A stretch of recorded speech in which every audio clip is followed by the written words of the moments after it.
The father of Bai Zhu betrayed his country, and, as the daughter of a traitor, she should have perished in the raging fire.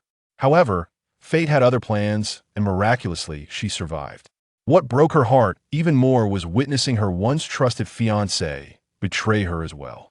In despair, she resolutely turned around and boarded the vehicle of the highest commander of the interstellar forces, Fu Hechen. Everyone knew that Commander Fu was suffering from a hidden illness and showed no interest in anyone.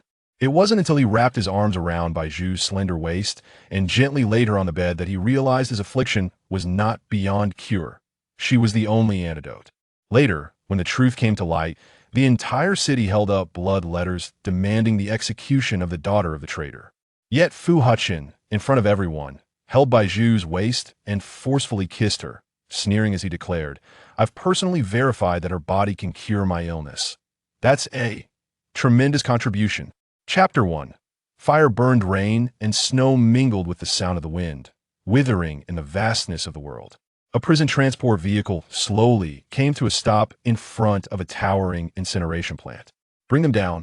With a stern shout, the iron door at the back of the vehicle was forcefully pushed open. "My lord, I beg you, I'm still young. I don't want to be cremated. My child is still small. Please spare him." The cries of a baby mixed with the howling wind and snow, making it hard to hear clearly. This vehicle was filled with the galaxy's criminals, who were supposed to be injected with drugs and executed. But now, with energy resources depleted, the council had recently passed a decision that future death row inmates will be sent to the energy plant for cremation to contribute energy for the operation of planet.She. Thus, the remnants of the Bai family appeared here. "You're about to die. Why are you still talking so much?" The soldiers escorting them pulled each prisoner out one by one. Bai Zhu felt a painful grip on her shoulder, her legs unsteady, and she stumbled, falling to the ground. "Get up." Seeing this, the soldier viciously kicked her back. Bai Zhu winced in pain, struggling to rise from the icy cold ground. "Stop being so pretentious." The soldier looked down at Bai Zhu with a cold smile. Bai Zhu stood up numbly from the snow, ignoring the soldier, and breathed warm air over her frozen red hands. It was unbearably cold. She felt as if she had lost all sensation. The soldier, seeing this, became enraged. He then kicked her injured leg with all his might, shouting, "What are you pretending for? Do you think you're still the Bai family's young lady? I'll show you." Bai Zhu endured in silence, not letting out a cry of pain. What she was suffering now ultimately stemmed from her father, Bai Qing. With limited resources on the planet, countries fought endlessly over them. Bai Qing, as a military commander, suddenly betrayed on the battlefield, surrendered his token, and defected to the enemy nation. The highest commander was furious and immediately ordered the execution of all those related by blood to Bai Qing. Bai Zhu was Bai Qing's least favored daughter. Though she was a legitimate child, her mother had died early, and with a stepmother from a prominent family, she was abused and could only endure. It could be said that she had not enjoyed the blessings of the Bai family, but she had to bear all their misfortunes. Why should it be like this? "Please spare my child." The stepmother, holding the crying baby in her arms, stood in the snow, not forgetting to plead with the soldier in front of her. "He's just been born. He's innocent. Please spare my child." The soldier pushed her, causing her to fall right in front of Bai Zhu. Seeing Bai Zhu standing in the snow as if nothing was wrong, she clutched Bai Zhu's tattered sleeve angrily. "Why aren't you pleading for your brother? He's about to die. You heartless wretch. We're all going to die. Why should I care about him?" In the past, whenever her younger brothers made mistakes, the stepmother would force Bai Zhu to take the blame, making her face punishment and the wrath of Bai Qing. Now, facing the death penalty, the stepmother still wanted to use her. What a lack of awareness of the situation. Suddenly, a black car stopped not far from the prison vehicle in the snow. Seeing the planetary emblem on the car, a complicated thought flickered in Bai Zhu's eyes. She must survive. Bring them all in. Bai Zhu was flanked by several soldiers and followed the crowd into the incineration plant. In the center of the incineration plant, there was a huge burning furnace, and the prisoners were pushed to the front of the furnace, closely monitored. "Captain, the next incineration will take an hour." A soldier reported, in front of him. The captain, wearing a black woolen coat, took off his gloves and turned around, saying, "Keep a close watch on them." Bai Zhu looked around. If she guessed correctly, that person should appear soon.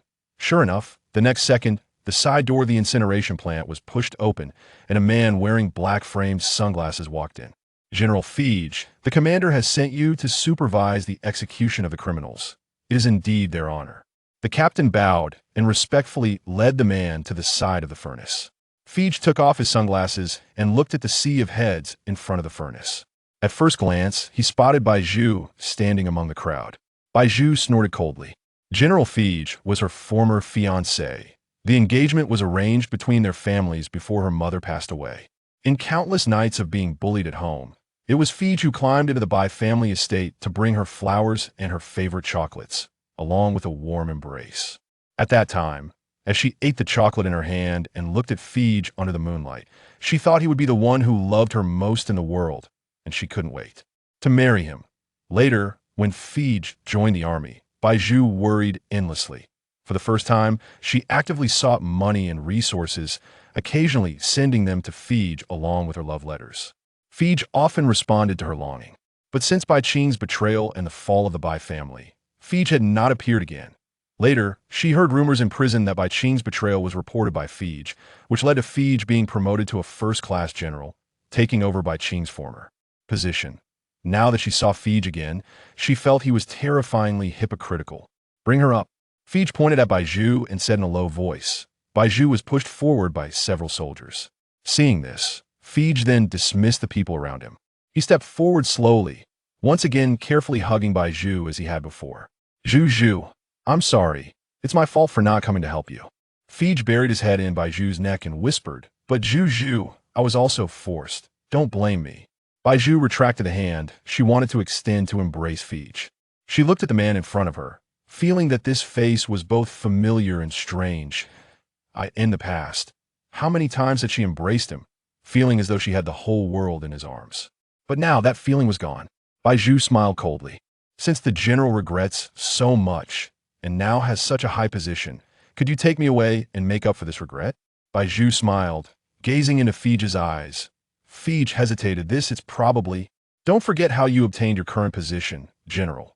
Bai Zhu interrupted the unfinished words of Fage, continuing to smile. "Only we Bai family members know how back then you knelt before my father like a dog, begging for an official position through our engagement. Your current replacement of my father's position is also built on the corpses of the Bai family." Fage's brow furrowed. "What do you mean?" "I mean no harm. I just want to remind the general to be grateful and save me." Bai Zhu's smile carried a hint of coldness. During the execution, Fage showed signs of struggle and hesitation. "It seems I overestimated your character."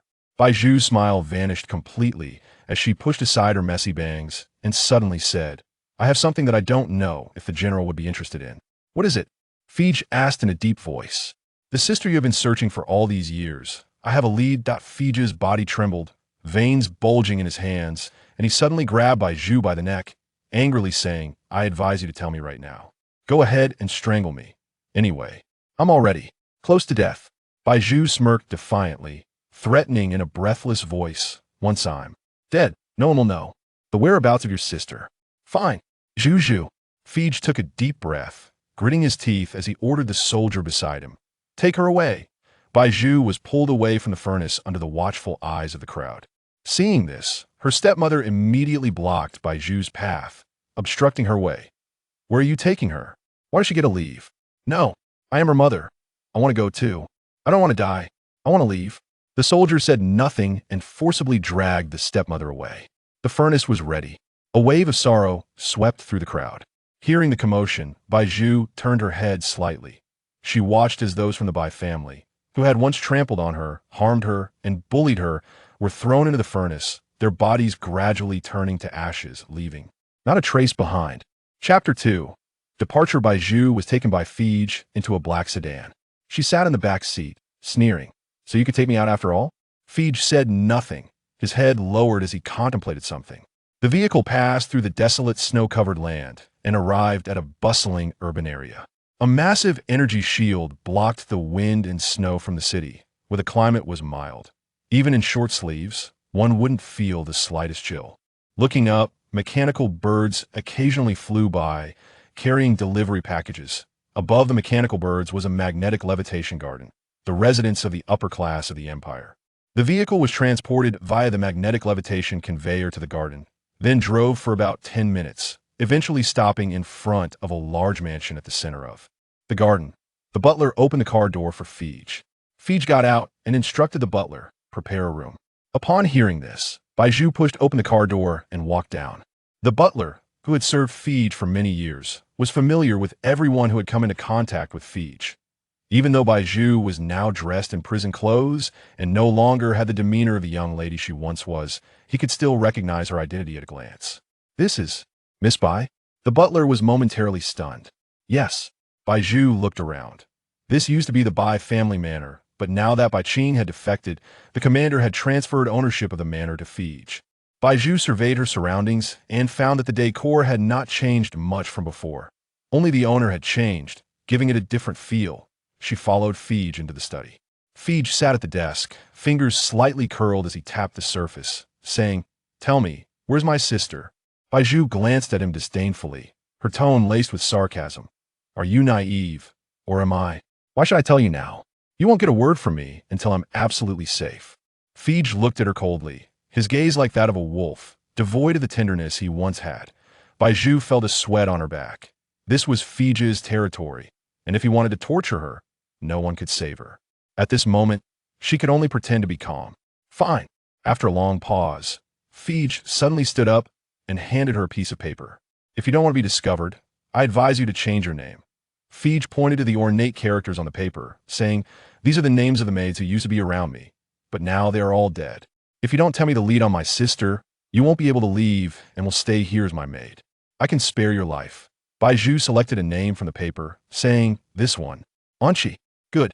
Fage took back the paper, snorting coldly. "Used to be in the Bai family, so you probably never had to do any dirty work, but now that your identity has changed, you need to have the self-awareness of a servant." He took out a lighter, lit a cigarette, and said, "If you can't stand it, just tell me my sister's whereabouts early. I can give you money and then let you go." "No need." Bai Zhu turned and left the study. The butler found a maid outfit from the storage room and handed it to Bai Zhu. Bai Zhu did not resist and changed into the clothes, looking around. It was a bit tight, not fitting at all, but now she had no choice. After a while, the butler ordered a robot to bring a bucket of shirts stained with wine, saying, "Miss Bai, these clothes were meant for the robot to wash, but now the general has ordered that they be left for you to wash." Bai Zhu was indifferent. She had done the rough work of servants when she was bullied in the Bai family. Because of this, even at a young age, her hands had developed calluses. She revealed her scarred hands, took the clothes from the butler, and asked, "Is the laundry still in the same place?" The butler nodded and led Bai Zhu to a small washroom. He sighed, saying, "Miss Bai, we are sorry for what happened with the Bai family. To celebrate the general's promotion, there will be a banquet at the manor tonight. If you can finish washing the clothes early, you can hide in the bedroom."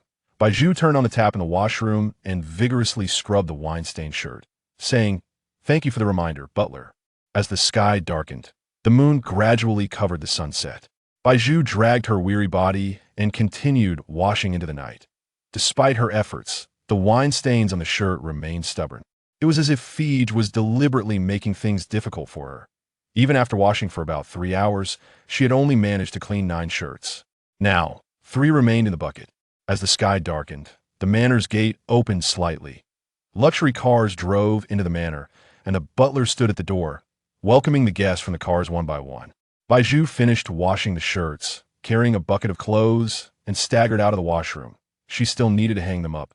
However, after a long day of exhausting labor, she was physically drained and accidentally fell beside the fountain in the garden. The iron bucket fell with a clatter, and the clean shirts scattered all over the ground. Rationality told Bai Zhu to get up quickly, but her body, exhausted from near death, refused to move. She lay on the ground, silently gazing at the starry sky. "Miss, you look like you need help." A man in a black suit stepped out from the shadows. He stood in front of Bai Zhu. Bai Zhu mustered her strength to look up and saw the man's face clearly. He had refined features, with slightly upturned fox-like eyes, and a tear mole beneath his eye that resembled an eternal tear, quietly resting on his fair face. Bai Zhu was momentarily stunned. Seeing his appearance, he was most likely a noble guest invited to the banquet. Bai Zhu couldn't care less about that and weakly nodded. The man extended a hand toward Bai Zhu, saying, "Hold on." Bai Zhu grasped the hand he offered and slowly stood up. The man also stepped forward to help Bai Zhu gather the scattered clothes back into the iron bucket. Bai Zhu lowered her head and said, "Thank you." After saying that, she turned to leave. She took the clothes back to the laundry room and washed them again. Fortunately, dirt was easier to clean than wine. By the time she hung the shirts up to dry, the banquet was about to come to an end. The butler led Bai Zhu through the corridor toward the direction of the bedroom. Bai Zhu was very familiar with everything in the manor as she passed by the study. She noticed that the light was still on inside, so she looked through the window into the room. FAKED stood in front of the desk, handing a stack of documents to a man. He no longer had the previous arrogance. His head was lowered, quietly standing in front of the man. Bai Zhu looked at the man's profile, feeling that he looked somewhat familiar. Chapter 3: Identity. It was the man who had pulled her up from the ground earlier. What exactly was his identity? How could he make FAKED, a first-class general, bow his head? Seeing this, Bai Zhu felt puzzled. "Miss Bai." The butler noticed Bai Zhu suddenly standing still and immediately asked. Bai Zhu, hearing this, quickly withdrew her gaze and said, "It's nothing, my leg just cramped a bit." The butler did not ask further. In the study, FAKED stood in front of the desk, taking a deep breath. "Your Excellency, this is the report from my visit to the execution today. All those with blood ties to Bai Qing have been burned, a total of 131 people." The man nodded. He was Fu Hechen, the highest commander of the Inside Kingdom, invited today to attend FAKED's promotion banquet and to inquire about the burning situation of the Bai Qing clan. Fu Hechen lowered his eyelashes, scanning the images in the documents. The images displayed the faces of the deceased and their personal information. After taking Bai Zhu away, FAKED had temporarily ordered someone to find a death row inmate to take her place. The information regarding Bai Zhu had been modified by FAKED. In his view, Bai Zhu was merely an inconspicuous daughter of the Bai family who rarely appeared in public. Altering her personal image and information would likely go unnoticed. After a moment, Fu Hechen raised his eyes to meet FAKED's gaze and said, "You did well." Only then did FAKED breathe a sigh of relief. Fu Hechen casually found a chair in the study to sit down and recalled the earlier encounter outside. "Have you recently hired a new maid?" Upon hearing this, FAKED felt a chill run down his back. Could it be the commander discovered something? "I haven't had time to hire a new maid recently." FAKED forced a smile. Fu Hechen remembered the clumsy way Bai Zhu worked, even stumbling while carrying a bucket, and a smile involuntarily appeared at the corners of his mouth. "Is there no standard for your hiring, General Fei? Just now, while I was outside getting some air, I encountered a maid from your estate carrying an iron bucket who stumbled while walking and was quite clumsy. I thought she was new." FAKED's heart tightened upon hearing this. Unexpectedly, the commander had run into Bai Zhu as soon as he returned to the estate. Fortunately, it seemed the commander did not think much of it. FAKED smiled and said, "Hearing you say this, I will pay attention next time, Commander. That maid is quite a beauty, but unfortunately, she is just a servant, dirty and not looking very well," Fu Hechen said, lighting a cigarette. "When you have time, ask the staff to find her for me. Have her cleaned up and bring her to my palace tomorrow." FAKED's expression darkened. The commander's intentions were obvious. The reason the Inside Kingdom has remained strong on the SA planet is largely due to this commander's formidable military power. Fu Hechen had been secretly trained by the previous commander since childhood. To make Fu Hechen stronger, the previous commander injected a series of drugs into him, enabling him to slaughter enemies on the battlefield, undefeated to this day. However, the modified body also posed some risks for Fu Hechen. For example, he had no sexual desire for anyone who climbed into his bed. He had tried many people, all to no avail.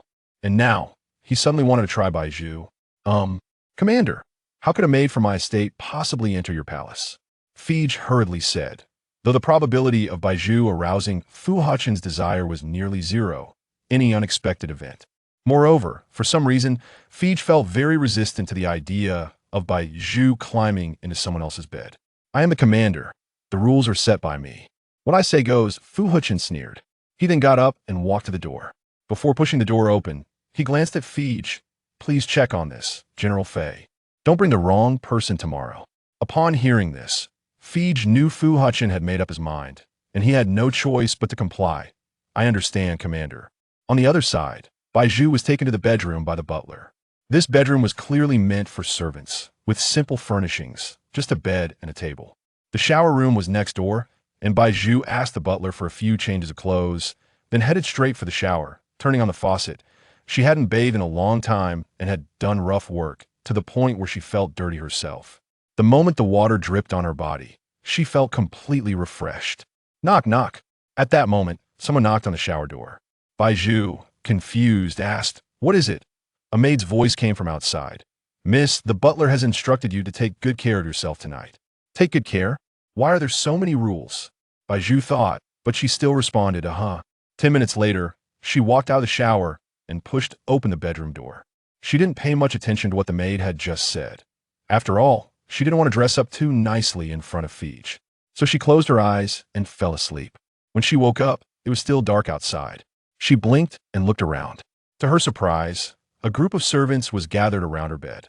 Bai Zhu was startled and quickly sat up. The butler stood in the center of the servants, holding a mobile screen that displayed various makeup styles before Bai Zhu's eyes, saying, "Miss Bai, how would you like to look today?" Bai Zhu was perplexed. What? Seeing her bewildered expression, the butler explained, "The commander wants to see you today." The commander? Bai Zhu was momentarily at a loss for what to do.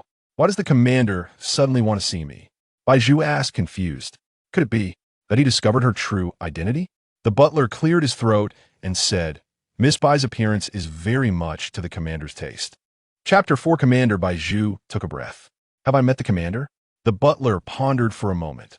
According to the commander's description, Miss Bai met him briefly in the garden yesterday. Upon hearing this, Bai Zhu was taken aback.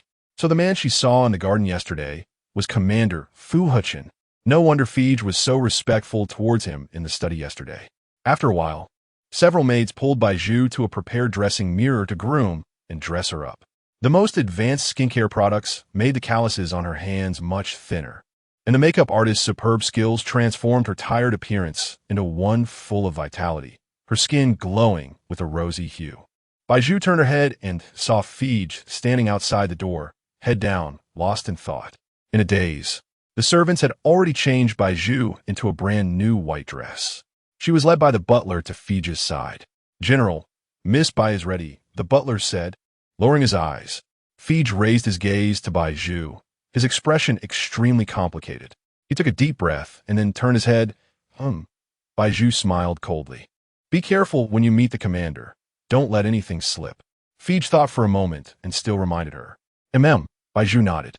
After a while, Fage pursed his lips and said, "I believe you are well aware that the commander's purpose in calling you today is not just a simple meeting." Bai Zhu pretended to be calm. "He wants to sleep with me." Although she was unwilling, no one in the Anshi kingdom could disobey the commander's orders, and she had no choice. This point was clear to both Fage and her. Fage frowned. He seemed reluctant to hear this. Suddenly, he stepped forward and said, "Just know that." Bai Zhu followed Fage into the car. The Anshi kingdom had long dominated the SA planet. The city was lavish, and the commander's palace was extremely luxurious. Fage conducted facial recognition at the main gate and then led Bai Zhu into the palace. Bai Zhu walked slowly along the path paved with crushed diamonds, each step taken with great caution. "General, please wait." Outside the palace, a man wearing black-framed glasses blocked their path. Seeing this, Fage straightened his neatly dressed suit and said, "Lord Mujia, I am here to bring Miss Anshi to meet the commander." Mujia, as Fu Hechen's secretary, regularly assisted with the trivial matters around Fu Hechen, and now it was his turn to escort Bai Zhu. "General, I will take Miss Anshi to the commander from here. You may stop." Fage took a deep breath and said, "All right." Before leaving, he leaned close to Bai Zhu and gave her a warning look. Bai Zhu nodded slightly. "Miss Anshi, please follow me." Mujia led Bai Zhu to a chamber in the palace to wait for Fu Hechen. She had learned about Fu Hechen's hidden illness from overhearing her father's and brother's conversations in the past. For Fu Hechen, finding beautiful women in the Anshi Empire was not difficult. It was easy to guess how many times Fu Hechen had failed before her. And today, Fu Hechen specifically summoned her to the palace. It was likely he just wanted to test her, with the probability of success akin to finding a needle in a haystack. Bai Zhu waited in the chamber for a long time. The electronic clock on the wall emitted a rhythmic buzzing sound, and with each tick, her nerves became tenser. Finally, Fu Hechen walked into the room dressed in a black uniform. Bai Zhu raised her eyes, meeting Fu Hechen's gaze. She once again saw that handsome face from yesterday. Fu Hechen grasped her chin, leaned in closer, examining Bai Zhu's features, and said, "It seems General Fij is very efficient. He didn't bring the wrong person." Bai Zhu lowered her eyelashes. "Has anyone ever told you that you are very handsome?" Fu Hechen studied Bai Zhu's face. Bai Zhu shook her head. Fu Hechen leaned in even closer. Bai Zhu felt somewhat uncomfortable. "Commander, please don't." But given their current disparity in status, she found it hard to resist. Bai Zhu simply closed her mouth. Moments later, Fu Hechen pressed Bai Zhu down onto the bed, slowly removing her clothes piece by piece. Fu Hechen's fingers traced over Bai Zhu's fair skin, saying, "So your name is Anqi." Bai Zhu's body suddenly stiffened. Fu Hechen stared at Bai Zhu's face, feeling as if he had seen it before, yet he couldn't place it. Although they had met briefly yesterday, he felt as if this was not their first encounter. His gaze fell on Bai Zhu's smooth neck, and he felt a tingling sensation between his teeth. This feeling was unprecedented for him. Seeing Fu Hechen suddenly staring at her, without moving, Bai Zhu thought he probably had no physiological reaction. With that thought, she sighed in relief.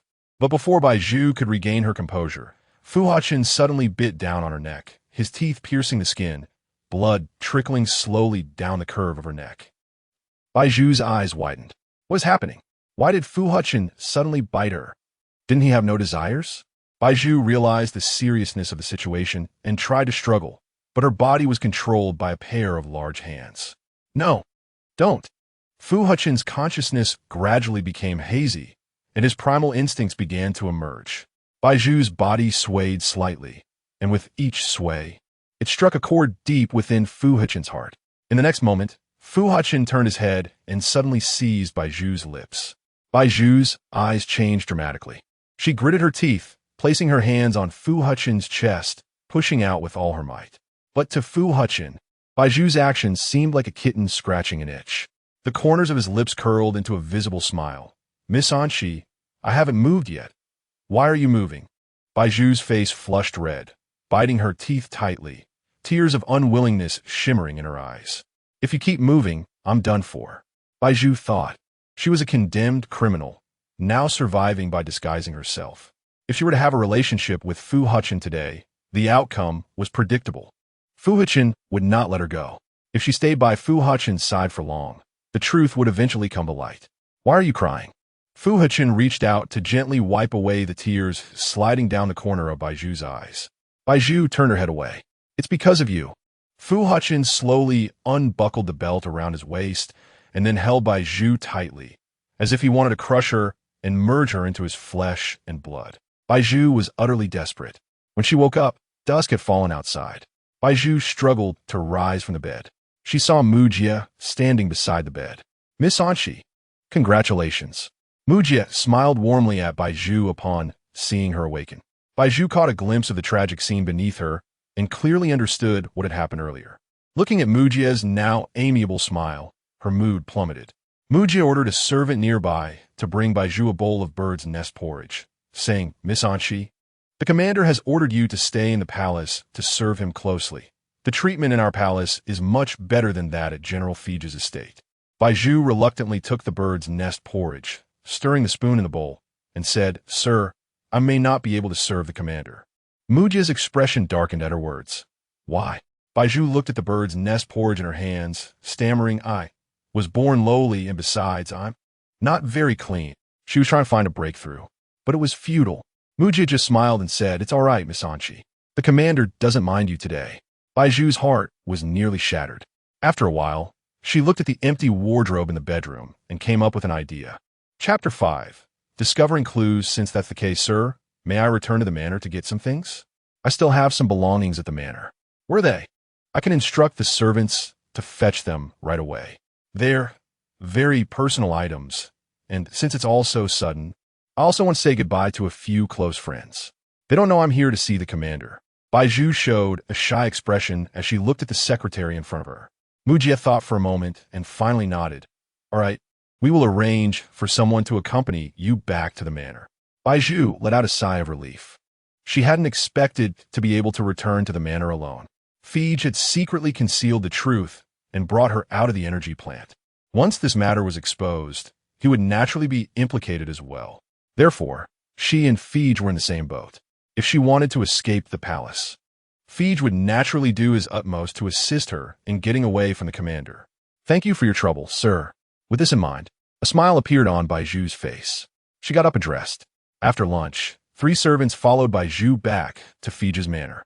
Before this, Fij had calculated the time of Bai Zhu's departure. When he saw she hadn't returned all night, he realized something was wrong.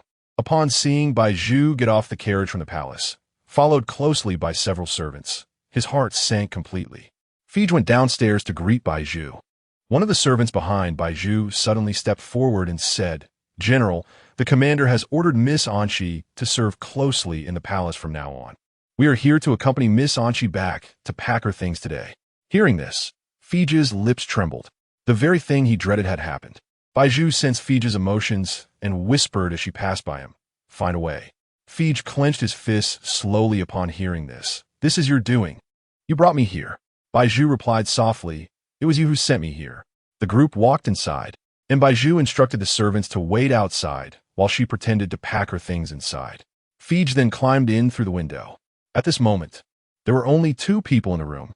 He grabbed Bai Zhu by the throat and angrily said, "I advise you to quickly tell me my sister's whereabouts, and then we can clear things up. You can go to the commander on your own and fend for yourself." Bai Zhu felt a wave of suffocation.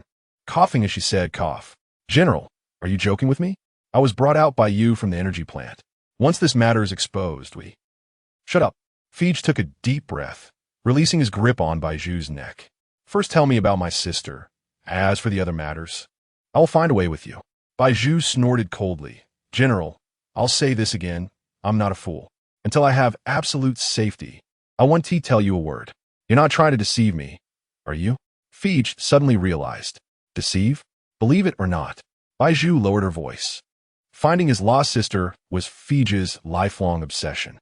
Even though he knew the likelihood of Bai Zhu deceiving him was high, he couldn't take the risk. Moreover, if Bai Zhu really admitted to deceiving him, he couldn't do anything to her. Otherwise, he wouldn't be able to explain it to the commander. So Fij gritted his teeth. "Endure. I can't stay here too long.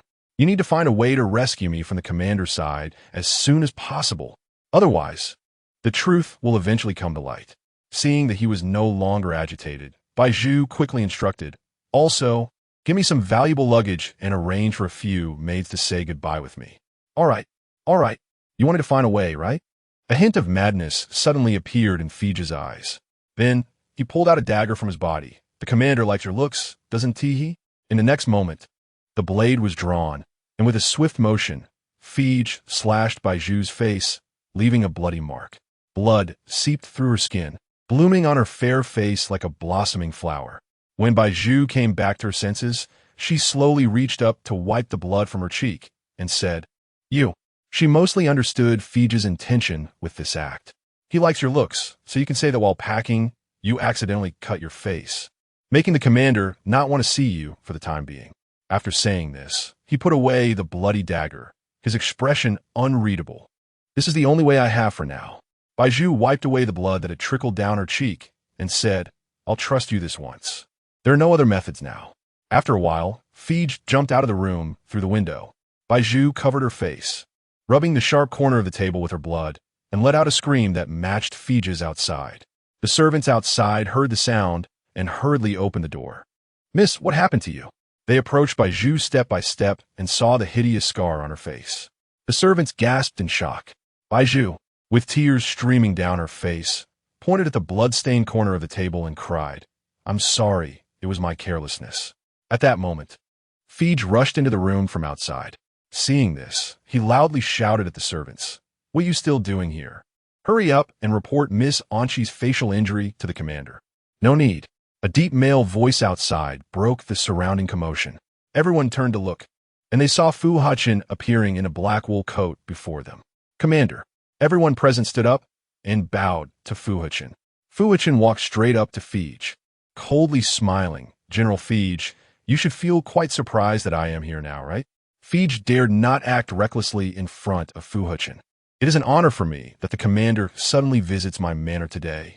Fu Hechen fixed his gaze on Fij's eyes, suddenly curling his lips into a smirk. "General Fij might not know, but I have seen everything that just happened when you jumped out of Miss Anqi's window." Fij's back went cold. "Commander, It's easy for me to quietly enter your manor. After saying this, Fu Hechen walked to Bai Zhu's side, pinching her chin to examine the scar on her face. Miss-on-She, your scar shouldn't have been caused by a table corner, right? Bai Zhu revealed a hint of vigilance in her eyes, her words stumbling. Commander, I don't understand what you're saying. In my eyes, the scar on your face is not ordinary. It is rumored that General Fige's personal dagger is made of special materials. Just a cut from it can leave an unhealable scar. Fu Hechen then took out a vial shimmering with a blue hue from his waist, saying, "This vial of liquid can verify the material of the blade from the wound.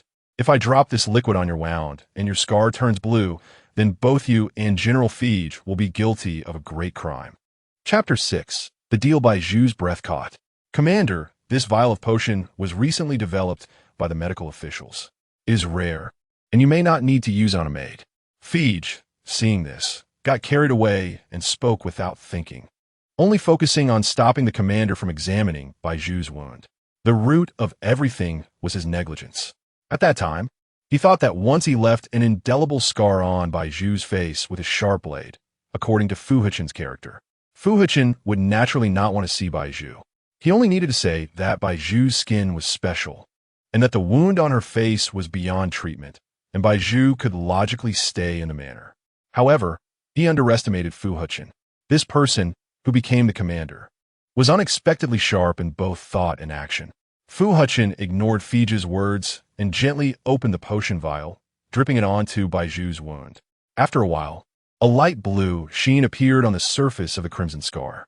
The red mixed with the light blue, gradually being swallowed by the blue sheen. Bai Zhu trembled all over, her eyes wide open. "It seems your courage is truly growing bolder." Fu Hechen reached out to stroke the scar on Bai Zhu's face and smiled. "Someone, tie them up for me." Seeing this, Fige hurriedly knelt down, pointing at Bai Zhu. "Commander, you must have seen that Miss-on-She does not wish to stay by your side." Fu Hechen sneered. "So you cooperated with her in this act?" After saying this, the servant beside Fu Hechen had already tied up Fige and Bai Zhu. Fige suddenly became agitated, the veins on his forehead bulging, and said, "Commander, please believe me. It was Miss-on-She who called me into the room earlier, wanting me to find a way for her to leave you. I wanted to stop Miss-on-She, and so we had an argument. But I couldn't control my emotions, and in a fit of rage, I drew my blade and cut Miss-on-She's face. Do you think I would believe you? I have evidence." Fige's gaze fell on the wall beside him. Not long ago, when Fige and Bai Zhu had argued, Fige had pushed Bai Zhu against the wall, and at this moment, there were marks left. "Commander, you can go check that wall." Fu Hechen, upon hearing this, ordered someone to go check. Bai Zhu, seeing this, glared angrily at Fige. Fige continued to explain, "Commander, earlier when I was arguing with Miss-on-She, I pushed her against the wall, leaving marks." Reporting to the commander, "We indeed found marks," several servants reported. Bai Zhu took a deep breath, and seeing Fige's eloquence, she could no longer hold back her anger, shouting, "Nonsense! I didn't expect Fige to now use the marks from our previous argument to absolve himself. How shameless!" The commander turned to Bai Zhu. "Miss-on-She, do you have anything to explain?" Fige, fearing Bai Zhu might say something, interjected, "Commander, it was my fault. It was my emotional outburst that injured Miss-on-She's face. I beg for your forgiveness." Fu Hechen frowned. "You shut up." Bai Zhu looked at Fu Hechen. In the current situation, she had no room to explain. Exposing Fige meant revealing her identity, and perhaps Fige would be implicated because of it. But if she said so, she would be completely finished. Bai Zhu pressed her lips together and remained silent. Seeing Bai Zhu's reaction, Fu Hechen's heart had already made a decision. He immediately ordered for Bai Zhu to be taken away. As for Fige, having heard his words, Fu Hechen was too lazy to investigate him further. Since it was an unintentional act, he was not a petty person. Bai Zhu was taken back to the palace by Fu Hechen and locked in a small storeroom. She was confined there for an entire night. The storeroom was dark and cold at night, and Bai Zhu hugged herself, curling up in the corner. Remembering Fige's various actions towards her earlier, she silently clenched her fists. The next day, Fu Hechen entered the storeroom with several soldiers and opened the door. Bai Zhu looked at Fu Hechen, her eyes dull. Fu Hechen casually found a place to sit down, looking at Bai Zhu lying on the ground, his voice deep. "Speak. Why don't you want to stay by my side? Is it that I'm not good enough for you?" Bai Zhu didn't know how to respond. Fu Hechen took a deep breath. I advise you to confess honestly.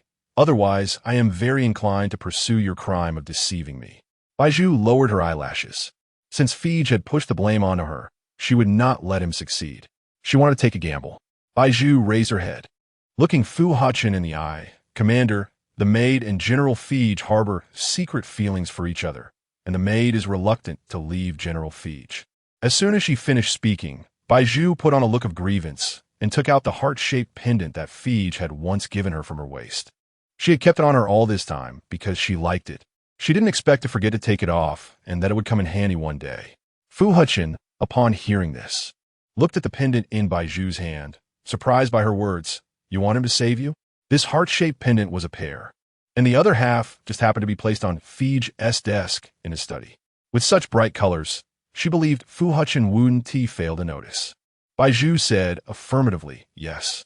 Since Fij had already fabricated lies, she would go along with that lie and make the story even more perfect. But he sold you out to save himself, Fu Hechen said in a deep voice. Bai Zhu's gaze suddenly became firm. Commander, yesterday was my fault. It was my sincere feelings that were wasted. I was blind. Upon hearing this, Fu Hechen suddenly stood up, bent down, and brought his face close to Bai Zhu's brows. Let us make a deal. Bai Zhu continued to feign grievance. Fu Hechen's expression was calm. You can treat my hidden ailment. I need your help.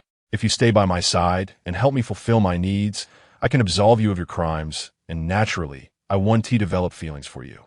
It's a win-win situation for you because, in this way, General Fij won't feel good. Since Fu Hechen had shared a room with Bai Zhu, his mental state had improved significantly compared to before. In fact, he never intended to punish Bai Zhu, because he needed to mutually fulfill their needs. Bai Zhu couldn't leave him. Bai Zhu was slightly taken aback by his words. With the precedent of yesterday, she clearly knew she couldn't return to Fij's manor. Although staying by Fu Hechen's side was unsafe, she had no choice. She could take it step by step, ensuring her survival. She did not hesitate and agreed to the deal proposed by Fu Hechen. All right. Chapter 7 ahead made Fu Hechen brought Bai Zhu out of the storage room. At this moment, Mu Jie was waiting for the two outside the door. Fu Hechen glanced at Mu Jie and asked, Is the room prepared for the head maid still vacant? Mu Jie looked at Bai Zhu, who was now standing there safe and sound, then nodded and replied, The room has been empty for a long time. Fu Hechen gave a look to several servants standing nearby and said, You go clean that room and then take Miss Anchi to rest. Yes, Commander. Bai Zhu, listening to their conversation, widened her eyes slightly. The head maid?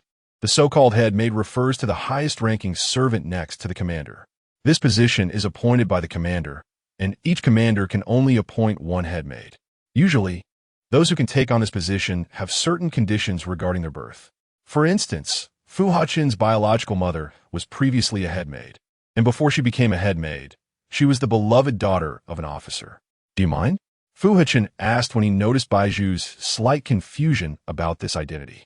Bai Zhu shook her head. She just felt that, given her current status, she could not possibly be appointed as the head maid.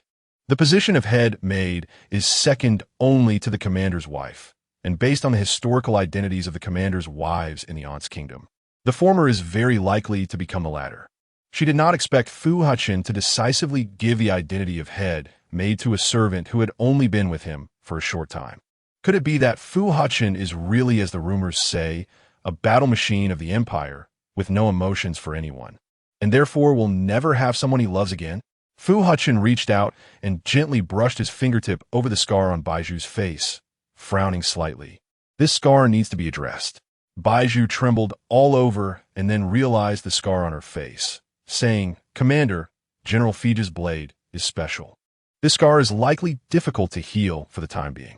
Upon hearing this, Fu Hechen turned around and instructed Mu Jie beside him.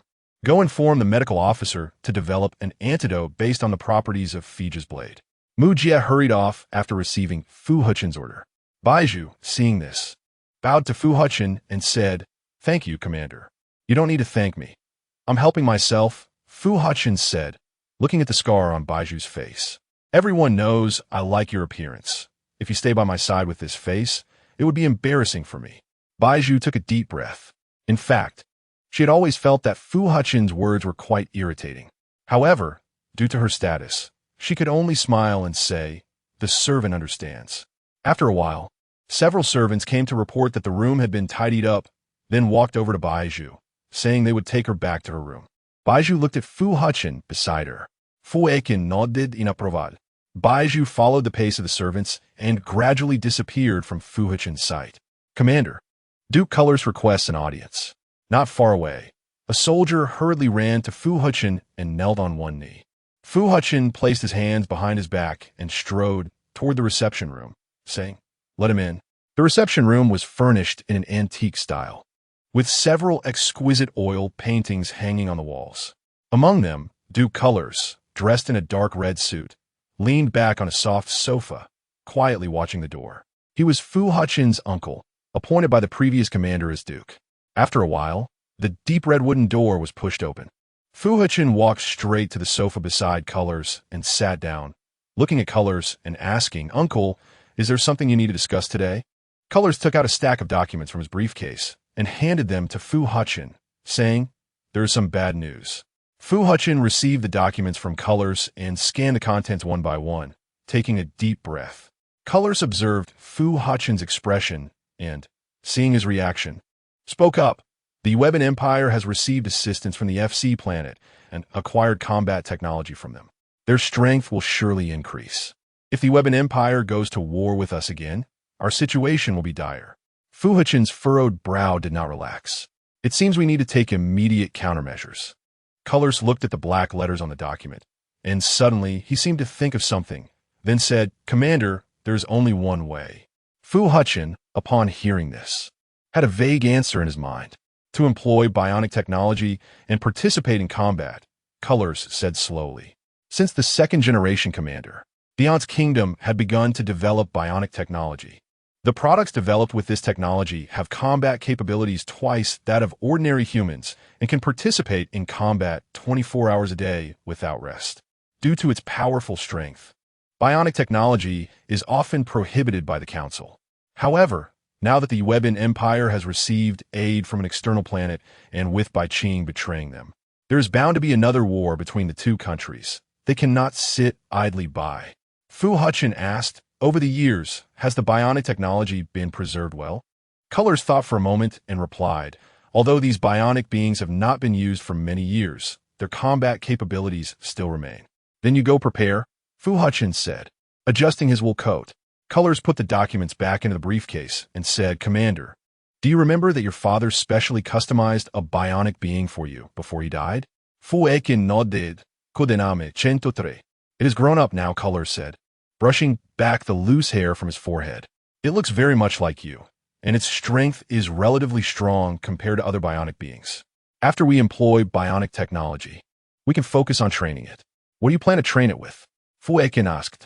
Colors took out a document from the briefcase again and presented it to Fu Hechen, saying, "This is a combat chip that our team has recently developed. Once implanted into the bionic being, its combat power will triple compared to its original strength, but..." Fu Hechen scanned the description of the combat chip on the paper and said, "This technology is not mature. It has never been used by any defensive technology. Blindly implanting it into the bionic being is not a good idea." Colors knew that Fu Hechen had seen the hidden dangers behind this technology from the document's description. He smiled awkwardly and said, "That's true, but Commander, my technology won't make things worse." Fu Hechen stood up, walked towards the door, and looked back at Colors, saying, "Uncle, why don't we go to the bionic technology warehouse now to verify your technology?" Chapter 8. The android's cools nodded, "All right." The commander hasn't been to the warehouse for a long time. Due to the restrictions of parliamentary policy, the Android Technology Research Warehouse had been vacant for quite a while. Ever since the previous commander handed the warehouse over to Cools for safekeeping, Fu Hechen had not returned there. The Android Technology Research Warehouse was hidden underground in the garden outside the palace. When Cools brought Fu Hechen to the warehouse, a thick layer of dust had accumulated around it. Cools pressed the light switch, and the white light suddenly illuminated the dim interior.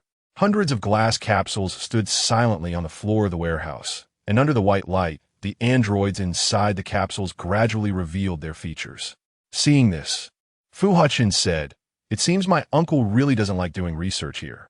Cools picked up a tool he had left on the table a few days ago and replied, "It's not that he doesn't like doing research here, but rather that he doesn't like cleaning this place."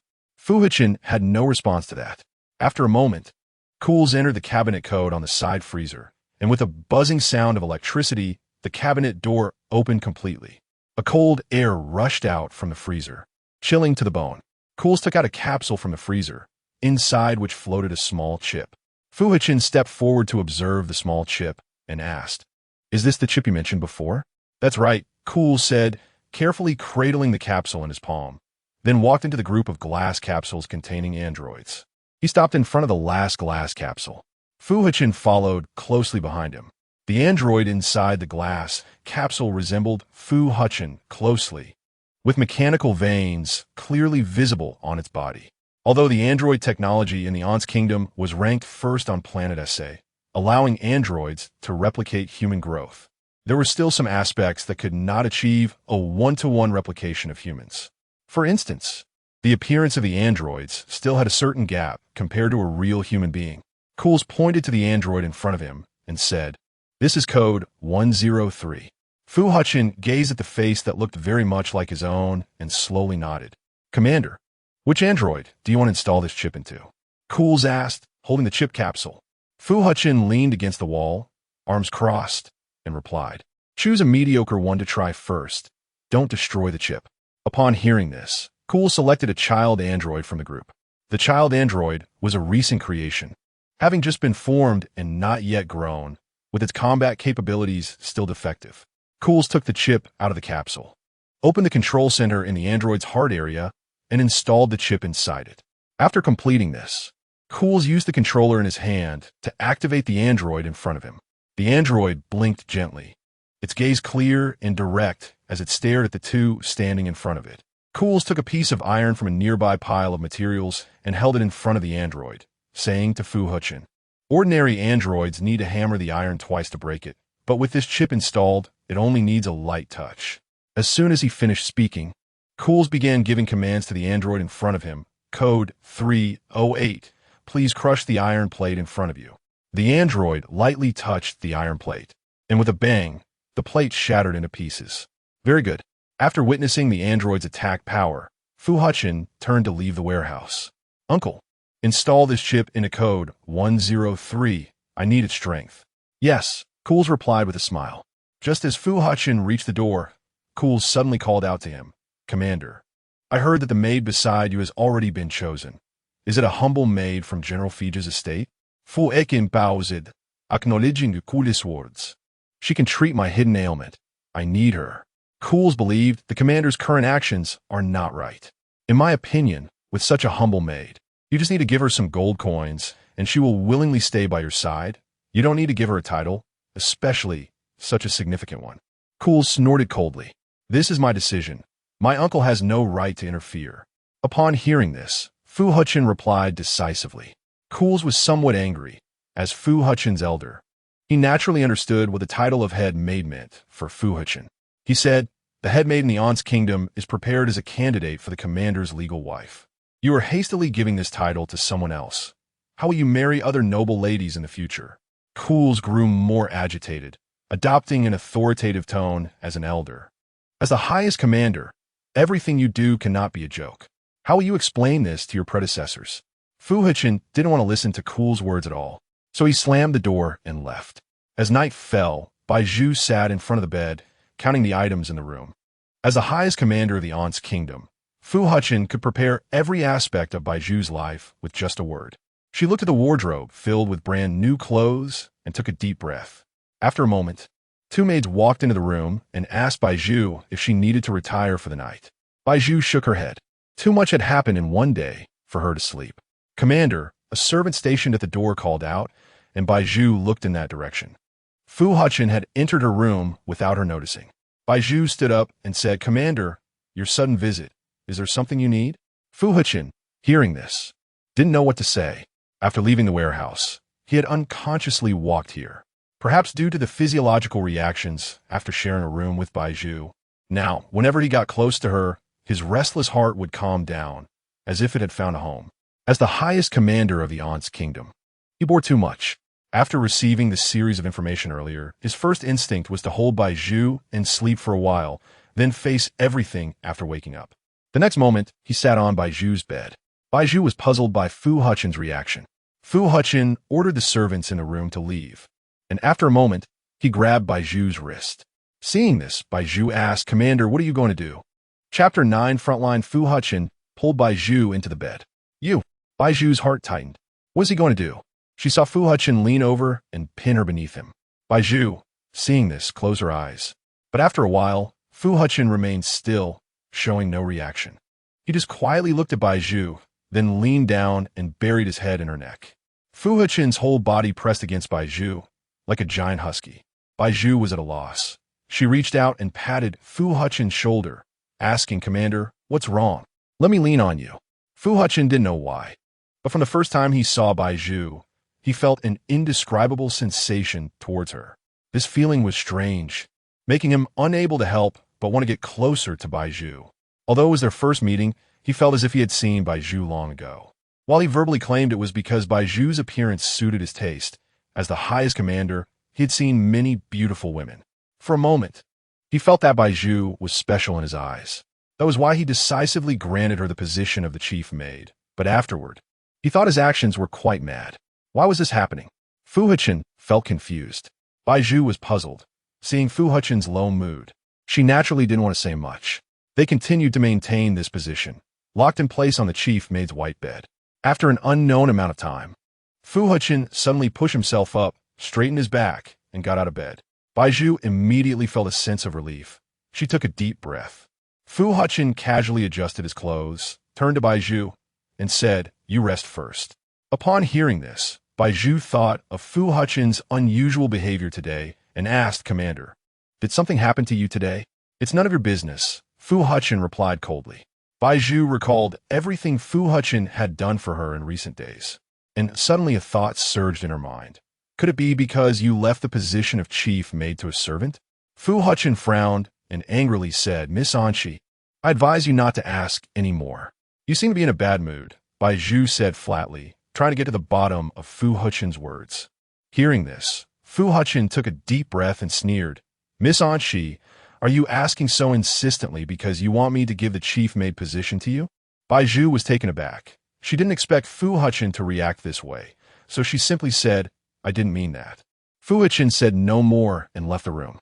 But just as he stepped out the door, a soldier rushed in. The soldier looked flustered and spoke urgently. "Not good. Commander, we just received an urgent report from the border.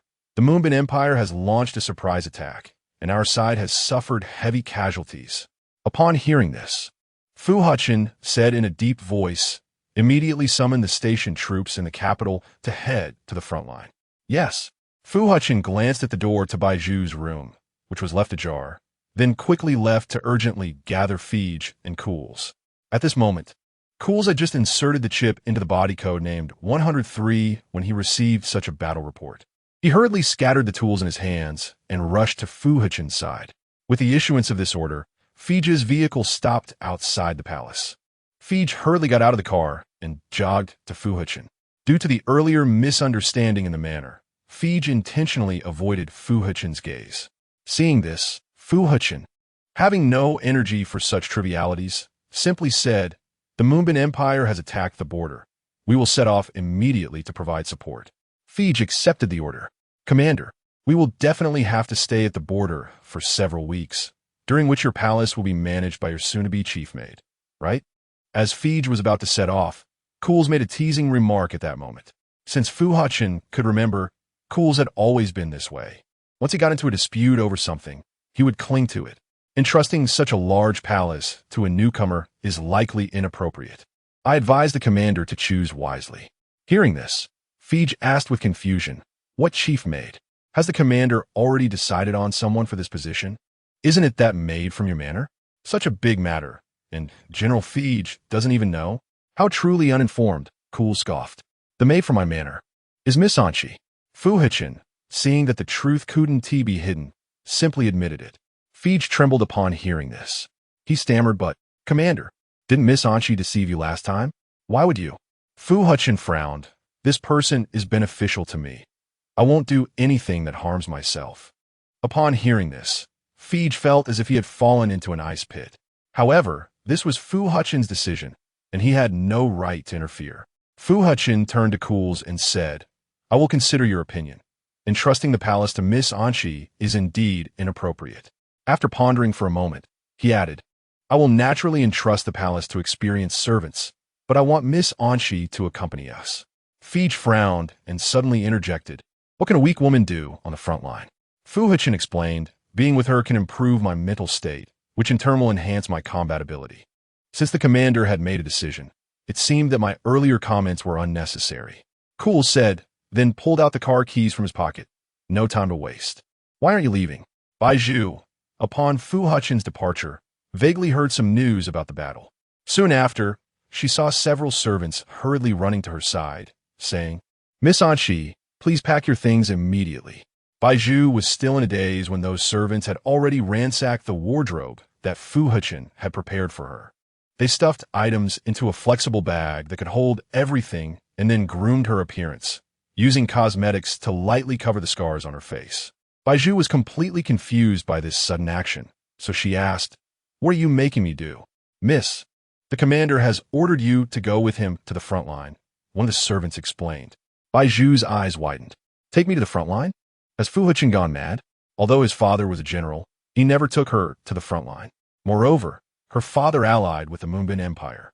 If she encountered her father's confidant, Bai Zhu took a deep breath. Chapter 10. The Raid, but what use is it for me to go?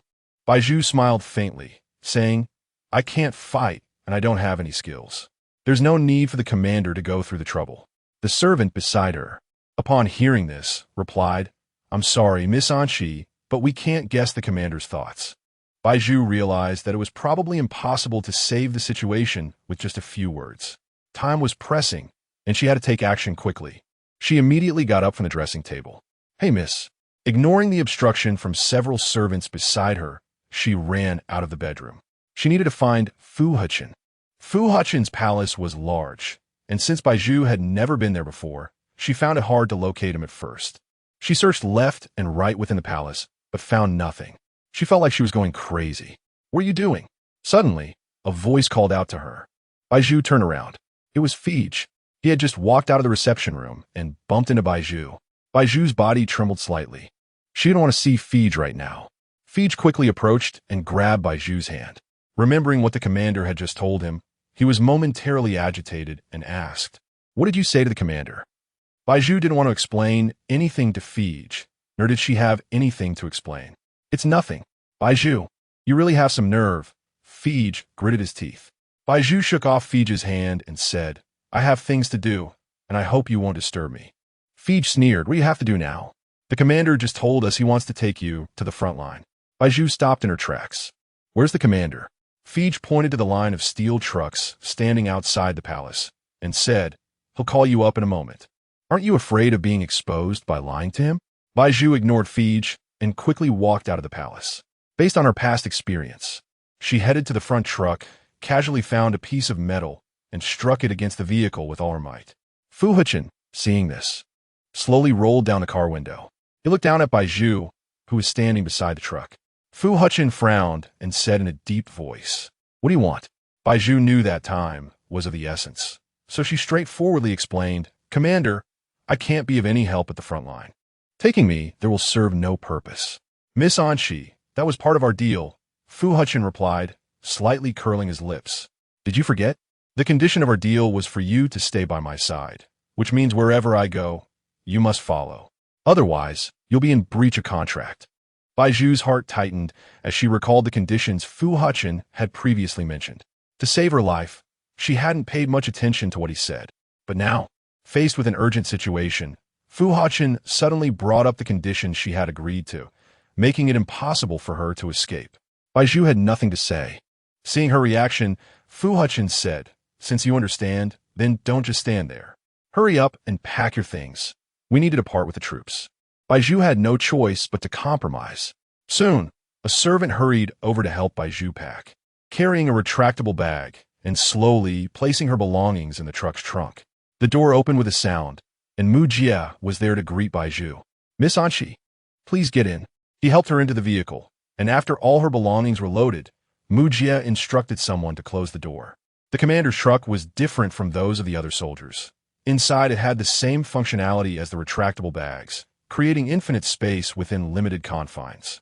Inside the truck was a miniature command center, with several sleeping quarters and a dining area next to it. Fu Hechen was currently in the driver's center, located at the front of the vehicle. Bai Zhu followed Mujia to Fu Hechen's side. Fu Hechen ordered Bai Zhu to sit in the chair beside him, and she had no choice but to comply. Seeing this, Fu Hechen looked at Mujia and immediately ordered, "Go inform Duke Colossi and General Fege that we can depart." "Yes, sir." After saying this, Mujia turned and left.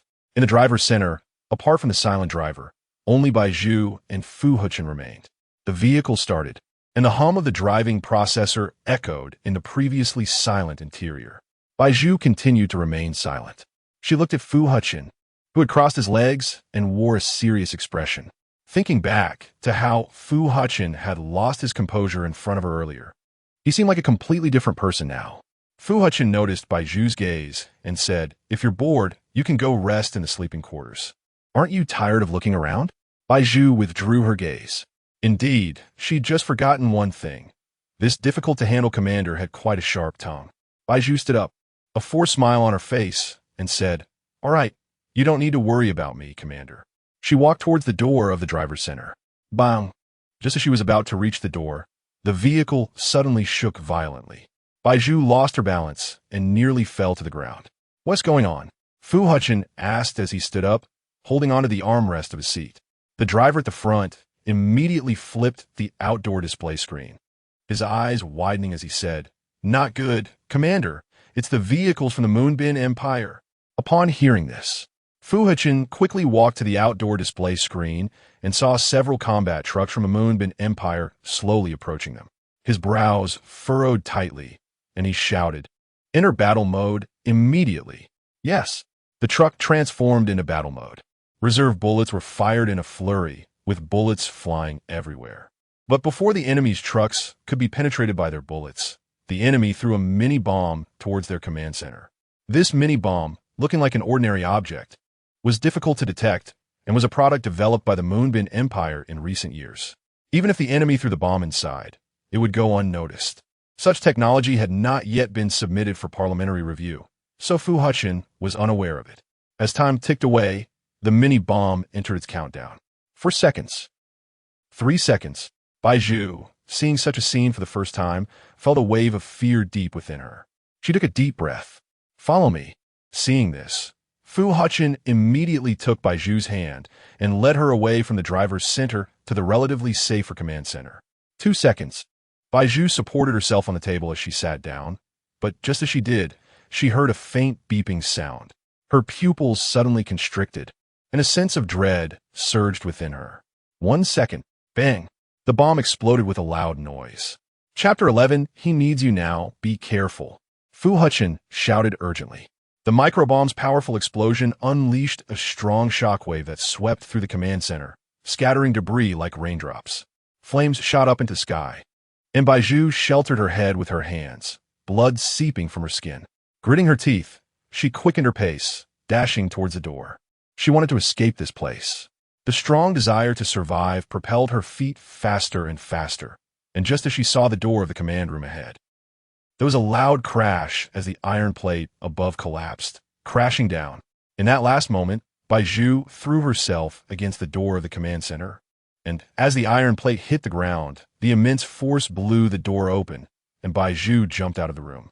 Looking back, she saw the massive iron plate sealing off the inside from the outside, and all she could see was a wasteland. She had no idea what Fu Hechen's situation was. Had he managed to escape when she jumped out of the command center? Never mind, why think about him? Bai Zhu thought to herself, Fu Hechen was strong, so he must have escaped successfully before she left the command room. Quick, go for rescue. Bai Zhu scanned her surroundings. Chaos reigned everywhere. Soldiers were jumping off trucks, rushing towards the enemy's direction. The situation was urgent, and the doors of the trucks carrying the bionic soldiers were wide open, with bionic beings stepping out to stabilize the defense. Bai Zhu picked up a gun that a soldier had dropped and then retreated from the war zone. jogging to the back of a truck. But before she could catch her breath, she stumbled over a hard object and fell to the ground. The rough ground grazed against the scar on her arm, sending a wave of burning pain through her. Bai Zhu gasped, preparing to get up from the ground. However, her gaze was drawn to the hard object that had tripped her. Lying on the ground was a golden badge, featuring an eagle pattern, and beneath it were some large characters, half of which were obscured by dust, but two characters stood out clearly: Bai family. Bai family. Seeing this, Bai Zhu hurriedly grasped the badge and gently wiped away the dust, revealing the words Bai Chong. Bai Zhu's eyes tightened. Father. At that moment, an icy chill spread through Bai Zhu's body, and a realization slowly rose in her heart. Could it be that her father was also involved in this battle? With that thought, Bai Zhu got up from the ground, tucking the badge into her skirt pocket. Unexpectedly, a gun was pointed at her forehead. Miss, how come you're all alone here? It wouldn't be good if you died. A man spoke from behind her, his voice carrying the accent of the Moonlight Empire. And he flashed a smile at Bai Zhu. Bai Zhu felt a chill run down her back and clenched the gun in her hand tightly. Noticing her response, the man, indifferent to her current state as a weak woman, said, Miss, give up. You can't beat me. He scrutinized Bai Zhu's features and continued, You're quite pretty, but you have a scar on your face. It's a pity if you die. The concealer she had used on her face had long been smeared off due to a series of setbacks, and now, her scar was partially exposed to the man's view. With that, the man pushed forcefully at Bai Zhu's shoulder. Bai Zhu was pinned against the side of the truck. Seeing this, she immediately pulled the trigger, aiming the gun at the man's forehead. If you dare take a step forward, I'll shoot you. The man smiled slightly and said, Miss, I'm not afraid at all. Bai Zhu could no longer tolerate it and pulled the trigger. The bullet shot into the man's forehead. However, instead of blood gushing out as Bai Zhu had anticipated, it was firmly blocked by a piece of diamond-like armor. The bullet ricocheted back to the ground, and the man laughed even more recklessly. How about it? Miss, don't waste your effort. Since I don't mind the scar on your face right now, if you can please me, I might let you live a little longer. Bai Zhu thought to herself that she absolutely couldn't let this person take advantage of her. But now, she knew she could never overpower him. So, she had to find another way. With that in mind, Bai Zhu calmed down and thought of a countermeasure. After a moment, she slowly spoke, All right, but I have a condition. The man, clearly impatient, replied, I've already let you live longer. What more conditions do you want? Taking advantage of the man's impatience, Bai Zhu lifted her leg and kicked him in the groin. That area wasn't a vital point, so it naturally had no armor protection. The man winced in pain, and Bai Zhu seized the opportunity to escape. I see you want to die. After a while, the man's face turned red with anger. He couldn't stand the humiliation he had just endured and hurriedly chased after her. Seeing this, Bai Zhu quickened her pace. However, she had not rested well for the past few days, and with the sudden situation today, her body was injured and her stamina couldn't support her for long runs. Panting heavily, gritting her teeth to keep running, her steps grew slower until she was caught up by the man behind her. Where do you think you're running? The man's arm grabbed Bai Zhu's shoulder. Bai Zhu's body trembled. But before the man could pull her away, a small artillery shell exploded, severing the man's arm in an instant. Bai Zhu took a step back, then looked up to meet a familiar face. The man before her was clad in steel battle armor, and the moonlight cast a faint silver sheen over the armor. Bai Zhu's lips trembled slightly. Fu Hechen, Miss She, I'm not the commander. The man lowered his eyelashes. Visible to the naked eye were mechanical veins on his neck, connecting to his nerves and heart. Bai Zhu's heart suddenly resonated with understanding. You're bionic? That's right. I'm Bionic Soldier Code 103. I'm sorry for being late. The bionic soldier's eyes revealed concern as he retracted the small artillery launcher in his hand and used a scanner to examine Bai Zhu's wounds. Fortunately, Miss She's injuries are only superficial. Just apply some medicine when you get back, and you'll recover immediately. Code 103 scanned and recorded all of Bai Zhu's scars. Looking at Code 103's face, which was strikingly similar to Fu Hechen's, Bai Zhu couldn't help but recall Fu Hechen's cold expression. Fu Hechen never showed the concern that Code 103 did. He was a commander, a human, yet his face was colder than that of a bionic. With that thought in mind, Bai Zhu asked Code 103, May I ask where the commander went after the explosion in the command center? Is he all right? Code 103 nodded. The commander is fine, but what is it? Bai Zhu felt an ominous premonition in her heart. Code 103 fell into a mechanical silence for a minute and said, "He needs you now." Chapter 12. You are mine. Upon hearing this, Bai Zhu's heart sank, and she said, "Okay, but I might not be in the best condition right now. Will the commander suggest?" Code 103 immediately shook his head, saying that the commander only needed to see the young lady. Bai Zhu nodded. Since Fu Hechen was safe and suddenly made such a request, she had no reason to refuse. She could only follow Code 103 to see what was going on. Thinking of this, Bai Zhu turned to Code 103 and said, "Please lead the way." Code 103 smiled and said, "Miss Anshi doesn't need to be so polite with me." Bai Zhu looked at the face that resembled Fu Hechen's and smiled, slightly taken aback. The Inside Empire had sent out androids, causing the enemy to suffer repeated setbacks, and the war had calmed down. Moments later, Code 103 brought Bai Zhu to a brand new truck. The original truck that housed the command center had used a telescopic space, so the parts destroyed by the bomb were only those of the original truck, while the parts that had been extended by the telescopic space were intact and transferred to the truck before her. As for the explosion earlier, Fu Hechen had hidden in the extended space, ensuring his safety. Bai Zhu followed Code 103 into the truck, where some of the command center's machinery was visible, while the remaining part had been destroyed since it was originally placed in the truck's main body. Fortunately, the important machinery was in the extended space, so the military did not suffer significant losses. "Commander, I have brought Miss Anchi to you." Code 103 knocked on the door of the bedroom next to the command center and said. A low male voice came from inside. "Bring her in." After hearing the order, Code 103 turned the doorknob and gently pushed the door open. At that moment, Fu Hechen was sitting at the head of the bed. His head was lowered, and his face was shrouded in shadow, making it difficult to see his expression. Bai Zhu was sent into the room by Code 103, who then exited and gently closed the door. Seeing this, Bai Zhu's heart sank. What was wrong with Fu Hechen now? Why did he seem to be in a bad mood? After Code 103 left, Fu Hechen spoke in a low voice to Bai Zhu beside him. "Come here." Bai Zhu cautiously walked in front of Fu Hechen and said, "Commander, you now. I was looking for you earlier. Why did you leave?" Before she could finish, Fu Hechen raised his eyes to look at Bai Zhu. She did not understand why Fu Hechen suddenly asked her this, only replying, "The situation was urgent earlier, and I had to escape for my life, so I left the truck." Fu Hechen took a deep breath. "I called for you many times. Didn't you hear me?" "Huh." Earlier at the command center, the bomb had destroyed the surroundings, and the scene was filled with roaring sounds. She indeed did not hear Fu Hechen's voice. But Bai Zhu thought, how could Fu Hechen not understand this? Bai Zhu replied truthfully, to the commander, "The noise at the scene was too loud, and I indeed did not hear your voice." Unexpectedly, the next second, Fu Hechen's anger intensified. He abruptly pulled Bai Zhu into his arms, then pressed her down beneath him, angrily saying, "Do you have to treat me like this too?" What was he talking about? Bai Zhu was confused. She did not understand what the commander was saying. In the moment she was pinned down by Fu Hechen, Bai Zhu clearly saw his face. She was surprised to find that in Fu Hechen's eyes, which should have been dark and deep, one eye had quietly changed color, with a blood-red pupil now staring intently at Bai Zhu. Bai Zhu was taken aback. "Moments later." Fu Hechen muttered incoherently, Why are you all like this?" Hearing this, Bai Zhu realized that Fu Hechen's mental state was very poor.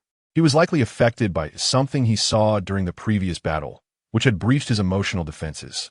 The urgent task for Bai Zhu was to calm Fu Hechen down. Thinking of this, she looked into Fu Hechen's eyes and said, "Commander, look at me. Calm down first, and we can talk properly later." However, upon hearing this, Fu Hechen's emotions did not calm down. Instead, they escalated. His breathing suddenly became rapid on She. After saying this, he forcefully tore the white dress off Bai Zhu. Bai Zhu's expression changed. Fu Hechen unbuckled his belt. "I won't allow you to do this. You are mine. You can't do this." Bai Zhu was tossed around by Fu Hechen for half the night. When she awoke, it was already noon the next day. Due to the previous ambush, Fu Hechen ordered the troops to rest in place. So when Bai Zhu woke up, she found that the scenery outside the window had not changed. Only Fu Hechen, who had originally been lying beside her, was nowhere to be seen.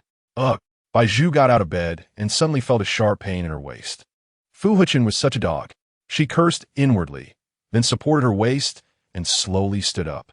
"Miss Anshi, are you all right?" At that moment, Mu Jie appeared in Bai Zhu's line of sight. Bai Zhu was startled and quickly covered her exposed skin with her hands, saying, "Secretary Mu Jie? The commander is outside receiving guests. He instructed me to keep an eye on you." Mu Jie smiled at Bai Zhu. "Do you feel unwell at the moment?" Bai Zhu shook her head, draping the blanket over herself, and recalling Fu Hechen's blood-red eyes from last night. She asked, "Secretary Mu Jie, may I ask what happened to the commander last night?" Mu Jie sighed. "Once the commander is stimulated, he becomes like this. I can't tell you the specifics." Bai Zhu nodded. Being looked after by a grown man was indeed uncomfortable for her. So she said, "Thank you for telling me this, Secretary Mu Jie. I would like some time alone. Could you please step outside?" "All right. I respect your wishes. I will wait for you outside the door." Mu Jie smiled and gestured to Bai Zhu before leaving the bedroom. After Mu Jie left, Bai Zhu took out the badge she had picked up from beside the truck from under her pillow. The badge was now intact in her hand, and she finally breathed a sigh of relief. When she was entangled with Fu Hechen earlier, she had secretly moved the badge beneath the pillow while he was in a daze, which was why it had not been discovered by Fu Hechen. Bai Zhu examined the appearance of the badge, then looked out the window of the bedroom. Outside, the vehicles of the Moonbin Empire had long since disappeared. Seeing this, Bai Zhu thought that if her father had been there earlier, he must have left by now. With this in mind, Bai Zhu wrapped herself in the blanket and got out of bed. She wanted to hide the badge and find herself some clothes to wear. She looked around and found that her telescopic bag, which she had originally placed in another truck, had been moved here. Bai Zhu stuffed the badge into the bag and found a light blue long dress, which she put on. "Is that bitch hidden in here?" Suddenly, a piercing female voice came from outside the door. Chapter 13, Applying Medicine. Bai Zhu heard the sound and hurriedly pushed the retractable capsule under the bed. She stood up cautiously, her gaze fixed on the door. The bedroom door was pushed open, and a woman in a purple-red long dress and a red beret appeared at the entrance. Behind her, Fu Hechen wore a stern expression and said, "This has nothing to do with you, Xiaer." Xiaer placed her hands on her hips, her face flushed with anger. "How can this not concern me? As the daughter of the Earl of Sherman, how am I inferior to a lowly maid like her?" Hearing this, Bai Zhu had a rough idea of what was happening. The woman named Xiaer was likely a noble and had feelings for Fu Hechen. However, she felt like she had heard the name Xiaer somewhere before. Fu Hechen took a deep breath and then looked into Xiaer's eyes, saying, "I'm sorry, Xiaer. I tried you before, but it didn't work. So now I can only try to find someone else." Xiaer's anger intensified upon hearing this. After a moment, Fu Hechen shifted his gaze to Bai Zhu, who had just changed her dress, and added, "Her status is naturally inferior to yours. My relationship with her is purely transactional. There will be no feelings involved." Xiaer was still furious, as rumors had circulated that Fu Hechen was already cohabiting with a maid named Anshi. She had started to resent the maid named Anshi back then. After a while, she walked in front of Bai Zhu and, upon seeing her face, was slightly taken aback. At the same time, Bai Zhu displayed the same expression. This person was none other than her classmate from the Noble Academy. Bai Zhu's back broke out in a cold sweat. Now, she wouldn't recognize me, would she? But Xiaer seemed not to recognize Bai Zhu's identity. She merely pointed at the scar on Bai Zhu's face and said, "I don't know how you managed to climb into the commander's bed with such an ugly scar on your face. Don't you find it embarrassing?" Upon hearing this, Bai Zhu finally breathed a sigh of relief. Fortunately, her appearance had changed, and Xiaer had not been very close to her before, so she didn't recognize her identity. Otherwise, it would be hard to explain this situation. She instinctively covered the scar on her face, thinking that she was now covered in injuries. And after what happened with Fu Hechen last night, there was hardly any good flesh left on her. Fu Hechen walked to Xiaer's side and said, "The medical officer will bring the medicine to treat her facial scars in a few days. By then, the scars on her face will naturally be concealed." Xiaer scoffed. "Commander, having her stay by your side with such a face is a disgrace to our aunt's empire. I find it disgusting. She doesn't even have a bit of self-awareness. How dare she follow the army into battle? Truly shameless." Bai Zhu turned her head away upon hearing this. Xiao'er's remarks were quite unexpected for Bai Zhu. She felt that Xiao'er had changed significantly. In the past at the Noble Academy, Xiao'er was a refined young lady known for her excellent character and studies, behaving gracefully in both words and actions. Back then, Bai Zhu, lacking her father's affection, had a reclusive personality and had few friends at school. Apart from the occasional help from teachers due to her status, hardly anyone would proactively approach her. Thus, she felt like she was worlds apart from Xiao'er. But now, how had Xiao'er's speaking style become so blunt? Her mannerisms were also vastly different from Bai Zhu's impression of her. Fu Hechen frowned and said, I have not exposed her to the public. Only the servants in my palace have seen her, so you don't need to worry about that. Xiao'er felt she had lost the argument upon hearing this. However, she certainly wouldn't argue with Fu Hechen. She was very fond of him now and would never risk losing him over a moment of impulse. After a moment, she had nothing more to say, so she turned and stormed off. Seeing this, Fu Hechen then reached out and grasped Bai Zhu's chin, saying, the scar on your face is now fully exposed. It seems my efforts to groom you were in vain.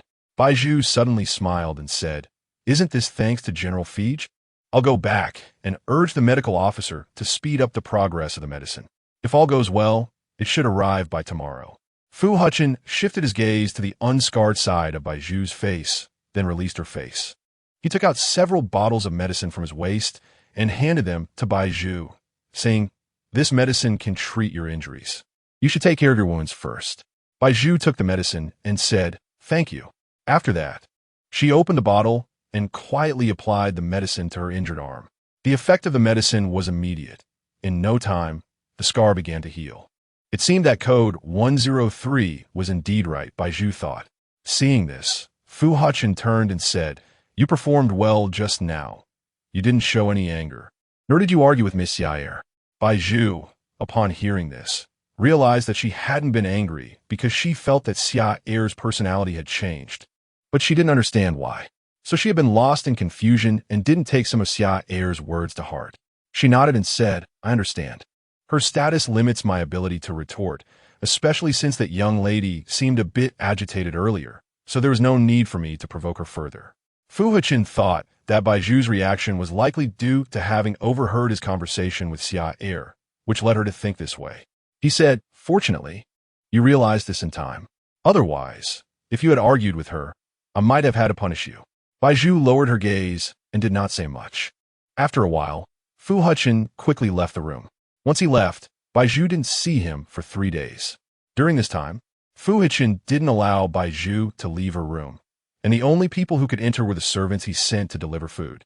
Over these few days, she casually asked the servants a few questions about Fu Hechen's situation, but they only said he was with Miss Xiao'er and were vague about the rest. Forget it. Bai Zhu didn't think much of it. For these few days, she had been either sleeping or eating. In the past, she would have found it hard to pursue such a life. As for everything else, she could temporarily set it aside. For her now, having no one to disturb her was the best situation. Until today, Fu Hechen arrived at Bai Zhu's bedside holding a bottle of white medicine, followed by several medical officers in white coats. Bai Zhu had just woken up from her sleep, her hair a mess and her face unwashed. After a moment, she looked around and was startled to see several people standing by her bed. She instantly sobered up and sat up from the bed. Who are you? Bai Zhu was initially confused, but the next second, she gently touched the scar on her face and suddenly realized who these medical officers were. Medical officers. Hurry and apply the medicine to me. Fu Hechen frowned slightly upon seeing Bai Zhu's current state and said, Chapter 14, Meeting the potion seeped into Bai Zhu's skin, and the scars on her face gradually faded away, disappearing without a trace after 10 minutes. Seeing this, Fu Hechen said, It seems you have successfully developed it.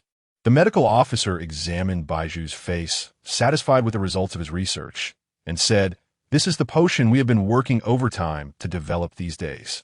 The effect shouldn't be too bad, but Fu Hechen asked, But what? The effect of this drug is time-limited. It can completely remove the scars on Miss Anqi's face, but it only lasts for 5 months. So, 5 months later, we will send another potion to Miss Anqi. The medical officer explained the effects of the potion in detail to Fu Hechen and Bai Zhu. Bai Zhu nodded, Okay, I will apply on time. Seeing that the scars on Bai Zhu's face had disappeared, Fu Hechen said, You should get ready. There will be a meeting soon, and you will accompany me to the command center."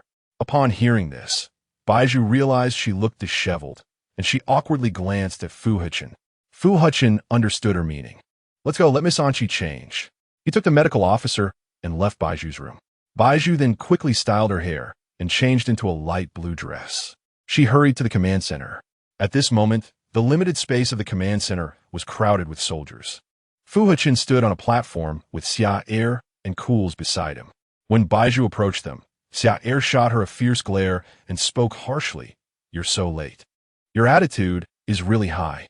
Bai Zhu took a deep breath. "Miss Xia, the commander just informed me to attend the meeting, and I have come as quickly as I could. I don't care when you found out. Anyway, Xia, enough." Fu Hechen timely interrupted their conversation. Xia, feeling dissatisfied, said, "Commander, I heard that after the enemy's surprise attack, you rushed here from the manor immediately. I really can't stand this maid being late, which is why I got a bit emotional. But Xia, this is not safe. You need to leave quickly." Fu Hechen took a deep breath and then gave Bai Zhu a look, signaling her to stand behind him. Xia pursed her lips and remained silent. At this moment, FAKED ran over to report the attendance status to Fu Hechen. "Commander, there are a total of 300 representatives present, and they are all here now." Fu Hechen nodded. Bai Zhu noticed that FAKED had pushed himself beside her, so she instinctively stepped aside to maintain some distance. FAKED glanced at Bai Zhu and snorted coldly. "Miss Anqi, you seem quite comfortable standing back there." Bai Zhu smiled coldly, and since there were others around, she said, "What a coincidence, General FAKED. I didn't expect you to be here too." Silence. Fu Hechen frowned. He then walked in front of the soldiers and said, "Today, we have summoned all representatives for 2 reasons. First, we have received reports from the front line that the enemy is likely to launch an attack in 3 days. So we need to set off for the front line quickly. Second, due to the recent development of micro-machines by the Moonbin Empire, we suffered greatly a few days ago. These micro-machines may be hidden by the enemy among our ranks. So before we set off, I appoint General FAKED and Secretary Mujia to investigate all personnel in the trucks." As soon as Fu Hechen finished speaking, Cools suddenly refuted, "Commander, is it possible to investigate all personnel in the trucks in such a short time?" Fu Hechen turned around. "Uncle, all the soldiers in the 2 trucks near the command center have already been investigated, and among the officers beside me, except for you and Miss Anqi, everyone else has also been surveyed. You needn't worry about the speed of my investigations." Cools took a deep breath and looked at Bai Zhu behind him, saying, "Then you should start with Miss Anqi. According to Code 103, Miss Anqi was ambushed by enemy soldiers, and it's possible that at that time, the enemy soldiers implanted micro-machines on her." "Implanted micro-machines?" Bai Zhu laughed at Cool's words about her close encounter with enemy soldiers. She didn't think the enemy soldiers had implanted any machines on her, because in such a short time, she believed that person wouldn't be that quick. Moreover, the soldier clearly had the intent to kill her. Logically, that soldier had no reason to implant machines on someone who was about to die. Thinking of this, Bai Zhu said, "But Duke Cools, Code 103, can testify that the enemy soldier clearly wanted to kill me. He had no reason to implant micro-machines on me. What? Now that we want to investigate you, you are unwilling?" Xia angrily said, "Anqi, you haven't been officially appointed as the head maid by the commander. You are just a lowly maid. How dare you refuse Duke Cools?" Bai Zhu felt annoyed by Xia's sudden interference. However, her current identity didn't allow her to express her anger in front of Xia. She calmed herself and said, "Miss Xia, I am just reporting the situation to Duke Cools honestly. I didn't mean anything else." In fact, she also had a little selfishness. If they were to thoroughly investigate her belongings, they would most likely investigate the retractable bag she was carrying. And now, her father's badge was placed in her retractable capsule. If they were to search, it would not be a good thing for her.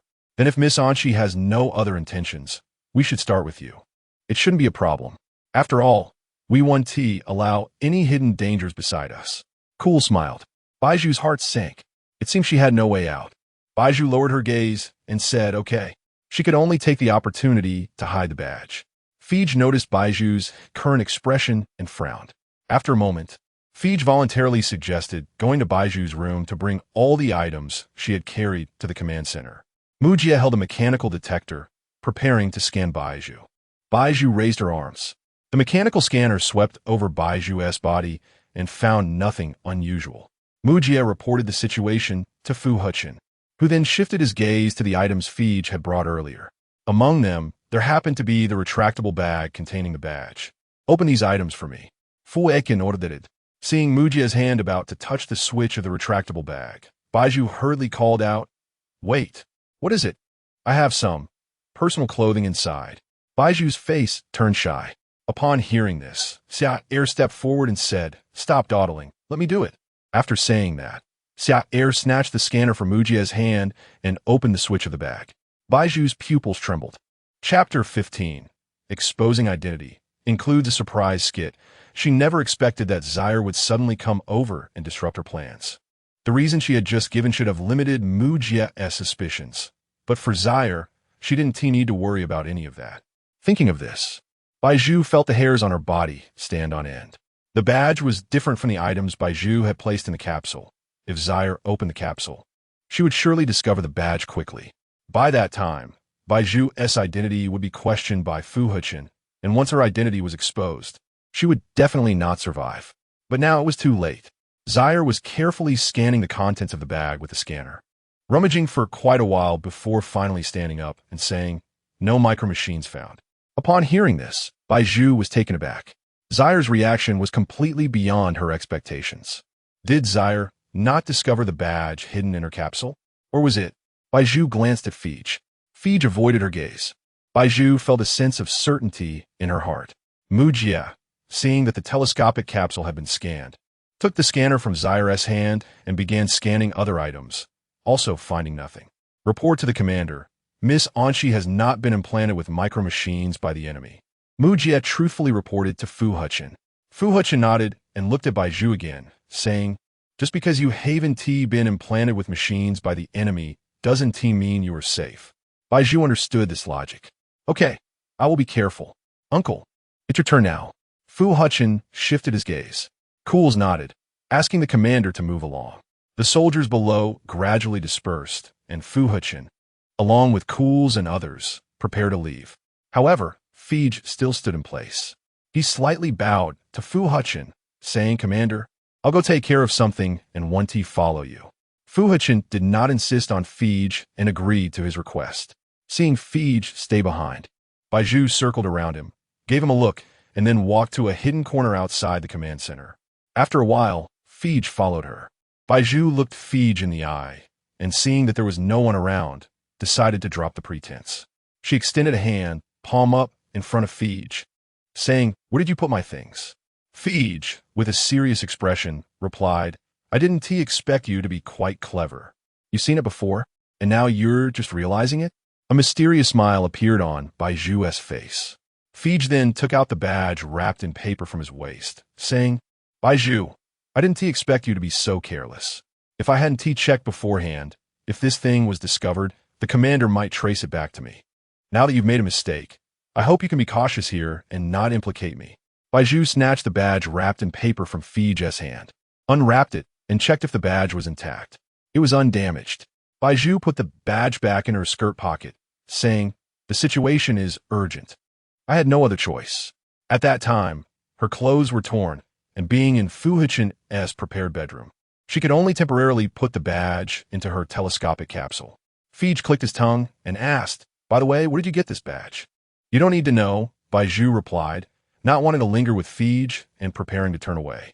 Fij blocked her path, stopping her, saying, "I felt guilty towards you before at the manor, but now I've saved you twice. The first time you said you would tell me about my sister's whereabouts, but you broke your promise, and now you refuse to answer my question. I don't know what you're thinking, but I don't think you need to treat me this way." Bai Zhu didn't take his words to heart. What was even more ridiculous was that Fij still had the face to say such things. She had nearly lost her life twice, and, in the end, wasn't Fij part at all. If it weren't for this person betraying her feelings, and betraying the Bai family, her identity wouldn't be so awkward. Fij had no room for maneuvering in Bai Zhu's eyes. Bai Zhu coldly smiled and said, "So what? What do you want me to do? Forgive you? Like you again? Dream on." Bai Zhu smiled as she stared into Fij's eyes. Fij took a deep breath and said, Don't bother. Your liking and forgiveness mean nothing to me. He glanced at Bai Zhu's skirt pocket containing the badge and said, if I'm not mistaken, the badge of Bai Qing in your hand should have been picked up by you during the enemy S-raid last time, right? Bai Zhu nodded. Since Fij had already guessed the truth, she saw no need to hide it anymore. Moreover, Fij already knew the facts. Fij sneered, you've seen your father's badge. Didn't you think about whether your father was present at the scene at that time? Bai Zhu was a bit impatient with the question and said, I thought about it. So what? I don't want to hear about my father from you again. You all make me sick. What are you doing? At that moment, Bai Zhu heard Cool's voice. Cool strode up to Bai Zhu, saying, I don't know if it's my illusion, but did I just hear you two arguing? Bai Zhu was startled to see Cool's suddenly approach. Why was he here now? Wasn't he supposed to be undergoing inspection by Fu Hechen and the others?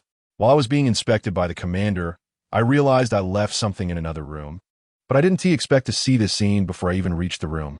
Zaire looked at Bai Zhu, then glanced at Fij, saying, do you two have some personal grievances? Bai Zhu didn't know how much Zaire had just heard, but if Zaire had heard their entire argument, he would naturally guess her identity. In reality, Cools only heard the latter half of their argument. As for what they had said earlier, Cools only thought it was their personal grudge. After all, he also knew that Anchi had once been a maid at Fij's manor. However, seeing Bai Zhu and Fij facing each other, squeezed into a corner, a thought suddenly arose in his mind. Miss Anchi, you are about to become the head maid. Now standing so close to General Fij, if the commander sees this, it won't look good. Chapter 16 base, Bai Zhu glanced awkwardly at Fij, thinking that Duke Colossi must have misunderstood something. However, this was a good thing for her, as Colossi did not seem to doubt what she had just said. My lord, it's not what you think, Bai Zhu smiled gently. Colossi snorted coldly and said, Miss Anchi, I can't be bothered to investigate your matters. I only reminded you once. As for whether it's true or not, you know in your heart. Hearing this, Fij hurriedly said, My lord, you are overthinking it.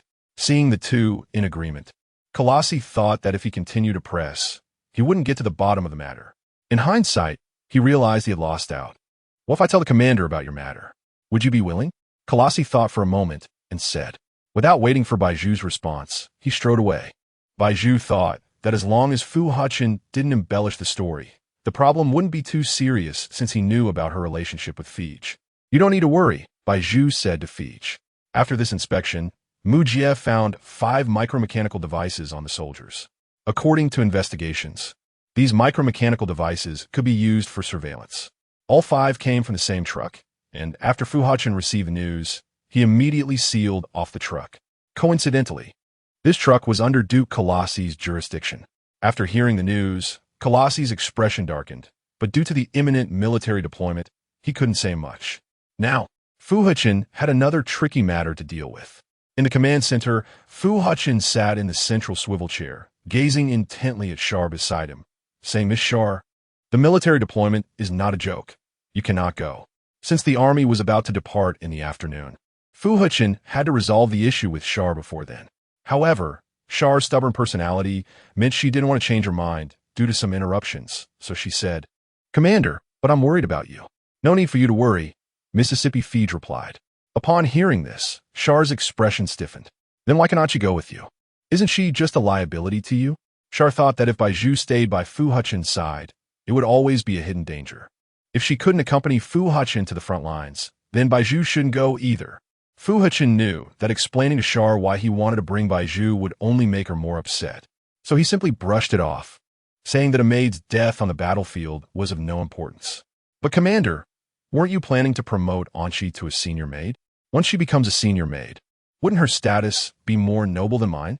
Shar said, her tone tinged with anger. Fu Hechen had no choice but to say, if I take you, I won't be able to explain to Count Shachman. Upon hearing this, Shar's expression immediately turned aggrieved. She clutched her clothes and said, but, Commander, I've admired you since I was young, and my father. All right. Fu Hechen was already unwilling to continue the conversation with Shar, so he interrupted her. After all, he had said what he needed to say, and as for the rest, if Miss Shar could take responsibility herself, he didn't need to worry about it. After a moment, Fu Hechen got up and called Mu Jie, who was waiting outside the door, saying, You go now and install some protective devices in Miss Char's room to ensure that I can be notified immediately in case of an emergency." Upon hearing this, Char's eyes lit up. "Commander, do you agree to let me go with you?" Fu Hechen nodded. Char's mood instantly improved as she said, "Thank you, Commander." After saying that, she left the command center and, upon returning to her room, saw Bai Zhu standing in a nearby bedroom through the window. A mysterious smile appeared on her lips. At that moment, Bai Zhu had just picked up her expandable bag and opened it, looking for protective tools. She knew that the front lines were extremely dangerous, and if she wasn't careful, her life could be at stake. So, she locked her bedroom window, reinforced it with a layer of steel, and set up a hidden space under her bed for emergencies. Just then, there was a knock on the door. Bai Zhu heard it, put down the tools in her hands, and went to open the door. Mu Jie stood before her, holding an alarm device and a remote control. "Miss Anshi, I was instructed by the commander to install a protective alarm in your room." When Fu Hechen instructed Mu Jie to install protective devices in Char's room, he also asked him to do the same for Bai Zhu. Seeing this, Bai Zhu quickly stepped aside to let Mu Jie enter. It seemed that Fu Hechen didn't want her to die, Bai Zhu thought. But that made sense. Currently, she was the only one who could treat Fu Hechen's hidden ailment. If she died, he would have to search for a needle in a haystack again, which would not be beneficial for him. 10 minutes later, Mu Jie opened the remote control and placed the alarm on Bai Zhu's bedside. Then, he used the remote to turn on the alarm, which displayed a green light.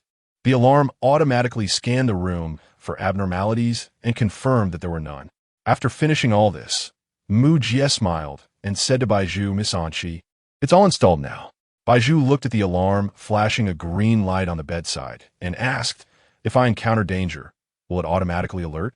"When danger occurs, the green light will turn red and it will naturally notify the commander immediately," Mu Jie explained. Bai Zhu nodded. In the afternoon, the truck started, and the army drove toward the front lines. The truck traveled for 3 days, and as snowflakes fell from the sky, Bai Zhu smelled a strong scent of gunpowder. They had arrived. This was the border between the Insai Empire and the Yubin Empire, a place that had been ravaged by war for years. Hence the sparse population, with only soldiers stationed at the front line base now. After a while, the truck merged with the base, causing a tremor around. The tremendous impact made Bai Zhu roll off the bed. Then, the truck transformed into steel houses of the same color as the base, becoming part of it. Bai Zhu managed to get up from the ground, witnessing everything with a slight sense of shock. "Commander, not good." Bai Zhu heard a commotion in the corridor. A soldier from the base rushed into the command center, holding a battle report. Fu Hechen asked, "What is the current situation? Has the Yubin Empire launched another attack?" "In the past 3 days, the Yubin Empire has been intermittently interfering at the border, and according to reports from our undercover agents, the Yubin Empire now has measures to counter our cyborgs. It is said that they received some aid from Planet FC, and since then, we haven't received any reports from our undercover agents. We suspect they have been exposed." The soldier's hands trembled, and his lips turned pale as he spoke. Seeing this, Fu Hechen urgently summoned all personnel to discuss preparations for war. But it was too late. Bang! Before all personnel from the base could gather, a plume of black smoke stained the sky, and gunpowder erupted from the snowy world. The sound of artillery echoed throughout the base, and the red alarm devices continuously emitted buzzing sounds. Bai Zhu witnessed this scene, and her heart sank. Chapter 17. Severely injured, the ground trembled as she reached out to grasp the edge of the bed, barely stabilizing herself. Soon, a large number of soldiers evacuated the base. Fu Hechen sent out the bionic soldiers to lead the troops into battle.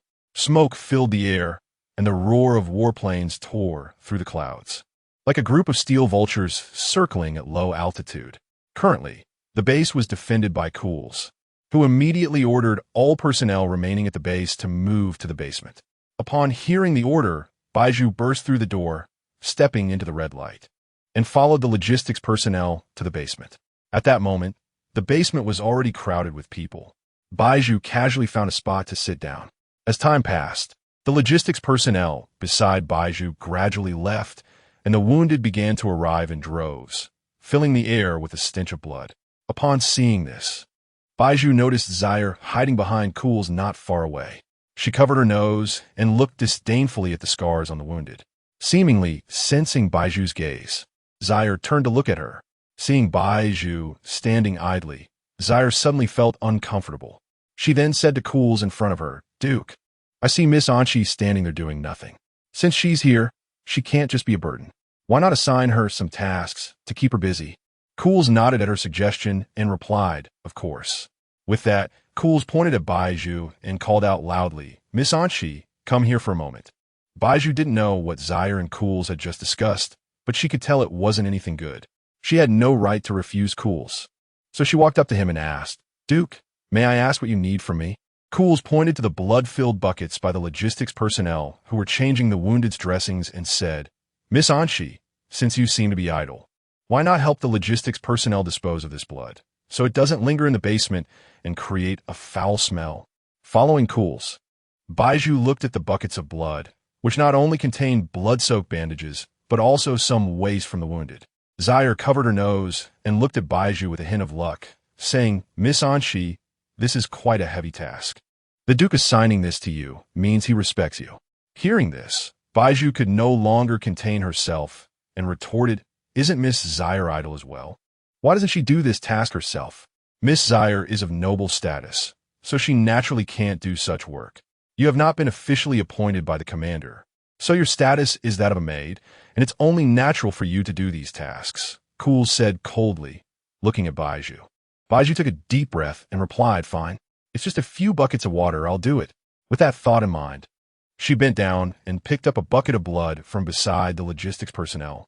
The foul odor instantly filled her nostrils, and she covered her nose, feeling nauseous.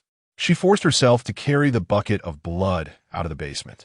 Since she was unfamiliar with the layout of the base, she wandered around for a long time, unable to find a place to dispose of the water.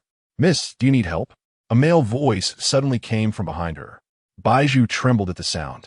She felt it was strange. All personnel in the base were in the basement, except for this man behind her. She turned around to see a long-haired man dressed in steel armor, with mechanical veins clearly visible on his neck. Realizing he was a bionic soldier, Bai Zhu felt relieved and asked, "Could you tell me if there's a place to dispose of water here?" The bionic soldier pondered for a moment and replied, "Miss, please follow me." Bai Zhu followed the bionic soldier, who led her to a drainage outlet outside the base. This outlet was more like a sewage ditch. It emitted a foul smell of excrement and urine, making it uninviting to approach. Bai Zhu frowned. "Forget it, I'll just dump it." She stepped forward and poured the contents of the bucket into the drainage, then quickly ran away. Back in the basement, Cools didn't let Bai Zhu rest. Instead, he prepared several more buckets of blood for her and ordered her to dispose of them again. Bai Zhu carried the buckets of blood to the drainage outlet, running back and forth about 10 times.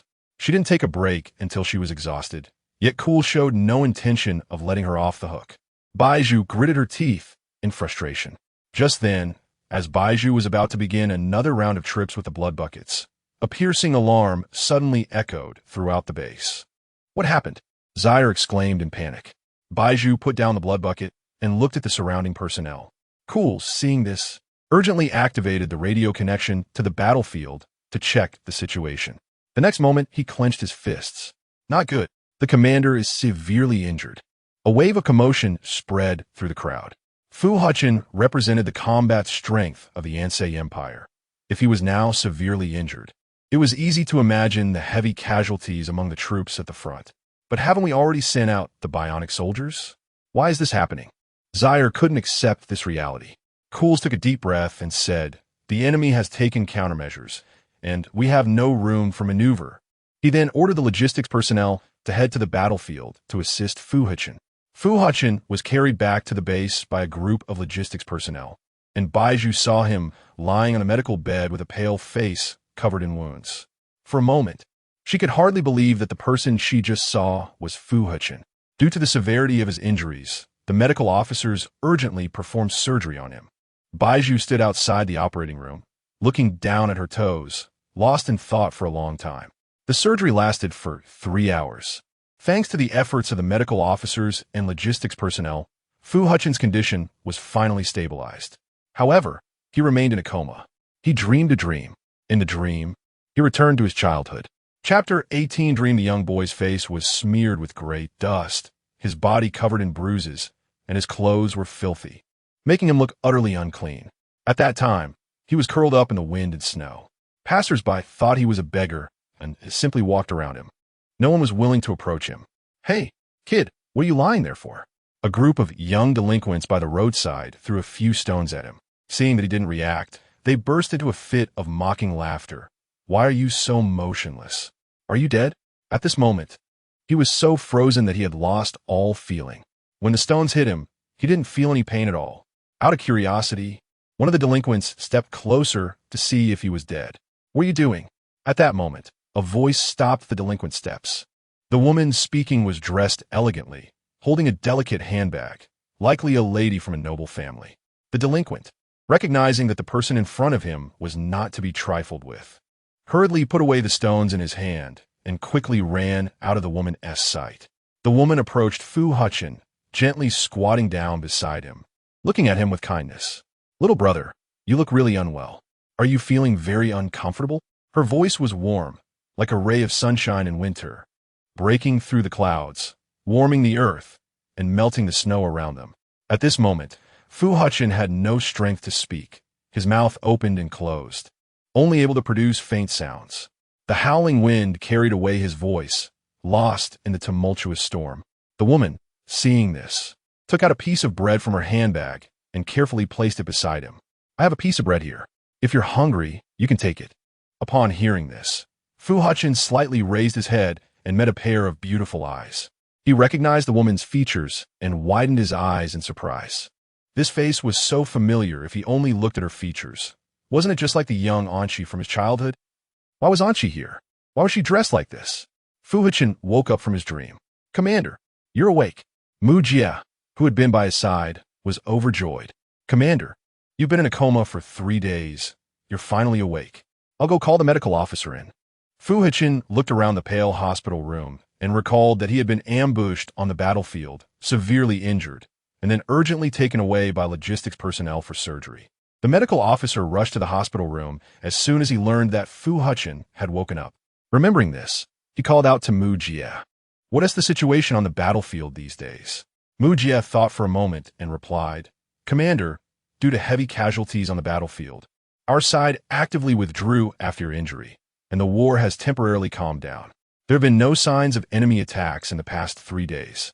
Fu Hechen frowned slightly and said, "Go call the medical officer in." Mu Jie went to the door. The medical officer, carrying medical tools, conducted a full-body examination on Fu Hechen and asked about his current condition. "Commander, do you still feel any discomfort in your body?" Fu Hechen shook his head no. The medical officer smiled and put away his tools. "That's good.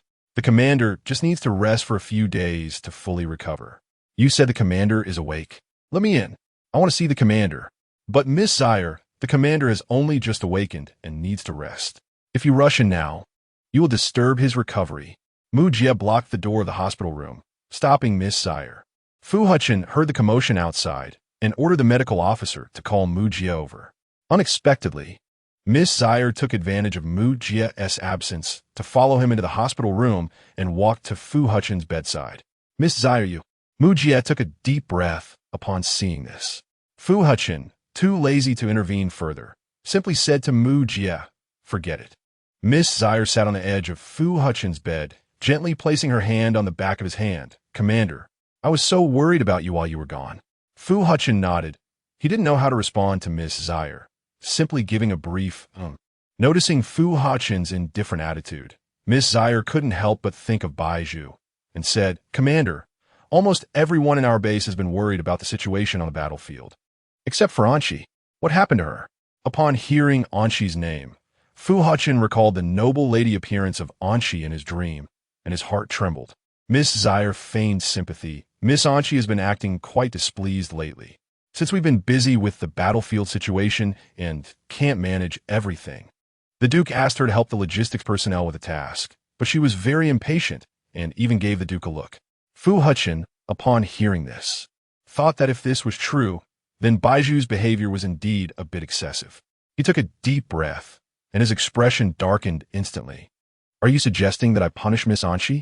Seeing this, Miss Zaire thought that Fu Hechen believed her words, so she said, "If the commander can make Miss Anchi pay for her actions, that would be best." Fu Hechen nodded, but at that moment, he really wanted to see Bai Zhu. Ever since he had that dream, Bai Zhu's face from the dream had lingered in his mind. He remembered once in his childhood, after refusing to take medication. He was kicked out of the research institute by the previous commander and wandered outside for a month. However, due to the effects of the medication, he gradually forgot that period of wandering. So, in the dream, he couldn't distinguish whether that memory was reality or fantasy.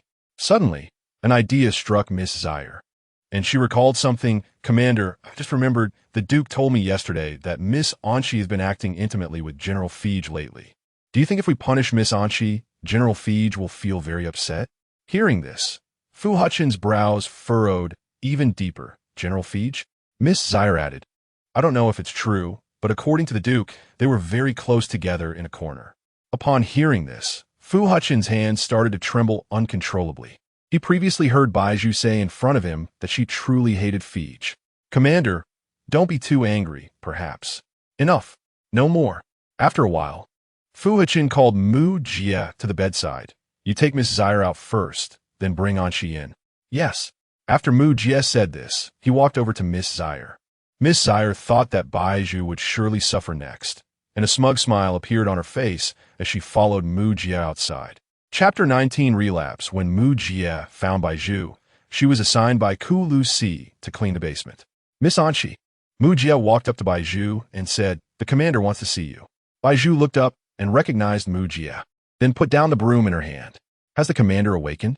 Mu Jie nodded. "Yes, the commander just woke up not long ago and wants to see you. But I still have tasks assigned by His Grace. Can you help me tell His Grace?" Bai Zhu pointed to the broom beside her. Seeing this, Mu Jie recalled what Sha Er had said earlier when he criticized Bai Zhu in front of Fu Hechen, and combined with Bai Zhu's current situation, he suddenly felt it was somewhat unrealistic. His brows slightly furrowed as he said, "No problem." Bai Zhu didn't understand the expression on Mu Jie's face, but she didn't think too much about it. So she took off her dusty apron and quickly left the basement. Mu Jie brought her to the door of Fu Hechen's ward and gently knocked on the door, saying, "Commander, I have brought Miss Anchi to you." A deep voice from inside Fu Hechen replied, "Let her in." "Please, Miss Anchi." Mu Jie slowly opened the door, creating a path for Bai Zhu to enter. Bai Zhu nodded and walked in. At this moment, Fu Hechen was leaning on the sickbed, flipping through a book. Bai Zhu noticed that Fu Hechen wasn't actually paying attention to the book because he was holding it upside down. When Fu Hechen saw Bai Zhu entering, he placed the book on the bedside table and coldly looked at her, saying, "Tell me, what have you been doing these past few days?" Bai Zhu was puzzled as to why Fu Hechen suddenly asked her this. She replied, "I have been helping the staff in the basement. I heard others say that you were very unwilling to do this," Fu Hechen said in a deep voice. Bai Zhu did not deny it. After all, Ku Lu Si had assigned her all the dirty and tiring tasks without any pay, so of course, she was unwilling. Seeing that, Bai Zhu didn't speak. Fu Hechen thought that she was admitting to what he had just said. Thinking of this, Fu Hechen's anger intensified. So, this means Sha Er wasn't lying to him just now? That means her close relationship with FAKED was also true? Fu Hechen took a deep breath and spoke. "Yes, the maid is not very willing to do these tasks." Bai Zhu looked at Fu Hechen calmly. Fu Hechen could no longer control the trembling of his arm. He suddenly pushed the cabinet beside him, causing the books on the table to scatter everywhere. Bai Zhu stepped back upon seeing this. What was wrong with Fu Hechen? Then, Fu Hechen's bizarre red eye appeared again. He abruptly got out of bed, pinned Bai Zhu against the wall, and grabbed her neck, angrily shouting, "Then why did you lie to me before?" "Why? Huh?" Bai Zhu realized that Fu Hechen had likely relapsed again. She didn't understand what she had said to provoke him. But the pressing matter at hand was clearly not this. She needed to stabilize Fu Hechen first. "Cough, cough. Commander, please, calm down, okay?" Bai Zhu grasped Fu Hechen's hand that was choking her neck. Fu Hechen was panting heavily, his chest rising and falling violently. "Why did you lie to me about your relationship with FAKED? Was it to save your life? Are you that afraid of dying?" Her relationship with FAKED. Upon hearing this, Bai Zhu suddenly realized. Could it be that Ku Lu Si told Fu Hechen about what he saw that day? Bai Zhu thought to herself that Fu Hechen must have misunderstood, so she hurriedly explained, "Commander, you must have misunderstood. It's not as you think. I had a dispute with General Fei that day." "Shut up. Do you think your explanation means anything to me now?" Fu Hechen tightened his grip on Bai Zhu's neck. The feeling of suffocation surged in Bai Zhu's heart, and she felt her vision gradually blur. Just as she was about to faint, Fu Hechen suddenly released her neck. Cough, cough, cough.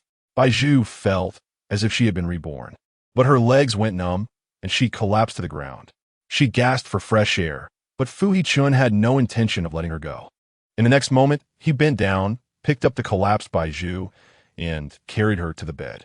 Bai Zhu thought of what Fu Hechen would do next, and, out of fear, shrank away from the edge of the bed. Unfortunately, the bed in the ward was not very big. After moving a few steps, her hand reached out but found nothing. Her heart tightened. At that moment, Fu Hechen pulled her into his embrace, firmly restraining her arms. Bai Zhu struggled weakly and ultimately chose to give up. After a while, Fu Hechen pressed Bai Zhu down, rendering her unable to move. Bai Zhu's eyes gradually lost focus. When Fu Hechen woke up, he found Bai Zhu lying beside him, covered in ambiguous marks. He didn't need to think to know what he had done to Bai Zhu during his episode.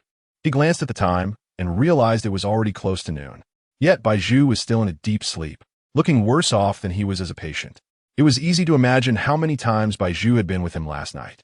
However, due to years of medication, his body had become different from ordinary people, and his post-surgery recovery was very fast.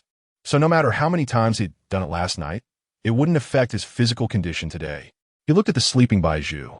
Although he now knew that Bai Zhu had lied to him about some things, if he were to pursue it, he suddenly felt a bit reluctant. Perhaps it was due to a guilty conscience? After all, she had accompanied him for many times during this period. "Commander." At this moment, a voice from outside interrupted Mu Jie's thoughts. Upon hearing this, Fu Hechen quickly got dressed while Bai Zhu was still asleep and said, "What's the matter?" "There is a very urgent matter that needs the commander to resolve in person," Mu Jie said from outside the door. "Then wait for me there." Fu Hechen walked to the door, opened it, and met Mu Jie. As Mu Jie caught a glimpse of Bai Zhu lying on the sickbed during the door's opening, he asked out of concern, "Commander, how do you feel now? Do you need me to call a medical officer to check your condition?" Fu Hechen shook his head, his face stern, and said, "Get to the point." Mu Jie then took out the documents tucked under his arm and handed them to Fu Hechen, saying, "People from Planet FC have arrived, and this is their introduction material for us." Chapter 20 Cooperation. Fu Hechen took the documents handed to him by Mu Jie and read the contents carefully. "They want to cooperate with us?" Fu Hechen closed the documents, his expression serious. "But didn't we just receive news that they are currently cooperating with the Weban Empire?" Mu Jie frowned, unsure, but according to the documents, they seem to be more interested in our technology. "Then take me to meet him," Fu Hechen said straightforwardly. The fact that FC Planet is willing to abandon the Weban Empire and turn to cooperate with us might not be a bad thing. Mu Jie took Fu Hechen to the senior office of the base. At this moment, the envoy from FC Planet had been waiting here for a long time. When Fu Hechen arrived, the envoy respectfully stood up from his seat and proactively extended his hand to Fu Hechen, saying, "Hello, Commander Fu from the Onsai Empire." Fu Hechen smiled and extended his hand in return, replying, "Hello, my name is Fong Ku. Here is my business card." Fong Ku handed a small micro-display screen to Fu Hechen, who browsed through the text displayed, which showed a series of responsible projects. "I didn't expect you to be involved in the development of so many things. Naturally, otherwise I wouldn't have the face to seek cooperation with you." Fong Ku smiled lightly. Fu Hechen sat down in the main seat of the office. He was fond of small talk, so he directly stated, "I'm curious. Why are you willing to betray the Weban Empire and come to us?" Fong Ku continued to smile as he returned to his chair, saying, "We are interested in one of your technologies. Is it the bionic people?" "Exactly. So it is." Fu Hechen nodded. He admitted that if it weren't for the prohibition imposed by the Council in recent years, the bionic people of the Onsai Empire would have already been wreaking havoc on SA Planet. "I heard from the Weban Empire that you have brought this technology, which your planet's council has banned, to the battlefield to counter our assistance." Fong Ku suddenly curiously propped his chin and asked, "I want to ask a side question. Aren't you afraid of being punished by the Council for bringing banned technology to the battlefield? Your planet is the first to interfere in the internal battles of our SA planet, which is a special situation. Our planet's council has always had a rule that technology on the battlefield can only be paused under normal circumstances, and your sudden interference has exceeded that scope. Fu Hechen explained the situation, seeing Fong Ke lost in thought, and then asked, "Do you have any other questions?" Fong Ke suddenly came back to his senses and said, "No more. So, according to Commander Fu, once this war is over, your council will likely issue a new regulation. That is not your concern." Fu Hechen said in a deep voice. "All right, I won T medal." Fong Ke returned to the main topic. "We discovered a bionic person who looks very much like you. And he is really powerful. If we can combine him with our technology, I believe it will be beneficial for both you and us." Upon hearing Fong Ke's description, Fu Hechen realized that the bionic person he mentioned was codenamed 103. Currently, codenamed 103 has a chip developed by Ku Lucy implanted in its body. And coupled with its already strong abilities, the combat power is more than 5 times that of ordinary bionic people. It is indeed our best bionic person. We have also noticed that while we can effectively mitigate the impact of other bionic people with our technology, once we encounter it, we can only temporarily retreat and turn to attack you. Fong Ke recalled the operations of codenamed 103 on the battlefield, saying, "If you had been seriously injured and that bionic person had been present, the Weban Empire might not have been able to achieve victory." Fu Hechen sensed the underlying meaning in Fong Ke's words and said, "So, is that the reason why you want to abandon cooperation with the Weban Empire?" "Exactly. Our planet's goal in aiding your planet is to help you achieve victory in the war, but fundamentally, we still want to learn your technology." Fong Ke then pulled out a pre-drafted contract from his folder and placed it in front of Fu Hechen, saying, "Commander Fu, if you agree, please sign this contract." Fu Hechen paused in his actions. Seeing this, Fong Ke thought Fu Hechen misunderstood something, so he quickly explained, "We are not people who break contracts. We did not sign any agreement with the Weban Empire because they did not show us the technology at first, saying they would wait for battlefield practice. However, we were greatly disappointed by their performance, so we do not intend to sign an agreement with them." Fu Hechen picked up the contract on the table and scanned the contents. FC Planet wants to exchange their technology for bionic technology. As he read this, Fu Hechen's thoughts hesitated slightly. "If we provide you with our technology, can your technology ensure our victory in the war?" "Absolutely. Your technology gives us more confidence to ensure your victory." Fu Hechen took a pen from the pen holder, opened the cap, and before writing, he asked one last question. "Do you have any examples of your technology?" Fong Ke replied with a smile. "For example, the microtechnology recently promoted by the Weban Empire was developed by our people. It belongs to our technology. If you agree, we will also bring this technology to you." Fu Hechen nodded. He had already witnessed the strength of FC Planet's technology on the battlefield, and now hearing Fong Ke say this, he felt much more assured. Coincidentally, the Onsai Empire's army had suffered heavy casualties, and if they did not receive effective assistance in time, the final result could likely be a compromise and surrender to the Weban Empire. This absolutely cannot happen, as the strongest nation on SA planet. If the Onsai Empire were to voluntarily surrender, it would only indicate the decline of their national power. And as a commander, he would only bring shame to generations of commanders of the Onsai Empire. Thinking of this, Fu Hechen decisively signed his name in the contract's signature area. The contract was successfully signed. "Well then, Commander Fu, I hope for a pleasant cooperation in the future." Seeing this, Fong Ke then put the contract into his prepared folder. Fu Hechen smiled in response. "Do your people need to be stationed at our base?" Fong Ke nodded. "Yes, it is written in the contract. Please provide the venue." Fu Hechen then gestured to Mu Jie beside him, saying, "You go arrange it. Clear out a space for them." "Okay." Mu Jie left upon hearing this. But as he reached the door, he saw the soldiers who had been stationed outside the hospital rushing over, saying, "Commander, Miss Anchi has developed a high fever after waking up. Do you need to go check?" Chapter 21. Treating illness. When Fu Hechen heard these words, his body suddenly stiffened in place. It seemed that the commander had other matters to attend to, so he decided not to disturb him for now. Fankiskiviko, witnessing this scene, smiled and prepared to leave. Fu Hechen called out to Fang Ku, "It's fine, I don't need to go over." This collaboration was crucial. He had only recently signed an agreement with Fang Ku, and for the sake of the Empire, he could not neglect the messenger. He then instructed the soldiers who had come to the door, "It's just a small matter. Relay my order to let a few medical officers in to check on Miss Anchi." Yes. When Bai Zhu woke up, she felt dizzy and her whole body ached. Remembering the events of the previous night, she cursed Fu Hechen 1,000 times in her heart. It seemed she had truly been worn out by him. She walked to the door and asked a soldier to take her temperature. When the electronic thermometer was placed on her forehead, it turned red, and she realized she had a fever.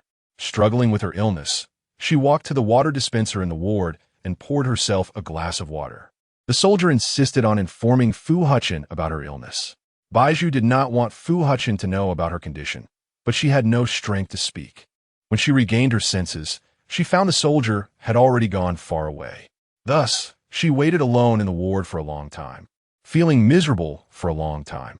Fu Hechen still had not come. It wasn't until she was burning with fever and feeling dazed that she suddenly heard the sound of a door opening. She vaguely saw 2 medical officers walking into the ward from outside, setting down their medical tools and sitting at her bedside. The medical officers began to examine Bai Zhu's body. The red marks on her body were fully exposed to their view. Upon seeing this, one of the medical officers paused in his movements and sighed, relieved that it was just a simple fever and did not involve other health issues. One of the medical officers gently wiped Bai Zhu's face with warm water and said, "Miss Anchi, I brought a few vials of medicine that need to be injected. If you want to recover quickly, I recommend getting the injection." Bai Zhu weakly nodded. The medical officer took out a vial of medicine and a syringe from his medical kit. Just as he was about to prepare the injection for Bai Zhu, a sudden sound of hurried footsteps came from the door. Is it really necessary to send in 2 medical officers just because Anchi is sick? Zaire's voice echoed in the corridor outside the ward. Soon, disregarding the soldiers blocking her, she angrily barged into the ward and saw the weak-looking Bai Zhu in the hospital bed. At the same time, she noticed the mottled red marks on Bai Zhu's neck. Today, she had learned from the gossip of the servants that Fu Hechen had spent the entire night in the ward with Bai Zhu, and that Bai Zhu had woken up with a high fever today, prompting Fu Hechen to send 2 medical officers to take care of her. Zaire was furious upon hearing this, and seeing the current scene, she immediately understood what had transpired between Bai Zhu and Fu Hechen the previous night. She angrily exclaimed, "Anchi, don't you have any shame?" Bai Zhu did not expect Zaire to suddenly barge into the ward. She felt extremely unwell and had no strength to respond to her. She slightly moved her lips, but did not speak. "What does your silence mean?" "This isn't my decision." Seeing that Zaire was unwilling to let it go, Bai Zhu helplessly took a deep breath and replied honestly. This statement hit Zaire where it hurt, and she was seething with anger. She immediately pointed at the 2 medical officers in front of her and ordered, "I command you to put down your medical tools and stay away from Anchi." "But this is the commander's instruction." "I said let them go." Zaire's hands trembled. She had not expected the scheme she had been concocting would so easily become someone else's wedding dress. She was unwilling. Therefore, she could not stand seeing Bai Zhu comfortably lying on Fu Hechen's hospital bed, being attended to by the medical officers sent by Fu Hechen. Why should she have such good luck? Why should Bai Zhu effortlessly rise to such heights? What are you doing? Perhaps due to Zaire's sudden visit, many logistical personnel from the base gathered outside the door to watch. When Feige happened to pass by the ward, he coincidentally saw this scene. He glanced at the room number and saw that it was Fu Hechen's ward. Out of a sense of responsibility as a general, he pushed through the crowd and entered the ward to investigate. However, upon entering, he did not see Fu Hechen's figure, but instead encountered Bai Zhu lying in Fu Hechen's bed, with the red marks on her neck fully exposed to his sight. Feige took a deep breath. Seeing this, Bai Zhu thought to herself that with her being sick, the people she didn't want to see would probably all come to visit. "I'm sick. Can you all please not disturb me?" Bai Zhu leaned weakly against the bed. She did not want to meet Feige's gaze, so she turned her head away. "Oh, isn't this General Feige?" Zaire teased when she saw Feige suddenly barging in. "What? Now that Miss Anchi is sick, are you eager to come see her?" "Miss Zaire." I saw this was the commander's ward and initially did not know that Miss Anchi was staying here. I thought something had happened to the commander, so I rushed in. Feige explained, realizing he had come in at the wrong time. Zaire snorted coldly. General, don't lie. Even the commander knows about your past with Anchi. What past? Fij almost thought he had misheard. What does the commander know? A hint of panic appeared in his eyes as he glanced at Bai Zhu in the bed. Bai Zhu turned her head and said, I've already explained that matter to the commander, so Miss Zaire doesn't need to elaborate further. She could guess from Zaire's reaction that the lies about her and Fij being intimate had been exaggerated and conveyed to Fu Hechen by Zaire. She felt that even if Cools was bored, he wouldn't need to fabricate such things. But Zaire was different. She did not understand what exactly attracted Zaire to Fu Hechen, compelling Zaire to go to such lengths to win his favor. This was no longer the Zaire she had known, so she was already accustomed to any crazy actions Zaire might take now. What are you all doing here? At that moment, Fu Hechen suddenly appeared behind the group. Accompanying him was Fong Ku, a messenger from another planet. Chapter 22. Uncomfortable, Fu Hechen initially wanted to take Fong Ku to prepare a room for him. But upon seeing the crowd outside the hospital room, he had no choice but to set aside Fong Ku's matters. Bai Zhu frowned and looked at Fu Hechen, saying, Commander, I'm not feeling well and want to rest. Xia, seeing Fu Hechen's sudden visit, suddenly covered her mouth and laughed, saying, Isn't this just perfect? Miss Anchi. Xia walked up to Fu Hechen and said, Commander, Miss Anchi just explained to you about her close behavior with General Fij. Now that we are all here, why don't you tell us whether Miss Anchi explained herself? Bai Zhu closed her eyes. Last night, when Fu Hechen suddenly fell ill and spoke those words in a daze, she took the opportunity to explain, but he most likely wouldn't remember it now. Fu Hechen replied, What explanation? I just said you were lying. Xia gleefully pointed at Bai Zhu's face, saying, How could you explain? You can't explain at all. So all you do is seduce the commander into bed. That's enough. Bai Zhu could no longer tolerate it. She looked at Xia and said, Miss Xia, why does everything I do seem dirty in your eyes? Because that's just how you are. Xia snorted coldly. Bai Zhu didn't want to respond to Xia anymore. At that moment, Fu Hechen suddenly interjected. Miss Anchi was indeed at fault for what happened last night. Xia's smile widened, and she even stopped covering her mouth, revealing a row of white teeth. Yes, Commander. You must be too afraid to face your own mistakes, and, relying on your special status, you actively seduced him. I've seen many such shameless people. Well, Miss Xia, you're right, Fu Hechen said, looking at Fij before him, suddenly feeling uncomfortable. Why did this person appear beside Anchi just when she was sick? Coupled with what Xia had said yesterday, he vaguely had an answer in his heart. It seemed that Anchi's deception skills were quite high. He had indeed been fooled. Considering Fong Ku was present, he needed to maintain his composure and couldn't get angry. So he pointed to the two medical officers beside Bai Zhu's bed and said, You shouldn't stay here. Leave. One of the medical officers pointed to the needle in his hand and said, But Commander, Miss Anchi needs timely medical treatment. I don't care about her health. She made a mistake, and she has to bear the consequences. Fu Hechen turned and said, Everyone leave. Seeing this, Fij, who had not been able to interject due to Xia's agitation, knew the situation was urgent. He could not let this matter tarnish his image in Fu Hechen's eyes. So he said, Commander, actually, Miss Anchi just talked to me about the estate and then mentioned her family background. She got emotional for a moment. General Fij, don't worry. I won't blame you for this matter for now. Fu Hechen interrupted decisively. After saying this, he was the first to leave the hospital room. Fong Ku, who had been standing beside him the whole time, suddenly laughed. Commander Fu, I didn't expect your private life to be this exciting. Fu Hechen's expression darkened. I apologize, envoy. We did not entertain you properly and made you laugh. Fong Ku gently shook his head. Not at all. I quite enjoy the spectacle. Since the commander had given the order, no one dared to linger in the hospital room anymore. The medical officers gathered their tools, sighed, and walked out. A few minutes later, only Bai Zhu remained in the hospital room. She felt a more intense burning sensation in her body. She had no strength left to sit up, so she simply lay down. Time passed second by second, and she didn't know how long she had been lying there. The sky outside gradually darkened.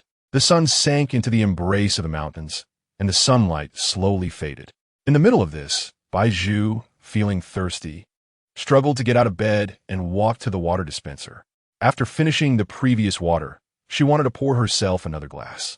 When one is sick, It's essential to drink more water. This was a lesson her mother taught her when she was alive. But to her despair, she found that the water dispenser was completely empty. Bai Zhu despaired and slapped the dispenser, but only a few drops fell onto her hand, refusing to fall into her cup. Unwilling to accept this, she slapped the dispenser again, this time putting all her strength into it, as if trying to release all her frustrations from the past few days. But no matter how hard she hit, the dispenser wouldn't produce any water. In the end, even a few drops of water seemed to have their own temper. Forget it, Bai Zhu chose to give up. Now that the commander had issued the order, no one dared to approach the hospital room at night. She could only endure her pain alone, letting the temperature in her body rise higher and higher. She lay on the bed, forcing herself to close her eyes, hoping she could fall asleep. Sometimes sleep can resolve all pain, because in dreams, anything is possible. Bai Zhu wanted to try to sleep, but the sharp pain in her head repeatedly pulled her back from the dream. The discomfort in her body was boundless, with her stomach cramping, making her feel nauseous. No, this can't go on.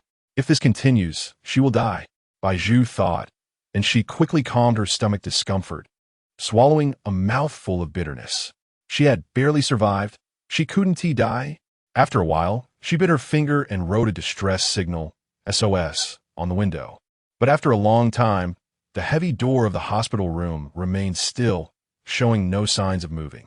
Bai Zhu half lay on the floor, leaning against the wall beside her, and when she looked towards the door, her eyes gradually lost focus. Until, "Miss-Anchi," Bai Zhu, resting against the wall, was suddenly awakened by a voice. She lifted her head and met a familiar face. "Fu Hechen? No, that's not right." Bai Zhu carefully looked at the visitor's neck and noticed the clearly defined mechanical veins. It was code 103. "Miss-Anchi, I'm not. But I think you should have guessed by now."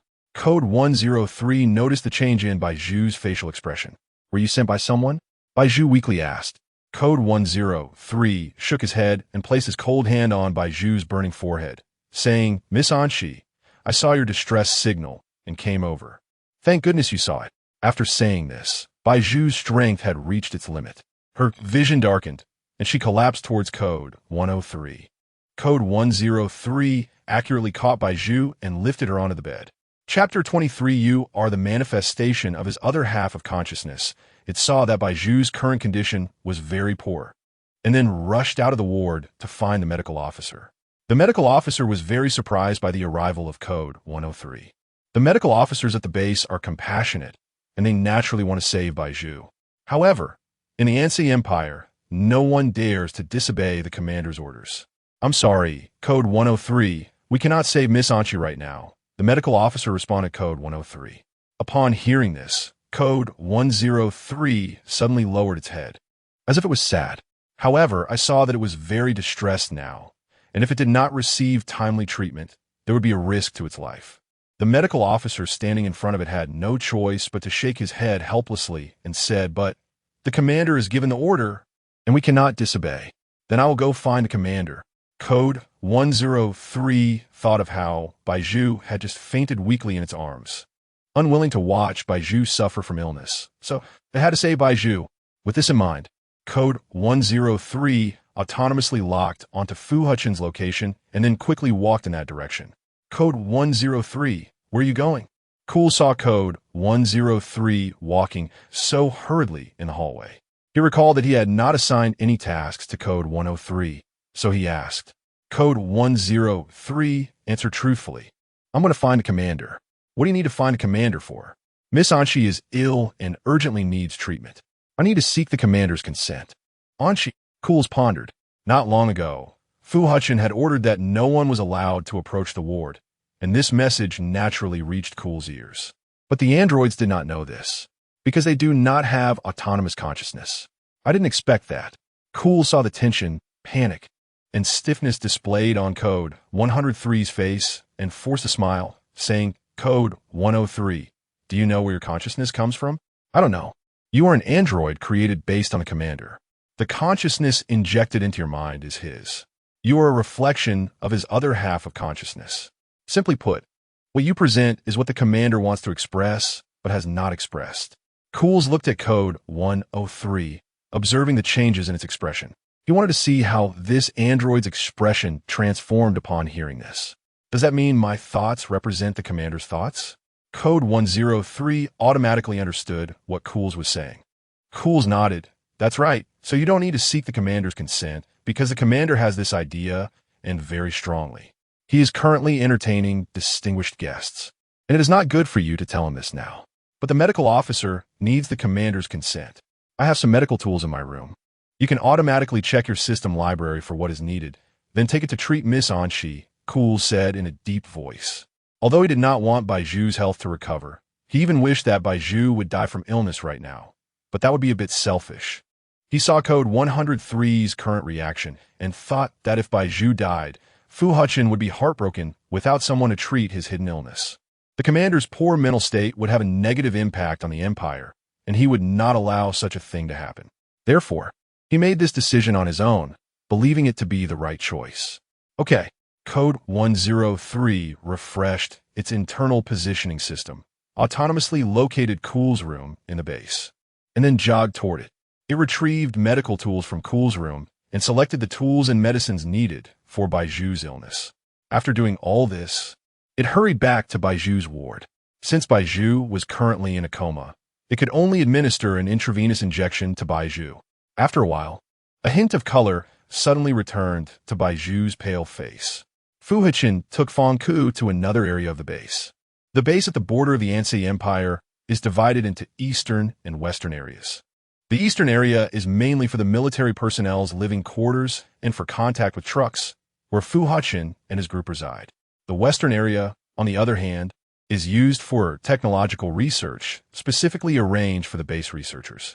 Fu Hechen recognized his face at the facial recognition entry outside the building in the western area and registered Fong Ku's face. The doors slowly opened. Currently, there were no researchers inside, but some research equipment was stored. Sometimes Cools would bring people here for research. But due to the urgency of the war recently, Cools had rarely stepped foot here. Fong Ku was the first to enter the building, looking at the various research equipment displayed on the cabinets inside, and said, "Commander Fu, aren't you afraid that all this equipment will be destroyed by the war?" So far, such things happen rarely. We moved these items here for convenience in research, Fu Hechen explained. All right. Fong Ku nodded in satisfaction. I really like this place. Messenger, once we talk about cooperation, I won't neglect you. Fu Hechen pointed upwards, saying, your room is right above this laboratory, with many vacant rooms above, making it convenient for you to set up a research team. Good. Fong Ku smiled slightly at Fu Hechen. He then walked to the window and saw a black figure flash outside the window. Fong Ku smiled and prepared to go upstairs, saying, Commander Fu, I need a rest now. Tomorrow I will respond to the Webbing Empire and bring my team over. Looking forward to a pleasant cooperation. Seeing this, Fu Hechen nodded, watching Fong Ku's figure disappear at the stairs leading to the second floor, then turned and left the building. Fong Ku heard no movement downstairs, so he went down again, walked to the door, and said, you can come out now. What did the commander say to you? Fij, dressed in black, slowly walked out from the side and stood in front of Fong Ku. Fong Ku turned and pointed to the research equipment behind him, saying he didn't say much, just brought me here. I didn't expect your commander to be quite polite. Fij snorted coldly, then extended a hand to Fong Ku, saying, Messenger, were the things I wanted. What things? Fong Ku hid his hands behind him, pretending not to know. He then bent down, curiously examining Fij's face. Fij, we've been old friends for so many years. Now that we meet again, you won't even exchange pleasantries with me? Fij took a deep breath and said, Fong Ku, this is not the time for pleasantries. The items from Bai Qing are very important to me. Chapter 24 Ceasefire. Fong Ku clicked his tongue. I remember when I came to your planet to study and met you. You were such a chatterbox back then. How did you change so much?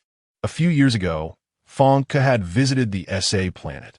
At that time, he was at a research bottleneck and needed to gather research materials from various interstellar locations. It was during that time that he met Fij and established a long-term contact with him. Seeing Fij standing in front of him with a stern face, Fong Ku suddenly smiled and said, all right, I'll give you what you want. With that, he took a letter out of his pocket and stuffed it into Fij's hand. Fij slowly opened the letter, checked the contents, and then nodded slightly. The next day, Fong Ku went to the territory of the Moonbin Empire and informed the highest commander there about the decision to withdraw from cooperation with them. Unexpectedly, just after the Moonbin Empire received the news, they immediately issued a ceasefire declaration to the Insai Empire. Thus, the border conflict completely subsided. Upon receiving the news, the base erupted in excitement. Who would have thought that the Moonbin Empire would be too afraid to fight us after learning about our cooperation with FC Planet? What a bunch of cowards. Fu Hechen leaned back on the office sofa, reviewing the ceasefire declaration in his hand. Mu Jie stood beside Fu Hechen and said, "Commander, this is also good news for our army." Fu Hechen put down the declaration. He shifted in his chair, suddenly furrowing his brow, and asked, "How is she?" "Who?" "And she." "She." Mu Jie scratched his head. Fu Hechen esse frown deepened. "I remember I arranged for someone to install surveillance in her hospital room. You should be able to check the real-time situation there." Mu Jie nodded. "Yes, Commander. I have seen Miss and She's recent condition." "Then why didn't you tell me?" Mu Jie stammered in. "And she was treated by Code 103. Upon hearing this, Fu Hechen did not get angry. On the contrary, it felt as if a heavy stone had suddenly dropped from his heart, and he said, Mu Jie was unsure of what Fu Hechen's reaction meant. At a loss, he asked, "Commander, do you need me to bring Code 103 here now?" Fu Hechen shook his head. "No need. Then, you can arrange for the medical staff to check on Miss and She's condition. She can't die yet. The punishment I gave her should have made her remember. There's no need for me to continue torturing her." Fu Hechen admitted that he had given a reckless order due to his emotional agitation when Fij was present. He didn't listen to Bai Zhu's explanation, but for some reason, he vaguely wanted to hear her explanation. Even if Bai Zhu didn't explain, he wanted to force her to sever her ties with Fij, because in his heart, Bai Zhu now belonged entirely to him. "All right, Commander." Mu Jie was slightly taken aback, but quickly responded, "I will arrange it." Knock, knock. There was a knock on the office door. Fu Hechen gave Mu Jie a glance, signaling him to open the door. Mu Jie opened the door and found Cools standing at the entrance. "Your Grace." Cools walked into the office. Seeing this, Fu Hechen then asked Mu Jie to step down. "What is it?" Cools sat down in a spot in the office and said, "Now that the Moonbin Empire has declared a ceasefire, what are your next plans, Commander?" Fu Hechen thought for a moment and said, "Prepare to evacuate the base today. Before leaving, why not hold a celebration banquet, Commander?" Cools suggested. Fu Hechen scoffed. "We did not win this war, so why should we hold a celebration banquet?" Cools glanced around and then leaned in to whisper in Fu Hechen's ear about Code 103 treating Miss and She yesterday. "I believe the commander is already aware." Fu Hechen's gaze toward Cools revealed a hint of coldness. "So, the medical tools used by Code 103 to treat Miss and She were provided by you?" Cools smiled. "That's right." He straightforwardly explained, Code 103 has been overexhausted on the battlefield and hasn't had a chance to rest. Moreover, it was under your secondary consciousness's control to save Miss and She yesterday, so some of its bodily functions are now at their limit. The materials in the Research Institute can aid its recovery, but it still needs a bit of time. I suggest the commander use the pretext of holding a banquet to give Code 103 some time to recover. Mentioning that Code 103 was controlled by Fu Hechen's secondary consciousness yesterday made Fu Hechen furrow his brow involuntarily. However, he didn't say much, only responding with Cools chuckled coldly. "Commander, if it weren't for Code 103, I wouldn't have thought your inner thoughts were so rich." Fu Hechen's expression darkened further, and he said in a deep voice, "Is it possible that your technology has flaws?" Cools maintained a smile. "Actually, it's unlikely." Fu Hechen chose not to respond any further. After a while, Cools stood up from his seat. "Since the commander agrees to hold a banquet, I will go instruct my men to prepare. It should be ready by tonight.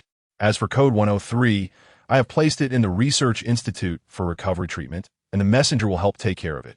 Fu Hechen rested his hand on his face and took a deep breath. With the sound of the door closing, he saw Cools leave and then stood up to look out the window. In just one glance, he saw the words SOS written in blood on the window of Bai Zhu's hospital room. He immediately made up his mind to go check on Bai Zhu. He walked to the door of the hospital room and peered through the gap in the door, clearly seeing the scene inside. At that moment, a medical officer was in the room, changing the medication for the 4 drip in Bai Zhu's hand. Bai Zhu had already awakened. She was sitting on the bed, smiling and thanking the medical officer.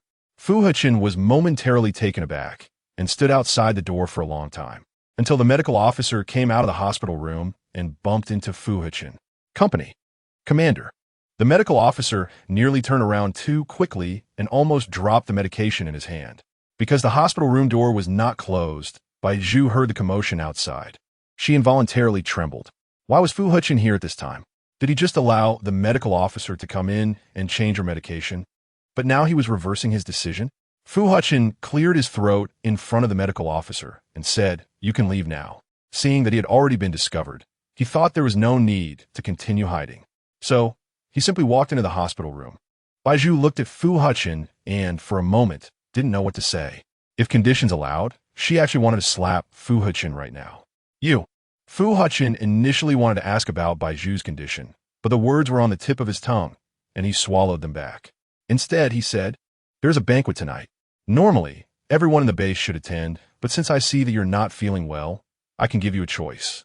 Upon hearing this, Bai Zhu thought, as expected, nothing good would come from Fu Hechen's arrival. If she didn't go to the banquet tonight, she didn't know how Cools and the others would talk about her behind her back, and it might be used against her in the future. "I will go," Bai Zhu replied to Fu Hechen. Fu Hechen's intention in saying this was actually to have Bai Zhu rest in the hospital room. But since Bai Zhu had already voiced her intentions, he naturally couldn't go back on his word. "Don't you have anything to say to me?" Fu Hechen stared into Bai Zhu's deep brown eyes and suddenly asked the question. Chapter 25. Drugging Bai Zhu turned her head away, saying nothing. After yesterday's events, she no longer wanted to say much to Fu Hechen. Upon hearing her words, a surge of inexplicable anger suddenly welled up inside Fu Hechen.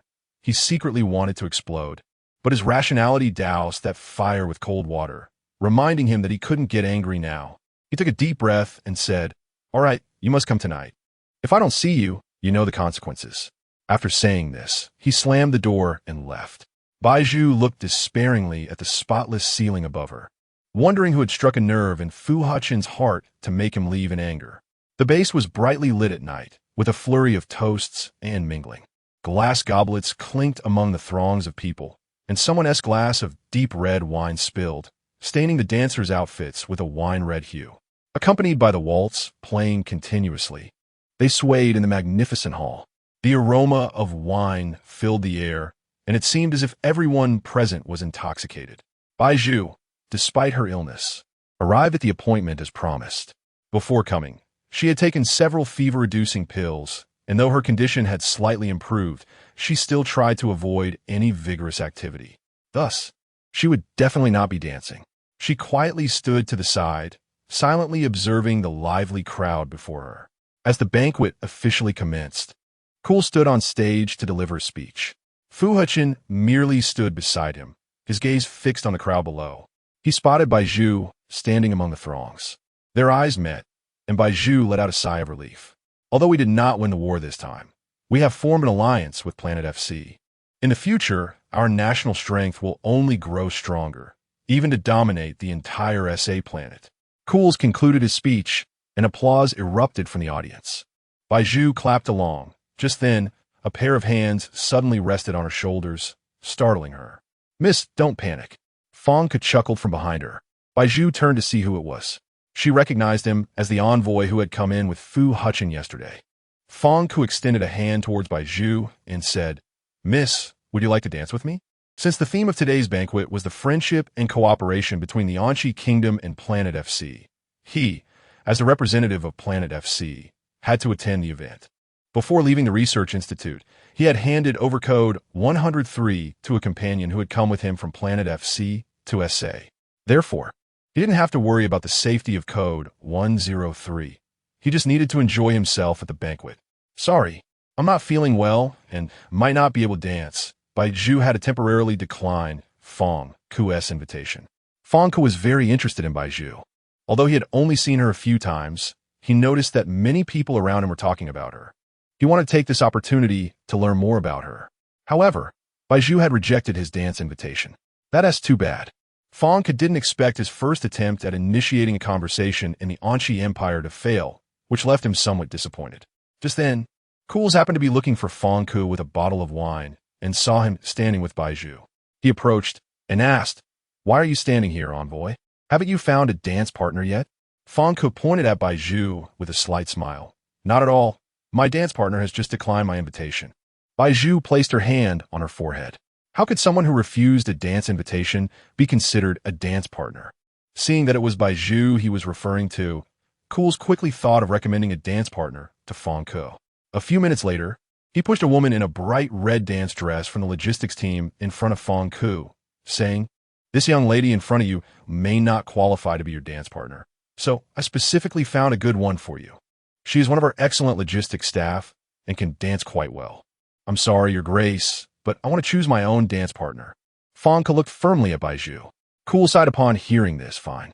He looked seriously at Bai Zhu and said, "Miss She, if you don't hurry and dance with the envoy now, are you trying to jeopardize the cooperation between our two regions?" Bai Zhu quickly explained, "I didn't mean that. You should know my physical condition right now. Since you've come to the banquet, you must abide by our banquet's requirements. I don't care how your body feels. Since the envoy has chosen you, you must dance with him." Cool spoke sternly, as if commanding Bai Zhu. Bai Zhu had no room to refuse. She then placed her hand on Fang Ke's shoulder and moved her feet to follow Fang Ke's dance steps. "You are She?" Fang Ke slowed his dancing pace, moving slowly with Bai Zhu in the banquet hall. Bai Zhu nodded. Her movements were stiff, making her stand out awkwardly. Fang Ke twirled Bai Zhu around, a slight smile on his lips, saying, "I guess you're not She." Bai Zhu's body stiffened. She suddenly froze in place. "Not She? What does that mean?" Seeing Bai Zhu suddenly freeze, Fang Ke laughed heartily and quickly explained, No, I was just joking. Did I scare you, miss?" Bai Zhu hesitated, but then shook her head, "No." Fang Ke then smiled gently and said, "That's good." On the other side, Fu Hechen was surrounded by a group of soldiers toasting him. Since he stepped down from the stage, people had been coming to toast him, and he couldn't break free. Xia, dressed in a purple-red mermaid dress, walked up to Fu Hechen. Noticing Fu Hechen's wine glass was empty, she gently placed her hand over his and said, "Commander, do you need me to refill your glass?" At this point, Fu Hechen was already somewhat intoxicated from the alcohol. Hearing Xia's question, he nodded without thinking and agreed to her request. Xia quickly took the wine glass from Fu Hechen's hand and hurried to the bar. She placed Fu Hechen's wine glass on the bar, then looked around to ensure no one was watching her. She pulled out a small packet of powder from her dress. She opened the powder and sprinkled it into Fu Hechen's wine glass, then quickly filled the glass with wine again. This was an aphrodisiac. She had recently asked friends in the city to send it from the estate. It was rumored that the effects of this drug were immense, making men unable to resist after taking it. Therefore, she wanted to test it on Fu Hechen. Chapter 26, You Can't Refuse Me. Xiara returned to Fu Hechen's side, holding a freshly filled wine glass. "Thank you." Fu Hechen accepted the wine glass. "You're welcome." Xiara stood beside Fu Hechen, smiling gently. At that moment, FAKED strode over to Fu Hechen, holding a wine glass. "Commander, I toast you with this drink." He felt deeply guilty about the earlier incident in the hospital and was afraid that his blunder that day had affected his image in Fu Hechen's eyes. So he specially came to toast Fu Hechen today. Fu Hechen raised his glass in acknowledgement and then drank the contents in one go. Xiao's smile grew even brighter. "Commander, I'll take my leave now. You, in general, should have a good chat." Xiao lightly patted Fu Hechen's shoulder. She quietly stepped back to the side of the crowd, observing the situation with Fu Hechen. She was waiting for the right moment. After Xiao left, FAKED swirled the wine in his glass and said, "Commander, the previous matter was a misunderstanding on your part." Upon hearing that FAKED wanted to explain again, Fu Hechen couldn't help but have Bai Zhu's face flash through his mind. Thinking about how Bai Zhu refused to explain anything to him, he found himself indifferent to whether FAKED explained or not, so he responded perfunctorily, "Ahem." But the next moment, Fu Hechen suddenly felt a tingling sensation in his limbs, and a wave of heat surged from his heart. He reached out to support himself against the wall, barely managing to stand firm. Seeing that Fu Hechen was in distress, FAKED hurriedly stepped forward to support Fu Hechen's arm. "Commander, are you all right?" Fu Hechen shook his head vigorously, trying to stay awake. But it was futile. "Commander," Xiao, who had been observing from the shadows, noticed Fu Hechen's unusual behavior and rushed over, helping to support his other arm. Seeing this, Fu Hechen said, Take me back to my room to rest. Xiara smiled lightly and glanced at Fige beside her. General Fige, you don't need to worry about this anymore. Let me take the commander to his room alone. Fige hesitated for a moment, but since Miss Xiara requested it, he naturally couldn't insist on staying. So he assisted Fu Hechen out of the hall. Watching as Xiara helped Fu Hechen to his room, he turned around and saw Bai Zhu dancing with Fang Ke at the door of the hall. After the song ended, Fang Ke released Bai Zhu's hand and said, Miss She, I enjoyed dancing with you. Bai Zhu felt that something was off with Fang Ke since they started dancing, so she didn't want to have too much contact with him now. Messenger, my body isn't suited for too much movement. Let's end the dance here. Fang Kiskiviko nodded, then pointed towards the door and said, Miss, would you accompany me for a walk? Bai Zhu's hands gradually tightened under her light blue dance sleeves. Messenger, I'm sorry. I found something interesting while dancing with you just now. Bai Zhu looked puzzled. Fang Ke smiled slightly. I guess you might want to see it. Without waiting for Bai Zhu's response, he took her away. Hey, you. By the time Bai Zhu came to her senses, he had already pulled her to the door. Fige saw this and stepped forward to block Fang Ke, saying, Where are you two going? To see something interesting. What, General? Do you want to come along? Fang Ke laughed. Fige frowned. Something interesting? He glanced at Bai Zhu, and since she was present, he couldn't directly address Fang Ke, so he simply asked, Is it related to Miss She? Fang Ke thought for a moment and replied, Possibly.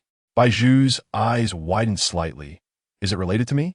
Fang Ke didn't answer but asked Fige again, So, General Fige, are you going or not? If not, please step aside. Fige looked at Bai Zhu and noticed she was avoiding his gaze. After a moment, he stepped aside for the two. At this time, Xiara had brought Fu Hechen back to the room. She helped him onto the bed. Water. Fu Hechen grabbed Xiara's sleeve, speaking in a weak voice. Give me some water.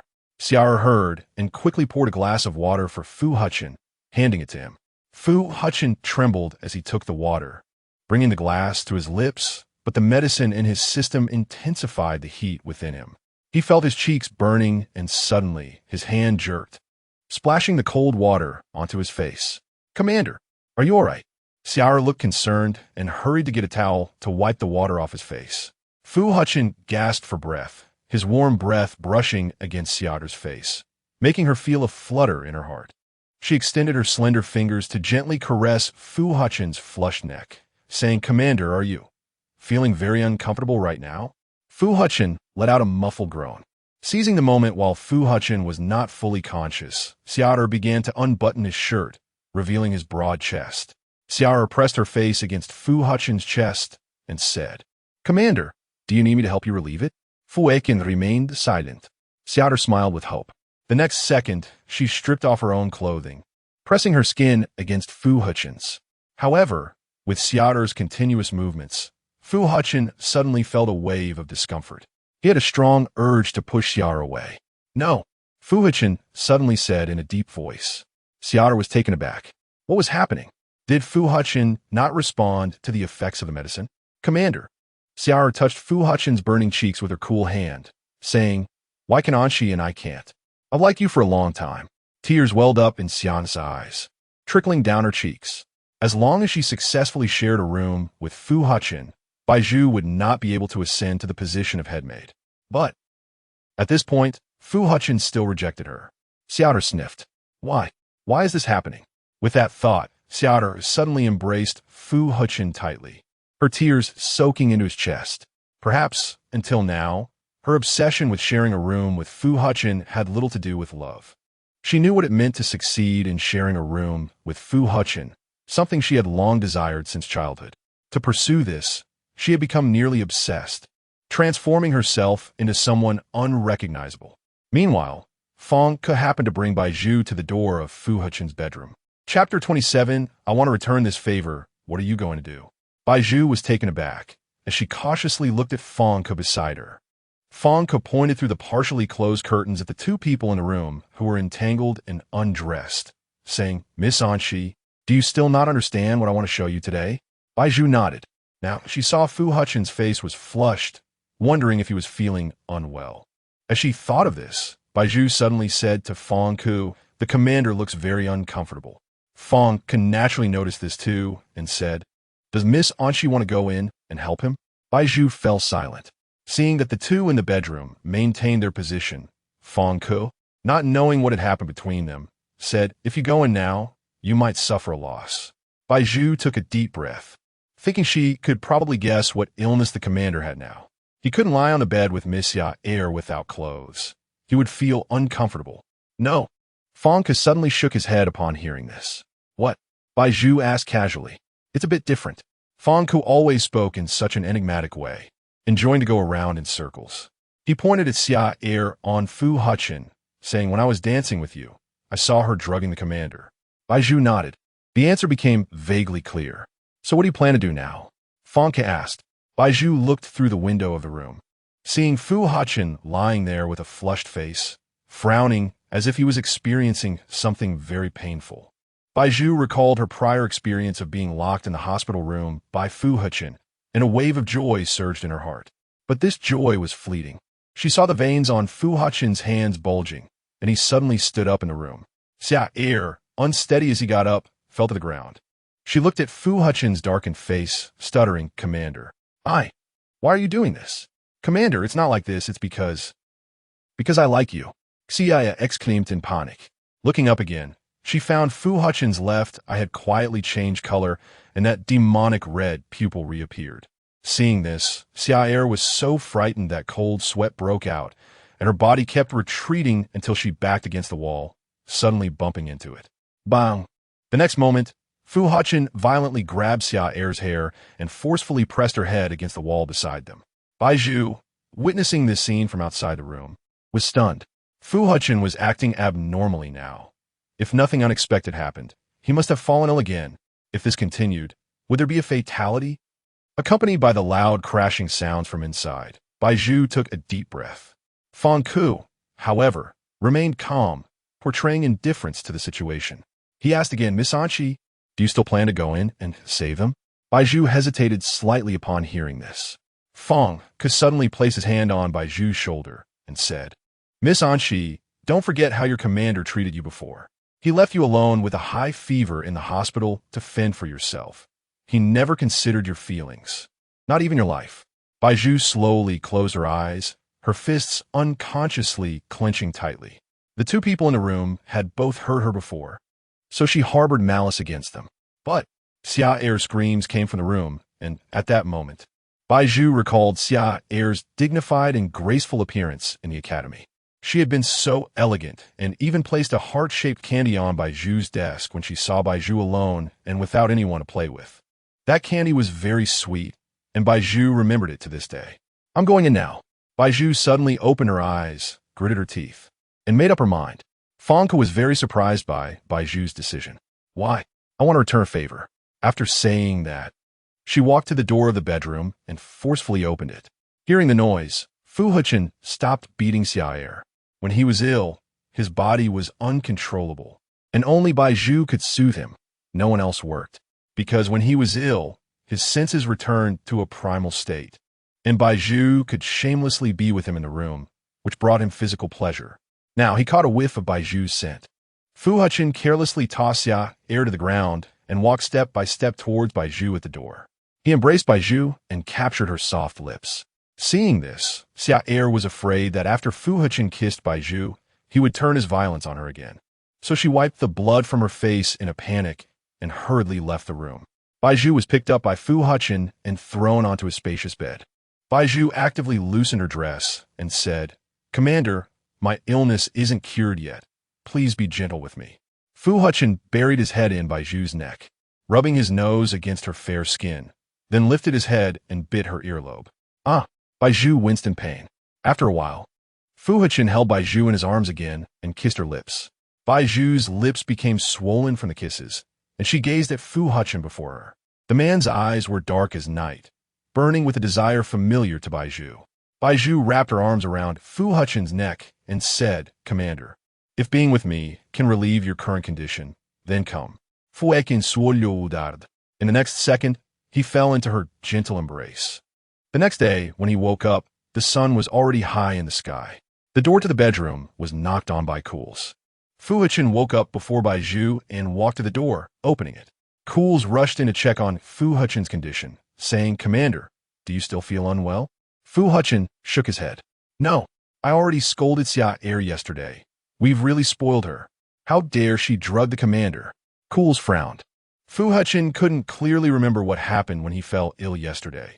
He only remembered that Xia brought him to the room, stripped him of all his clothes.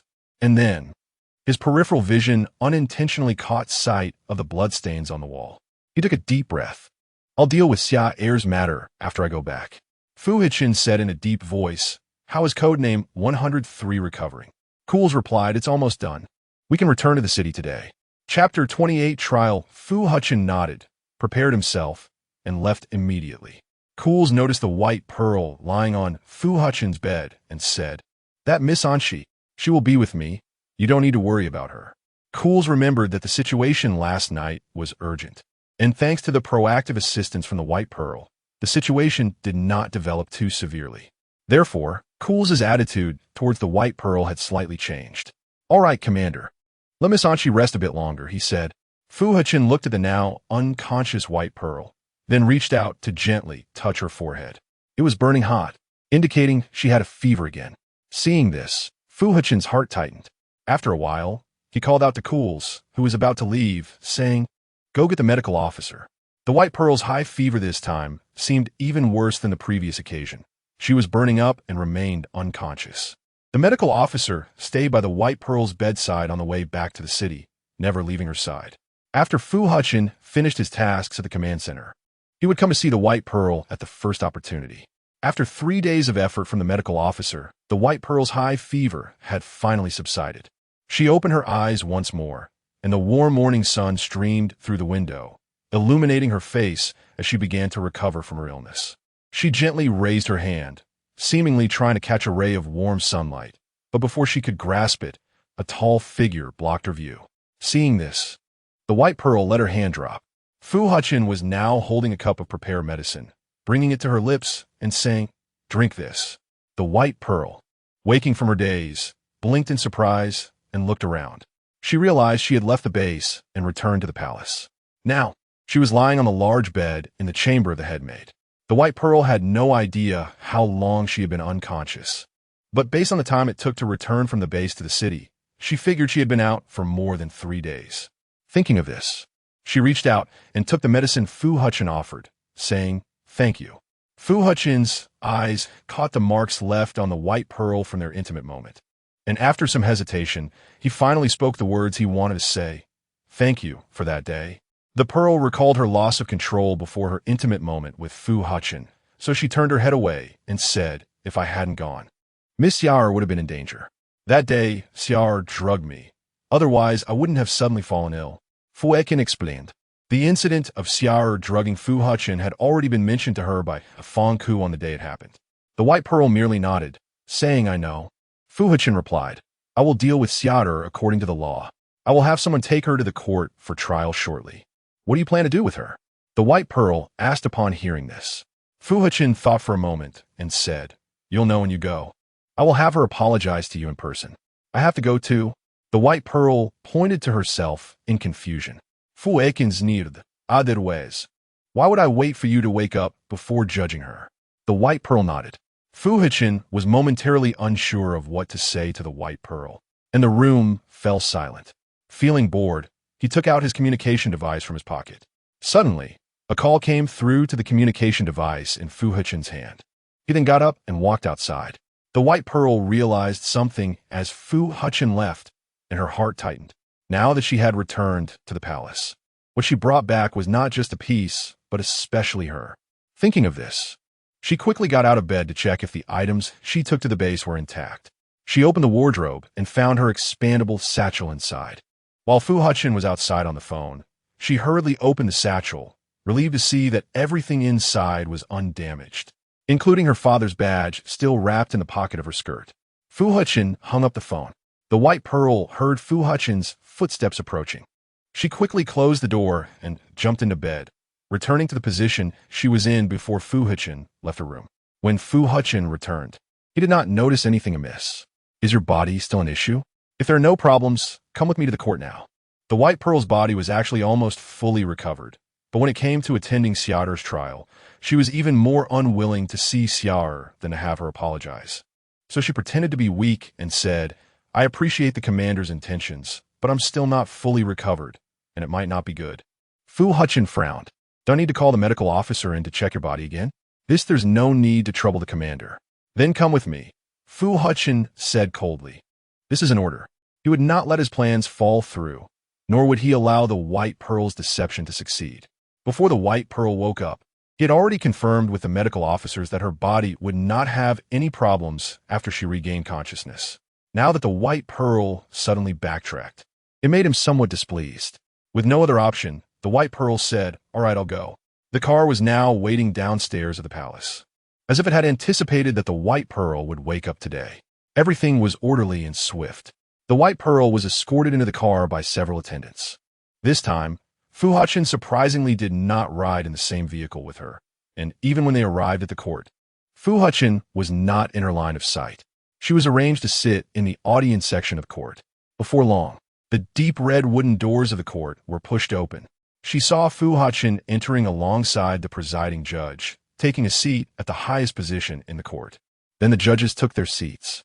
Another large door slowly opened, and the White Pearl turned her head to see Xiar, handcuffed, being escorted to the center of the court by 3 soldiers. Xiar was looking down, the untreated scar on her forehead leaving a ghastly mark.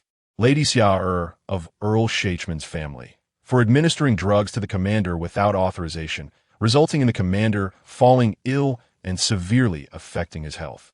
Earl Shachman has requested to sever ties with Miss Xiar. Please do not involve them in this matter. At this moment, a voice suddenly came from the audience. The White Pearl looked at the person speaking and saw that the markings on their clothes indicated they were from Earl Shachman's estate. Quickly recognizing them as a representative sent by the estate, seeing someone interrupt the trial, the presiding judge took a deep breath and said, silence. If anyone has questions, there will be a special questioning session afterward. After saying this, the presiding judge looked at the head-down Xiar and asked, Miss Xiar, do you have anything to say? Chapter 29, Why did you take everything from me? At this moment, Charles unexpectedly laughed out loud. She said, what else is there to say? The evidence has already been investigated by you all, hasn't it? The presiding judge picked up the gavel in his hand, preparing to announce the verdict. Is there anyone else who wishes to speak? He glanced around the room, but the man who had initially interjected had now closed his mouth. All right. The courtroom fell silent, and the presiding judge already had his answer in mind. The next moment, with a bang, the gavel struck the desk, delivering a final verdict. Due to Charles' involvement in the conspiracy to murder the commander, she is hereby sentenced to expulsion from the country, never to set foot in the empire of Onsai again. What? Expelled from the country? Bai Zhu did not expect that Charles would end up in such a situation. She had thought that given Charles' status, Fu Hechen would show her some leniency. But unexpectedly, her biological father severed ties with her the moment he learned the news. And Fu Hechen also dealt with her ruthlessly. The presiding judge put down the gavel and said, finally, Charles, the commander hopes you will apologize to Miss Anchi. Upon hearing this, Charles raised her head, her gaze fixed firmly on Fu Hechen, and said, dream on. You shameless woman. How dare you speak such nonsense in the courtroom in front of the commander? The audience immediately erupted in curses. Charles turned and looked at Bai Zhu in the audience, coldly smiling. I have nothing to feel guilty about for what I've done. If you want me to apologize to you, you might as well wait until your next life. Bai Zhu forced a smile, but did not respond to Charles' words. Charles instantly became angry.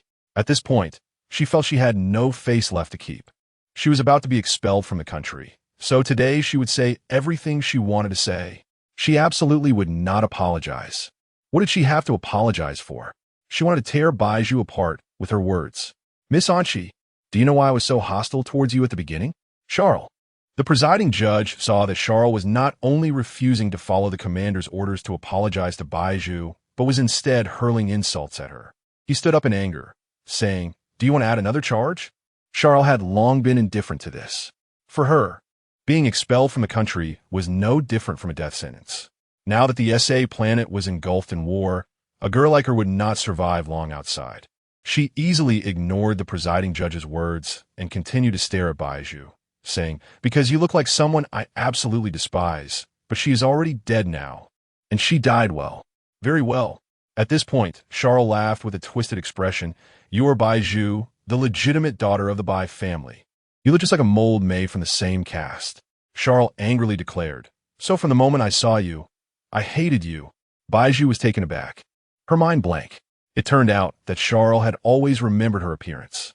But why did Charles hate her? They had no interaction at all. Shut up. Fu Hechen frowned tightly, anger rising in him as he shouted, What are you talking about the Bai family for? The Bai family is a taboo for our empire. Mentioning them here is truly asking for death. Charles ignored Fu Hechen's words and continued her story. In the Noble Academy before, I did everything to the extreme. But in the end, those honors that should have belonged to me always fell into Bai Zhu's hands. Why do the teachers like her so much? What makes her better than me? Why does she always receive more honors than I do? Why does she always get more learning resources than I do? Bai Zhu was shocked into silence. She had never thought that Charles would hate her for this. She knew the reason the teachers liked her was her prominent family background, which allowed her to easily gain honors and more learning opportunities. But such a life did not make her happy. She had no friends, and this made her feel an immense sense of guilt, which caused her to want to withdraw from the crowd even more. Perhaps she didn't want to be like this. Bai Zhu suddenly spoke up, wanting to express her true feelings. But it was of no use. Charles did not want to hear her words. To her, they were a provocation, like a thorn stuck in her throat. Charles laughed loudly. What do you know? My whole life has been ruined by you all. Bai Zhu retorted, but I didn't do anything. Can you please not put the blame on me? Not put the blame on you? Charles' voice trembled, nearly becoming hoarse before that Bai Zhu stole the honors that should have belonged to me, and now. You have stolen the man that should have belonged to me, stolen the position that should have belonged to me. As she spoke, she choked up, tears falling uncontrollably. She reached up to wipe her tears, the chains on her wrists clanging. Why do you have to be so lucky? Why do you have to have everything paved for you? While I have to stand here and accept this inhumane judgment, I don't know how to live anymore. But I just want to curse you. Charles shouted at Bai Zhu, her mind already in disarray, and her words became chaotic. She didn't know if she was cursing on She or Bai Zhu. Perhaps, in her eyes, the two of them had now merged into one. Bai Zhu suddenly yelled, Enough. I get it. You don't need to say any more. Her chest heaved violently as she gasped for air, saying, I'm sorry for you. Fu Hechen, hearing Bai Zhu's sudden apology, revealed a momentary look of confusion on his face. What does she mean? She can apologize to Charles for such nonsensical words? How foolish. Enough. Fu Hechen impatiently frowned. Charles has once again defied my orders in the courtroom. Add another charge. Immediately take her to prison and send her to the energy field as a resource later. As soon as he finished speaking, several soldiers moved forward and firmly held Charles' shoulders. Charles was still immersed in Bai Zhu's earlier apology and said, You said you were sorry to me. But before she could finish her sentence, she was dragged out of the courtroom by the soldiers. Chapter 30, She Wants to Leave. Fu Hechen. Bai Zhu watched as Xia's figure grew distant, her heart tightening. Today has been quite entertaining for everyone. It's time to disperse. The serious voice of the presiding judge echoed in the solemn courtroom. Bai Zhu saw Fu Hechen leave first and quickly followed him out. She called out to Fu Hechen outside the courtroom, Commander, I want to talk to you. Fu Hechen suddenly stopped. About what? Bai Zhu recalled what Xiaer had said during her madness and replied, About Miss Xiaer. Fu Hechen frowned. We've already resolved her issue. But I believe her punishment is too severe. Do you think what she did to me was minor? Fu Hechen snorted coldly. Bai Zhu was at a loss for words. Besides, Fu Hechen walked over to Bai Zhu, pinching her chin. Weren't you also harmed by this? Or do you enjoy that process? Do you want to thank her? Commander, that's not what I meant. Bai Zhu took a deep breath. I just think Miss Xiaer's mental state might be problematic. What she said today needs to be considered carefully. Instead of expelling her, it would be better to send her to a mental hospital. The death penalty is unnecessary. When Bai Zhu first heard the reason Xiaer hated her, she felt a moment of guilt. She never thought Xiaer would hate her this much or end up in such a state because of it. But in the end, who should be blamed for these issues? Every step she took was unintentional. In other words, no one was truly at fault. So while Xiaer was indeed guilty, Bai Zhu, considering their long acquaintance, wanted to help her out. Fu Hechen seemed puzzled. I think she was like this before. Today, she just spoke her mind. Bai Zhu countered, She wouldn't have spoken so recklessly in front of the commander before. Fine, since you say so, I really need to reconsider what CHILDLESS said today. Fu Hechen laughed coldly, then lowered his head, pressing his forehead against Bai Zhu's face. Bai Zhu felt uncomfortable under Fu Hechen's gaze, so she lowered her eyelashes. Fu Hechen continued, she said today that you look very much like the legitimate daughter of the Bai family, Bai Zhu. Hearing this, Bai Zhu's eyes widened slightly. Her body trembled involuntarily, but reason told her she shouldn't react this way. The more she reacted, the more it would raise other suspicions. So Bai Zhu quickly adjusted her mood and calmly said, if Miss Xia has remembered me for so long, perhaps my appearance does resemble that of the Bai family's legitimate daughter a little. I really want to investigate a photo of that legitimate daughter. Fu Hechen pretended to smile. I want to see how much she resembles you. If she really looks a lot like you, then I have to suspect your relationship with her, and his expression suddenly darkened. Your identity. Cold sweat poured down Bai Zhu's back. What did Fu Hechen mean by that? Has he started to suspect her identity? But in the next moment, she regained her composure and recalled the Bai family's fate, saying, Commander, I have no objection to you investigating me. But it seems you've forgotten something. On the day of the Bai family's execution, you destroyed all their belongings, and all their photos no longer exist. If you want to investigate now, it will require a lot of effort. Fu Hechen was taken aback. He admitted that when he first said that, he hadn't thought of this issue. His sudden desire to investigate Bai Zhu's photo was just to intimidate her. After all, if one person looks very much like another, a large part of the reason could be blood relation. If she truly had a blood relation with the Bai family, then now, she would be sent to the supply field. However, Fu Hechen didn't want any accidents to happen to Bai Zhu. Her existence could alleviate his condition and treat his hidden illness, so he was merely saying this without any intent to investigate seriously. Therefore, Fu Hechen changed the subject with a firm tone. That's enough of this matter. Whether I investigate or not is my business. Also, my judgment will not change. If you want to reduce CHILDLESS' sentence, you might as well dream about it. Dreams can have anything. After saying that, Fu Hechen strode away. Bai Zhu stood still in shock. If Fu Hechen really found out about her photo, her identity would inevitably be exposed. She only wanted to plead for CHILDLESS, but unexpectedly, the trouble had turned to her own head. Bai Zhu cursed inwardly. It seemed she could no longer help with CHILDLESS' matter. And now the urgent task was to resolve her own situation. Before things were exposed, she had to leave Fu Hechen. With that thought, Bai Zhu saw that everyone in the courtroom had already left, so she quickened her pace and got on the carriage back to the palace. Upon returning to the palace, she immediately went to her room. However, as soon as she opened the door, she found the medical officer had been waiting for her for a long time. The medical officer smiled as he opened the medical box he was carrying. Miss.She, don't mind me. I'm here to do a follow-up check on your health.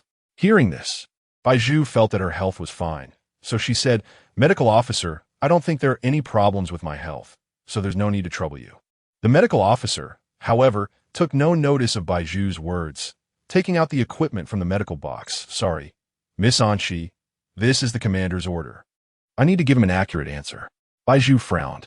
She needed to urgently pack her things and prepare an escape plan, and, at this moment, the medical officer's examination was undoubtedly a hindrance.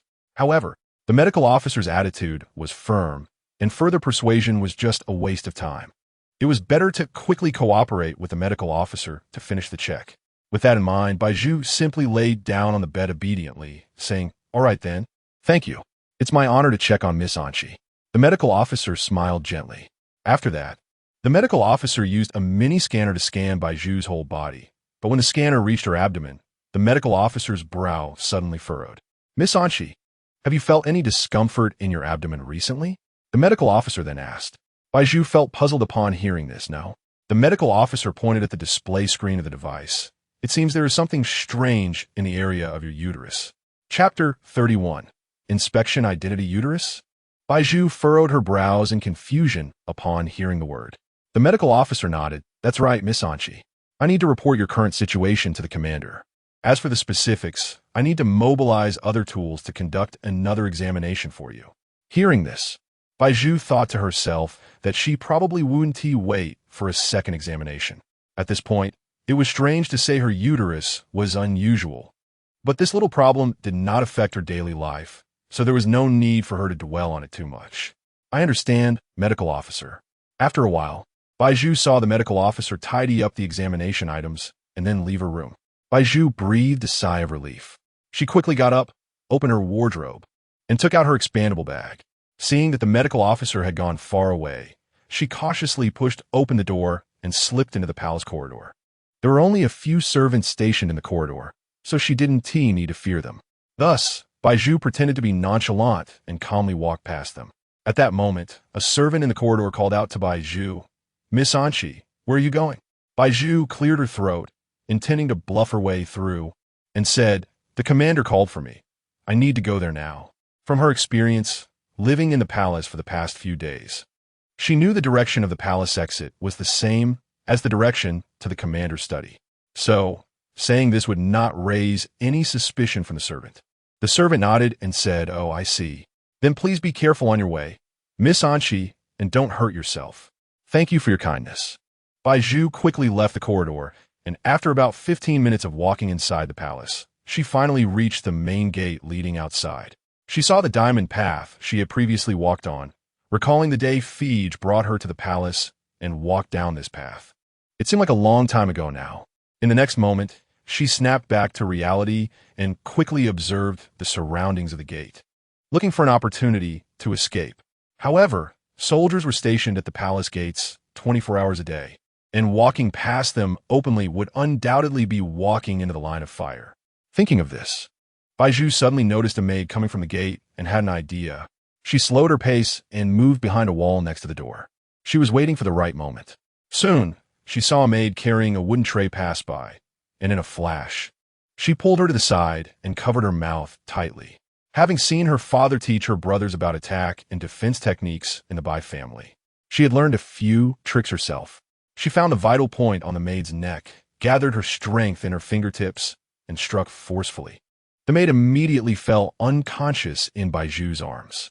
Bai Zhu dragged the maid to a hidden spot and then changed out of her clothes. She put on the maid's work uniform and donned the mask that maids were required to wear. After dealing with the unconscious maid's body, she picked up the wooden tray, scattered on the ground, and walked to the door. "What are you doing?" The soldier stationed at the door asked when he saw that the tray Bai Zhu was carrying was empty. Bai Zhu thought for a moment and then replied smoothly, "The medical officer just examined Miss-Anchi, and I brought some supplies for her. But we didn't see you at this door just now." Bai Zhu was not flustered. She smiled lightly and said, "If I remember correctly, when I came in, my brothers had not yet changed shifts." Hearing this, the soldiers felt there was no flaw in Bai Zhu's words and let her pass, saying, "All right, you can go." Bai Zhu thus left the palace. Outside the palace, the garden was bustling with people, and she easily blended into the crowd, successfully taking advantage of the facial recognition gap at the gate. She admitted that she hadn't been an obedient child during her time at the Noble Academy. Although she had never done anything sneaky, she had skipped classes outside of designated times. The reason was simple. The food in the academy cafeteria was not good, so she often snuck out to eat somewhere else and returned after she was full.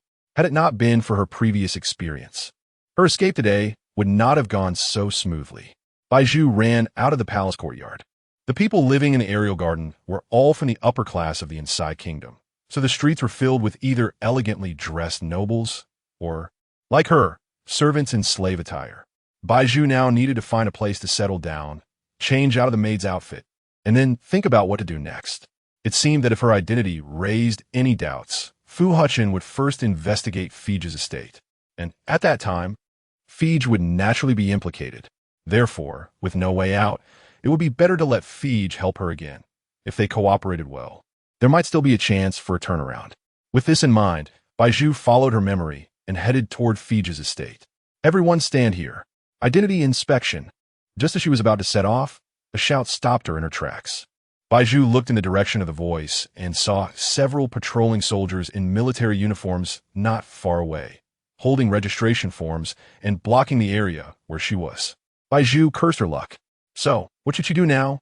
Bai Zhu was momentarily frozen in place. If the patrolling soldiers really wanted to check her identity, her current identity would be impossible to verify.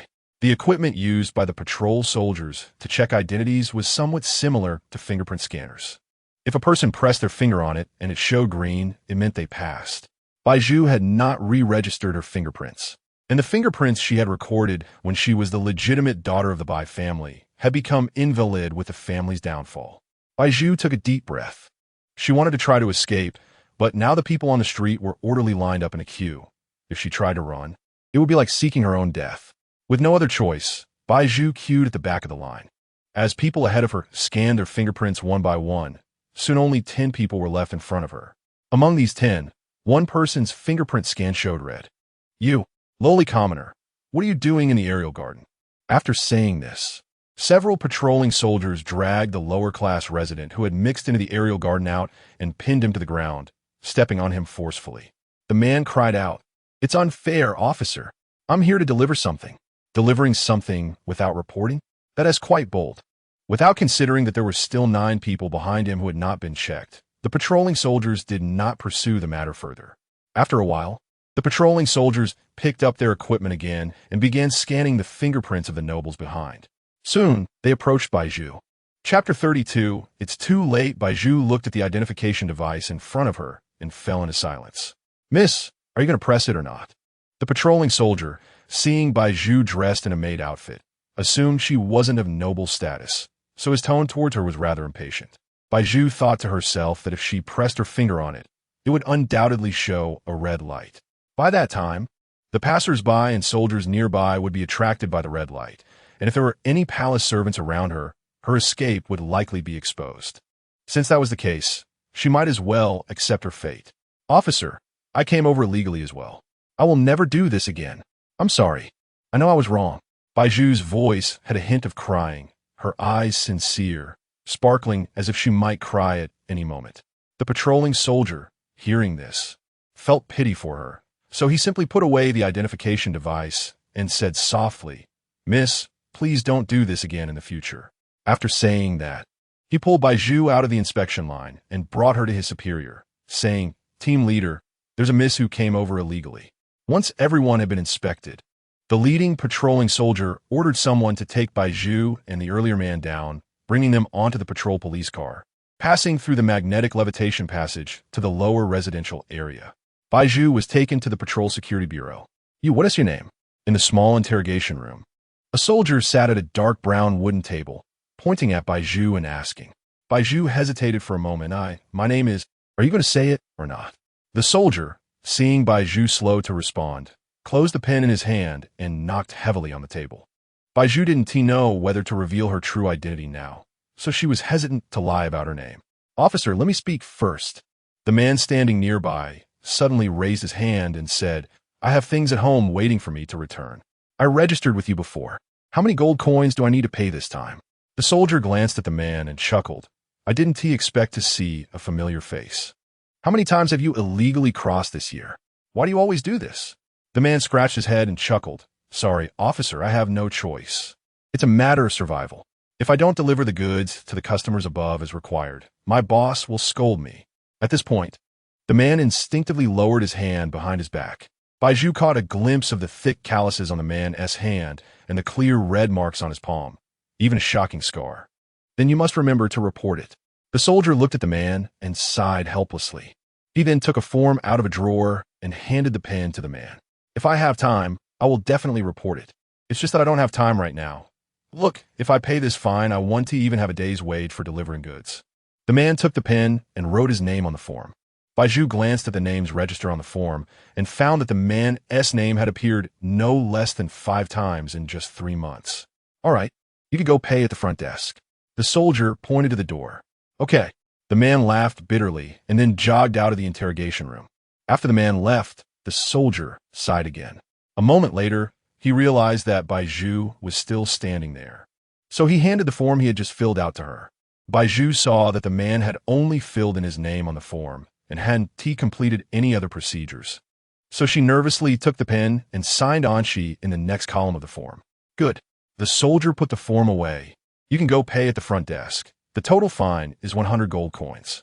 Bai Zhu didn't have any gold coins on her, but she had some decorative items that Fu Hechen had prepared for her in her expandable bag. So she asked, "I don't have any gold coins, but I have some items that can offset the fine. Can I use these items to cover the gold coins?" Let me see the items. Bai Zhu then took out all the valuable items from her bag and said, "Do you think these are enough?" The soldier saw that the items looked shiny and golden, then reached out to touch the material of the items. He was a rough man and didn't understand the prices, but by quantity alone, it seemed to be enough to make up 100 gold coins. "You can go." The soldier glanced indifferently at the door. Bai Zhu breathed a sigh of relief. In fact, these items were specially prepared by Fu Hechen for the headmaid, made of top-grade gold and silver materials, and generally wouldn't be sold outside. Therefore, the pile of items Bai Zhu had just taken out, if priced, would be worth tens of millions of gold coins. But Bai Zhu didn't know that. Her family had controlled her gold coins before, and she had never truly experienced the value of these items in the market. After leaving the Patrol Security Bureau, Bai Zhu arrived at the area where the lower residents lived. Faced with the noisy and bustling market in front of her, she suddenly found herself without a purpose. She thought to herself that this couldn't go on. So she shifted her gaze back to the magnetic levitation passage leading to the Sky Garden, thinking that perhaps she should wait for a better opportunity to sneak over to the Sky Garden when no one was paying attention. "Miss, why are you standing here alone? Don't you know the sun is about to set?" Suddenly, a male voice came from behind Bai Zhu. She turned around and saw a beggar in ragged clothes squatting by the street with an empty bowl in front of him. Bai Zhu, hearing this, didn't understand what the beggar meant. So she asked, "Why can't I stand here alone if the sun is about to set?" "Miss, it seems this is your first time here." The beggar pointed to a nearby alley and said, "When the sun sets, the soldiers from the security bureau will also get off work. By then, some people living in there will come out and do some bad things." Bai Zhu followed the direction the beggar was pointing and saw a dark and damp street ahead, with several intersecting alleys. A sense of foreboding rising from the depths of her heart. "Can I still leave now?" The beggar looked up at the sky, sighed, and said, "Miss, it may already be too late for you to leave." Chapter 33 Encounter. Bai Zhu nervously glanced back. She saw several burly men emerging from the darkness, each holding an iron rod that crackled with faint electricity and emitted a sizzling sound. Bai Zhu turned to look around and found that besides the beggar, there was no one else in sight. Bai Zhu shivered. "Oh, how come there's a beauty here today?" The leading man looked at Bai Zhu, revealing a lewd smile on his face. "Why haven't you gone back yet? Are you waiting here for me on purpose?" "You misunderstood. I just came out of the safety bureau and haven't had the chance to go back yet when I ran into you." Bai Zhu spoke. "So that's how it is." The man brushed his hair back, revealing a nasty scar on his brow. "But unfortunately for you, running into us means you're out of luck." Seeing this, Bai Zhu guessed the identity of the men before her. They were likely a group of thugs who loitered in the alleys, now looking to extort protection fees. "Beauty, I see you're dressed as a slave. You must have earned some gold coins, right?" The thug walked up to Bai Zhu and extended a hand, saying, "We're here to protect you. Pay up, and I'll let you leave." Coincidentally, all the valuables Bai Zhu had on her were just paid as fines at the safety bureau. So now, she was completely empty-handed and had nothing to offer. Bai Zhu lowered her head and said, "I'm sorry. I was in a hurry and don't have any gold coins on me." The beggar, witnessing this, knocked on his empty bowl and pointed at the thugs, saying, "Don't make it hard for the girl. She's a resident of the air garden and just ran into you guys for the first time." "Shut up, you stinking beggar." One of the thugs' underlings kicked the beggar in the face, angrily. It was evident that a new red scar appeared on the beggar's face, crisscrossing with the existing scars, making him look even more grotesque. "And you," the leading man turned to the beggar, then crouched down and grabbed the beggar by the neck. His voice low. "How many gold coins do you owe us here? Why aren't you leaving? Do you want to get beaten by us every day?" The beggar seemed to be used to it, saying, "Anyway, I can't go back to the air garden now, and everywhere I go in this area. There are people like you, so where can I go without getting beaten? I might as well stay here." "Ziz." Before he finished speaking, the man swung the electric baton hard at the beggar's face. The beggar cried out in pain, clutching his cheek and falling to the ground. "Take it easy. Take it easy." Bai Zhu was stunned, then looked at the electric baton in the man's hand, her palms sweating. "It's your turn, beauty." The man grinned, revealing his gold-plated teeth. "I already told you, I don't have any gold coins." Bai Zhu took a deep breath, calming her inner emotions. She knew that the more flustered she became, the more arrogant these men would be. The man snorted coldly and said, "No gold coins is fine. You have something very important on you." Bai Zhu saw the lewd expression on the men's faces and roughly understood what they wanted. After a moment of thought, Bai Zhu realized that with her current strength, she couldn't confront the men directly, so she had to think of another strategy. In the next second, Bai Zhu came up with a plan, then proactively walked up to the man, wrapping her arms around his sturdy waist and smiling sweetly. "Why didn't you say so? You made me panic for nothing." The thug, seeing Bai Zhu act so willingly, said, "Little beauty, come here and kiss me." Ugh. Bai Zhu felt nauseous. She forced herself to suppress her discomfort, avoiding the man's approaching face, and thought of the excuse FAKED used when he was pretending with Fu Hechen, saying, "But I need to relieve myself right now." Bai Zhu shyly lowered her head. The man, seeing this, suddenly felt a hint of suspicion. "What do you mean, beauty? I really can't hold it anymore." Bai Zhu's face turned red. The men beside the man exchanged glances, unsure of what they were conveying. Seeing that her words had raised their suspicion, Bai Zhu added, "After I relieve myself, wouldn't it be better to do other things? Otherwise, all right. The man seemed a bit impatient upon hearing this, saying, "Go into this alley. There's a public restroom around the corner. We'll take you there and guard the door." "Good." Upon hearing this, Bai Zhu felt several thugs press down on her shoulders, leading her towards the alley the man pointed to. The alley was dimly lit, and when they reached the restroom door, Bai Zhu pretended to enter the restroom, then quietly hid behind a nearby wall when they weren't paying attention. She noticed there was still space behind the wall, so she hurriedly ran in. But ultimately, her steps were too hasty. As she ran, she accidentally stepped on a stone and fell heavily to the ground. "Hey, be careful." Bai Zhu got up from the ground and looked beside her, discovering that there was a house hidden in this secluded alley. At that moment, a girl poked her head out of the window of the house and met Bai Zhu's gaze. Upon making eye contact, Bai Zhu suddenly felt that this face looked familiar. Had she seen this girl somewhere before? However, due to the dim lighting, she couldn't see the details of the girl's face clearly. Bai Zhu thanked her, saying, "Thank you for the reminder." The girl was momentarily taken aback, asking, "Why did you come here all alone?" After a pause, she continued, "Bai Zhu?" Bai Zhu heard the girl's voice again, coupled with this vaguely familiar face, and her heart had a rough idea of the answer. "You." Moments later, Bai Zhu walked to the window and suddenly grabbed the girl's hand, saying, "You look just like a friend of mine." Since they were close together, the girl saw Bai Zhu's face and widened her eyes slightly. Bai Zhu, but you're not. Sure. Upon hearing this, Bai Zhu quickly covered the girl's mouth, saying, "Li, I'll explain everything later. Just let me in." The girl's name was Li, Bai Zhu's close friend. They had originally attended the Noble Academy together, and at that time, she was Bai Zhu's best friend. However, later on, Li's family fell on hard times. Her grandfather was implicated in corruption, leading to the family's downfall. As a result, she was expelled from the academy and demoted to a lower-class resident. Since then, Bai Zhu and Li had not had the chance to meet for a long time.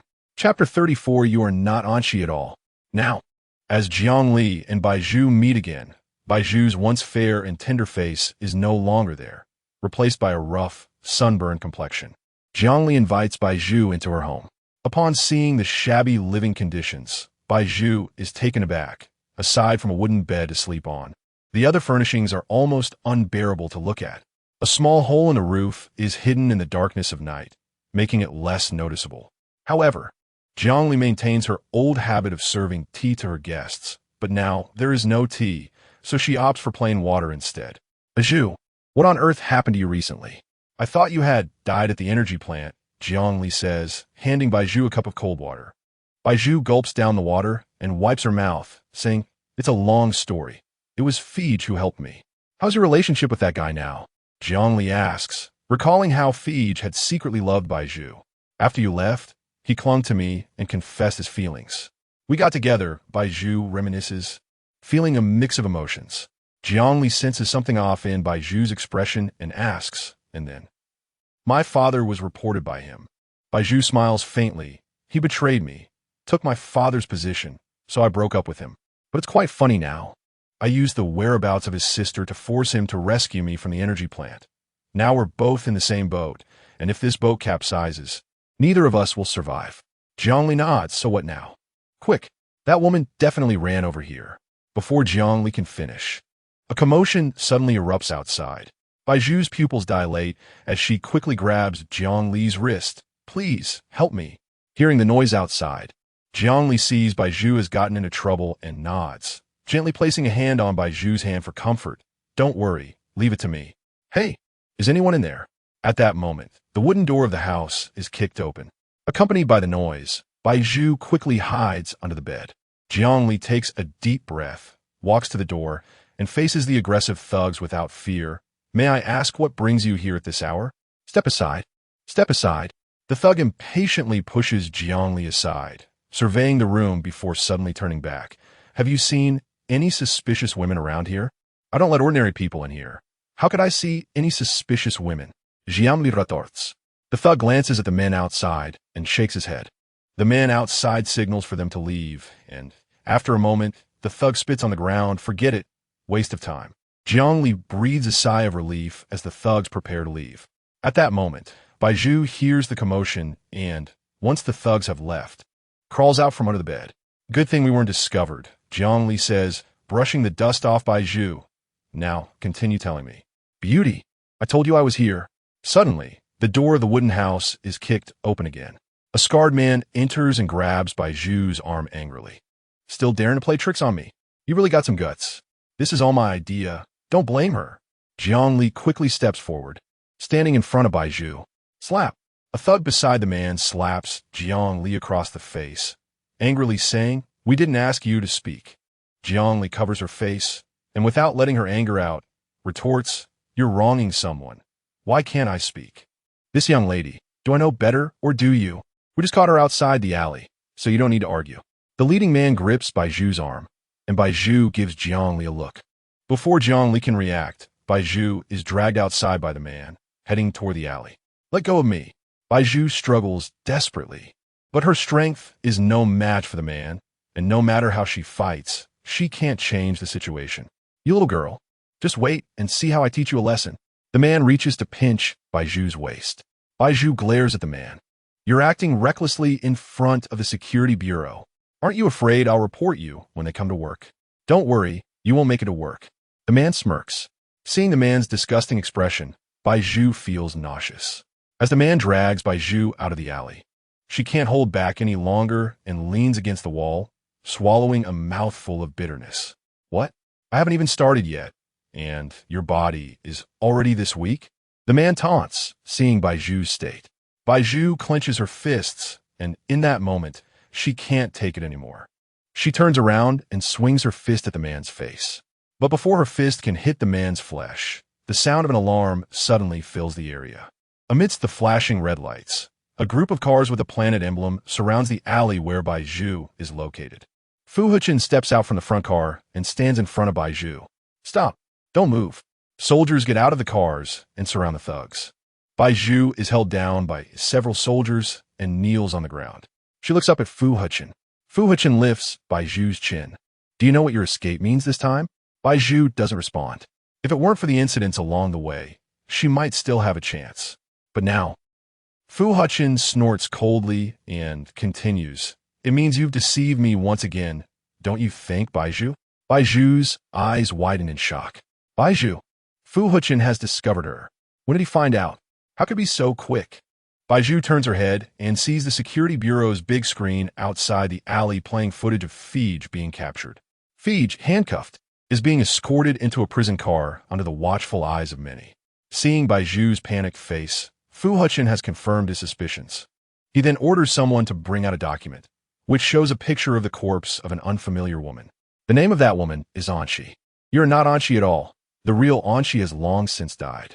Chapter 35 Imprisonment. Bai Zhu looked at the picture at the top of the document, and her mood instantly plummeted.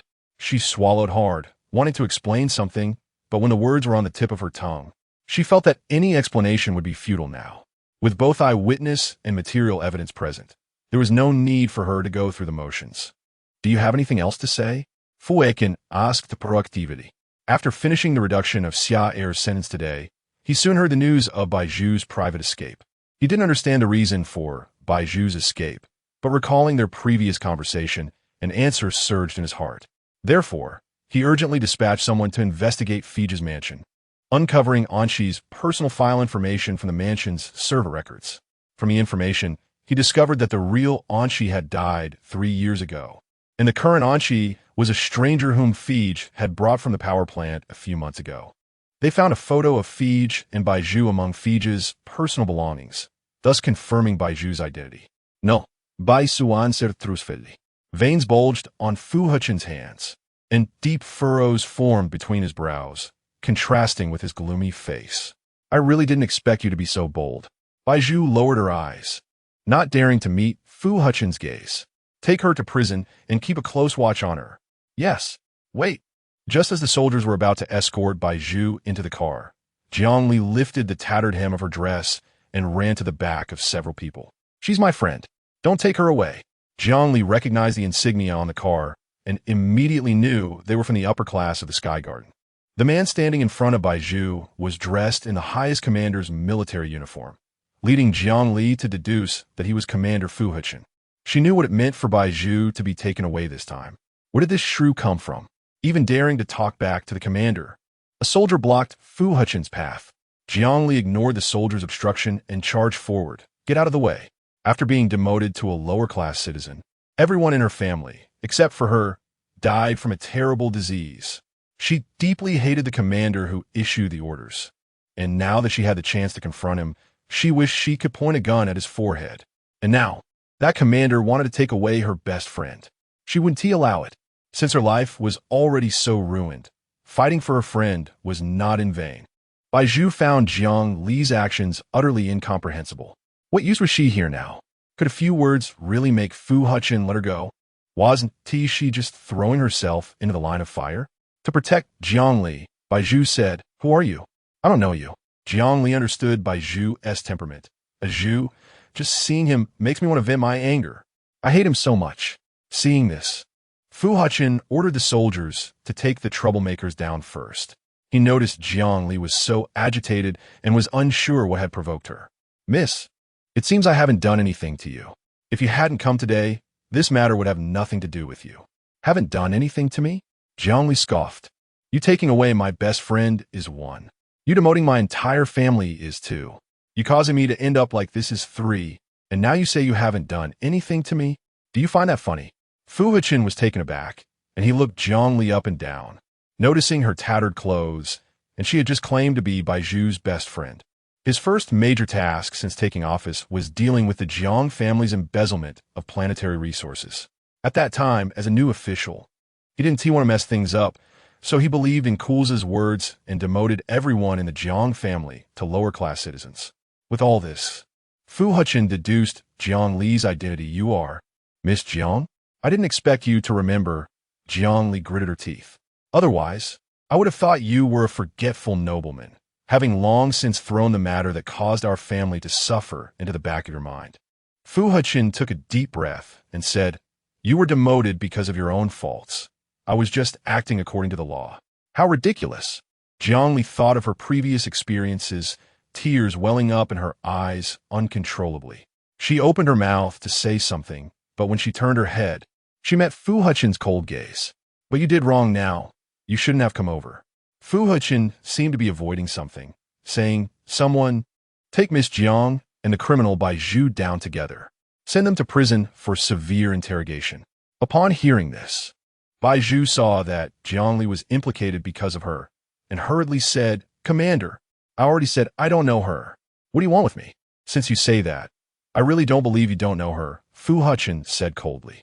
As soon as he finished speaking, several soldiers pushed Bai Zhu and Jiang Li into a black vehicle. Bai Zhu's hands were bound with ropes, and she looked at Jiang Li, mouthing, "I'm sorry." Jiang Li shook her head. The vehicle sped away, the city lights bright and dazzling at night, the brilliant lights flashing by the window, reflecting in Bai Zhu's eyes. After about 3 hours, the vehicle arrived at the prison. This was the closest prison to the city center, and it was also the dirtiest, messiest, and most chaotic environment in the entire Onsai kingdom. Many troublemakers from the Onsai city were imprisoned here. When Bai Zhu was taken inside by the soldiers, she felt surrounded by a group of malicious gazes. She instinctively bent down, trying to curl her body up. "Come here." The soldiers separated Bai Zhu and Jiang Li into different cells. Bai Zhu couldn't see Jiangli from where she was and was very worried about her. So, when a guard was patrolling in front of the door, she hurriedly ran to the door and said, "How long are you going to keep me here? What have you done to Jiangli?"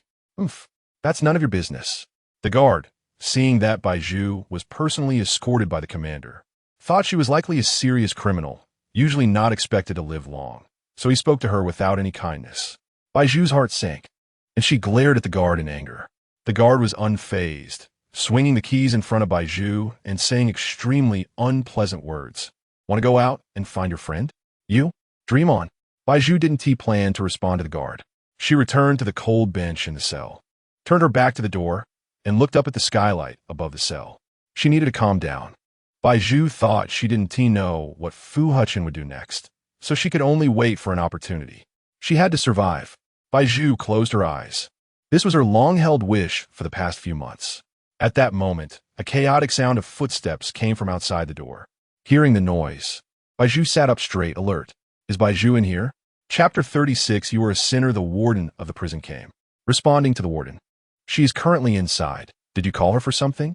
Through the gaps in the iron bars, the warden saw Bai Zhu sitting in the cell. Bai Zhu noticed the gaze from outside and naturally turned around, meeting the warden's eyes. The warden pointed at Bai Zhu, telling her to come out and that the commander wanted to see her. "All right." The guard smiled as he unlocked the iron door, then ruthlessly grabbed Bai Zhu by the collar and dragged her outside. Bai Zhu fell to the ground, scraping her knee. "Drag her away." The warden looked down at Bai Zhu with disdain and spoke coldly. Bai Zhu was lifted by two guards beside her and dragged along for a distance. The interrogation room was on the second floor of the prison, and Bai Zhu was pulled up the stairs and brought to the door of the interrogation room. The warden knocked on the door. "Commander, we have brought the prisoner to you. Come in." The warden pushed the door open. Bai Zhu was dragged into the room by the guards, her body bound to the interrogation rack, her limbs unable to move. Upon seeing this, Fu Hechen immediately ordered everyone present to leave. Once all the guards in the room had exited, only Bai Zhu and Fu Hechen remained in the interrogation room. At this moment, Bai Zhu had nothing to say to Fu Hechen. Now that he had figured out her identity, the lies she had previously fabricated were completely exposed to him. She felt a bit guilty. Fu Hechen stepped forward, reaching out to touch Bai Zhu's neck little by little, saying, "I neglected to thoroughly check your identity before keeping you by my side." Bai Zhu tilted her head back, feeling Fu Hechen's warm fingertips gliding across her skin. She resisted this feeling. "But why is it you?" Fu Hechen's hand suddenly paused. "You damned girl have made it impossible for me to leave you now. Is this your life-saving charm?" "Not bad, girl." Bai Zhu had never thought of setting a life-saving charm for herself. Everything was a coincidence for her. She had never deliberately tried to entice Fu Hechen or made it so he couldn't leave her. "Commander, you think too much." Although Bai Zhu was weak at the moment, the look in her eyes when she looked at Fu Hechen was strong, as if it could pierce through the soul. Fu Hechen was taken aback. Based on the repeated crimes Bai Zhu had committed, she was undoubtedly doomed. However, Fu Hechen did not want to kill her. Therefore, when he just said those words, he left Bai Zhu with a way out. He hoped to see fear in her, leading to compromise. He wished for Bai Zhu to cry and plead for her life. But Bai Zhu did nothing. Fu Hechen immediately got angry. "I see you want to die right now." Bai Zhu did not want to die. She was not foolish at all. In fact, she had just caught onto Fu Hechen's implication. This was her life-saving charm, and she might as well make the most of it. "Yes, I want to die." A twisted smile appeared on Bai Zhu's face. "I wish I could die right now. Then turn into a ghost, watching you suffer, watching you live worse than death. At that time, when you think of me, will you?" "Bai Zhu, enough." Fu Hechen interrupted her, not wanting to hear any more. "Fine, I can't kill you right now, but I can kill others." Fu Hechen thought of Jiangli, who had come along with Bai Zhu, saying, "That Jiangli is so close to you. Do you think I'll let her go so easily?" Bai Zhu's mind went blank. What does Fu Hechen plan to do to Jiangli? "I've said it. This has nothing to do with her. Whatever you want to do, come at me. But right now, I can't lay a hand on you, so I can only target her." Fu Hechen took out the gun hanging from his waist, gently wiping the muzzle with a cloth, saying, "Just because you won T died doesn't T mean she won T. Fu Hechen, do you have any humanity left? Don't talk to me about humanity. Did you think of this when you deceived me before?" Bai Zhu's body trembled uncontrollably. For a moment, She wanted to punch Fu Hechen in the face, but her mind clearly told her not to act recklessly. Jiangli was in Fu Hechen's hands now. She couldn't let him hurt Jiangli. What do you want me to do to let her go? Bai Zhu raised her head, asking Fu Hechen. Fu Hechen toyed with the gun in his hand, saying, "Your crimes are unforgivable, so naturally, you cannot be made a high-ranking maid." I know. Bai Zhu never liked that identity anyway. She didn't like Fu Hechen. The compromises she had shown before were all just for the sake of a transaction. Then you obediently become my most lowly servant, doing the dirtiest and most exhausting work every day and satisfying my physical needs. If you dare disobey, I can kill her at any time. Fu Hechen spoke these words coldly and mercilessly, without any hesitation. Bai Zhu took a deep breath. She wanted to refuse every demand Fu Hechen had just made. But the consequences of her refusal would affect Jiang Li's safety, so she had no choice but to comply. Do you agree? Fu Hechen leaned down, resting his head against Bai Zhu's face. At this moment, all the expressions on Bai Zhu's face were captured in his eyes. Bai Zhu closed her eyes. I agree. This was a forced choice. Hearing this, Fu Hechen finally stood up and said, "Good." He was now very satisfied with Bai Zhu's performance. At least Bai Zhu was now under his control, and he enjoyed this feeling. From this moment on, he developed a twisted idea that as long as he continued to control Bai Zhu, she would always obey him. As long as Bai Zhu continued to obey him, he could do whatever he wanted with her, and Bai Zhu's heart could only remain with him. Fu Hechen thought of this. A slight smile crept onto his lips, and he said, "From now on, every day, you must remember that you are a sinner, and your existence in this world is to atone. You have no freedom to speak of." Chapter 37 Work. Bai Zhu reluctantly agreed. "Commander." At this moment, the voice of the steward came from outside the door.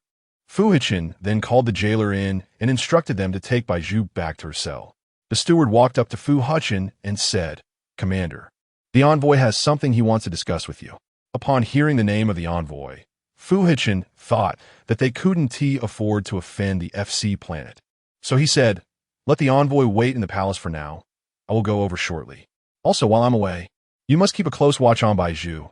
I will come back to deal with her matters after I'm done." The steward watched Fu Hechen leave. Bai Zhu returned to her cell, and the jailer stationed at the door was shocked to see her return unscathed, with not a single scratch on her. "What is going on? The commander didn't touch you?" the jailer asked. Bai Zhu lay on the iron bed in the cell, not wanting to respond to the jailer. The jailer became angry, saying, "I'm asking you nicely, and you're not appreciating it?" Bai Zhu casually replied, "No." The jailer shot Bai Zhu a glare and said, "Then listen carefully. Since you're still alive, you can't just stay in the cell for nothing. We have rules here. You need to get up and work." Bai Zhu felt too exhausted to speak. She was still troubled by what had happened earlier. Seeing this, the jailer kicked the iron door and said, "I'm talking to you. Did you hear me?" "I heard you," Bai Zhu replied impatiently. Just then, another voice came from outside the cell. Bai Zhu was taken aback. She got up and saw Jiangli standing by the door. "What are you doing here?" Bai Zhu hurriedly rushed over and asked, "Are you okay? Did they do anything to you?" Jiangli pointed to the person in white standing behind her. The person in white opened the door to the cell and ordered Bai Zhu to come out. Upon seeing the person in white, the jailer revealed a long-lost smile. "You too, come with me," the person in white said, glancing at Bai Zhu. Bai Zhu nervously held onto Jiang Li's hand. Taking advantage of the person in white's moment of inattention, Jiang Li leaned in and whispered in Bai Zhu's ear, "I'm fine. They brought me here yesterday and haven't harmed me since. I don't know what they are planning." Upon hearing this, Bai Zhu recalled her earlier conversation with Fu Hechen and thought that as long as she didn't anger him, he wouldn't do anything to Jiang Li. "Don't worry, I'm here. Did they come looking for you?" Jiang Li asked. If we're talking about circumstances, Bai Zhu seemed to be in a worse situation than her. Bai Zhu didn't want to worry Jiang Li, so she avoided the question and said, "No. I don't know what that person wants to take us for." Jiang Li looked at the person in white and felt that he didn't have good intentions. Bai Zhu examined the attire of the person in white and noticed it resembled the white coat worn by medical officers. But she still couldn't tell where they were being taken. Could it be related to what the jailer said about working? The person in white led Bai Zhu and Jiang Li into a room that looked remarkably like a laboratory. Inside the laboratory were various research potions, and further inside were two compartments. The person in white stopped in front of the compartments. He took out a remote control and pressed a button, causing the doors of the two compartments to open simultaneously. Bai Zhu was forced to separate from Jiang Li and was pushed into one of the compartments. Bai Zhu looked around. The compartment only had an iron bed, and it was empty, filled with a chilling atmosphere. Bai Zhu's expression turned confused. After a while, the person in white entered the compartment holding a syringe. What do you want to do? Bai Zhu stepped back, feeling as if the air had solidified, a sense of oppression rising. The next moment, the person put on specialized gloves and pinned Bai Zhu down on the iron bed.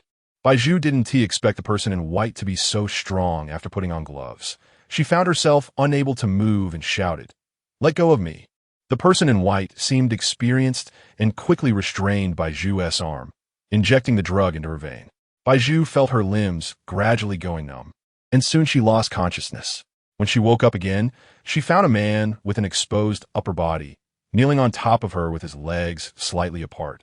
Bai Zhu was startled. She wanted to get off the bed but found her limbs tightly restrained to the bed, unable to move. "Don't waste your effort. It's useless." The man tightened his grip on the whip and struck Bai Zhu, saying, "You're new here. I haven't seen you before. Get away from me." Bai Zhu cried out in pain. The man laughed. "Girl, your role here is to relieve our frustrations. I'm being nice if you encountered someone else. Shut your damn mouth." Bai Zhu could not bear to hear this. Why does everyone outside treat her this way? Is it because of her face? She would rather the drug on her face fail immediately. She would rather FAKED disfigure her face that day than have the medical officer of Fu Hechen come back. "Why are you so angry? Get lost," Bai Zhu shouted until her voice was hoarse. "Get away." The man, unable to endure any longer, unbuckled his belt and said, "You mother." Bang! With a loud crash, the iron door was forcefully slammed open. FAKED, dressed in prison clothes, burst into the compartment and struck the man on the back of the head with all his might. "You!" The man immediately bled from his head, clutching the back of his head, but due to excessive blood loss, he collapsed to the ground with a thud. Seeing this, FAKED rushed forward to check on Bai Zhu's condition, asking, "Are you okay?" Upon seeing FAKED, Bai Zhu's heart didn't dare to relax its guard. "What are you doing here?" FAKED laughed in anger. "If I didn't come, were you planning to be raped?" Bai Zhu didn't respond. The next moment, FAKED found a sharp object from the laboratory outside and cut the ropes binding Bai Zhu's limbs. The moment Bai Zhu's feet touched the ground, her legs went weak and she leaned against the wall to stand, saying, "How did you get in?" "As a general, do I not have acquaintances in this prison?" FAKED snorted coldly. "If I hadn't heard you were brought here, I wouldn't have come out of curiosity and helped you out." Upon hearing this, Bai Zhu thought that FAKED hadn't officially been convicted by Fu Hechen yet and given his status. The jailers in the entire prison wouldn't dare to do anything to him. "What do you want with me?" Bai Zhu didn't expect that it would be FAKED who saved her at a critical moment, but then she thought that FAKED wouldn't be so kind. FAKED avoided Bai Zhu's gaze and said, "I really want to settle the score with you." Chapter 38, "She could do nothing. I knew something would go wrong when I put you next to the commander. Now look, even I have been implicated." FAKED said fiercely, "I want to settle the score with you, but I can't do anything to you now. You've already ruined me like this. Are you satisfied now?" Bai Zhu felt that she had wronged FAKED, so she said, "I was too impulsive." FAKED sneered, "What is the use of saying that now?" Upon hearing this, Bai Zhu thought that FAKED must be feeling terrible right now, and since he had just saved her, she felt embarrassed to retort, "I just came in and helped you deal with someone. Damn it, I just saved you again." FAKED composed himself. Bai Zhu sighed and said, "I really appreciate you for saving me so many times." Upon hearing this, FAKED did not respond. Bai Zhu looked at FAKED's profile, lost in thought. Since Fu Hechen had ensured that she would be fine, the next step for him would definitely be to keep this matter from escalating. He would find some excuse to brush it off. She didn't know whether FAKED would be made a scapegoat or pardoned next. Everything was filled with uncertainty, but she couldn't tell FAKED. First, surviving was the most important thing. Only then came human feelings. If she told FAKED about Fu Hechen's decision because he saved her this time, she didn't know if FAKED would become agitated and do something reckless. She wouldn't let that happen. I hope to see you here in a few days. Not your corpse," FAKED said coldly. Bai Zhu ignored FAKED's words, reaching up to tuck a loose strand of hair behind her ear, but her hand suddenly froze. It seemed she thought of something, her eyes widening slightly as she said, "Hurry, go check the next room." Fij was confused by Bai Zhu's reaction and asked, "What's wrong?" "Go next door," Bai Zhu said, then ran out of the compartment like a madwoman. She saw that the door to the next compartment was tightly locked. Bai Zhu looked through the small window on the door and saw Jiangli being pinned down by a strange man, her clothes completely torn apart, and the scene inside was a mess. Bai Zhu couldn't bear to witness this and frantically pounded on the door until her knuckles were scraped and blood began to bead. A flurry of crazy thoughts filled her mind. She wanted to rush in, rescue Jiangli, and beat the man down until he was bloodied. At this moment, Fij came over, noticing Bai Zhu's agitation, and directed his gaze toward the window of the compartment. He had seen Jiangli many times before, and even though her appearance had slightly changed, he could still recognize that the person being pinned down inside was Jiangli. "Can we save her? I'm begging you this time." Bai Zhu thought about how easily Fij had charged into her compartment just now, so she grabbed his sleeve and said, "Answer me." "It's useless. I can't save her now." Fij shook off Bai Zhu's hand and said, "I told you that when I came in just now. I found that the door to your compartment wasn't closed tightly. Do you believe that? That is why I could come in so easily. But Jiangli's situation is different. How could I just push open the door to the prison compartment whenever I want? If it were that easy, the Duke wouldn't have needed to take his research results to the battlefield all these years." Bai Zhu watched Jiangli drown in screams, seeing her body being violated, blood staining the bed, blooming like flowers, nourished by cries and screams, flourishing in the pale laboratory compartment. What a different kind of scenery. "What?" Bai Zhu's teeth chattered with anger. "He clearly promised me not to touch Jiangli. He promised so well." "Who?" Fij frowned upon hearing this. At this moment, Bai Zhu only felt a sharp buzzing in her ears, and she slowly clenched her fists, taking a deep breath. Fij actually couldn't bear to witness Jiangli being tortured inside either. He turned around and said, "I have to say, Bai Zhu, sometimes you have quite the luck." "Luck?" Bai Zhu didn't know how to respond to that. Perhaps to outsiders, it really seemed that way. No matter what she did, someone came to help her, to save her from danger. But why was she always trapped in waves of guilt and self-blame? Every time she thought about it, she felt terrible because her so-called good fortune always came at the cost of others' suffering. And this suffering would turn into harsh scolding from CIR, would turn into her standing outside the compartment door, quietly observing like a bystander watching her once best playmate being raped because of her mistakes. And now she could do nothing. A steel door separating two worlds, one inside calling for help, the other outside in helplessness. "I have to go in and save her." Bai Zhu's pent-up resentment finally melted into tears, unwillingly rippling in her eyes. Beep beep, just as she was about to look for something to open the door, the laboratory alarm suddenly went off. The entire laboratory was engulfed in red light, and all the equipment entered defense mode. The door to the compartment opened automatically. And seeing this, Bai Zhu didn't think twice, grabbing a blade from the lab table and rushing into the compartment, stabbing it into the man's neck who was on top of Jiangli. Jiangli exerted force, driving the blade deep, almost piercing through the man's neck. Not good. Enemy aircraft are attacking. The floor of the laboratory suddenly shook violently. Bombs were thrown somewhere, and dust flew everywhere, fragments scattering. Outside the laboratory, noisy voices could be heard. Upon hearing this, Bai Zhu wrapped a piece of fabric around Jiangli and carried her out. Fij saw this and suddenly looked toward a corner of the wall, then grabbed Bai Zhu's sleeve, saying, "Look here." Bai Zhu stopped in her tracks. She saw that where Fij was pointing, a large hole had been blasted out, just big enough for a person to pass through. "Let us escape from here." "Are you sure this leads outside the prison?" Bai Zhu asked, half convinced. "We'll see if it works. It's better than going with them and then being taken to another prison," Fij replied. "All right." Bai Zhu, holding the unconscious Jiangli, followed Fij through the hole.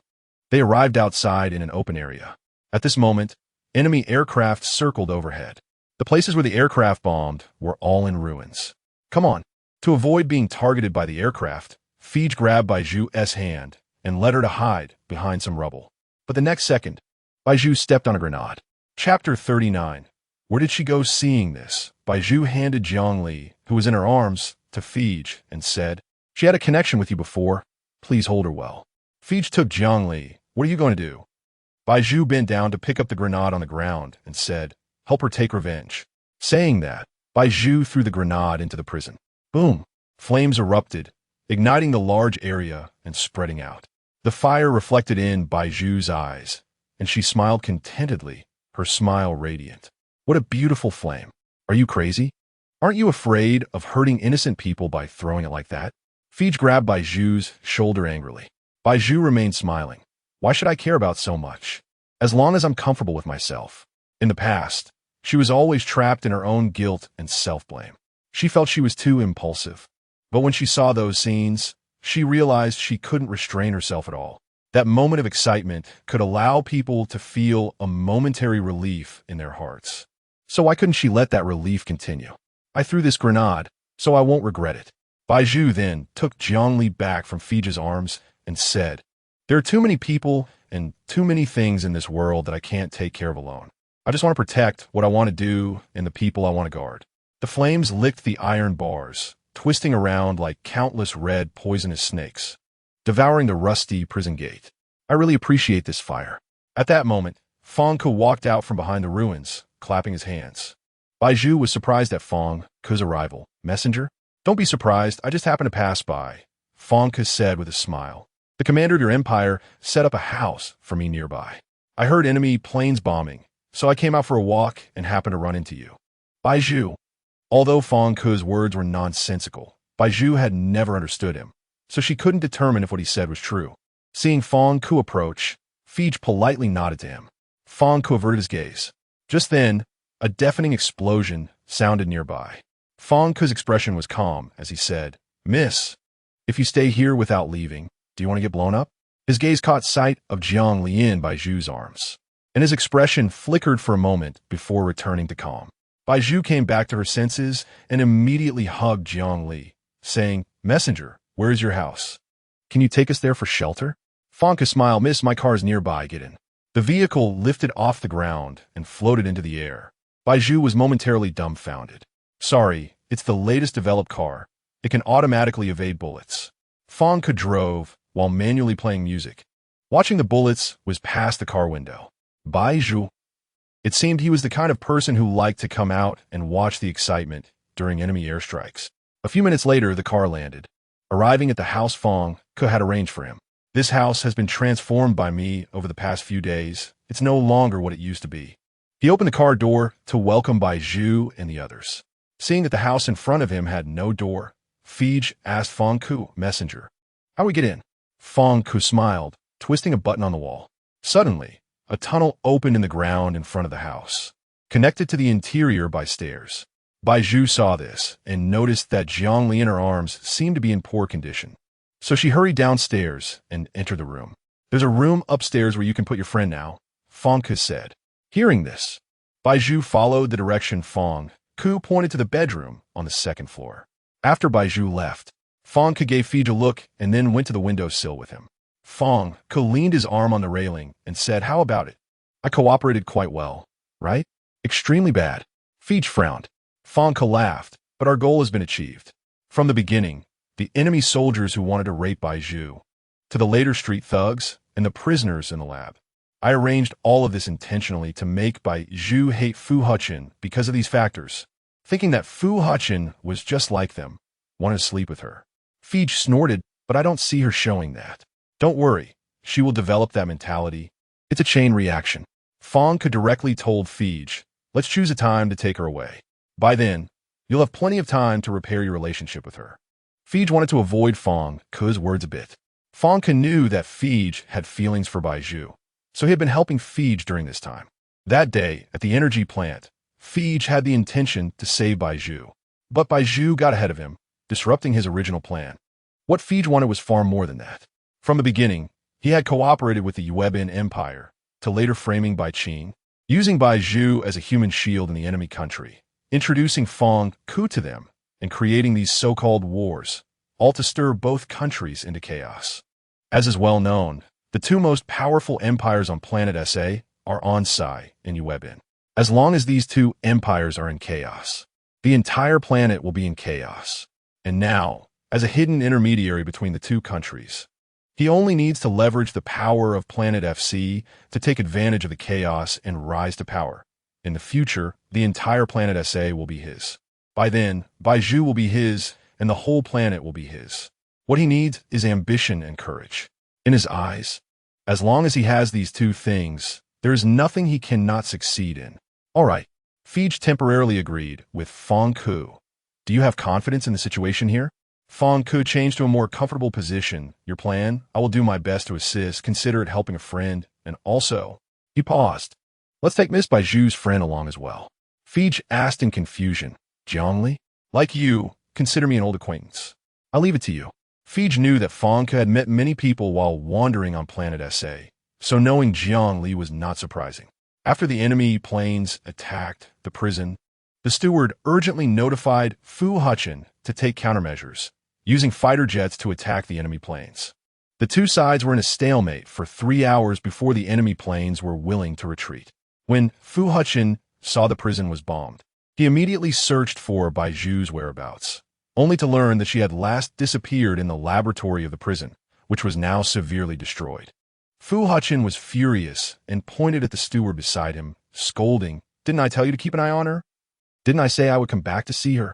I'm sorry, Commander. It wasn't our people who took her away. We will investigate now." Chapter 40. Why did she appear in my dream again? But if Bai Zhu is dead? The jailer standing next to the warden lowered his head submissively and muttered softly. Fu Hechen keenly caught this phrase, his tone low. "What did you say?" The jailer didn't expect Fu Hechen to hear his unintentional whisper, so he replied, Nothing. I just meant to say that, Commander. You will definitely find Bai Zhu." Fu Hechen was currently in a fit of anger, his emotions compelling him to seize on this point. "But I just heard. You said Bai Zhu is dead?" "No way."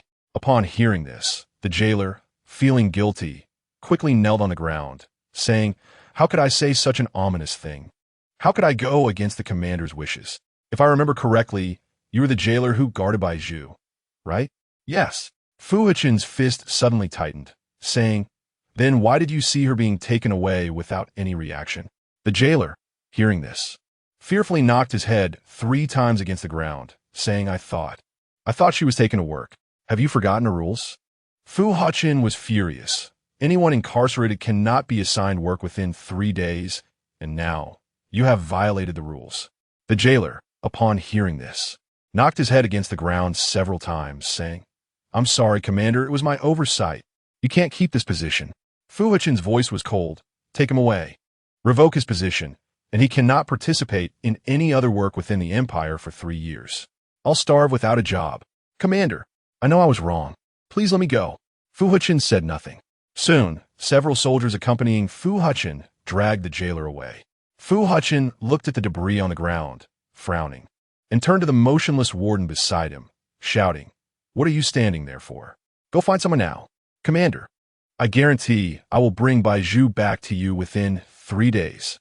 Fu Hechen nodded and walked out of the prison, but after taking a few steps, he suddenly felt a wave of dizziness in his head. Fu Hechen covered his forehead. The next second, that blood-stained eye once again replaced his left eye. Fu Hechen hurriedly ducked into the car, not allowing anyone near the car door, locking himself inside. His consciousness gradually became blurred, and his primal instincts wanted to destroy everything around him. He desperately pounded on the car door, driven by the beastly impulse after the attack to get out. But the door was tightly locked with the car key, and no matter how hard he hit, it was futile. Only his injured fingertips bore the brunt. Without Bai Zhu's calming presence, his body trembled uncontrollably, his temperature fluctuating wildly, and his nervous system was in disarray. He suddenly slammed his head against the steering wheel, blood dripping from the scar on his forehead, sliding down his not-so-smooth skin to his jaw. The pain struck his mind, and the strength in his limbs waned. He used the most primitive and forceful method to stop himself from going mad, needing to lose consciousness to effectively relieve the pain. Due to excessive blood loss, his vision darkened, and he collapsed in the car seat. In the haze of unconsciousness, he dreamt of that snowy day again. He was still lying in the vast snow, completely drained of energy. Even getting up was a challenge. "So hungry. Just eat this bread." That gentle voice rang out again, and Fu Hechen saw Bai Zhu holding the bread to his mouth, smiling gently, Don't be afraid, I won't harm you. This time, Fu Hechen no longer felt confused by Bai Zhu's attire. At that time, Bai Zhu was still a noble lady of high status, naturally dressed in splendor. Fu Hechen ravenously swallowed the bread. I have some things you might take as money. Seeing Fu Hechen lying alone and pitifully in the snow, Bai Zhu took off the golden rose necklace around her neck and stuffed it into Fu Hechen's hand. The rose necklace. Knock, knock, knock. Fu Hechen woke from the dream, realizing someone was knocking on the car window. He lifted his head, the sharp pain in his forehead sharpening his awareness. He looked outside. Dusk had fallen. Mu Jie, worried about Fu Hechen inside the car, was frantically knocking on the window, muttering something he couldn't quite hear. Fu Hechen then remembered he had locked himself in the car. After a moment, he fished out the car key from his clothes, but along with the key, he also pulled out the rose necklace. Fu Hechen was taken aback. He had kept this necklace with him for so long that he had long forgotten its origins. It had just become a habit over time. If that dream was real, then it meant this necklace is related to Bai Zhu. Fu Hechen stared blankly at the necklace in his hand, but soon dismissed the thought. How could the things in dreams be real? He was probably going insane. With that thought, Fu Hechen adjusted his inner emotions, then started the car key and pushed the door open. Has Bai Zhu been found? The first thing Fu Hechen asked after opening the door was about Bai Zhu's whereabouts. Seeing Fu Hechen's demeanor, Mu Jie thought he must have had another episode. Feeling momentarily distressed, he said, "Commander, shouldn't you take care of your health first? I'm asking you a question." Fu Hechen frowned. Mu Jie had no choice but to respond.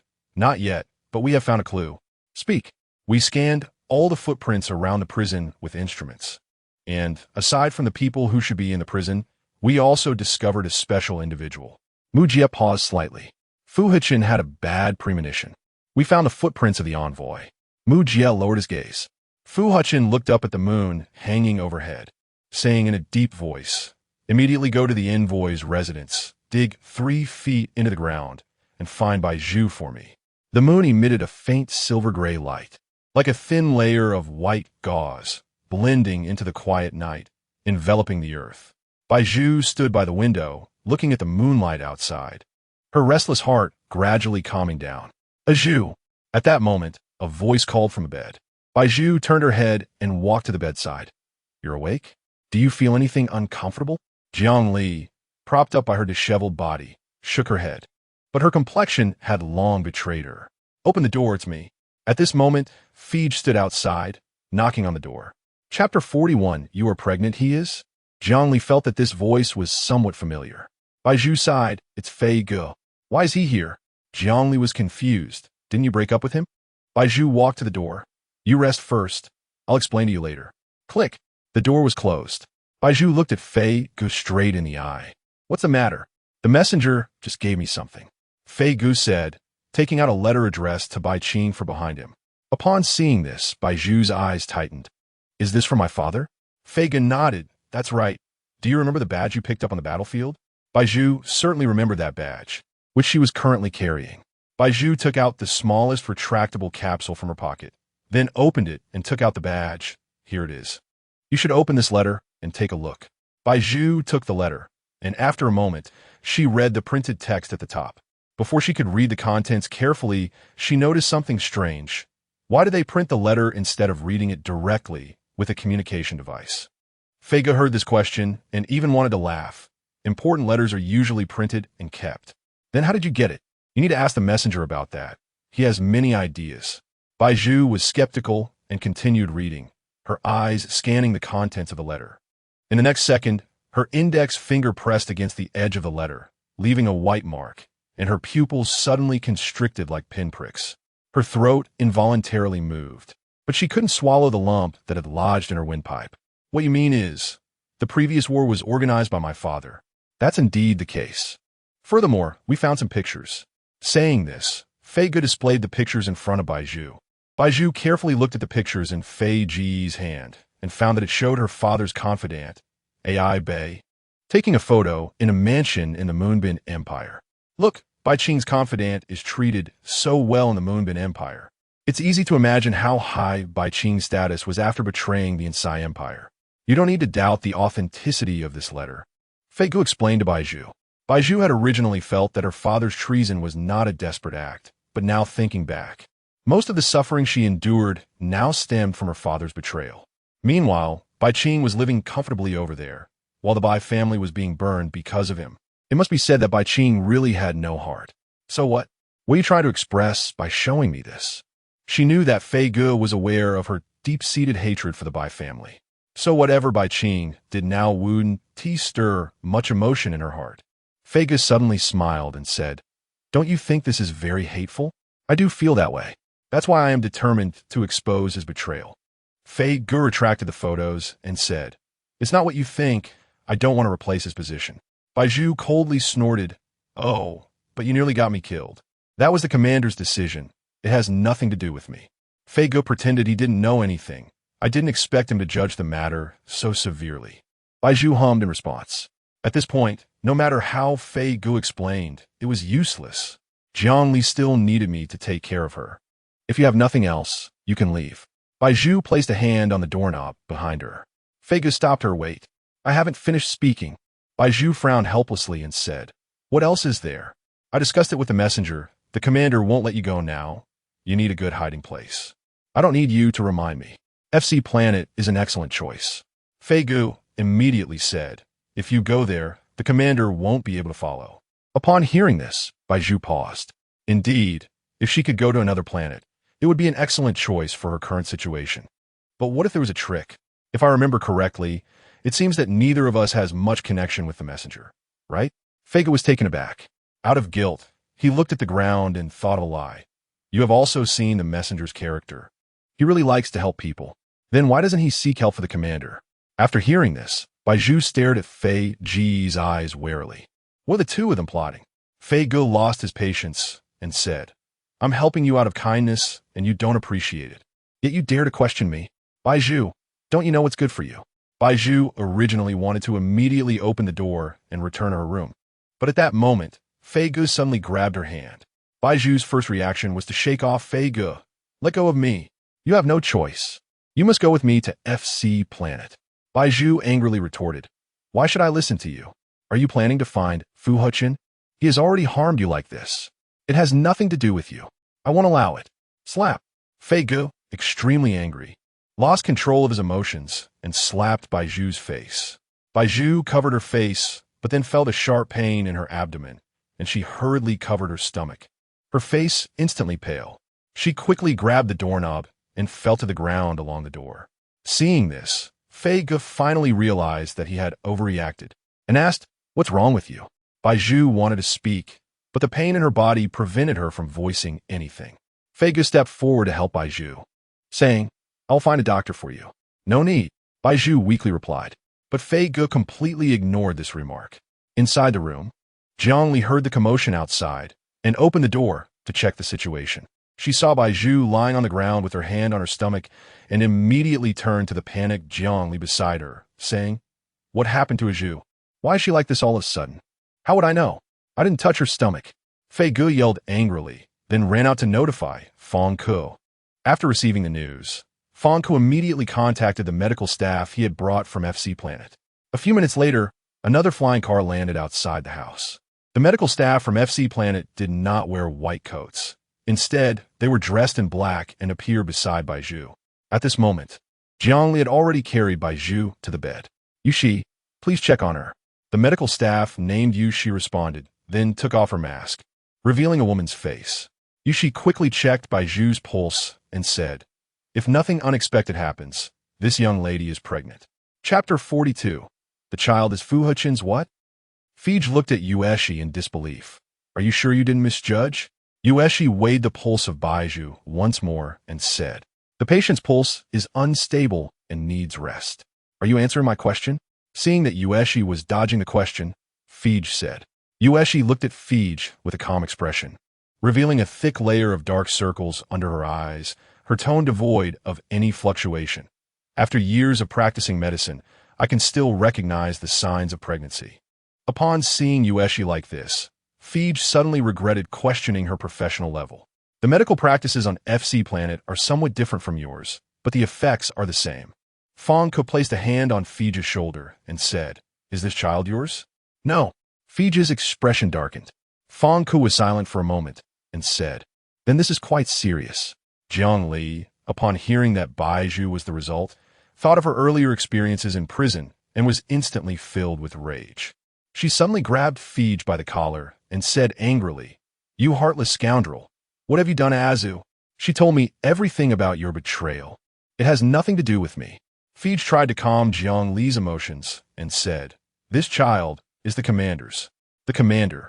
Jiang Li trembled and released Fige's collar, but the commander had clearly still captured her. Fige's mood had already plummeted, and he attributed all the blame to Fu Hechen, saying, "Miss Jiang, I believe you know better than I do what despicable things the commander has done." Fige knew that Fu Hechen had harmed Jiang Li's entire family, so he deliberately brought this up to provoke her anger towards the commander. Jiang Li was so furious that her teeth were chattering. She clenched her fists and said, "I want to settle accounts with Fu Hechen." "Miss, why are you in such a hurry? Haste makes waste." Fang Ke reached out to stop Jiang Li, almost pulling her into an embrace. When Jiang Li saw Fang Ke's face, her expression visibly stiffened. Fang Ke smiled at Jiang Li and said, "Miss Jiang, it's good to see you." Jiang Li remained silent, just lowering her head and returning to her place. Seeing that there was nothing for her here, Yueshi stepped into the group and expressed her disinterest with a face full of indifference, saying, "Senior Fang, I'll go back and get this young lady some medicine, so I won't stay here to watch the excitement." Fang Ke nodded. "Go ahead. So what should we do now?" Jiang Li wore Bai Zhu's clothes, which were a bit ill-fitting, and she looked rather loose and droopy standing there, yet her hands were still on her hips, resembling a pine tree. Fang Ke couldn't help but want to laugh at her appearance. "Here's what I'm thinking. We'll take you and Miss Bai to FC Planet to avoid the storm. If you get used to living there, you won't need to come back." Jiang Li thought this was a good idea, but when she remembered that Bai Zhu was still unconscious, she couldn't make a decisive decision for her. So she asked, "Did you ask Azu? What does she think?" Fige took a deep breath. "I just had a fight with her over this matter." "Why?" "Because she doesn't trust us." Fige omitted some details. "Miss Jiang, we need your help." Jiang Li didn't know how to respond. She had known Bai Zhu for many years and believed that Bai Zhu was not someone without a brain. Now that Bai Zhu had doubts about Fige's actions, she couldn't just choose a side. Jiang Li smiled. "Give me some time to think. I want to wait until Azu wakes up to ask her in person." "As you wish, Miss Jiang. Your decision is your own." Fang Ke frowned slightly and said, "But let me remind you, there's a saying, miss this village and you won't have this shop." "I know." Jiang Li smiled. "I hate Fu Hechen, so I really want to escape from here. As long as Azu doesn't say anything particularly excessive after she wakes up, I will speak on your behalf." It seems Miss Jiang is not someone who can't recognize the obvious. Fang Ke's tone carried an inexplicable emotion, and when he looked at Jiang Li, she intentionally avoided his gaze. "Let's go." Fang Ke left first. Jiang Li didn't know how long she had been waiting by Bai Zhu's bedside. Long enough for the sky to turn pale with dawn. The sun rose in the east, and the sky gradually turned blue with sunlight. Bai Zhu's eyes moved slightly, and as she groggily opened her eyes, she found Jiang Li sleeping beside her bed, looking like she had been there for a long time. Seeing that she was lying on the bed originally prepared for Jiang Li, Bai Zhu quickly sat up and shook Jiang Li. "Ali, wake up." Jiang Li woke from her sleep, and when she realized Bai Zhu was awake, her mind cleared instantly. "You're awake." Bai Zhu held Jiang Li's hand. "I'm sorry for worrying you." "Azu." Jiang Li didn't know how to start, but she felt it was necessary to tell Bai Zhu about this matter. "There's some bad news." Bai Zhu asked, "What is it? Does it have to do with you?" She noticed Jiang Li's condition and suddenly remembered the hardships Jiang Li had endured in prison. Realizing she hadn't inquired about Jiang Li's current health. "How are you feeling now? Don't worry about me. Take care of yourself first." Jiang Li fiddled with her fingers. Biting her lip, "There's been a bit of a situation with your body." Bai Zhu recalled how she had suddenly fainted due to a sudden abdominal pain. "Why did I suddenly have abdominal pain?" Fang Ke called a doctor from their planet, and it seems they checked your pulse and found. Bai Zhu noticed that Jiang Li's speech suddenly became hesitant, a stark contrast to her previous speaking style. Combining her own situation, she arrived at an answer in her heart. This answer was very unfavorable to her, and she hoped it wasn't true. "You're pregnant." Jiang Li lowered her gaze. Knowing that Bai Zhu would find it hard to accept this reality, She revealed the fact to Bai Zhu. This answer perfectly confirmed Bai Zhu's suspicion. She was pregnant. Bai Zhu sat on the bed for a long time, unable to regain her senses. Without thinking, she hadn't done that with anyone else. So this child must definitely be Fu Hechen's. Bai Zhu placed her hand on her lower abdomen. A flicker of determination appeared in her eyes. It seems I really can't stay here any longer. Chapter 43. Handing over the white pearl, Zhongli heard this and said, Fage just told me that you don't want to go with them to FC planet. Fage is not trustworthy, Bai Zhu replied decisively. Zhongli understood Bai Zhu's intentions and said, I respect your choice, but where can we go now? SA planet is so vast. We still have paths to take. Bai Zhu said, but after finishing her sentence, she suddenly felt ridiculous. Now, she couldn't go to the two most powerful empires on SA planet. It would be easy for Fu Hechen to find her hiding in other countries. Moreover, she was pregnant now. No, she couldn't keep this child. Zhu, don't act impulsively. Since spending years in that dark alley, Zhongli had seen many realities clearly. Bai Zhu held back her tears and said, Do you think they're trustworthy? Zhongli thought of Fang Ku and said, At least they won't kill us. Besides, do you plan to give birth to this child? Bai Zhu shook her head, indicating she did not plan to. Zhongli took a deep breath. Your thoughts. Zhongli, you are right. Bai Zhu interrupted Zhongli. I can't act impulsively, so I'll leave it to you to decide. You're just too conflicted. Zhongli pretended to be angry and said, All right, I'll help you decide. You should first go with Fage to FC planet to avoid the storm and resolve the child issue. Okay, Bai Zhu nodded. Then I'll go explain this to them. Zhongli was about to tell Fang Ku about this matter, but as she walked to the window, she saw a group of black cars surrounding the area below. Zhongli recognized these cars and recalled the scene when Fu Hechen came to capture them. Out of fear, she called out to Bai Zhu, Zhu, look, what is that? Bai Zhu stood up to check and immediately recognized the cars as belonging to Fu Hechen. She quickly grabbed Zhongli's hand and said, Hurry, hide, don't let him find us. Is it Fu Hechen? Bai Zhu nodded.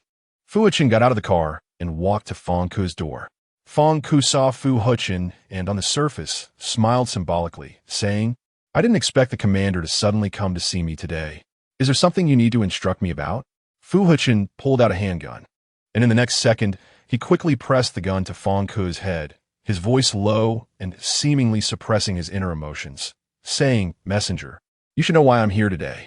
Fang Ku continued to pretend he didn't know. I don't understand what the commander means. Fu Hechen pretended to pull the trigger, threatening Fang Ku. Do you believe I would shoot you? Fang Ku knew Fu Hechen was threatening him, so he said, Commander Fu, if you kill me, it won't benefit you at all. Didn't you say you never do things that are meaningless to you? Fu Hechen saw that Fang Ku had grasped his weakness, but he still maintained a calm demeanor, saying, Since you feel that way, you should understand that when I aimed the gun at you, I already had a plan in mind. I don't understand, Fang Ku replied indifferently. But Commander Fu, you should calm down. You came a long way, so naturally. Where the hell have you hidden Bai Zhu? Fu Hechen could no longer contain his anger. It finally erupted. Fang Ku smiled. Bai Zhu, that prisoner, I happened to rescue her. What, does Commander Fu have business with her now? After Fang Ku finished speaking, taking advantage of Fu Hechen's silence, he continued. Commander Fu didn't notify me that I couldn't rescue her. After all, the enemy aircraft bombed the prison earlier, and I couldn't bear to see a weak woman left there alone. Fu Hechen, realizing that Fang Ku had acknowledged Bai Zhu's whereabouts, thought that he should only need to take her away to resolve everything. After a moment, he retracted the handgun from Fang Ku's forehead and said, Quickly bring her out. But that person is the one I saved. Fang Ku smiled lightly, saying, Commander Fu, did you forget that we have a contractual partnership, and the contract does not state that I cannot take away the person I rescued? Upon hearing this, Fu Hechen suddenly felt an urge to point the gun at Fang Ku again. However, Fang Ku instinctively stepped back and said, Commander Fu, I'm not wrong. Someone. Fu Hechen immediately commanded, break down the messenger's door. With this command, a group of soldiers surged behind Fu Hechen. These soldiers were not ordinary. Their necks showed clear mechanical lines, indicating that they were androids. Fang Ku was taken aback. He didn't expect Fu Hechen to deploy the Empire's androids just to capture Bai Zhu. It seemed Bai Zhu was indeed significant to Fu Hechen. Now things are getting complicated, Fang Ku thought. However, He had not fully grasped Fu Hechen's android technology. He had only learned a little bit, so he could only fight desperately. Damn it. If I had known I should have learned more during the resource exchange, I could have found the android's weaknesses. Since Commander Fu wants to fight with me now, I can only oblige, Fonka said with a smile. His expression never revealed his inner panic. However, he had already formulated a countermeasure. If he couldn't win, he would hand over Bai Zhu. But Zhongli he had to keep. Fonka then took out his controller from his waist. He lightly pressed a button, and the ground beneath him opened up a gap, and he fell into it, disappearing from Fu Hechen's sight. Immediately afterward, the house activated defense mode, with several gun barrels emerging and bullets sprayed around, creating a dazzling display of fireworks. The androids quickly used the steel frames on their arms to resist the bullets and activated their supply systems to attack Fonka's house. Fonkiskiviko, operating the house's system from inside, felt that Fu Hechen's androids could not be defeated by him alone. He was feeling overwhelmed. At this moment, Fij walked up to Fonka. Fij thought Fonka would keep the matter of sheltering Bai Zhu a secret, but to his surprise, he had easily exposed everything from the start. He said in a deep voice, "Do you have a chance? Why did you tell Fu Hechen about this? You know he wouldn't dare to kill you. He has already guessed Bai Zhu's whereabouts. Why should I hide it from him? Besides, even if I don't say anything, wouldn't he still start a war?" Fij was momentarily speechless. He paused and said, "What if you lose? What will you do?" Fonka continued to operate the house's equipment, saying, "Hand over Bai Zhu." Chapter 44. You can't run away, are you crazy? Didn't you promise me? Isn't our goal to send the White Pearl to FC Planet? Hearing this, Fij suddenly became furious. Fonka was focused on the situation on the battlefield and saw that the cyborgs had damaged a piece of equipment in the house. If they pushed forward a bit more, they might directly threaten the key device. Fonka was already considering surrendering. He couldn't win. There was no way. He would help his friend, but at a critical moment, he would still prioritize his own significance. Fij, in a fit of anger, shouted, "Fonka, you're really... If you keep arguing with me, I might just take you out too." Fonka's tone was calm. Upon hearing this, Fij lowered his voice. "Are you daring to? What do I have to be afraid of?" Fonka sneered, "Are you scared?" Fij didn't respond, just glared at Fonka. Fonka looked innocent. "It seems you're just like this. We are very suitable to be friends." Before long, Fonka's house could no longer withstand the continuous attacks from Fu Hechen cyborgs, so he simply gave up the attack. Fonka climbed the stairs to connect with the outside world and returned to Fu Commander. "Your skills are truly impressive." Fu Hechen, seeing this, ordered the cyborgs in front to stop attacking. "Will you hand over the White Pearl?"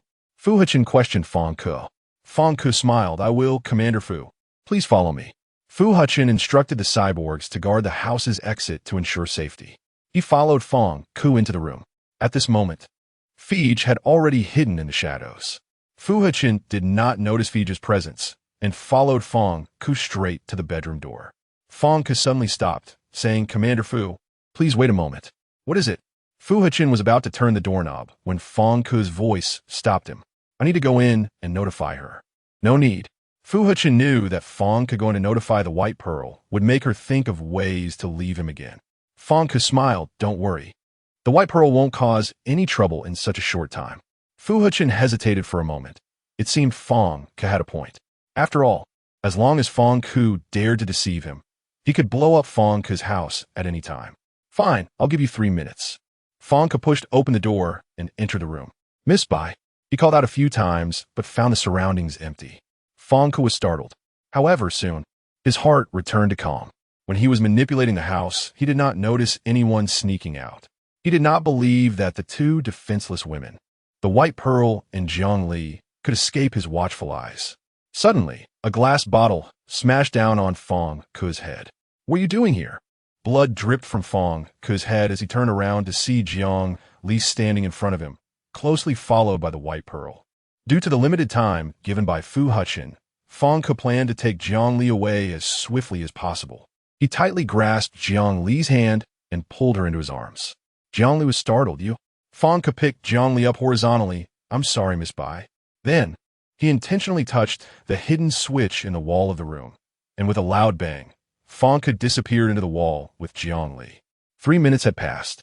Fu Hechen, timing it perfectly, saw that Fong had not come out of the room for a long time, and then used brute force to push the door open. He saw the White Pearl standing helplessly in the room. The White Pearl had not yet recovered from the previous scene when Fu Hechen rushed in, took a few steps forward, and forcefully grabbed her wrist. The White Pearl widened her eyes at the sight. It seemed she had truly fallen into Fong Ku and Fige's trap. Fong Ku and Fige had betrayed her. What's wrong? You look surprised? The White Pearl gave Fu Hechen a hostile look. Did you not promise me earlier? Is it too late to go back on your word now? Fu Hechen's voice was icy, and the White Pearl was stunned in place. You have nothing to say now, do you? After saying this, Fu Hechen ordered the soldiers behind him to tie up the White Pearl. The White Pearl stood there, seemingly wanting to say something, but before she could speak, Fu Hechen had already taken her away from Fong Ku's house. Throughout it all, Fige had been watching from the corner, silent. He watched as the White Pearl was taken away, feeling unwilling in his heart, but he had no way out. In his eyes, everything was just ambition and courage. Yet in reality, he could do nothing at all. Ambition and courage became his excuse for believing he could achieve great things. The White Pearl was taken into a car, and the journey from the house to the palace was long. The White Pearl looked around during this stretch, seemingly regretting her ridiculous and absurd decision. The White Pearl once again passed through the Maglev tunnel and arrived at the Sky Garden. Here, she clearly felt for the first time how vastly different a place could be for two different classes to live in. The Sky Garden never had to worry about thugs. Anyone caught on the streets here was from a noble academy, a young master or young lady. They were of noble character, with excellent grades, born into an unreachable status. The White Pearl had once stood alongside them. At that time, she felt nothing. Everything seemed ordinary. But now, she began to reflect on the past, realizing how precious what she once had truly was. The car drove into the palace, and Mu Jie opened the car door for Fu Hechen. We're here. Fu Hechen glanced at the White Pearl tied up in the back seat. The White Pearl was taken out of the car. She was once again locked in the room of the headmaid. However, she could no longer claim that identity. When Ku Lucy heard that Fu Hechen had sent cyborgs to look for the White Pearl, he was extremely angry. The White Pearl was a sinner. A sinner who died on the battlefield was of no importance. Moreover, she was still a remnant of the Bai family. Therefore, Ku Lucy sought out Fu Hechen. Fu Hechen had just returned to the palace when Mu Jie called him to the reception room. Ku Lucy resumed a high-handed elder's demeanor, saying, "Why did you bring the White Pearl back again? You clearly already know her identity, but my condition is tied to her." Fu Hechen felt a bit resistant to Ku Lucy's demeanor. Ku Lucy snorted coldly. "There's so many people on this planet, Commander. Your choice will certainly not stop at just her." Fu Hechen took a deep breath. "But I clearly found her. Why let her go?" Ku Lucy's expression was serious. "How can people from the Bai family stay by your side?" Fu Hechen suddenly looked at Ku Lucy with some confusion, saying, "Uncle, this seems unrelated to my condition. Since it's unrelated, I don't need to consider it." Chapter 45. Leave behind you are the commander of the Aunt's Empire. So what? You shouldn't only care about that, Colors said angrily. Fu Hechen took Color's words as mere background noise. After observing Bai Zhu for the past few days, he found no signs of her communicating with enemy countries or plotting treason. He didn't believe that one person's sins should implicate the entire family. Previously, he had always been accused like a puppet, but now he wanted to resist. Logically speaking, Bai Zhu healed my hidden illness, making up for her past mistakes. So she should be spared the death penalty, Fu Hechen said in a deep voice. It was the first time Colors had seen a commander make such a decision. And he said, "You still can't bring her to the palace. She has very few sins left now." Fu Hechen wanted to end the conversation with Colors and said, "It doesn't matter where you lock her up. Let's leave it at that for today." Seeing Fu Hechen show signs of leaving, Colors called out to him, "Commander, your actions today have disappointed me. You have let down your father and your predecessors." Fu Hechen sneered, "I am just judging Bai Zhu's guilt from a fair perspective. There's nothing to feel guilty about. You disappoint me. You have been bewitched by that woman. I really regret helping her last time at the base when Code 103 saved her. She should have died there." Fu Hechen said nothing. He knew that ever since that day when Code 103 frantically saved Bai Zhu, her position in his heart had already been exposed. Bai Zhu seemed special to him, which was why Code 103 had gone all out to save her, he thought. This is none of your business. Good, very good, Colors clapped and said. The next moment, Fu Hechen suddenly felt a sharp pain in his chest. He reached out to cover his chest, his eyes coldly staring at Colors. What have you done to me? Colors shrugged and said, I'm sorry, Commander, but you must obey our orders. Upon hearing this, Fu Hechen roared Colors. Colors indifferently revealed the hidden button in his hand to Fu Hechen, saying, I forgot to tell you, when the previous commander injected you with the drug, we added a liquid control agent to the injection. This agent will force you to obey our commands. I have never used it on you before. Today is a last resort. Commander, you are too disobedient. Fu Hechen felt a metallic taste in his mouth and coughed violently, realizing he was coughing up blood. Fu Hechen found himself restrained by Colors, unable to move. It was his first experience of such powerlessness and despair. Do you have any thoughts now? Colors asked Fu Hechen again. Fu Hechen raised his bloodshot eyes, glaring at Colors as if they were poisoned. Not good. Commander Duke, a palace servant rushed in just now. Miss.She is bleeding a lot from her stomach and is still unconscious. Fu Hechen's breath quickened, but he couldn't articulate his words, choked by another wave of pain in his heart. Colors thought, why would they send someone to report the condition of this sinner? So he said, it's better if she dies. Upon hearing this, Fu Hechen, unable to speak, took a step forward, disregarding Colors' presence, and headed straight to Bai Zhu's room. He saw Bai Zhu lying on the floor, her light blue dress stained with bright red blood. The glaring red kept stimulating Fu Hechen's pupils, and he momentarily panicked. Mu Jie understood Fu Hechen's temperament and immediately called for the medical officer. The medical officer moved Bai Zhu from the floor to the bed and used instruments to examine her body thoroughly. Commander, after knowing the results, the medical officer hesitated. The situation might be a bit serious. Fu Hechen gritted his teeth against the pain in his chest and urged, speak. Miss Bai is pregnant, probably about 3 months along. The medical officer showed Fu Hechen the results from the instrument. Fu Hechen couldn't believe it. He looked at the results on the instrument and then at Bai Zhu, who was lying on the bed without a hint of color, feeling a wave of bitterness rise in his heart. Why do I feel this way? Fu Hechen didn't know. Seeing Fu Hechen leave, Colors hurried to Bai Zhu's room. He was very disappointed in Fu Hechen today. Commander, you should look in a mirror and see what you look like now. Duke, please calm down. Mu Jie stopped Colors. Colors noticed the results on the instrument and asked, what is this? Duke, Miss Bai is pregnant. Pregnant? Colors was also taken aback. The Aunt's Empire has a rule. If a commander has relations that result in pregnancy, the person can leave, but the child must be kept. Moreover, given Fu Hechen's special situation, this child, barring any accidents, needs to be kept. But why does it have to be Bai Zhu? Colors was furious.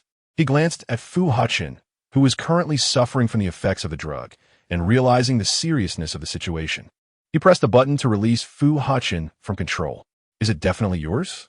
Colors thought back to when he saw Bai Zhu and Fij being intimate and asked, 3 months ago, it was probably the first night I had relations with her. Fu Hechen's body returned to normal. Regarding whether this child was his, he couldn't guarantee it. But this reason could allow Bai Zhu to stay. As for the child, he could wait until Bai Zhu woke up to find out more. Fu Hechen then asked the medical officer, how is the child? Why has it become like this? This, Anshi? No. Miss Bai was overworked in the early stages of her pregnancy, and coupled with previous emotional distress, this situation arose. As for the child, there is a possibility of miscarriage. If the child miscarries, Bai Zhu definitely cannot stay. Colors said with an unyielding tone, I believe the commander knows this in his heart too. Have a medical staff monitor her 24/7 and keep the child. Fu Hechen said softly, his gaze icy, making the medical staff nearby dare not act rashly. Yes. The medical officer didn't dare to speak out and could only call in another wave of personnel to do their utmost to treat Bai Zhu. 3 hours later, Bai Zhu's condition finally stabilized. Seeing this, Fu Hechen left before Bai Zhu woke up. Colors stood outside the door and called out to Fu Hechen. I thought about it. Fu Hechen walked over to Colors and said, she can stay, but I have a condition. Seeing Colors still clinging to this matter, he said, Uncle, let's talk about this later. There's a chip in the research lab that can be implanted into Bai Zhu's brain. Once this chip is implanted, Bai Zhu's consciousness will be controlled by us, so we won't have to worry about her causing any harm to the Empire. It won't matter if she stays. Chapter 46, He Wouldn't Let Me Go Either Chip. If such a chip really exists, Fu Hechen thought it could be considered. As long as he could first keep Bai Zhu here legitimately and not let Lucy bother him about this matter from time to time, the rest would be easy to discuss. Indeed, this counts as a concession I am making. All right, Fu Hechen agreed with Lucy. Since the commander has agreed, I will start working on the chip and strive to have it installed for Bai Zhu by tomorrow. Lucy thought for a moment and added, also, the recent enemy aircraft raid needs to be taken seriously. What are your current plans, Commander? Fu Hechen furrowed his brow. Currently, he was in a dispute with Fong Ku, and whether Planet FC was willing to continue cooperating with them was uncertain. As for resisting the enemy nation, he did not have a clear figure in mind. I'm still thinking. This concerns the Imperial cause, and I hope the commander can resolve it quickly. With that, Lucy walked down the corridor toward the research room. Due to the frequent entry and exit of medical supplies, a strong smell of medicine now filled the corridor. Bai Zhu, when she smelled this medicine, was already at noon the next day. She opened her eyes and saw a pile of medical equipment that had not been in the room before, as well as several medical officers who had not slept all night. Bai Zhu was taken aback.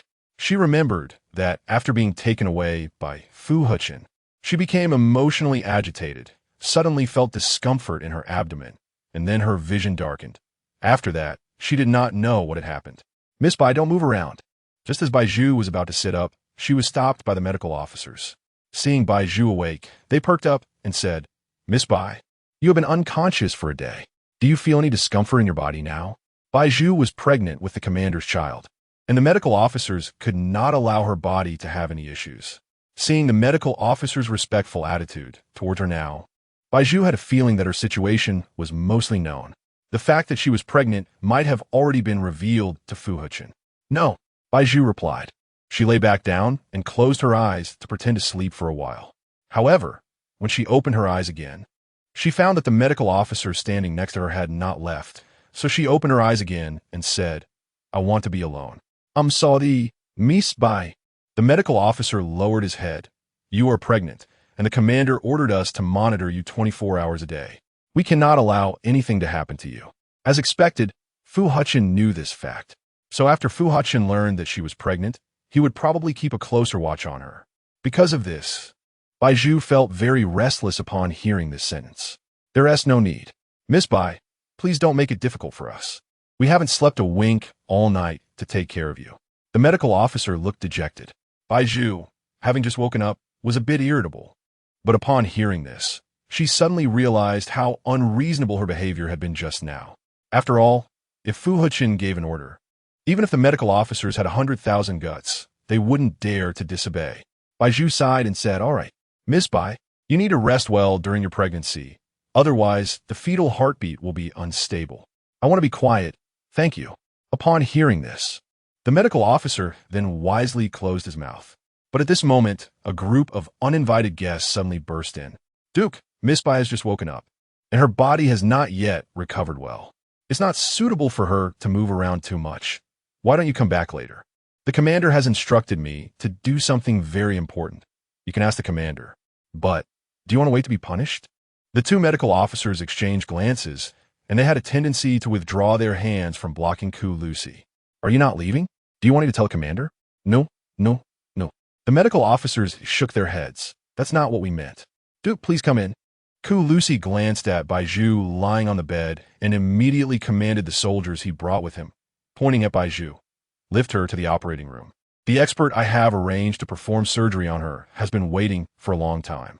With that, the soldiers ran to Bai Zhu's bedside, and a few of them lifted her entire body and placed her on the prepared mobile bed. Bai Zhu did not know where they were taking her and struggled a bit, saying, What are you doing? I already feel fine. This has nothing to do with whether you feel fine or not. Seeing this, Lucy shouted angrily, Bai Zhu, listen to me. You must obediently complete the surgery. Otherwise, even if you are carrying the commander's child, I will not let you stay here. Bai Zhu thought to herself that she didn't want to stay here either.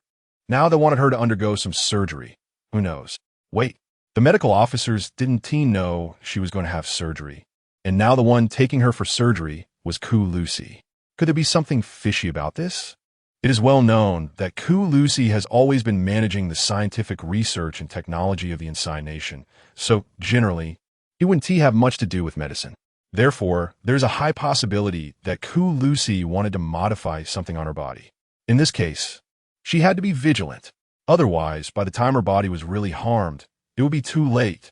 Bai Zhu ignored Ku Lucy and immediately sat up from the bed, preparing to jump down and run away. But her idea was too naive. The soldiers beside her didn't wait for her feet to touch the ground before pressing her limbs back down, holding them tightly, leaving her no room to escape. Seeing this, Bai Zhu's heart was instantly doused with cold water, but her stubborn will was still striving to break free. She firmly believed that she would be fine, and she had to leave. Thinking of this, Bai Zhu exerted all her strength to move her head and bit down on the arm of the soldier pressing her down. Her teeth had a few canines, and this time she bit with all her might, causing the soldier to wince in pain and loosen his grip slightly. Bai Zhu's hand gained a moment of freedom, and she took the opportunity to push one of the soldiers beside her. But the remaining soldiers quickly came forward to pin her hand down again. The wheels of the mobile bed continued to move forward, going from fast to slow, and finally stopped in front of a white iron door. Bai Zhu was pushed into the operating room. Chapter 47 on the spaceship, she was pressed down and injected with anesthetics, and immediately fell into a deep coma. In the operating room, Fu Hechen and Cools were dressed in sterile gowns, sitting in the chairs that had been arranged for them. Seeing this, Cools stood up from his chair and walked over to the lead surgeon, smiling as he said to the expert in white, "Hechen, please implant the chip in her brain." Hechen nodded, but just as he was about to make the incision, an assistant nearby suddenly noticed something was wrong and said, "Sir, it seems this young lady is pregnant." Pregnant? Hechen was taken aback by the news and immediately put down the surgical knife, looking at Cools, "Your Grace, I do not recommend performing this surgery on a pregnant woman, as it could have negative effects on both the mother and the fetus." Cools frowned. "I paid a high price to have you here, and this is the result you give me?" Hechen bowed to Cools, expressing his apologies. "I'm sorry, Your Grace. You did not clarify Miss Bai's current condition to me earlier. If I had known sooner, I would have definitely brought it up with you." Cools was unwilling to let the chip plan be abandoned, so he asked, "Do you have any other methods? Is the harm to the mother greater or the fetus? If the damage to the fetus can be reversed, we can proceed with the surgery." Uncle Fu Hechen, who had been silent in the chair, listened to the conversation between Cools and Hechen. His brow furrowed slightly, and then he propped his head up with his hand, interjecting, "It seems we don't need to take this risk. If something happens to the child, the medical officers will likely be at a loss. But if Bai Zhu doesn't have this chip implanted, she won't listen to us." "I know. I'm also very eager for her to be implanted with this chip." Fu Hechen nodded, "But if it really can't be done now, I will ensure Bai Zhu is closely monitored in the future, and she will not do anything harmful to the Empire." "Commander, regarding Bai Zhu, I must say it's hard for me to trust you right now," Cool sneered. To diffuse the tension, Fu Hechen said, "Didn't Uncle inject a control agent into my bloodstream? You can check me at any time, and if anything goes wrong, you could do anything to me." Cools, upon hearing this, looked at Fu Hechen with skepticism and thought for a moment, "You think I can? What is going on?" Suddenly, the lights around them went out. Fu Hechen, seeing this, looked around in panic. When he turned his head again, he found that Bai Zhu, who had been lying on the operating table, had vanished without a trace. Fu Hechen was taken aback. Where did she go? In the blink of an eye. How could she have disappeared? Who took her away? What are you standing there for? Hurry up and find her. Cool shouted at the assistants in the operating room, but after a while, the assistants remained unmoved. Cool's heart was already in turmoil, and he angrily said, "Are you trying to challenge my bottom line?" "Your Grace." Hechen stepped in front of the assistants, pushing one behind him. "They are my people, so they can only listen to me. In this empire, everyone below my status is obligated to follow my orders. Moreover, the commander's expression is also very bad right now." Cool shouted angrily. At this moment, Fu Hechen was so furious that his teeth were chattering. He mentally filtered through all the possible people who could have taken Bai Zhu and ultimately focused on one person. In the next second, Hechen suddenly smiled and said, Your Grace, what you said makes a lot of sense. Hussein's eyes shifted. However, my assistants are not from the Inside Kingdom. More accurately, they are not even from the SA planet. What did you say? Fu Hechen had already guessed their hidden background. It was obvious. Hussein coldly smiled, then pulled out a vial that had been hidden behind him. He forcefully opened the vial, and mist instantly spread out from it. The operating room was engulfed in white fog. Not good. It's toxic. Cools immediately covered his mouth and nose. But when he regained his senses, Hussein and the others had already disappeared without a trace. Bai Zhu hazily opened her eyes, and what met her gaze was a silver-gray steel wall. There were several windows on the wall, and outside, stars twinkled, the brilliant star river rippling in the endless night, casting a radiant wave. Seeing this scenery, Bai Zhu looked dazed. Turning her head again, she saw Jiangli. Jiangli's appearance seemed to give Bai Zhu a sense of reassurance. She hurriedly grabbed Jiangli's hand and asked, "Where am I?" She remembered being brought into the operating room by Cools before she lost consciousness. But now, she did not see Cools anywhere in sight. Moreover, why was Jiangli here? Wasn't she taken away by Fang Ke? Jiangli sat down beside Bai Zhu. Her complexion now looked much better than before, indicating that she had been doing well these days. "I have been worried about you, so I pleaded with Fang Ke to find a way to save you." Fang Ke. Bai Zhu recalled Fang Ke's sudden betrayal and said, "Didn't he kidnap you before? Is he treating you well now?" "I knew him before." Jiangli was silent for a moment and finally revealed the truth. "When he came to the SA planet to seek knowledge, he didn't have enough money, so I helped him travel through several countries and lived with him for a while." "All right." Bai Zhu held Jiangli's hand. "So I'm on a spaceship now?" Jiangli nodded. "Miss Bai, you should thank Miss Jiang for pleading for you. Otherwise, I wouldn't have asked Hussein to specifically rescue you. You should know, I spent quite a bit of gold coins to commission him for this." Fang Ke held 2 cups of coffee, handing one to Jiangli. Hussein? Bai Zhu had not seen this person before she lost consciousness, so she was currently unaware. Fang Ke nodded. "He is the doctor who was supposed to perform the surgery on you. He is actually a native of our FC planet. He came to your planet to escape a huge debt he owed on FC, continuing his research there, and unexpectedly became a partner with your Duke. Coincidentally, your Duke commissioned him to perform your surgery today. They were going to implant a newly developed chip in your brain. I used my connections to contact Hussein and made a deal with him to secretly transport you from the operating room to the spaceship." Fang Ke said this as he took a sip of coffee. Chapter 48. Do you know how ruthless his heart is? "Thank you, but where are you taking me now?" Bai Zhu asked Fang Ke. Fang Ke put down his coffee, causing ripples in the cup. "To FC planet," Fang Ke said very calmly, feeling that his answer was only natural. Bai Zhu had guessed this outcome as well. "Has Fij come?" "He doesn't know about this matter, because I heard that Miss Jiang doesn't like him right now, so I'm currently out of contact with him." Bai Zhu's attitude towards Fang Ke slightly shifted. Since she met Fang Ke, apart from the earlier incident where Fang Ke took Jiangli away and betrayed her, he had hardly done anything that would make Bai Zhu feel wronged. On the contrary, he had been helping Bai Zhu all along. "Zhu, I want to discuss something with you." Jiangli suddenly interrupted. "Go ahead. Before you woke up, she came to check your pulse and said your current physical condition is not good. She doesn't mind if you leave the child behind." Jiangli's expression suddenly became serious, saying, "Zhu, Fang Ke can perform the surgery for you on the spaceship now. If you agree, we can terminate the pregnancy before we reach FC planet." Upon hearing this, Bai Zhu hesitated. Seeing her reaction, Jiangli didn't know what Bai Zhu was thinking. But to ensure that Bai Zhu's body does not have any issues, she added, "I remember you had this plan before, and moreover, this child belongs to Fu Hechen. He was just planning to implant a chip in your brain. Do you know that the function of this chip is to control your consciousness for a lifetime? Do you know how ruthless his heart is?"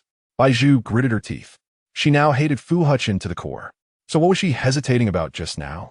She gently placed her hand over her abdomen, where she seemed to feel her warm palm, accompanied by a slight fetal movement. Bai Zhu's hand trembled. Zhu, Miss Jiang, let Miss Bai calm down for a moment." Fang Ke placed a hand on Jiangli's shoulder. Jiangli looked at Bai Zhu and said, "All right, Zhu, I hope you think carefully." "No need." Just as Jiangli was about to leave, Bai Zhu called out to her again. "Have you thought it through?" I never wanted this child in the first place. Since this child is harmful to my body, I think. Taking this risk is completely unnecessary for me. Good. Zhongli gave Fang Ku a glance. Fang Ku smiled. Since that's the case, I'll make arrangements. Miss Bai, you haven't recovered yet, and you have surgery again tomorrow. Remember to rest early. Bai Zhu lay on the bed, turning to look at the vast starry sky outside the spaceship window, her hand unconsciously covering her abdomen again. Tomorrow, there will no longer be a new life inside here. It must be said, this little life is quite pitiful. It hasn't even seen the world before it has to end all that life has to offer. They say that after life ends, it turns into stars in the sky. Perhaps this child will also become one of the countless stars, emitting its faint vitality in the endless night. It's really laughable to think about. This child hasn't even formed into a human shape, and she is already pondering these things. Bai Zhu suddenly covered her mouth and laughed.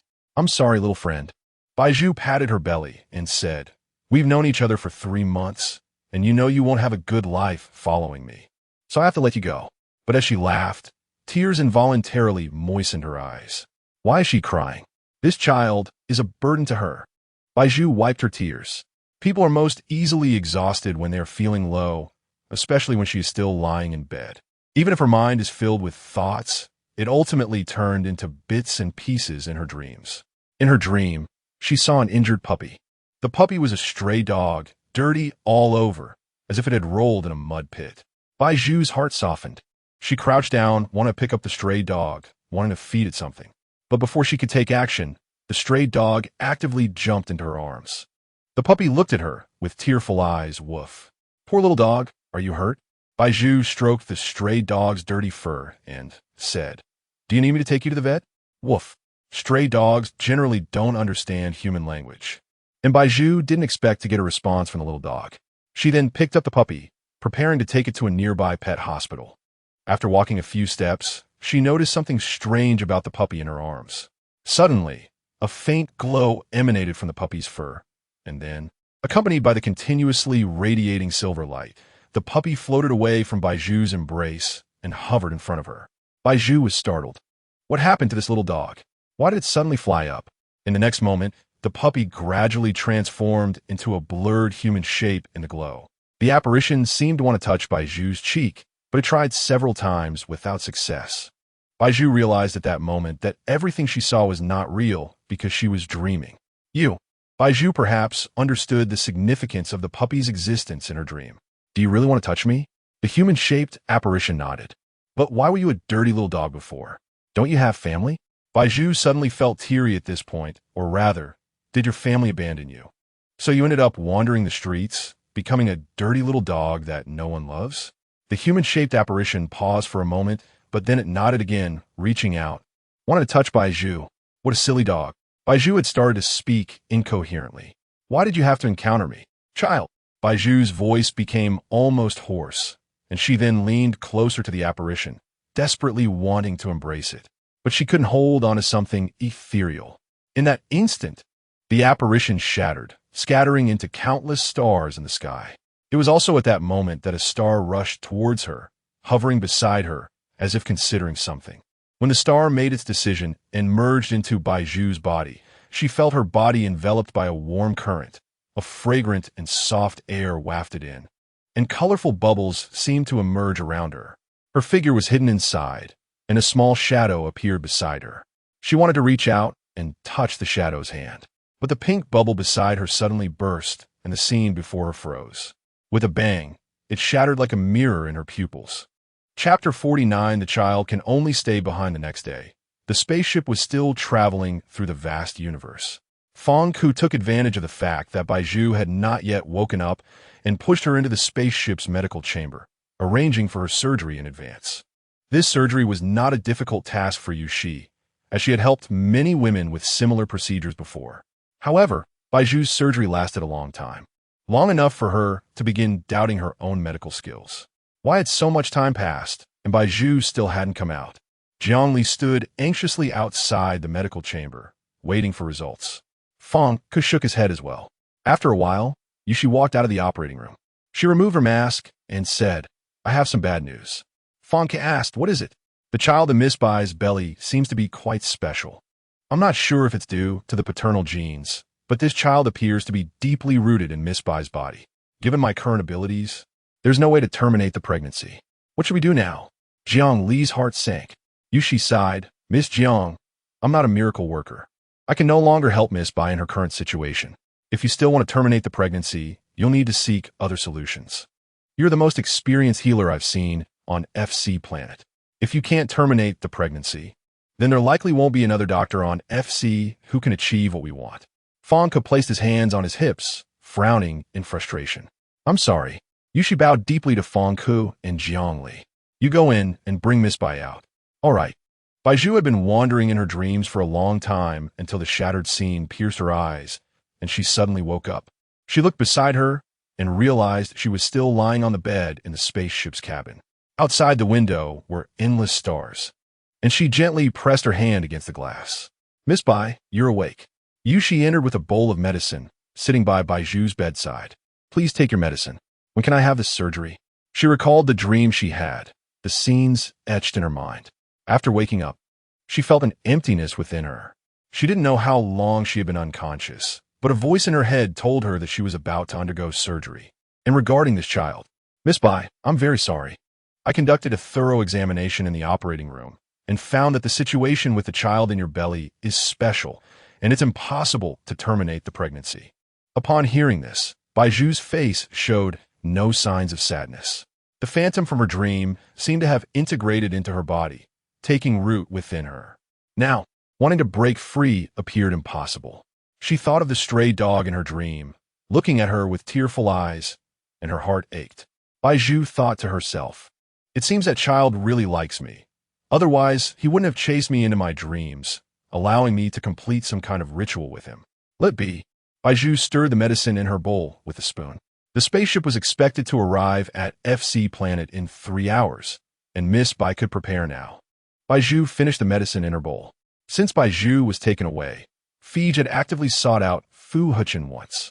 He confessed to Fu Hechen, admitting to his previous actions of privately protecting Bai Zhu. However, he shifted all the blame onto Fang Ke to persuade Fu Hechen of his claims. FAKED even presented some evidence of his previous contact with Fang Ke. Cools knew that FAKED had achieved merit in the Insai Empire, so he only advised Fu Hechen to demote FAKED to a second-level general and did not assign him any further charges. FAKED successfully remained. However, Fu Hechen fell ill once again. This time, his illness lasted longer than before. He locked himself in a dark room within the palace for 3 days and nights. This dark room was specially designed for Fu Hechen by Cools, containing food and water to prevent him from causing trouble during his illness. So, generally, no one would approach it. Fu Hechen had grown accustomed to being here.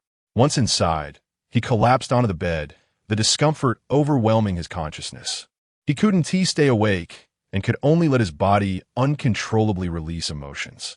3 days later, the walls of the room were smeared with bloodstains. Mu Jie saw, through the surveillance outside, that Fu Hechen's movements had calmed down. He then pushed the door open, wanting to carry Fu Hechen out. However, Fu Hechen suddenly avoided Mu Jie. Mu Jie was taken aback. Commander? He initially thought Fu Hechen was unconscious, but unexpectedly, Fu Hechen moved slightly and actively avoided his hand. Fu Hechen propped himself up, his head bleeding profusely, and struggled to look at Mu Jie. Where's Bai Zhu? His consciousness seemed not fully restored, but a faint awareness prompted him to ask this name immediately. Mu Jie knew that Fu Hechen had fallen ill due to Bai Zhu's sudden disappearance and tried to avoid the topic. Commander, your condition is unstable. I hope you can rest more before discussing this. I ask you, where is she? Fu Hechen tightened his grip on Mu Jie's collar angrily. Mu Jie confirmed that recent investigations by the soldiers indeed suggested this. Yes. Why aren't you pursuing her? Commander, please calm down. The galaxy is vast. It's not as easy as we wish to chase after her. Mu Jie gazed at Fu Hechen's battered hands. Upon hearing this, Fu Hechen released Mu Jie's collar. He stood up, noticing the blood from his head trickling down his cheek. He grabbed a towel from the side and wiped the blood from his face. He walked out of the dark room and glanced at the time. It was 7:30 in the evening. Fu Hechen thought to himself that Cool should be in the research room now. If he hurried over and managed to get the spaceship from the Inside Kingdom before 8 o'clock, Perhaps he could set off today for FC planet. With this thought, he strode toward the research room. "Commander, where are you going?" At that moment, he heard Fige's voice behind him. Fige saw Fu Hechen coming out from the small dark room and intended to rush up to ask about Fu Hechen's condition. Due to the previous blockage of news regarding Bai Zhu's disappearance, besides Fu Hechen and Cools, others were unaware of this news, including Fige. Fige still believed that Bai Zhu was in Fu Hechen's hands, so he planned to curry favor with Fu Hechen while inquiring about Bai Zhu's whereabouts. He was still unwilling to give up, as he needed to reclaim Bai Zhu first. Seeing Fige stop him at this critical moment, Fu Hechen initially didn't want to pay attention. However, Fige persistently pursued him. With no choice, Fu Hechen stopped and turned around, asking, "What is it?" Chapter 50. He is impulsive and paranoid. Fige walked over with a smile. "I heard the commander has been ill these past few days. I wonder how he is recovering now." But as Fige got closer, he saw the scars on Fu Hechen's hands and head, and he immediately felt like taking back what he had just said.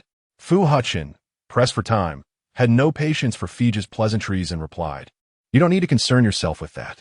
Do you have anything else?" Seeing Fige hesitating and unable to speak, Fu Hechen figured there was nothing more to say. Fige awkwardly smiled and said, "I was thinking that I had done something wrong to the commander before, so I wanted to make amends.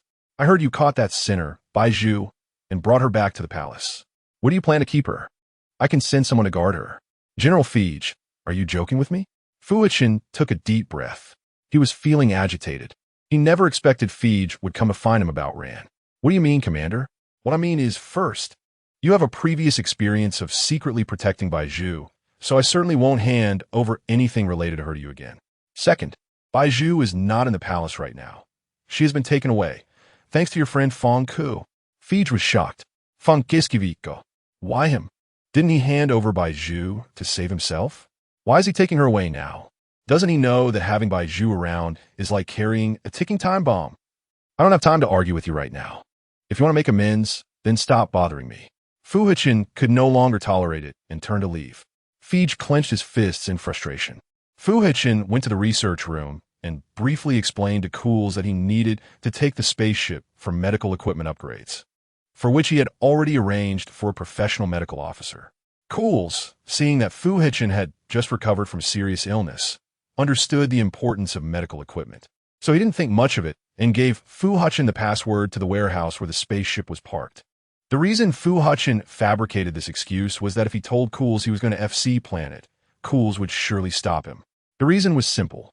Cools, as a veteran who had assisted 2 generations of commanders, didn't want Fu Hechen to go through the trouble of searching for Bai Zhu on another planet, as that would make their empire seem petty and lose face. Fu Hechen ordered his men to move the spaceship to an open area outside the city. The next moment, he opened the cockpit door and took his seat in the pilot's position. Just as he was about to press the launch button and leave the ground, he saw Mujia driving his black car, rushing over. "Commander, don't act impulsively," Mujia shouted loudly from the car as he rolled down the window. Hearing this, Fu Hechen paused his actions. Seeing that his shout had worked, Mujia quickly got out of the car and rushed to the spaceship's cockpit door. "You're just in time," Fu Hechen said, gesturing to the co-pilot's seat beside him. "I need someone to come with me. Commander, you've only just recovered from your illness. If I can't bring her back, my condition will keep deteriorating." Without thinking, Fu Hechen immediately closed all the doors in the spaceship and pressed the launch button. Taking off from the ground, Mujia hurriedly sat down in the co-pilot's seat and fastened his seatbelt. Meanwhile, Bai Zhu had already arrived at FC Planet. Fong Ku was a well-known researcher on FC Planet, with countless scientific products to his name and numerous awards. He had long enjoyed a life of luxury there. Fong Ku's residence was very lavish, consisting of a 5-story villa and a garden with advanced landscaping. Below the villa was a dedicated docking area for spaceships. Fong Ku parked the spaceship in the warehouse and then helped Bai Zhu and Jiang Li down from the ship. "Miss Bai, please be careful," Fong Ku reminded her, as the steps connecting the spaceship to the ground were quite narrow. Bai Zhu nodded. Yushi had warned her on the spaceship that if she miscarried, it could threaten her life. So now, Bai Zhu walked very carefully.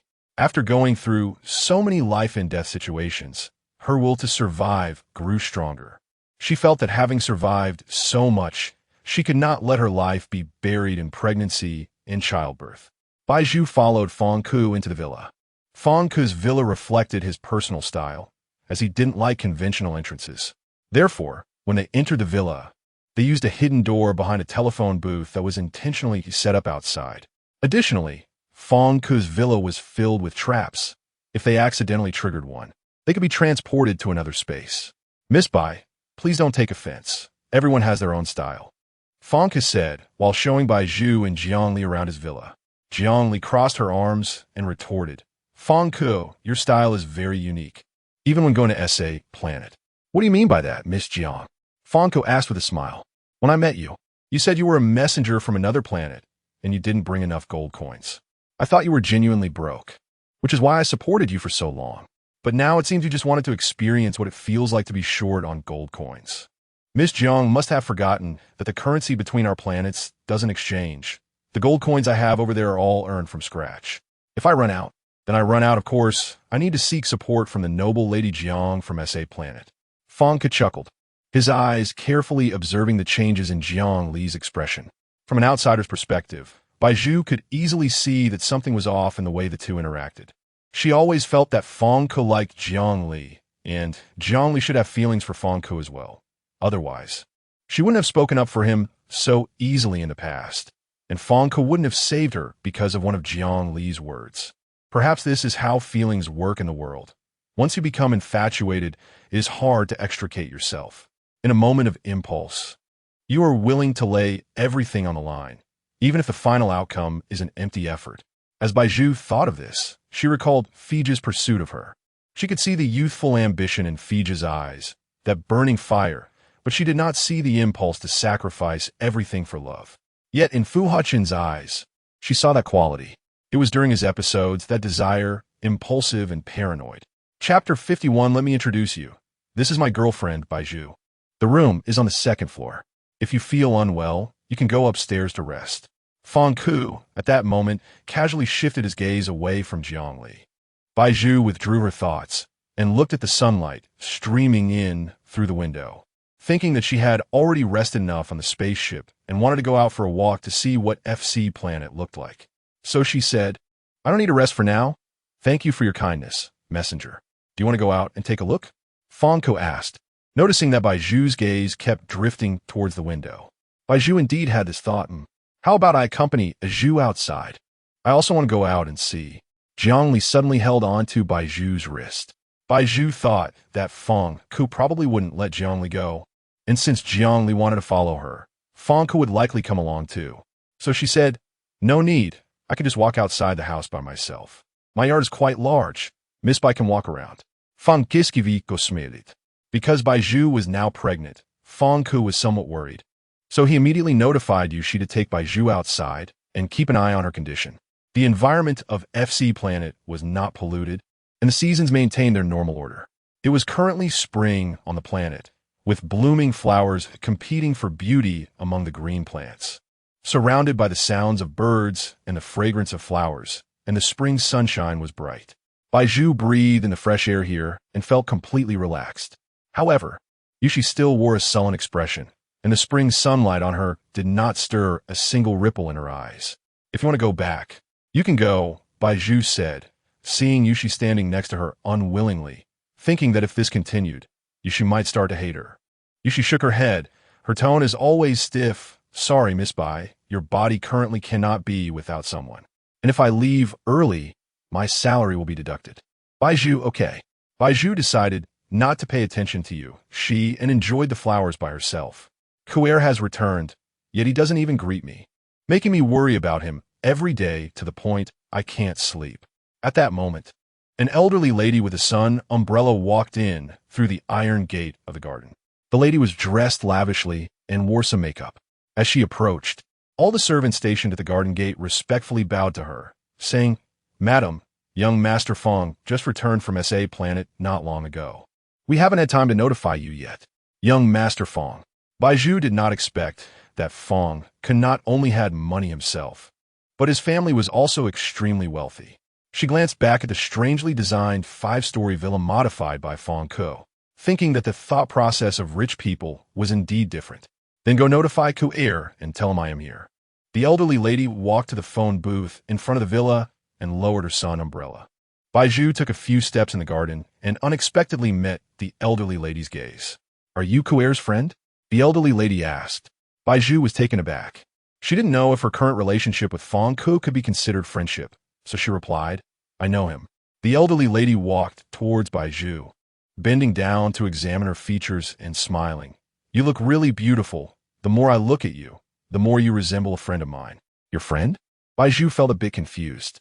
When she was young, she looked just like you, as if carved from the same mold. Bai Zhu was stunned.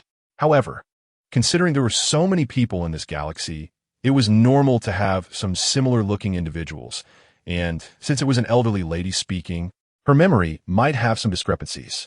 Bai Zhu awkwardly laughed and said, What a coincidence. Young lady, are you still single? The elderly lady asked next. Huh? Bai Zhu was left with a question mark. The elderly lady was vastly different from the ordinary wealthy ladies on SA Planet, who would ask someone if they were single right off the bat. Bai Zhu took a deep breath. She didn't like the elderly lady's approach. However, this was someone else's planet, and she found it hard to accept that the elderly lady's behavior might be due to cultural differences. Forget it, Bai Zhu thought. She then smiled at the elderly lady and said, Madam, I am alone. Oh, I see. What do you think of COMMANDOR? Bai Zhu was puzzled. Was it possible that the people of FC Planet were this open-minded? Bai Zhu was shocked to hear this. On SA Planet, even couples from families of equal standing would never ask such questions. They would find it very embarrassing. Yet the elderly lady in front of her seemed completely unconcerned, holding Bai Zhu's hand and smiling. I see you are so beautiful. Coincidentally, my son is also single. Madam, please don't joke. Bai Zhu frowned and interrupted the elderly lady. Upon seeing this, the elderly lady's expression suddenly turned serious. I'm sorry. Bai Zhu simply could not accept the elderly lady's actions. Mom, what are you doing there? Fong Ku arrived at the phone booth after hearing the elderly lady was there. He pushed open the phone booth door and poked his head out. The elderly lady pointed at Bai Zhu and asked Fong Ku, when did you bring this girl here? Fong Ku frowned. What's wrong? I kindly complimented her on her beauty, yet she gave me a cold shoulder. How could she be so rude? Bai Zhu's eyes widened. What did this elderly lady mean? Were her words about just complimenting her beauty that simple? Madam, please do not slander me. Bai Zhu couldn't stand being wronged. She wanted to clear her name. Fong Ku, seeing this, actually did not want to get involved in the conflict between the two. Mom, you don't need to argue with someone from another planet. Oh, so she's from another planet. No wonder she's so rude. The elderly lady walked directly into the phone booth. Is your planet out of people? How could you bring her here? Still here? Fong Ku replied coldly. Hearing this, the elderly lady suddenly looked disdainfully at Bai Zhu and said, Could she be a criminal? Did you bring her here to hide from the law? Fong Kiskiviko nodded. Bai Zhu's current situation indeed resembled hiding from the law. The elderly lady then walked straight into the villa, saying, COMMANDOR, I hope there won't be a next time. Try to send this person away. I really dislike criminals. I can't do that, Fong Ku said calmly, because I have another one in my house. Then let them both leave together. The elderly lady shouted angrily. Fong Ku shook his head, and soon the two of them walked into the living room. Fong Ku pointed at Zhongli, who was lying on the sofa at that moment, and said, Mom, let me introduce you. This is my girlfriend who just escaped from SA Planet. Chapter 52, You Are Very Good, Old Lady Fong. She was completely stunned and didn't know what to say. Seeing this, Zhongli hurriedly stood up from the sofa, facing old lady Fong, and said, Hello. After saying that, she shot an angry glare at Fong Ku beside her. She never expected Fong Ku would be so blunt about their current relationship in front of his mother. She and Bai Zhu didn't even dare to admit it. Miss Zhang, we've known each other for so long, there's no need to be like this, Fong Ku said with a faint smile. In fact, Jiang Li and Fong Ku had confirmed their relationship long ago when Fong Ku came to SA Planet to gather materials. At that time, Jiang Li couldn't leave SA Planet due to her identity and family, so she could only watch Fong Ku leave. For many years afterward, she had been waiting for him. That day, when enemy planes attacked, she reunited with Fong Ku, and she admitted she was flustered. Fong Kiskiviko, you really are out of control. Old Lady Fong was so angry that her teeth itched. She pointed at Jiang Li and said angrily, The girl I saw at the door looked a bit like your Aunt Zhu. I could accept that at first. But this Miss Jiang is not even as good-looking as that girl, and is a criminal. Really, what do you even see in her? Upon hearing this, Jiang Li's body trembled slightly. Fang Ke then held Jiang Li's hand, and she felt a bit more stable. Mom, you don't need to worry about this. I specifically told you today, just to let you know. You unfilial son. I'll let you down, Fang Ke said, lowering his eyes. Slap. Old Lady Fang slapped Fang Ke's face, angrily saying, You haven't come home in so many years, always running outside, and now you want to challenge my bottom line. Fang Ke, is your heart made of iron? Fang Ke didn't speak. Scholar Fang, may I ask if you are available now? At this moment, someone knocked on the phone booth outside. Fang Ke saw this and then grabbed Jiang Li, bypassing Old Lady Fang to let the person outside in. Seeing the situation deteriorate, Bai Zhu took the opportunity to slip over to Jiang Li's side when the door opened. She noticed Jiang Li's face was not looking good and could roughly guess what had just happened. What's the matter? The newcomer was dressed in gray and held a stack of documents. Scholar Fang, Wang is calling for you, the gray-clad man said. Fang Ke took the documents and, after reading the content at the top, his face changed. What's wrong? Jiang Li felt her heart tighten. I need to go over for a moment. Wait for me inside, he said, glancing at Old Lady Fang standing at the door. You can go out too. After the two left, Bai Zhu helped Jiang Li sit down on the sofa. Zhu, you should be the one being supported, yet here you are worrying about me. Jiang Li, recovering from her panic, said, I'm fine, you go rest. Okay. Bai Zhu had already guessed the reason for Jiang Li's sadness, so she naturally didn't need to say more. After all, if one keeps jumping on another person's pain points, that person must feel awful. Zhu.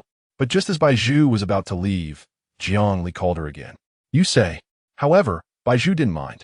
If Jiang Li was now willing to pour out her inner suffering, that would be the best outcome because it would make her feel much better. Seeing Bai Zhu sit back down beside her, Jiang Li's eyes suddenly turned red.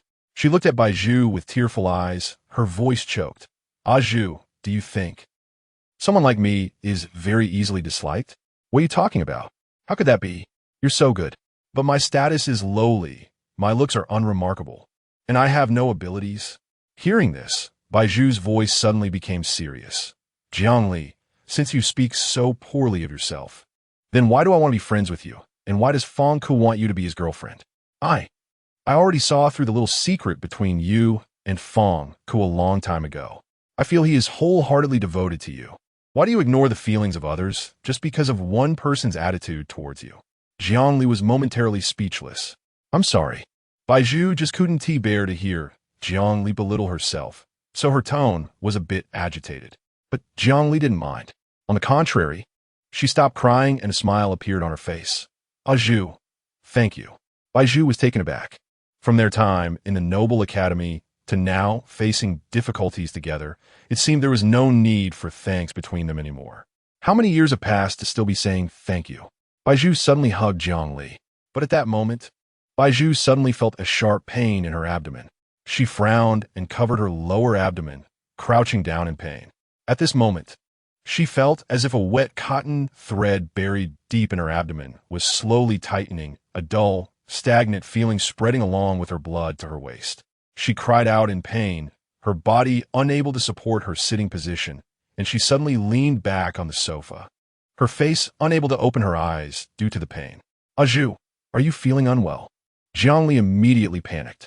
Help me. Call. Yushi. No need, I've been here all along. Yushi suddenly walked out from a hidden corner in the wall, holding a medical kit. Jiang Li. Yushi squatted beside the sofa, grabbing Bai Zhu's wrist. She lifted Bai Zhu's wrist, placed a cushion underneath, and then quietly checked her pulse. Miss Bai, the fetal condition is not good. I suggest you rest more and not move around too much recently. Yushi stood up, walked to the kitchen of the villa, opened a packet of medicinal herbs from her arms, put them into the pot, added water, and simmered it on low heat. The strong smell of medicine immediately filled the room, the air saturated with bitterness. After 30 minutes, Yushi brought a bowl of the prepared medicine to Bai Zhu.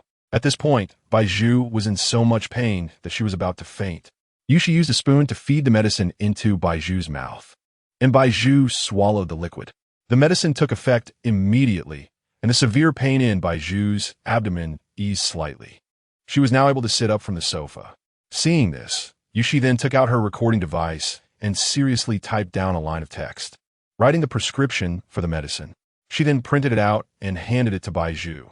This prescription is specifically for stabilizing the fetus. I didn't bring enough herbs today, so if this happens again, you can ask others in the villa to help you buy some and then make the medicine. This way, you will feel much better. Bai Zhu accepted the prescription. Thank you for your hard work. Then let me help you upstairs. Jiangli supported Bai Zhu's arm and helped her up the stairs.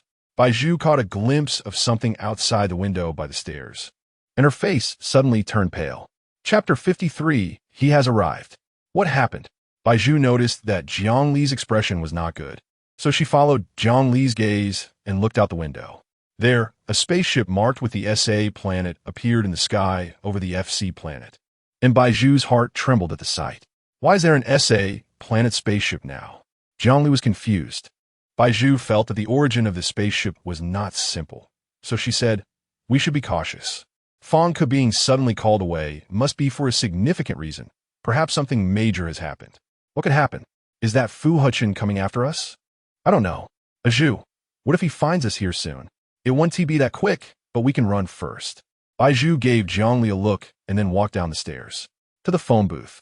Bai Zhu was about to push the door to leave when Jiangli suddenly stopped in her tracks and said, "Zhu, should we wait for Fang Ke to come back?" Wait for what? If we wait any longer, it will be too late. You too. Don't panic. Yushi saw Bai Zhu and Jiangli looking tense and guessed something must have happened, so she pointed at them. Bai Zhu said to Yushi, "Do you have any ideas? I guess you saw the spaceship from your side." Yushi's expression was calm as she said, "Is it here to capture you?" Bai Zhu was taken aback. Why could Yushi guess so accurately? Does she know something? We are just speculating, but time is of the essence. We need to prepare early. Jiangli suddenly interjected. It's most likely, look, Fang Ke has already left. Yushi still maintained a serious face, saying, "Come with me." After saying that, Yushi pressed a button on the villa wall, and the next second, the wall opened on both sides, revealing the space behind it to the group. The world behind the wall contrasted sharply with the basic scenes inside the villa. The space behind the wall was small, with several walls covered in traditional Chinese medicine cabinets, and the remaining space held medical copper figures, with several silver needles inserted into them. You all come in. It's very safe in here. Yushi walked expressionlessly into the space behind the wall. Bai Zhu roughly understood why she had appeared from behind the wall earlier. Jiangli walked behind the wall and glanced at the large medicine cabinet in front of her, saying, "Isn't there a lot of medicine here? You said you didn't bring enough." "Miss Jiang, you misunderstood." Yushi calmly walked to the medicine cabinet, opened one of the compartments, and found it empty. Jiangli. Bai Zhu followed closely behind Jiangli and was momentarily speechless. Yushi then closed the wall. "Are you sure staying here won't be discovered?" "It won't. Didn't you all not notice me before?" Yushi answered confidently. Bai Zhu felt it made sense, but that didn't mean they could let their guard down. Yushi led the two to a display screen next to the medicine cabinet, saying, "If you are worried, this can display real-time monitoring of the villa." Bai Zhu saw that the scene on the display screen had captured everything inside the villa, and she couldn't help but ask, "So, you've been watching our earlier argument clearly from the shadows?" "Pretty much. Spaces like this behind walls are not uncommon in the villa, and I can see all your movement from here. This is just one of the locations." Bai Zhu fell silent. "I seem to see an uninvited guest." Yushi quietly stared at the display screen, where a group of people in gray clothing, similar to those who had taken Fang Ke before, appeared in the garden. "These are your king's people?" Bai Zhu remembered the people who had taken Fang Ke. Yushi nodded, saying, "That's right, they are from the palace." "What are they here for?" Thinking of Fang Ke being taken away, Jiangli felt an ominous premonition arise. Yushi claimed she didn't know. Bai Zhu recalled the spaceship earlier and had an answer in her heart. The commander is most likely looking for the king of the FC planet. "Is there only one king in your country?" Jiangli suddenly asked curiously. Yushi nodded. "Yes, our planet is very small. We only have this one country, and our country has only one king." "So where is he now?" Jiangli asked as she saw a group of black-clothed people searching around the garden. Yushi replied calmly, "They're looking for you." "Do you always remain so calm in the face of danger?" Jiangli felt that Yushi's composure was very unusual throughout. It's like the fire is burning on the eyebrows. Or does she just feel unconcerned because it doesn't involve her? Yushi, hearing this, did not show any expression and said, "That is how I have always dealt with matters. Are you sure they want to find us here?" Bai Zhu felt that this was not the time for idle chatter. Yushi replied, "Generally, they want tea." The three continued to watch the screen as a group of gray-clothed people broke into the villa. "Find those two women from the SA planet," the leader commanded. Seeing no one around, they began to search the villa thoroughly. "Don't worry, with the way they're searching, they shouldn't be able to find us here." Yushi extended one hand, saying that the door opening button require my fingerprint, and I don't see any instruments with them that could break fingerprint recognition. So unless something unexpected happens, their search is pointless. Bai Zhu nodded, feeling a bit relieved. As expected, the group of black-clothed people searched throughout the 5-story villa, but found no trace of them. The leader, who had been commanding on the first floor, received the news and angrily pointed at the group of black-clothed people, saying, "A bunch of useless things.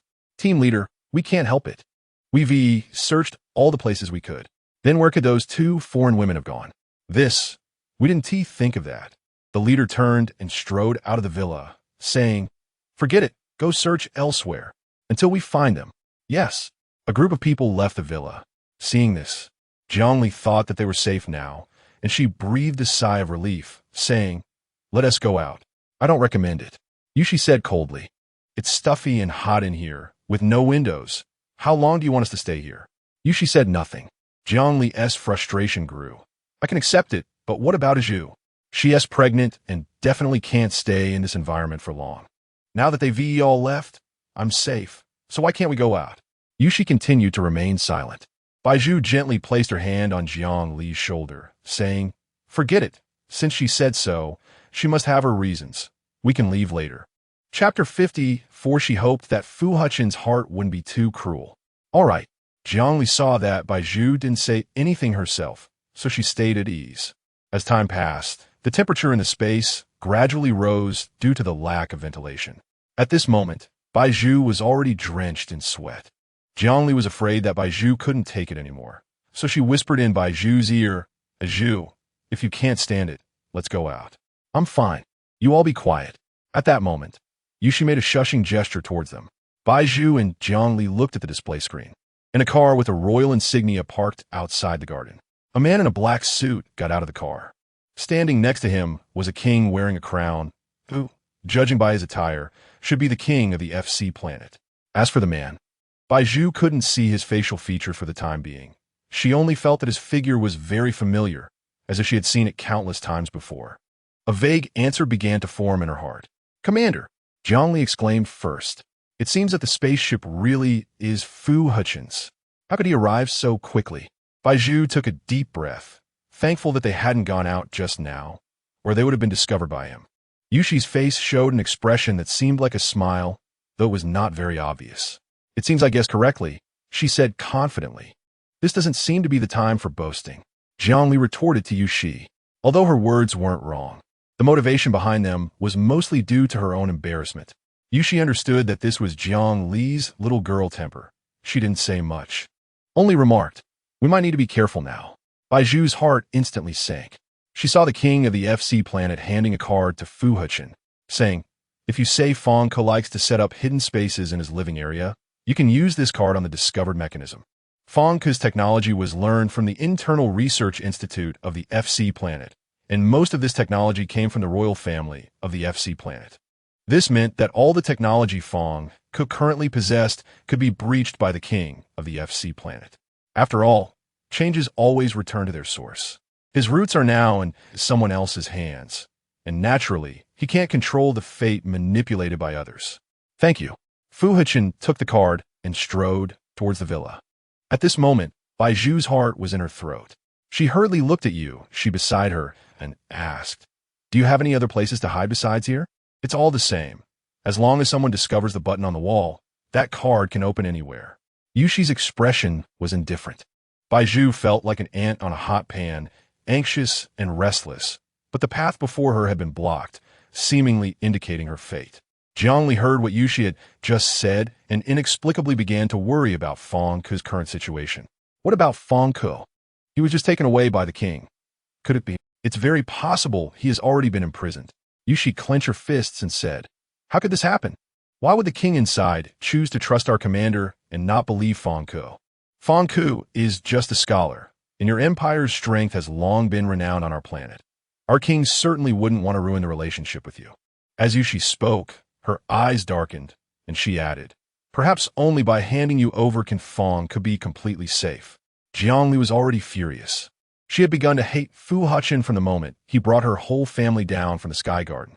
Now, Fu Hechen not only wanted to capture her, but also to harm the person she loved. She would never forgive Fu Hechen in this lifetime. Jiangli was trembling with rage. Her eyes seemed filled with wrath, as if she wanted to pierce through the body of anyone she looked at, making others experience her emotional turmoil. Bai Zhu was one of those affected. Bai Zhu felt a chill down her back, and then she reached out to hold Jiangli's hand, saying, "You need to calm down." "I can't calm down." Jiangli suddenly yelled at Bai Zhu. "He not only violated you, but also harmed me. Now he has harmed Fang Ke. I wish he were dead." If it were before, Bai Zhu would have been indignant upon hearing Jiangli's outburst. But now, she saw Fu Hechen's vulnerable side, perhaps behind all this hatred. She didn't feel too much empathy. She hesitated for a moment, wondering whether she should hate Fu Hechen. "Don't be too angry. Let's first solve the current issue." Bai Zhu wanted to soothe Jiangli's emotions. This time, Jiangli didn't act impulsively. She obediently closed her mouth. Yushi, watching from the side, couldn't help but exclaim, "I suddenly have an idea." "What?" "If he finds us here, there's a hidden space behind my medicine cabinet. It's a bit small, but can fit the two of you." It was like catching a glimmer of light in the dark. Bai Zhu desperately wanted to leap forward. "If that can buy us some time, you two go in first, and then I'll deal with it." "Thank you." Bai Zhu smiled. After a while, Yushi walked to the medicine cabinet, gently pushed a very inconspicuous wooden mechanism beside it. The medicine cabinet slowly moved outward, revealing a dark space inside to the three of them. "No lights?" Jiangli asked upon seeing this. If there were lights, it would be exposed. Yushi pointed at the dark space before them, saying, "You two hurry up and go in while he hasn't arrived yet." Bai Zhu nodded and stepped forward first, her figure swallowed by the darkness. Jiangli followed closely behind. Once everything was ready, Yushi was about to close the medicine cabinet. "You be careful too." At the moment the cabinet was closing, Bai Zhu, in the darkness, slightly opened her mouth and gave Yushi, who was enveloped in dim light, a final reminder. "I'll be careful." Yushi's expression remained consistently indifferent. She seemed to be born this way, having no emotions about anything, like a person of few words, as calm as water. In Bai Zhu's vision, the last ray of light disappeared into the crevice, gradually fading away. Bai Zhu closed her eyes and silently prayed that all three of them would be safe, and that Fang Ke would also be safe, because he had saved her before. And Jiangli liked him very much. As for Fu Hechen, she hoped his heart wouldn't be too cruel. Outside the wall, Fu Hechen was holding a flashlight, searching for the mechanism button on the wall. Suddenly, he stopped in front of a wall, because he discovered that there was a hidden compartment on that wall. Chapter 55. Disposed at your convenience, Fu Hechen gently placed his hand on the hidden compartment. In the next moment, a fingerprint scanner appeared on the compartment. Seeing this, Fu Hechen swiped a card on the scanner. In an instant, the wall cracked open in the middle, and then the wall moved to both sides, revealing the space behind it. At first glance, Fu Hechen saw Yueshi standing behind the wall.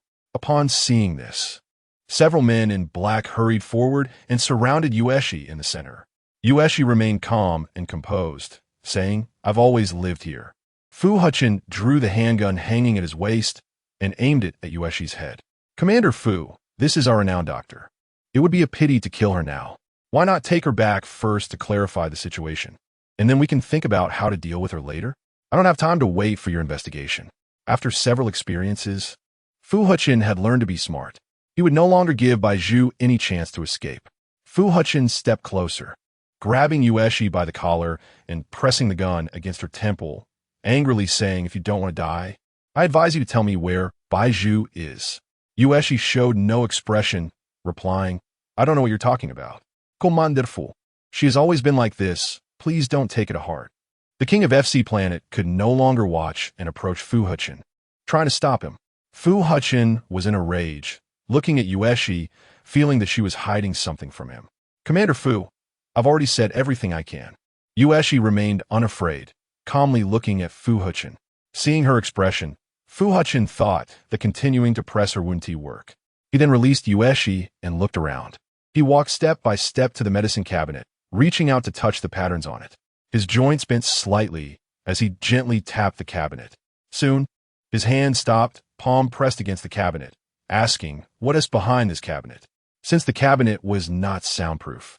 Bai Zhu and Zhongli inside could clearly hear everything happening outside.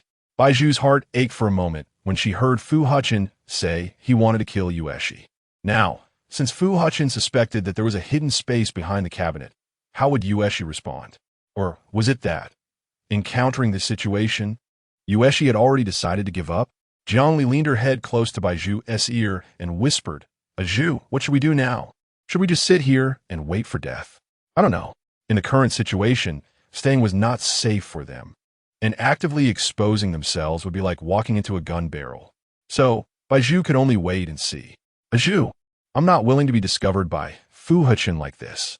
If I see him, I might just slap him in the face. Should be quiet. Bai Zhu heard more movements outside the cabinet. Yueshi looked at the cabinet Fu Hechen was pointing at and said, if Commander Fu thinks the cabinet is hollow, you can open the drawer to take a look.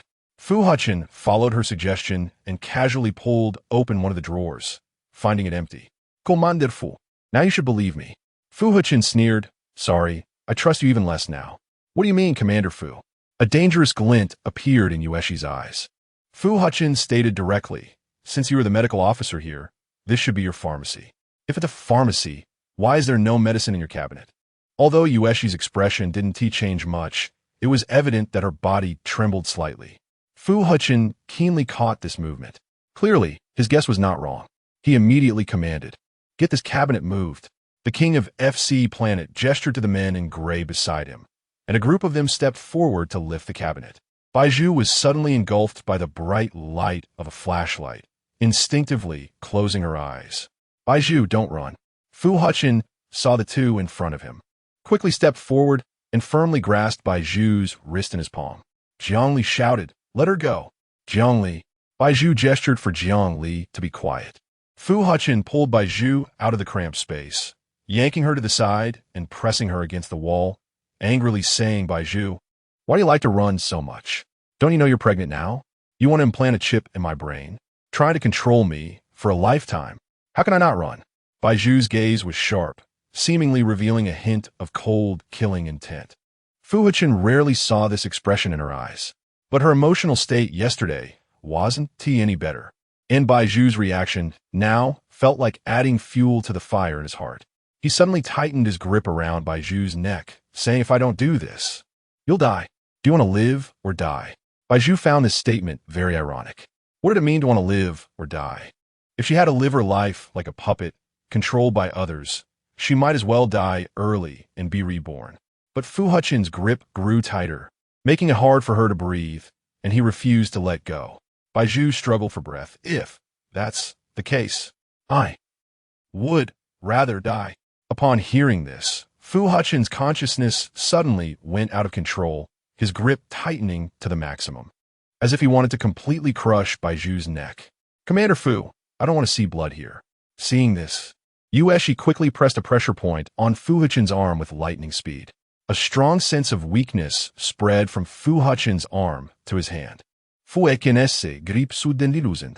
Bai Zhu felt like she was reborn, gasping for the hot air in the room, her chest heaving violently, due to prolonged lack of oxygen. She felt dizzy, reaching out to hold her head, forcing her body to maintain balance and not fall. Fu Hechen was shocked by Yueshi's actions. He didn't understand what she had that could instantly render his hand powerless. I'm sorry. Yueshi bowed slightly to Fu Hechen. However, this helped Fu Hechen calm down a bit. If he had acted impulsively and lost control of his strength, Bai Zhu might have lost her life because of it. He didn't want Bai Zhu to die. Commander Fu, Yueshi has been deceptive, daring to lie before us. To show my respect, I leave these three to your discretion. Chapter 56. I hate you so much. The king of FC Planet saw that Fu Hechen had dealt ruthlessly with Bai Zhu, so he made this decision. Fu Hechen glanced at Yueshi and Jiang Li standing in front of him, thinking that he was now in a foreign land and had no energy to care about others. So he pointed at Yueshi and said, I don't want to deal with this person. You can take her away. After saying this, he tugged at Bai Zhu's clothes and dragged her out of the hidden space behind the wall. Hey, where are you taking her? Jiang Li at this moment felt like a child who had fallen behind. Seeing Bai Zhu being taken away, she wanted to chase after her and try to save her. But she was stopped by Yueshi, who said, if you run like this, do you want to get caught with her? I want to save her. I heard Fang Ku say before that you were caught last time because you wanted to save her. Sometimes I really don't know what you're thinking. You're just a girl who can't even fight back. Isn't rushing in like this seeking your own death? Yueshi was very confused by Jiang Li's actions and even found them somewhat absurd. Bai Zhu was quickly dragged out of the villa by Fu Hechen and thrown into the back seat of the royal car of FC Planet. Fu Hechen pinched Bai Zhu's chin, staring intently at her pale face. How much longer does the commander need to look? Bai Zhu turned her head away. She really disliked being stared at like this. But Fu Hechen forcefully turned her face back to make her look into his eyes. You've been running away for so long. Why can't I take a look at you? Do I need your permission to look at you like this? Bai Zhu was speechless. Fu Hechen slowly traced his fingertips over Bai Zhu's delicate skin, causing her breath to hitch. Commander, you might as well kill me. Bai Zhu caught a glimpse of Fu Hechen's fingertips, the color draining from her lips. She stared blankly into space, frost creeping up the corners of her eyes, her spine straightening as if an invisible chill was seeping into her bloodstream through his pale joints. She thought to herself, if Fu Hechen were to take her back to the palace, then her fate was predictable, a chip implanted in her brain to control her consciousness, bearing children, becoming Fu Hechen's puppet for life. She didn't want this kind of life. She had fought hard to survive, not for this. Therefore, if Fu Hechen wanted to take her back, it would be better to deal with her according to her current crimes, and even if she died, it would be better than living the rest of her life in humiliation. Fu Hechen's tone was as cold as ice.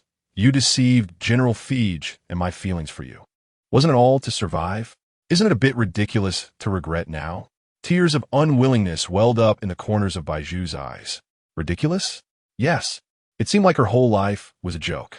She had never done anything well since childhood, so she was despised by her family. After growing up, she had blindly believed in love, only to fall hard in that area.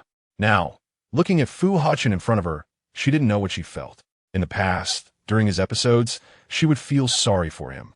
But now, looking into Fu Hechen's cold eyes and listening to his cold, heartless words, she felt that everything in the past was just her illusion.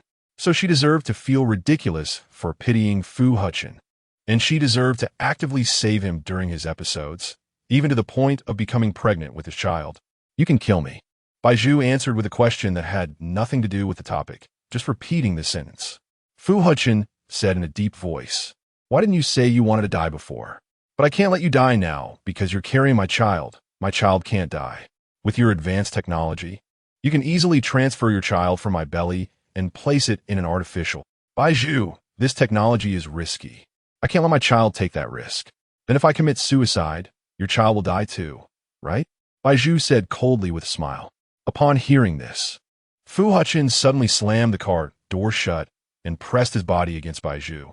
Bai Zhu couldn't move and could only let Fu Hechen manipulate her as he pleased. Bai Zhu, I won't allow you to die. You can't think of dying. Fu Hechen suddenly bit Bai Zhu's neck and buried his head in her neck, greedily inhaling her scent. Bai Zhu felt pain and wanted to push Fu Hechen away, but the weak strength in her hands indicated that her expectations would be futile. Bai Zhu simply spread her hands and lay back on the car seat, feeling Fu Hechen's restless hands roaming over her body, feeling his breath gradually filling her entire being. When they had once been entwined in bed, Bai Zhu had often felt that she had merged with Fu Hechen. It seemed that regardless of whether they had feelings for each other, the hormones in their bodies would unconsciously draw them closer. Each approach felt like an uncontrollable kiss. When the merging of bodies intertwined with hatred, Bai Zhu was lost in a haze of tenderness. But this time, her strong will restrained her desires. She could no longer be entangled with Fu Hechen, nor could she let her fate be controlled by someone else. just as Fu Hechen pressed his lips to hers. Bai Zhu bit down hard on Fu Hechen's lip. Blood slowly dripped from the corners of their mouths onto their collars, creating a patch of blood-red flowers, spreading with the growth of hatred. "You dare to bite me." Fu Hechen pulled his lips away from Bai Zhu's, reaching out to wipe the blood from his mouth. Bai Zhu coldly said, "Let me go." "You wish." With that, Fu Hechen took out handcuffs from the back of the seat and easily restrained Bai Zhu's limbs as an authority figure. He then picked Bai Zhu up, leaning her back against the seat and securely locking her body with chains. Bai Zhu had now lost her ability to move.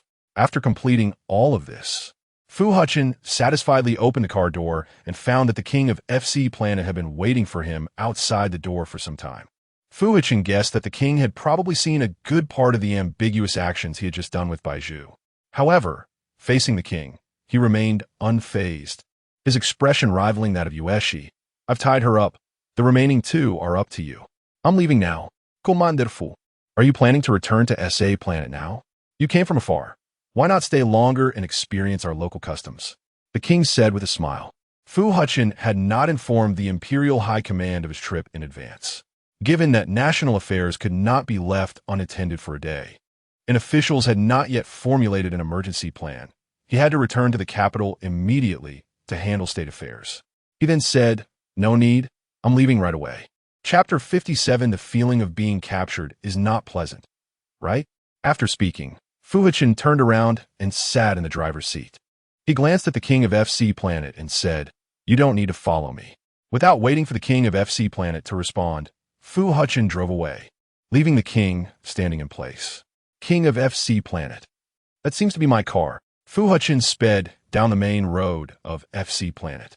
After about half an hour, the car arrived at the spaceship Fu Hechen had come from SA Planet.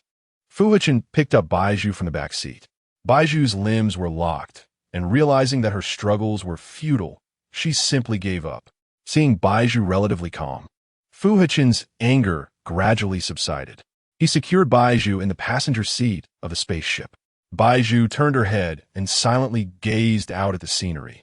Her eyes filled only with bottomless despair and deep-seated hatred. Fu Hechen started the spaceship. The spaceship passed through the clouds, heading into an endless, dark night. The stars outside washed over Bai Zhu's eyes, and she gradually became dazed in the chaotic starlight. Once the spaceship flew steadily, Fu Hechen looked at Bai Zhu and said, "Why aren't you saying anything?" Bai Zhu found it absurd. In this situation, what could she possibly say? Moreover, after what Fu Hechen had just done to her, she wished she could point at his nose and scold him, and he still wanted to hear her speak. Bai Zhu thought for a moment and then replied, "Nothing." Fu Hechen pondered for a moment, as if making a certain decision. After a while, his voice remained low. "Was it Fang Ke who told you about the chip?" "Yes." Since Fu Hechen had chased her all the way here, she had no need to hide it from him. Fu Hechen took a deep breath and said, "I don't actually have to have you implant the chip. Commander, saying this now is really funny. You've already pushed me into the operating room. This wasn't my idea." Fu Hechen interrupted Bai Zhu. Bai Zhu snorted coldly. "If the surgery is happening in the palace operating room, it must have been with your consent, Commander. I want to keep you here, so I can only agree to cools. I already said, if I have to stay that way, I'd rather die." Fu Hechen fell silent. Bai Zhu also didn't want to say much more to him. Fu Hechen increased the spaceship's speed. It was uncertain whether Fu Hechen's spaceship was faster, or if Fang Ke had deliberately delayed time when she came to FC Planet. But after about a day on Fu Hechen's spaceship, they arrived at the Onsai Empire. "We're here." Bai Zhu, who had been preoccupied with her thoughts the whole time, had not closed her eyes on the spaceship. When Fu Hechen carried her off the spaceship, her eyelids felt as heavy as a 1,000-pound stone. Cools was already waiting at the launch pad when he saw Fu Hechen carrying Bai Zhu off the spaceship. His expression immediately darkened. "Commander, you traveled all this way to FC Planet for a woman and even sought the local king? If I don't find her, I won't get better." Fu Hechen simply responded. Seeing the situation had come to this, Cools didn't say much. He pointed at Bai Zhu and said, "Commander, she doesn't seem to be awake right now. Why not take this opportunity to bring her to the operating room and finish the surgery?" "Uncle, let's hold off on this for now," Fu Hechen said, continuing to carry Bai Zhu and walking past Cools. Cools called out to Fu Hechen, What do you mean, Commander? I said let's hold off. Fu Hechen turned around to explain. Cool's voice was low. Commander, do you really want to protect her? Bai Zhu, who was already somewhat drowsy and unclear in her thoughts, only caught the gist of their conversation. She didn't know what Fu Hechen meant. Upon hearing this, Fu Hechen thought of the time bomb Cools had implanted in his body and recalled the previous situation, causing his footsteps to hesitate. I don't mean that. Let's talk about it tomorrow. He was avoiding the issue. He knew Bai Zhu was very resistant to implanting the chip, perhaps because his feelings for her were different from others. He suddenly wanted to help Bai Zhu out of this. If forcing her would make her resist and flee from him, then he could only try to avoid that. Cools coldly stared at Fu Hechen. Commander, then I will arrange the surgery for Miss Bai Zhu tomorrow. Okay. The docking location of the spaceship was not far from the palace, and Fu Hechen strode back to the palace with Bai Zhu in his arms. Bai Zhu had just vaguely heard that Cools would arrange surgery for her tomorrow, and she didn't dare to let her guard down. She was locked back in the room by Fu Hechen. Now isolated and helpless, the torment of time gradually drove her to despair. Tomorrow, she might truly have no freedom left. Outside, the sun shone just right, casting light on the branches and dressing the birds perched there in a layer of gauze. This bird was free. It would soar in the sky without worries. The birds outside were different from the ones in the cage, who could only gaze longingly at the birds outside, envious of their free lives. Miss Bai Zhu, the medical officer gently walked into the room. The commander asked me to check on the condition of the child in your belly. Bai Zhu nodded. The commander placed the cold instrument on Bai Zhu's belly and slowly slid it across. Bai Zhu felt the child inside her move slightly. The child's condition isn't very good. Miss Bai Zhu, you need to pay attention to resting more. The medical officer observed the images on the instrument, carefully recording the child's condition. Bai Zhu responded with a sound of acknowledgement. In any case, her consciousness would no longer be under her control in the future.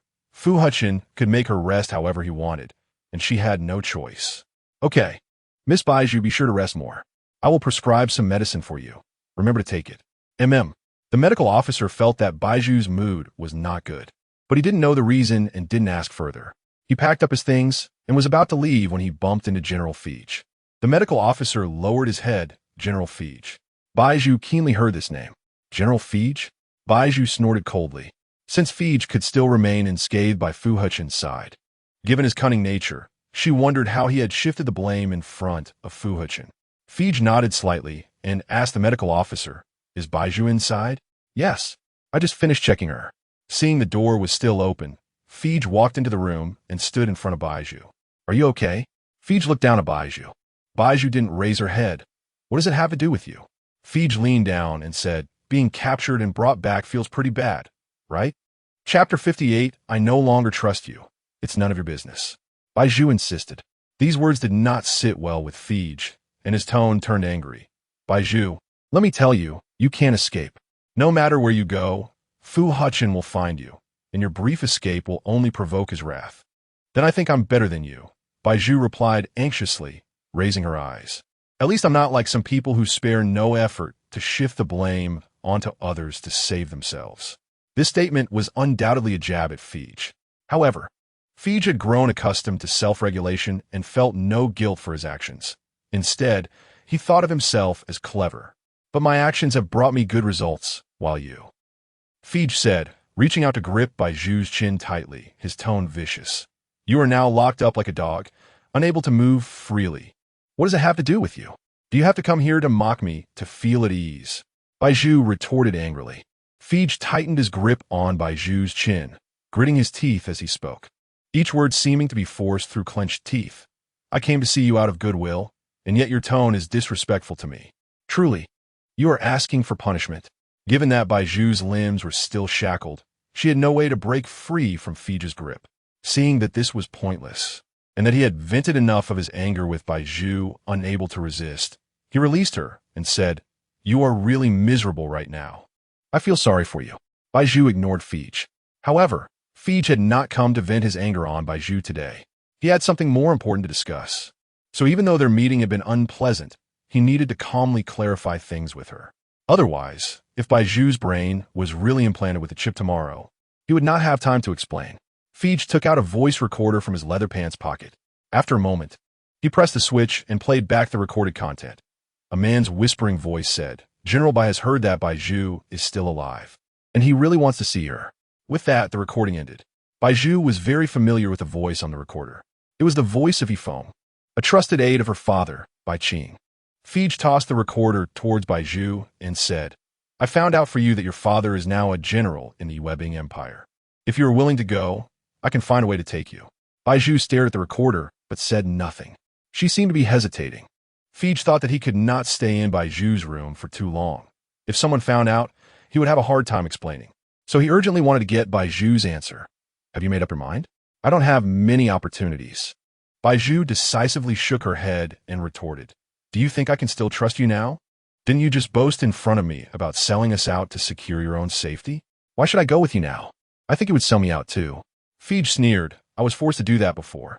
I definitely won't do it this time." Bai Zhu had long seen through Fij's hypocritical facade. Forced? That's hilarious. When the enemy planes bombed the prison, Feng Ke's sudden appearance was no coincidence. He didn't just come out to take a look. He probably already had an agreement with you. You two didn't seem like strangers back then. So I have a bold guess that I must say now. Fij frowned. What? Feng Ke once served the Webbing Empire, and perhaps that bombing was orchestrated by you. As for the traitors, it shouldn't just be my father, but also you. Upon hearing this, Fij smiled awkwardly in a defensive reaction. So what? I'm already providing you with the best option. If you refuse, then tomorrow you can wait to be implanted with a chip and become a complete useless person.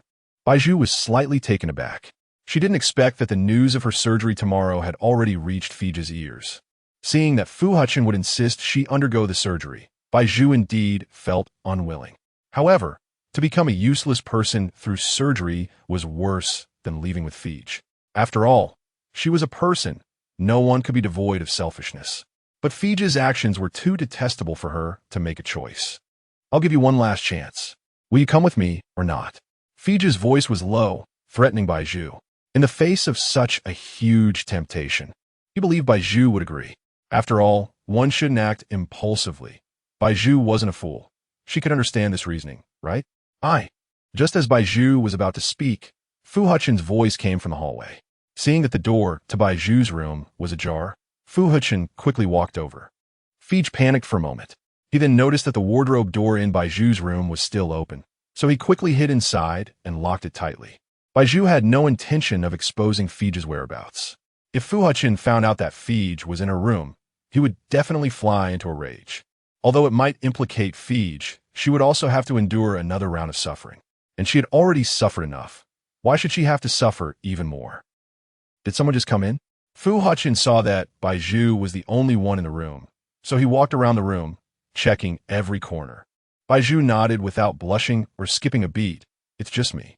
But I just heard another voice. It sounded like a man." Fu Hechen stared at Bai Zhu warily, as if trying to see through the lie on her pale face. Bai Zhu restrained herself from looking at the wardrobe, because she knew Fu Hechen was a very sensitive person who would notice her gaze and expressions. "Commander, you're overthinking it," Bai Zhu insisted, trying to maintain her somewhat ridiculous lie. She regretted it. Fu Hechen would not be fooled by her lies. She should have let him open the wardrobe and find Fij.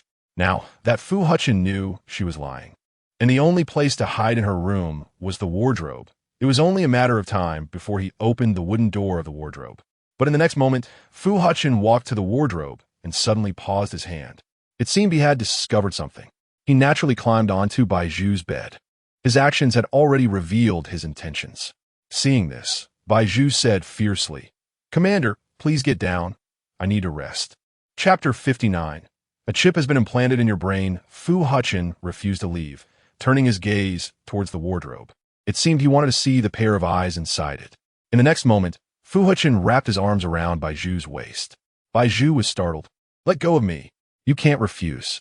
Fu Hechen forcibly kissed Bai Zhu's lips. At that moment, Fij, standing inside the wardrobe, gritted his teeth, the veins on his hands bulging. Bai Zhu was tossed around by Fu Hechen for 3 hours, and Fij watched helplessly from the wardrobe for those 3 hours. Bai Zhu, having not slept for several days and being pregnant, couldn't hold on any longer. Her consciousness floated like a light feather in the void, eventually plunging into an endless abyss of darkness. When she woke up, Bai Zhu found herself in a hospital room. A sharp pain shot through her head.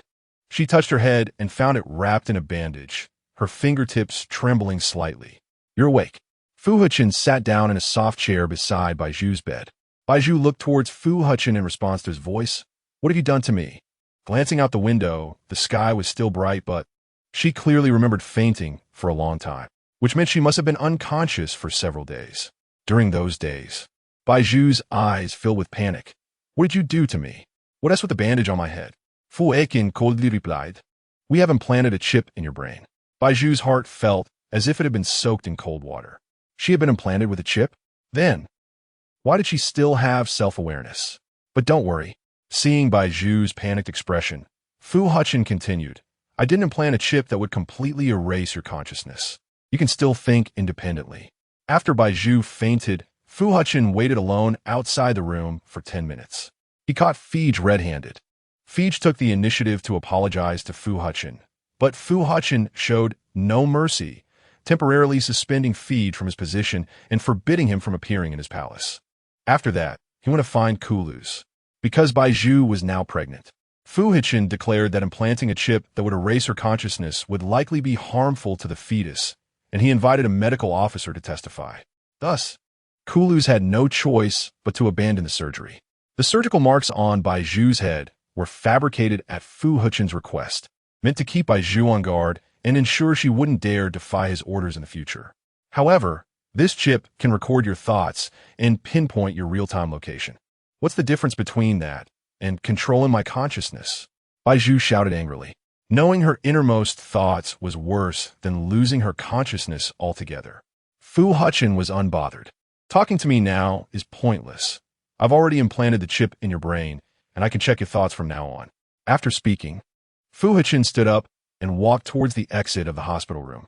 At that moment, Bai Zhu noticed a mirror placed on the bedside table. Suddenly, she forcefully lifted the mirror and smashed it onto the table. In the next second, she picked up a shard from the broken mirror and pressed it against her neck. Seeing this, Fu Hechen rushed over and grabbed Bai Zhu's hand, saying, "What are you doing? Put it down."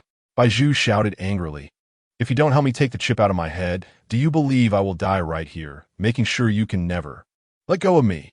Fu Hechen suddenly tightened his grip, the shard cutting into his flesh and sliding along the lines of his palm.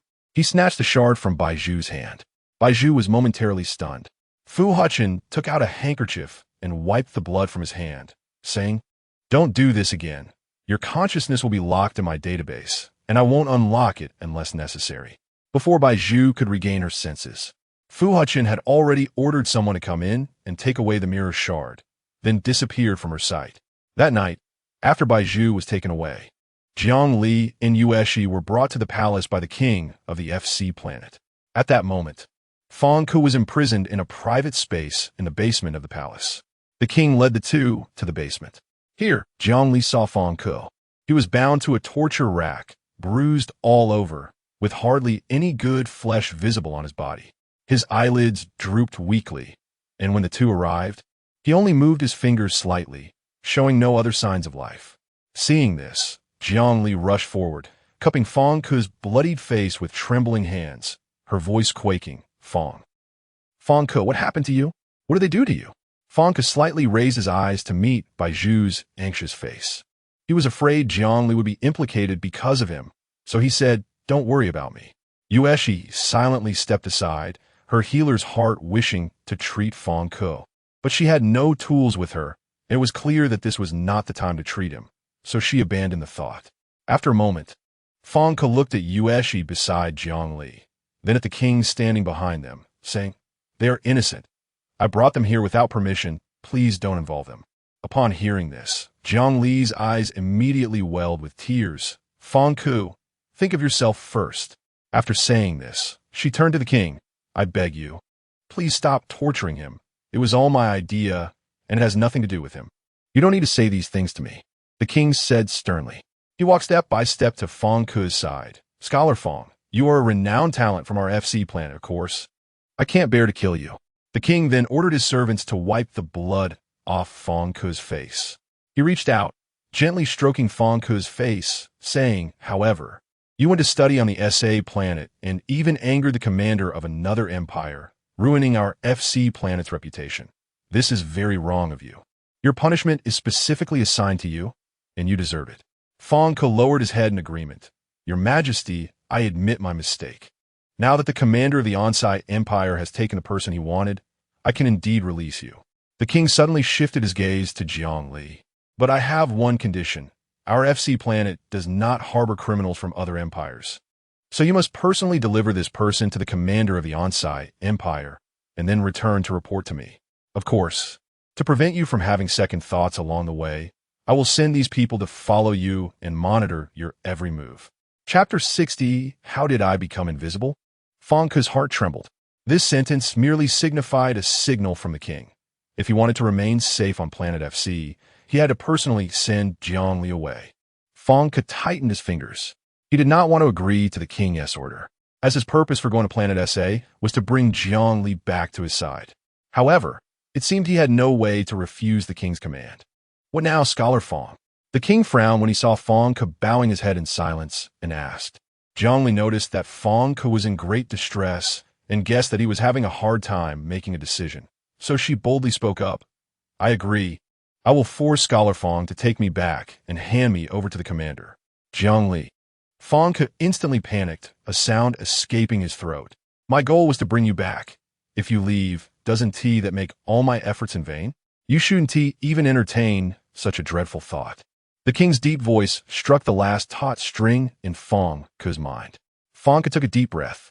Why had he seemingly played all his cards right, only to end up with a terrible outcome? It seemed he had made no mistakes with each step. It felt like he had made every mistake. Fong Ke closed his eyes and said, I understand.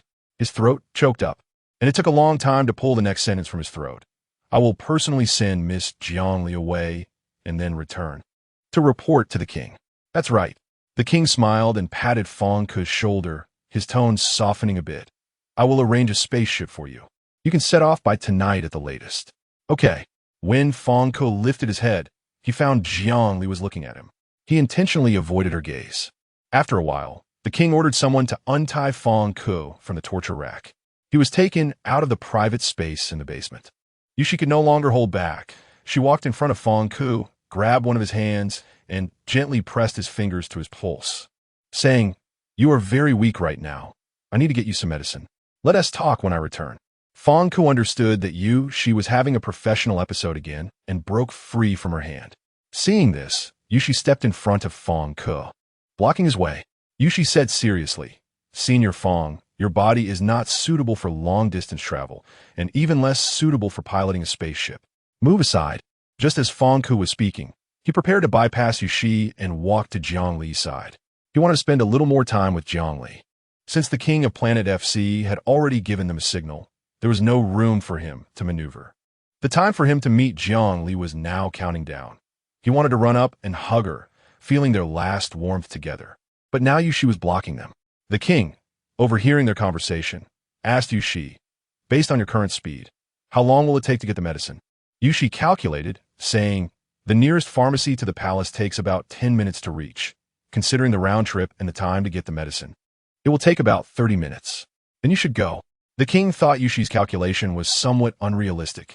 If it took 20 minutes for the round trip, a total time of 30 minutes felt too rushed. But in the next moment, the king of planet FC suddenly wanted to retract his thoughts. She dashed off like an arrow, swiftly passing by several people. 10 minutes later, She returned with bags of medicine and handed a jar of prepared medicine to Fong Ke. Fong Kiskiviko. Senior Fong, remember to take on the way. Fong Ke took the medicine cup. By the way, this is from Miss Jiang. She then pulled out another jar of prepared medicine from her pocket, saying, I prepared a dose for you based on your previous health condition as well. Thank you. Zhongli was not in the mood to drink the medicine. Seeing this, She took advantage of the other's inattention and secretly leaned in to Zhongli's ear, saying, make sure to drink it when you're almost there. It was my mistake before, and this bottle of medicine is to atone for that. What do you mean? Zhongli looked at the medicine in her hand, suddenly feeling that this jar was not an ordinary medicine for treating the body. She remained expressionless. Suddenly asked to treat others at a critical moment. Every decision I make has my reasons. Don't worry. This medicine will help you. After saying that, Yushi jogged away. At this moment, the spaceship had docked in the open area outside the palace. Jiang Li and Fang Ku boarded the spaceship under the watch of a group of soldiers. Jiang Li was surrounded by soldiers in the resting cabin of the spaceship, while Fang Ku was forced to sit in the co-pilot seat of the spaceship's cockpit. The pilot was specially sent by the king of planet FC.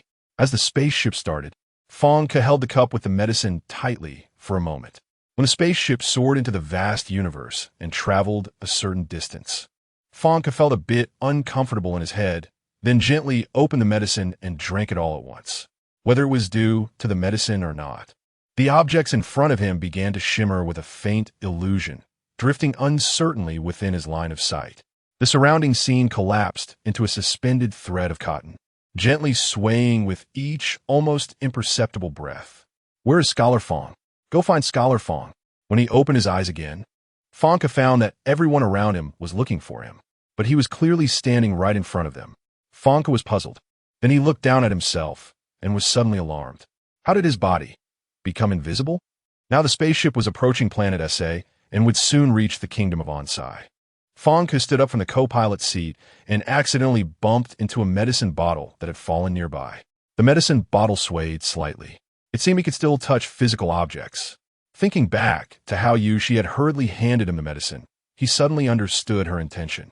Yushi had given him an invisibility potion. The invisibility potion, silent and unseen. He had been researching the invisibility potion before, but later set it aside to play on planet SA.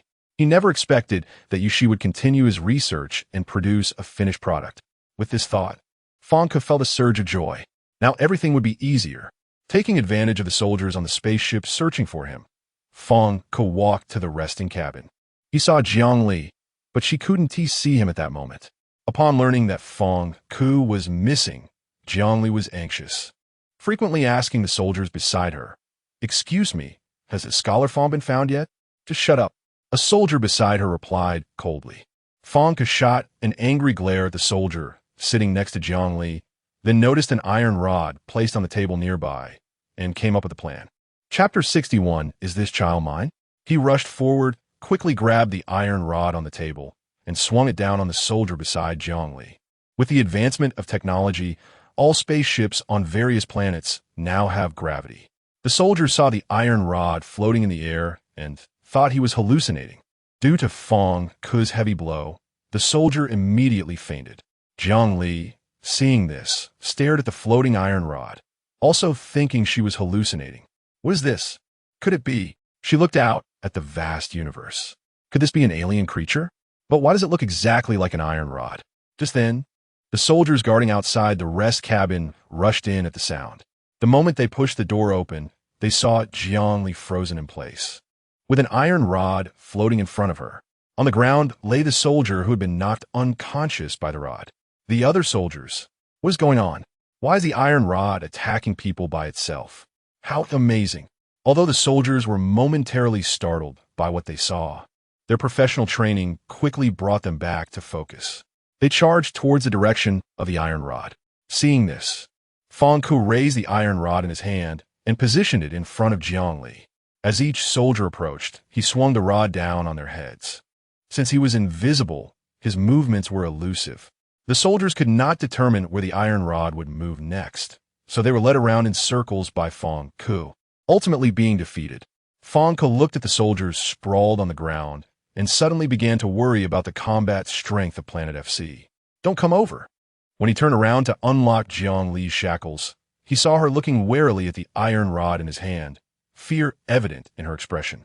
Fang Ku's body trembled. He didn't want to see Jiang Li like this, so he put down the iron rod and grabbed a piece of paper and a pen from the table beside him. He opened the pen and wrote in black ink, "Don't be afraid. I am Fang Ku."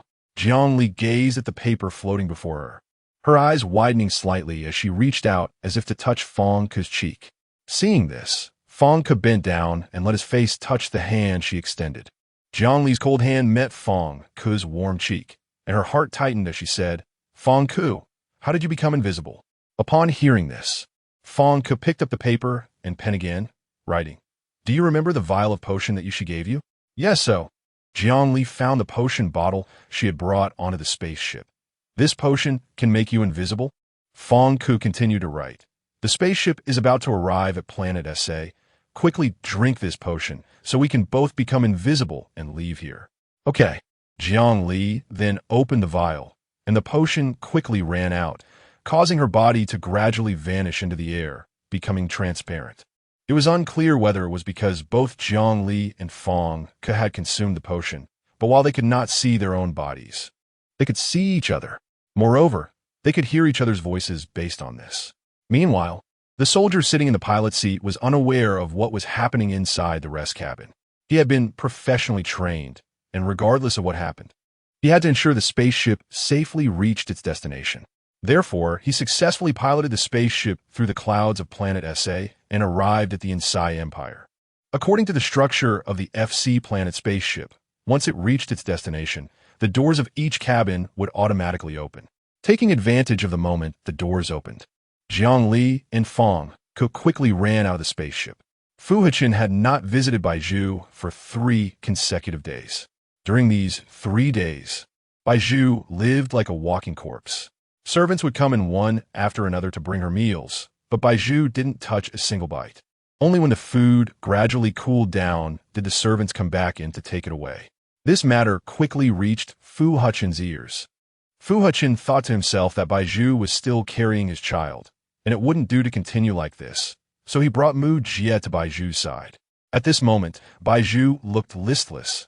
3 days without food had made her complexion gradually pale. Seeing Bai Zhu like this, Fu Hechen felt a wave of inexplicable pain in his heart. Bai Zhu sat at the head of the bed, seemingly unaware of their arrival. Mu Jie sighed and stepped forward to drape a piece of clothing over Bai Zhu's thin shoulders. Bai Zhu shivered at this, and when she looked at Mu Jie, her gaze was blank. "Miss Bai, you are dressed too lightly." "Thank you." Bai Zhu pulled the clothing she had draped over her up a bit. Fu Hechen stood behind Bai Zhu at this time. He asked in a deep voice, "Why aren't you eating?" "Because I don't want to." "Do you know you're still pregnant?" Fu Hechen's voice was tense. He knew Bai Zhu was torturing herself. Thinking of Bai Zhu's body and her current attitude made him furious. Bai Zhu's eyes were hollow.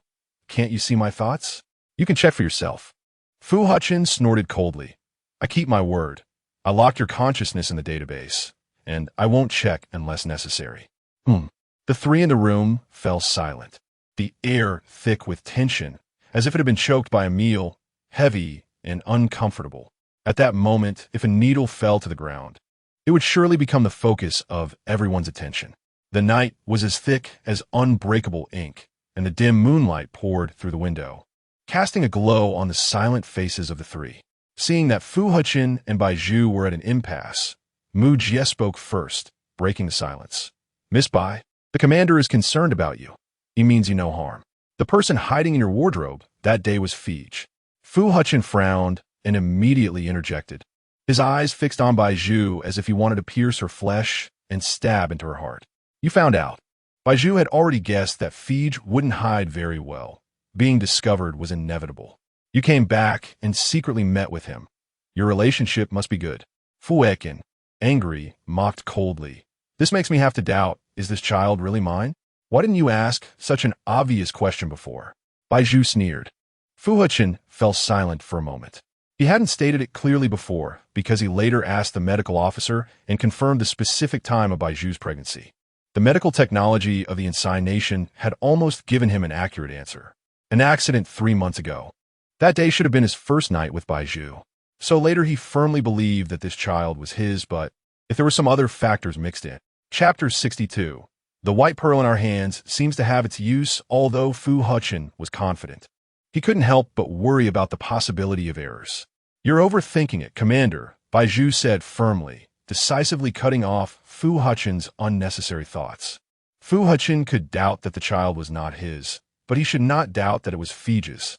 Just thinking about Fij's disgusting personality and his repulsive face after a moment of fleeting pleasure made her want nothing to do with him again. "Do you have any evidence to prove it?" Fu Hechen asked, knowing full well the answer. "I've laid out my words. Whether you believe them or not is your business." "Fine." This response was clearly not what Fu Hechen wanted. He wanted to see panic and fear in Bai Zhu's eyes. He wanted to see her rack her brains to explain her innocence in front of him. Thus, Fu Hechen's emotions surged once again, like waves rolling high and low. "You handle it as you see fit," he said. After that, he clasped his hands behind his back, glanced at the cold food on Bai Zhu's bedside, and said, "If you don't want to eat this food, I won't send anyone to deliver it tomorrow." He left without looking back, striding out of the room. The next day, from the morning onwards, Fu Hechen prohibited anyone from entering Bai Zhu's room, cutting off all her food supplies, not even giving her any water. He wanted to wait until Bai Zhu came to plead with him. He knew she wouldn't be able to hold out for long, so he stationed 2 servants outside Bai Zhu's door, waiting for her to send a message. Bai Zhu lay in bed, though she had been awake for a long time. She had not opened her eyes. Sleeping could help maintain and prolong her physical strength. Time passed second by second, and, as noon approached, Fu Hechen still had not received any plea from Bai Zhu. Instead, he received a message from Cools. Mujia walked to Fu Hechen's desk and said, "Commander, the Duke wishes to see you at the research center." Fu Hechen asked, "Is there still no news from Bai Zhu?" "No." "Then let's go." Fu Hechen took a deep breath.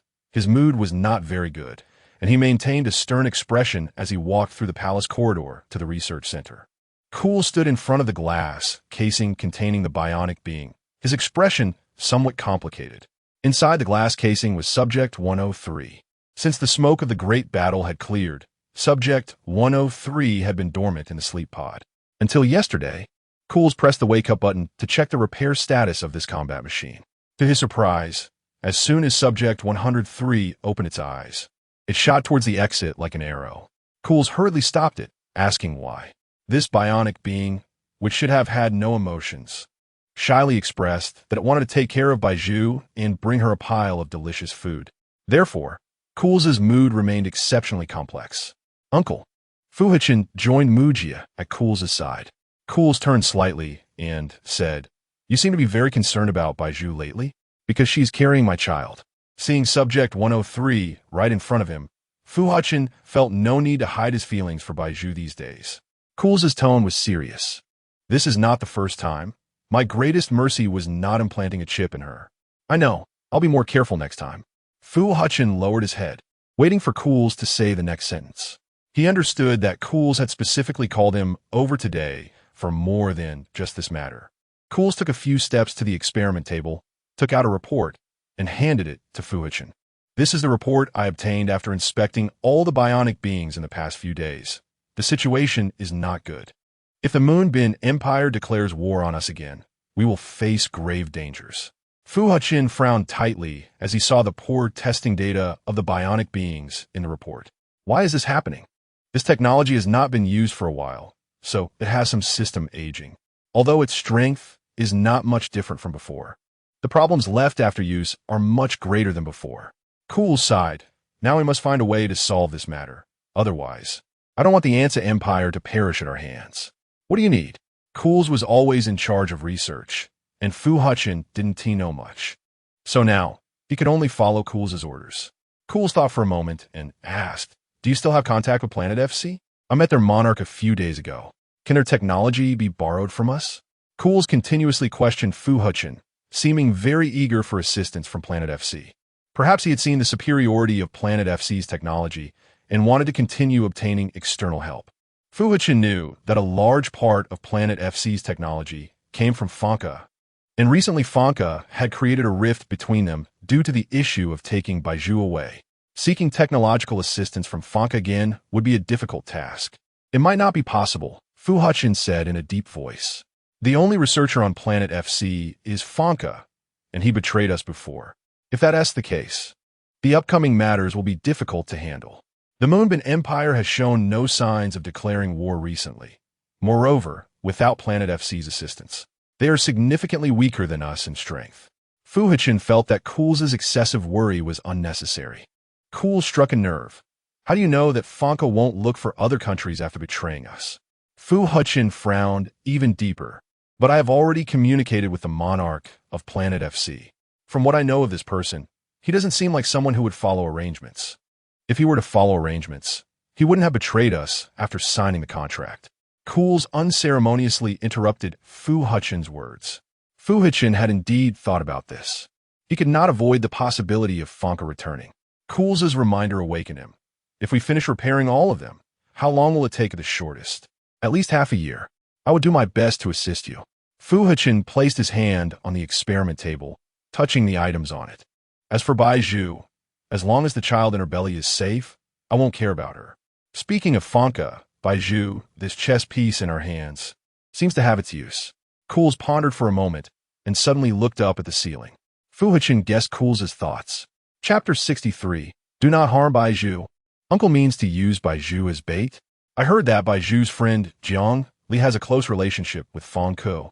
And a large part of the reason Fang Ku came to rescue Bai Zhu this time is because of Jiang Li. Therefore, Khaleesi concluded that you and I should take advantage of the situation, put Bai Zhu in danger, and then make a big fuss about it to ensure it reaches Jiang Li's ears. Who knows, Fang Ku might come again. Uncle, your idea is a bit unrealistic. They are currently on FC planet, and if we want to get the news to them, it will take a lot of time and effort. I don't recommend going through with it. Fu Hechen rejected Khaleesi's idea. If we're to insist on doing this, first Bai Zhu will suffer, and then they will have to spend a lot of time and effort looking for Fang Ku, which is not worth it for them. Commander, I hope you won't regret this. Khaleesi took a deep breath. Fu Hechen sneered. What do I have to regret? I'm just advising my uncle. You have disappointed me many times.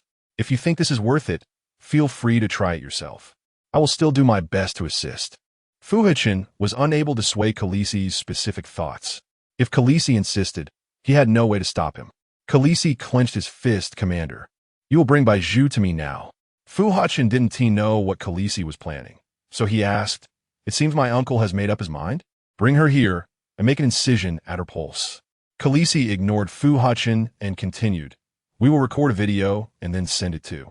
Uncle, your idea is crazy. Fu Hechen interrupted Khaleesi, but Bai Zhu is still pregnant with my child. This is too risky. Then what do you plan to do? Khaleesi could no longer tolerate it. He admitted he was very angry and that his idea did pose a certain danger to the fetus in Bai Zhu's belly. But he just couldn't accept it. He had schemed so much, and now that Bai Zhu was in their hands, she was an excellent pawn. How could he just watch his plan be discarded while Bai Zhu lived comfortably in Fu Hechen's palace? Uncle, my thoughts are clear. The cost of doing this is too high. Moreover, there are currently no signs of other countries preparing for war. We still have time. Where is there so much time? If we don't take measures soon, it will be too late. Uncle, you need to calm down. Unexpectedly, at that moment, Khaleesi suddenly pulled out a button from his pocket. He gently pressed his hand against the button's mechanism and said, Commander, it is you who needs to calm down. The moment the button was pressed, Fu Hechen immediately felt a splitting headache. He pressed hard against his temples, his knuckles turning white from the force, and cold sweat instantly drenched his back. The pain felt like countless fine needles stirring inside his skull, with each breath pulling sharper pain. He gritted his teeth, but could not suppress the muffled groan escaping his throat. His whole body curled up and trembled, as if this could resist the pain that was almost tearing apart his consciousness. Seeing this, Mu Jie hurriedly ran forward to support Fu Hechen. Earlier, when Fu Hechen and Khaleesi were arguing, as Fu Hechen's secretary, he had no right to intervene in their conversation, so he could only quietly listen from the side. But now, seeing Fu Hechen in distress, he could not stand by. Mu Jie looked at Khaleesi. Your Grace, what have you done to the commander? Why is he feeling this way? This is not a matter for a servant like you to concern yourself with. Khaleesi saw Fu Hechen in such discomfort and smirked slightly, saying, Commander, you should reflect on yourself here. After saying this, Khaleesi turned elegantly and left the research center. The iron door of the research center closed automatically. Only Fu Hechen and Mu Jie were left inside. Fu Hechen painfully leaned his head on Mu Jie's shoulder, his consciousness already shattered by the pain. Weakly, he opened his mouth and barely squeezed out a few words from his throat. Go, see Bai Zhu. But they couldn't get out now. The iron door of the research center had always been controlled by Khaleesi, and now it was firmly locked by him, leaving them unable to open it for the time being. Fu Hechen's heart felt as if it were being gnawed by thousands of insects. An inexplicable sense of guilt surged up, occupying his heart. He should have deliberately quarreled with Bai Zhu earlier. Now, Bai Zhu had not eaten and was already at the end of her strength if things got worse. He could guess, without thinking, where Khaleesi would go after leaving the research center. Khaleesi strode up the palace steps, along the long corridor, and quickly reached Bai Zhu's door. Just as he was about to enter, he was stopped by two servants outside. "Your Grace, the commander has given orders. You are not allowed to enter Miss Bai's room without his permission. I just saw the commander. He is waiting for Miss Bai in the research center and specifically sent me to call her." Upon hearing this, Khaleesi maintained his composure and did not panic, as if what he said were true. The two servants exchanged glances, unsure of what to do. In the prolonged silence, Khaleesi asked again, "What? Do I need to tell the commander that you want to let me in?" "No, no, no. Your Grace, that is not what we meant." The two servants guarding the door quickly shook their heads, saying, "We were just thinking." At this point, the two servants found it hard to continue. Earlier, Fu Hechen had specifically ordered them that no one could enter without his personal message. So they had been hesitating.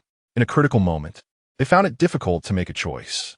"Your Grace, why don't you ask the commander again?" Because he previously instructed that no one is allowed to enter without his personal message. The servant stationed on the left side of the door scratched his head, looking troubled. Khaleesi naturally would not ask Fu Hechen. He cleared his throat, his tone serious and expression grave, as the elder of the commander, who has assisted 2 generations of commanders. "Do you still not trust my words? Besides, you can go ask the soldiers in the corridor if they saw the commander pass by just now." Heading towards the research center. Chapter 64. The countdown of Bai Zhu's life. Upon hearing this, the two servants exchanged a glance. They then redirected their gaze and made way for Khaleesi. "It was our oversight, Your Grace. Please enter." Khaleesi then broke through the door. At this moment, Bai Zhu lay weakly on the bed, her hands dangling limply. Her face was pale, resembling a corpse. Khaleesi was almost startled when he walked in. He subsequently called for the medical officer to examine Bai Zhu. The medical officer administered him for, saying, "Miss Bai has not eaten for a long time, and her body is weak. She needs to replenish energy promptly. After she replenishes, will her body recover?" Khaleesi was not particularly concerned about Bai Zhu's health. He only wanted to achieve his goal. However, there was an obstacle: the child in Bai Zhu's womb. The medical officer shook his head, stating that her body would certainly not completely recover, but there would be signs of improvement. Khaleesi frowned. "What is the current condition of the child in her womb?" He then shifted the topic. The medical officer's expression was somewhat unfavorable. The condition was stable, but if it continued like this, it would definitely have an impact. Khaleesi took a deep breath. If that's the case, then his plan would definitely not work. Damn it, how could Bai Zhu's health be so poor? As Khaleesi thought about this, a scene seemed to flash through his mind. He then faced the medical officer and asked, "Is there a way to fabricate evidence that she is critically ill?" Fabricate? The medical officer saw Bai Zhu's pale face and thought that given her current state, there was no need to fabricate evidence of critical illness. Because she already critically ill. Seeing the medical officer's puzzled expression, Khaleesi realized he had misunderstood his meaning and clarified. "I mean to help fabricate evidence that she is on the verge of death. Of course, that could be arranged." The medical officer did not know why Khaleesi was doing this, but he thought that if Bai Zhu's condition continued to deteriorate within a month, her life would enter a countdown. "I need you to write a report and take several pictures of her current state to attach as materials." That is easy to do. After saying this, the medical officer took out a communication device, opened the medical photography mode, and conducted a comprehensive scan of Bai Zhu's body. In the next second, the communication device automatically generated images. The medical officer then began editing the document, attaching the images, and pressed the print mode. 1 minute later, the medical officer handed a forged professional report to Khaleesi. After Khaleesi carefully read the statements above and confirmed there were no errors, he placed the materials into his folder. "Thank you for your hard work." The next day, news of Bai Zhu's critical condition quickly swept the nation. Whether in news or newspapers, major media companies were fervently reporting on Bai Zhu's illness. Now, in the central broadcasting building of the Insai Kingdom, 2 invisible people were sitting on the sofa in the director's office, staring at the large display screen showing the content. Jiang Li suddenly pinched Fong Ke's thigh, feeling anxious. "Do you have any way to save Zhu?" Fong Ke shook his head helplessly. "She's not with us right now. My medical skills are not as good as hers. I might not be able to improve her condition." "Fong Ke, we are in an invisible state. We can definitely find another opportunity to sneak into the palace, rescue Bai Zhu, and head straight to FC planet. This plan will definitely work. Zhongli pointed at Fang Ku, then at herself. In the past few days, they had taken advantage of their invisibility, fearlessly venturing into places the Inside Empire could not access. For instance, they had already been in the director's office for an entire afternoon. During that time, they had attempted to go to the palace to find Bai Zhu. They reached the door to Bai Zhu's room, but due to the two servants guarding the door, they could not open it in front of them. They tried several times, all ending in failure. But we've gone so many times and have never successfully taken her away. Are you sure we can rescue Bai Zhu if we go again? Fang could change his position on the sofa to lie down. Zhongli had lost her patience to sit there any longer. She immediately stood up from the sofa, hands on her hips, but this is not a solution. Zhu is about to die. That Fu Hechen caused this. Seeing Zhongli's distressed expression, Fang Ku quickly stood up and gently embraced her from behind. His warm palm resting on her waist, his chin on her shoulder as he softly said, "Don't be upset. I will find a way." Zhongli's beautiful willow leaf eyebrows furrowed slightly. "I feel anxious." "Really, Fang Ku? I feel so anxious." Her more than 10 years of friendship with Bai Zhu had become an inseparable part of their lives. Now that Bai Zhu's health was deteriorating, she could only stand there helplessly. She couldn't bear it. "Don't worry." Fang could continue to watch the news broadcast on the display screen. This news may not be true. Upon hearing this, Zhongli pulled herself out of her sorrow and asked in confusion, "Why do you say that?" Fang Ku extended his hand, pointing at the news playing on the display screen. The report shown there seems a bit fake. Zhongli looked at the report on the big screen and did not respond immediately. "I can't understand. It's too new. It's a bit frighteningly new." "What do you mean?" Zhongli did not grasp the meaning. In fact, Fang Ku's way of speaking was unusual. Perhaps because scholars want to maintain a sense of mystery. He often leaves suspense at the beginning of his statements and elaborates only after capturing attention. As a scholar, I go through multiple approvals before publishing a report. Once confirmed accurate, it is made public. And look at the date on this report. It shows the time was last night, yet it quickly swept the nation this morning. It's clear someone is doing this deliberately. But this is a medical report. It's definitely not the same as your academic report. For example, does your health check report go through multiple approvals? But my health check report is not made public. You see how chaotic it is now. The whole nation is reporting this matter, far more serious than Bai Zhu's passing. Fang Ku laughed suddenly at this point. Zhongli's mind sparked. "You mean? Their deliberate actions are to attract some people?" Fang Ku did not expect Zhongli to suddenly understand at this moment. He smiled lightly and said, "They are waiting for us to come." Chapter 65, We Won't Be in Trouble. What should we do next? Zhongli asked. Fang Ku gently took Zhongli's hand and said, "They've invited us so warmly. Wouldn't it be a pity not to go?" Zhongli's face changed in shock, and she then slapped Fang Ku on the arm, saying, "What if they want to harm us? Are we just going to jump into the fire pit?" Fang Ku tightened his embrace around Zhongli's waist and reassured her, "Don't worry, they have no reason to harm us. It wouldn't be worth it for them." Zhongli pouted, "Can't we just go save Zhu?" Fang Ku kissed Zhongli's soft hair and said, "Trust me, we won't be in trouble." Zhongli immediately slapped Fang Ku's face again, saying, "Let go of me. When will you change this temperament of yours?" Fang Ku released Zhongli and covered his reddened cheek, smiling. All right. Where's the medicine?" Zhongli gestured at Fang Ku. Fang Ku was momentarily confused. "What medicine, brother? We're both in an invisible state right now." Zhongli pointed to Fang Ku's transparent body. Fang Ku suddenly realized and said, "I almost forgot. This invisibility potion has a time limit. If nothing goes wrong, it will wear off in 3 minutes." "What? 3 minutes? Fang Ku, are you joking?" "In 3 minutes, we might not even make it out of the building." Fang Ku immediately grabbed Zhongli's wrist and pulled her as they ran towards the office exit. The two dashed through the orderly desks in the building and jumped into the elevator just as the doors were closing, causing a gust of wind that ruffled the hair of the workers inside. One worker looked around, puzzled. Where did this sudden gust of wind come from? When the elevator reached the first floor, Fang Ku and Zhongli dashed out of the building. The moment they stepped outside, the invisibility potion wore off, and the two of them appeared right in front of the building. Fortunately, it wasn't rush hour, and there weren't many pedestrians passing by, so no one noticed them. Fang Ku quickly hailed a taxi from the Empire of Aunts, saying, "Driver, please take us to the commander's palace." Fu Hechen and Mu Jie had been at the research center for a day and night, and Cools was there to pick them up personally. After all, Fu Hechen held the prestigious position of commander. He couldn't let anything truly happen to him. At most, just a reminder. Fortunately, Fu Hechen had been injected with medication since childhood, so enduring such pain for a day was not a problem. When Mu Jie saw Cools, he hurriedly knelt before him, pleading, "Your Grace, please let the commander go." Cools bent down to examine Fu Hechen's expression, seeing him grimacing in pain, sweat trickling down his delicate hair to his cheeks.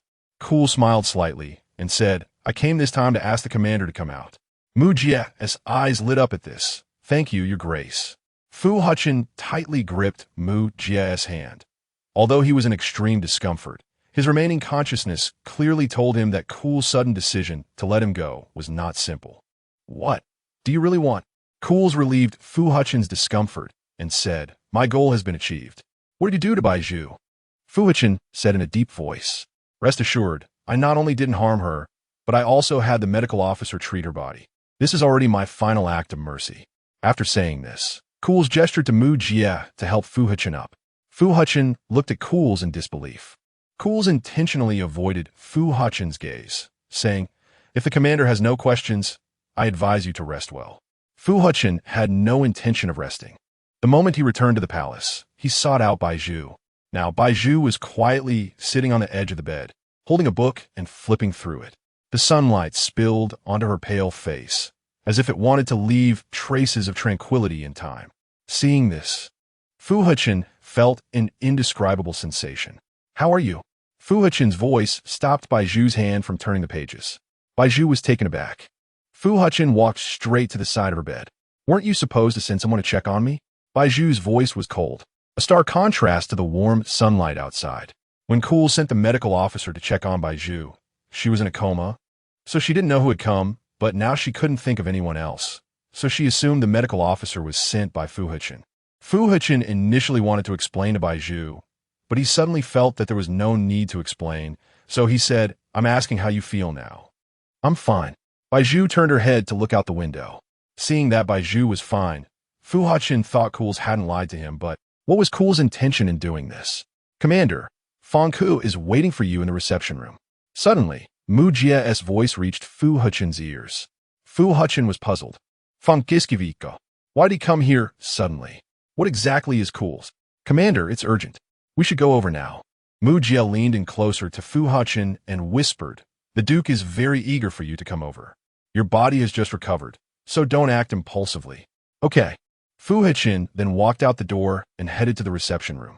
Naturally, Fang Ku was not the only one waiting for Fu Hechen in the reception room. The moment Jiang Li saw Fu Hechen, she rushed over, nearly grabbing his collar. "Fu Hechen, what have you done to Zhu? If anything happens to her, I won't let you off." Fortunately, Fang Ku stepped in just in time to stop Jiang Li, preventing her from taking any extreme actions against Fu Hechen. Fu Hechen took a step back and said, "She is fine now." "Fine." Jiang Li didn't expect Fu Hechen to admit the lie so quickly, but she was still furious, immediately pulling out a newspaper with news of Bai Zhu's serious illness, saying, "Then explain this to me." Fu Hechen was taken aback when he saw the news on the newspaper. This must be Cools' scheme. Regaining his composure, Fu Hechen maintained his expression and said, "She was seriously ill yesterday, but thanks to our medical officer's efforts, she has been taken out of danger. So you don't need to worry too much about Bai Zhu's health." How ridiculous! Fang Ku couldn't help but applaud Fu Hechen. "Commander Fu, there is no need to put on such a show just to have us come over." Chapter 66. You hand over the white pearl to us, and her child belongs to you. Fu Hechen saw that they had guessed the plan of CHILDLESS, so he decided not to lie to them anymore and said, "Yes, we didn't want to use this trick, and you wouldn't come over either." Jiang Li held back her inner anger. "Fu Hechen, you are truly shameless. So, what is the reason that Commander Fu is so keen to attract us over?"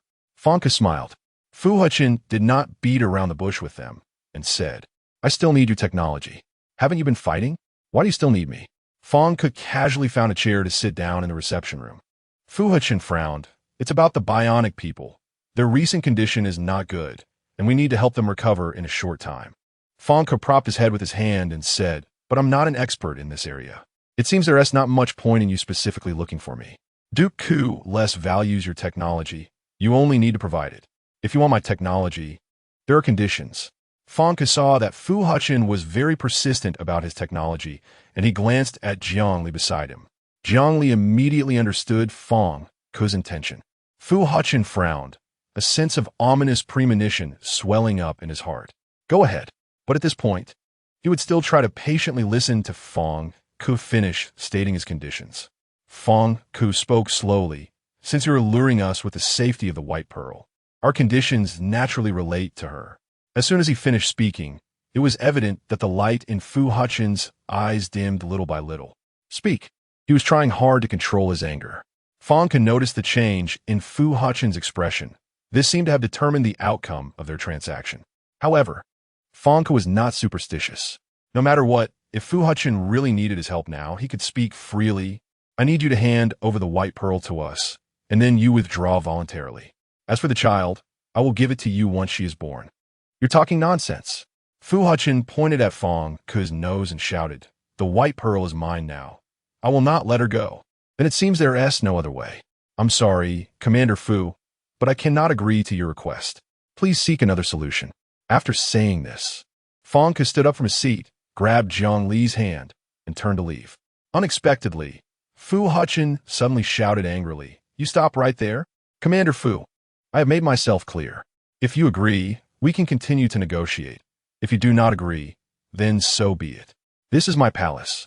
You can't just come and go as you please. Fu Hechen snorted coldly, his tone icy, and his words sent chills down people's spines. You came here, and since you did not agree to my request, you cannot leave. Fu Hechen, are you still negotiating with us? You're clearly forcing a deal. Jiangli saw that the soldiers around them were gradually surrounding them, and she could no longer bear the anger in her heart. So she once again vented her anger on Fu Hechen, despite the risk to her identity. Fu Hechen casually pointed to two soldiers standing nearby and ordered them to take down Fang Ke and Jiangli. Fang Ke and Jiangli were forcibly brought before Fu Hechen by the soldiers, kneeling on the ground like dogs, unable even to lift their heads. Truly more miserable than dogs. Seeing this, Fang Ke thought of the promise he made to Jiangli before coming, promising that they would not get into any trouble. Now the situation had suddenly changed. He felt bitter in his heart and said, Commander Fu, when you came to our planet, our king warmly welcomed you and treated you with great courtesy, yet now you treat their envoy like this. Fu Hechen said in a deep voice, Wasn't I negotiating with you from the beginning? If it weren't for Fang Ke's conditions touching Fu Hechen's bottom line, he would have continued to treat Fang Ke with courtesy. Since Commander Fu insists on saying this, I can only draw this conclusion. Fang Ke spoke with a sarcastic tone. The general quality of the Inside Kingdom is just like this, unreasonable and lacking basic hospitality. Shut up. Fu Hechen turned his back. The quality of a country's ruler can almost represent the overall quality of the country. Fu Hechen had remembered this since he ascended to this position. Therefore, every step he took and every action he made was under the scrutiny of thousands of eyes. He could not make mistakes, nor could he have a bad temper. And today, he admitted that he was indeed throwing a tantrum. He wanted to indulge for once, but overlooked his own identity. Commander Fu, you really opened my eyes. Fang Ke smiled. Fu Hechen was left speechless. He stood still, staring at the tips of his shoes for a long time, without making any movement. Commander, what do you want to do to them? At that moment, the White Pearl suddenly appeared at the door of the reception room. At this moment, she was still wearing a light blue long dress, her hair lazily draped over her shoulders, but the hem of her dress had unknowingly gotten a few mud stains, as if she had rushed over and accidentally brushed against the muddy roadside. In the dim light, her skin looked unhealthily pale, and her lips were cracked and peeling, looking like she had not fully recovered from a serious illness. Since no one in the reception room was speaking, the sound of the White Pearl's voice was particularly abrupt. Zhu, Jiangli shouted upon seeing her. The White Pearl immediately lifted her skirt and slowly walked to the middle of the group. Seeing Fang Ke and Jiangli being pressed to the ground, her heart felt extremely uncomfortable. Commander, how many times have I told you? I don't want my matters to involve others. Why did you follow me here? Fu Hechen's gaze was icy as he stared coldly into the White Pearl's eyes, as if he wanted to penetrate her flesh and freeze her heart. The White Pearl's tone was calm, because I accidentally overheard your conversation with Mu Jie in the room. I heard that Fong Ku had come here, so I hurriedly followed. I visited you several times before, but you always ignored me. Yet this time, as soon as you heard Fong Ku was coming, you didn't hesitate to drag your unwell body to speak for him. The bitterness spreading from Fu Hechen's throat filled his nasal passages. He took a deep breath, but found the air mingled with the bitterness of chamomile. The White Pearl found this remark quite ridiculous. Visit? When had Fu Hechen come to see her, not just to torment her? Now he actually had the face to say such things, truly shameless. Fong Ku has been kind to me, and besides, he is now with Jiang Li. That is my best friend. How could I not be eager to see them? Chapter 67, I Won't Leave. Bai Zhu coldly stared at Fu Hechen. Since Fu Hechen was looking at her with such eyes, she could also look at him the same way. The bitterness in Fu Hechen's heart grew stronger. His arm trembled slightly as he said, I understand. I didn't do anything to them. It was their demands that I couldn't accept, and I was very angry. At this point, Fu Hechen's voice gradually lowered. They want to take you away, but I don't want you to go. Bai Zhu was taken aback. What did he just say? He doesn't want me to leave? Is it because I'm here now, accepting his wanton torment? But, for some reason, as she gazed into Fu Hechen's deep eyes, scenes of him having an episode kept surfacing in her mind. She saw madness, pain, and repression in his eyes, as if he was desperately enduring, suppressing the restless emotions within him. Zhu, he just wants you to stay by his side forever. Don't you realize how badly he treats you? Even I feel heartbroken watching. Bai Zhu roughly understood Fu Hechen's meaning and said, so, they want to take me away, but you disagree. But that's not all. Miss Bai, Fong Ku smiled. We only want to trade our technology with Commander Fu, and we never forced him to hand over Miss Bai.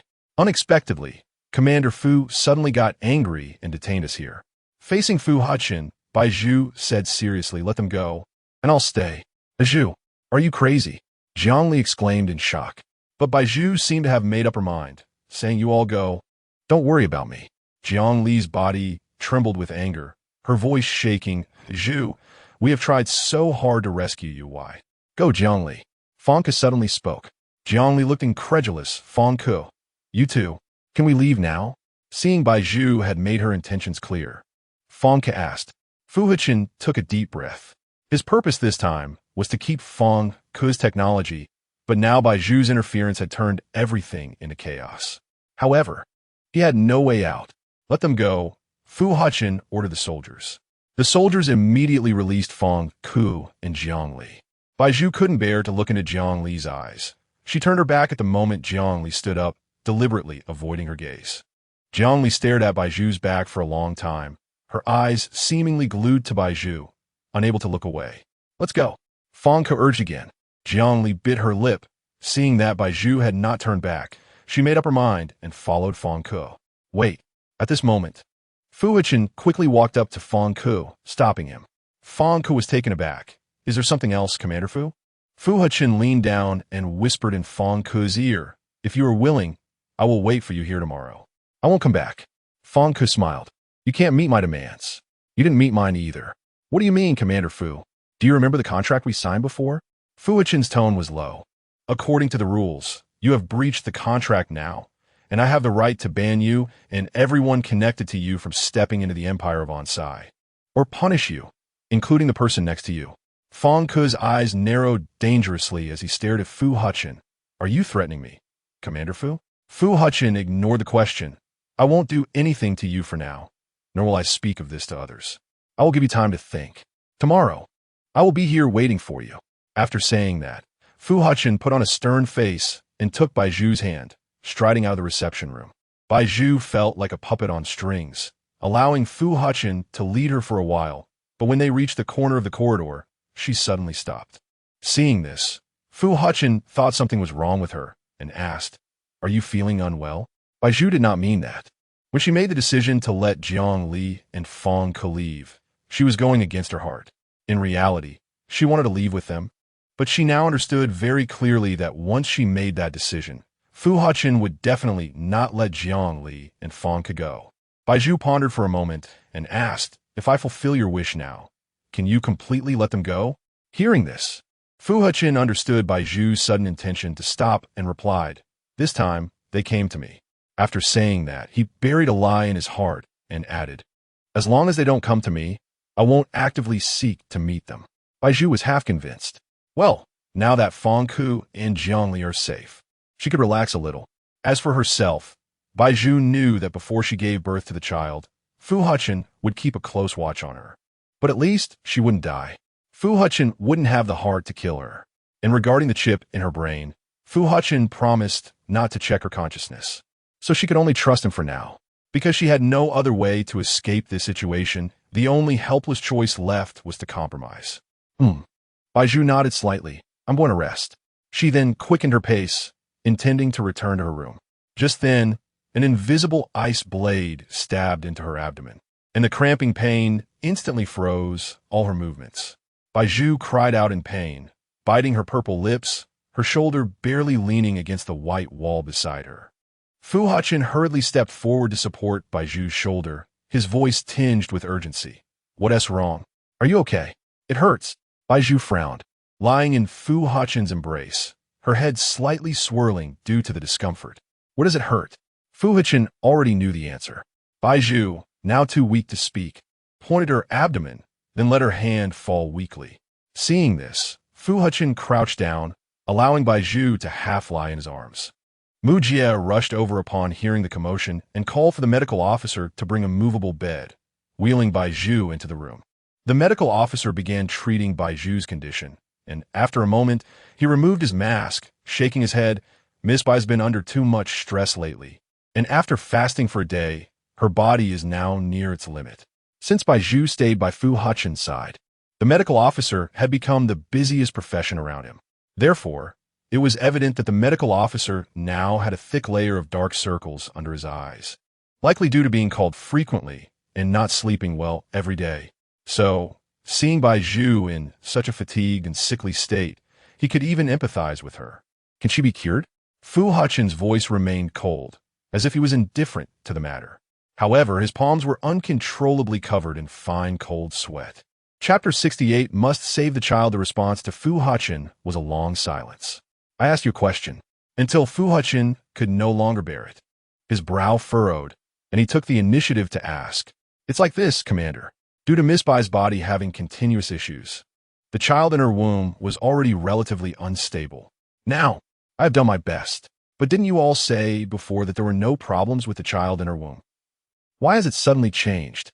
Fu Hechen gazed at the unconscious Bai Zhu on the bed, recalling the words the medical officer had told him, and the flames of anger in his heart could no longer be contained. The medical officer showed an awkward expression and said, the human body is always unpredictable. We cannot accurately predict it all. Moreover, Miss Bai has had a series of issues, so it is understandable that her immune system has already reached its limit. Upon hearing this, Fu Hechen did not respond and immediately stepped out of the door, walking into the corridor, gently resting his hand on the wooden railing. Mu Jie saw that Fu Hechen's expression was very bad, so he walked to his side and comforted him. Commander, if Miss Bai cannot keep this baby, don't be too sad. You will have children in the future. Do you have a cigarette? Fu Hechen's voice was hoarse as he turned to Mu Jie, his eyes hollow and vacant, like a soulless corpse. Since taking the commander position, Fu Hechen had rarely smoked. But now, when he was anxious, he couldn't change this bad habit. Yes, if Mu Jie refused to hand over a cigarette now, it would only make Fu Hechen feel worse. He then took out a pack of cigarettes from his pocket, lit one, and brought it to Fu Hechen's lips. Fu Hechen pinched the cigarette with his index and middle fingers, and the smoke he exhaled dispersed into the air, becoming a white haze. In fact, when he learned that Bai Zhu was pregnant with his child, his heart was filled with joy. From the moment he met Bai Zhu, he felt differently about her. That day, a bond formed between him and Bai Zhu, a bridge connecting the two of them, and for a moment he felt that Bai Zhu completely belonged to him. But now, the medical officer told him that the child in Bai Zhu's womb was very likely to be lost, and his heart felt as if it had been doused with cold water, drenching his already shattered spirit. A voice seemed to tell him that he could no longer keep Bai Zhu. There was no longer any bond between them, nor would there be any feelings to speak of. From beginning to end, he felt that he only had a special feeling for Bai Zhu, but had not developed any affection. However, when she was truly gone, He always frantically searched for her. It was as if as long as Bai Zhu was not by his side, his heart was unstable. You don't need to comfort me. Fu Hechen looked at the smoke rings floating in the air, his pupils gradually focusing. In the next moment, his expression became resolute, as if he had made some kind of decision. He rushed into the room, stood in front of the medical officer, his voice hoarse and heavy. No matter what, the child must be saved. Clearly, this bond had already formed. Why should he let it be fleeting? Therefore, Bai Zhu must stay by his side. This person must be his from head to toe. The medical officer was already sweating profusely on his back. Commander, I will do my best, but if we must. If you can't do it, you don't need to come to work tomorrow. Fu Hechen's voice revealed an unarguable tone, causing the medical officer's legs to tremble. Although he very much did not want to come to the palace to work tomorrow, the order Fu Hechen was giving was more like a threat to his life than a dismissal. Thinking of this, the medical officer did not dare to refuse Fu Hechen. Trembling as he nodded, I understand. I will do my best. Oh no.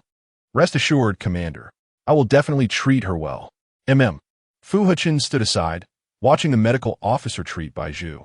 Due to Bai Zhu's poor physical condition, Fu Hechen immediately called in another group of medical officers for assistance. The not-so-spacious room suddenly became busy, with medical instruments being pushed in and out and the sound of electricity buzzing. At this time, Fu Hechen exited the room. He did not want to disturb their group discussion inside. Time passed minute by minute until the sky darkened. The stars hid in the thick ink, unwilling to show themselves, and the moonlight spilled onto the busy faces of those in the room, with no one willing to stop. Fu Hechen stood in the corridor and lit another cigarette for himself. Commander, Ku Lucy hurried down the long corridor to Fu Hechen's side. He had been researching how to repair the android today, so he hadn't noticed when Fang Ku came. It was only when he walked out of the research center in the evening that he learned from a few ordinary people that Fang Ku had already come to find Fu Hechen today.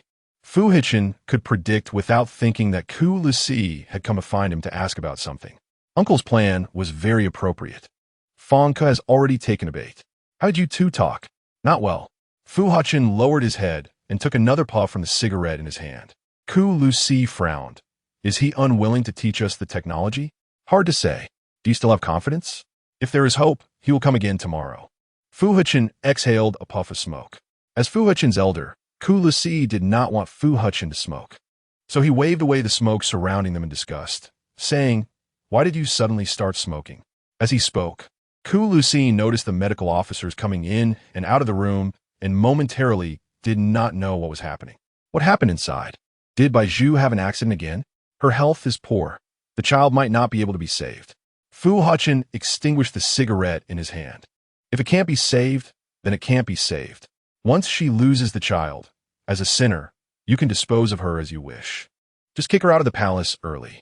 Ku Lucy knew that Fu Hechen's feelings for Bai Zhu were extraordinary, but he also knew that Fu Hechen could not escape his control now, so he could naturally make decisions for Fu Hechen openly.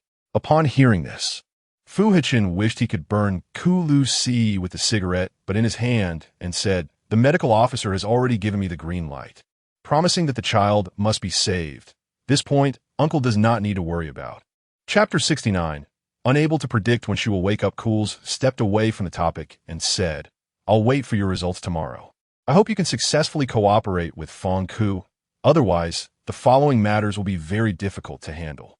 As he spoke, Cools placed his hand on Fu Hechen's shoulder and added, Commander, for the sake of the Empire, you can allow him to make some requests. We can help him fulfill them. Fu Hechen simply lied. He didn't make any requests, Commander.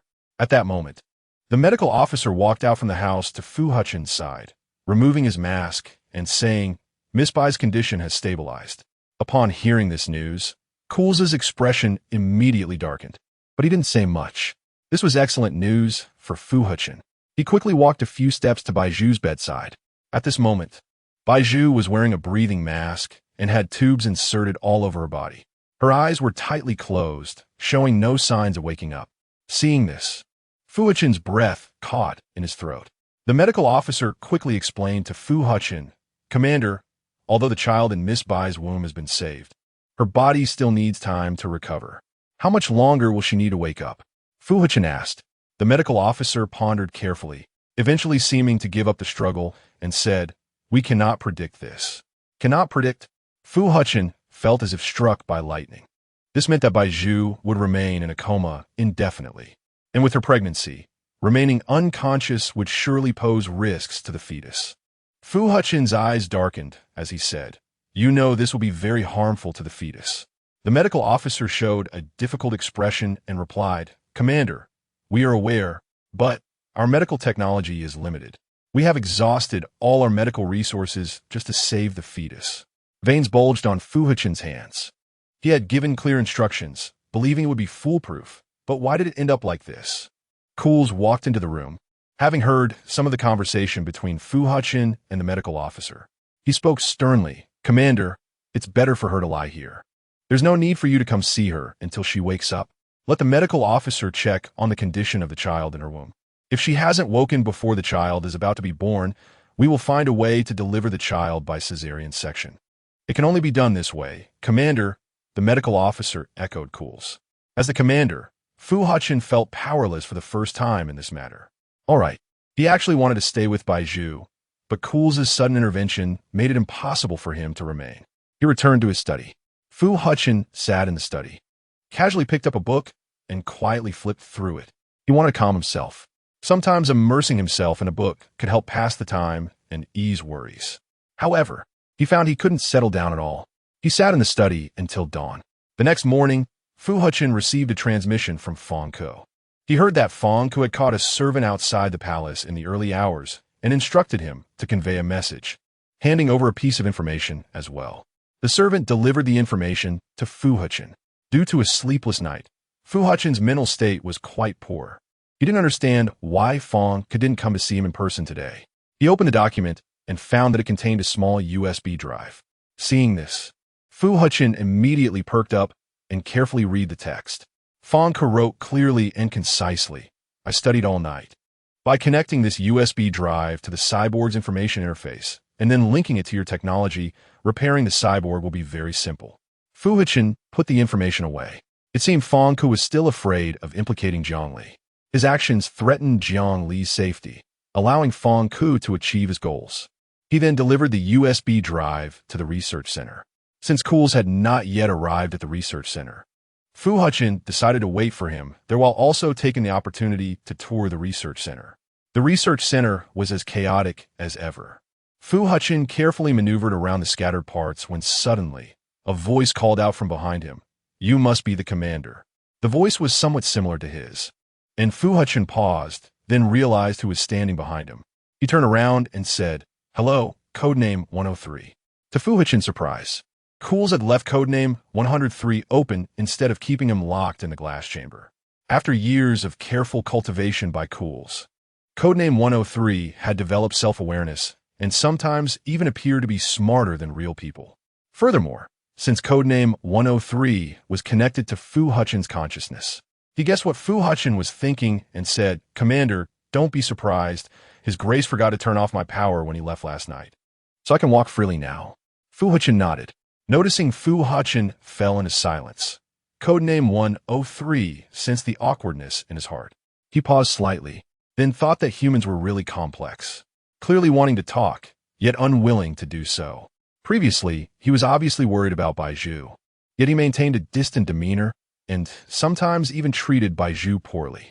"Commander, do you have something you want to say to me?" Codename 103 initiated. Fu Hechen had always been very interested in this customized cyborg. "Since your consciousness is connected to mine, can you know my inner thoughts?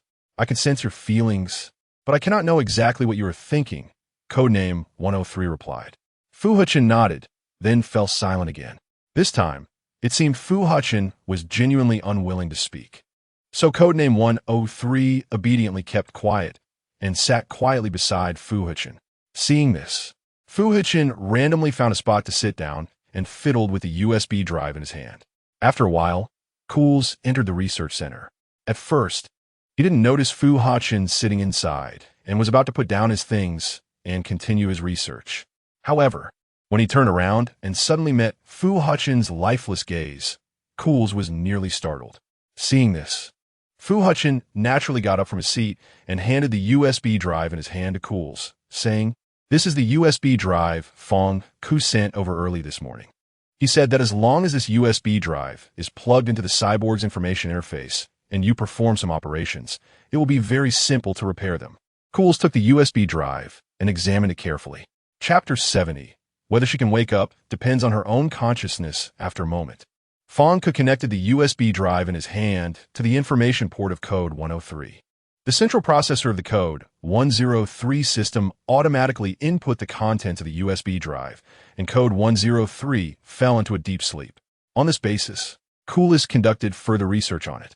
After an unknown amount of time, it seemed that CHILDLESS had achieved some progress during the research, and he said, with the assistance of this USB drive, the repair efficiency will indeed improve. It seems Fong Ku didn't deceive us. Fu Hechen nodded. Since he had said so much, it was hard for Fong Ku to deceive them again, as code 103 needed to process information within its body now. It fell completely into a sleep state after performing simple information repairs. CHILDLESS carried code 103 to the sleep chamber provided for the bionic beings. Seeing that matters had settled, Fu Hechen did not want to stay longer in the research center. He turned to leave, wanting to get some fresh air. However, as he stepped outside, a heavy rain suddenly poured down. The rain was torrential, leaving no chance for Fu Hechen to catch his breath. He was drenched from head to toe, making it impossible for others to recognize him as the high-ranking commander. He suddenly thought of the day he first met Bai Zhu, recalling how she had seen him. She had also looked very disheveled, not at all inferior to his current state. Thinking of this, Fu Hechen felt a pang in his heart. The rain lasted for a long time, and Fu Hechen did not know how long he had been standing in the rain when Mu Jie found him. As the sky gradually darkened, seeing this, Mu Jie hurriedly grabbed an umbrella and brought Fu Hechen into the palace. Commander, you've been standing outside for so long. What will you do if you catch a cold? Mu Jie commanded someone to wipe Fu Hechen's wet hair with a towel while draping a black wool coat over him. Fu Hechen pulled the coat closer with a calm tone and said, I have no concept of time. I just feel that standing there makes my heart feel a little more comfortable. Commander, you're already soaked. Don't be stubborn. Mu Jie had followed Fu Hechen since childhood and was very familiar with his temperament. He knew that when Fu Hechen was unhappy, he would throw a tantrum, become unreasonable, and his behavior would gradually become abnormal. Fu Hechen did not respond. He had not felt cold in the rain, but for some reason, he suddenly felt a chill all over his body and began to shiver. Mu Jie siget, then took Fu Hechen to the bedroom and ordered a servant to bring a bowl of ginger soup for him. What asked Bai Zhu's current situation? He did not drink the ginger soup brought to him, but suddenly interrupted to ask, his words bitter and harsh. Mu Jie shook his head helplessly and said, I just asked the medical officer not long ago, and they said there are currently no signs of Miss Bai waking up. When she will wake up depends on her own willpower. In short, the situation now depends on whether Miss Bai wants to wake up. Fu Hechen frowned. This answer was undoubtedly like a knife stabbing into his heart. He had treated Bai Zhu that way. She must hate him. If she had to face him again after waking up, she surely wouldn't want to wake up now. Outside, the heavy rain poured down, and the strong wind painted a dark picture of the night. Hours passed, the heavy rain eased, and the sun slowly rose from the eastern mountain, clearing after the rain, followed by a sunny day. Over the next few days, the scenery outside the window changed in an orderly manner, but the scene inside remained unchanged. Bai Zhu lay motionless on the bed. Now, she had been in a coma for 7 days. During this time, Fu Hechen visited her daily, sitting beside her bed for a long time. Bai Zhu had no consciousness, so whether Fu Hechen sat beside her bed from dusk till dawn or from dawn till dusk, she would not respond at all. She had a dream.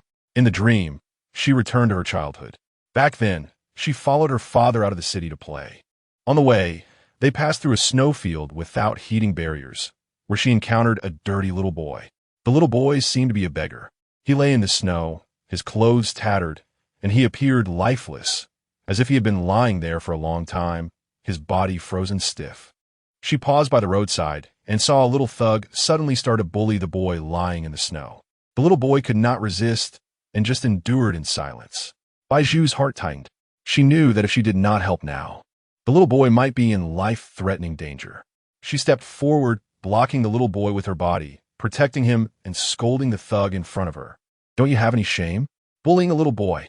The thug, seeing Bai Zhu dressed elegantly and looking like someone not to be trifled with, did not stop in front of her and fled in a panic.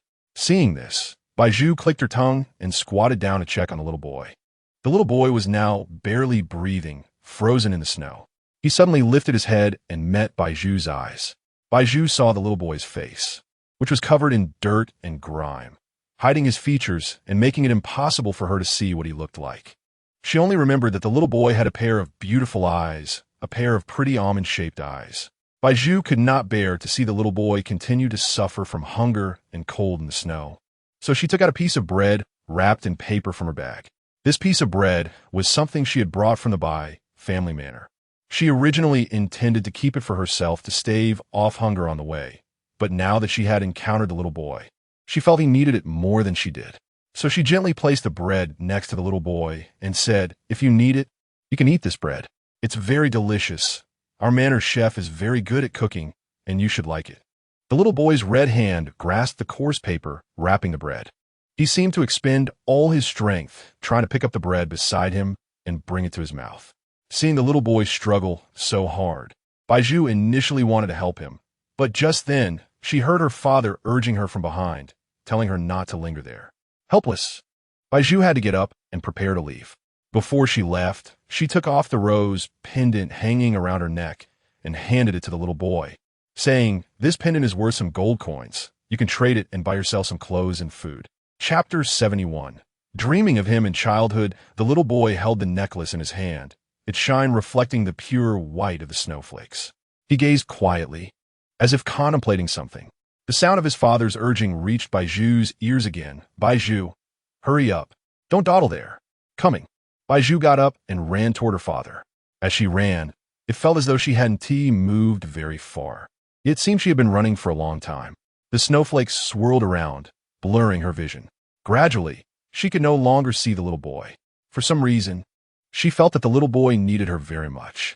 That bread was the only food the little boy had, but if she left, would anyone else offer him bread like that in the days to come? She couldn't even bear to think about whether the little boy could manage to take her rose necklace to the nearby jewelry office, or if some thugs would come and bully him, snatching the rose necklace from his hand. No, she had to go back. She needed to walk back to the little boy's side and give him a safe haven. With that thought, Bai Zhu slowly reached out her hand, but the scene before her gradually blurred. After a moment, a beam of light shone into her eyes. Seeing this, Bai Zhu barely managed to open her eyes. The glaring sunlight made her close them again. Her eyelids felt as though they were glued to her eyeballs, and she tried several times to open them, but to no avail. Fortunately, a medical officer who had been on standby for 24 hours noticed Bai Zhu's situation in time. Upon learning that she had awakened, he rushed over and instructed his assistant to notify Fu Hechen immediately. "Miss Bai, how do you feel now?" The medical officer, with heavy dark circles under his eyes, showed little surprise at Bai Zhu's awakening, instead revealing a strong sense of fatigue. Bai Zhu kept her eyes closed and replied, "I'm fine." After lying in bed for so long, her limbs had started to feel numb, but when she tried to prop herself up, she felt a distinct heaviness in her abdomen that startled her. After a long struggle with her eyelids, Bai Zhu finally opened her eyes completely. She noticed that her belly had protruded to a certain extent and immediately looked at the medical officer, asking, "How long was I unconscious?" The medical officer glanced at the time recorded on his communication device and replied, 3 months. 3 months. She hadn't expected that a short dream could lead to her being unconscious for 3 months. It was truly unbelievable. However, Miss Bai, your condition is quite special, and 3 months is already a relatively good outcome that we could foresee. Seeing Bai Zhu's panicked expression, the medical officer smiled faintly. Bai Zhu nodded. She vividly remembered the little boy's dirt-streaked face from her dream, and she had just been lost in that dream, reminiscing about her youthful experiences. But her gaze unconsciously shifted to her noticeably protruding abdomen. She slowly reached out and gently touched her belly, asking, "Is the baby okay?" "You can rest assured, Miss Bai. The commander specifically instructed us to monitor the baby's condition closely. We cannot afford to be careless. The baby is currently doing well and is healthy." Upon hearing this, Bai Zhu forced a smile. A chaotic sound of footsteps came from outside the door, and Fu Hechen hurried to Bai Zhu's room as soon as he received the news. Upon seeing Fu Hechen, Bai Zhu naturally did not have a pleasant expression on her face. She turned her head away, unwilling to meet Fu Hechen's eyes. Fu Hechen understood that Bai Zhu did not want to see him right now.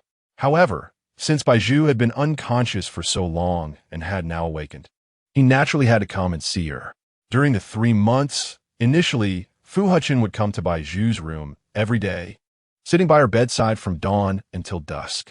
But as time went on, Cools noticed Fu Hechen's unusual behavior and lectured him repeatedly, cutting off Fu Hechen's thoughts of visiting Bai Zhu daily. After that, he buried himself in work, handling all the major and minor matters of the Inside Kingdom over the past few months. He knew that only by immersing himself in work could he avoid thinking about Bai Zhu. Now that he saw Bai Zhu, due to his personality, he could not express much excitement. He still wore a stern face. The medical officer, seeing Fu Hechen arrive, quickly led his assistant out of the room to avoid disturbing the two. Fu Hechen walked to Bai Zhu's bedside and sat in the chair he had occupied countless times before, saying, "You've been unconscious for a long time. Your belly has grown. Don't you have anything to say to me?" "No."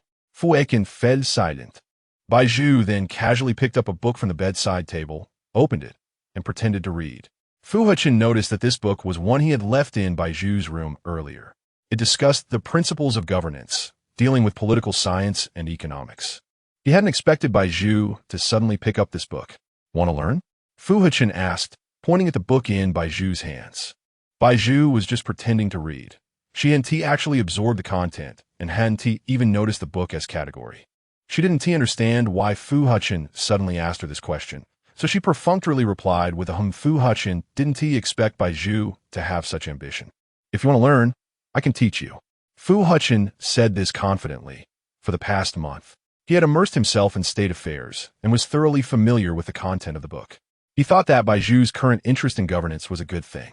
This way, when they were alone together, they could have topics to discuss, and over time, their relationship might ease as a result. Fu Hechen had never wanted their relationship to become too strained. No need to trouble the commander. Bai Zhu remained confused, then lowered her head, focusing her pupils on the book as content. She was suddenly shocked. It seemed she had picked the wrong book. No wonder Fu Hechen had been so keen to teach her. Seeing that Bai Zhu was unwilling to accept his kindness, Fu Hechen said seriously, "This book won't allow you to fully grasp the knowledge. If you don't want me to teach you, I can hire a tutor for you. I don't want to learn anymore." Bai Zhu immediately rejected the idea. Fu Hechen took a deep breath. He could clearly sense that Bai Zhu was deliberately distancing herself from him. With that thought, Fu Hechen snatched the book from Bai Zhu's hands and said, "Then I'll take this book back. It's mine." Bai Zhu's expression showed no sign of change. Fu Hechen thought he could take the book away as he pleased. It didn't matter to her. Bai Zhu's reaction once again exceeded Fu Hechen's expectations. He then strode to the door, turned around to check Bai Zhu's expression, but found no signs of any change. He was baffled as to why Bai Zhu would display such fleeting enthusiasm. What he was reading in the past, he had always longed for the knowledge in the books, eager to learn more. If someone had suddenly taken the book he was reading at that moment, he would have been furious and chased after that person to reclaim the book. With this in mind, Fu Hechen suddenly regretted getting up from the chair and walking to the door. He should have just stayed seated. Meanwhile, Bai Zhu looked at Fu Hechen, who stood motionless at the doorway, and she too fell into confusion. Chapter 72. I really like it. Why does this person keep standing at the door? Isn't tired? What does he want to do? A series of questions surged through Bai Zhu's mind, ultimately leaving her in silence. She admitted that she had just woken up, and her mind was still foggy, so her speech was somewhat sluggish. A large part of the misunderstanding they had before stemmed from this. Fu Hechen frowned. He pulled himself out of his thoughts and realized that his current situation seemed a bit awkward. He cleared his throat and said in a deep voice, "I hope you won't regret it." After saying that, he disappeared from Bai Zhu's sight. Bai Zhu certainly wouldn't feel regret about this. She just wanted to stay alone in her room. Once Fu Hechen had walked far away, she turned her head toward the window.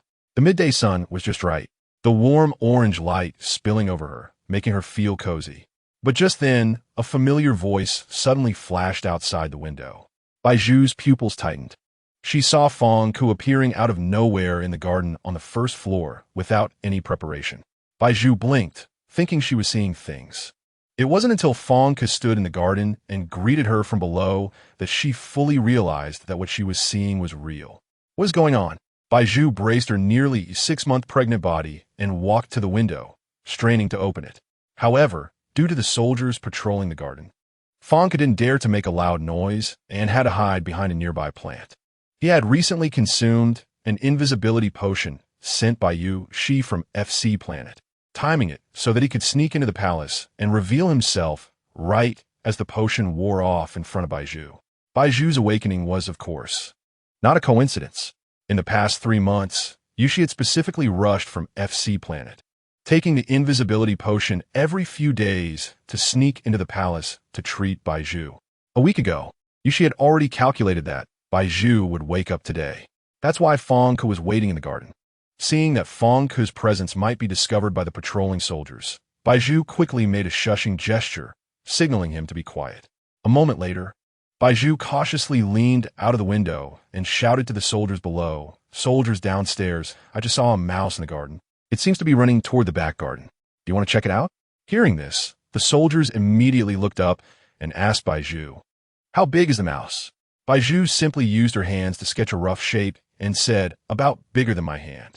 It seems to be nibbling on the strawberries planted in the garden." Since the damage caused by this mouse was so serious, it seemed they had to catch it immediately. The strawberries planted in the Commander's palace were a rare species, uncommon in the Insai Empire, and the soldiers could not allow any harm to come to them. They then called over their companions and rushed toward the back garden. Bai Zhu breathed a sigh of relief. Fong Ku then stepped out from behind the large plant and thanked Bai Zhu, then urged her to open the window of the room. Bai Zhu complied. The next moment, Fong Ku suddenly grabbed a protrusion on the wall. Fortunately, the distance from the first-floor garden to the second floor wasn't high. He climbed up the wall and finally flipped over Bai Zhu's window, successfully entering the room. Bai Zhu was slightly taken aback. She then looked around. Since Fu Hechen had left earlier, she was now alone in the room. She didn't know when a medical officer would come back in, so she had to be cautious in her meeting with Fong Ku. After a moment, Bai Zhu quietly asked Fong Ku, "Did you come to see me today for something specific?" Also, she thought of the strange event of Fong Ku appearing out of nowhere. How could you just appear in the palace garden? As a scholar from FC Planet, I have some special skills, so it shouldn't be surprising, right? Fong Ku replied with a smile. When he smiled, a shallow dimple appeared on his face, though it wasn't very noticeable, as if a small that had been poked into his cheek. In Bai Zhu's impression, Fong Ku liked to talk to them with a smile. However, every time he smiled, his tone was always a bit sarcastic. Perhaps because of this, Bai Zhu never intentionally observed what he looked like when he smiled. To be honest, if this person spoke a little less sarcastically, he might just be a sunny boy. Okay, I believe you. As for why I came to see you today, just take a look at this. Saying this, Fong Ku pulled out a silver-white USB drive from his pocket. Bai Zhu took the USB drive, looked around, and asked, "What is this? I remember you were the research center that day." "Yes. Your commander threatened me about my breach of contract and forced me to hand over technology to repair their androids. So I made this USB drive." Fong Ku pointed to the USB drive. "I specifically made 2 of these. One has already been handed over to your commander, and the other is this USB drive." Bai Zhu felt as if her heart was tied with a rope and pulled hard, leaving her exhausted and pained. She clearly remembered Fu Hechen solemnly promising that he would never trouble Fong Ku and Jiangli again. Looking back now, it was utterly ridiculous. Fong Ku noticed the change in Bai Zhu's expression, and he smiled smugly, saying, "So I'm here today to ask Miss Bai Zhu to help me take something away. Could it be your other USB drive?" Bai Zhu guessed correctly. "No." Fong Ku shook his head. "Once I sent that USB drive out, there was naturally no reason to take it back. What I want now is the android you all repaired, especially the one coded 103. I really like it." Chapter 73. Please make sure to complete this task. I don't know where code 103 was placed by Fu Hechen, and besides, what do you need it for? Bai Zhu sighed. Fong Ku had helped her so many times. It wasn't that she didn't want to help him, but this request was indeed beyond her capabilities. Fong Ku smiled. "That place is somewhere Miss Bai has been before.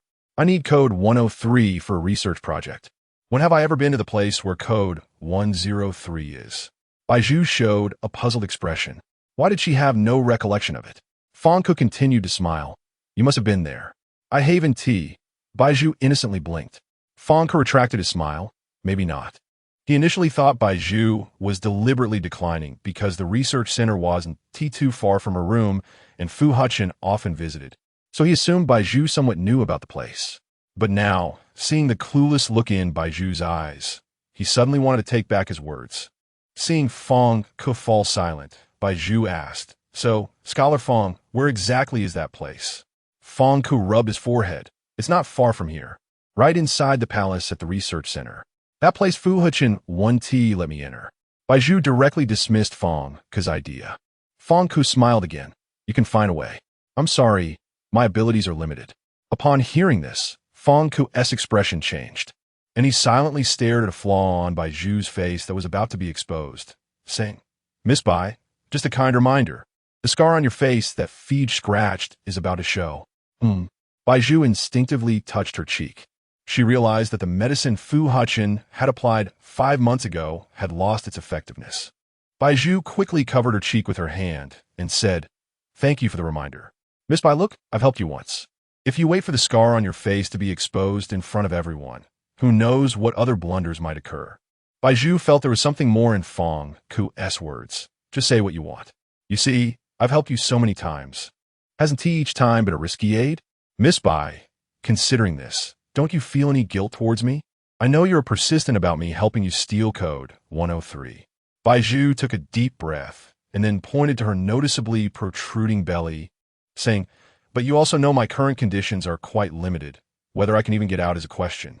Bai Zhu thought of how Fang Ke could use technology to appear out of nowhere in the garden, and added, Besides, I think you should have the advantage. Can't you use your technology to appear in the garden? Why not use that? When you all go to the research base, all technologies could be exposed.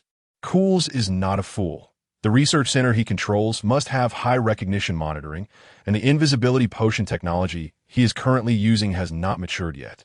He is unsure whether Cools will see through it. Therefore, he wanted to be cautious and still wanted to entrust this matter to Bai Zhu. It seems only Bai Zhu herself couldn't see how much Fu Hechen cared for her. As long as Bai Zhu softened her stance with Fu Hechen, he would ask Cools to take code 103 out of the research center. I see. Bai Zhu nodded. It seems she could only try her best to help Fang Ke with this. Do you have any recommended plans? However, she still hadn't figured out how to drag her hinder body to steal code 103. Fang Ke smiled. Simple, just ask Fu Hechen for a favor. You want to be that kind. Bai Zhu's mind automatically conjured an image of her pleading with Fu Hechen, his cold face and tone, which seemed to indicate that her plea would be an absurd joke. Fang Ke, however, thought Bai Zhu was just talking nonsense. He said, Miss Bai, how can you know if you don't try? As he spoke, footsteps were heard outside the door, as if someone was lingering in front of Bai Zhu's door. Bai Zhu's ears picked up on the sound. She hurriedly tugged at Fang Ke's sleeve and said, You need to find a way to leave here. Don't worry. Fang Ke's tone was eerily calm. If I leave now, Miss Bai, don't forget the matter I entrusted to you. After saying this, Fang Ke immediately climbed out the window and quickly disappeared from sight. Bai Zhu. Before long, Mu Jie pushed the door open and said, Miss Bai, do you need us to provide you with meals now? Bai Zhu had just woken up not long ago, and perhaps due to the foredrip during her unconsciousness, she currently had no feeling of hunger. She said, No, thank you. All right then, if the young lady needs anything later, I will arrange for 2 servants to stand outside the door. You can notify them at any time. Bai Zhu thought of the task Fang Ke had just assigned her, and felt it was still necessary to handle the matters entrusted to her as soon as possible. So she said, Thank you. And may I ask where the commander is now? Mu Jie found Bai Zhu's sudden inquiry about Fu Hechen's whereabouts unusual. He was slightly taken aback and then said, The commander is in the study. Does Miss Bai have something to find the commander for? Bai Zhu nodded. May I trouble you to invite the commander over? Mu Jie thought that Fu Hechen might feel better upon hearing that Bai Zhu was looking for him. His mood had been unpredictable lately, and previously, when he heard Bai Zhu had awakened, his mood had momentarily shifted, but now it had returned to its previous state. Without needing to think, Mu Jie could guess that there had been some unpleasantness between Fu Hechen and Bai Zhu. Mu Jie smiled and said, "All right, Miss Bai can wait here for a moment." As soon as he said this, Bai Zhu's heart rose to her throat. She was extremely reluctant to plead with Fu Hechen, but given the current situation, she truly had no other choice. Mu Jie hurriedly left. Every minute and second Bai Zhu waited felt exceptionally torturous. This time, Fu Hechen was surprisingly slow to arrive. As Bai Zhu waited, her heart gradually calmed down. But just as she let out a sigh of relief and prepared to lie down on the bed to wait, Fu Hechen's voice suddenly rang in her ear. "Weren't you very reluctant to see me before? Why are you looking for me now?" Bai Zhu's body trembled. She quickly composed herself and said, "I want to ask you to handle something." She hadn't organized her words yet and didn't know how to express that matter. Upon hearing this, Fu Hechen thought it was very strange that Bai Zhu, who had just awakened today, suddenly had something to entrust to him. "You say, I'm listening." Chapter 74. He blushed. Bai Zhu gently pressed her lips together and said, "Can you take me to the research center? What do you want to do there?" Fu Hechen frowned. He looked at Bai Zhu warily. Bai Zhu felt guilty. She was initially flustered, but soon regained her composure and said, "I heard there is a subject code 103 inside. It saved me before, and now I want to see it." "That was ages ago," Fu Hechen said angrily. How could Bai Zhu suddenly make such a request? It was completely absurd. Bai Zhu thought back to when subject 103 last saved her. It seemed like several months had passed. To smooth things over, she added, "I had a dream while I was unconscious, and in the dream, I saw it. So for the past few days, it has been accompanying me in my thoughts, and I really want to see it again." After saying this, Bai Zhu gritted her teeth. She pretended to be dejected, just like she did when she first approached Fu Hechen months ago. After a few months, her acting skills had naturally not diminished. Fu Hechen was taken aback. He remembered the childhood dream he had while gravely injured and unconscious. He lay in the snow, looked up, and saw someone reaching out to him. But he was filthy and feared he would dirty the person's elegant clothes. How could he dare to take her hand? Later, he clearly saw the person's face, and she bore a striking resemblance to Bai Zhu. Perhaps this was fate's design. Many years later, the person who could touch his heart looked so similar to his childhood savior. "What's wrong?" Bai Zhu noticed Fu Hechen suddenly bowing his head and not speaking. So she leaned in and waved her hand. Fu Hechen came to his senses. He felt that recalling the previous dream was really out of place. His expression returned to indifference as he said, "Subject 103 is currently with the Duke. If you want to see it, you should ask the Duke. Can you help me?" Bai Zhu continued to pretend to be dejected.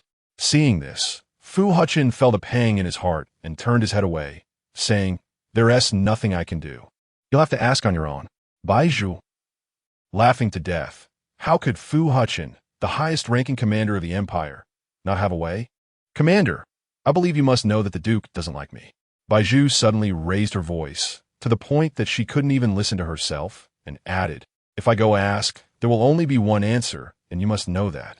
Fu Hechen was once again taken aback. Bai Zhu sensed something was off, so she cleared her throat and said, "I'm sorry, my throat was a bit uncomfortable just now. If your throat is uncomfortable, you should drink some water." Fu Hechen replied coldly. This person seemed to always have two extreme temperatures in his heart, one cold, one hot. Bai Zhu saw that she hadn't achieved her goal and, unwilling to give up, after a moment said, "So, Commander, could you please help me ask the Duke?" Her voice was a bit softer than usual, sounding gentle. Fu Hechen took a deep breath. "Commander?" Bai Zhu leaned in again. Fu Hechen took another deep breath. To be honest, Bai Zhu's change in behavior towards him filled his heart with joy, but his expression never showed it. "All right," Fu Hechen replied in a deep voice. "I'll help you ask." As soon as he finished speaking, he noticed the scar on Bai Zhu's face was faintly visible, and he was already prepared. He immediately ordered the medical officer to bring over the previously prepared ointment and applied it to Bai Zhu's face. Bai Zhu's cheeks became smooth and unblemished once again. After everything was done, Fu Hechen left the room. He reached up to touch his own cheek, feeling the warmth of his skin enveloping his palm. It was hot. Fu Hechen quickened his pace. After Fu Hechen left, Bai Zhu finally dared to relax her anxious heart. The earlier scene made her feel nauseous. But fortunately, she had achieved half of her goal. Once she saw subject 103, she would find a way to contact Fong Ko. As long as this task was completed, it would be as if she had done something for Fong Ku, which would help balance her heart a bit. Owing too much to others is not good. Rather than repaying Fong Ku's favor, she actually wanted to repay Jiang Li's. She didn't know how Jiang Li had been during these 3 months. With this thought, Bai Zhu secretly tightened the white nightgown she was wearing. Cools was very surprised that Fu Hechen suddenly came to see him today. He looked at the faint blush on Fu Hechen's face, feeling extremely shocked. He immediately put down the research he was working on and asked, "Commander, you didn't encounter any issues today, did you?" Fu Hechen shook his head. He didn't think there was anything strange about himself. Cools cleared his throat and said, "I wonder what brought the commander to my research lab today." Fu Hechen replied directly, "I want to see Subject 103. It has only just recovered a few months ago. I'm currently conducting upgrade tests on it to enhance its strength further, so it might not be convenient for the commander to meet it." How inconvenient? Fu Hechen's question was clearly challenging Cools. He seemed particularly fixated on this matter today. Cools felt that Fu Hechen was not acting normally in every regard today. Did the commander really need this? Fu Hechen said seriously, "I need to take it away now." That's even more impossible. Cools immediately rejected Fu Hechen, his tone tinged with thin anger. "Commander, I will not allow my experimental product to be sent anywhere without any purpose. Uncle, who said I have no use for it?" Fu Hechen countered Cools. Although he verbally claimed he was just asking Cools, he had already made thorough plans in his heart. Cools was left speechless by the retort. He held back his frustration and finally let out a cold laugh, saying, "All right, Commander, it seems I misspoke. Then tell me, what do you want to take Subject 103 for?" Fu Hechen had to casually fabricate a reason. Bai Zhu woke up, and I wanted to help me guard Bai Zhu. "Commander, you really know how to joke." Cools snorted coldly. "Using my precious research results to guard a criminal? Of course, I'm unwilling." At this moment, Fu Hechen suddenly displayed his commanding aura, saying, "But the child in Bai Zhu's belly is very important. That child is already 6 months old. This is the next commander of the Inside Empire. Uncle, since you care so much about the Empire, why wouldn't you show some concern for that child?" Chapter 75. You go with him. Cools' expression was serious. It seems the commander has his own reasoning. Fu Hechen felt that his statement was not without merit, and besides, as the commander, he had the authority to do things that would not harm the country in front of Cools, who had no power to stop him. "I believe my decision is sound. Do you have any questions?" "Fine." Cools had no choice but to compromise. Fu Hechen was very satisfied with this result and said, "If you have no questions, I need to take code 103 over now. Since the commander has requested it, what other questions could I have?" Cools snorted coldly. The next moment, he walked over to the nearby sleep chamber, entered the password on the lock, and with a beep, the chamber opened. Now code 103 was lying inside. Cools immediately pressed the awakening button on code 103's back, and its performance instantly activated, slowly opening its eyes. Fu Hechen then approached. The first thing code 103 saw when it opened its eyes was Fu Hechen. It politely crawled out of the sleep chamber, gave a slight bow to Fu Hechen and Cools, and said, "Commander Duke." Cools pointed to Fu Hechen beside him and said, "Code 103, you go with the commander. He has something to arrange for you." Code 103 nodded in agreement, yes. Fu Hechen glanced at code 103 and then led it through the corridor to Bai Zhu's room. Perhaps due to her late-stage pregnancy, Bai Zhu had been very sleepy since she woke up. She barely lay on the bed when her eyelids uncontrollably closed halfway. Eventually, she could no longer hold on and simply let her eyelids fall shut. So when Fu Hechen brought code 103 into the room, they saw Bai Zhu lying on the bed, already fast asleep. Fu Hechen walked to the side of Bai Zhu's bed and gestured for code 103 to be quiet. Code 103 obediently slowed its steps. Seeing Bai Zhu sleeping soundly, Fu Hechen felt reluctant to disturb her. He found a chair to sit down and ordered a servant to bring another chair for code 103. Code 103 sat down accordingly. The two quietly watched Bai Zhu sleeping on the bed, while Bai Zhu seemed completely unaware that 2 people were staring at her while she slept. 3 hours passed, and Bai Zhu showed no signs of waking up. Fu Hechen.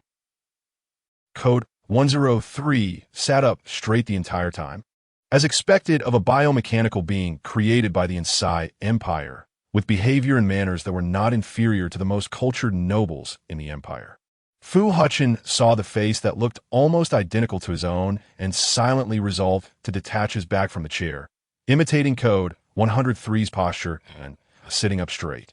The two sat like that for another 3 hours, until the sky outside darkened completely, and the new moon was hidden among the thick clouds. Bai Zhu finally opened her eyes. At this moment, Fu Hechen and Code 103 had been sitting by Bai Zhu's bed for a full 6 hours. Bai Zhu casually turned her head and was greeted by two similar faces, both pairs of eyes intently watching her. Bai Zhu. Seeing Bai Zhu awake, Fu Hechen stood up, adjusted his black suit, and said, "I brought Code 103 for you to see." Upon hearing this, Bai Zhu shifted her gaze to Code 103 beside Fu Hechen. Code 103 stood before Bai Zhu and politely smiled, saying, "Miss Bai, long time no see." Bai Zhu slightly shook her head, and, after a moment, she was fully awake and replied to Code 103, "Hello. Now that you've seen him, you should be satisfied," Fu Hechen said seriously. Bai Zhu looked at Code 103's manufactured eyes and thought she needed to find an opportunity to inform Fang Ku and keep Code 103. An idea suddenly struck her, and she spoke softly, "Commander, could you step outside for a moment?" "What do you want to do?" "Commander, you can stand outside the door." Bai Zhu stubbornly repeated her words, "I want to see it." Fu Hechen's heart suddenly ignited with anger at Bai Zhu's words. He glared at her. "No, I must stay here." "Commander, I..." Bai Zhu started but suddenly choked on her words.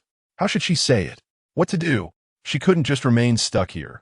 Otherwise, such a good opportunity would be wasted. Creak. Suddenly, the leaves outside rustled. Then, a familiar male voice reached Bai Zhu's ears. "Miss Bai, thank you." "Who?" Just as Bai Zhu was at a loss, she looked in the direction of the voice and seemed to see Fang Ku's figure outside the window, but that figure quickly disappeared. Bai Zhu even thought she was hallucinating.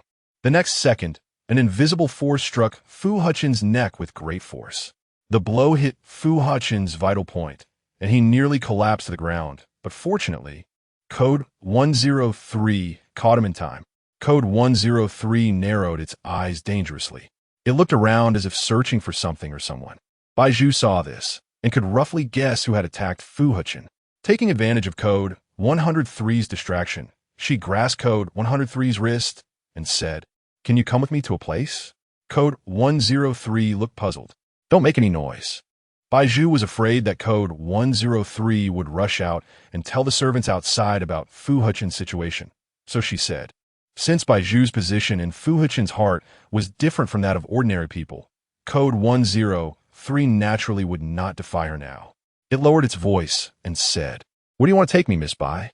At the same time, Fang Ku, who had drunk the invisibility potion, heard Bai Zhu in Code 103's conversation and then tightened his grip on Code 103's remaining hand. Fang Ku had been hiding in the garden since meeting Bai Zhu, and just now he had drunk the invisibility potion. Code 103 was startled and suddenly shook its hand, exclaiming, "What is this?" "Be quiet." Bai Zhu was afraid that Code 103's voice would alert the servants outside, so she reminded it, then slowly got out of bed and moved Fu Hechen, who was leaning on Code 103's shoulder, onto her own bed. Upon hearing this, Code 103 returned to its previous speaking volume and said, "Miss Bai, please tell me. What is going on?" Bai Zhu smiled awkwardly and said, "Just relax, and there will be an invisible hand pulling you to walk. Don't worry, you will not be wrong to go with him." Chapter 76. Feeling the fetal movement after Bai Zhu said this, she thought Fang Ku would take Code 103 away in the next moment. To her surprise, Fang Ku suddenly stopped moving. Bai Zhu didn't understand what Fang Ku was trying to do. Soon, she saw Fang Ku release one hand that was tightly gripping Code 103. He took out a pen and paper from the drawer of the bedside table and wrote, "You need to press the shutdown button on its back." Shutdown button? Bai Zhu walked to the back of Code 103, but she didn't see any shutdown button. Fang Ku took a deep breath, thinking that sometimes Bai Zhu really didn't think things through. He then picked up the pen again and added a new line to the paper he had just written. "Put your hand into its clothing at the back, and you'll find a switch on its back." Upon seeing this line, Bai Zhu's face turned slightly red, and she felt a rush of shyness. Although Code 103 was a bionic person, its skin was so realistic that it was indistinguishable from human.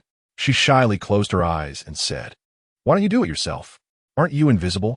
As soon as she said that, both Bai Zhu and Fong Ke had the same thought. Why does this person sometimes act without thinking? Fong Ke thought Bai Zhu was indeed right. So what was he doing just now? Fong Ke asked himself, and he realized that he had probably placed too much hope on Bai Zhu, which led to the earlier mindset. He couldn't continue like this. Thinking of this, Fong Ke continued to write on the paper. "Okay, I'll do it." After finishing, he capped the pen. To destroy the evidence, he tore the paper he had just written on into pieces and put it in his pocket, making it disappear. Fong Ke raised his hand and reached into the back of Code 103's clothing, his palm pressed against the lifelike synthetic skin that perfectly replicated Fu Hechen. And he finally discovered the mechanism at Code 103's waist. In a flash, Fong Ke activated the mechanism and pressed the button. Code 103 immediately collapsed on a Fong Ke. Moments later, Bai Zhu watched as Fong Ke carried Code 103 across the window and moved swiftly to the garden on the first floor. Now, it seemed that Fong Ke was genuinely carrying Code 103 and running quickly, but in Bai Zhu's view, she saw Code 103 floating helplessly like a ghost, moving forward rapidly. A chill ran down Bai Zhu's back. Suddenly, she felt a movement in her belly. Bai Zhu slowly reached out to touch her abdomen, gently rubbing it, and suddenly felt a kick from within. She could clearly feel the fetal movement. A mix of emotions surged in Bai Zhu's heart. This fetal movement felt so real that she felt like she was dreaming. However, this child shouldn't exist. There was no love between her and Fu Hechen, and perhaps this child would be raised as a tool, undergoing a series of devilish training to ultimately become what Fu Hechen desired. From then on, the child would serve Fu Hechen for a lifetime. The thought was pitiful. Bai Zhu sighed, realizing that she couldn't control the fate of this child. If she had the ability to rescue the child from suffering, she would do everything she could. Before she felt the fetal movement, she would never have thought this way. Because the child bore Fu Hechen's blood. She hated Fu Hechen. "Baby, I'm sorry." Bai Zhu seemed to be talking to herself, but deep down she knew she was having a conversation with the child in her belly. She gently stroked her round belly and said, "I can't guarantee that you will have a good life after you come out, but if you truly suffer, I will find a way to save you. At first, you might find this world very dark, but I hope you can endure it." As she said this, Bai Zhu turned around to glance at Fu Hechen, who was lying unconscious on the bed. She then sat beside Fu Hechen, thinking that it wasn't a solution to have him stay here. She didn't know when Fu Hechen would wake up, but if he shouted for help now, it seemed that Fong Ke hadn't gone far yet, and she could very likely expose Fong Ke's whereabouts. So the only solution now was to do nothing. She could only wait for Fu Hechen to wake up on his own. Bai Zhu suddenly felt a pang of pain in her waist. She rubbed her waist but still couldn't relieve it, so she had to lie down next to Fu Hechen with some difficulty. After a moment, her eyelids fought against each other, and ultimately, her eyelids won, allowing her to fall asleep successfully. Outside, the wind picked up again at night, howling and rustling the branches and leaves. The fallen leaves danced in the wild wind, and the night was their best stage. "Wake up." It was unclear how long it had been, but as soon as Bai Zhu opened her eyes, the first thing she saw was Fu Hechen's face close to hers. His brow was furrowed, and his piercing gaze was locked onto her face. Bai Zhu's heart skipped a beat, and she instinctively held her breath. She hurriedly sat up and said, "Commander." Now the daylight was bright, and sunlight streamed through the window, gently illuminating Fu Hechen's solemn face. The sunlight didn't suit him at all. At this moment, he should be back in the howling night. Bai Zhu thought to herself, and in the next second, as she looked at Fu Hechen's serious face, she suddenly realized something. Code 103 had been taken away by Fong Ke. Thinking of this, Bai Zhu intentionally avoided Fu Hechen's gaze. Fu Hechen coldly spoke, "Bai Zhu, where did you take Code 103? Bai Zhu felt conflicted inside. She fabricated a lie and feigned an innocent expression, saying, "I remember that Code 103 suddenly malfunctioned and knocked the commander unconscious, and then I was also knocked out." How absurd. This time, Fu Hechen no longer believed Bai Zhu's act. First, Your words deny the technology of our on-site empire. The bionic people we created have never experienced such a situation after so many rounds of testing, especially Code 103. Fu Hechen pointed at Bai Zhu's neck and said, "Moreover, I was conscious before I fainted. Before I lost consciousness, I didn't see any signs of Code 103 wanting to revolt. And that sudden attack seemed to come from your side. Bai Zhu, I have so much evidence. Can you explain?" Bai Zhu's body shook uncontrollably. Her face turned pale. Yet the corners of her mouth pulled into a defiant smile as she said, "But, Commander, did you see any signs of me wanting to attack? Besides, with my current strength, I could never defeat the Commander." Bai Zhu slowly closed her eyes, and after a few seconds, she opened them again. This time, her gaze was resolute. Perhaps only by being unyielding could there be a possibility of changing the situation. Chapter 77. You deceived me again. Upon hearing this, Fu Hechen felt that Bai Zhu's words were not without reason. However, with the disappearance of Code 103, he did not believe that there was no direct connection to Bai Zhu. The reason was simple. Before Code 103 vanished, Bai Zhu was extremely eager to see Code 103, even going so far as to change her usual demeanor in front of him. He did not believe that there was no trickery involved. He should have noticed something was off back then. Thinking of this, Fu Hechen's anger surged, and he suddenly grabbed Bai Zhu by the neck and shouted, "Bai Zhu, don't pretend there's nothing going on in front of me. Don't think I don't know how close you are with Fang Ku. You can easily borrow technology from him. Tell me, where have you hidden Code 103? Bai Zhu swallowed hard. "I don't know." "Bai Zhu, you are deceiving me again." Fu Hechen's voice grew deep, and the grip on Bai Zhu's neck tightened. Bai Zhu's face turned crimson. She couldn't understand why Fu Hechen liked to choke her whenever he was angry in front of her. But now, she had no energy to think too much. The intense feeling of suffocation was about to engulf her mind, spreading to her limbs and lungs, gradually taking over her entire body. Fu Hechen was not satisfied. He hated being deceived. Whenever he heard someone lying to him, he would involuntarily recall his childhood, a time filled with darkness when no one truly loved him, and everyone was deceiving him. "I hate people who deceive me the most, Bai Zhu. You have been challenging my limits all along." As he said this, Fu Hechen's eyes changed slightly. Bai Zhu once again saw those captivating red eyes. Her heart raced. Fu Hechen was having another episode. The next moment, he suddenly released Bai Zhu's neck and picked her up, throwing her onto the bed. Bai Zhu winced in pain, covering her abdomen. "Be careful. I am pregnant." Fu Hechen remained unmoved. During his episodes, he was completely unconscious, so no matter what Bai Zhu said to him now, he would not respond. His only goal now was singular. With this in mind, Fu Hechen opened his mouth, revealing his prominent canine teeth.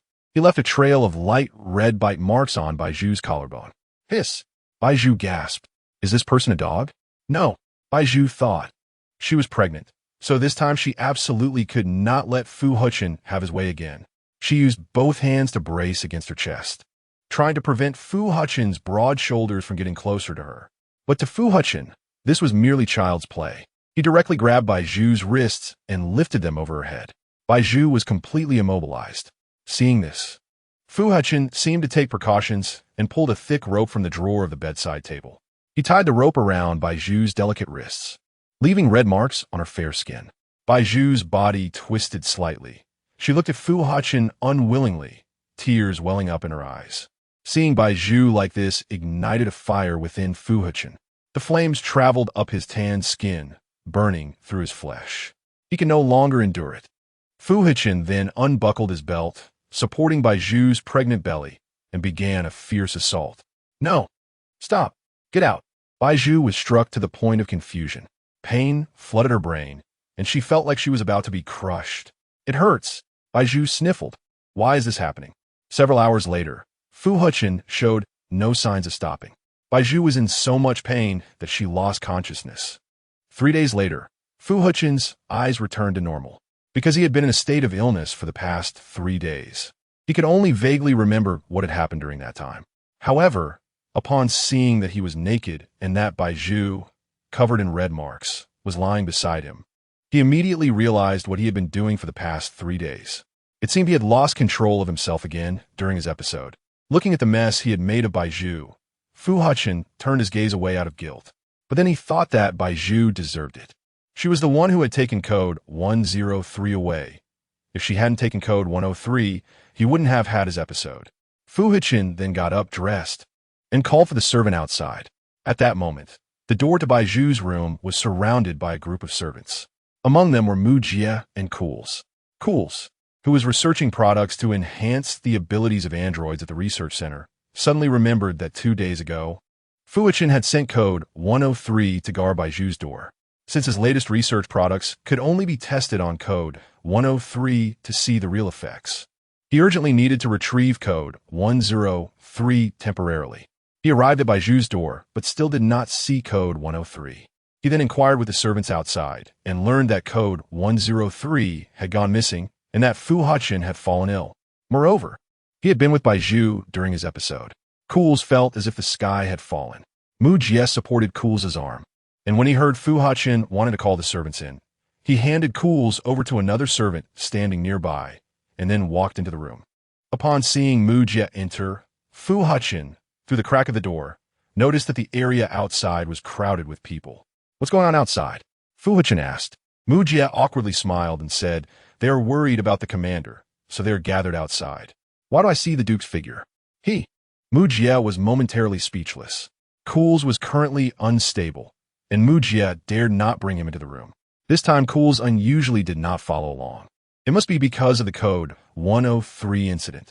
He knew that during Fu Hechen's episode, the palace servants had ways to investigate the situation inside through the windows.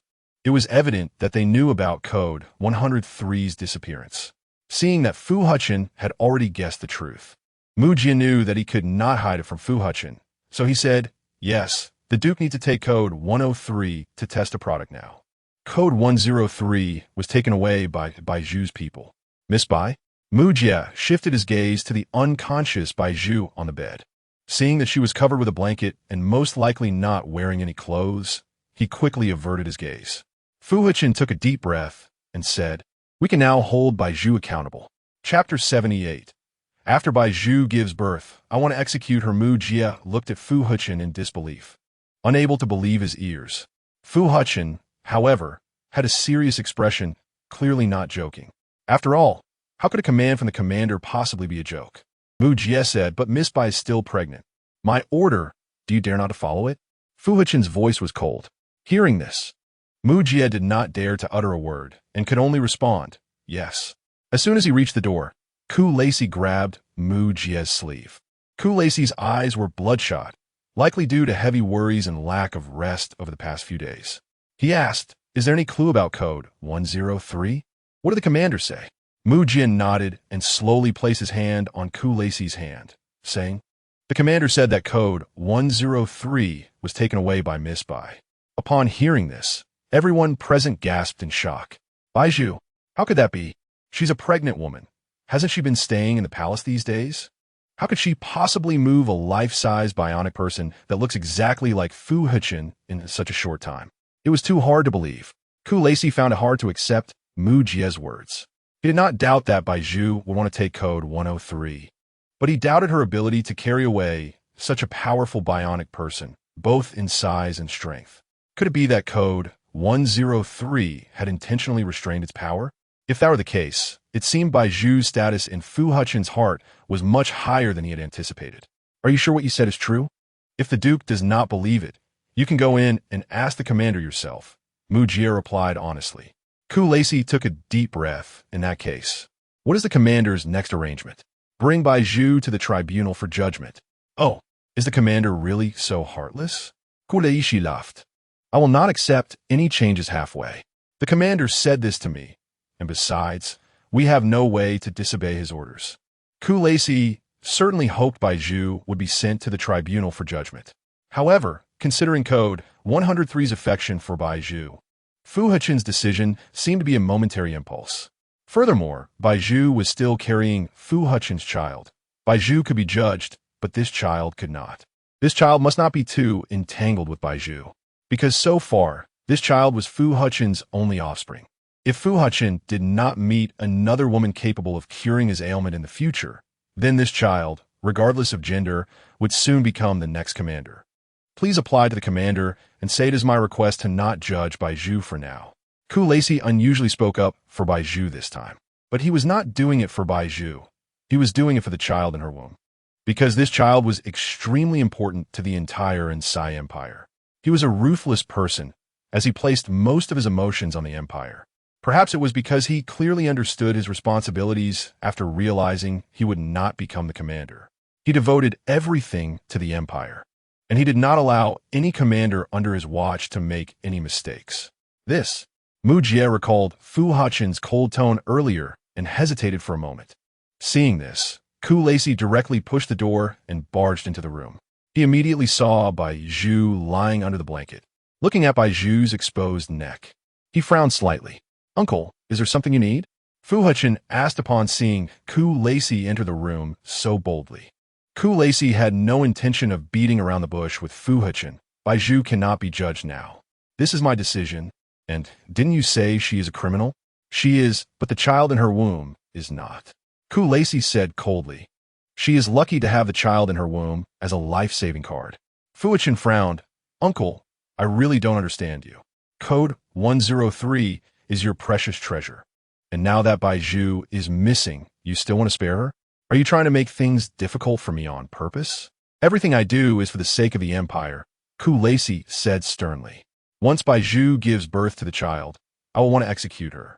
As Lacey said this, a mysterious smile appeared at the corners of his mouth. "By then, I hope the commander can resolutely send Bai Zhu to the tribunal, just as he is now." Fu Hechen was taken aback. He glanced at Bai Zhu lying on the bed and then turned around, striding out of the room in front of Lacey. He did not want to respond to Lacey. In fact, he was avoiding. A person only tries to leave when they are evading something. Lacey sneered and then walked back to Mu Jie, saying, "See, I told you I was right." "What?" Mu Jie momentarily could not keep up with Lacey's train of thought. Lacey took a deep breath. "I will not go back on my word halfway. But it seems to me that the commander likes to do such things." Mu Jie understood Lacey's meaning. He was also quite clear in his heart that Fu Hechen's desire to judge Bai Zhu was always an unrealistic lie. He was at most trying to scare Bai Zhu. However, Fu Hechen's heart was not entirely that way at the moment. He believed he had just made a very serious decision. But ultimately this decision was thwarted by Lacey, and he still wanted to carry it out. Bai Zhu somehow managed to transfer code 103 to a location that no one knew about while everyone was distracted. In this process, she must have reached some kind of agreement with Feng Ke. Her relationship with Feng Ke was certainly not simple. If she could be judged and locked in the most heavily guarded prison, subjected to torture every day to make her remember her lesson, then he did not believe Bai Zhu would still have the courage to continue entangling with Feng Ke. The devilish training from his childhood made Fu Hechen develop a strong obsession, so he felt no love for Bai Zhu and did not even know what love was. However, he strongly desired Bai Zhu to completely obey him, to be entirely submissive to him, and he needed to know everything Bai Zhu did. If Bai Zhu made a mistake, he wanted to watch her lower her head in front of him and plead for herself. Chapter 79, Investigate the Garden Surveillance. Fu Hechen walked to an open area in the garden. He looked up and noticed that the second floor of the area he was in was directly facing the window of Bai Zhu's room. Since the room prepared for the head maid had been vacant for a long time, Fu Hechen had not paid much attention to the upstairs room whenever he passed by. Upon seeing this, Fu Hechen initially planned to change to another spot. However, at that moment, his gaze was drawn to a subtle scratch on the wall. The scratch was small, but every tiny detail could not escape Fu Hechen's eyes, especially since it appeared right below Bai Zhu's window. Fu Hechen was very particular about his palace. He would not allow even a slight scratch on the walls. This scratch was too conspicuous, Fu Hechen thought. After a moment, he immediately ordered the busy servants around the garden, "Call Mu Jie over." 5 minutes later, Mu Jie hurriedly moved from Bai Zhu's room and followed the servant's directions to Fu Hechen's side. Fu Hechen's voice was cold. "Go investigate the surveillance here now." "Yes." Mu Jie inwardly groaned. He did not understand Fu Hechen's sudden intention to investigate the garden surveillance and thought that Fu Hechen was indeed unpredictable. Also, Fu Hechen pointed to the small scratch on the wall. "Investigate who left this scratch as well." When Fong Ke dragged Code 103 back to his home in the Insai Empire, it took him less than an hour. He used his superpower to bring back a large haul of rare jewels from the FC planet, which he used to buy a house located in the aerial garden in the Insai Empire, and redeemed a patrolling inspector, creating a false identity for himself and Jiangli. When Fong Ke returned home, Jiangli was sprawled on the sofa, taking a nap. At that moment, because he had taken a small dose of the invisibility potion, he timed it so that when he returned home, the potion was just wearing off. Fong Ke didn't dare to wake Jiangli, so he slowed his pace and carefully carried Code 103 to the laboratory he had set up at home. He strapped Code 103 into a control chair he had prepared beforehand, then reached into Code 103's clothing and pressed the activation button. Code 103 suddenly opened its eyes. It looked around and realized it was in a strange environment. Its physical functions immediately activated its alert mode. "How do you feel now?" Fong Ke gently asked. Code 103 turned to Fong Ke. "Who are you?" In the next second, its brain's operating system automatically processed the data and said, "I remember. You are the messenger who approached the commander on the battlefield." Good memory. Fong Ke was very satisfied with Code 103's current feedback. At the same time, he wanted to confirm something. "Tell me, how do you feel about Bai Zhu now? Why should I tell you this? What are you planning to do by tying me up here?" Code 103 possessed a mind similar to Fu Hechen's and strength comparable to his. But the control chair Fong Ke developed was unbreakable, and Code 103 could not escape. Therefore, it automatically adopted Fu Hechen's way of dealing with things and immediately retorted Fong Ke. Fong Ke had a countermeasure ready. "You should have seen that my relationship with your commander is good, and I helped your empire achieve victory in the war. So, it is evident that you are safe now, and I assure you that after I finish my research on you, I will hand you over to Commander Fu immediately." Code 103 did not dare to fully trust him. Fu Hechen's consciousness told it that human hearts are complex. Therefore, it did not dare to deactivate its alert mode. However, Fong Ke did not care about this at the moment. Whether it had its alert mode on or off did not have a direct correlation with Fong Ke's research. "Still, what do you want to do to me?" Code 103's eyes revealed a hint of defensiveness that it could understand. Fong Ke smiled. "First, answer my question. How do you feel about Bai Zhu now?" The central processor of Code 103 told it that this question did not involve any secrets and that there was not much risk in answering. So it replied, "Guilt." "Oh." Fong Ke's smile deepened. "Interesting. Why do you feel guilty toward Bai Zhu? You haven't done anything wrong to her." Code 103 shook its head. It had always been unaware of the source of its emotions. "I don't know, I just feel this way." "All right." Fong Ke recorded this key emotion. With this emotional support, he could roughly understand the origin of Code 103's emotional system. It was the vulnerable emotions expressed beneath Fu Hechen's proud and reclusive exterior. It was also the most genuine side of Fu Hechen. Very interesting. Fong Ke examined Code 103 before him, feeling that this bionic being was more intriguing than he had imagined. It seemed he needed to study it thoroughly. To be specific, when I hear the name Bai Zhu, I immediately want to walk over and hug her. But at the same time, I feel some resistance. I think she has done some wrongs to me, and I want her to apologize, but I don't know the reason behind it, and I don't understand how this complex emotion came about. Code 103 gently shook its head. It seemed to have a lot to say when it came to Bai Zhu. Could be a program error? Fu Hechen usually wasn't this talkative. "No." Fong Ke smiled faintly. He should have always been like this. With this answer, Fong Ke felt that he would no longer need to invade Fu Hechen's palace again or take the risk to rescue Bai Zhu. Bai Zhu was safe beside Fu Hechen. Although Fu Hechen might throw some small tantrums, he would not genuinely harm Bai Zhu. Therefore, he was determined. Once he mastered the technology on Code 103, he would take Jiangli back to the FC planet. As for Jiangli pleading with him to take Bai Zhu along, he would not be soft-hearted. Thinking of this, Fong Ke blindfolded Code 103 with a black cloth. Next, there are several tests, and I need to record the situation. I hope you can cooperate throughout. Code 103, with its eyes covered, could not see the scene in front of it. It was unaware of its own value, so it currently thought that Fong Ke was just conducting a simple physical examination on it. This was a physical checkup. Previously, during the recovery period, Cools had to conduct one every day. Therefore, it cooperatively opened its arms. Good. Fonka smiled. An hour later, he had recorded all of Code 103's physical capabilities. Chapter 80. Absurd Mu Jie rushed to the monitoring room. After arriving, he realized he had not asked Fu Hechen which day's footage to investigate. However, there was no reason for him to return the way he came. Having been Fu Hechen's secretary for over a decade, he understood that returning meant something significant. Therefore, he described the location he wanted to investigate to the soldier managing the monitoring, then said, "It's approximately this location. Please pull up all the footage from the past 7 days around the garden." From what Mu Jie understood, all the facilities in the Inside Empire's palace were set by the first commander. Since the palace needed to be used by successive generations, it did not belong to any one commander. Consequently, apart from a first commander, no later commanders had the right to install any additional equipment in other areas of the palace. To better manage the palace, the first commander had installed no fewer than 10 cameras. However, Mu Jie was not very familiar with the exact locations of these cameras or which corners of the palace they could capture. Since Fu Hechen ascended the throne, he had never managed these matters, so there was a significant gap in their knowledge regarding monitoring. "I'm very sorry, Secretary Mu Jie," the soldier said after checking the footage. He shook his head and said, "There are no cameras installed in the area you want to investigate." "What?" Mu Jie felt as if struck by lightning upon hearing this news.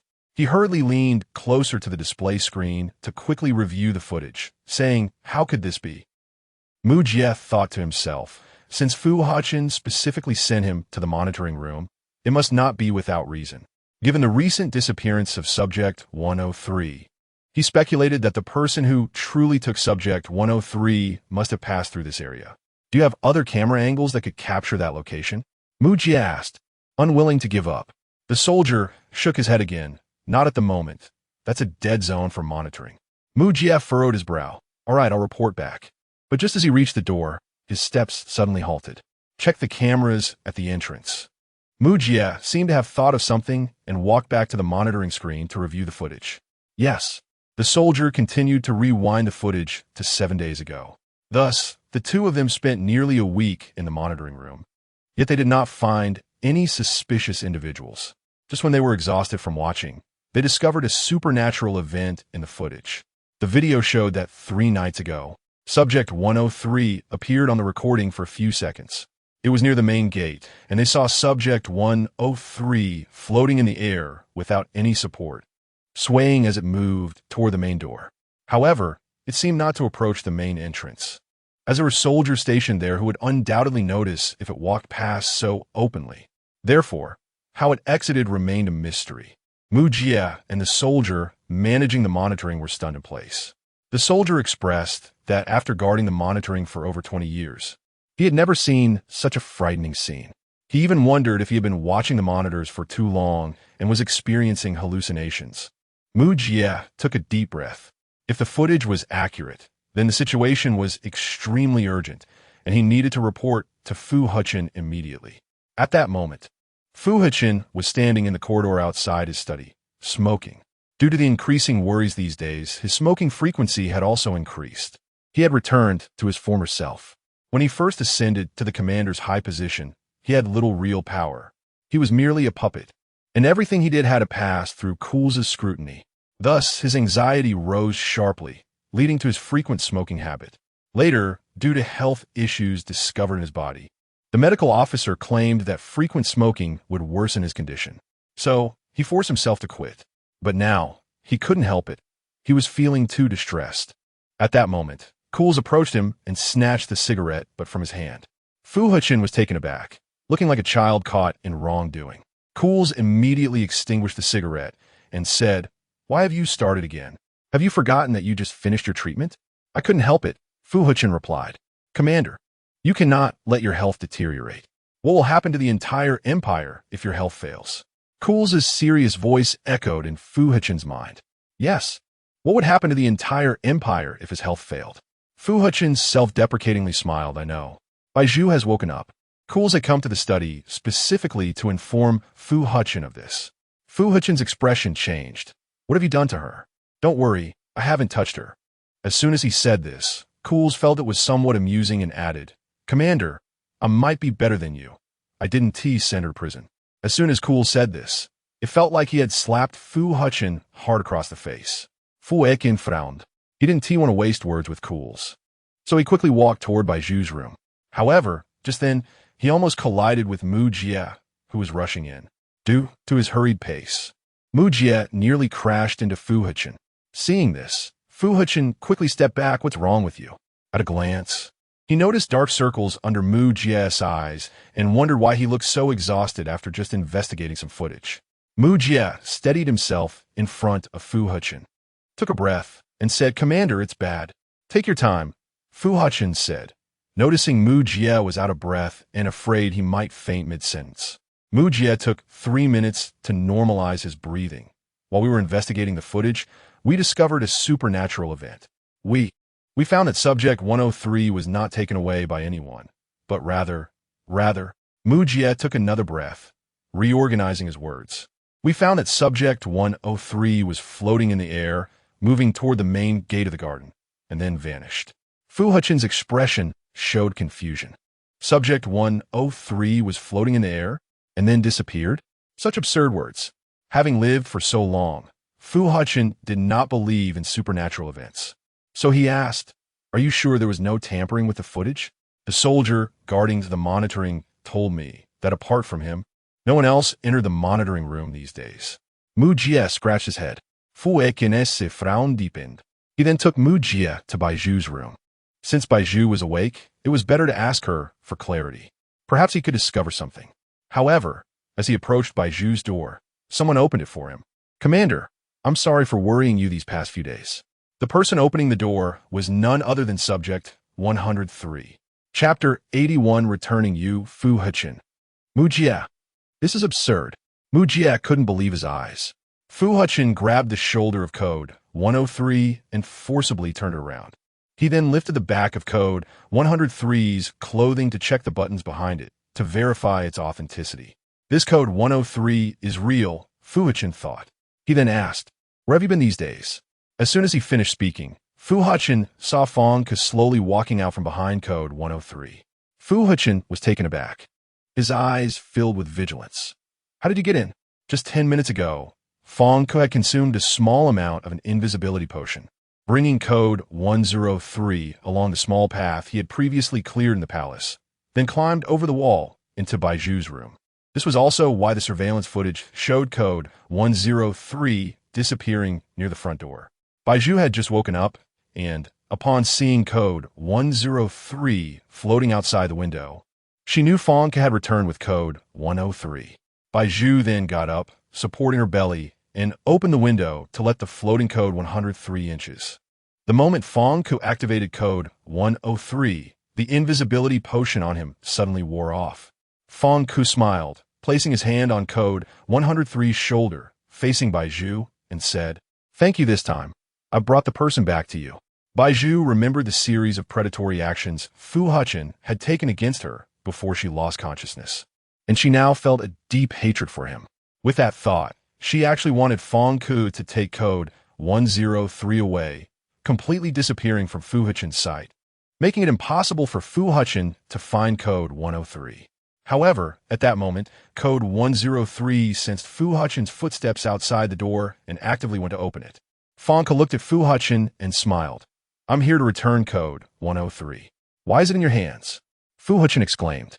Fong Ke deliberately pulled Code 103 closer, saying, "Commander Fu, didn't you mention our contract before?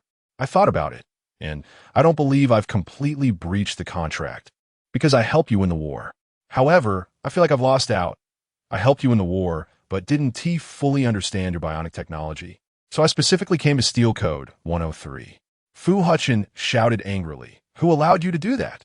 Aren't you afraid I'll tell your monarch about the crime you've just committed?" "Commander Fu, feel free to report me. I'm just diligently fulfilling my responsibilities under the contract. And I prepared a reward for you as well." After saying this, Fong Ke pulled out a bottle of invisibility potion from his pocket and said, "You must be wondering how I quietly stole Code 103 without any of you noticing. I'll tell you now. I used this. Do you like it?" Fu Hechen did not like Fong Ke's current attitude toward him, as if you were teasing a dog. He already had the thought of wanting to arrest Fong Ku right now. However, Fong Ku continued. Once this potion comes into contact with a person, it can keep them invisible. So far, as far as I know, in this galaxy, apart from my team, no one else has developed a potion with this capability. Fu Hechen was taken aback. He then took the potion bottle, opened it, and observed that it looked normal, indistinguishable from other potions. But Mu Jie suddenly clapped his hands and exclaimed, "So that is how you... I must have overlooked it and accidentally missed one of your surveillance cameras." Fong Ku interrupted Mu Jie, smiling. "You must have been frightened, right? I would have been scared too." Mu Jie thought back to the scene in the surveillance footage that dark and windy night. Code 103 floating in the sky with its eyes closed. Just imagining it was enough to send chills down one's spine. Fu Hechen turned to Mu Jie and asked, "What did you see in the surveillance footage? Was it Fong Ku being invisible?" "Yes, Commander, with this potion, everything makes sense now," Mu Jie nodded in response to Fu Hechen. Fu Hechen handed the potion to Mu Jie and said, "Then you try it and see if this potion works." "This, Mu Jie, I suggest you drink less. If you drink too much, the effects will last more than 3 days." Fong Ku kindly reminded as Mu Jie carefully took the potion. Mu Jie's hands trembled uncontrollably. Did he really have to drink it? He was a bit scared because he didn't know if Fong Ku's potion was poisoned. If it was, wouldn't he be done for? Heaven and earth. Mu Jie internally lamented, but now he couldn't disobey the commander's order. "Don't worry, it's not poisonous." Fong Ku noticed Mu Jie's hands were shaking visibly and said, "I wouldn't harm you. It wouldn't benefit me at all. I wouldn't do something so laborious and thankless." Upon hearing this, Mu Jie took a small sip of the potion. Visibly, Mu Jie's body began to slowly fade away into the air until he completely disappeared. Fu Hechen's eyes widened. "How is it? Commander Fu, you didn't lose out by recognizing this partner of mine, did you?" Fong Ku smiled lightly. "Your secretary just drank a little potion. In about 10 minutes, he will return to normal." Fu Hechen's gaze shifted to code 103, and he pointed at Fong Ku, asking, "Did he conduct any experiments on you?" Fu Hechen didn't really want to ask Fong Ku. Code 103 replied truthfully, "I currently have no feeling. The envoy Fong was just checking my body. I will abide by the contract." Fong Ku repeated insistently. Upon hearing this, Fu Hechen said nothing more, his voice still cold. "Then you can leave." "Oh, okay." Fong Ku shrugged his shoulders, appearing indifferent. He deliberately walked over to Fu Hechen's side and casually teased, "I will leave here with Zhongli later." "But Zhongli seems very worried about Bai Zhu. I can't help it, but I don't want to take Bai Zhu with me. So I advise you, Commander Fu, not to be so concerned about maintaining face. Just do what you like. Who are you putting on this act for every day?" After saying this, he swaggered past Fu Hechen, and after a few steps, he turned around with a big smile, waving at Fu Hechen behind him. "If you need more of the potion in the future, I will have someone deliver it to you." Chapter 82. Get a psychologist to take a look at her. Fong Ku quickly disappeared at the end of the corridor. He had no intention of staying, leaving only one sentence behind. "Do what you want. Stop pretending." Fu Hechen gave a cold smile. He believed he had always been trying his best to do what he wanted. However, every time he wanted to do something, it was always interrupted by various factors. This caused him great distress. At this moment, Mu Jie was still invisible, so when Fu Hechen walked into the room to find Bai Zhu, he accidentally bumped into Mu Jie. Mu Jie hurriedly sidestepped and said, "Sorry." But Fu Hechen couldn't hear him. He could only consider himself unlucky. When Fu Hechen reached Bai Zhu's side, he noticed that code 103 had followed him in as well. He then gestured for code 103 to go out. Unexpectedly, when code 103 went out, he accidentally stepped on Mu Jie's foot. "Mu Jie, hand him over to Duke Calusi." Fu Hechen spoke to the air, knowing Mu Jie would definitely hear it. Thus, for the next 5 minutes, the corridor once again witnessed a supernatural event. The invisible Mu Jie held code 103's hand, walking with a breeze. To outsiders, it appeared as if code 103 was being guided by an invisible force, leading it to an unknown place. "I've seen a ghost." All the servants present couldn't believe their senses. The soldiers in the monitoring room, checking the surveillance footage, fell silent once again. Fu Hechen couldn't be bothered with the trivial matters happening outside. so he simply closed the door. The room was left with only Bai Zhu and Fu Hechen. Bai Zhu didn't want to be alone with Fu Hechen at all, because whenever she was alone with him, nothing good would happen. Fu Hechen originally intended to put on a show in front of Bai Zhu, claiming that she had privately stolen code 103 and that it had reached a point where she could be prosecuted. Now it seemed that the situation had worsened. However, Fang Ke's appearance had completely disrupted Fu Hechen's plans, and Fang Ke directly explained to him the entire process of taking code 103, even handing over the drug used in the crime as a bargaining chip. Now, looking at Bai Zhu, Fu Hechen's expression was complicated. Bai Zhu sneered, "Commander, have you had enough of watching?" Fu Hechen withdrew his gaze and looked elsewhere. When they were talking at the door just now, Bai Zhu had seen everything. Fu Hechen had wanted to say something, and she was clear about it in her heart. It was nothing more than scolding her and then taking her somewhere to lock her up for a few days. Now that Fang Ke had disrupted his plans, he was probably feeling quite bad inside. Laughable. Bai Zhu's gaze was indifferent, but more so, it was devoid of spirit. She said, "If the commander has something to say, please say it directly. If not, you can leave. I need a rest now." Fu Hechen inadvertently caught sight of the hickey left between Bai Zhu's collarbones. It was faint, suggesting it had been left a few days ago. He remained silent for a moment, then looked at Bai Zhu again and said, "Try to cover up below your neck when you meet people in the future. It's not good for others to see this." Perhaps he really had nothing else to say. Bai Zhu coldly snorted, "Thank you for the reminder." Fu Hechen turned and left. After leaving this time, he immediately requested a medical officer to help Bai Zhu with her health. Seeing the hickey on Bai Zhu's collarbone, he felt a twinge of guilt. He admitted that he had indeed gone a bit overboard those days, so he wanted to make it up to Bai Zhu. The medical officer told Fu Hechen that Bai Zhu had been in a low mood lately, and if a pregnant woman's emotions remained in such a state for an extended period, it could lead to prenatal depression. This could cause certain harm to both the mother and the child. This matter also reached Kelusi's ears. Kelusi, having recently obtained Fang Ke's invisibility potion, changed his attitude towards Bai Zhu once again as a research enthusiast. Moreover, the child in Bai Zhu's womb was crucial. So Kelusi specifically instructed Fu Hechen to pay attention to Bai Zhu's health.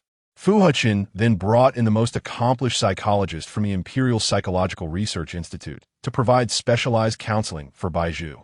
However, Bai Zhu was clearly very resistant to this. A psychologist could only achieve the purpose of treatment if the patient expressed their inner thoughts.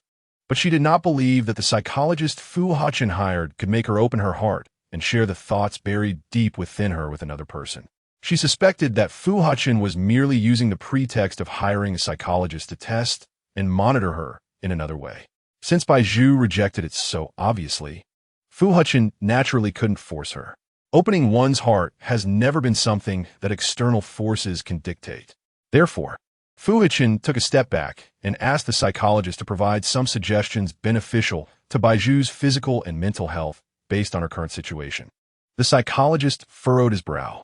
Fu Hechen's voice was low. "Dr. Gao, based on your experience, I don't believe you can't come up with any suggestions at all." The psychologist's name was Gao AI, a top graduate from the Empire's highest academic institution, whose psychological papers had once gained fame throughout the SA planet.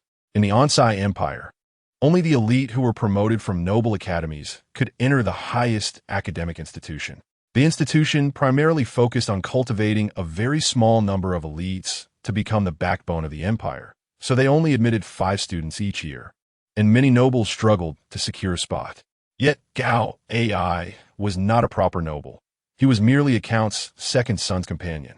Thus, his rise to fame was a slap in the face to many high-ranking officials in the empire.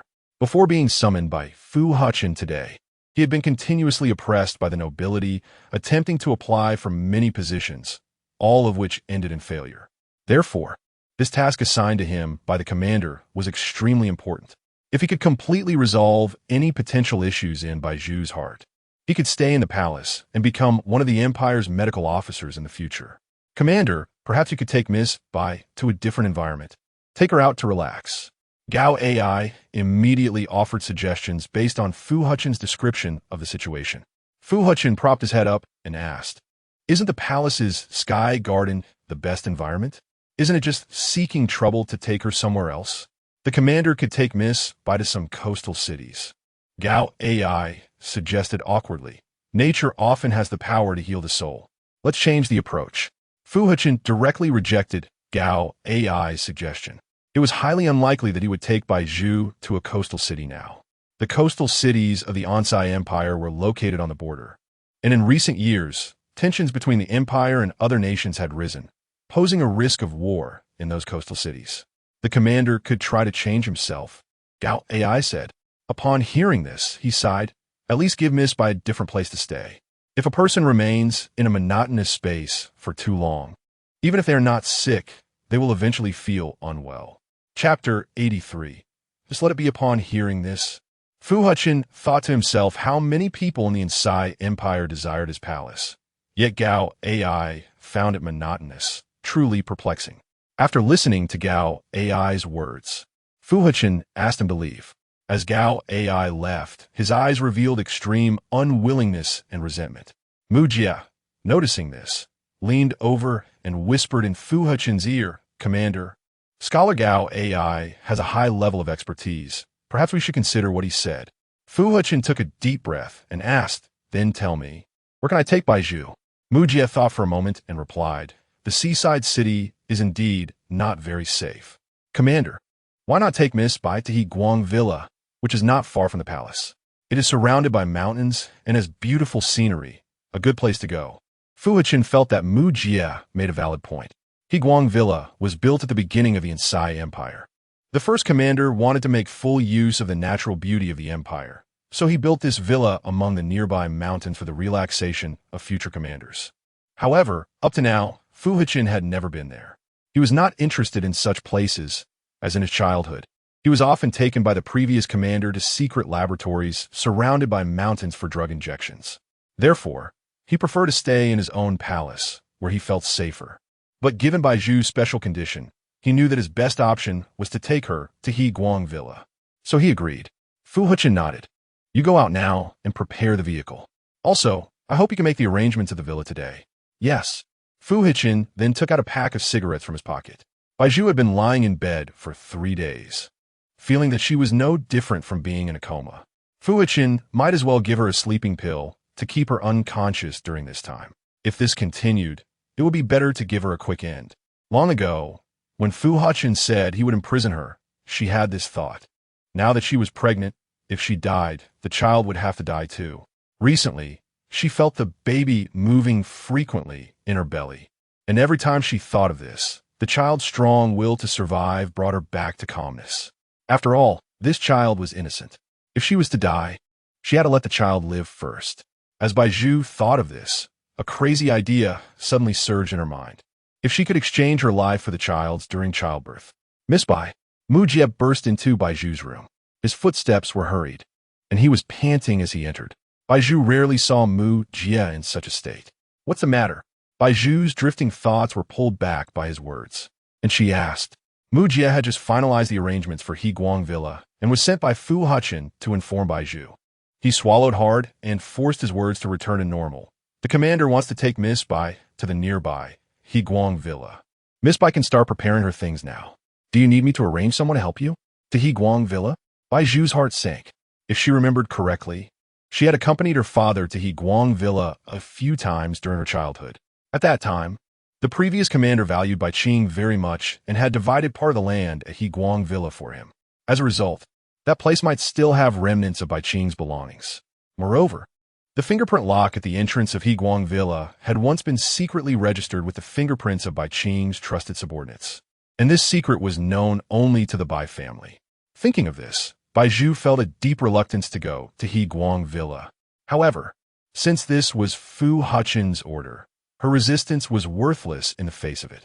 Bai Zhu declined Mu Jie's kindness. "No need, I'll pack it myself." "Is it inconvenient for you to pack, being pregnant?" Mu Jie asked anxiously. Fu Hechen specifically sent him to inform Bai Zhu, which also meant that he was to help her pack. Bai Zhu firmly rejected him. "No, I don't want outsiders touching my things." Her feelings toward Fu Hechen had turned to hatred, and she did not want anyone around him touching her belongings. It would make her uncomfortable. "All right, then be careful while packing," Mu Jie said, gently closing the door. Bai Zhu supported her belly and got up, walking to the wardrobe. She bent down with difficulty to pick up the expandable capsule she had brought. She opened the capsule. The dresses that Fu Hechen's people had brought her last time were hardly worn and still lay untouched in her expandable capsule. Bai Zhu reached in and took out one dress after another, checking their condition. Suddenly, her hand brushed against a hard object. She grasped it and pulled it out. It was her father's token. Bai Zhu gasped. Her identity was already exposed, so there was no need to hide this token anymore. Looking at the token in her hand and thinking of the He Guang villa she was about to go to, her heart was filled with mixed emotions. Forget it. Bai Zhu took a deep breath, thinking that this token seemed inappropriate to place anywhere. After much hesitation, she ultimately put the token back into her expandable capsule. She thought she had nothing else to bring, so she simply folded a few pieces of clothing, closed the expandable capsule, and considered her packing done. Is Miss Bai in there? Sorry, Scholar Gao, you cannot enter. Bai Zhu barely straightened her back to sit down again when suddenly there was a commotion outside the door. It seemed Mu Jie had been waiting outside, and she heard his voice again. Besides him, there was also a strange male voice. Scholar Gao? Bai Zhu perked up her ears. She heard the anxious voice from outside. Secretary Mu, I think you should be a sensible person. Since I am here to treat Miss Bai, how can I not even see her shadow? Upon hearing this, Bai Zhu had a rough idea of who was outside. Not long ago, Fu Hechen had brought in a psychologist for her, believing she had psychological issues. Bai Zhu instinctively resisted, so she had previously refused to meet the doctor. Unexpectedly, now this doctor was exceptionally persistent in seeking her out. Mu Jie looked troubled this. Scholar Gao, Miss Bai needs to rest more right now. It's really, since he had come all this way, Bai Zhu did not want him to leave empty-handed. After a moment, she took the initiative to open the door. Mu Jie was taken aback. You must be Miss Bai, Gao AI said, as if he had grasped a lifeline. Chapter 84. Being imprisoned must feel incredibly painful. Yes, do you need something? Bai Zhu asked. Mu Jie thought that Bai Zhu suddenly opening the door was probably because the commotion they had just caused was too loud, disturbing her while she was packing. So he quickly stepped in front of Gao AI and said, I'm sorry, Miss Bai, we disturbed you while you were packing. It's fine. Miss Bai, I need to talk to you. Gao AI hurriedly grabbed Bai Zhu's hand. He didn't want to miss this opportunity. After being driven away by Fu Hechen, he didn't leave the palace immediately, but instead asked the palace servants for Bai Zhu's whereabouts. The servants, not knowing the reason and thinking it was a command from the commander, kindly brought Gao AI here. Gao AI thought to himself that as long as he could understand what Bai Zhu truly wanted and the difficulties she was facing, he could then find a solution and seize this opportunity to remain in the palace. His gaze was eager and longing. This lifeline was within reach, and he only wanted to hold on tightly. You can speak here. Bai Zhu glanced at Gao AI's outstretched hand, signaling him to let go. Seeing this, Gao AI immediately withdrew his hand, thinking that his previous behavior was too impulsive. To maintain his professional persona in front of Bai Zhu, he spoke more slowly and calmly. Miss Bai, I have a few questions I'd like to consult you about. For privacy reasons, can we go inside to talk? Bai Zhu looked puzzled. She had already refused psychological counseling, so she didn't want to waste time on that. If you think I have psychological issues and want to ask me about them, I think you can leave now. Let's go, Scholar Gao, Mu Jie urged repeatedly. However, Gao AI was stubborn. He understood his current mental state, and that was precisely why he knew what he needed to do to avoid feeling distressed. No, Miss Bai, you misunderstood. Gao AI ignored Mu Jie's words. Bai Zhu sighed helplessly, seeing Gao AI's determination. She didn't have the heart to send him away in front of her. Bai Zhu thought to herself, it seemed she had to talk to this Scholar Gao today. Bai Zhu invited Gao AI to sit on a stool by her bed. Gao AI glanced around at Bai Zhu's current environment, then turned to look at the servant stationed outside the door. He had a rough understanding of Bai Zhu's living conditions. She was like a bird in a cage, appearing glamorous on the outside, but in reality, she was more pitiful than everyone present. You can speak now. Bai Zhu leaned against the bed, holding her stomach, and looked at the Gao AI beside her. Gao AI slightly lowered his head. Miss Bai, I just lied to you. I know. Bai Zhu's lips curled into an unnatural smile. People like you, besides wanting me to share my inner suffering with you, and then conducting a series of analyses on it. What else can you do? I won't give up on any patient, which is why I went through so much trouble to find you, Gao AI said gently. A person will always go to great lengths to please others to achieve their own goals. But I disdain hearing about your inner suffering. Gao AI smiled slightly. Bai Zhu remained silent. She couldn't understand what Gao AI was trying to ask her. Gao AI continued. Being in prison must make you feel incredibly desperate and painful. You see that? It's obvious. Otherwise, I wouldn't have rushed in. Gao AI's expression suddenly became serious. I can understand your feelings because I had friends who were also in prison before. They developed psychological issues and could never recover. Later, they came to me for professional treatment, which alleviated their conditions. Bai Zhu didn't know how to respond. Ultimately, Gao AI was just packaging what he wanted to say in a more pleasing way. Bai Zhu sneered coldly. It wasn't that she was unwilling to share her inner thoughts with others. It was that facing a psychologist hired by Fu Hechen already restricted her thoughts from entering this person's ears. She knew that if her inner thoughts reached this person, he would urgently report it to Fu Hechen. And right now, she deeply hated Fu Hechen, who had even hired a psychologist for her. It was frustrating that this psychologist was so persistent. Do you need any assistance? You can tell me, Fang Ke said, looking at Bai Zhu with concern. His gaze held 3 parts concern and 7 parts desire. Bai Zhu disliked this feigned kindness. No matter how perfectly Gao AI wrapped his true intentions, it couldn't hide the foul smell emanating from it, like a rotten egg placed in a meticulously wrapped gift box. Fang Ke could see the difference in Bai Zhu's eyes. He admitted that when he went through so much trouble to come in, he thought he could be caught at any moment because he felt his actions were very fake. So Gao AI simply dropped the act. Seeing Bai Zhu hesitate to respond, he said, "I'm sorry, Miss Bai. I believe you can see it too. I lied to you again." Bai Zhu no longer wanted to say much to Gao AI and replied, "Please leave. Miss Bai, since I've gone to such lengths to come in, I won't give up on you. This valuable opportunity," Gao AI said, his tone still gentle. But that gentleness had now changed flavor. "You had to stay. Let's try another approach. What do you want?" Facing one bizarre person after another, Bai Zhu seemed to have become numb. Gao AI replied to Bai Zhu, "I believe you can understand that being summoned by the commander to treat you means I have some expertise in this area. However, I can't become the medical officer here, and your refusal now completely cuts off my path to stay." From the moment Gao AI began to interact with Bai Zhu, he had been observing her. He knew that Bai Zhu was mostly resentful of Fu Hechen for restricting her freedom, which was why she resisted him. So he had to find a breakthrough from this angle. "But I want to stay here. The commander doesn't trust me and wants to drive me away. That's why I came to find you." Gao AI gazed into Bai Zhu's eyes, trying to seek answers from them. Bai Zhu turned her head away. "It's useless to look for me. I don't have the authority to let you stay." However, Gao AI shed the false facade he had wrapped around himself, completely revealing his true self to her, which made her feel a bit more comfortable inside. "I know, so I need you to cooperate with me." Chapter 85. Framing what do you want me to do? In the next moment, Gao AI pulled out a dagger from his waist. He pointed the dagger at Bai Zhu. Bai Zhu's eyes instantly became alert. "You, Miss Bai, it must be very painful for the commander to lock you up here, right? You hate Fu Hechen, yet you have no way to escape from him. With this kind of life continuing, do you think there is any meaning for you to live now?" Bai Zhu looked at the dagger in Gao AI's hand, her expression shifting from alertness to doubt, hesitance. In the end, Gao AI saw a hint of desire in Bai Zhu's eyes. "I can help you with that." After a moment, Gao AI handed the dagger to Bai Zhu.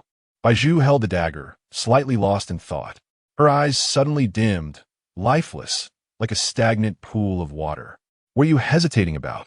Are you still thinking about the child that Fu Hechen left inside you? This child will also suffer coming into this world. I believe you must have thought about it before." Upon hearing this, Bai Zhu gritted her teeth and placed the dagger against her neck. With just a gentle slide, she could be free. Unexpectedly, at that moment, Fu Hechen suddenly stormed into the room, furious. At first glance, he saw Bai Zhu holding the dagger against her neck. His pupils suddenly constricted. "Put that down." Fu Hechen shouted immediately, then quickly rushed forward and forcefully snatched the dagger from Bai Zhu's hand. "Commander." Seeing this, Gao AI quickly stood up, his expression serious. What did you say to her? Fu Hechen questioned Gao Ai. Gao Ai sighed. Miss Bai's condition is already very serious. He frowned, pretending to be sad, and said, I didn't want to give up on Miss Bai, so I dared to barge in. But as soon as I mentioned the commander, Miss Bai's inner resistance towards the commander has reached such a level. If this continues, Miss Bai's condition will only worsen. Gao Ai adjusted the black-framed glasses on his nose. Bai Zhu snatched the glasses off Gao Ai's face and angrily said, Wearing such thick glasses can give you the appearance of someone knowledgeable, yet you speak lies so seriously. Miss Bai, your behavior is typical avoidance of the issue. Gao Ai turned to Fu Hechen and bowed deeply, saying, I'm sorry, Commander. I shouldn't have barged into Miss Bai's room, but looking back now, I don't think my actions were wrong. At this point, he glanced at Fu Hechen's expression out of the corner of his eye. After confirming that Fu Hechen showed no signs of anger, he continued, I can't say much with Miss Bai present, but I believe you understand what I mean, right? The implication he wanted to convey to Fu Hechen was that Bai Zhu's condition was critical, and if not treated soon, it would be too late. A deeper implication was that Fu Hechen must keep him around to be able to treat Bai Zhu's illness. Fu Hechen displayed the dagger in his hand in front of Gao Ai and asked, Who gave her this dagger? This is the dagger I keep for self-defense in my waist. Miss Bai just got emotional and directly pulled it out from my waist and then put it against her neck. Gao Ai spoke without a hint of hesitation. Although Fu Hechen didn't fully believe Gao Ai's words, he trusted his own eyes. He indeed saw Bai Zhu holding the dagger against her neck just now. If what Gao Ai said was true, then it seemed that he couldn't let Gao Ai leave for now. You will report to the medical officer at the medical center shortly. We will soon set off to He Guang Villa, and you will go along. Yes. Upon hearing this, Gao Ai's heart was filled with unimaginable joy. Bai Zhu's mouth opened and closed. Gao Ai exchanged a glance with Bai Zhu. Bai Zhu's eyes were filled with anger. Gao Ai chose to avoid her gaze. He then followed Mu Jie to the medical center. Fu Hechen gazed at Bai Zhu's profile, looking for a long time as if he had many things he wanted to say. Bai Zhu felt very uncomfortable under Fu Hechen's gaze. The two were in a stalemate. 10 minutes later, Fu Hechen took a deep breath. His voice was cold. This situation must not happen again. Bai Zhu felt wronged, but didn't he want to explain to Fu Hechen? Do you have something to say to me? Fu Hechen asked when he saw that Bai Zhu seemed to want to speak, but held back. Bai Zhu smiled helplessly. Commander, can you believe me? You say it. Gao Ai is lying, yet you absurdly believe him. Fu Hechen found it hard to make a conclusion on this matter. However, he felt that having Gao Ai as a doctor around Bai Zhu was more beneficial than harmful. You can think that way. Fu Hechen thought to himself, but he wouldn't say it out loud. Bai Zhu truly wanted to give Fu Hechen a glare. Fu Hechen decided to leave the palace at night. Bai Zhu took a nap in the car, and when she woke up, she had been moved to the courtyard of He Guang Villa. He Guang Villa enjoyed spring-like weather all year round, with pleasant scenery, surrounded by the sounds of birds and fragrant flowers, with scattered pavilions hidden among the lush pines and cypresses. To the right of Bai Zhu's bed was a floor-to-ceiling window, offering a delightful view outside. When she turned to the left, she found a man lying beside her. Upon closer inspection, it was Fu Hechen. Bai Zhu had not seen him for a long time, and it was rare to wake up while Fu Hechen was still asleep. Fu Hechen had a long dream. In the dream, he was wearing a black suit from the aristocratic academy, standing next to Bai Zhu's desk. At that moment, Bai Zhu was sleeping with her head down on the desk. He looked at Bai Zhu's profile, unable to resist wanting to touch her. But after a while, his outstretched hand retracted again. He didn't want to disturb Bai Zhu's sleep. The sunlight was cut into golden shards by the wooden frame, slanting across the floating chalk dust, settling on Bai Zhu's slightly trembling eyelashes. A fine sweat beaded on her nose tip, like a freshly peeled lotus seed soaking in a honey-colored glow, while the rising cicada sounds outside the window wove a translucent light cocoon around the ends of the girl's hair. In the dream, Fu Hechen seemed to be sitting next to Bai Zhu, gently pulling out his chair, then reaching into his desk drawer, feeling around and pulling out a paper crane. It was a blue paper crane. Following that, he pulled out purple, pink, orange, red. He arranged the paper cranes on his desk, counting them from left to right, discovering that there were a total of 108 paper cranes hidden in his desk. He had a strong premonition that these paper cranes were all made by him, meant to be given to Bai Zhu beside him. 108 paper cranes. What does it mean? Fu Hechen didn't understand why he did this. Chapter 86. That dream was so real, but since it was a dream, why did he pursue logic? Before long, he woke up. The first thing Fu Hechen did after getting out of bed was to check if Bai Zhu was by his side. He found Bai Zhu quietly sitting on the sofa next to the floor-to-ceiling window, gazing at the scenery outside. Fu Hechen breathed a sigh of relief. Now that he thought about it, the scenes in the dream felt so real, intertwined with reality. The sunlight that poured in through the classroom window that day fell on Bai Zhu's fair face, just like now as she sat on the sofa, enjoying the warm sunlight streaming in through the window, leaving a warm trace on her pale face. However, in his current memory, he had no recollection of ever attending the Noble Academy. He only remembered that, as the destined heir to the commander, he had been secretly trained by the previous commander since childhood. The previous commander had locked him in a small house surrounded by mountains, making him undergo drug injections every day to ensure his body was strong enough. Because of this, there was a significant blank in his memory. He had once asked Cools about this matter, and Cools simply told him that it was all due to the drugs and advised him not to think too much about it. He also mentioned that the lost memories were not important to him. But now, he was very curious about what those lost memories were. Were the images that appeared out of nowhere in the dream real or not? As Fu Hechen thought about this, he frowned slightly. The next moment, he rolled out of bed and walked over to Bai Zhu's sofa. Bai Zhu noticed Fu Hechen beside her, and she withdrew her gaze from the window, turning it to Fu Hechen, saying, "Commander, you're awake?" Perhaps the beautiful scenery had alleviated her inner restlessness, entanglement, and anxiety, so she took the initiative to speak to Fu Hechen after a long time. Fu Hechen nodded. He fell silent for a moment, contemplating whether to voice what was on his mind. After much thought, he still felt that it was too embarrassing and absurd to say it out loud, so it was better not to speak for now. However, he hesitated again. If he didn't ask, this matter would remain stuck in his heart, making him restless. Thinking again, there was actually nothing wrong with asking Bai Zhu about it. "Did you ever see me when you were at the Noble Academy?" Fu Hechen asked, using "see" instead of "no," because he wasn't sure what their relationship was like at that time. Perhaps they just happened to sit together? Bai Zhu looked puzzled. "Commander, I only knew a few people at the Noble Academy. If I had seen you, I wouldn't have needed to treat you as a stranger upon meeting again." "I understand." Bai Zhu's denial confirmed Fu Hechen's conjecture. The dream was all false. He had just had a meaningless dream. Bai Zhu looked at Fu Hechen, not understanding why he was asking her this question. Why ask if she had seen him at the Noble Academy? Wasn't the answer obviously no? Moreover, didn't he have an idea in his heart about whether he had been seen or not? Fu Hechen seemed to feel that the previous question was too awkward for both of them. He stood beside Bai Zhu for a while, and then hurriedly left the scene under the pretext of going to the restroom. During lunch, Cools arrived at the villa from the palace. Cools suggested that Fu Hechen hold a dinner party at the villa. Fu Hechen felt a bit resistant to such formal gatherings. He didn't want to make a fuss, but Cools insisted that since it was Fu Hechen's first visit to Heguang Villa, a dinner party was necessary to show respect for the first commander who built the house. With no choice, Fu Hechen agreed. The dinner preparations would take the whole afternoon. Fu Hechen specifically instructed the servants to take Bai Zhu around the villa, while Bai Zhu was being assisted by a servant to stroll through the estate. She coincidentally encountered several servants carrying various decorations in and out of the villa's banquet hall. These servants were not the ones Fu Hechen brought from the palace, but were the original servants of the villa. She originally didn't pay much attention, but unexpectedly, she spotted a familiar figure among them. She almost thought she was mistaken. This isn't Bai Zhu rubbed her eyes and looked again at the woman in slave attire among the crowd.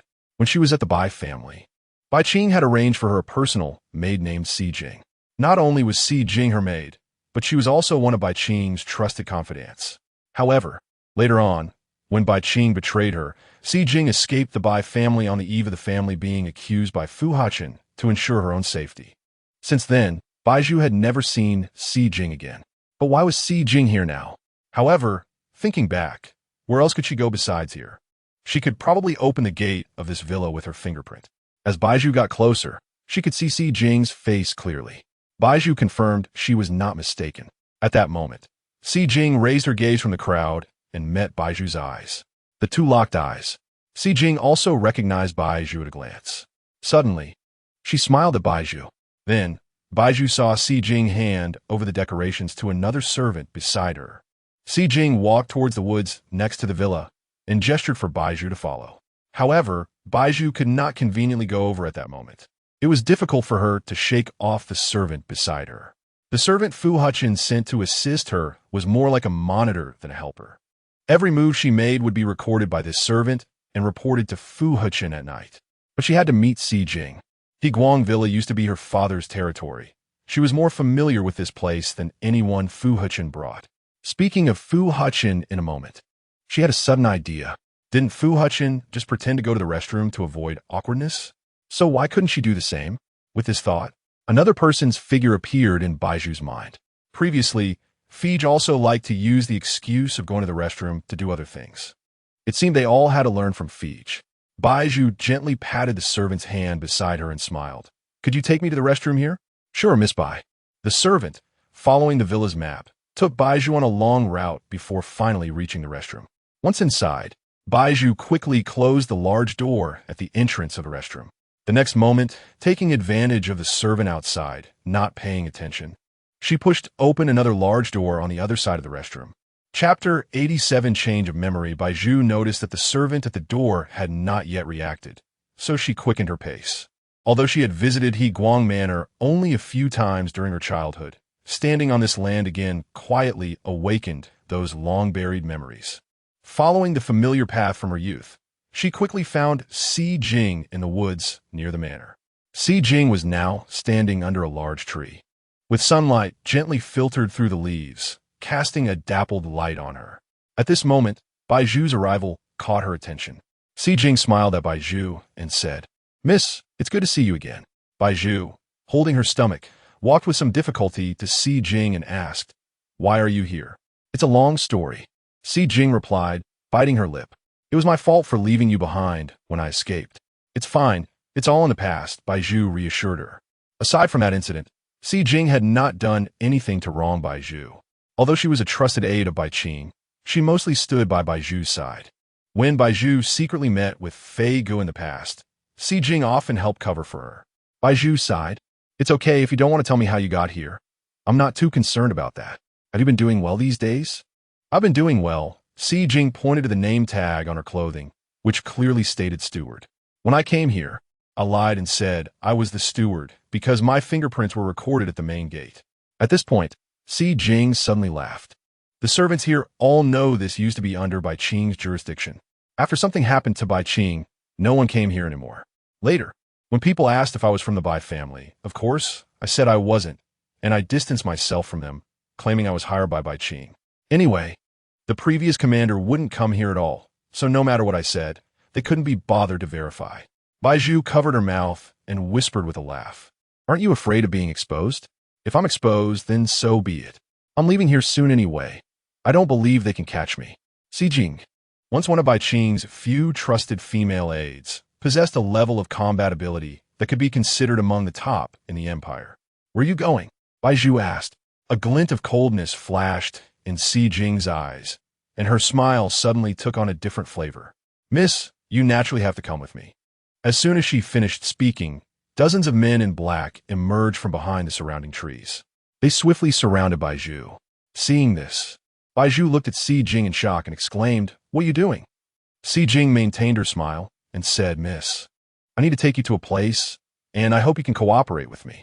With that, the group of men in black forcibly bound Bai Zhu's limbs and immediately taped her mouth shut. They carried Bai Zhu out of the woods. The banquet was about to begin, and luxurious vehicles from the nobles were arriving one after another at the reception area. Mu Jie stood at the entrance of the banquet hall, smiling as he welcomed the guests. Suddenly, a dark brown vehicle stopped in front of Mu Jie. Upon seeing this, Mu Jie immediately went to report to Kuluz. Kuluz hurried over. Moments later, Mu Jie smiled as he opened the car door and said, "I heard Mr. Nangong just finished lecturing students at the Noble Academy and rushed over. You must be tired." A man in a dark blue suit slowly stepped out of the car in front of Mu Jie and Kulu's, saying, "Not tired, thank you." Hearing this, Mu Jie aukmardly smilet. Kulu showed rare politeness to Mr. Nangong. "Mr. Nangong, you rarely attend banquets in recent years. I didn't dare to invite you. I didn't expect you to take the initiative to come today. It's truly an honor."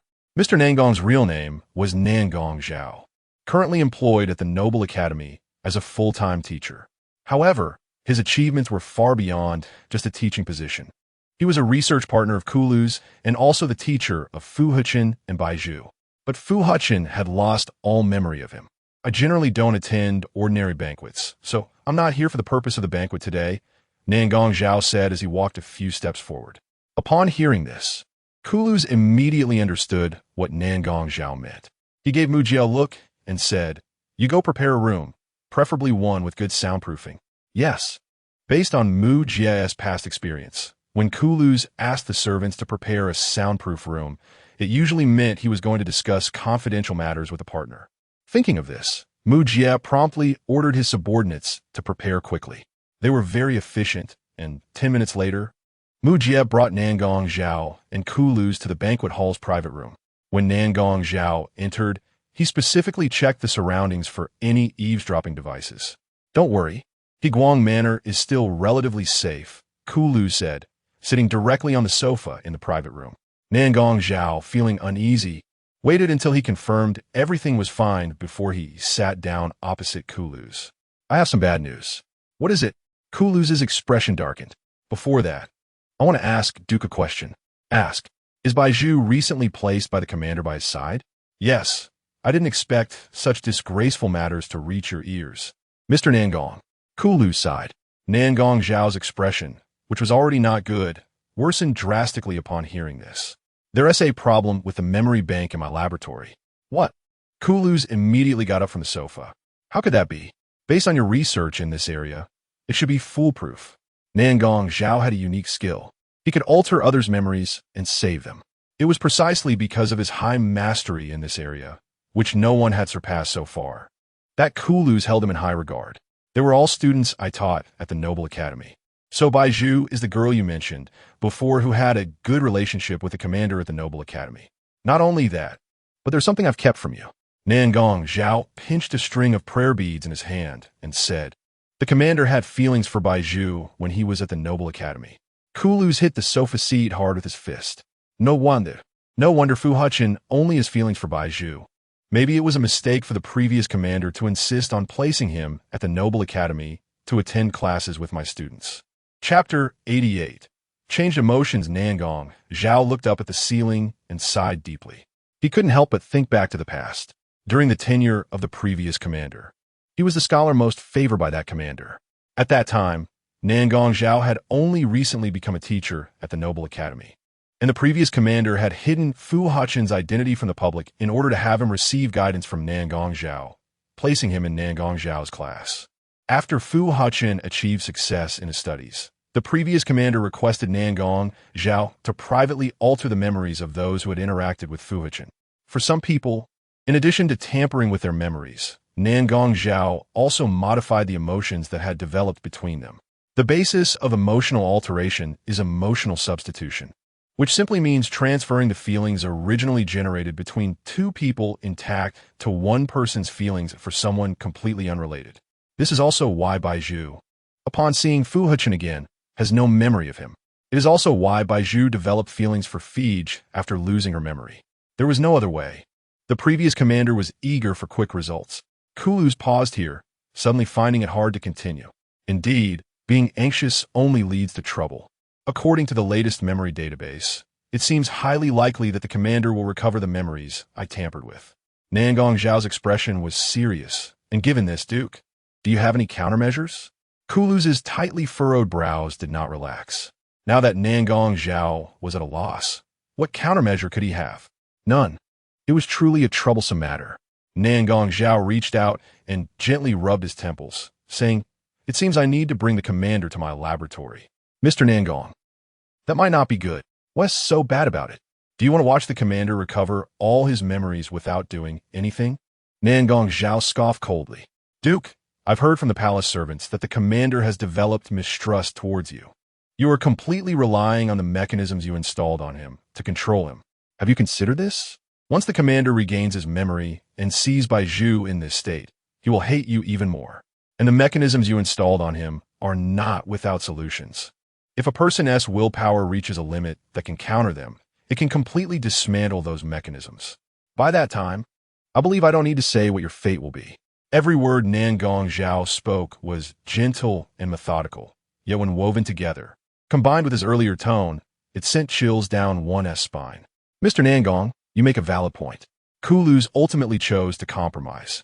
If Nangong Zhao were to take Fu Hechen into the laboratory for observation, then during this period, the empire of Onsai would fall into a state without a ruler. Moreover, the current national situation was not secure. If the Moonbin Empire were to provoke war again, without the commander's guidance, the hearts of the people would be in chaos, the army would lack morale, and the nation would naturally be fragmented, unable to resist external enemies. However, faced with national security and his own safety, Kulus ultimately chose himself. He always used the banner of national security to extract what he desired from Fu Hechen. I need your help. Nangong Zhao changed his position on the sofa. I need you to inject the commander with anesthetics and then hand him over to me. All right. After saying this, the two left the private room.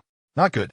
Suddenly, an urgent male voice cut through the elegant waltz, causing panic among those present. A man dressed in servant attire hurriedly ran up to Fu Hechen from outside the banquet hall.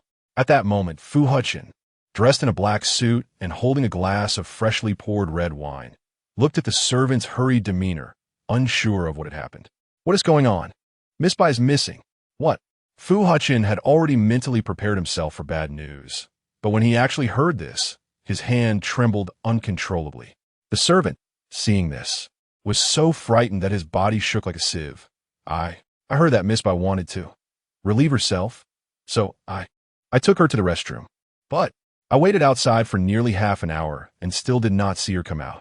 So I dared to go into the restroom, but did not see her at all. Fu Hechen took a deep breath. He managed to maintain his composure and asked, "Think carefully. Did she see anyone before she disappeared?" The servant clutched his clothes tightly and said, "It seems she did, but there were quite a few people she met, and I can't remember them all at the moment." "What kind of people?" Seeing the servant's nervousness, Fu Hechen continued. His heart was ablaze. In the past, upon hearing such news, he would have been furious. But now, with the banquet approaching and guests gathering around, he could not lose his temper in public. "Commander, please let me think." The servant scratched his head and racked his brain, saying, "I think she saw the mansion's steward. Bring the steward to me now." Fu Hechen immediately ordered the servant in front of him. Of course, this instruction was not only directed at the servant before him. The other servants standing nearby nodded in response to Fu Hechen. Soon after, they searched and found the steward, but did not see her anywhere. Report to the commander, the steward is missing. Several servants trembled as they knelt on the ground. Fu Hechen was absolutely furious. He waved his hand and demanded, "What is your steward's name?" In response to the commander, "Our steward's name is Si Jing, and she is a female steward. Now go investigate her," Fu Hechen said in a deep voice. "You don't need to investigate." Nangong Zhao, holding a glass of red wine, walked up to Fu Hechen and said, "That person was once Bai Qing's confidant." "How do you know this?" Fu Hechen looked at the unfamiliar man before him, his eyes narrowing dangerously. Nangong Zhao twirled the wine in his glass, saying, "That person was once Bai Zhu's companion. I am Bai Zhu's teacher, so naturally, I know these things." Bai Zhu's teacher. Fu Hechen had never heard Bai Zhu mention her teacher, so he still found the person before him very unfamiliar. "Who are you?" Nangong Zhao, the lead lecturer of the research class at the Noble Academy. Nangong Zhao smiled slightly at Fu Hechen, his former student. Chapter 89, A Familiar Scene. "I'm sorry, I haven't been to the Noble Academy," Fu Hechen said with a polite smile. Hearing this, Nangong Zhao's expression showed no sign of surprise as he replied, "Commander, nice to meet you." He extended a hand to Fu Hechen in a friendly manner. Fu Hechen noticed that the person in front of him looked somewhat familiar, as if he had seen him somewhere before, but he couldn't pinpoint where. He then shook Nangong Zhao's hand and said, "Hello." Nangong Zhao smiled and said, "I have pictures of Shouqing. Do you need them? It was a question he already knew the answer to. Of course we need them. It would be great if you could provide them, Fu Hechen replied. After hearing the commotion, Mu Jie hurried over to Fu Hechen's side, smiling as he spoke to Nangong Zhao. Nangong Zhao ignored Mu Jie and quietly gazed into Fu Hechen's eyes, waiting for his response. Fu Hechen nodded slightly. After a moment, Nangong Zhao pulled out a picture from his pocket. Most of the distinguished guests at the banquet had already arrived, and many had overheard the conversation between Nangong Zhao and Fu Hechen. They gradually moved closer to Nangong Zhao, tried to see the picture of Shouqing in his hand. Gao Ai was no exception. The medical officer brought to the villa was mostly relaxed, as Bai Zhu was not sick. Now that the villa was hosting a dinner, they were naturally invited as well. Without realizing it, Gao Ai walked to Nangong Zhao's side and caught a glimpse of the picture of Shouqing. In the picture, Shouqing was wearing the Noble Academy uniform, a white shirt with a pink bow tie. At that moment, she and Bai Zhu were standing in an empty classroom, smiling and making a peace sign towards the camera. Seeing this, Gao Ai immediately pointed at the photo and exclaimed, "I've seen this person not long ago." In his eagerness to assert his presence, Gao Ai neglected etiquette. Fortunately, given the urgency of the situation, neither Fu Hechen nor CHILDLESS paid much attention to it. Fu Hechen asked Gao Ai, "Where did you see her?" "I saw her walking toward the forest." Gao Ai reported to Fu Hechen in detail. "I was taking a walk in the villa when I suddenly saw Shouqing leave the crowd and head towards the forest. Not long after, I seem to have seen Miss Bai Zhu's figure there as well. And then, how did they disappear?" CHILDLESS interjected. Fu Hechen snatched the picture from Nangong Zhao's hand and looked at the scene in the picture. For some reason, the scene felt familiar, especially the classroom. Thinking of this, Fu Hechen turned his gaze towards the classroom window. He clearly saw the spot by the window. A light pink backpack hung on a chair, heavy enough to almost crush it. Looking further up, one side of the desk was piled high with textbooks, while the other side had a small white rabbit doll placed at the corner. Seeing this, Fu Hechen's heart sank. This was exactly the same as the scene in his dream. To verify his thoughts, he shifted his gaze to another desk nearby. This desk looked completely different from the one by the window. It had no mountain of textbooks, nor was there a small rabbit doll at the foot of the desk. It was spotless and meticulously clean, with nothing placed on it. Identical. In the dream, the desk by the window belonged to Bai Zhu, while the clean desk he had just noticed was his own. Why is this happening? Fu Hechen stood in shock. His eyes were filled with astonishment, his mind blank. CHILDLESS noticed Fu Hechen's expression and glanced at Nangong Zhao beside him. Nangong Zhao's face darkened instantly. It seemed the current situation was much more serious than he had imagined, because this photo had once been recorded by Fu Hechen using a communication device. Nangong Zhao's collection undoubtedly contained more pictures of Shouqing, and today he had intentionally released this particular one to test Fu Hechen. He wanted to see if Fu Hechen had regained any memories. For what he observed in Fu Hechen's expression, it seemed he had indeed recalled some scenes. For example, the classroom in the photo, the tasks above it. He couldn't believe Fu Hechen had no impression of them at all. Moreover, just moments ago, when he shook hands with Fu Hechen, he noticed Fu Hechen's gaze remained fixed on his face. In this case, there was only one possibility. Fu Hechen felt a sense of familiarity upon seeing him. Gao Ai stood aside, witnessing the various expressions on their faces. Since he had been promoted to medical officer, his sense of responsibility had become significantly heavier. So he proactively asked Fu Hechen, "Commander, do you feel unwell anywhere?"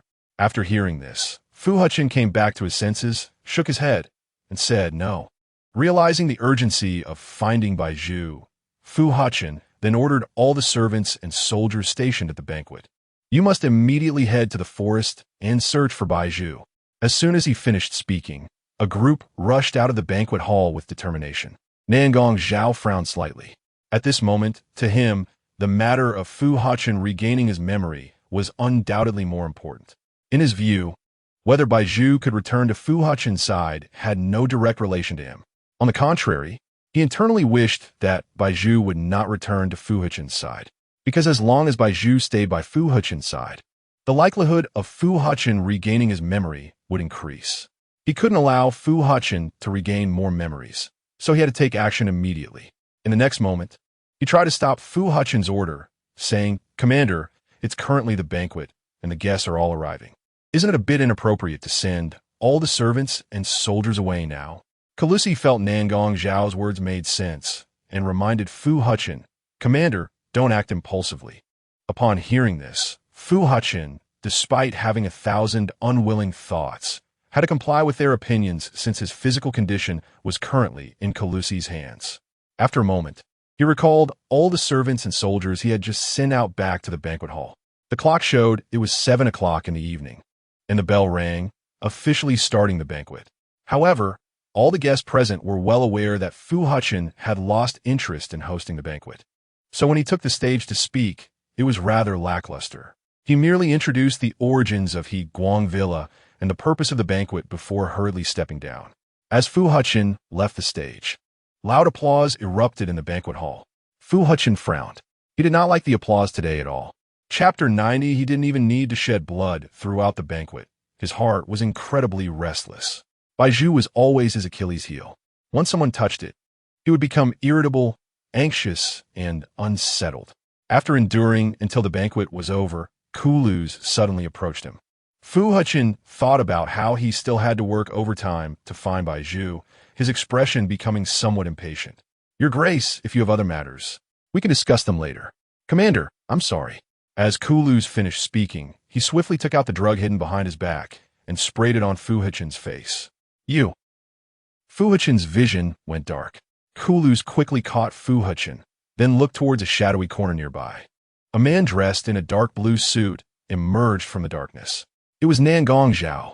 Kuluz supported Fu Hechen's arm and said, "Mr. Nangong, please help us." Nangong Zhao stepped forward, assisting Kuluz in supporting Fu Hechen's arm over his shoulder. The two of them carried Fu Hechen into a small room they had prepared in advance. Lay him on a bed inside. Once everything was done, Nangong Zhao clapped the dust off his hands and said, "Your Grace, your drug is quite effective. Mr. Nangong, I've completed what you asked of me." Kulu smiled, "But I still hope to find Bai Zhu, because she's carrying the commander's child." Nangong Zhao looked at the unconscious Fu Hechen on the bed and said, "If it's for this reason, you can naturally bring Bai Zhu back." "But Mr. Nangong, didn't you say that if Bai Zhu is close to the commander, it would help him recover his memory more easily? Wouldn't it be better not to have her nearby? Are you suggesting that we bring Bai Zhu back and secretly imprison her until she gives birth? Then we take the child away and deal with Bai Zhu in private?" Kulu's already had a mental image forming. Nangong Zhao snorted coldly and said, "There's no need to deal with her. After all, I'm Bai Zhu's teacher. Once we find Bai Zhu, you can hand her over to me, and I'll take care of the child." "Good." Kulu's fully agreed with Nangong Zhao's idea. Leaving the child behind and taking Bai Zhu away was exactly what he wanted. That way, he wouldn't even need to shed blood. In the blinding snow, a black car drove through the snow-covered ground. Shi Jing sat by the car window, her expression serious. She held a communication device in her hand, her fingers tapping rhythmically on the car wall as she listened to the static of the conversation. "They found out my identity?" "Yes. I heard someone came. Seems to have some connection to the Noble Academy." "Noble Academy?" Shi Jing's tapping suddenly stopped. "What do they have to do with the commander? Didn't the commander never attend the Noble Academy?" It was well known that the commander had received closed training from the previous commander since childhood and had never attended a proper Noble Academy class. Thus, most commoners in the Ansei Empire believed that although the Noble Academy trained most nobles, it had little to do with the lofty commander. They could even say it was completely irrelevant. "I'm not sure, I just know that someone came, a teacher who seems young, but I heard he's quite old." The voice on the communication device grew fainter, as if the person on the other end was whispering from a corner. Shi Jing took a deep breath. "I understand." She then hung up the phone. Bai Zhu was now powerless to struggle, bound in the car, desperately looking at the white scenery outside the window. Seeing this, Shi Jing put down the communication device and gently rested her head on Bai Zhu's shoulder. "Miss, do you know? We've been exposed." After saying this, Shi Jing struggled to tear off the tape stuck to Bai Zhu's mouth. "What does that have to do with me?" Bai Zhu continued to stare outside, turning her head away to avoid contact with Shi Jing's face. However, Shi Jing suddenly gripped Bai Zhu's chin. "I heard it was someone from the Noble Academy who exposed us. Can you guess who it is?" "I don't know. You must guess." Shi Jing suddenly tightened her grip on Bai Zhu's neck. Bai Zhu couldn't breathe, and now being pregnant made it hard for her body to handle oxygen deprivation. Her cheeks turned red, but she gritted her teeth and remained silent. "Miss, why are you like this?" Shi Jing gradually released her grip on Bai Zhu's neck. "Do you want to be caught by them that much? Do you love that commander that much?" Bai Zhu suddenly turned her head to look at Shi Jing's twisted expression. "I never liked the commander." "That's hilarious. You're pregnant with his child and still say you don't like him." "He forced me." "Then why don't you get rid of it?" Shi Jing's voice gradually shifted from distorted to frantic. She was questioning Bai Zhu. The child in Bai Zhu's womb seemed to be a thorn in Shi Jing's heart, as if she would always be troubled until it was removed. Bai Zhu didn't know how to respond. She had countless times considered getting rid of the child in her womb, but each time she hesitated. In the end, she was defeated by her own hesitation. It felt strange. She always thought this child shouldn't be abandoned, perhaps because of the stray dog in her dreams. She dreamed of a dirty little dog cuddled up in her arms, shivering, so she couldn't bear to abandon it. That's why she hesitated. "I don't know." Her answer was absurd and ridiculous. Shi Jing snorted coldly. "Miss, don't try to defend your true feelings. Your disguise is clear to me." At this point, Shi Jing's hand traced down Bai Zhu's shoulder, finally wrapping around Bai Zhu's noticeably pregnant belly. "After all, I've been with you since childhood." Bai Zhu instinctively defended herself, frowning in alarm. "Take your hand off." "What? Are you afraid, miss?"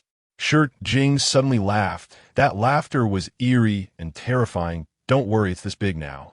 I'm not capable of killing this child just yet." Shi Jing slowly released her hand from Bai Zhu's belly. "But once it's born, I might not be able to resist killing it." "Why do you hate this child so much?" Bai Zhu didn't understand why Shi Jing's temperament had changed so suddenly, let alone why she was so fixated on this child. Shi Jing smiled, leaning her head close to Bai Zhu's ear and blowing gently on her earlobe. "Because I like you, Mississippi Chapter 91. The Moon Guest Empire I actually like a lot." "Nonsense." Upon hearing this, Bai Zhu glared at Si Jing angrily. However, Si Jing just smiled, not caring how Bai Zhu was throwing a tantrum. She just wanted to be happy. "Miss, do you really believe it?" Si Jing loosened her hand from Bai Zhu's abdomen. "I was just saying it casually. How could I dare to like you, miss?" In the past, a servant liking her mistress would be punishable by law. Bai Zhu remained silent. Since Si Jing brought Bai Zhu onto the vehicle, her words had become increasingly strange. "Where are you taking me?" Bai Zhu asked, looking out at the endless white snow. They had now left the city protected by the shield. Outside the city, due to long-term atmospheric pollution, snow fell year-round. This heavy snow had lasted for 50 years. It was rumored that 50 years ago, planet SA, like other planets, had 4 distinct seasons. As Bai Zhu watched the falling snow outside, she couldn't help but feel a pang in her heart. Perhaps because she had been in the city for too long. Si Jing smiled. "I'm taking you to the Moon Guest Empire." "Moon Guest?" Bai Zhu suddenly widened her eyes. "So you have also betrayed the country." "I'm fine. I'm going there for a reunion." Si Jing then leaned her head on Bai Zhu's other shoulder. "Miss, when you arrive, all the survivors of the Bai family, as well as everyone related to this matter, will be there." Bai Zhu took a deep breath. At that moment, the vehicle suddenly changed lanes, and the scenery outside the car window changed dramatically, the wind and snow abruptly stopping. A huge vehicle gate slowly appeared before Bai Zhu's eyes. The car drove into the gate, as if passing through a barrier, revealing a stark contrast inside. Lush greenery, spring in full bloom. Bai Zhu didn't expect that the Moon Guest Empire had also imitated the barrier technology of the Inside Empire, shielding itself from the outside wind and snow. In fact, Bai Zhu felt deep down that the barrier technology of the Moon Guest Empire seemed to have surpassed that of the Inside Empire. Si Jing smiled slightly. "Miss, are you shocked? The technology of the Moon Guest Empire is now on par with that of the Inside Empire." Bai Zhu nodded slightly. In fact, she no longer cared which empire was stronger than the other. The Bai family had been destroyed, and Fu Hechen had harmed her to this extent. She had long lost any attachment to the Inside Empire. As for the Moon Guest Empire, it was a completely new country for her, and her heart was filled only with curiosity. "Hello, may I ask where you're going?" At this moment, a patrolling officer stopped the vehicle they were in. "To General He Feng's residence." The driver in the driver's seat presented a business card for the patrolling officer to review. Okay. The patrol officer allowed the vehicle to pass. After a while, the vehicle slowly came to a stop in front of a luxurious villa. At this moment, Yifeng had been waiting at the villa door for quite some time. He was the most trusted confidant of Bai Zhu. Yifeng ordered his men to open the car door for the few of them.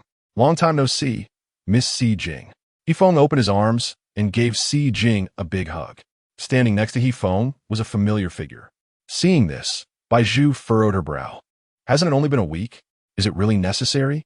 FAKED said, crossing his arms and teasing. Yifeng ignored FAKED and then turned his gaze to the interior of the car, landing on Bai Zhu. It seems you brought a distinguished guest with you, Yifeng said with a smile. Si Jing immediately untied the rope binding Bai Zhu's feet and said, of course, I brought the miss back. So it's the Mississippi. Yifeng said politely as he took Bai Zhu's hand. Long time no see. Si Jing then untied the rope bound around Bai Zhu's wrist as well.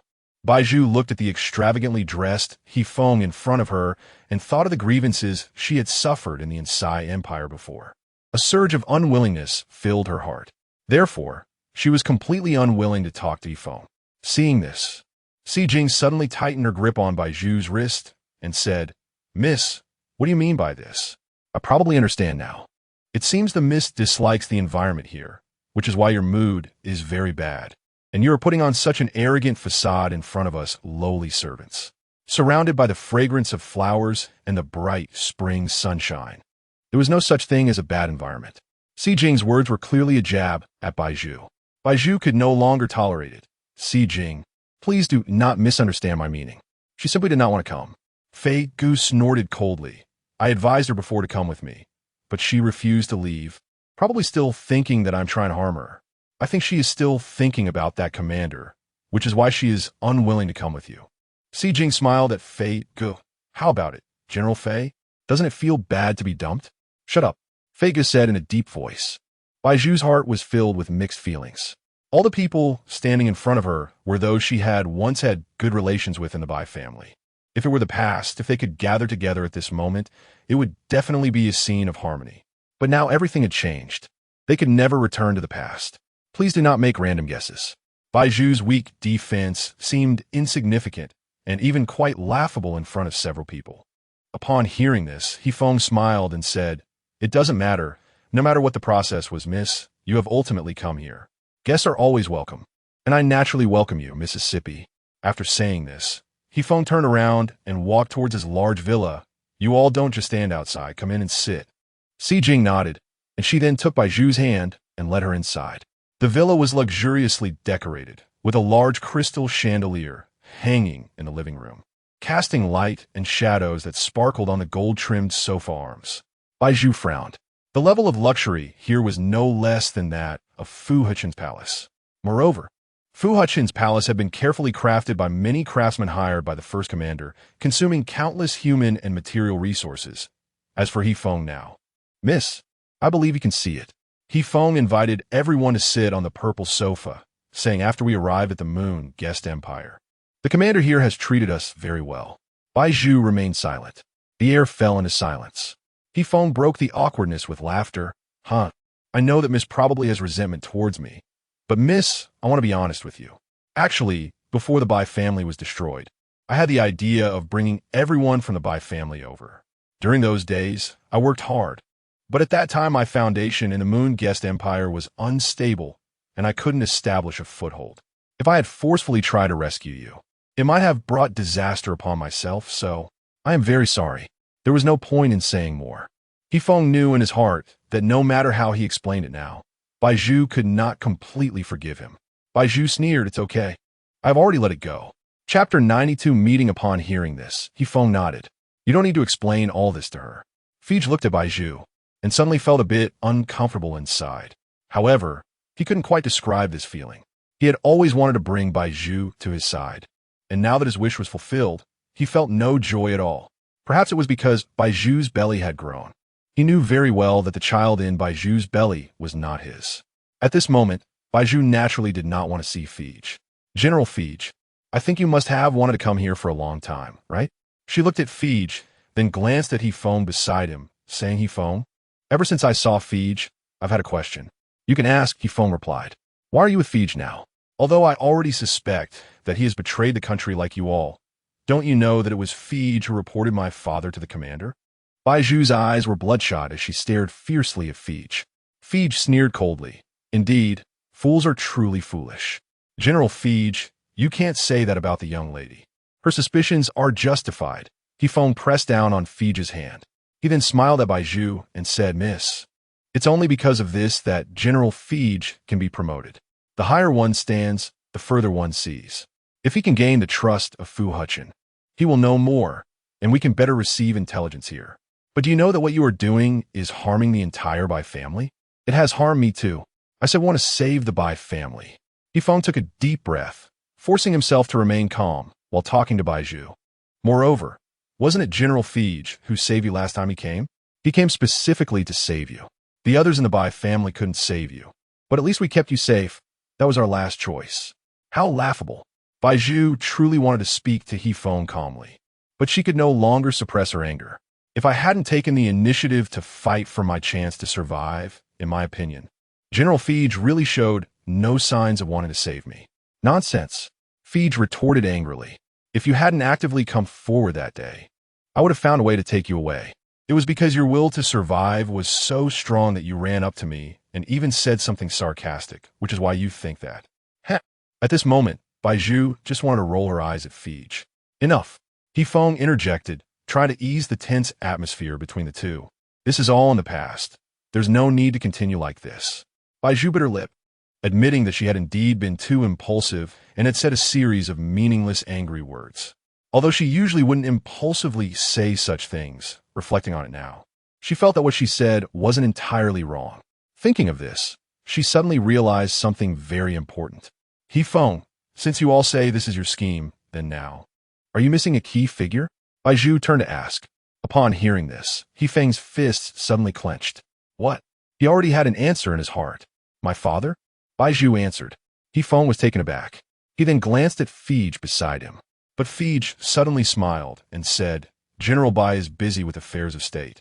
You don't see him here because he naturally has important matters to attend to.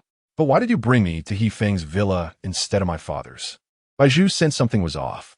Logically speaking, her father, as the leader of the rebels, should be treated no worse than Yifeng.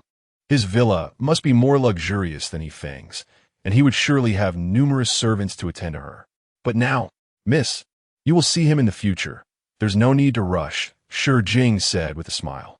Bai Zhu noticed that the others had no intention of letting her see Bai Qing, igniting a spark of doubt within her. She clearly felt that they had an evasive attitude towards Bai Qing. Why was that? Bai Zhu couldn't understand. The people standing in front of her had once been Bai Qing's right-hand men, and she couldn't imagine them betraying him. Miss, you must be tired after your long journey, Yifeng said, not waiting for Bai Zhu to respond. He ordered a servant beside him, arrange a comfortable bedroom, and take the young lady in to rest.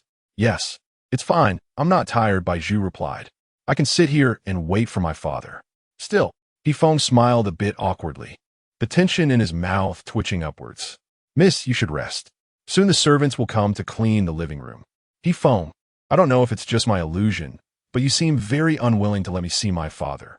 Bai Zhu squinted her eyes. Yifeng continued to smile. How could that be? Miss, you misunderstood. She dislikes to overthink. She's clearly that kind of person. Yifeng, why do you always argue with her?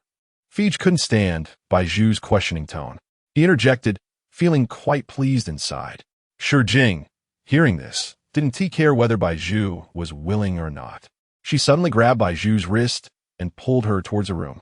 Bai Zhu, now heavy with child, exerted all her strength. General He, at that moment outside the villa, a soldier rushed towards Yifeng. Seeing this, Shi Jing stopped in her tracks. Yifeng frowned. What happened? The commander calls for you. The soldier knelt on one knee. The rules of the Moonbin Empire were somewhat stricter than those of the Insai Empire. In the Moonbin Empire, subordinates must kneel on one knee when reporting to their superiors. Otherwise, it would be seen as disrespectful. Yifeng nodded, I understand. In the next moment, the soldier stood up and leaned close to Yifeng's ear, whispering, also, Bai Qing knows that Miss Bai has been brought here by you, and he is now urgently requesting to see Miss Bai. The commander has also agreed. A smile appeared at the corners of Yifeng's mouth. Isn't this just perfect? Didn't Bai Zhu just want to see Bai Qing? Now, letting Bai Zhu meet him will alleviate her concerns. He glanced at the few people standing beside him, and then said to Shi Jing, "Please take care of Miss Bai while I go to the palace." Chapter 93. Bai Qing hearing this, Si Jing took Bai Zhu's hand and said, "Miss Bai, let's go." Bai Zhu had overheard the soldier's conversation with He Feng and asked, "Why do I have to meet your commander?" "You'll find out once you go," Fege snorted coldly. Bai Zhu shot Fege a disdainful glance. She had already been unwilling to see Fege, and now that she encountered him again, he was making things difficult for her at every turn. No one could tolerate this. Sensing the escalating tension, He Feng said, "Miss, don't you want to meet General Bai? We could take you to see him now." Bai Zhu asked in confusion now. She then looked at Si Jing, who nodded in agreement. Realizing she was in someone else's territory and had no choice, Bai Zhu reluctantly decided to trust them for the time being. Bai Zhu followed He Feng's vehicle into the palace of the commander of the Weban Empire. The palace of the Weban Empire was not as grand as that of Fu Hechen, and it was even less impressive than He Feng's villa. When they met the commander of the Weban Empire, he was sitting in his small courtyard drinking tea. Beside him sat a man in dark green military uniform, wearing a gold-plated badge on his chest. The man was holding a cup of tea, smiling at the commander, occasionally joking and teasing him, as if they were close friends. Bai Zhu caught a glimpse of the man's profile next to the commander and was taken aback. "Father," Bai Zhu thought to herself, as she noticed the man's gaze suddenly fall on her. She instinctively took a step back. The commander of the Weban Empire noticed this and turned to say, "General He, why didn't you say anything when you arrived?" "Sorry, Commander. I was just about to speak, but I was afraid of interrupting you too." He Feng smiled and gestured to the commander. The commander of the Weban Empire was a middle-aged man with a friendly face, looking approachable and making people want to get close. "This must be General Bai's beloved daughter," the commander said, noticing Bai Zhu behind He Feng. He Feng nodded, "That's right." The commander then smiled and patted Bai Qing's hand, saying, "General Bai, it's not every day you get to see your beloved daughter. Why aren't you saying anything?" Hearing this, Bai Qing awkwardly laughed. "Ha, Commander, what are you saying? I was just about to speak, but I didn't expect you to ask first." After saying this, Bai Qing gestured to Bai Zhu, "Zhu, come over and let your father take a look." Bai Zhu instinctively resisted and stood still. The atmosphere suddenly fell silent, creating an awkward situation. He Feng smiled and subtly signaled to Si Jing beside Bai Zhu. Si Jing noticed and pinched Bai Zhu's arm, saying, "Miss, the general is calling you over." Bai Zhu took a deep breath. Yes, she was now in the Weban Empire, and she couldn't question Bai Qing in front of the commander of the Weban Empire. Seeing Bai Qing dressed splendidly and having a good relationship with the commander, Bai Zhu felt as if her heart had been cut open, causing her great pain. Her eyes reddened as she walked to Bai Qing's side. Getting closer, Bai Zhu saw Bai Qing's appearance clearly. Bai Qing looked almost the same as before, even appearing slightly younger. Under the long sleeves of his robe, Bai Zhu slowly clenched her fist. "What's wrong?" Bai Qing asked, pretending to be concerned as he noticed Bai Zhu's expression. His eyes were evasive, as if he was avoiding something. "It's nothing." Since Bai Qing was intentionally avoiding the topic, she decided to play along. Thinking of this, Bai Zhu suddenly smiled. From the moment they arrived until now, Bai Qing had been glancing at Bai Zhu's belly, albeit subtly. The commander of the Weban Empire had naturally noticed Bai Zhu's unusual demeanor, but he hadn't mentioned it earlier, because everyone present knew who the father of the child was. "Have you been doing well these past few days?" Bai Qing asked as the commander suddenly looked in their direction. Bai Qing smiled and said, "Very well, except that everyone in the Bai family, except for you and me, has died." Bai Qing was taken aback, and his expression instantly stiffened. The commander laughed and said, "Ha, your father cares about you. Of course, he wouldn't let anything happen to you." "Then I really have to thank my father," Bai Zhu said with a faint smile. "It's just that I felt a bit sad when I saw my brothers turn to ashes. I watched them being engulfed and burned by the flames." "All right, miss. I feel sorry for you." He Feng coldly interrupted Bai Zhu. Bai Qing's smile looked somewhat strained now, but he seemed helpless. After hearing this, he could only smile and say, "Zhu, at least you're still alive. I know you've always missed your brothers, but everything is in the past now. You should let it go." Bai Zhu sneered inwardly. "What a good act," she thought, nodding and smiling. "Of course, I've let it go. All right, General Bai, now that you and your daughter have met, I didn't want to interrupt you, the commander of the Weapon Empire said. However, matters of state are important, and I still need to discuss some strategies for expanding our territory with you. So, Commander, I understand, Bai Zhu said, looking at Bai Zhu. You've traveled quite a bit. You must not have had a chance to rest yet? Not yet, but I'm not tired, Bai Zhu said with a smile. Bai Zhu was at a loss for words. The next moment, he glanced at Hefeng beside Bai Zhu. Hefeng understood Bai Zhu's meaning and said, General, I'll take care of the young lady's matters. After saying this, he instructed Si Jing to take Bai Zhu away from the courtyard. Once the group left, the expression of the commander of the Weapon Empire darkened instantly. He coldly looked at Bai Zhu and then reached out to touch his face, saying, Fortunately, I had someone cover up some of your scars beforehand. Otherwise, your daughter would likely have noticed something. Li Jiu, you can imprison me now. But can you not touch my daughter? Bai Zhu said, each word heavy and low, as if pleading with the commander named Li Jiu to spare Bai Zhu. She is your only daughter now. Of course, I won't touch her. But that could change. I need to see how you perform. Li Jiu leaned closer to Bai Zhu's cheek, smiling slightly. I value your abilities. I hope you can use all your skills for the expansion of the Weapon Empire. Bai Zhu's pupils suddenly constricted. But soon after, the light in his eyes dimmed, calm as a still pond. Chapter 94. The scene in the dream is incredibly real. Fu Hechen once again fell into a dream. The things in the dream were supposed to be ethereal, yet what he dreamed of felt incredibly real. It was as if he had truly experienced the scenes in the dream. He returned to that familiar classroom, sitting in the same seat he had seen in the photograph. He sat quietly, but his gaze occasionally drifted to the girl sitting in the adjacent seat. At that moment, the girl had her head buried in a book. The night outside was dark, and the moonlight filtered in, casting mottled shadows on the pages of the book. Yet the girl remained completely oblivious. He couldn't tell if she was reading or sleeping. Seeing this, Fu Hechen initially intended to lean over to take a closer look. But at that moment, Nan Gongzhao suddenly walked down from the podium and approached Fu Hechen's desk, sternly saying, Fu Hechen, what are you looking at? Why was Nan Gongzhao here? Fu Hechen immediately withdrew his gaze and stammered, I wasn't looking at anything. He timidly looked at Nan Gongzhao, confusion filling his eyes. Could it be Nan Gongzhao was his teacher?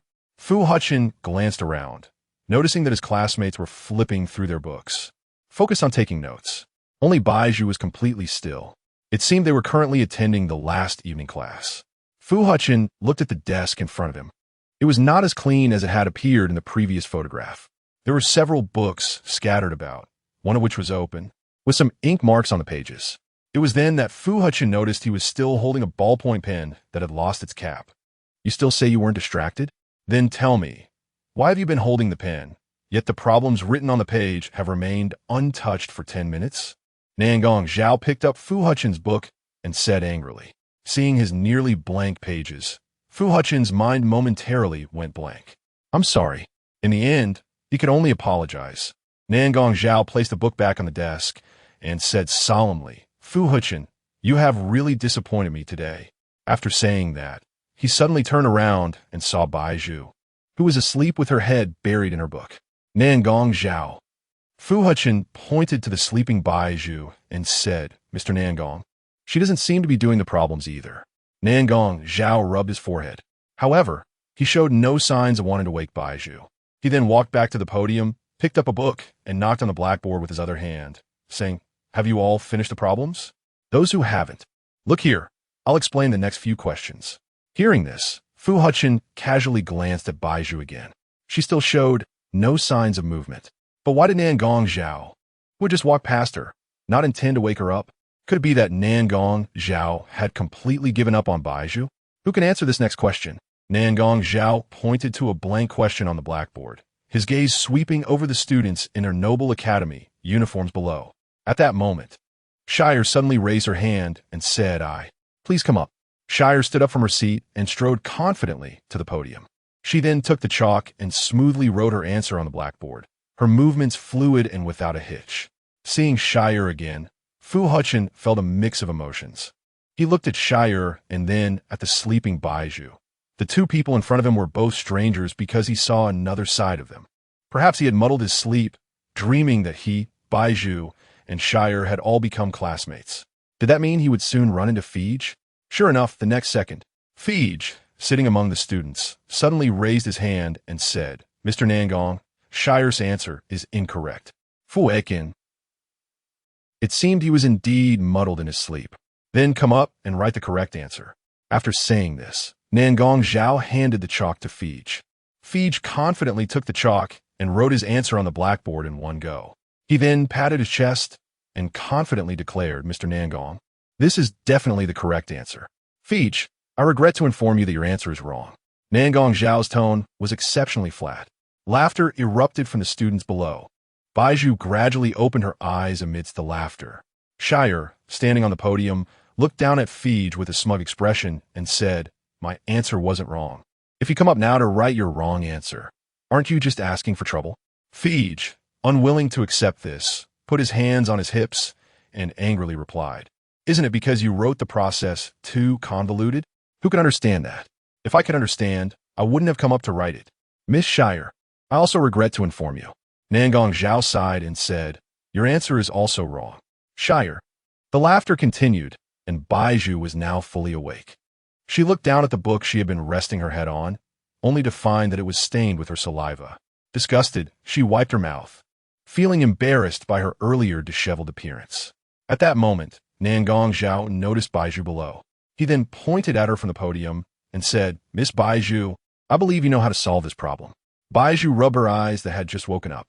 She then glanced at her book and discovered that a standard answer had been printed in the position of this problem. Feeling awkward, Bai Zhu opened her mouth.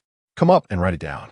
Before Bai Zhu could finish her sentence, Nangong Zhao had already dropped the chalk in front of her. Reluctantly, Bai Zhu picked up the chalk and copied the standard answer from her book on a blackboard. Seeing this, Nangong Zhao couldn't help but applaud, saying, very good. Bai Zhu fell into silence. Fu Hechen also couldn't believe that Bai Zhu had come up with that answer herself. Such a difficult math formula. Based on Fu Hechen's understanding of Bai Zhu, he believed she couldn't solve it. Moreover, Bai Zhu had clearly been asleep just moments ago. In a moment, Bai Zhu, holding her book, deeply bowed to Nangong Zhao and said, Mr. Nangong, I'm very sorry. It seems that the book I have is a reference book with the answers, so I copied the correct answer directly. Don't be modest, Miss Bai Zhu. I didn't give you any reference book.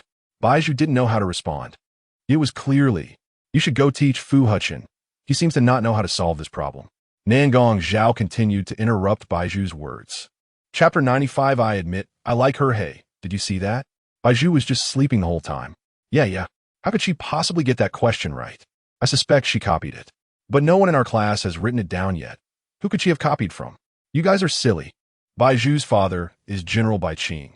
Mr. Nangong must be giving her special treatment. Who knows? Bai Zhu might have known the correct answer long before. As Bai Zhu walked from the podium towards Fu Hechen, a series of discussions echoed in his ears. Fu Hechen's thoughts drifted amidst the chatter, and gradually, he fell into deep contemplation. He could understand why Nangong Zhao favored Bai Zhu due to General Bai Qing's status, but if Nangong Zhao was simply favoring Bai Zhu because of her father's identity, then why didn't he extend that favor to him? His father is a commander too. Actually, I really can't do this question. Bai Zhu moved her chair next to Fu Hechen's desk, then gently sat down and said, if you want, you can ask Mr. Nangong yourself after class. I can't help you with this question. Fu Hechen didn't expect Bai Zhu to help him anyway, but now, he was in a dream, and everything around him seemed both illusory and real. Thus, he casually asked, do you know I'm the next commander? You are the next commander? Bai Zhu's eyes widened involuntarily. Fu Hechen nodded seriously. But the next second, Bai Zhu suddenly covered her mouth and laughed out loud. A rare sound for someone who usually kept silent. Ha. You're the next commander? First, finish this question, and after you hand it in to Mr. Nangong, I advise you to go take a good nap. In dreams, anything can happen. For instance, I once dreamed that I ruled the entire galaxy, becoming the youngest and most beautiful in the universe. All right, you don't need to say anymore. Fu Hechen timely interrupted Bai Zhu's fanciful thoughts. It seemed that in the dream, no one knew his identity. How strange. Why is this happening? Who am I? You are Fu Hechen. But isn't Fu Hechen the next commander? What is going on? Bai Zhu's confused gaze pierced through Fu Hechen's heart like a needle, deeply stabbing into his chest. Fu Hechen's fingers dug deep into his left lapel. The burning sensation in his heart made his breathing quicken. Memories traced chaotic star paths in the depths of his consciousness, and those fleeting fragments occasionally pieced together a blurry outline, but collapsed into countless star dust the moment they were touched. He couldn't grasp it. Why couldn't he grasp it? Why? Fu Hechen suddenly opened his eyes wide. Before him was a gray-white ceiling, a geometric matrix formed by gray-white honeycomb aluminum panels. An incandescent light flickered desperately, but the weak light was insufficient to illuminate the dim room. He vaguely saw several experimental devices, and in front of the table where the devices were placed stood a familiar figure. Nangong Zhao turned around, his expression calm, his tone flat. "Commander, you've been asleep for 5 days and finally woke up." In front of Nangong Zhao, a display screen was playing scenes from Fu Hechen's dream in real time. Fu Hechen was slightly taken aback. "Where am I?" "You are in my laboratory." "What is the display screen showing?" Fu Hechen observed the content on the screen. "Commander, I need to understand how much memory you have recovered." Nangong Zhao immediately paused the video on the screen. "How much memory have I recovered?" Fu Hechen was puzzled. What did it mean that he had recovered some memory? Nangong Zhao smiled and explained, "Everything you saw in your dream is real. You were once my student." Fu Hechen recalled the scenes from just now. Looking at Nangong Zhao in front of him, he hesitated. "What exactly have you been hiding from me?" Nangong Zhao held the pen, spinning it between his fingers, drawing a silver arc in the air. He decided to tell Fu Hechen everything he had forgotten. After all, this memory wouldn't last long for him. It would be better to let him recover it all at once. Then he could erase it completely. "I erased your previous memories, but now, because of Bai Zhu's appearance, you are gradually recovering." What does Bai Zhu mean to me? Why did I have no reaction when I met others before? And also, why doesn't Bai Zhu know my identity in the dream? And why do you openly favor Bai Zhu? Commander, you have a lot of questions. Let me answer one of them first. Nangong Zhao rubbed his forehead and said, "Not only does Bai Zhu not know your identity, but no one knows your identity because the previous commander concealed it when he placed you in my class. And you were obedient, not revealing it to anyone." Fu Hechen's gaze was vacant. He couldn't tell if what Nangong Zhao was saying was true, but currently his mind was filled with only scattered fragments of memory. And he had no physical evidence, so he could only believe for now. "Now let me answer your second question." Nangong Zhao smiled. "Bai Zhu always thought I favored her because of her father's status, but that's not the case. I really didn't want to deal with her." He thought of Bai Zhu's state in class earlier, saying, "I usually don't give up on any of my students, but she sleeps in my class every day, and I have to call her every time." I wanted to give up. So I thought it would be better to create a top student persona for her, to encourage her to be self-disciplined in another way. I hope she can live up to that position. Fu Hechen recalled how Bai Zhu had been sleeping at her desk in a dream, thinking that Nangong Zhao really put in a lot of effort. No matter what kind of persona he created for her, she probably wouldn't react much. As for your question about what Bai Zhu means to you, Commander, I don't believe your heart doesn't feel anything. Nangong Zhao gazed into Fu Hechen's eyes. Fu Hechen placed his hand over his chest. That heart seemed to tremble. Whenever Bai Zhu was mentioned, his heart would flutter uncontrollably. "Admit it, you like her." Nangong Zhao put down the pen in his hand. "You are my most valued student. I observe every move you make, so admit it." "I admit, I seem to like her." Fu Hechen's gaze was resolute. He had never understood what this feeling was before, but now he seemed to have a vague grasp of it. This feeling should be called liking. He could try to accept this emotion. Good. Nangong Zhao pushed aside his hair, revealing a pair of slightly upturned fox-like eyes. "You liked her before you lost your memory, and now you only have feelings for her. As for your hidden illness, if I remember correctly, your previous health was fine. I don't know if your hidden illness is related to her." Hidden illness. Fu Hechen didn't understand what Nangong Zhao meant. Thinking of this, Fu Hechen suddenly remembered something very important. He had been in a coma for 5 days. What about Bai Zhu? Had they found Bai Zhu? Chapter 96, The Bai Shaojia in Memory, is much more beautiful than now thinking of this. Fu Hechen hurriedly asked, "You just said I was in a coma for 5 days. What about Bai Zhu?" He is still puzzled about how he fainted in the first place. Those memories are vague. It seems he smelled something, but he no longer remembers who brought that thing and who sprayed it in his nose, causing him to fall into a coma. Nangong Zhao instinctively avoided the topic of Bai Zhu and replied perfunctorily, "We have searched the entire Insai Empire, but still have not seen Bai Zhu's figure. What should we do? Fu Hechen immediately got up from the iron bed in the laboratory. It has been 5 days, and you haven't found Bai Zhu yet. She's pregnant and alone. Where could she possibly go? Just thinking about Bai Zhu being pregnant made Fu Hechen feel very uncomfortable. Nangong Zhao sighed. We have tried our best. Didn't you say that the Temple Jing is also your student? Don't you know where your student lives? Commander, I don't really pay attention to my students' private lives. That's very impolite, Nangong Zhao suddenly said seriously. Over the past few days, he and Ku Lucy had indeed been continuously searching for Bai Zhu's whereabouts. What he just said was the truth. They had searched the entire Insai Empire and found no trace of Bai Zhu. However, not long ago, while checking the surveillance footage of a street near the border, they discovered a suspicious vehicle. It was a black sedan that seemed to intentionally avoid all the surveillance in the city. So it drove very fast and took a lot of detours, resulting in the only footage they could find being this one. Nangong Zhao had a premonition in his heart that the people in this black sedan were Bai Zhu and Xi Jing. However, since the last surveillance of this black sedan stopped at the border of the Insai Empire, the outcome was self-evident. They had already gone abroad. But he could not tell Fu Hechen this news now. Otherwise, Fu Hechen would definitely try everything to leave here, before completely erasing Fu Hechen's memory. He cannot let Fu Hechen leave. No, I need to find her now, Fu Hechen said urgently, then turned over and got out of bed, hurriedly putting on his shoes and preparing to walk towards the door. Nangong Zhao quickly blocked Fu Hechen's way and said in a deep voice, Commander, the Duke is already doing everything he can to search. You don't need to go anymore. Then I will return to my palace. Commander, the reason I am telling you about the forgotten memories is not just to inform you so simply, Nangong Zhao said while pressing the button by the door, adding a layer of security to the door, making it difficult for anyone to push it open from the inside. I want you to restore all your memories, then erase them all in one go. This time he must completely erase Fu Hechen's memories, Nangong Zhao thought. Fu Hechen frowned. My priority is not to restore memories. Besides, you said my memories would gradually recover over time.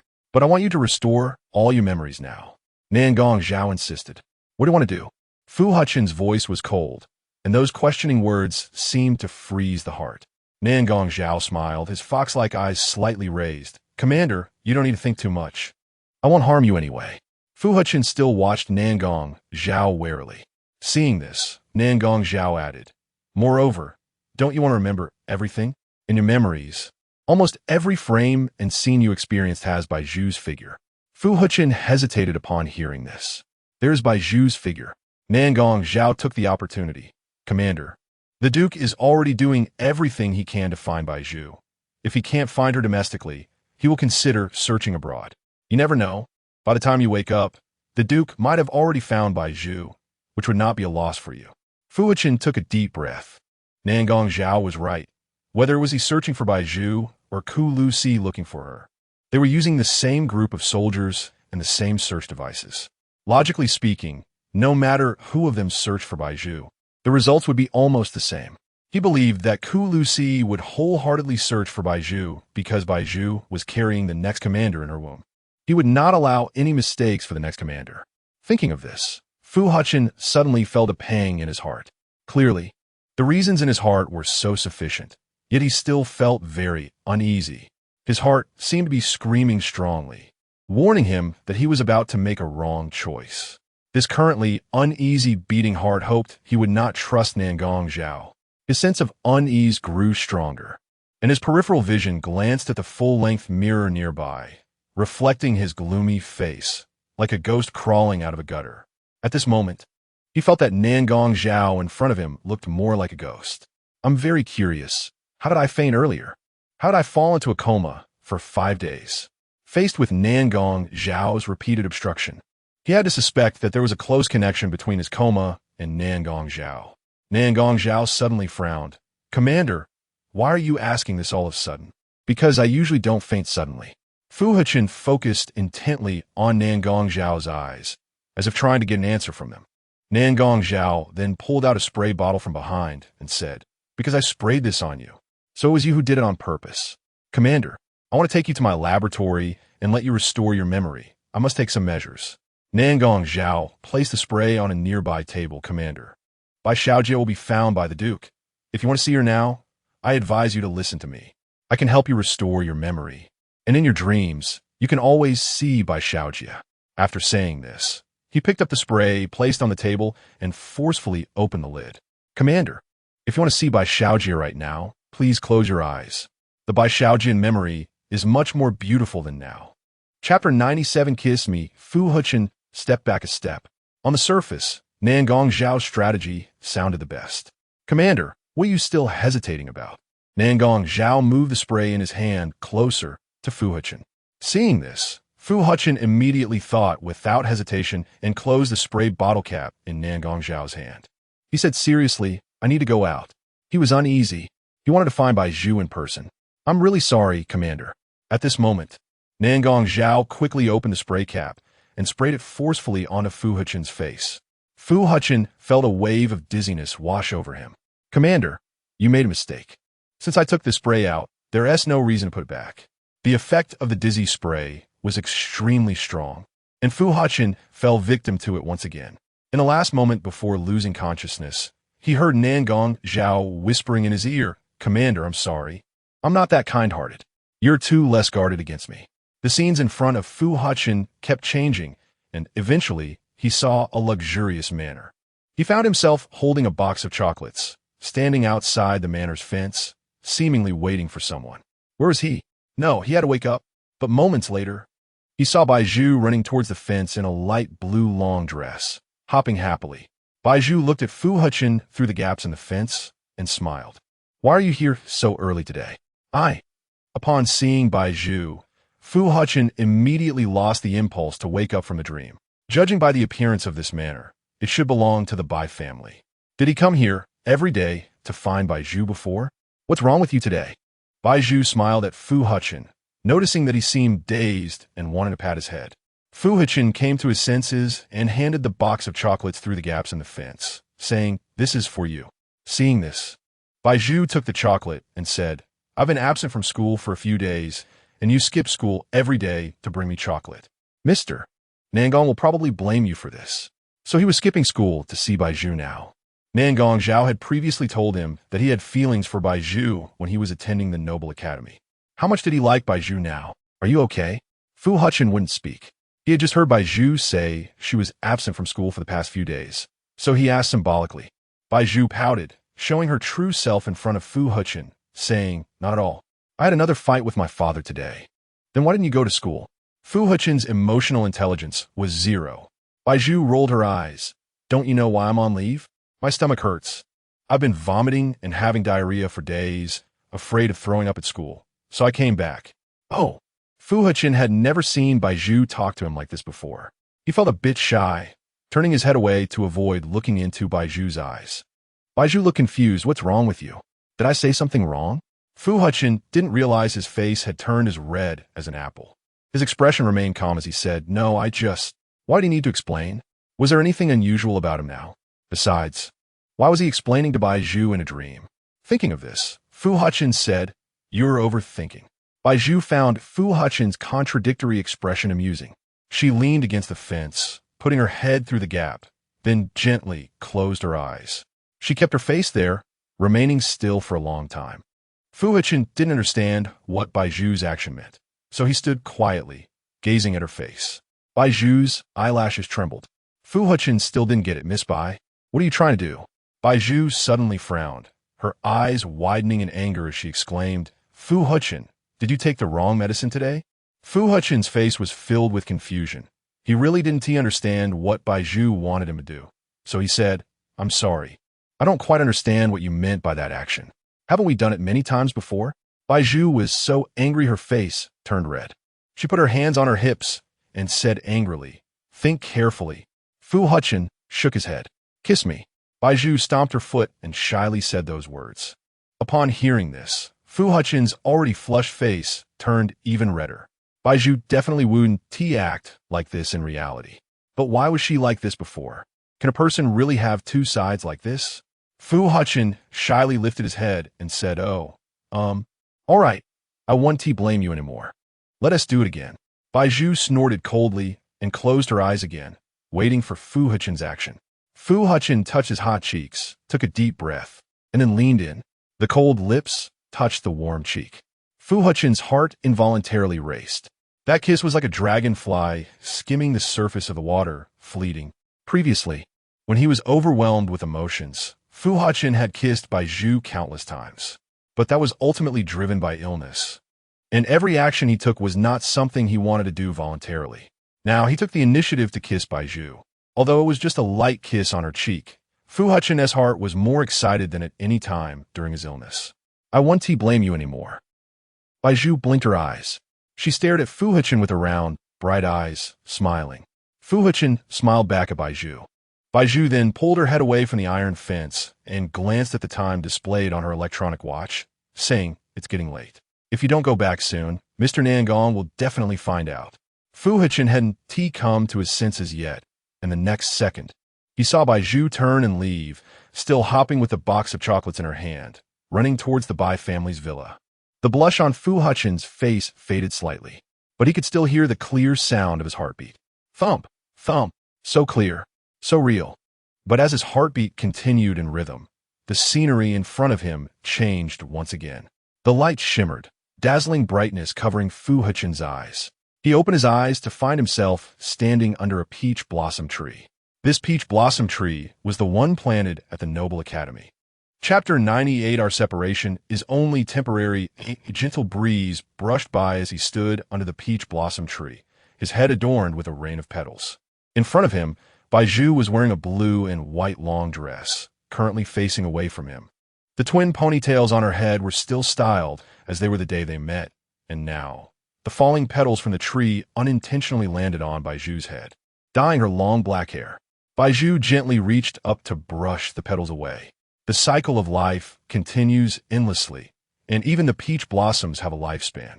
Bai Zhu looked at the light pink petals resting in her palm, then turned around to face Fu Hechen. The pink of the petals resembled the color around Bai Zhu's eyes.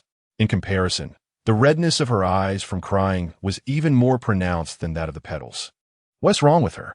Fu Hechen felt a sudden pang in his heart. At this moment, he desperately wanted to step forward and hold Bai Zhu tightly. His feet involuntarily took a few steps forward as he sought to get closer to her. Don't cry, Fu Hechen thought to himself, then reached out to wipe away the tears on Bai Zhu's cheeks. Bai Zhu suddenly turned her face away, avoiding Fu Hechen's outstretched hand. She coldly said, "Don't touch me." Fu Hechen fingers froze. "Why are you crying?" he asked. Upon hearing this, the tears in Bai Zhu's eyes finally overflowed, and large teardrops streamed down her face as she cried. "Why did you leave? Do you know how much I like you?" Fu Hechen was taken aback. Was he leaving? It seemed so. The previous commander wouldn't let him stay in the Noble Academy for long. If he wasn't mistaken, he was about to have his memory erased. He was about to forget Bai Zhu. But did Bai Zhu know this? "I can't help it, I'm sorry." Fu Hechen tried to hold Bai Zhu's hand. Her hands trembled, and her tears, now uncontrollable, dripped onto the back of her hand and inadvertently landed in Fu Hechen's palm. The cold sensation was clear. Ignoring Bai Zhu's struggles, Fu Hechen forcefully embraced her. Bai Zhu's face rested on Fu Hechen's shoulder, and in that moment, she could no longer hold back. The tension that had been building inside her finally broke, and she poured out all her emotions. "You clearly knew you were going to leave, so why did you confess to me in the first place? Why did you wait until I couldn't live without you to tell me?" Bai Zhu sniffed and said, "Do you know how much I've changed for you? I heard what you liked and did it. I saw your handwriting on your homework and imitated it. I love you so much. So much that when someone mentions you, I blush. I'm more sensitive about anything related to you than anyone else. I can't live without you, really. So can you please not leave? I want to see you more. I'm sorry." Faced with such a Bai Zhu, Fu Hechen was at a loss, unsure how to respond. All he could do was repeatedly say "I'm sorry," a phrase that felt so small and powerless in that moment. But there was no other way between the two of them. "You still say that if you leave, someone will come to erase my memories of you. I don't care if you're the next commander. I don't care who you are. I really don't want you to leave. Even if the emperor himself came, I wouldn't want you to." Bai Zhu cried so heartbreakingly, yet her words grew harsher with every utterance. It turned out Bai Zhu knew everything. As Fu Hechen held Bai Zhu, A sharp pain shot through his heart, as if it were trying to swallow his consciousness. This was clearly just a memory, just a vague dream, yet he felt so miserable. He had previously forgotten everything. Why was it like this? In an instant, many images flooded Fu Hechen's mind. He saw himself standing in the school corridor, holding Bai Zhu's hand, saying to her, "I like you." The air around them seemed to freeze, leaving only the sound of their breaths. Bai Zhu took the initiative to kiss Fu Hechen's lips. That kiss was fiery, hiding the girl's secrets and the stirrings of adolescence. Their breaths quickened and grew heated, the passionate love breaking through the thin veil separating them, colliding with a mix of unease and restlessness. Now, as Fu Hechen watched this scene as an observer, it felt both strange and familiar. His eyes involuntarily reddened. Tears filled his eyes, slowly sliding down his cheeks. Soon after, he saw himself day after day carrying a box of chocolates, tirelessly running to Bai Zhu's courtyard, passing through the tall iron fence, handing the chocolates to Bai Zhu. Sometimes he would take a rose, and when no one was watching in Bai Zhu's courtyard, he would climb over the low wall of the manor and into her garden, waving the rose in his hand, calling out to Bai Zhu. At that time, Bai Zhu would always wear a light blue nightgown, bouncing down the stairs with joy to accept the rose from him, smiling as she said, "You came all this way. You've worked hard."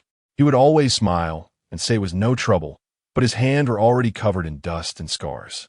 Bai Zhu could always see through Fu Hechen's lies, pretending to be proud as she said, "Don't lie to me. Your hands look so bad. And you still say it's not hard." But even if it was hard, he was willing to seek Bai Zhu every day, again and again. He saw himself secretly stealing glances at Bai Zhu when he had a crush on her. Every time their eyes met, he would look away. He saw himself practicing folding paper cranes day after day, hoping to give them to Bai Zhu one day, wishing she could understand his feelings. He was determined about Bai Zhu, so he wanted to marry her. Later, he saw himself being taken away by the previous commander, locked in a dark laboratory filled with experimental drugs. So that day, he combined all the knowledge he had learned and concocted a drug, taking advantage of everyone's inattention. He injected the drug into his own pulse. From then on, he had a hidden illness, and this illness could only be cured by Bai Zhu. Even if he lost his memory, he still wanted to use this to reunite with Bai Zhu. He remembered everything. He recalled all. As his thoughts returned, the scenery before him returned to under the peach blossom tree. Bai Zhu was still leaning on his shoulder, expressing her inner reluctance. Fu Hechen's right hand trembled as he caressed Bai Zhu's back, kissing her soft hair, his voice shaking as he said, "I will do everything I can to meet you. So don't be afraid. Don't be sad. Our separation is only temporary." Chapter 99.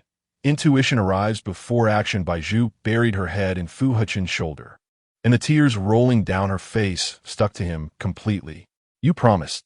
As Bai Zhu cried, she suddenly realized that all her tears had smeared onto Fu Hechen's body.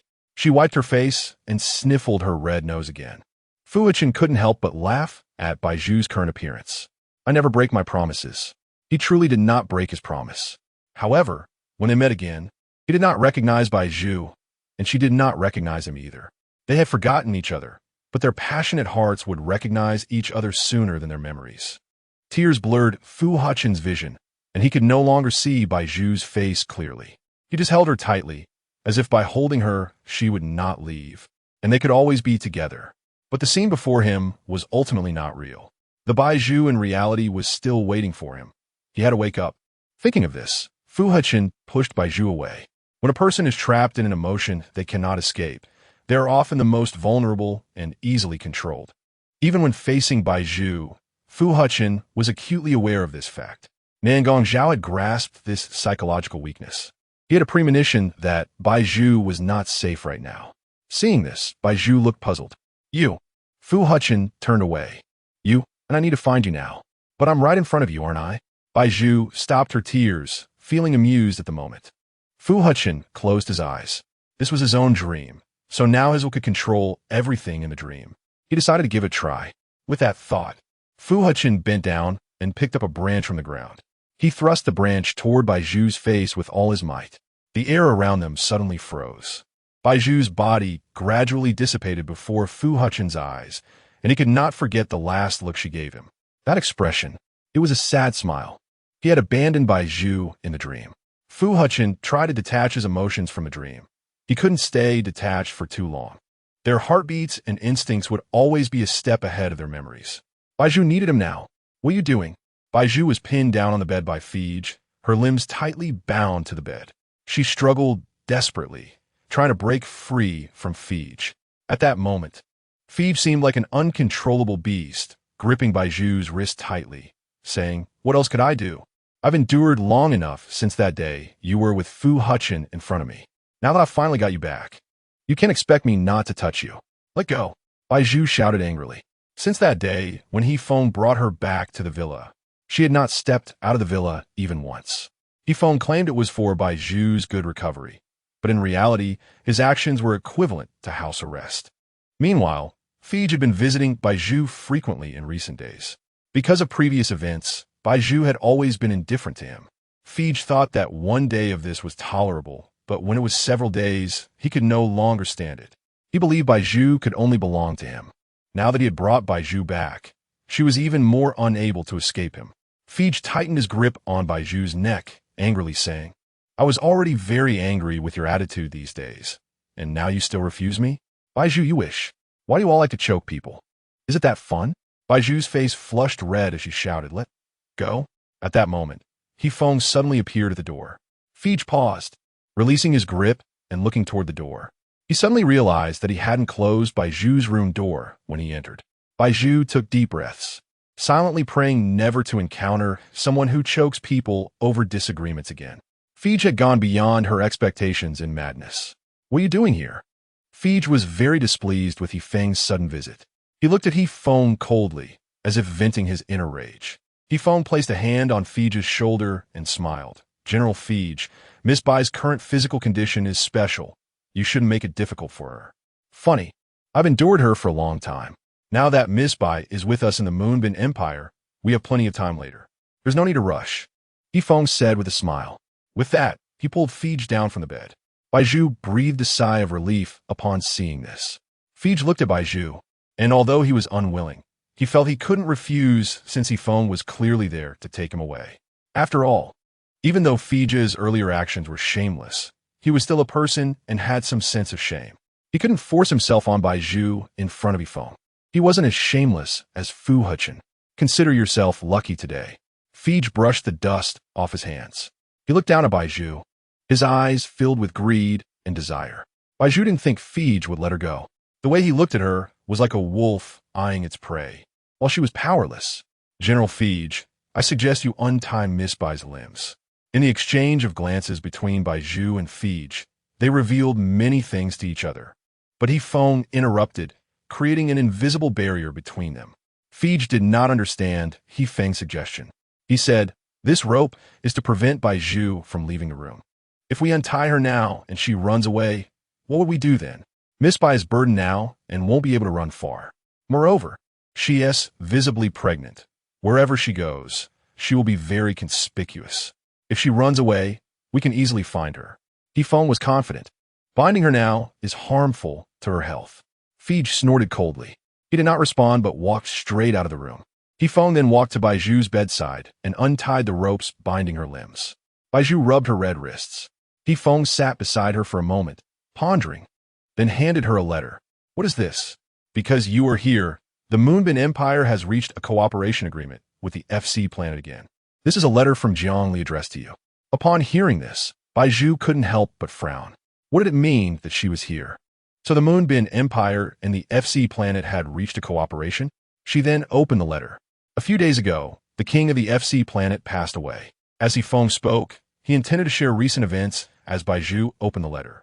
This king had no sons, so the position was left to the highest-ranking prince. But this prince was not good to the people. As soon as he took office, he enacted many policies that were detrimental to the people's livelihoods. On the third day after he took office, the people collectively revolted and ousted the prince. They then elected Fong Ku to take the king's position. Bai Zhu's eyes widened. Fong Ku became the king of the FC planet? This news was simply too sudden. Bai Zhu immediately focused all her attention on reading the letter in her hand. Jiangli briefly summarized the matter of Fong Ku becoming the king. stating that Fang Ku already possessed half of the royal bloodline, and in addition to his academic contributions to the planet, he had won the hearts of the people, and the ministers liked him as well. Shortly after Fang Ku took office, he grandly married Jiang Li in the capital of the planet. Jiang Li had become a queen.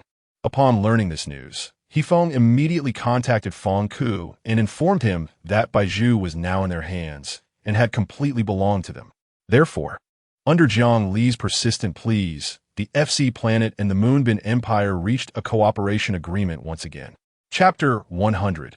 How to handle Fu Hechen in the letter. Jiang Li repeatedly inquired about Bai Zhu's current health condition. Since the two were on different planets, they had no way to contact each other using communication devices. Jiang Li wanted to express much more to Bai Zhu than a single letter could convey. However, this was the only method she had to reach Bai Zhu for now. Fang Ku's sudden claim to the throne took everyone by surprise. What a coincidence! Bai Zhu rubbed the edge of the letter with her palm, puzzled as to why, just after Fang Ku and Jiang Li returned to FC Planet, the king of FC Planet encountered problems. Everything seemed too coincidental. It was hard for Bai Zhu to believe there were no human factors involved in this. I successfully contacted Fang Ku 10 minutes ago. He will arrive at the Moonbin Empire the day after tomorrow to discuss our cooperation strategy further, He Feng said, a smile unconsciously appearing on his lips.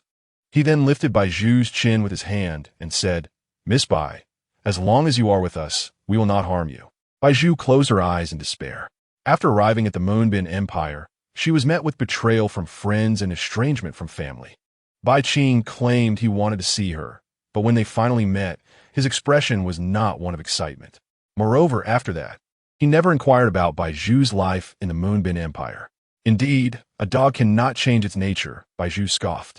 So, when Fang Ku arrives at the Moonbin Empire, can I tell him about my current situation? He Feng smiled slightly, Miss Bai. Do you feel we are not treating you well enough? If you think we aren't doing enough, feel free to bring it up. You have me under house arrest.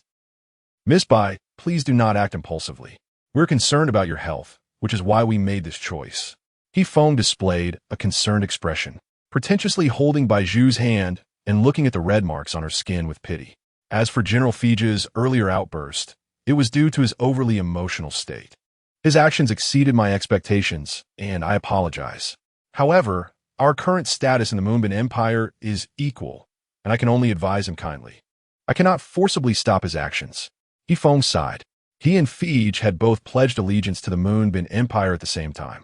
After that, he chose to stay, while Fiji returned to the Inside Empire with a heart that had already betrayed.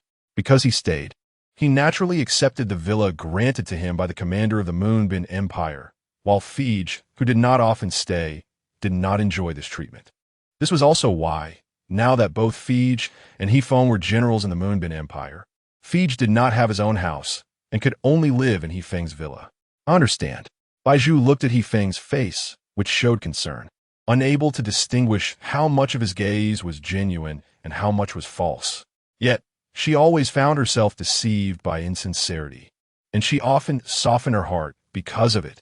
In the following day, perhaps due to He Feng's intervention, Bai Zhu did not see Fiji at all. On the contrary, she saw Si Jing much more frequently. Si Jing often sat at the head of the bed with a handful of sunflower seeds, happily snacking and chatting with her, reminiscent of the past in the Bai family.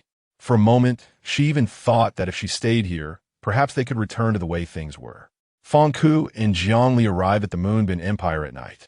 He arrived earlier than expected, and since he was in disguise, the commander of the Moonbin Empire had made no preparations to welcome him. Fang Ku also did not want to disturb him and directly knocked on the door of He Feng's villa. He Feng was taken aback when he saw Fang Ku and Jiang Li. He did not expect the king to arrive ahead of time. He Feng smiled awkwardly and then invited Fang Ku and Jiang Li inside. As soon as Jiang Li entered the villa, she eagerly asked He Feng, "Where's Zhu?" He Feng pointed in the direction of the stairs, saying, "Miss Bai is resting upstairs. I advised the queen not to disturb her right now." Jiang Li then wisely sat on the sofa, idly playing with her hair draped over her shoulders, saying, "Does that mean I have to sit here until morning? I have a spare room here. The queen can rest there," He Feng said with a gentle smile. Jiang Li pouted, "I'm not tired. I just woke up." "General He, Why don't we take this opportunity to discuss our cooperation strategy? Fong Ku suddenly stepped forward and said, I heard that you plan to continue attacking the Insai Empire. With your help, the Moonbin Empire is bound to win. By then, the entire SA planet will be dominated by our Moonbin Empire. This time, we are joining forces. General He, I can't be bothered to listen to all this, Fong Ku interrupted. He was well aware that with his help, the Moonbin Empire would undoubtedly win. He had absolute confidence in his skills. The only dilemma he faced was whether or not to assist the Moonbin Empire. He came here due to Jiang Li's persistent pleas. Everyone present were once subordinates of the Bai family, and Jiang Li believed they would not harm Bai Zhu. She felt that Bai Zhu would be relatively safer in the Moonbin Empire than she had been in the Insai Empire. However, Fong Ku knew very well that Fu Hechen cared about Bai Zhu. Even if everyone around her treated Bai Zhu poorly, he would do everything in his power to protect her. I want to ask you a question. After we conquer the Insai Empire, how do you plan to deal with the upper class there? Chapter 101. Fu Hechen can't live. Fong smiled. He had heard others say that Fong Ku had a quirky personality, often asking strange questions that had nothing to do with the matter at hand. So he said, Your Majesty, I can't make decisions on this matter. You can wait until dawn to ask our commander. Mentioning this topic, Jiang Li glanced at Fong Ku and said, The other upper echelons of the Insai Empire can be set aside for now. In any case, Fu Hechen is doomed to die. He has harmed Zhu to this extent. If he doesn't die, I can't swallow this anger. Fong Ku frowned and rubbed his forehead. Jiang Li's words always seemed to hit his most worrying points precisely. Perhaps it was because there was a special bond between them. Fong superficially agreed with Jiang Li's statement. It was well known that Fong Ku was a devoted husband. Usually, Jiang Li's decisions represented his own. The queen said that after our great victory, it would surely. Isn't that a decision you can make? Why we still need to ask your commander? Fong Ku interrupted what Fong was saying. Fong suddenly felt embarrassed. The commander of the Insai Empire had a special identity. If the Insai Empire lost, it was easy to imagine the commander's predicament. Fong Ku nodded, then I have no problem. I don't need to ask your commander anymore. Fong, however, he quickly realized that based on Jiang Li's level of disgust towards Fu Hechen, Fong Ku must also loathe Fu Hechen deeply. So it wasn't surprising that he initially inquired whether Fu Hechen would ultimately be executed. That's good, Fong smiled. Jiang Li lifted her chin and said, The king will provide you with all the excellent technologies from FC Planet to help you win against the Insai Empire. But on the condition that you always treat Bai Zhu well. Jiang Li was a child who had been pampered by her family since childhood. Her spoiled demeanor was particularly prominent at this moment. Yes, we definitely will. Fong smiled widely. Previously, they had lost cooperation with Fong Ku because this young lady Jiang suddenly changed her mind. Now that she had unexpectedly changed her attitude and chose to trust them, he must seize this opportunity. After all, he had seen many young ladies like Jiang Li, whose moods were always unpredictable. Fong Ku silently listened from the side, seemingly lost in thought, not saying a word. Seeing this, Jiang Li nudged Fong Ku's elbow with her arm, saying, Why aren't you saying anything? Fong Ku was clearly not in the right state of mind. He actually wanted to refute Jiang Li. He wanted to add a request not to kill Fu Hechen after Jiang Li's demand. But that would be too absurd. Jiang Li would not be happy to hear that. When Fong Ku looked at Jiang Li, his eyes once again turned soft. As long as you decide, it's fine. If the old guards of the Bai family can always treat Bai Zhu well, Jiang Li will naturally feel comfortable, and he won't have to worry about this matter anymore. As for Fu Hechen, he admitted that he wasn't deeply connected with him. So if this person died, as long as Bai Zhu didn't linger on him and implicate Jiang Li, he wouldn't need to care. Your Majesty, we are now preparing to attack the Insai Empire. If all goes well, we can launch the war against the Insai Empire next week. When can we expect your technology to support us? Fong felt a weight lift off his heart. Fong Ku frowned. So soon? Fong sighed. Your Majesty, we really have no choice. You could go ask our commander when dawn comes. There are some things I can't say outright. I don't want to see your commander. Just relay the message to him. Fong Ku seemed to shy away from trouble regarding some matters, but he was serious about others. Fong continued to feign a smile. Your Majesty, if you find it troublesome, that's fine, but we hope you can give us a definitive answer so I can report to the commander.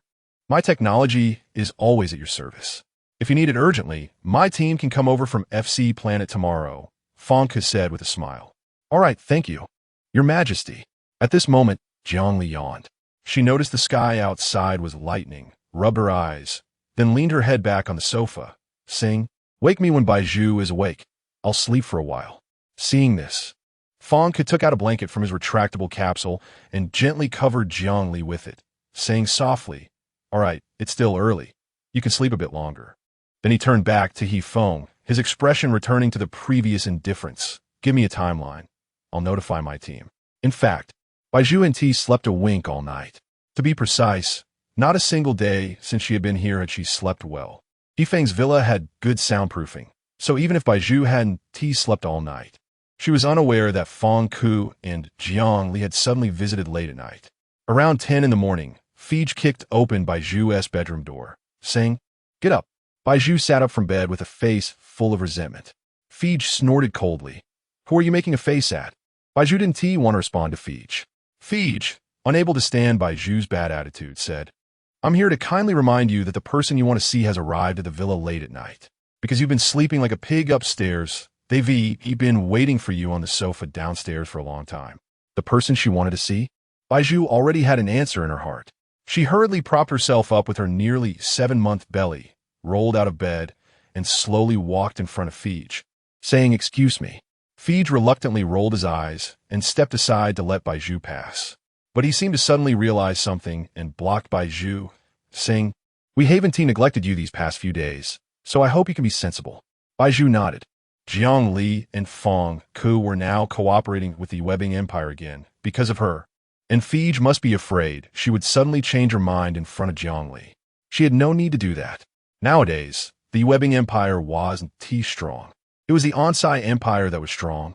In fact, she had become numb to which side was strong. Fu Hechen and the old guards of the Bai family were all the same. Fij was uneasy, a hint of vigilance appearing in his eyes. "He Feng will be watching you downstairs. If this cooperation is successful, we won't treat you poorly." Sometimes Bai Zhu thought Fij was quite sincere.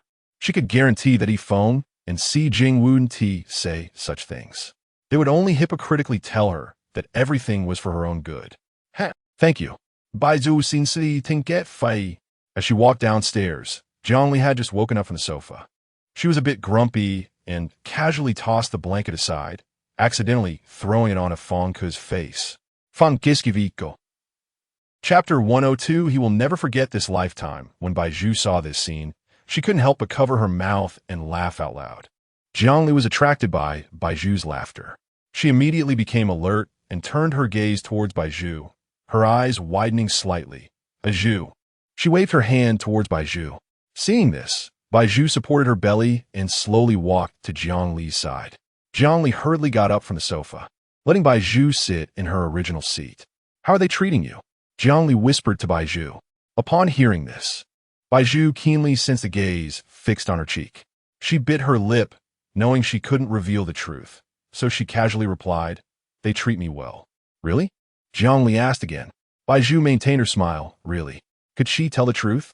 Although Jiang Li's voice was relatively low, He Feng beside her could still hear a bit of it. When someone is fully focused on another person speaking, even if they can't hear the other's voice, they can guess a lot from the person's lip movements and expressions. Seeing this, Jiang Li sighed in relief. "It's good that you escaped from Fu Hechen. Otherwise, I would be very uneasy on FC Planet." Bai Zhu noticed Jiang Li's outfit adorned with jewels and awkwardly smiled. "Don't worry about me." "Oh, right." Jiang Li thought of Fong Ku and He Feng's conversation from the night before. She smiled and grabbed Bai Zhu's hand, saying, "Fong Ku plans to take revenge for you. He will send people to attack the Onsai Empire tomorrow. Once we capture Fu Hechen, we will execute him and then hang his corpse on the city tower to show everyone." Bai Zhu was taken aback. Attacking the Onsai Empire tomorrow? Attacking an empire was no small matter. The Yubin Empire must have made ample preparations beforehand. She never expected that her former friends beside her had not revealed any hint of this to her. They really hit it well. Bai Zhu smiled. "That would be great."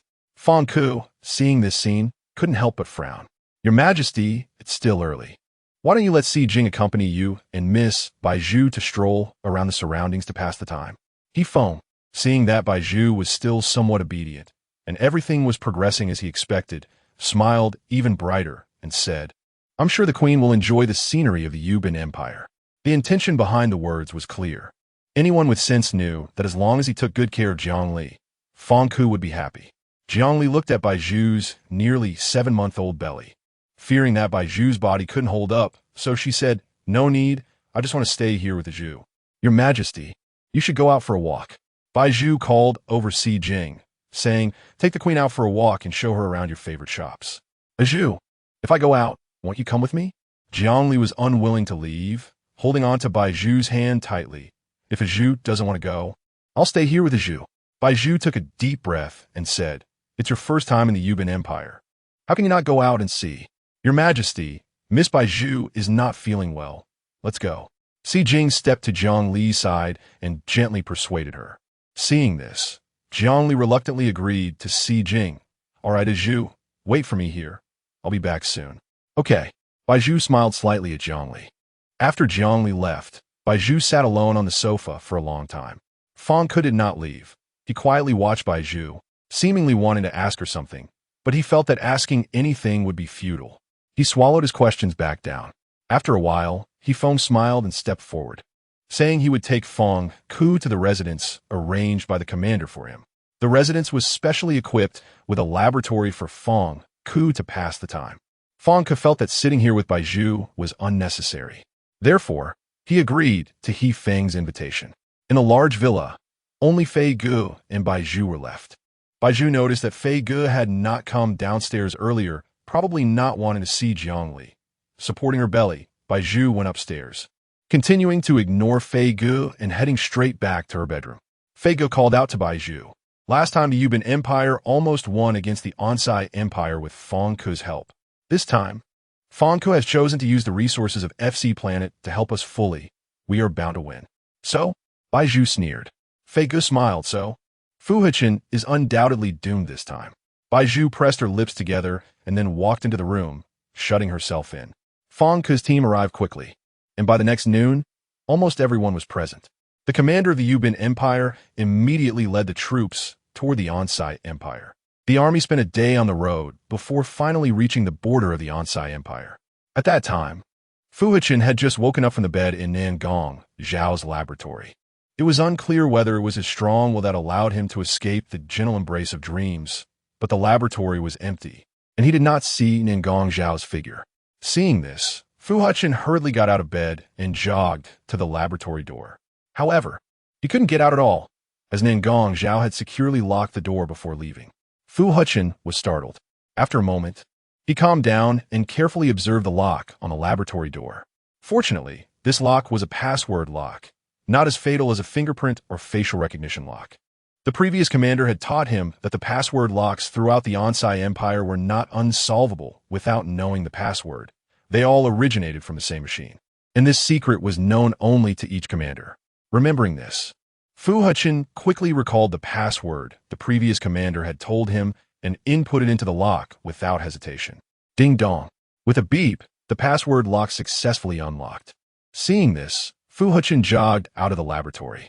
Nangong Zhao's laboratory was located deep in the mountains, somewhat similar to the laboratory where he had been injected with drugs by the previous commander during his childhood.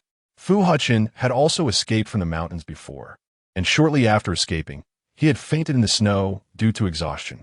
Fortunately, he met Bai Zhu.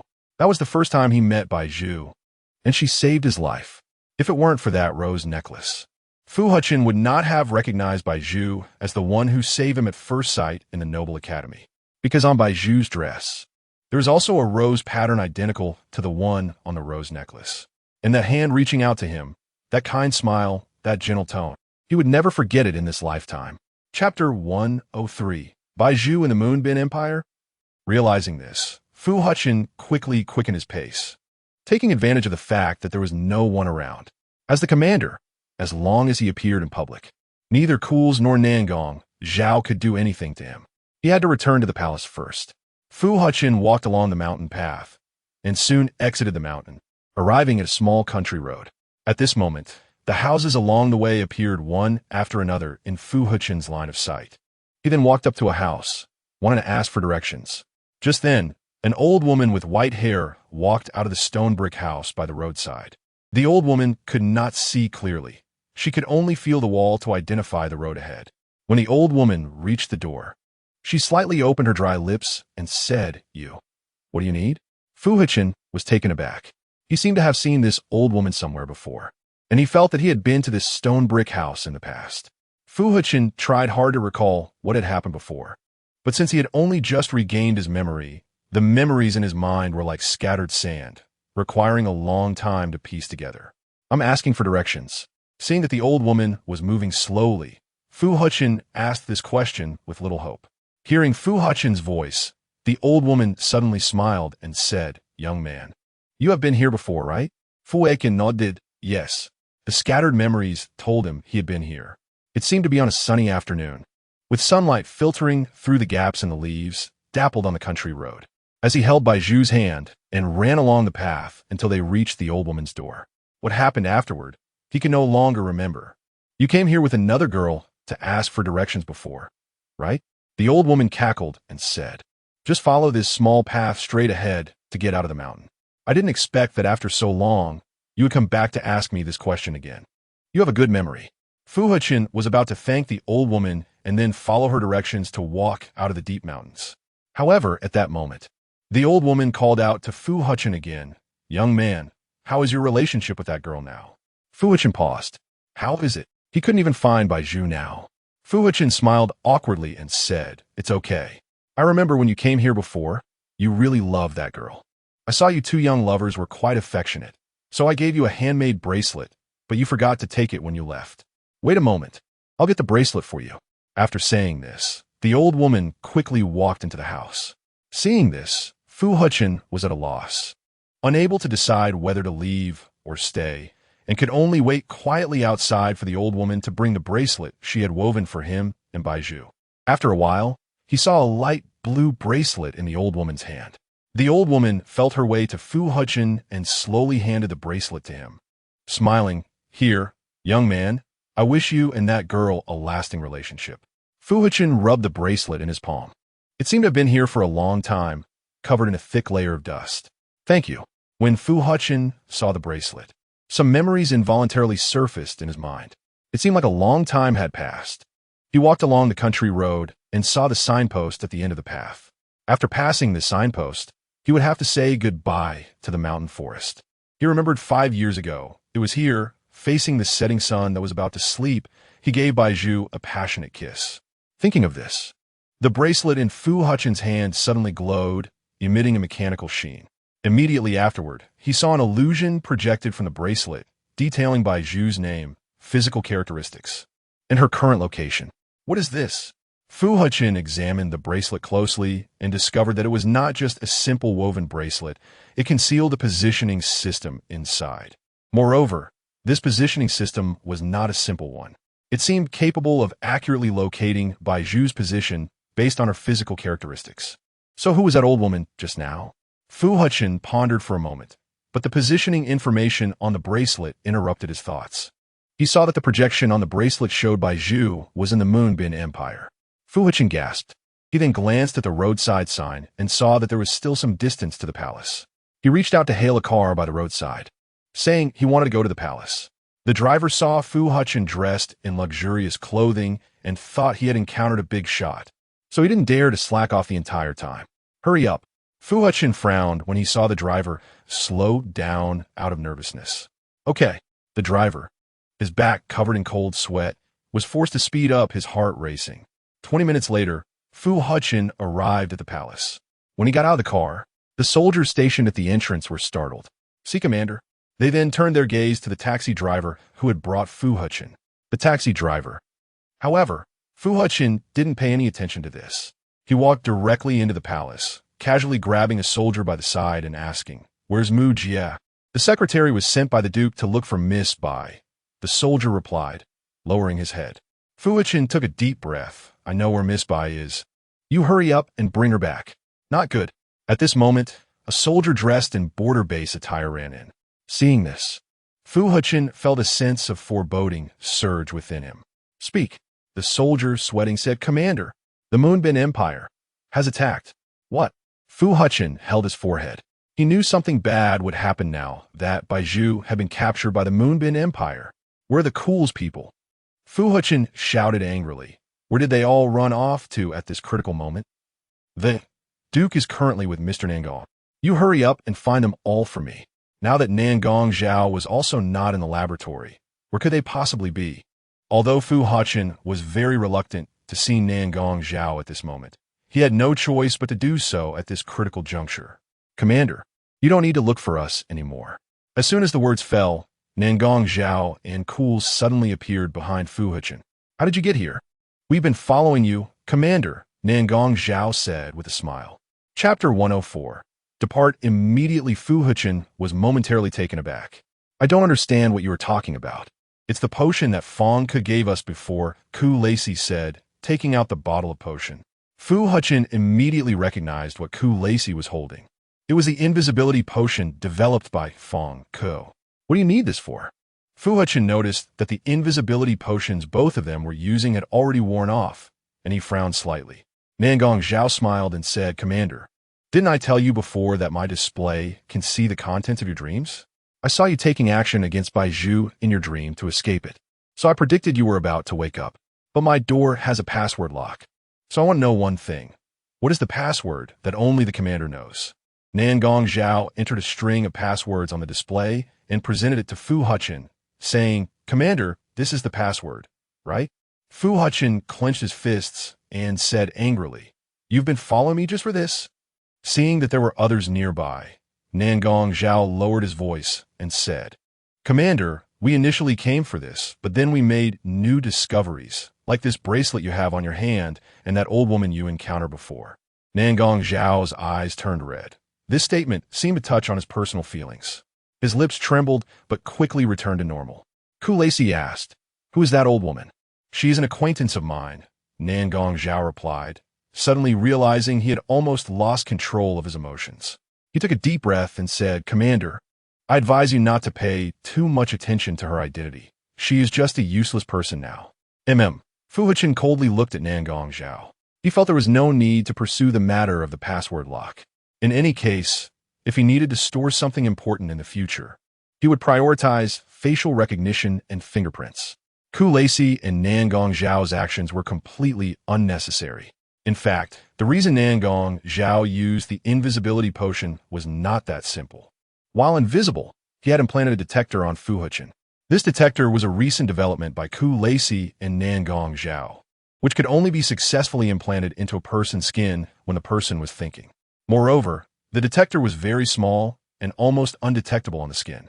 Once it came into contact with human flesh, it could record a person's emotions and thoughts in real time. In addition, Nangong Zhao had embedded a crucial program on it. This program would gradually consume all of Fu Hechen's memories over time. This was why, although Fu Hechen had regained all his memories in his dreams, he still could not recall why he had brought Bai Zhu to the mountains to meet the old woman after waking up. The fragmented images floated in his consciousness, with that crucial cause and effect always shrouded in fog. However, Fu Hechen could not forget his feelings for Bai Zhu. From the very beginning, he had feelings for Bai Zhu, and later, as he regained memories in his dreams, this emotion accumulated over time, leaving a mark that would forever remain in Fu Hechen's body. Nangong Zhao perhaps never truly erased this sentiment. After all, to that scholar, human emotions were merely a few lines of parameters in an experimental report. His true goal was much purer, to forever seal Fu Hechen's memories and then use those memories for his academic research. To be precise, he not only wanted to seal Fu Hechen's memories, all the memories he erased from everyone were part of his research. He would not allow anyone to restore those memories. As for whether Fu Hechen could break free from Ku Lacey's control, it was not important to him. He did not want to care about that. It was merely a pretext for him to seek Ku Lacey's assistance. Commander, the Moonbin Empire is about to launch a surprise attack on the border. We border soldiers are at our wits' end. Please make a decision as soon as possible. The soldier from the border, hearing that the high-ranking officials were drifting off topic, mustered up the courage to emphasize once more. Fu Hechen did not want to waste more time with Ku Lacey and Nangong Zhao. At this critical moment, they had to first deal with the Moonbin Empire. Uncle, I've demoted Fij, Do you have a new general to promote? Fu Hechen planned to give orders for a general to lead troops to the front lines for support. The newly promoted general was not in the city at the moment. If he called for him now, it would take at least half a day. Then it would just be the two of us. Fu Hechen did not know the current situation of the Moonbin Empire, but his intuition told him that the Moonbin Empire dared to launch another surprise attack on the Insai Empire's border. They must have been fully prepared. However, coincidentally, they were not prepared at all at this moment. They had lost the support of Planet FC, and now they only had their bionics. Perhaps this was destined to be a brutal battle. Fu Hechen could only fight desperately. Shouldn't we wait a bit longer? It's too dangerous for just the two of us to lead the troops. Uncle, bring more medical officers. Try to gather around 30. If there aren't enough, bring the Gao AI as well, Fu Hechen said coldly.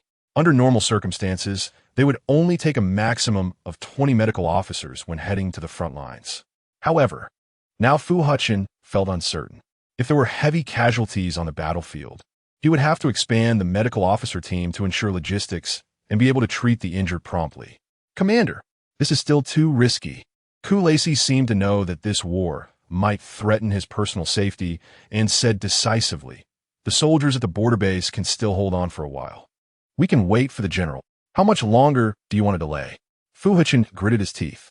He couldn't wait any longer. Bai Zhu was still in the hands of the Moonbin Empire, and he needed to go and retrieve Bai Zhu. I know the commander is so emotional right now, because Miss Bai is with the Moonbin Empire, Nangong Zhao suddenly interjected. I saw the projection on your bracelet. When Ku Lacey left, he did not pay much attention to the words projected from Fu Hechen's bracelet. However, he trusted Nangong Zhao very much, and upon hearing this, his inner rage boiled. Commander, leading troops to war is a national matter. We need to discuss it thoroughly before we can set out. Please do not let an unimportant person disrupt the entire situation. This is an order. Fu Hechen no longer had time to talk nonsense with them. His expression darkened, and his gaze fixed on Ku Lacey, his voice icy. Am I the commander, or are you the commander? He then pointed sharply at a soldier dressed in the border base's attire beside him, raising his voice suddenly. If the soldiers at the border can still hold on at the front, why did they come to seek our support? Chapter 105. Will you really come to marry me? Cools heard this and glanced again at the border soldier beside him. The soldier's face showed urgency, and there were faint traces of blood scattered across his body. Uncle, if you don't leave, then I'll go by myself. After saying this, Fu Hechen immediately turned around and shouted, Pass my orders. Immediately dispatch troops to the front lines.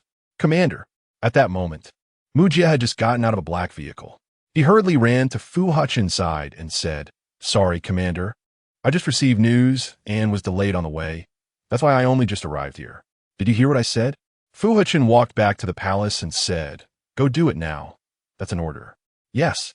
Mujia urgently notified the army and dispatched trucks. That night, Fu Hechen led a group of soldiers and bioengineered beings to the front lines. At that time, the situation at the front was disadvantageous for the Ansei Empire, and the timely support from the troops barely helped to turn the tide a little. General, someone has arrived from the Ansei Empire. Feng's assistant was monitoring the battlefield situation display and reporting to Feng in real time. Feng glanced at Feng Ku, who was standing beside him, and said, Wang, send out all your technology. Feng Ku immediately snapped his fingers, and a researcher dressed in FC planetary attire emerged from the shadows, holding a man's hand. This man was different from ordinary people. More accurately, he was not human at all, as there were very clear mechanical veins on his neck. This is the bioengineered being I developed by imitating the Ansei Empire's bioengineering technology, Feng Ku said with a smile. Although this bioengineered being may not be perfect, we have done our best. Feng was very satisfied with the bioengineered being before him. Wang, I admire your technology. Can it be used on the battlefield now? I've made many, and they can all be deployed on the battlefield now. Wang, then we can send them over now. Feng focused on the increasing number of reinforcements on the display screen, fearing that soon their bioengineered beings would also need to take the field. Feige glanced coldly at the bioengineered being beside him, then turned his gaze away and said, I'll arrange for this thing to go up shortly. Not good, General He. Suddenly, a soldier rushed into the command room. Feng thought it was a matter from the battlefield and said, In a moment, Wang's technology will be deployed. You don't need to be so flustered.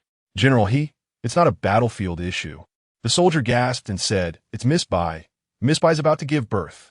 What? Fiji's eyes widened. Bai Zhu was only 7 months along. How could she suddenly go into premature labor? An ominous premonition rose in Fiji's heart. Is there enough manpower at the villa now? Yifeng's expression remained calm. Fangke was also not very concerned. But thinking about how Jiang Li was probably anxious at the villa, his heart suddenly skipped a beat, and he said, if there aren't enough people at the villa, we can send medical personnel from the battlefield over. Wang, that might not be good. If we do that, the commander will blame me, and besides, it seems Miss But doesn't need that many people right now. I can go back. Hearing this, Fiji suddenly said, now that there is Wang's technological assistance at the battlefield, General Fiji, I think you're crazy. Yifeng thought to himself that Bai Zhu currently had no feelings for Fiji. And if Fiji really returned for this reason, it would be extremely foolish. If you go back now, by the time you arrive, Miss Bai might have already given birth. In the next moment, he pointed at the soldier watching the display screen and said, you hurry and let me deploy the bioengineered beings to the battlefield. We need to finish this battle quickly and take Fu Hechen's head. Yifeng then turned his gaze to the soldier who had delivered the news. The soldier trembled and lowered his head, saying, doctors have already been called to the villa to assist Miss Bai, but Miss Bai's condition is not good right now. At that moment, inside the villa, Bai Zhu lay on a large bed in the bedroom, blood flowing down her thighs, staining the pure, white mattress beneath her. Bai Zhu's knuckles were turning blue as she gripped the sheets. When an 8th contraction came, she heard her own whimpering from her throat, like a wounded beast. Beads of sweat dripped from her eyelashes onto her collarbone, forming a cold stream in the air conditioning. Zhu, hold on a little longer. Jiang Li stood by Bai Zhu's bed, tightly holding her hand. It hurts too much. Bai Zhu could no longer hear Jiang Li's calls in her ear. She felt the warmth of her body gradually fading, blood slowly draining from her body. She gasped for breath, and eventually, even normal breathing became a luxury. Your Highness, Miss Bai's condition is very bad right now. She is losing too much blood, and coupled with the premature labor, if measures are not taken promptly, it could seriously threaten Miss Bai's life. The glaring lights shone in her eyes, blurring everything she saw. After an unknown amount of time, she fainted. No longer did she see the anxious faces of the medical staff, nor did she hear Jiang Li calling her name in her ear. In a daze, she saw a glimmer of light appear on the horizon, which then illuminated her vision. A girl stood under a large tree, carefully reading a letter in her hand. The girl was wearing a light blue long dress, and as the breeze blew, the stray hair at her temples accidentally brushed against her face, covering her beautiful apricot eyes. This was her. Bai Zhu didn't know what she was looking at. The girl shyly tucked the letter into her bag. A few minutes later, a boy dressed in a Noble Academy uniform walked silently to the girl's side, holding a rose in his hand. He gently bent down and presented the rose to the girl, smiling. Zhu, this is for you. Your letter was already mushy enough. Now you giving me this flower is even more mushy. The girl snorted coldly, pretending to be angry. The boy smiled and squatted down, placing his hand on the girl's shoulder as if seeking her forgiveness. Zhu, I'm sorry. I just like you too much. Bai Zhu silently stood to the side, completely stunned as she watched the two before her. That boy, wasn't he Fu Hechen? Why was Fu Hechen appearing in her dream dressed in a Noble Academy uniform? And their relationship back then was so close. She must be going crazy. Bai Zhu thought. She instinctively patted her head, trying to wake herself from this ridiculous dream. But no matter what she did, the scene before her did not change at all. Suddenly, the girl under the tree leaned her head against the boy's shoulder and said, will you really come and marry me? The boy nodded very firmly and said, I definitely will. Then let's keep our promise. Chapter 106. Bai Zhu is in labor. Bai Zhu was taken aback by the words. If the previous scene was real, she would mostly think she was going crazy. She saw the young man under the tree embracing the young woman, then leaning down to capture the young woman's lips. Bai Zhu's heart tightened. The scene before her was absurd yet very real, as if it had truly happened. Oh, right. After the kiss, the young woman held the young man's hand and said, after you marry me, I want to be the boss. Okay, The young man looked at the young woman with indulgence. The young woman said seriously, "So you need to listen to me from now on." "All right," she continued. "I heard giving birth is very painful, so I don't want to have any kids." She poked her finger into the young man's chest, saying, "You can have the kids." The young man leaned his head against the young woman's neck, rubbing against her like a little dog trying to please its owner. "I'm listening to you." Then he swore to the heavens, Fu Hechen, will treat Bai Zhu well for the rest of my life and won't let her suffer even a little. Otherwise, I won't have a good ending. As an observer, Bai Zhu scoffed. "Heh, if this dream is real, then Fu Hechen has indeed gone back on his word." It hurt so much, even breathing was painful. She felt like she couldn't hold on any longer. If she could die in this dream, it would actually be quite absurd. Why couldn't she wake up? Jiangli saw that Bai Zhu had fallen into a deep coma due to excessive blood loss. She suddenly grabbed the collar of a nearby medical staff member and shouted angrily. The girl in the white nurse's uniform trembled in fear, saying, "Miss Bai, she." "Queen, we have reported Miss Bai's condition to our commander, and he will send more medical staff over." At that moment, the attending physician suddenly stopped his actions and solemnly informed Jiangli. And then, Jiangli asked with red eyes, "We will perform surgery on Miss Bai to deliver the baby from her belly." Jiangli's lips turned pale, but what is the success rate of this procedure? The attending physician made a gesture indicating 50%. The success rate is 50%, but this is our last resort. If we don't take this method, given Miss Bai's current condition, she will undoubtedly die. Blood stained the entire white bedsheet, turning everything pure into a murky mess. Jiangli helplessly closed her eyes and said, "Then you can begin. I will step aside." The bioengineer research by Fong Ku caught Fu Hechen off guard.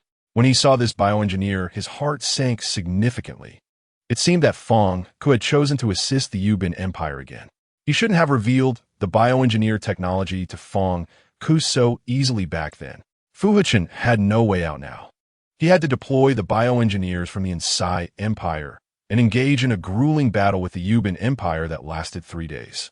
After 3 days, the Insai Empire suffered heavy casualties. On the 4th day, Kuls rushed to provide support, but it was still to no avail. Even though they had brought 30 medical officers to handle the wounded around the clock, they still faced a shortage of manpower. On the 5th day, the Insai Empire could no longer hold on. After the war ended, Kuls went to find Fu Hechen. He stood before Fu Hechen, his face haggard from several days of insufficient rest, and slowly sat down on the sofa in the command center, saying, "Continuing this fight is not a solution, Commander. You need to make a choice." The Insai Empire had never been in such a suffocating situation. As Kuls spoke these words, it felt as if nails were being driven into his heart. The piercing pain had spread throughout his body along with his blood. He had devoted his entire life to the Insai Empire, assisting 2 generations of commanders, and now, despite all his calculations, he never expected the Insai Empire would be defeated by their hands. Fu Hechen looked out at the blood-red sky, his breaths heavy. Each inhalation and exhalation felt like it was pulling at his flesh. He glanced up at the ceiling. The sensor lights flickered desperately, the glaring light burning into Fu Hechen's eyes, as if it were scorching the last remnants of light within him. Gradually, his gaze became vacant and hollow. The remaining spark in his eyes had vanished completely. "Immediately order a ceasefire. I will go negotiate." Both individuals present understood what a negotiation meant for the defeated.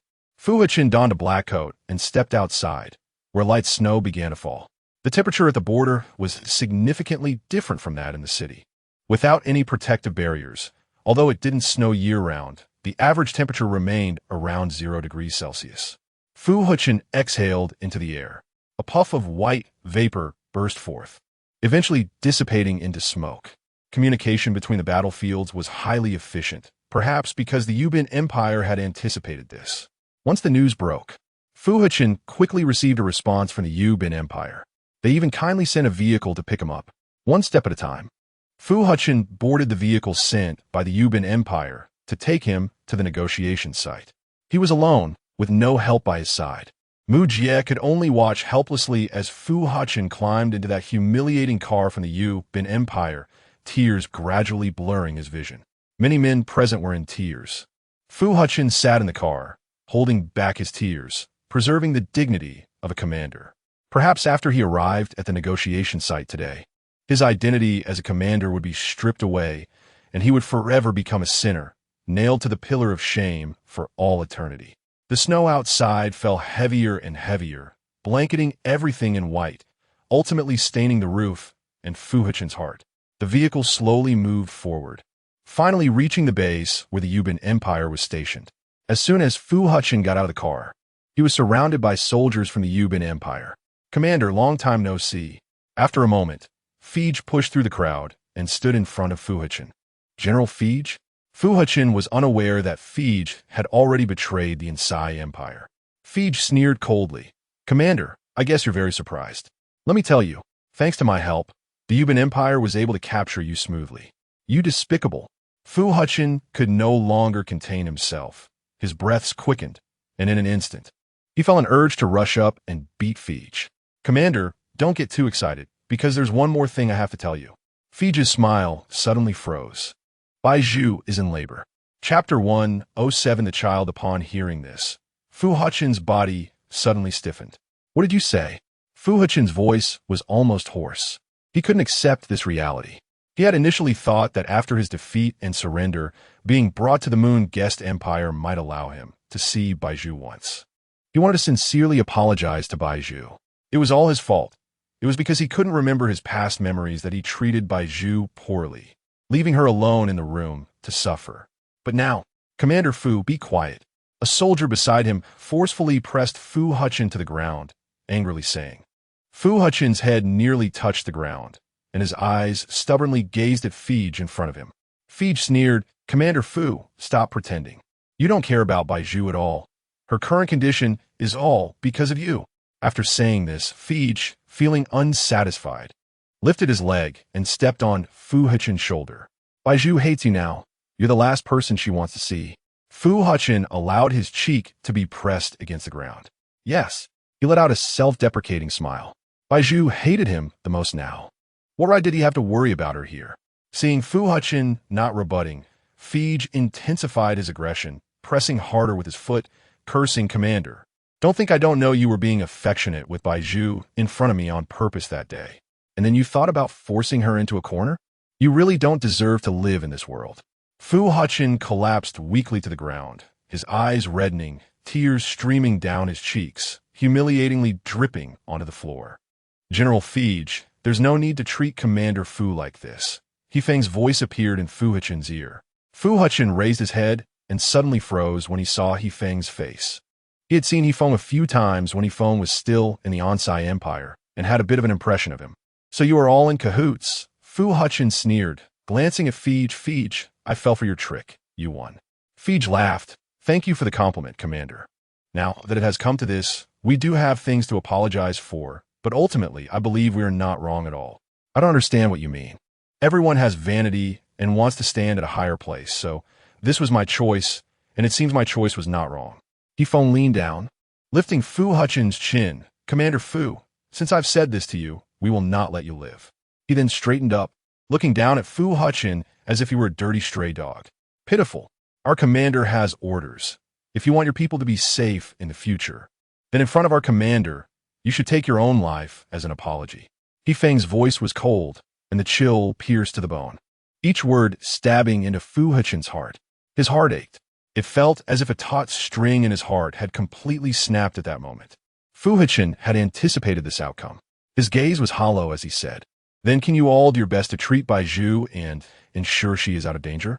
If the child in her womb can survive, can I beg you to take good care of that child?"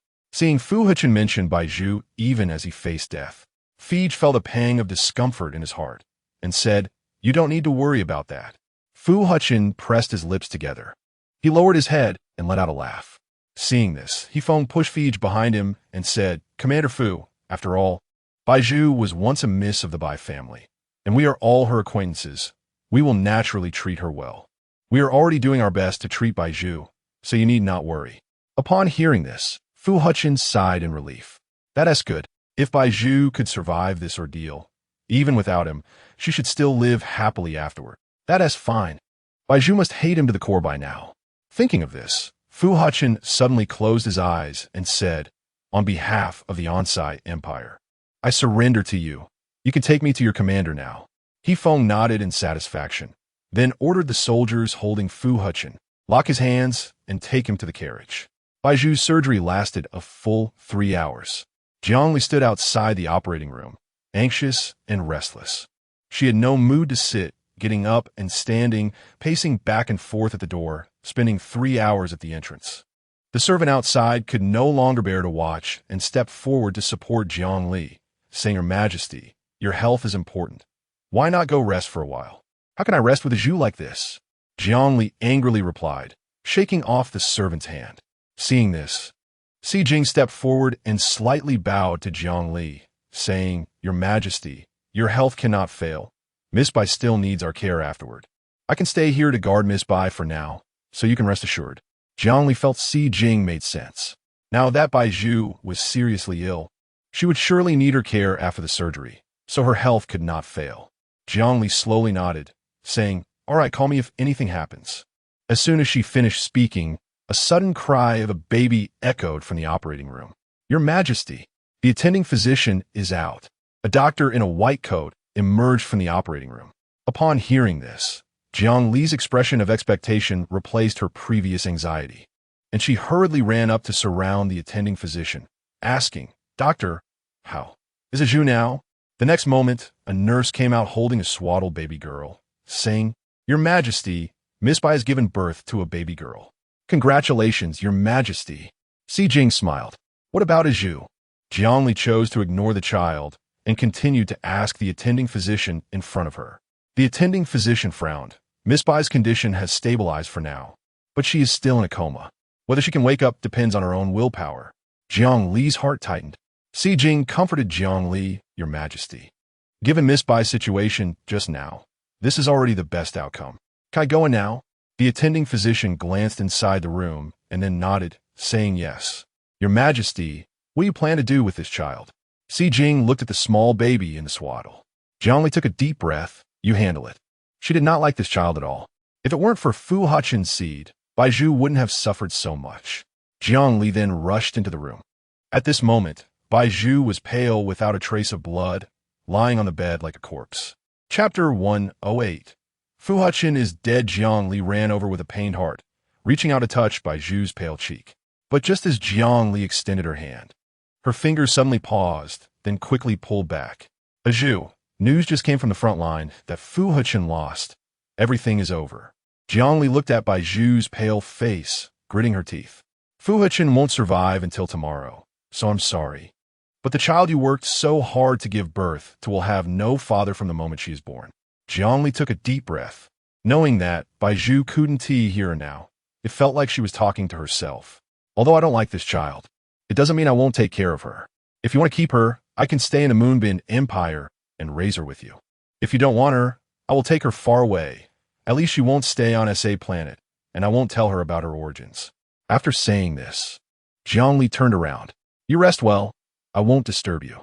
She strode out of the room, closing the door behind her. Bai Zhu was in a coma for 3 days. When she woke up, it was already noon on the 4th day. The midday sun streamed through the window, casting light on Bai Zhu's face. After being in a dark environment for so long, her eyes felt uncomfortable when she opened them. She blinked several times, and after a while, things gradually became clear. Then she turned her head on the bed and found Xi Jing sitting beside her, propping her head up. Seeing Bai Zhu awake, Xi Jing quickly covered her with a blanket. "Miss, don't catch a cold." She seemed completely unfazed by Bai Zhu's sudden awakening, as if she had anticipated it. Bai Zhu, still recovering from her illness, glanced at her abdomen, which had been stitched up. "The child, it's a girl, premature, and has been placed in the incubator." Xi Jing naturally didn't like the child either. She merely mentioned it casually, feeling quite frustrated. Bai Zhu nodded. "I understand." Xi Jing shifted her posture and asked, "Miss, do you like this child?" Bai Zhu hesitated. This child was a part of her, so she couldn't possibly feel nothing for her. However, the child also carried Fu Hechen's bloodline. The moment she thought of Fu Hechen, memories of a dream she had while in a coma flooded back. In the dream, they sat under a large tree at the Noble Academy, sharing their innermost thoughts. That gentle kiss, like a dragonfly touching the water, lightly brushed against her lips. Everything felt so real.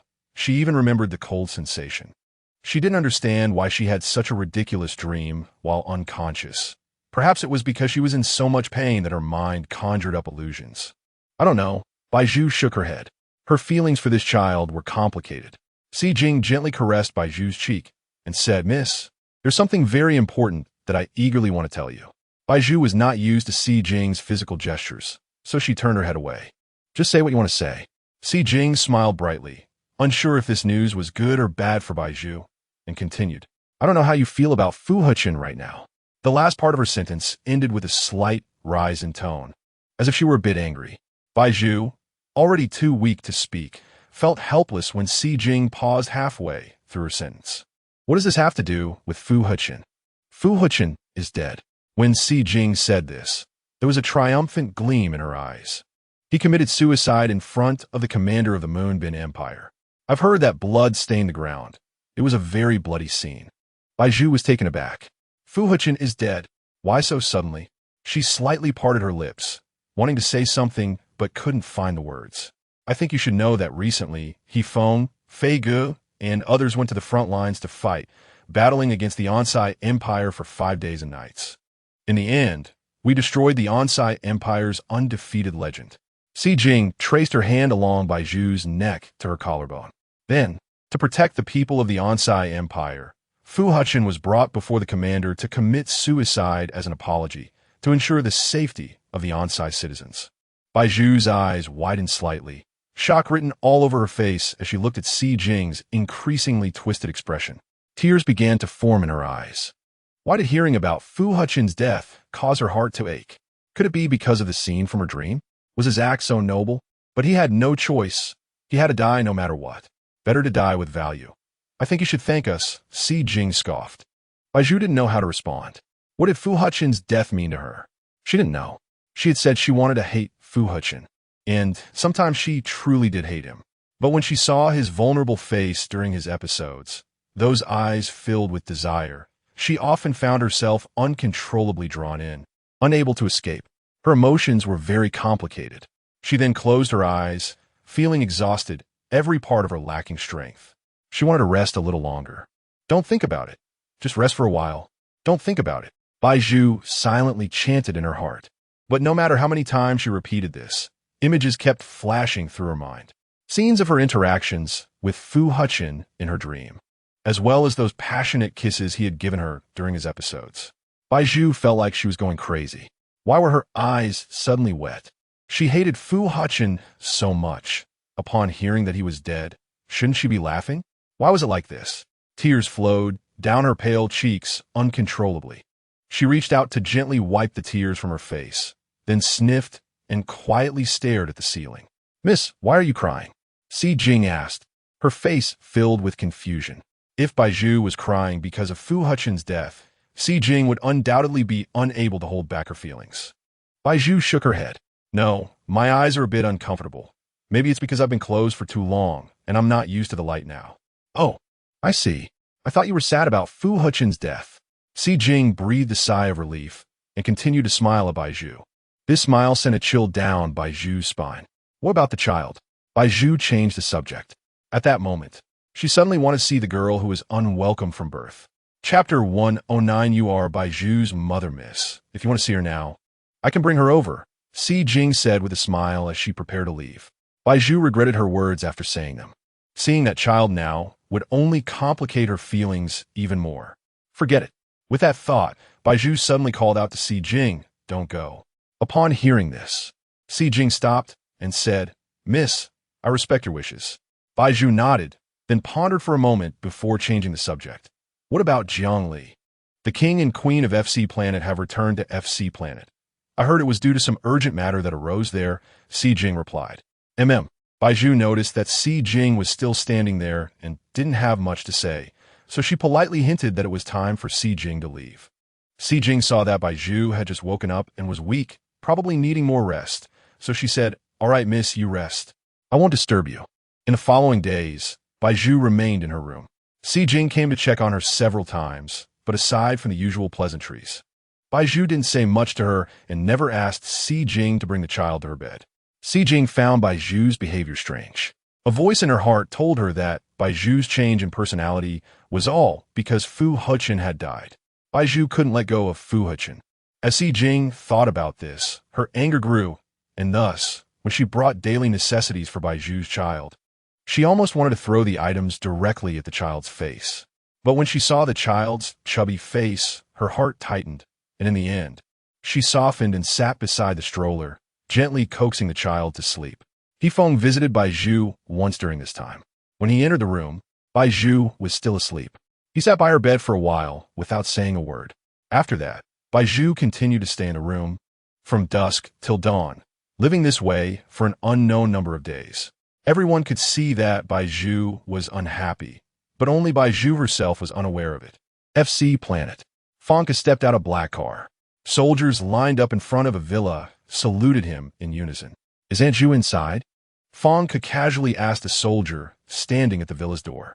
The soldier kept his head down, not daring to look Fonka in the eye, and replied, Ms. Zhu heard early this morning that you were coming and has been waiting in her room. Fonka nodded and followed the soldier into the villa. The villa was dimly lit, seemingly because the owner couldn't tolerate bright lights. Everywhere from the living room to the hallway was like this. Fonka was led to the study. He stood at the door and dismissed the servant beside him. He gently knocked on the study's door. Wait a moment. A low female voice came from inside. 3 minutes later, the door was opened by an elderly woman with white hair, but her face was wrinkle-free, as if she hadn't yet reached the age of having gray hair. Fu Hechen noticed this and slightly nodded to the elderly woman, saying, Aunt Zhu, hello. I wonder what the king wants to discuss with me today. The elderly woman's expression was serious. Fu Hechen then entered the room and closed the door, saying, It's about Fu Hechen. The elderly woman let out a cold laugh, walked to her desk, and sat down, saying, Isn't he dead? Fonka smiled, not expecting Aunt Zhu to know about this matter. Such a big thing has long reached my ears, the elderly woman said, looking at Fonka with a calm expression. Seeing this, Fonka took a deep breath and said, Fu Hechen has a special constitution, and I want to save his life. You really have a heart of gold. The elderly woman suddenly coughed and said, I haven't seen anyone bring another person back to life. Even a diamond body can't do that. Dead is dead. There's no way to resurrect someone. Fonka maintained a smile and said, Then his constitution is even more special. To be precise, he is not completely dead right now. What do you mean? The elderly woman adjusted her glasses, suddenly curious about this matter. He was injected with a series of drugs, one of which can put him in a state of suspended animation after being attacked in a vital area. Fong could casually pick a book from the elderly woman's bookshelf, which was about medicine. He said, I need to wake him from this state. Aunt Zhu, do you have any methods? Why don't you go find Yushi? The elderly woman chuckled. Fong shook his head. Yushi's medical skills are not as good as yours. Besides, you must want to save Fu Hechen, right? The elderly woman hesitated. She then laughed heartily. I don't know what you're talking about. Why would I want to save a commander from another planet for no reason? Because you were once from SA planet. Fong gazed into the elderly woman's eyes, as if trying to see through them to the hidden truth inside. The elderly woman turned her head away and sighed. You guessed it. I have been investigating your identity from the very beginning because you are Yushi's master, and your medical skills are so remarkable, while Yushi's skills, as far as I know, are not native to FC planet. Seeing the elderly woman slightly moved, Fong continued, If I'm not mistaken, this medical skill is something you brought from SA planet. The elderly woman nodded. Indeed, you are clever. You are the wife of General Bai Qing from the Bai family, and Bai Zhu's biological mother, Zhu Yi. Fong spoke each word steadily, as if he had long been familiar with this information, waiting for this moment to reveal it all. Zhu Yi smiled and said, Yes, this is my true identity, but since I left SA planet, no one knows my real identity anymore. They all think I am dead, but I am not dead. I was abandoned by Bai Qing. As she spoke, it seemed to touch on Zhu Yi's hidden sorrow, and she let out a bitter laugh, as if using laughter to cover her heartache.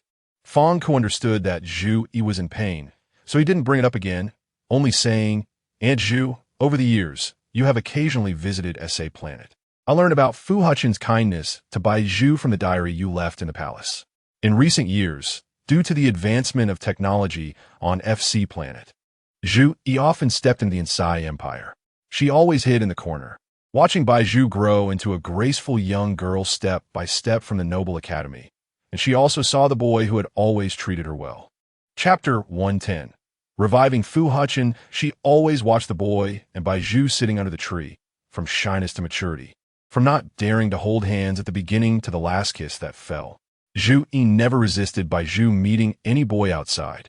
She wouldn't stop it and would instead silently look forward to it, because she once felt that her love for Bai Zhu was still too little. And in the Bai family, there were naturally very few people who could love Bai Zhu. So she hoped that if there was a boy who could marry Bai Zhu and truly love her and give her happiness, then Zhu Yi could truly feel at ease on FC planet. When will you bring him over? Zhu Yi asked upon hearing this. Her voice still showed no signs of fluctuation. Fang Ke felt a great weight lift from his heart upon hearing this. As he expected, as long as he exposed her identity in front of Zhu Yi, she would soften and help him.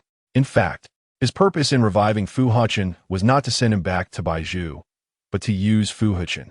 Fu Hechen's body had been modified by drugs, and in his eyes, he was a coveted treasure. If he could keep Fu Hechen by his side, this person would surely become his capable aide. Looking at your schedule, I can do it any time, Fang Ke said decisively. Zhu Yi then took out a notebook from the table, opened a page, and compared it with the black and white text above. I don't have time tomorrow, but the day after is fine. You can bring him over then. Do I just need to bring him here? Fang Ke needed to confirm with Zhu Yi beforehand, since regular doctors usually had specialized clinics. That's right. However, someone with Zhu Yi's extensive qualifications seems to no longer need a specialized clinic to attend to patients. Zhu Yi then pointed downstairs and said, the basement of the villa has sufficient medical facilities. As for the fake death you mentioned, I need to check what state he is in the day after. If it's very serious, I will follow up with the facilities below as necessary. Thank you, Aunt Zhu, Fang Ke said with a bright smile, his dimples sinking in like two small commas. Seeing Fang Ke like this, Zhu Yi suddenly recalled when she first met him. He was still a child with no experience. Unexpectedly, years had passed, and he had become a commander of a planet. Zhu Yi suddenly smiled, then tidied up the things on the table, casually chatting with Fang Ke. How was Bai Zhu when you last saw her? Is she doing well now? It seemed that she hadn't been to SA planet for quite a while, but during this time, she had heard about the downfall of the Bai family and the fact that Bai Zhu was pregnant. She believed that Bai Zhu would be well protected in Fu Hechen's palace, which was why she hadn't gone there. Moreover, even if she went, she wouldn't be able to see Bai Zhu easily. The management facilities in the palace were strict, and she wasn't a researcher equipped with high-tech means to gain easy access. Bai Zhu had been taken to the Moon Guest Empire not long ago, and at that time, there were less than 3 months until her due date.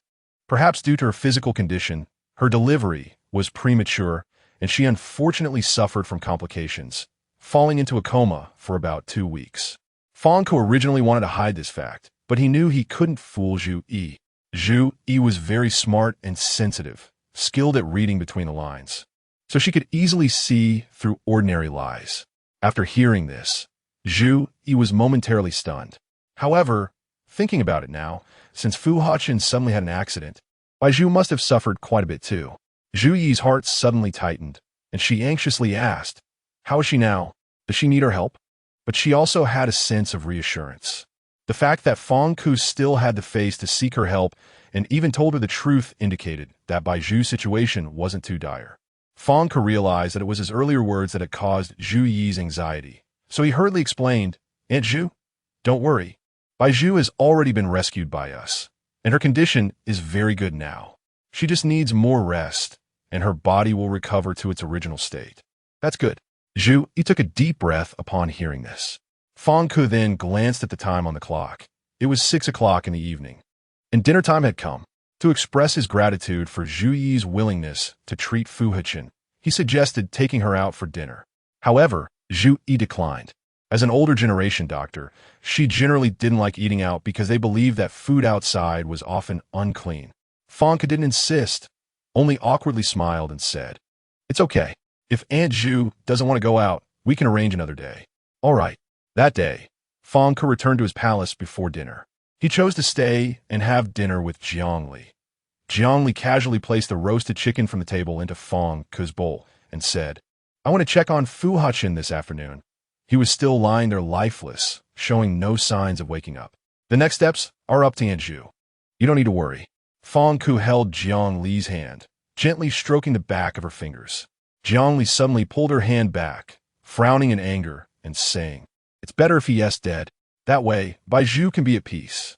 Yet you insist on saving him. Fang Ke, if you want to go against me, just say it." Seeing his wife angry, Fang Ke instantly transformed from a high and mighty king to a coward. He comforted Jiangli gently. "Queen, I won't send Fu Hechen back to Bai Zhu. I want to keep him for my own use. And you think putting him near us makes me feel comfortable?" Jiangli became angrier the more she thought about it. Fu Hechen caused her whole family to be buried without a trace. This deep-seated grudge was enough for her to never coexist with Fu Hechen in this lifetime. Fang Ke continued to comfort Jiangli. "I'm sorry, but I won't let him appear in your sight. I can completely promise you that."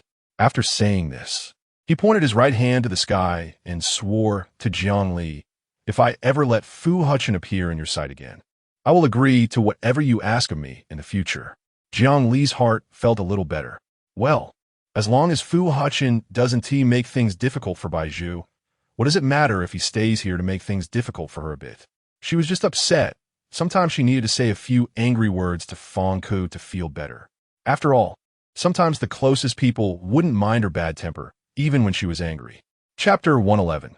Sir Mi Jiangli snorted and nodded, remaining silent. Fang Ke saw Jiangli's demeanor and thought that she had probably calmed down. He then took Jiangli's hand and said, "You can take your time eating here. I'll go downstairs to see Fu Hechen." "Go ahead. I don't want to see you," Jiangli coldly huffed.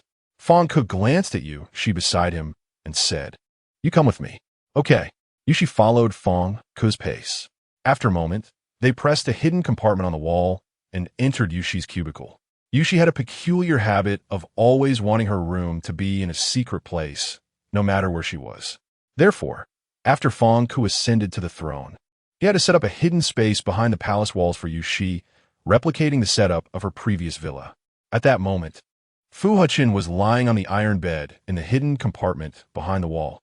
Fang Ke walked to Fu Hechen's side and gazed at his tightly closed eyes. "Your Majesty, did you meet with old Zhu today? Is she willing to come and save Commander Fu?" She asked in a low voice when she saw that the wall door had completely closed.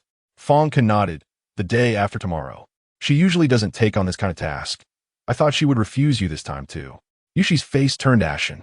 "Your Majesty, you can do it." Fang Ke frowned and turned to face Fu Hechen's pale face, saying, "I told her I saw her diary." Logically speaking, the master's diary should have been stored in the palace bookshelf by the previous king. "Did you come here before ascending to the throne to alter the new policy materials prepared by the prince?" Yushi asked. Her question seemed to be a subtle jab at Fang Ke. However, Yushi was not trying to provoke him. She simply wanted to ask Fang Ke a straightforward question. Although Fang Ke found She's inquiry somewhat exasperating, he understood that he wouldn't blame her. "First of all, I didn't alter the materials. The new policies on them are facts. I just added embellishments to make the prince's intentions clearer. Secondly, since Aunt Zhu's diary was placed on the palace bookshelf by the previous king, it's reasonable to assume its location is quite obvious. I just happened to flip through it." "Well, it seems your Majesty really has good luck." Yushi gave Fang Ke a thumbs up. "Oh, right." Yushi suddenly leaned down and touched Fu Hechen's fingers, saying, "Well, I came to check on things with your Majesty this afternoon." I saw Fu Hechen's fingers move a bit. Yushi spoke in a plain tone, as if the matter had nothing to do with her. Fang Ke was momentarily speechless. He genuinely appreciated the subtlety when he was angry. It seemed this matter wasn't important after all. "You saw it this afternoon, and you're only now mentioning it to me?" Yushi didn't think much of it, unsure whether she truly didn't understand Fang Ke's sarcasm or was just pretending to be oblivious. She replied, "It's still a bit important. I just forgot before." Fang Ke then turned around and said, "It seems I need to meet Aunt Zhu again. If Fu Hechen's body has shown a reaction, it means he could wake up at any moment. This matter is urgent. Fu Hechen must be notified immediately." An hour later, Fu Hechen and Zhu hurriedly arrived at the compartment. Zhu conducted a full-body examination on Fu Hechen and then said, "He is likely to wake up in the next few days." Fonka asked why so soon. Yushi checked his body a few days ago and said Fu Hechen wouldn't wake up for a month. Zhu Yi stood up and faced Fonka. It indicates that Yushi's medical skills are not yet fully developed. Now that Zhu Yi had given a clear judgment, Fu Hechen naturally trusted Zhu Yi. I'll give you a suggestion. After Fu Hechen wakes up, consider giving him a new identity. I can use my medical skills to alter his appearance. And once we finish everything, you can send him to Bai Zhu. I will consider that. Changing Fu Hechen's name and face is necessary.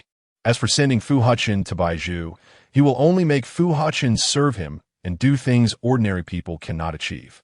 Unless necessary, Fu Hechen probably won't meet Bai Zhu again in the future, Fonka thought, then left the compartment with Yushi, giving Zhu Yi space to work. 7 days later, Fu Hechen woke up from the iron bed. When he looked in the mirror, he found that he had a completely different appearance. Fu Hechen reached out to touch the face that didn't belong to him, his expression slightly shocked. You finally woke up. Next to Fu Hechen sat an old man he had never seen before. It was Zhu Yi. Who are you? Where am I? Fu Hechen warily looked at Zhu Yi. For some reason, he felt that Zhu Yi bore a resemblance to Bai Zhu, but he couldn't pinpoint where the similarity lay. Zhu Yi smiled. Fu Hechen, don't panic. This place is safe. I am Yushi's master and your doctor. I'm on FC planet. Hearing Yushi's name, Fu Hechen suddenly realized. That's right. Funny, didn't I die? How did I suddenly end up on FC planet? Fu Hechen found everything before him very strange. He clearly remembered pointing a gun at his own forehead in front of the commander of the Moonbin Empire and then pulling the trigger. But now, he was back on FC planet, and the wound on his head had been stitched up. If one didn't look closely, it was almost unnoticeable. Zhu Yi stood up from his seat, supporting his waist, and said, "Come with me. You need to ask Fonka these questions." In the next moment, Zhu Yi pressed a button on the wall, and the wall in front of them gradually moved back, eventually opening completely. Fu Hechen saw the surroundings and realized he was now in the palace of FC planet. At that moment, Fonka was sitting on the palace sofa, with his legs crossed, looking at Fu Hechen with a sidelong glance. "COMMANDOR. Fonka smiled and then gestured to the sofa in front of him, saying, "Please, have a seat." Fu Hechen sat down upon hearing this. "Your body is very resilient. You didn't die after the bullet pierced your forehead, but fell into a state of apparent death." Fonka ordered someone to pour a cup of coffee for him and Fu Hechen. Fonka took a sip of coffee and said, "That's why I sent the best doctors on FC planet to treat you and wake you from your apparent death. Thank you for your kindness. But why are you doing this?" Fu Hechen was straightforward in his speech. Whenever he had doubts, he would ask them outright.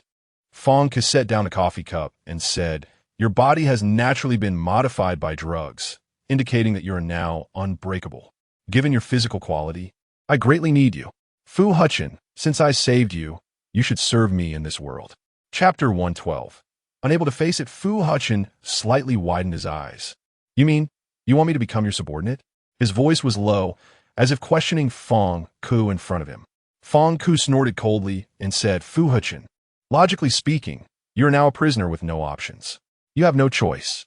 "I know," Fu Hechen replied without a hint of fluctuation in his tone. He still used that deep voice to say words that seemed mismatched to his demeanor. "You saved me. I will serve you. But I have a question." Fu Hechen raised his eyelashes. "Is Bai Zhu doing well now? She successfully gave birth to a baby girl that day, and now both mother and daughter are safe and sound. They are living well in the Yuebin Empire." Fonka had anticipated that Fu Hechen would ask about this upon waking, so he had contacted the Yuebin Empire in advance to inquire about Bai Zhu's situation. Upon hearing this, Fu Hechen let out a sigh of relief. Now that he knew the people he cared about were doing well, he felt at ease. As for serving Fonka on the FC planet, he thought it was nothing serious. Seeing that Fu Hechen agreed to his request, Fonka then gave him a new identity as the Guard I Ching. 1 year later, Yuebin Empire. Since the war, all the territories of the Onsai Empire had completely fallen under the control of the Yuebin Empire, becoming a part of it. Due to Fu Hechen's death, officials and citizens of the Onsai Empire were not affected by the defeat. On the contrary, the commander of the Yuebin Empire granted Kuls and other officials of the Onsai Empire nominal positions with no real power, ensuring them a worry-free life for the rest of their years. because the FC planet and the Yuebin Empire had established a long-term cooperation. Fangke would visit the Yuebin Empire periodically to see Bai Zhu. With the FC planet backing her, the old members of the Bai family dared not neglect Bai Zhu. Even Bai Qing would visit her at Yifeng's villa from the commander's palace from time to time.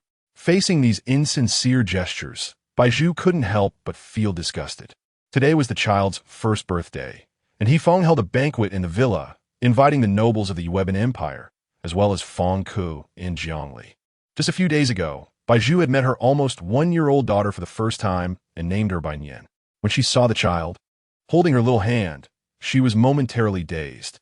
At first, she didn't know what name to give the child, but later, Si Jing suggested that the child had been thinking of Bai Zhu for the entire year, mentioning her name every day. So Bai Zhu decided to name her with the character Nian. Si Jing had woken up early today to put heavy makeup on Bai Zhu.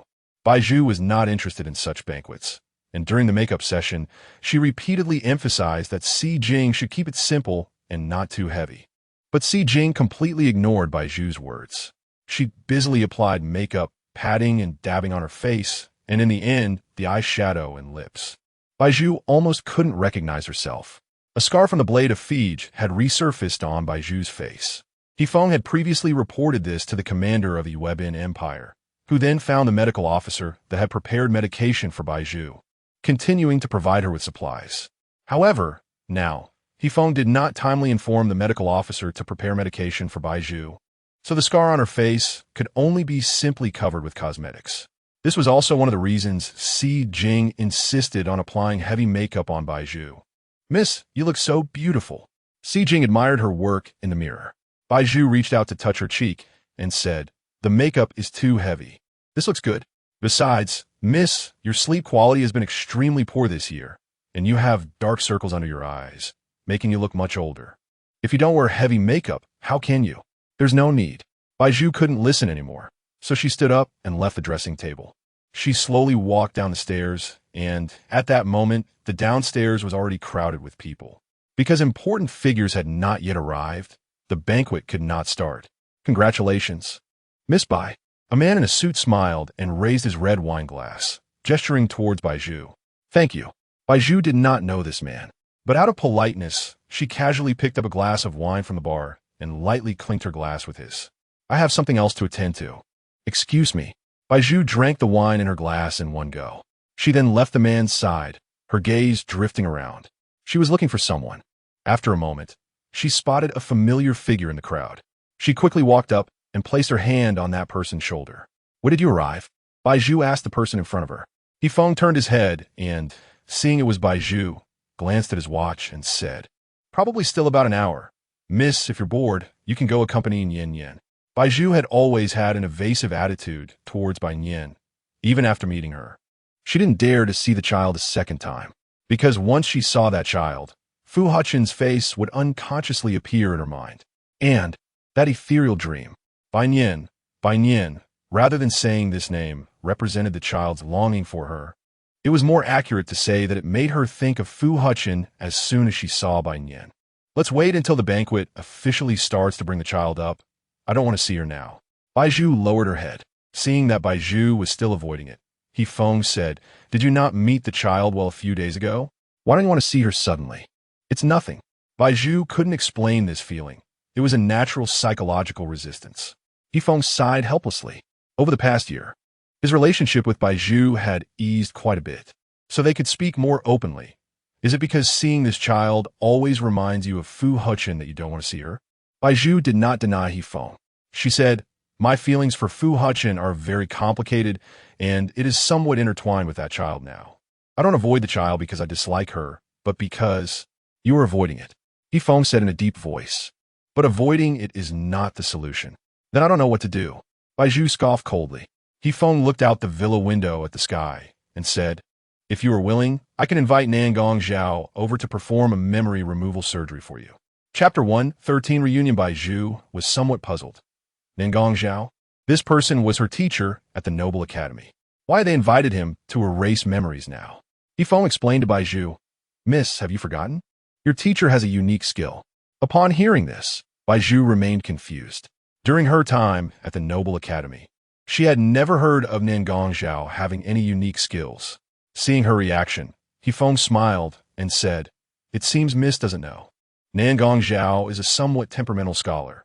He rarely attends public banquets, so there are few nobles who are close to him. The reason he gained the previous commander's attention was precisely because of this skill." Bai Zhu nodded. In the past, she often slept in class and didn't pay much attention to her teacher. She didn't expect her teacher to be such an impressive figure. "If you can invite Mr. Nangong here, I think I can consider it. I will do my best." General, the king and queen of planet FC have arrived. At that moment, a servant of the villa hurried to He Feng's side. He Feng immediately ordered people to clear a path for Feng Ku and Jiangli. It should be noted that the current victory of the Moonbin Empire was greatly aided by planet FC. Therefore, everyone present showed respect when they saw Feng Ku. 3 minutes later, Feng Ku, holding Jiangli's hand, stepped onto the red carpet that He Feng had ordered to be laid out in the villa. Beside them stood a stranger whom Bai Zhu had never seen before. The man kept his head down, standing silently next to Feng Ku. Bai Zhu looked at him, and as if he sensed her gaze, he suddenly raised his head and met her eyes. Bai Zhu was taken aback. His eyes were deep, as if they contained a vast galaxy. For some reason, when Bai Zhu looked into those eyes, she felt an uncanny familiarity. She couldn't quite explain that feeling. However, this face was still unfamiliar to her. No matter how she tried to recall, she couldn't remember having any connection with it. At that moment, the man lowered his head again, avoiding Bai Zhu's gaze. Bai Zhu, understanding the situation, turned her head away. "It is our honor to have the king and queen visit from afar," He Feng said as he approached, smiling at Feng Ku and Jiangli. Feng Ku politely replied, "It is only right for us to visit Miss Bai and Miss Zhu." Seeing a face he had never seen before beside Feng Ku, He Feng asked, "Your Majesty, is this your bodyguard?" Feng Ku smiled and said, "He is my newly promoted personal bodyguard, He Qing." Fu Hechen stood next to Feng Ku, smiling at He Feng as Feng Ku introduced him. Over the past year, he had handled a lot of dirty work for Feng Ku due to his outstanding physical abilities. The reason he could accompany Feng Ku to Bai Nian's first birthday party was that Feng Ku had received intelligence about an assassination attempt on him and Jiang Li by someone of considerable influence. Therefore, seeing that Fu Hechen had been thinking about Bai Zhu every day while staying on planet FC, Feng Ku gave him the opportunity to join them for Bai Nian celebration and ordered him to ensure their safety. Jiang Li suddenly pouted and said, "General, if you have nothing to do, could you please not stand in the way? Bai Zhu is still behind waiting for us." Bai Zhu was only about 3 people away from Jiang Li, and upon hearing this, she couldn't help but smile at Jiang Li. Feng Ku, hearing this, echoed Jiang Li's words, saying, "General He, I think there are some things you really don't need to comment on." He Feng awkwardly smiled and said, "Your Majesty, I'm sorry. It was my oversight." Saying this, he hurriedly stepped aside. Bai Zhu found it amusing to see He Feng being so submissive in front of others. Jiang Li rushed in front of Bai Zhu, opened her arms, and hugged her tightly, saying, "Zhu, long time no see. It's only been a month." Bai Zhu thought to herself, "What's wrong?" Jiang Li asked when she saw Bai Zhu not responding. Bai Zhu shook her head. "It's nothing, just really missed you." "I see." Jiang Li released Bai Zhu. "You have to take me out to have fun in the Moonbin Empire this time. I didn't enjoy myself at all last time." Her voice had a hint of affectation, and Bai Zhu immediately knew Jiang Li was being intentional. After saying this, Jiang Li took Bai Zhu's hand and slightly moved outward, as if she was about to drag her out of the room at any moment. Fortunately, Bai Zhu called out to Jiang Li in time, "Ali, today is my daughter's first birthday party. It's not appropriate for us to leave now. Since what have you cared so much about that child?" Jiang Li Bota, her peripheral vision suddenly drifting to Fu Hechen beside her. After a while, the lights in the villa suddenly changed color, and the band arranged in the hall began to play music. Accompanied by the melodious sound of violins, a baby carriage was pushed into the public's view by Xi Jing. Inside the baby carriage lay Bai Nian, who was holding a rabbit toy, waving it around and occasionally letting out giggles. Xi Jing pushed Bai Nian to Bai Zhu's side. In the next moment, everyone's attention was focused on Bai Zhu as they followed the baby carriage. "Miss, say a few words. So many people are watching." Xi Jing leaned in close to Bai Zhu's ear and whispered. Bai Zhu, who already disliked attending such formal occasions, was at a loss when Si Jing asked her to speak in front of so many people. I don't have anything to say. After much hesitation, Bai Zhu tugged at Si Jing's clothing. Seeing the situation becoming awkward, Jiang Li, not wanting to make Bai Zhu uncomfortable, took the initiative to break the silence. Miss Bai is feeling unwell, so I will speak a few words for her. Thank you all for coming to my goddaughter's first birthday party. Please eat and drink freely. Your Majesty, Fong has suddenly placed his hand on Jiang Li's hand, saying next, Bai Nian will have her first birthday grab. Oh right. Jiang Li smiled. Everyone, don't eat yet. First, let's watch my goddaughter grab her first birthday items. Fong Kiskiviko. In a moment, Si Jing pushed Bai Nian to the prepared area for the first birthday grab, which was a rabbit-themed carpet adorned with various small items like pens, books, and balls. Si Jing picked Bai Nian up from the carriage and placed her in the center of the carpet. Everyone present gathered around to watch Bai Nian's first birthday grab. Fu Hechen was no exception. He stood at the front of the crowd, remaining by Fong Ku's side the entire time without leaving a step. He also didn't dare to look at Bai Zhu too much, fearing that if he looked even once, his gaze would get stuck there just like last time. Chapter 114, I want to see him. He watched as Bai Nian crawled aimlessly on the carpet for a while, then picked up a pen that was placed in front of her. Just as everyone was about to rejoice, Bai Nian suddenly put the pen down and crawled towards another direction. Fu Hechen noticed that Bai Nian was crawling towards him. He instinctively took a step back, but it was too late. Bai Nian had already grabbed his pant leg and had not let go for a long time. The crowd began to murmur.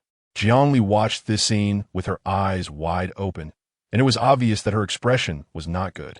Nian Nian must have grabbed the wrong person. He Feng shouted when he saw this. He then stepped forward and picked Bai Nian up from beside Fu Hechen. Unexpectedly, Bai Nian immediately began to cry and whine. Nian Nian, don't cry. Si Jing also stepped forward to comfort Bai Nian. After a while, with great effort from Si Jing and He Feng, they finally managed to settle Bai Nian down. Bai Zhu took a deep breath and then turned her gaze towards Fu Hechen. Is this person really just a simple guard by Fong Ku's side? Bai Zhu had a premonition that this person was not simple. What is going on? Why did the power suddenly go out? Suddenly, all the lights in the villa went out, and the crowd erupted in chaos. FAKED, who had been standing silently in the crowd, suddenly stepped out and pointed at a miniature flying device that flew in from outside, exclaiming, "Not good. That flying device is carrying a bomb." Yifeng's pupil shrank, run. After saying this, he picked up Bai Nian, who was still crawling slowly on the carpet, into his arms. Jiang Li, hearing this, urgently grabbed Bai Zhu's wrist. But it was too late. The flying device had already crashed through the villa's window, rushing in. Bang! At the moment it entered the villa, the bomb attached to the flying device exploded instantly. Someone was immediately injured, blood flowing profusely, and the smell of blood filled the humid air, making it hard to breathe. Bai Nian was scared and cried out, and He Feng had no time to comfort her. He exchanged a glance with FAKED and said, "Get them out of here." Bang! Just as he finished speaking, more flying devices began to explode in the distance. The chandelier fell like a shattered star. Crystal prisms clattered down onto the marble floor. When a shockwave knocked me onto the Persian carpet, Bai Zhu's back of the head hit the bronze edge of the fireplace. Amidst the ringing in her ears, Bai Zhu vaguely heard Jiang Li calling her a Zhu. "Are you okay?" Bai Zhu instinctively shook her head. She reached back to touch the back of her head and felt a wetness. She must have been bleeding.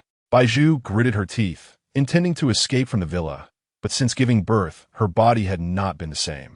Now, she could barely take a few steps without gasping for breath, not to mention her head was injured. Bang! The next second, another flying device flew in from somewhere, and the explosion was deafening, with debris blocking Bai Zhu's path, preventing her from moving forward. Hiss! Bai Zhu felt a sharp pain in her arm. She discovered that fragments had pierced her flesh, and blood flowed uncontrollably. Due to excessive blood loss, Bai Zhu felt dizzy, and her vision darkened.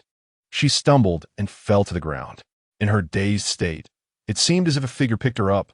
This body felt so familiar. She did not struggle. She fell into a dream. As her vision gradually cleared, she saw her younger self again. She saw herself sitting in a classroom, holding a delicate origami crane. But this origami crane did not seem to belong to her. Bai Zhu saw her younger self placing the origami crane in the drawer of the desk next to her, then sitting back down, burying her head in her book, pretending to be asleep. Suddenly, a boy walked slowly down the aisle of the classroom. It seemed he was afraid of waking Bai Zhu, so even his footsteps were light. Bai Zhu was startled. She saw her younger self dreaming of her younger Fu Hechen. Fu Hechen gently sat down in the seat next to Bai Zhu, carefully took out an unfinished origami crane from the drawer. With his rough, boyish hands, he meticulously folded it step by step according to the instructions. 10 minutes later, a delicate little origami crane was completed in Fu Hechen's hands. He then satisfiedly placed the crane in the drawer and murmured to himself, "This is the last one." He took out the origami cranes one by one from the drawer, counting them, and finally smiled, saying 108 origami cranes. 108 origami cranes.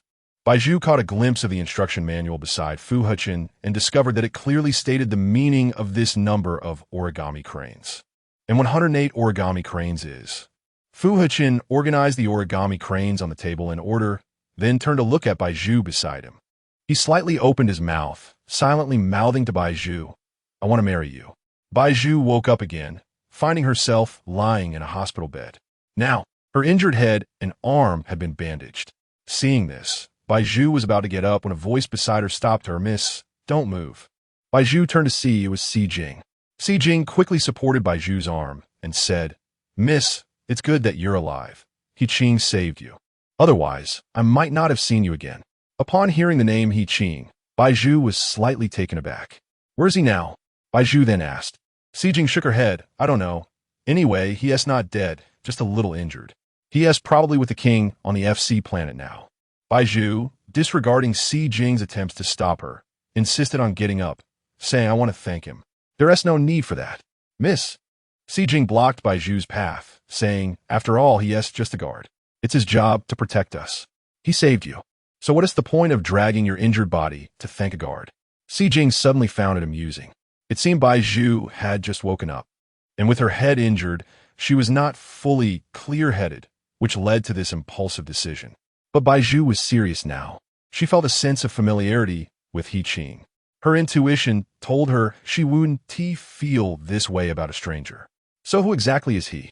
She knew Fong Ku and Jiang Li had been somewhat injured and would not stay long in the Moonbin Empire. Therefore, if she didn't see He Qing recently, it would be hard to see him again in the future. With this in mind, Bai Zhu insisted, "I want to see him." Chapter 115. Looking back at her hearing this, Si Jing was at a loss for words with Bai Zhu. No, at this moment, Si Jing chose to refuse Bai Zhu's intention. Bai Zhu ignored Si Jing, turned over, got out of bed, and walked straight past Si Jing towards the door. "Miss!" Si Jing shouted loudly. However, Bai Zhu had already pushed the door and left the hospital room. She walked into the hospital corridor and found that all the wards on both sides of the corridor were fully occupied. Based on the current setup of the hospital, the one she was in should be one of the top hospitals in the Moonbin Empire. Therefore, it was obvious that the patients in the wards on both sides were all victims of the villa explosion that day. "Miss, come back." Si Jing was unwilling to give up. She then lifted her skirt and walked out of the hospital room. Seeing this, Bai Zhu quickened her pace. However, given Bai Zhu's current weak condition, no matter how many times she tried to increase her walking speed, she could not escape being caught by Si Jing. As expected, Si Jing quickly grabbed Bai Zhu's hospital gown sleeve and said, "Miss, come back with me. Let go." Bai Zhu violently shook her arm, hoping to break free from Si Jing. "Go." This time, Si Jing did not give Bai Zhu any room for choice and immediately pulled Bai Zhu's sleeve to drag her back. "Miss Bai, you're awake?" At that moment, Fong Ke's voice suddenly reached Bai Zhu's ears. Bai Zhu was slightly taken aback, thinking she was hallucinating. She then looked in the direction of the voice and saw Fong Ke, dressed in the same suit as that day at Bai Nian's birthday banquet, standing quietly in the hospital corridor, looking at her very gentlemanly. What a coincidence! Just as she was about to hurry to Fong Ke's residence, Fong Ke had come to find her himself. "Your Majesty." Seeing Fong Ke come, Si Jing immediately released Bai Zhu and gave a slight bow to Fong Ke. Fong Ke walked to Bai Zhu's side and said, "I was planning to depart with the Queen back to FC planet today and wanted to come to the hospital to see you, Miss Bai. But I didn't expect to see you in such a hurry to leave. I wonder if you have something urgent?" Bai Zhu was at a loss for words. It was inappropriate for her to tell the truth now, and it was also inappropriate not to say anything. Fortunately, Si Jing spoke first. Your Majesty, Miss Bai was just about to go to you, but I stopped her because I was worried about her injuries. What does Miss Bai want to rush to my place for? A shadow of ambiguity appeared in Fang Ke's eyes. Fang Ke was clever, perhaps after hearing this. He had already guessed Bai Zhu's purpose in going to him. Bai Zhu explained, I heard from Si Jing that the guard beside you saved me during the villa explosion, and I wanted to thank him personally. Fang Ke's expression darkened bit by bit. I thought Miss Bai was in such a hurry to find the queen, but it turns out it was for an inconspicuous guard. That's not what I meant. Bai Zhu saw Fang Ke misunderstood her meaning and hurriedly explained, of course. I also want to see the queen. Fang Ke had just spoken up, and he indeed felt a bit unbalanced inside. Jiangli had treated Bai Zhu so well before, yet he never saw Bai Zhu in such a hurry to thank her. Now that it was for Fu Hechen, Bai Zhu suddenly started acting this way. It seemed that Bai Zhu's attitude towards this person was indeed vastly different from others, Fang Ke thought. Sure enough, when two people like each other, no matter how far apart they are or how much their appearances change, they will always recognize each other in an instant when passing by. What kind of effect would that be? It seemed he needed to study it thoroughly. Miss Bai, the queen suffered a minor injury after the attack on the villa and couldn't come to see you due to her inability to move. She specifically sent me to the hospital to check on your condition. Also, that guard didn't just save you that day. He hasn't asked about your condition since then. You don't need to thank him specifically because saving people is his duty, Fang Ke said with a smile. Bai Zhu remembered every help Jiangli gave her. But since they had been friends for many years, it would feel deliberate to thank her every time. It might even make the other person feel that they were not that familiar. Well, since Fang Ke doesn't want you to see him, then my idea is mostly dashed. Miss, let's go back. Si Jing then linked her arm with Bai Zhu's wrist. Bai Zhu lowered her gaze and had no choice but to follow Si Jing back to the hospital room. Seeing this, Fang Ke walked a few steps down the corridor and then slowly turned into a corner. At that moment, Fu Hechen was standing behind the wall at the corner. Fang Ke saw Fu Hechen staring blankly at a crack in the wall and then smiled. You saw Miss Bai. Now you can go back at ease. Fu Hechen came back to his senses and looked at Fang Ke, saying yeah, noticing that Fu Hechen was still dazed while speaking. Fang Ke thought to himself that he was probably still thinking about Bai Zhu. So he said, Miss Bai was very eager to see you just now. If it were me, I would have brought her over, but you didn't want to see her. Why? Are you afraid to face her? Fu Hechen looked el suere. I'm afraid that if I see her, I won't want to leave. He stared at Bai Zhu's receding figure with a dazed expression. You don't seem to want to leave either, Fang Ke snorted. Fu Hechen realized something was off, but Fang Ke, as an observer, could see everything clearly. As long as Fu Hechen saw Bai Zhu, even if he didn't say anything, his expression would reveal his reluctance and attachment to her. Fang Ke found it amusing. I didn't.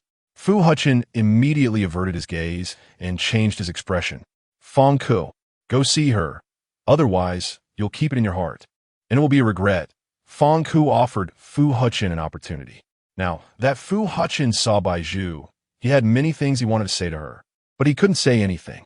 Seeing her meant he could only take a glance, and not seeing her would become a regret in his heart. Go ahead. Seeing that Fu Hechen was hesitant, Fang Ke pushed him a little. When faced with someone they truly like, people often hesitate and don't dare to confront them. Sometimes, even when they could walk up and embrace her, they only dare to look at her from a distance. Fang Ke pushed Fu Hechen into the corridor. Seeing this, Fu Hechen felt compelled to push open the door to Bai Zhu's hospital room. However, another voice in his heart kept hesitating. Fang Ke urged again, I order you. You must go see her. After you see her, we will leave immediately. In the end, Fu Hechen took that step forward. Chapter 116, Have We Met Before? He knocked on the door of Bai Zhu's hospital room. Due to his nervousness, he accidentally placed his hand on the doorknob and, in another moment of carelessness, pushed the door open. Bai Zhu had just settled on her hospital bed when she unexpectedly came face to face with Fu Hechen. Bai Zhu. Fu Hechen. Si Jing looked at Fu Hechen, who barged in so brazenly, and instinctively scolded, What are you doing barging in? Si Jing. Bai Zhu immediately shot Si Jing a glare. Now that Fu Hechen had saved Bai Zhu's life, she had kept this matter in her heart and would not allow anyone to be rude to Fu Hechen in her presence. What brings you here? Bai Zhu was surprised that Fu Hechen rushed into her hospital room right after she had just met Fang Ke. Fu Hechen, facing this situation for the first time, found the words he had organized earlier evaporating from his mind. He stammered, "It's Wang sent me." "Wang?" Si Jing sneered from his side. "Wang just met with Miss Bai. Are you joking with us? Wang's personality is strange." "Si Jing, he's here now, just let it go," Bai Zhu said, seeing Si Jing and Fu Hechen arguing. "I want to find Wang earlier to thank you. If I'm not mistaken, you were lurking in the shadows at that time and should have heard some of it." "Yes," although it felt a bit awkward to say it now. She still wanted to express her gratitude. When Bai Zhu looked into Fu Hechen's eyes again, her gaze intentionally avoided him. Why was she avoiding him? This seemed to be her instinctive reaction. "Miss Bai, saving you is the right thing to do. I know. If there's nothing else, I'll take my leave." After saying this, Fu Hechen wanted to leave. He couldn't control himself whenever he saw Bai Zhu. He feared he might do something inappropriate in front of her, who was unaware of everything. In fact, that day when Fu Hechen saw Bai Zhu unconscious, he held her and repeatedly called her name. Now he only dared to call her name when she was not fully conscious. Bai Zhu suddenly called out to Fu Hechen, "Wait a moment." Fu Hechen was taken aback, wondering if Miss Bai had something else to say. Bai Zhu bit her lip. Some things were too difficult to articulate. After a moment, she finally said, "Have we met before?" Fu Hechen was momentarily at a loss for words. He thought he had hidden it well. He had clearly said nothing before. So why was Bai Zhu suddenly asking him this question? Could it be, "Don't misunderstand, I just had a feeling and wanted to ask you." Seeing Fu Hechen standing there like a sloth, Bai Zhu thought her words had frightened him. So she added, "This feeling is quite absurd. If you mind, you don't have to answer." "Miss Bai, we have not met before," Fu Hechen replied decisively. This answer was within Bai Zhu's expectations, because in her remaining consciousness, she had never seen this person. But that feeling was strange. Perhaps it was due to her recent illness. Bai Zhu thought to herself and said, "I'm sorry for the interruption. It's all right."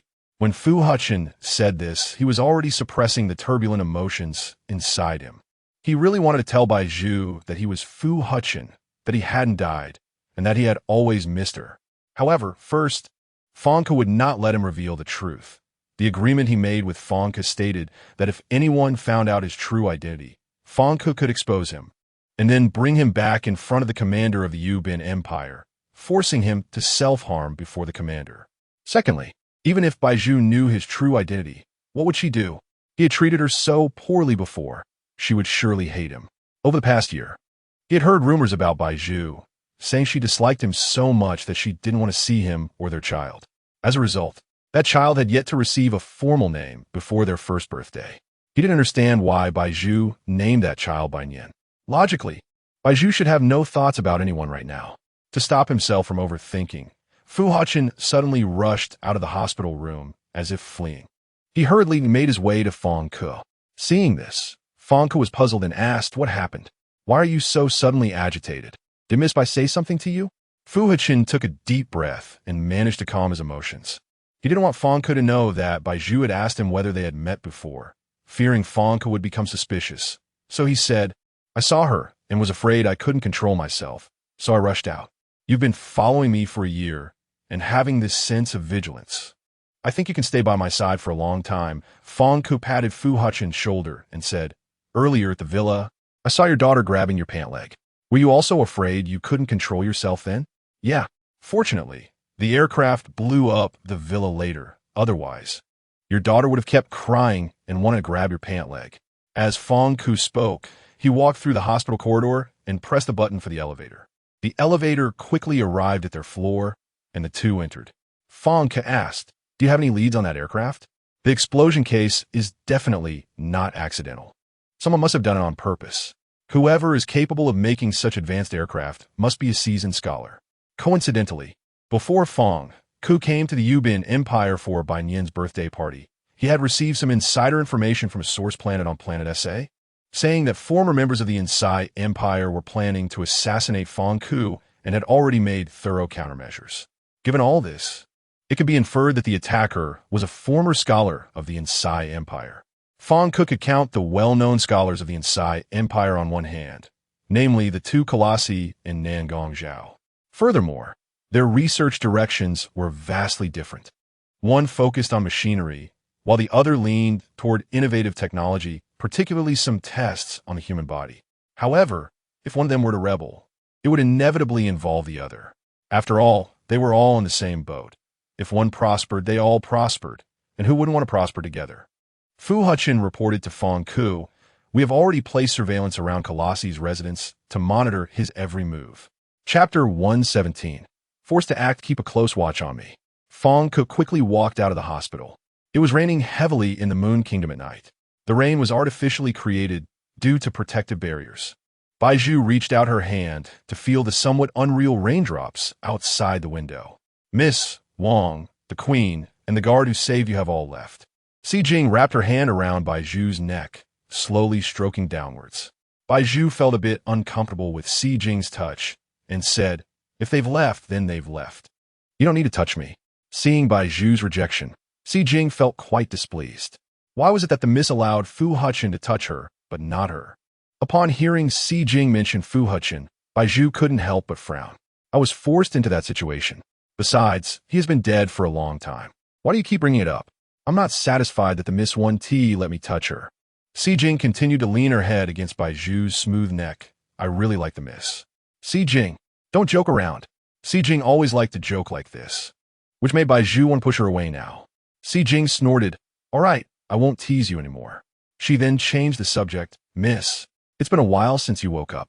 Why haven't you thought about your daughter's situation? Instead, you're always thinking about your savior. It's quite nauseating to hear." "Where is she now?" Bai Zhu asked. Si Jing pretended to know nothing and said, "I don't know. Anyway, you don't care, so why ask?" Bai Zhu said seriously, "Tell me the truth. I can't fool you." Si Jing pouted. After He Feng's villa was blown up, the commander generously gave He Feng a house he used to live in. That house is right next to the palace and is as luxurious as He Feng's villa. Your daughter is relatively lucky. She was rescued from the villa in time by He Feng during the explosion and is now moved to He Feng's new house. When can I go there? If you want to go now, you can.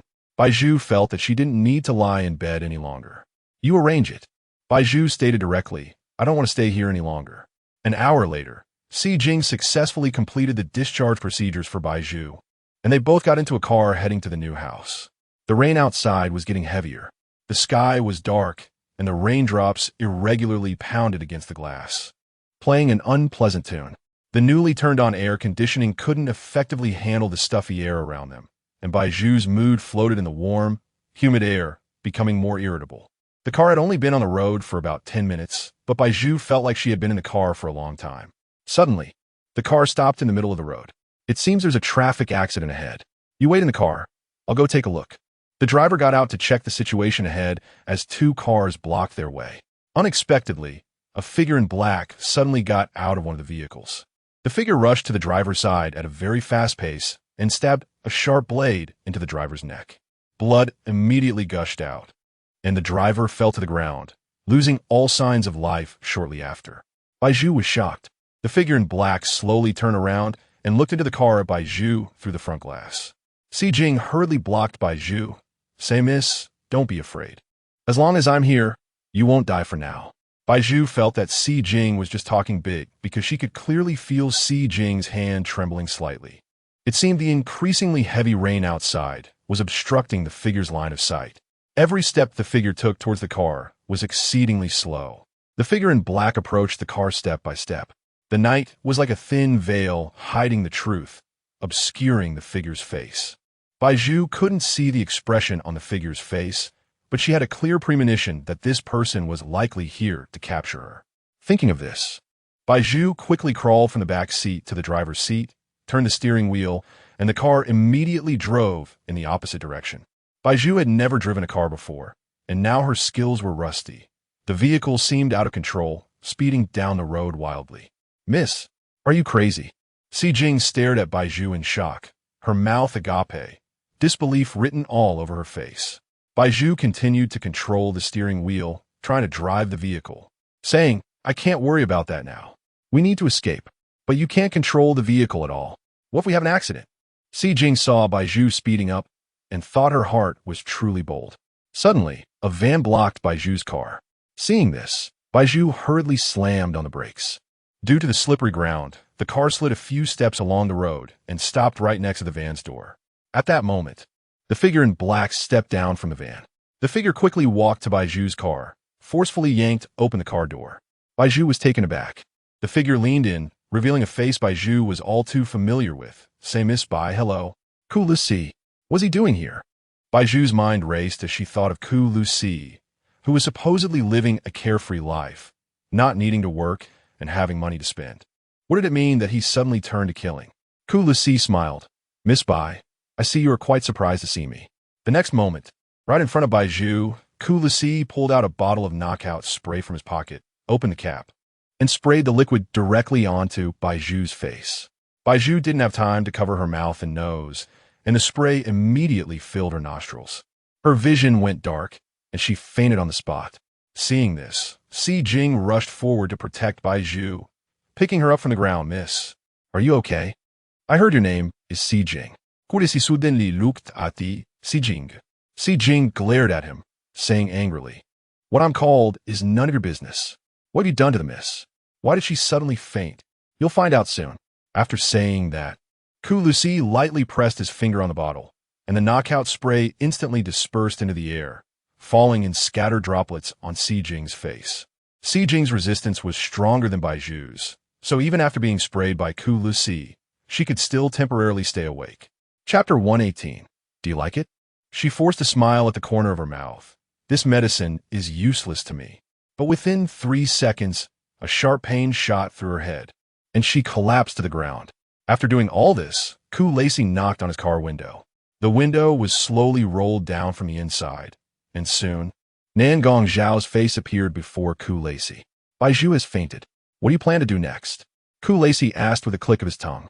Nangong Zhao glanced at the two unconscious figures on the ground and said, "It's dirty on the ground. How can you let them lie there?" "Mr. Nangong, are you even listening to my question?" CHILDLESS asked while lifting the two lying on the ground. Nangong Zhao sneered. "Let's take them back first." CHILDLESS frowned and then lifted Bai Zhu and Si Jing into the van. Once in the car, CHILDLESS opened the sunroof and said bluntly, "I suppose the people from the Moonbin Empire will discover what we did to blow up the villa last time. What are you afraid of? Isn't Bai Zhu here to shield us?" Nangong Zhao laughed. CHILDLESS, a paper can't cover a fire. Having her here also, precisely because a paper can't cover a fire, we should have her. Nangong Zhao interrupted CHILDLESS, saying, "Now everyone wants Bai Zhu on their side. Everyone seems to care about Bai Zhu, but very few truly do. It is well known that the king and queen of FC have strange temperaments. The queen cares about Bai Zhu, and the king would do anything for the queen." CHILDLESS immediately understood Nangong Zhao's meaning and said, "You mean to keep Bai Zhu on our side as a bargaining chip?" Nangong Zhao nodded. "With this chip, you can get closer to Feng Ke. If you truly hate him, you can hurt him a bit more, but I don't want you to kill him. Of course, I didn't have you specifically drug Bai Zhu just for that." Nangong Zhao turned to look at the unconscious Bai Zhu in the back seat, saying, "I also need her to verify something. Mr. Nangong, I won't stop you from doing anything, but I must remind you that Bai Zhu's health is very precious right now. You mustn't let her get hurt. I know my limits." Nangong Zhao brought Bai Zhu to his laboratory. The laboratory was completely unaffected by the war. Everything still looked as it did before. He carefully placed the unconscious Bai Zhu on the iron bed in the lab. He put a brain control cap on Bai Zhu and then walked over to the display screen, watching the data above. He specifically captured Bai Zhu for his experiment because the fluctuations in Fu Hechen's memory had been ceaseless and were actually showing an upward trend. He had known from the beginning that Fu Hechen was not dead.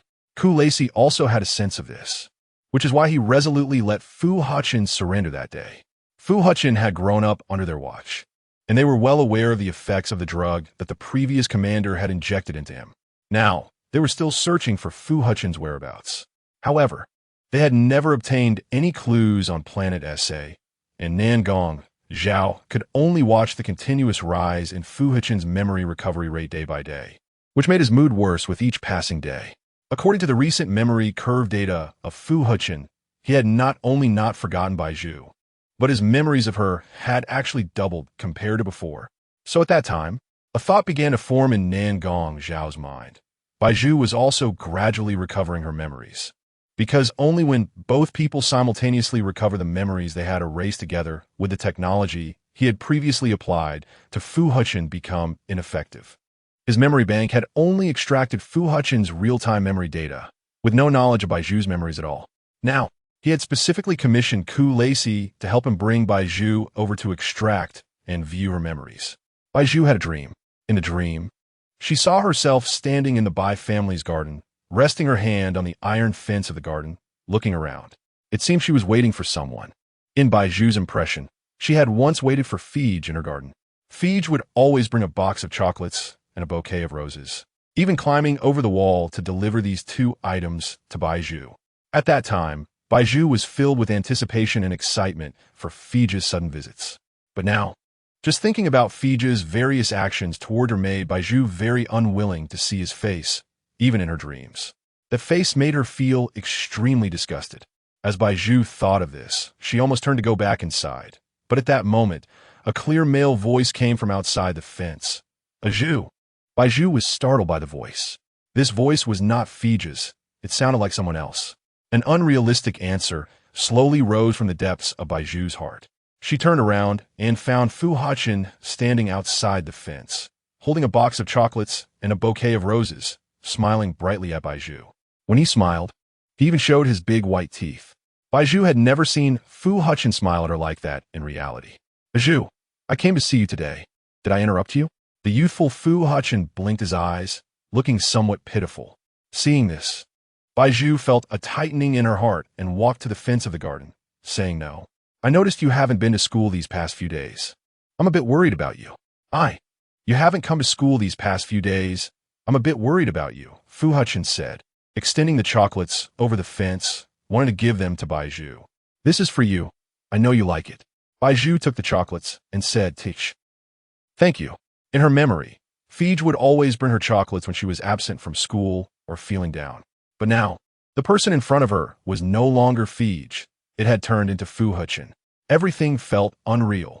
Yet the scene in front of her seemed like something she had once experienced firsthand, rooted deep in her memory. It was as if it was a memory she had once forgotten. Fu Hechen then held the roses in his hand, looking at Bai Zhu, and said with a smile, I also prepared this for you. I heard that couples give these, so when I passed by the flower shop today, I went in and bought them for you. He stretched the flowers over the fence and asked, Do you like them? If you like them, I'll buy you some every day. Bai Zhu was stunned. She and Fu Hechen, were they already a couple? Chapter 119, I like it. Bai Zhu didn't know how to respond to Fu Hechen. Fu Hechen pulled the flowers back into his hands. His voice was weak as he said, You don't like them? If you don't like them, then I will. No, I like them very much. Seeing Fu Hechen's pitiful face, Bai Zhu felt reluctant to refuse him. Upon hearing this, a glimmer of light appeared in Fu Hechen's eyes as he handed the flowers back to Bai Zhu, saying, For you. Bai Zhu took the flowers and leaned in to smell them gently. They were fragrant, and the spring scenery before her was beautiful. Everything seemed perfect. Suddenly, a thought crossed Bai Zhu's mind. At that time, looking at Fu Hechen, she must have felt incredibly happy. Recalling the dreams she had before, she felt that each one was incredibly real, not like a dream at all, but rather like a scene that actually happened, a forgotten memory. Outside of the dream, Bai Zhu lay on the iron bed, a tear slowly sliding down her cheek. Nangong Zhao watched the dream recording on the screen, his expression very grim. The memories Bai Zhu recalled in the dream were her most beautiful memories hidden deep in her heart. They were also the last tenderness she shared with Fu Hechen. Because after this, Fu Hechen was told he would leave the Noble Academy, and he knew everyone would lose their memories related to him. So he later told Bai Zhu the truth. Their romance was sentenced to death. At that time, Bai Zhu would always cry and throw a tantrum in Fu Hechen's arms until she cried herself into a stupor, pressing against Fu Hechen's chest, murmuring, I love you so much. Can you not leave? Nangong Zhao had the misfortune of encountering this once. However, he couldn't bring himself to erase their memories. Thinking of this, Nangong Zhao's expression darkened to the extreme. He clenched his fists and slammed them against the screen. He had to erase Bai Zhu's memories. Although he was unwilling to admit it, he now had to acknowledge that his technology was not very mature. He didn't understand how many people like Bai Zhu and Fu Hechen had partially regained some erased memories, but he could erase one if he could, and he wouldn't allow his technology to be paralyzed like this. Nangong Zhao decided to take action immediately. However, at that moment, Bai Zhu suddenly opened her eyes. She found herself lying in a laboratory, and the person beside her was Nangong Zhao. She immediately took off the hat on her head, sat up from the bed, and looked at Nangong Zhao warily, angrily saying, "What did you bring me here for?" She then lowered her gaze to check her body. "Don't look, I haven't started yet." "And you woke up. You haven't started?" Bai Zhu hurriedly climbed off the bed, angrily saying, "Teacher, I have always respected you. I hope you don't." "Miss Bai, you misunderstood. I just want to erase something from you." "Something? What something?" Bai Zhu was confused. Could it be related to the dream she just had? Nangong Zhao pointed to the iron bed, thinking about how she and Fu Hechen both wanted to wake up from their beautiful dreams, even going so far as to harm their lovers in the dream. Just before Bai Zhu woke up, she had made the same decision as Fu Hechen to wake up. She couldn't indulge in her gentle dreams. She needed to face reality. In reality, Fu Hechen was already dead. Even if this absurd dream was real, there was nothing she could do to bring him back. So, without hesitation, she had plunged the rose into Fu Hechen's chest. In the dream, as long as she wanted to wake up, no matter how absurd her actions were, she could free herself from the dream. But now, facing reality, Bai Zhu absolutely could not obey Nangong Zhao when she didn't understand what he was about to do to her. "Let me go. I have nothing on me for you to take. If you had nothing for me to take, I wouldn't have gone through the trouble of bringing you here." With that, Nangong Zhao grabbed Bai Zhu's wrist. "Let go of me." Bai Zhu struggled. "Just lie down obediently. Don't worry. It will be over soon." Nangong Zhao's voice seemed distorted from his emotional agitation, carrying some malicious coaxing. Hearing this, Bai Zhu felt a wave of nausea rise in her heart. "You're full of nonsense." Bai Zhu used all her strength to kick towards Nangong Zhao's knee. She remembered that in the past, when she was in school, Nangong Zhao had said his legs were always bad, and now that he was older, she didn't believe his legs would have improved significantly. Sure enough, Nangong Zhao still had that problem. His legs suddenly gave way, and the grip on Bai Zhu's wrist loosened slightly. Bai Zhu seized the opportunity to shake off Nangong Zhao's hold and ran towards the exit. However, the exit door was tightly locked, and since Fu Hechen's previous incident, Nangong Zhao had replaced the original password lock in his laboratory with facial recognition. Bai Zhu was momentarily at a loss. At this moment, Nangong Zhao leaned against the wall to steady himself. Looking at Bai Zhu, who was unable to escape, and smirked, "I've improved the facilities in the laboratory. You can't escape now." "You!" Bai Zhu gritted her teeth. Suddenly, her gaze unconsciously caught sight of the fire hydrant nearby. Bai Zhu had an idea. She rushed forward, opened the metal cabinet of the fire hydrant, picked up the fire extinguisher inside, and, taking advantage of Nangong Zhao's still weak legs, swung the extinguisher down hard onto his head. Nangong Zhao, unable to dodge due to his leg issue, fell to the ground after Bai Zhu's strike. "You! Let go!" Before his consciousness faded, Nangong Zhao even had the thought of getting back up. But Bai Zhu would never let him succeed. Seeing him attempt to rise, she raised the extinguisher again and struck him on the head once more. Nangong Zhao foamed at the mouth. "How do you know where I haven't locked? Who locks a fire hydrant?" Bai Zhu said, then lifted the extinguisher again and brought it down heavily on Nangong Zhao's face. Nangong Zhao was completely knocked out. Seeing this, Bai Zhu dusted off her hands and said, "Good thing I have common sense. I know you wouldn't lock a healthy person in a fire hydrant." She looked coldly at Nangong Zhao lying on the ground, thinking how disgusting he looked, foaming at the mouth. But regardless of the changes, even if she knocked out Nangong Zhao now, she still had to think about how to leave this place. Bai Zhu stared at the facial recognition lock on the door, lost in thought. The next second, she looked back at the unconscious Nangong Zhao on the floor. Chapter 120. Everyone remembers, since this is the facial recognition lock from Nangong Zhao's laboratory, she can simply carry Nangong Zhao from the ground and place him in front of the lock to unlock it. After thinking of this method, Bai Zhu immediately put into action. She picked up Nangong Zhao and positioned his face in front of the facial recognition system. Step back a bit. The facial recognition system displayed a message. Seeing this, Bai Zhu took a few steps back while holding Nangong Zhao. Blink. Another line of text appeared on the facial recognition system. This prompt was a bit challenging for Bai Zhu, but it didn't matter. She pressed her finger on Nangong Zhao's eyelid and then moved it up and down to simulate a real blink. Although her simulation was not very realistic and seemed forced, unexpectedly, the facial recognition system accepted it. She placed Nangong Zhao back on the ground, then pushed open the laboratory door and rushed out like a flash. Nangong Zhao's laboratory was located in a deep mountain, surrounded by lush greenery. The sunset painted the sky with vibrant colors, and twilight quietly crept up from the valley floor, casting shadows of pine needles on the moss. The mountain breeze suddenly became thick, carrying the bitter fragrance of pine resin and fir. As Bai Zhu walked down the mountain path, she couldn't shake the feeling that she had been here before. Moreover, she was not alone. Someone seemed to have been holding her hand, running down the path until the end of the sunset. The evening glow became colorful at that moment, and the person's face was hidden in the sunset, smiling at Bai Zhu and saying they would be together for a lifetime. Chaotic memories surged in Bai Zhu's mind like bamboo shoots after rain, and gradually, she recognized the person's face deep in her memories. That person was Fu Hechen. Bai Zhu felt like she was going crazy. She took a deep breath and quickened her pace down the mountain. Halfway down, there was an old woman who had once guided her and Fu Hechen, but Bai Zhu couldn't remember. A year ago, when Fu Hechen came here, he had asked the old woman for directions again.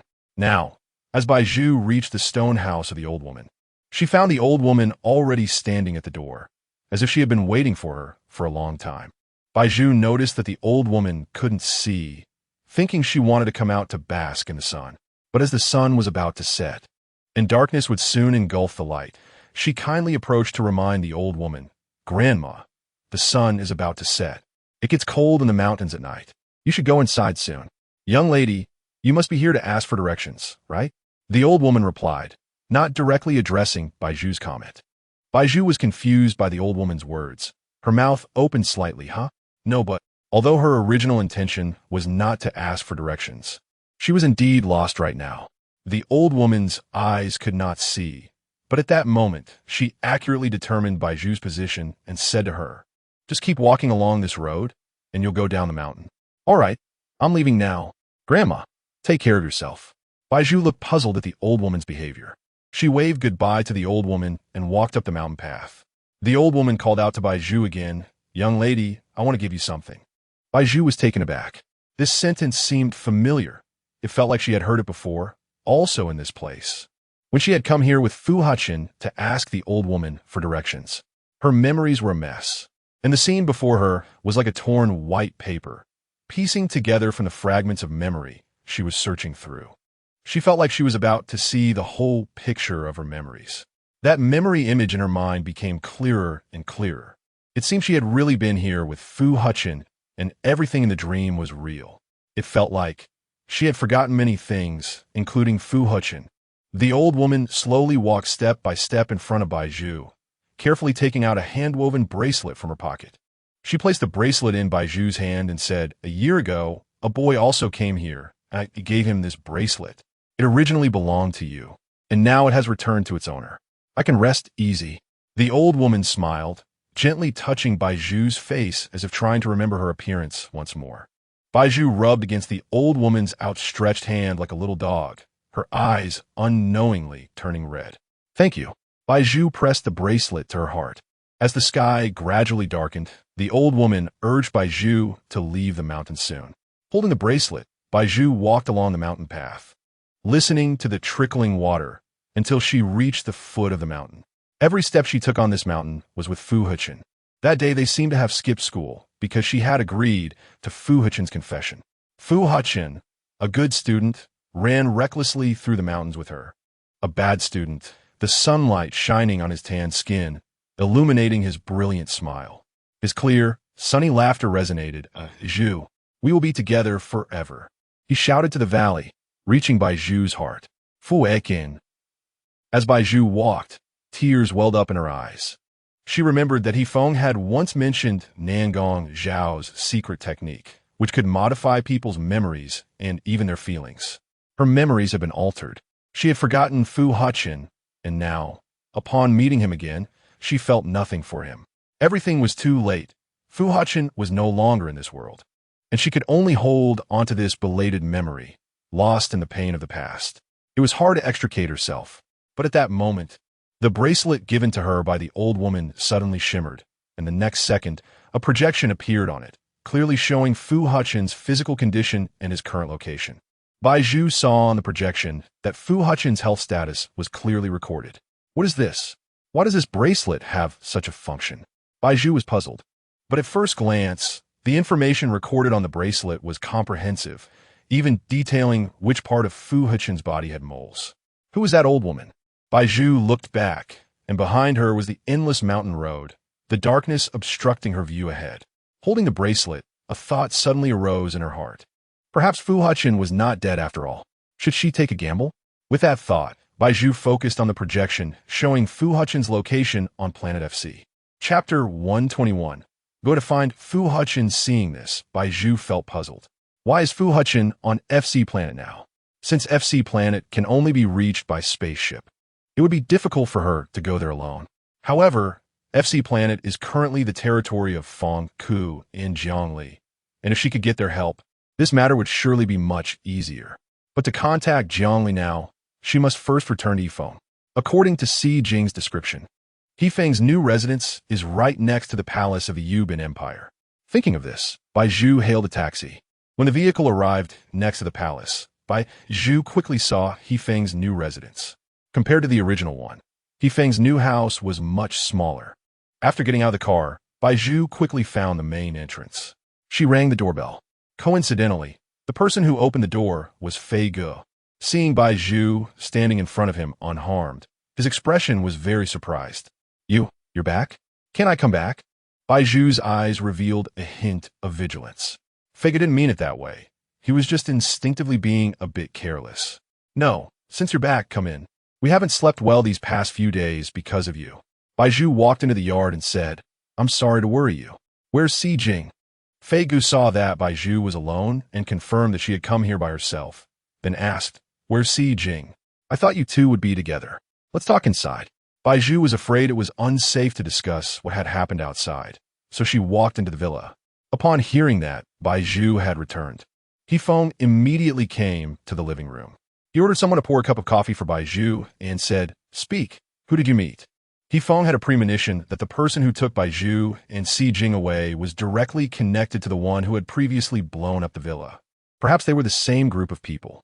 Bai Zhu took a sip of the coffee that was served and said, I met Nangong Zhao. Nangong Zhao? Yifeng didn't understand the direct connection between Nangong Zhao and this. Is there anyone else with him? There's also Khaleesi.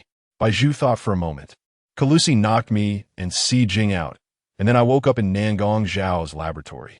Bai Zhu did not intend to tell Yifeng about the memory erasure. She only vague said, Nangong Zhao seems to want to conduct some experiments on me, but I escaped. What about Xi Jing? When I woke up, Xi Jing wasn't with me. I guess she was taken to Khaleesi. FAKED clenched his fists. When the Inside Empire was defeated, we should have killed those high-ranking officials too. Don't get agitated. Right now, Xi Jing's life or death is uncertain. We can't act impulsively. I know. FAKED turned his head away.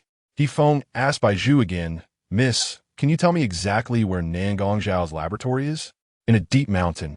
Good luck finding it. I've checked. There are no other people there besides me and Yifeng. Yifeng took a deep breath. If they wanted to find Xi Jing now, the quickest way was to go to Khaleesi's residence. Bai Zhu bluntly said, Khaleesi's residence is not far from the Inside Empire Palace. But miss, in the past few days, we have thoroughly searched Khaleesi's residence for you. And there seems to be no one there. It appears to have been vacant for some time. Bai Zhu was greatly shocked. What? They went to great lengths to create this situation, which is why I just asked you where Nangong Zhao's laboratory is. It's possible that their latest hideout is right next to it. Yifeng supported his head. Bai Zhu fell into deep thought. It wasn't impossible, but in the wild mountains. Miss, you just need to tell me the address of that laboratory. Next to He Guang Villa. As far as I know, quite a few laboratories have been built there. Yifeng smiled and said, I'll send someone to check them one by one. I have one more thing I want to entrust to you. Bai Zhu thought that she still hadn't returned to her urgent matter. I want to ask you to help me contact Jiangli. Before Yifeng could answer, Bai Zhu, out of her inner urgency, added, I know you must have external radio contact. Otherwise, you wouldn't receive their messages so timely. Upon hearing this, Hefeng immediately asked, the queen just left not long ago. Why are you so eager to contact her now? Bai Zhu fell silent for a moment and said, I have something to discuss with her. It's a private matter between friends. Can you give me the radio first? Hefeng replied, Miss, I don't want to refuse you, but the radio equipment is currently at the control center. If you want to discuss private matters, it probably won't work, because there are soldiers on duty at the control center 24 hours a day, and they can't leave. Upon hearing this, Bai Zhu thought that if that's the case, it seemed she couldn't directly explain the situation to Jiang Li over the radio. So, she had to find another way. Bai Zhu lowered her head and thought, wait, I wonder if she tells Hefeng that she wants to go to FC planet. Would Hefeng agree? Because she currently can't directly convey what she wants to say to Jiang Li using the device on SA planet. If she uses other methods on SA planet, it would be even more difficult. So her best option now is to go to FC planet in person. Feeling guilty, Bai Zhu timidly looked at Hefeng and asked in a small voice, because of the previous explosion, Haven T explained many things to the queen. They are private matters between us, and I feel I can't avoid saying them now. What do you mean, miss? I want to go to FC planet. I want to find Jiang Li in person, Bai Zhu said firmly. FAKED immediately interjected. Then how come I heard that the king of FC planet specially came to the hospital to visit you? Since you have so much to say to the queen, why didn't you say it earlier and wait until now? FAKED snorted coldly. Bai Zhu was left speechless. In desperation, she could only use her illness as an excuse. Because I had just woken up, my mind wasn't clear, and besides, Fang Ku was the one who came at that time, so Miss, I know you have many reasons right now. Hefeng suddenly said seriously, but even if you have so many reasons, I still can't feel at ease letting you go. Hefeng's words directly extinguished Bai Zhu's hopes. Feeling despondent, she protested. I could take care of myself over there. What about Nian Nian if you go there? Chapter 122. It's all your fault, Nian Nian. Bai Zhu was stunned. It seemed she had completely forgotten about the child, to the extent that when she made the decision to go to FC planet, she hadn't considered the child at all. Bai Nian has you all, so I'm at ease, Bai Zhu could only respond. During this time, Bai Nian had been taken care of by Hefeng and others, and over time, Bai Zhu had even developed a sense of reliance. Hefeng was speechless at Bai Zhu's words, thinking to himself, this is the first time I've seen you act like a mother. He couldn't help but recall that since the villa explosion, Bai Zhu hadn't even asked about Bai Nian's safety, and he genuinely felt that Bai Nian was a pitiful child. You didn't even ask her. After all, she is your child, connected by blood. Even if you don't like her, I don't think you need to treat her like this. I don't dislike her, if it weren't for this matter, Bai Zhu would definitely stay to accompany Bai Nian. Hefeng frowned, just what? It's just that I have more important matters now. Bai Zhu's eyes grew red without her realizing it. To conceal her weakness, she slightly turned her head and said, where is Nian Nian now? I want to go see her. She's sleeping upstairs. If you want to see her, you'll have to wait until she wakes up, Hefeng replied. Bai Zhu nodded, okay. FAKED sat to the side, propping his head up and watching the drama unfold with a smile on his face. In contrast to Hefeng, FAKED was very much against Bai Zhu seeing Bai Nian. He wished that everyone would dislike this child because she was Bai Zhu and Fu Hechen's child.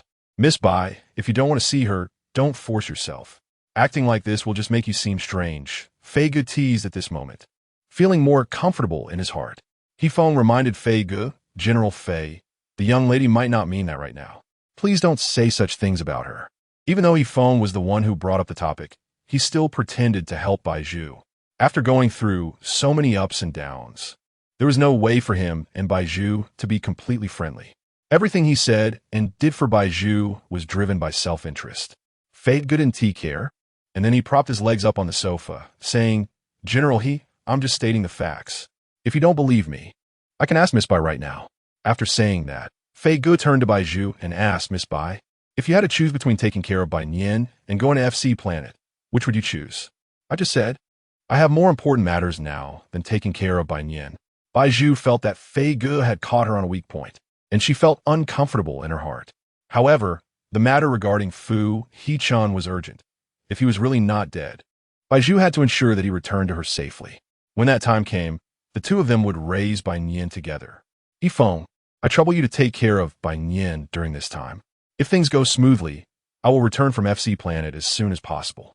Bai Zhu knew that the decision-making power was in He Feng's hands, so she didn't pay much attention to Fei Gu's words. Seeing that He Feng didn't speak, she continued, "The queen must also want to see me now. If I don't go this time, it might affect our relationship." The Moonbin Empire's ability to receive assistance from FC Planet was supported by the unbreakable friendship between Bai Zhu and Jiang Li. Bai Zhu knew that based on the current situation, any slight change would be difficult to shake her friendship with Jiang Li, but she had no choice now. In a moment of impulse, she could only tell this lie. He Feng took a deep breath and said, "Miss, if you're going to FC Planet for this reason, I want to stop you, but it's laughable. I heard that as soon as Miss Bai wakes up, she can't forget the guard beside Feng Ke. It's possible that Miss Bai is so eager to go to FC Planet today just to see that guard." Fei Gu interrupted He Feng. Bai Zhu frowned. "General Fei, you should have some limits when you make wild guesses." Fei Gu grinned. "Miss Bai knows whether what I said is true or not." "General Fei, I don't understand what you mean by that." "Enough." He Feng suddenly spoke, ending the meaningless argument between Bai Zhu and Fei Gu. He Feng looked at Bai Zhu and continued what he hadn't finished saying earlier. "Miss Bai, it's not safe right now. If you want to leave, you might have to wait until we handle the urgent matters at hand before arranging a spaceship for you." General He, just as he finished speaking, a soldier rushed in from outside. The soldier bowed to the three and said, "We found Si Jing." He Feng quickly stood up from the sofa and asked, "Where is she?" The soldier replied, in response to General He, "We found her in the woods of the Nangong Zhao laboratory. Currently, her life signs are weak, and we have already sent her to the medical personnel." The soldier bowed his head to answer He Feng. Upon hearing that Si Jing's life signs were weak, Bai Zhu couldn't help but feel a shock. What did Nangong Zhao and Cools do to her? He Feng asked, "Does Si Jing have any injuries?" "There are signs that her back of the head was hit by a sharp object." The soldier thought for a moment and replied, "Her body is covered in red marks. But based on our judgment, the most critical injury is still that scar on the back of her head." Bai Zhu remembered seeing Cools skillfully dealing with the driver in the car earlier, and then she asked, "Given Si Jing's current condition, can she be saved?" "I don't know." The soldier shook his head. The medical personnel replied that they will do their best.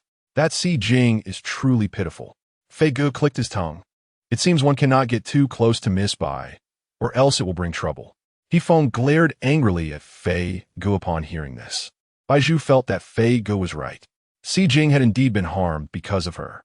That day, Cools and Nangong Zhao had clearly come to capture her, but they wouldn't allow any loose ends. "Miss Bai, don't think too much. The medical skills of the Moonbin Empire are advanced. If nothing unexpected happens, Si Jing can be saved," He Feng said, seeing that Bai Zhu's expression was low, and he comforted her a few times. "These are our current findings. As for the whereabouts of Cools and Nangong Zhao, we have not found them yet. Do we need to continue the investigation?" The soldier lifted his head, looking timidly at He Feng. He Feng placed his hands on his hips and said, "First, report this matter to the commander and see what he decides." Chapter 123 release. There was no need for He Feng to go to the palace. The commander of the Webbing Empire quickly gave He Feng feedback. The commander ordered him to continue searching for Nangong Zhao and Cools, and once they were caught, they could be executed. He Feng felt that the commander's words were pointless. Bai Zhu thought to herself that although the technology Cools and Nangong Zhao currently possessed was not comparable to that of the Webbing Empire, it was relatively easy for them to hide themselves with their own skills. With this in mind, Bai Zhu said, "At this rate, we don't know how long it will take to find them." He Feng quickly called over the soldier who had been sent to liaise with the commander, saying, "Did the commander say we could freely use the country's technology?" "Yes, but the premise is that we must find them. Help me borrow a tracking device." That same day, the commander's delegate delivered the tracking device to He Feng. He Feng immediately went to the site where Bai Zhu and Si Jing were arrested and collected data from the scene, entering all possible traces left by Cools and Nangong Zhao into the tracking device. This tracking device was a new product recently imported by Feng Ke from Planet FC, capable of real-time tracking a person's location based on traces left on their body. This was also why He Feng contacted the commander as soon as he had no results in his search. 3 minutes later, the screen of the tracking device slowly displayed a line of text showing a blurry address. Planet FC. He Feng took a deep breath. Feige sneered from the side. I told you why we couldn't find them. It turns out they had already escaped. He Feng frowned. Contact the king of planet FC immediately. Meanwhile, the soldier Feng Ke sent to the Webbing Empire to gather intelligence also reported this to Feng Ke. Feng Ke did not know what their purpose in going to planet FC was, but to be safe, he strengthened the palace's defenses during this time. That night, He Feng made a radio call to Feng Ke. The conversation was about Cools and Nangong Zhao. Since Feng Ke already knew about this matter, he was rather indifferent throughout the call. If there's nothing else, I'll hang up, Feng Ke said coldly. Miss Bai said a few days ago that she wanted to visit you. He Feng smiled and said, Miss Bai mentioned that during the last visit from Queen, she had some things she didn't discuss with the Queen. Given the current situation, should I directly refuse Miss Bai? Feng Ke was taken aback. Miss Bai still has things to explain to Zhongli? Don't refuse just yet. As soon as Feng Ke thought of this matter concerning Zhongli, his tone became a bit hesitant. I'll ask Zhongli. Cools and Nangong Zhao escaped to planet FC using a spaceship left behind by the Onsai Empire. They were coming here to meet someone. At this moment, aboard the spaceship piloted by Cools, besides Nangong Zhao, there was also an old woman. The old woman was blind and had difficulty moving. She was currently tied up by Nangong Zhao in the spaceship's command center. The ropes on her looking more like a decoration. Shangguan Yinlu, I didn't expect you to be this old and still come to add to my troubles. Nangong Zhao said angrily as he grasped Shangguan Yinlu's chin. Shangguan Yinlu sneered, deepening the wrinkles on her already lined face. What is wrong with wanting to help a young man at my age? You know very well those two are Fu Hechen and Bai Zhu. Nangong Zhao gritted his teeth. However, Shangguan Yinlu remained calm, as if everything around her had nothing to do with her. Nangong Zhao slapped Shangguan Yinlu, angrily saying, Why aren't you speaking? Do you think you're still that lofty scholar from before? Do you think I would remember our past and let you off the hook? No. Shangguan Yinlu's chest heaved violently. You can treat me however you want now. You're challenging my bottom line. Nangong Zhao's voice was low as he gave Shangguan Yinlu a final warning. I advise you to be nicer to me, or I might just take your life. Although Shangguan Yinlu did not play a crucial role in Bai Zhu and Fu Hechen regaining their memories, Nangong Zhao felt very uncomfortable about it. He would not allow Shangguan Yinlu to go against his wishes and help those he did not want to assist. Although Shangguan Yinlu appeared much older than Nangong Zhao, they were actually of similar age and had known each other for many years. More accurately, the reason Nangong Zhao felt this way was that Shangguan Yinlu had once been his lover. They had conducted academic research under the same roof and had even appeared together in an industry magazine for their joint technology. At that time, everyone thought they would be together for life, becoming a romantic tale in the history of Onsai Empire's scientific research. However, later on, Shangguan Yinlu betrayed Nangong Zhao. She got married to a wealthy young man. At that time, although Nangong Zhao had received many awards and bonuses, he mostly spent the money on his research, living frugally, which put a strain on Shangguan Yinlu. People are always greedy. This is the ugliness of human nature. No one is without vanity. So people can never stand to see those around them live better and have more than they do. Moreover, Shangguan Yinlu had betrayed Nangong Zhao's feelings and married into nobility, becoming a wealthy lady. From that point on, Nangong Zhao hated Shangguan Yinlu. Additionally, Shangguan Yinlu's husband later registered the technology that she and Nangong Zhao had developed together under her name. Heartbroken, Nangong Zhao created a technology capable of erasing memories to forget Shangguan Yinlu. The first test subject for this technology was himself. He briefly forgot Shangguan Yinlu, but later, when he saw her from a distance again, his memory still malfunctioned. Therefore, in order to mature this technology, he worked day and night on it and went to teach at a noble academy to fund his research. When a new technology was completed, he was invited by the last commander of the Onsai Empire to perform memory surgery on his students. Thus, all the students he taught became his second test subjects. His first test subject had failed, and he would not allow his second test subject to fail as well. I haven't treated you poorly, Shangguan Yinlu replied. Please let me go. Chapter 124, let's go, Shangguan Yinlu. Nangong Zhao shouted angrily. At this moment, Nangong Zhao's reaction was in stark contrast to Shangguan Yinlu's. Shangguan Yinlu remained unfazed, her voice steady.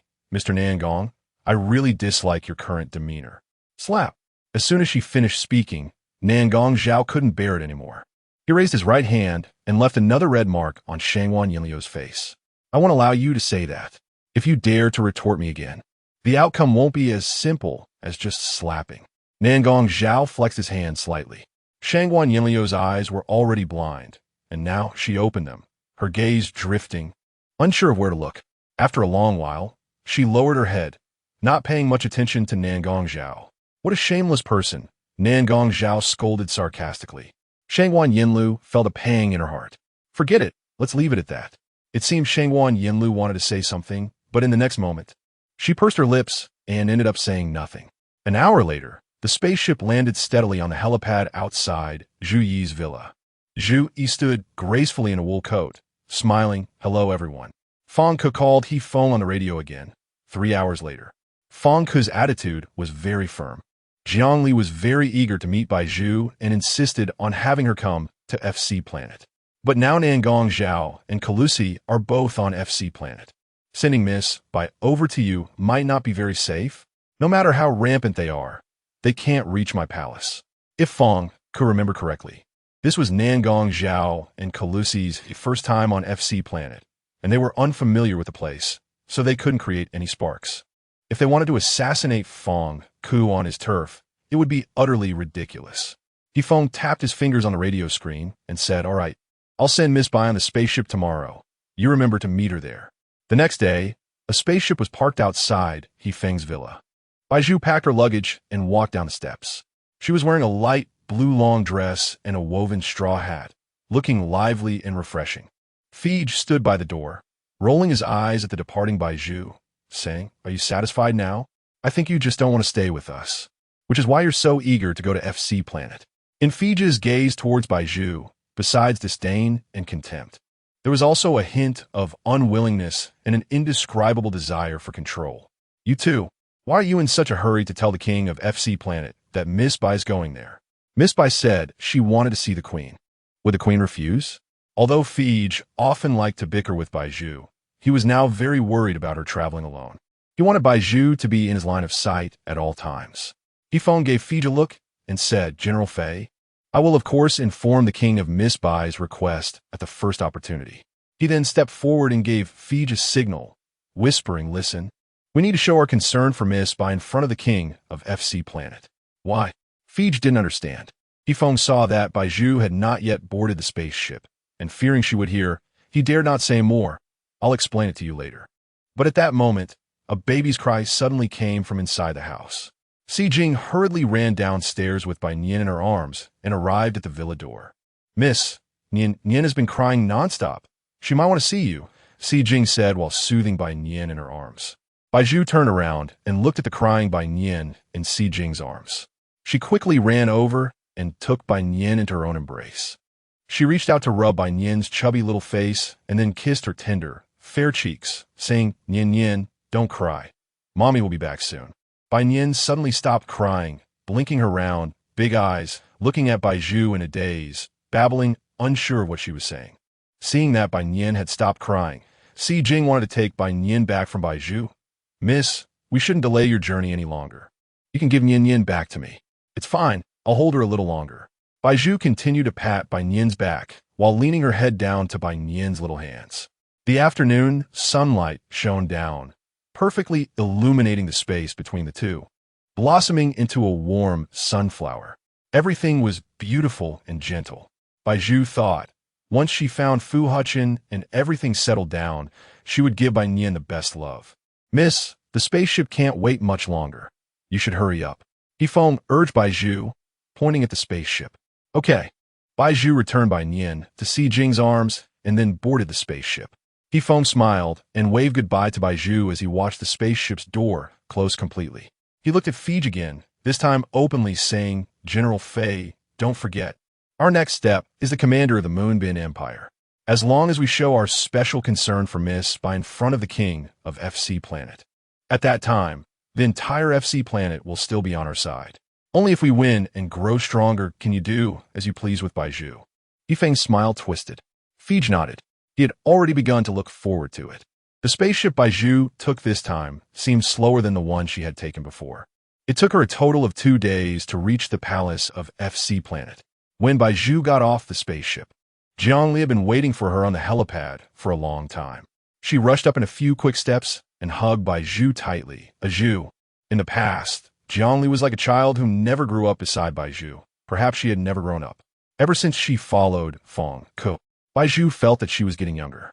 Looking at Jiangli bouncing towards her, Bai Zhu even felt that they were no longer from the same era. How's the wound healing after a few days? Bai Zhu responded to Jiangli with a big hug. Jiangli was still bouncing around.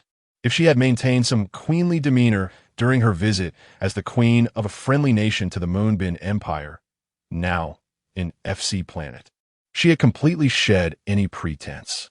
She shook her head with a smile and then twirled around in front of Bai Zhu. I'm almost healed. Thank you for your concern.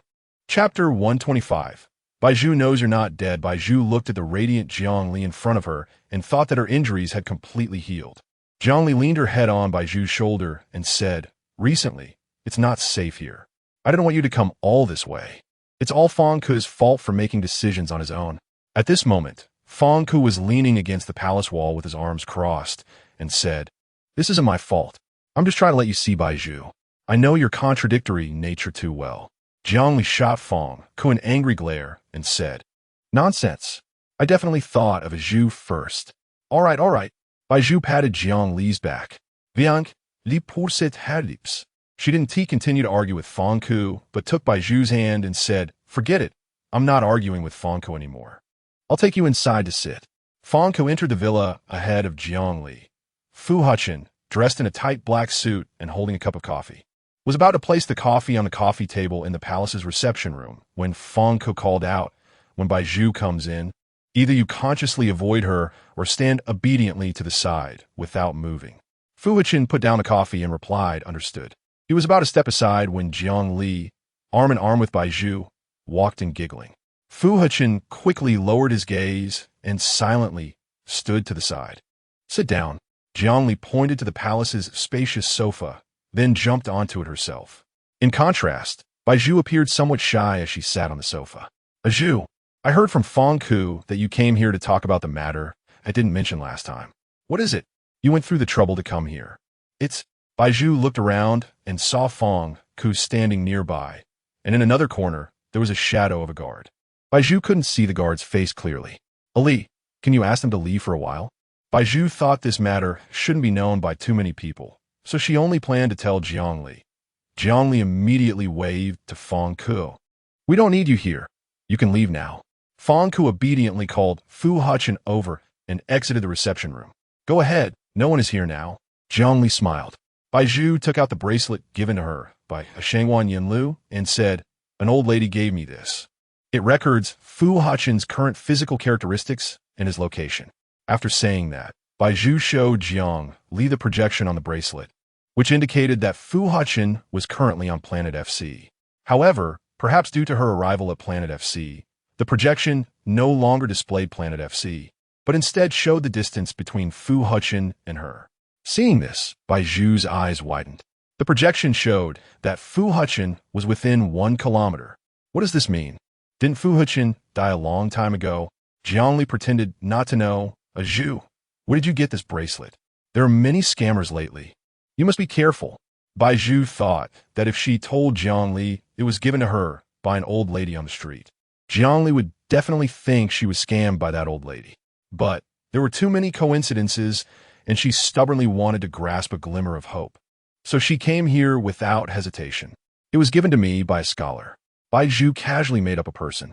That scholar was considered one of the more outstanding scholars in the Moonbin Empire, and the technology in the Moonbin Empire had recently improved.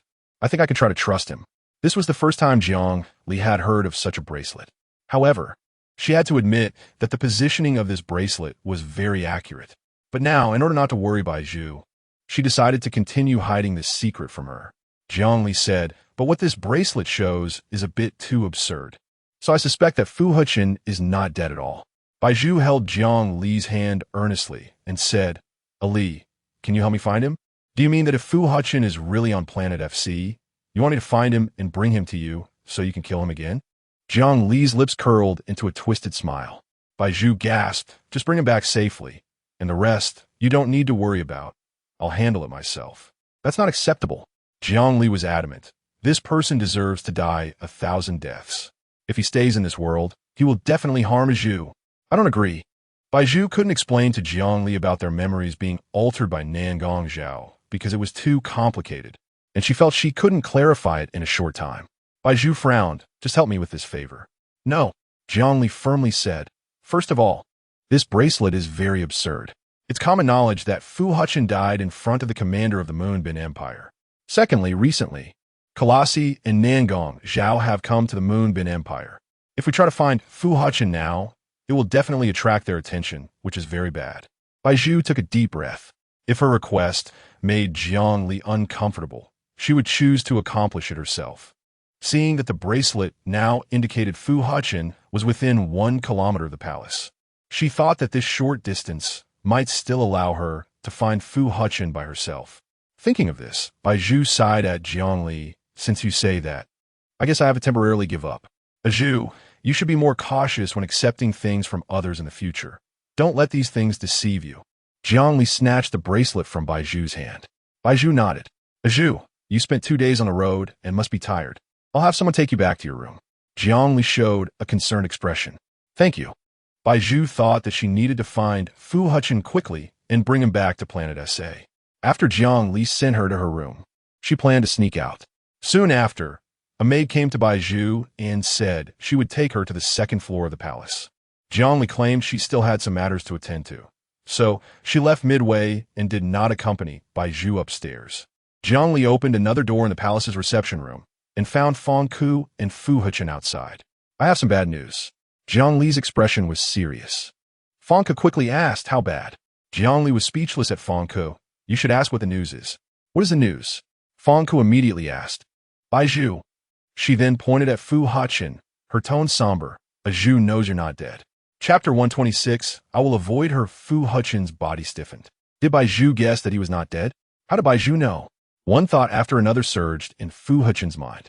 How did she know?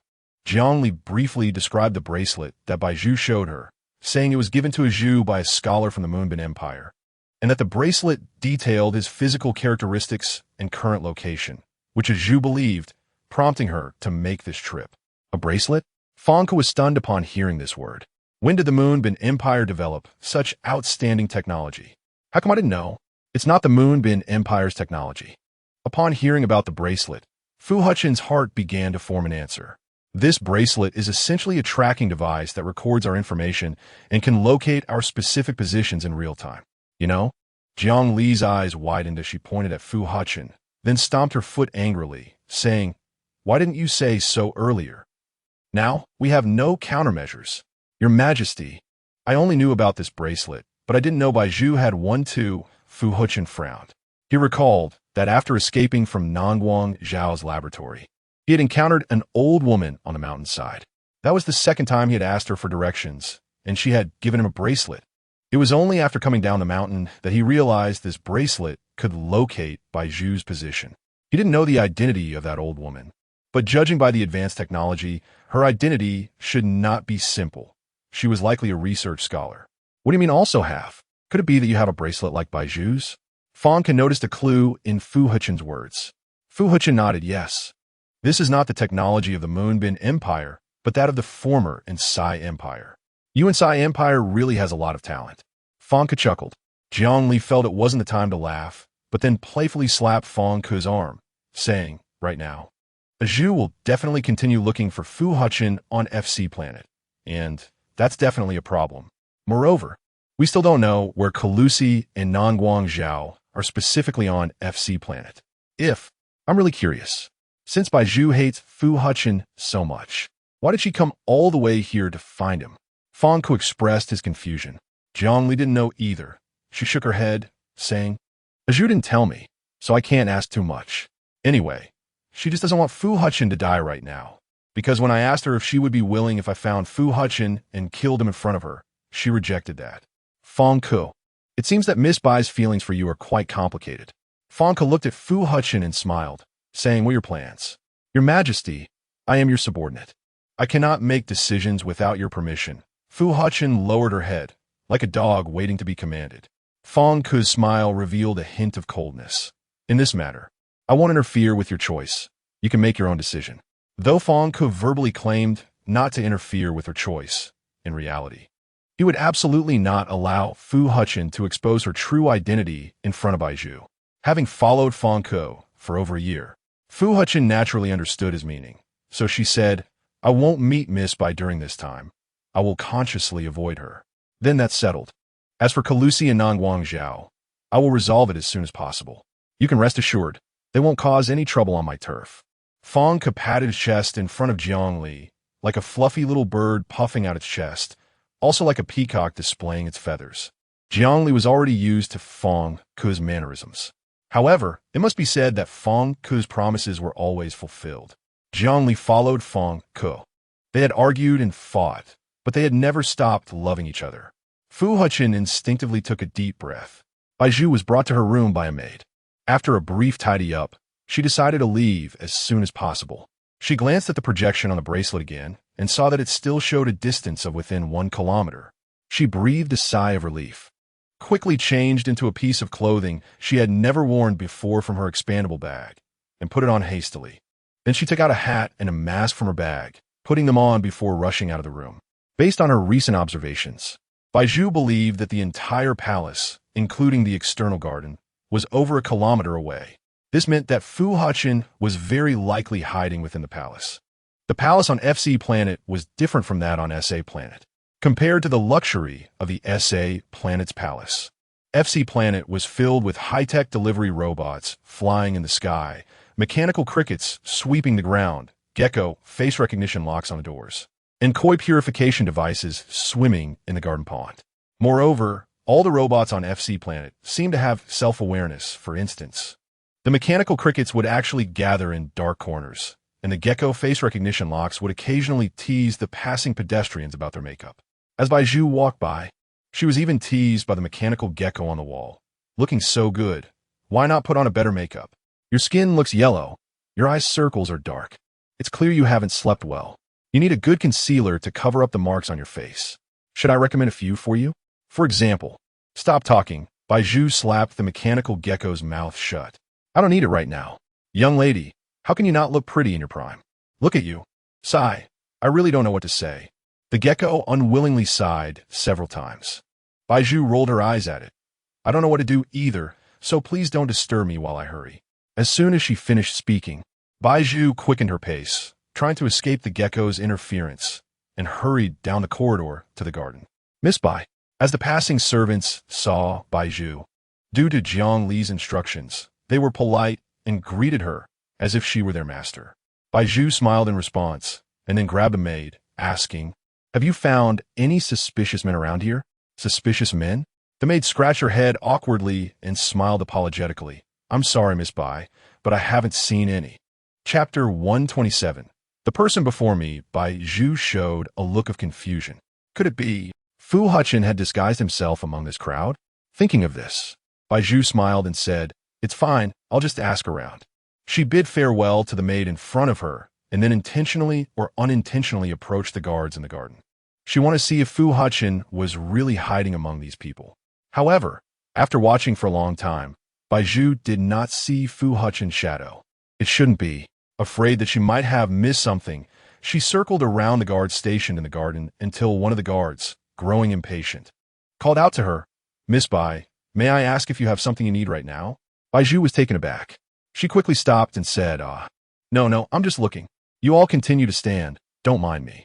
Bai Zhu thought to herself that Fu Hechen probably wouldn't be among this group of guards.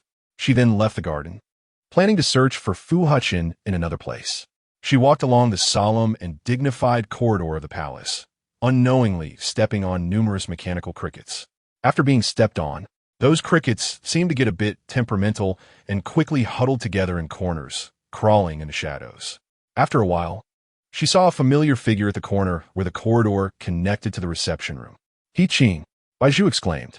She thought that since He Qing had saved her life before, she had a bit of a connection with him, and now she might be able to gather some information from him. Hearing Bai Zhu's voice, Fu Hechen instinctively wanted to approach, but remembering his previous promise to Fong Ke, he retracted his outstretched leg and could only treat Bai Zhu's words as if they were blowing in the wind. Bai Zhu was puzzled. Could it be that he didn't hear her? So, seizing the opportunity, while Fu Hechen hadn't walked away, she ran to his side and repeated his name, Hechen. This time, Fu Hechen could no longer pretend he hadn't heard. He had to turn his head and smile as he asked, "May I ask what Miss Bai needs?" Bai Zhu moved closer to the man in front of her, her heart rate unconsciously quickening. She didn't understand why every time she interacted with Hechen, she felt this way, but now, driven by her urgent desire to find Fu Hechen, she didn't think too much about it.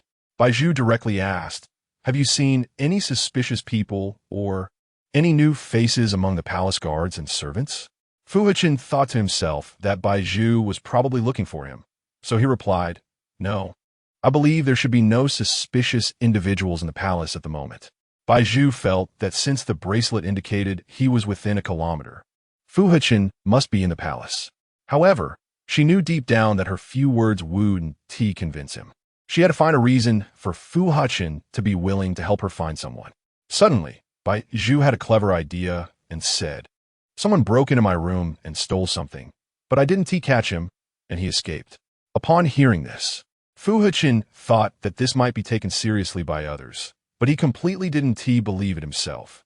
He replied, "Miss Bai, the palace has strict security. If you really want to find that person, you can check the palace's surveillance. There are no clear cameras inside your room, but there are definitely several cameras in the corridors and on the balcony outside your room. If you want to find a suspicious person, it wouldn't take much effort in the palace." At this, Bai Zhu felt utterly disheartened. She wanted to find another way, but Fu Hechen suddenly wanted to leave. He couldn't go against Fang Ku's orders. If he did, he would die, and Bai Zhu would be implicated as well. Although Fang couldn't dare to do anything to Bai Zhu now because of Jiangli, what about in the future? People's hearts can change. And Fang Ku had never truly wanted to protect Bai Zhu.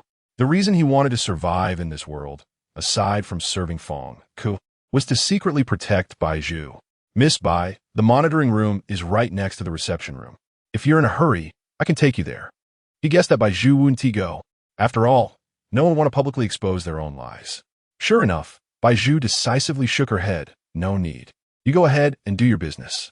I'll go myself." Though she said she would go, she didn't even ask Fu Hechen where the monitoring room was and walked randomly in the opposite direction. Bai Zhu probably couldn't imagine that the person she was desperately trying to find was right in front of her. Moreover, she had just overlooked a point. When she was interacting with Fu Hechen, the distance indicated on her bracelet was less than 10 meters. After leaving Fu Hechen, she suddenly looked at the distance displayed on her bracelet, which had returned to within a kilometer. Bai Zhu sighed in disappointment and muttered to herself, "Where the hell is Fu Hechen? Why can't I find a single clue no matter how I ask?" She felt as if Fu Hechen had completely vanished in the palace. She began to overthink, wondering if Fu Hechen was hidden somewhere in a secret base within the palace. A base that was right around her, but she just couldn't see it. Thinking of this, Bai Zhu reached out to touch the walls around her. Suddenly, as she randomly touched, she hit a hidden compartment mechanism in the wall. Bai Zhu's pupils widened in shock.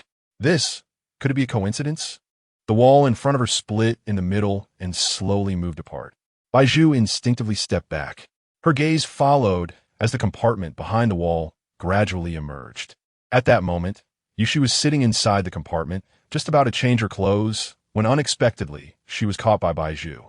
The two locked eyes, and the scene fell into an awkward silence. Bai Zhu quickly covered her eyes and said, "I'm sorry, I didn't mean to. I'll close the door now." "But, how do you close this door?" Bai Zhu pondered for a long time without finding any mechanism to close the door. Fortunately, Yushi's expression was always calm no matter what happened. She looked at Bai Zhu and said, "What are you here for?" Bai Zhu looked at Yushi's expressionless face, unsure if she was angry or not. She said, "I accidentally touched it while passing by. I'm really sorry." But that was a lie. It wasn't an accident at all. The mechanism was quite high, and generally, no one would reach up to touch something so high without reason. If she hadn't intentionally fumbled around the wall, how could she have possibly hit that mechanism? Chapter 128, Dining. Yushi replied coldly, "It's fine, but I don't want to see Miss Bai in such an embarrassing place again." "I know," Bai Zhu said, turning to leave. "I don't know how to close the door, so I might trouble you to do it." "I'm leaving. and I won't disturb you again. This was definitely an accident. Bai Zhu practically fled in a hurry. She ran all the way to an open area outside, then took a few deep breaths to calm her racing heart. Bai Zhu? Bai Zhu gasped, suddenly hearing Jiang Li's voice not far away. She looked in the direction of the sound and saw Jiang Li running towards her in a long dress, holding up the hem. Bai Zhu was taken aback for a moment, then brushed the dust off her clothes and smiled at Jiang Li. What a coincidence, running into you here. Why aren't you resting in your room? Jiang Li asked with a concerned expression. If you want to walk around the palace, I can accompany you. Why did you come out alone? Since Jiang Li had previously refused to help her find someone, Bai Zhu couldn't reveal her purpose in front of Jiang Li. So she said, I rested on the spaceship before, so I'm not tired at all. I thought I'd take a walk without disturbing you. I just heard the servants say you were looking for someone suspicious. Jiang Li frowned slightly. Zhu, did something happen? Well, Bai Zhu scratched her head. It's not a big deal. I saw someone acting suspiciously through the window, but then the person disappeared. I was afraid he might steal something from me. So I asked some passing servants. Don't worry, our palace is absolutely safe. Jiang Li placed a hand on Bai Zhu's shoulder and gently patted it. You shouldn't overthink it. You've come to FC Planet these days. Just enjoy yourself here, and don't think about anything else. We'll help you with the rest. As for Fu Hechen, his body is already cold. You don't need to worry about him still being alive. Jiang Li smiled. Bai Zhu felt a chill down her back. She believed Fu Hechen was still alive. It was her way of being perfunctory. Jiang Li glanced at her watch. It showed 6 in the evening. Zhu, it's getting late. I'll take you to the dining hall. Bai Zhu was hungry right now. She still wanted to search for Fu Hechen in the palace. Ali, you guys go ahead and eat. I'm not hungry. How can that be? You're a guest. Jiang Li looked somewhat angry. If you don't eat, how can we eat? Bai Zhu felt embarrassed to make Jiang Li wait.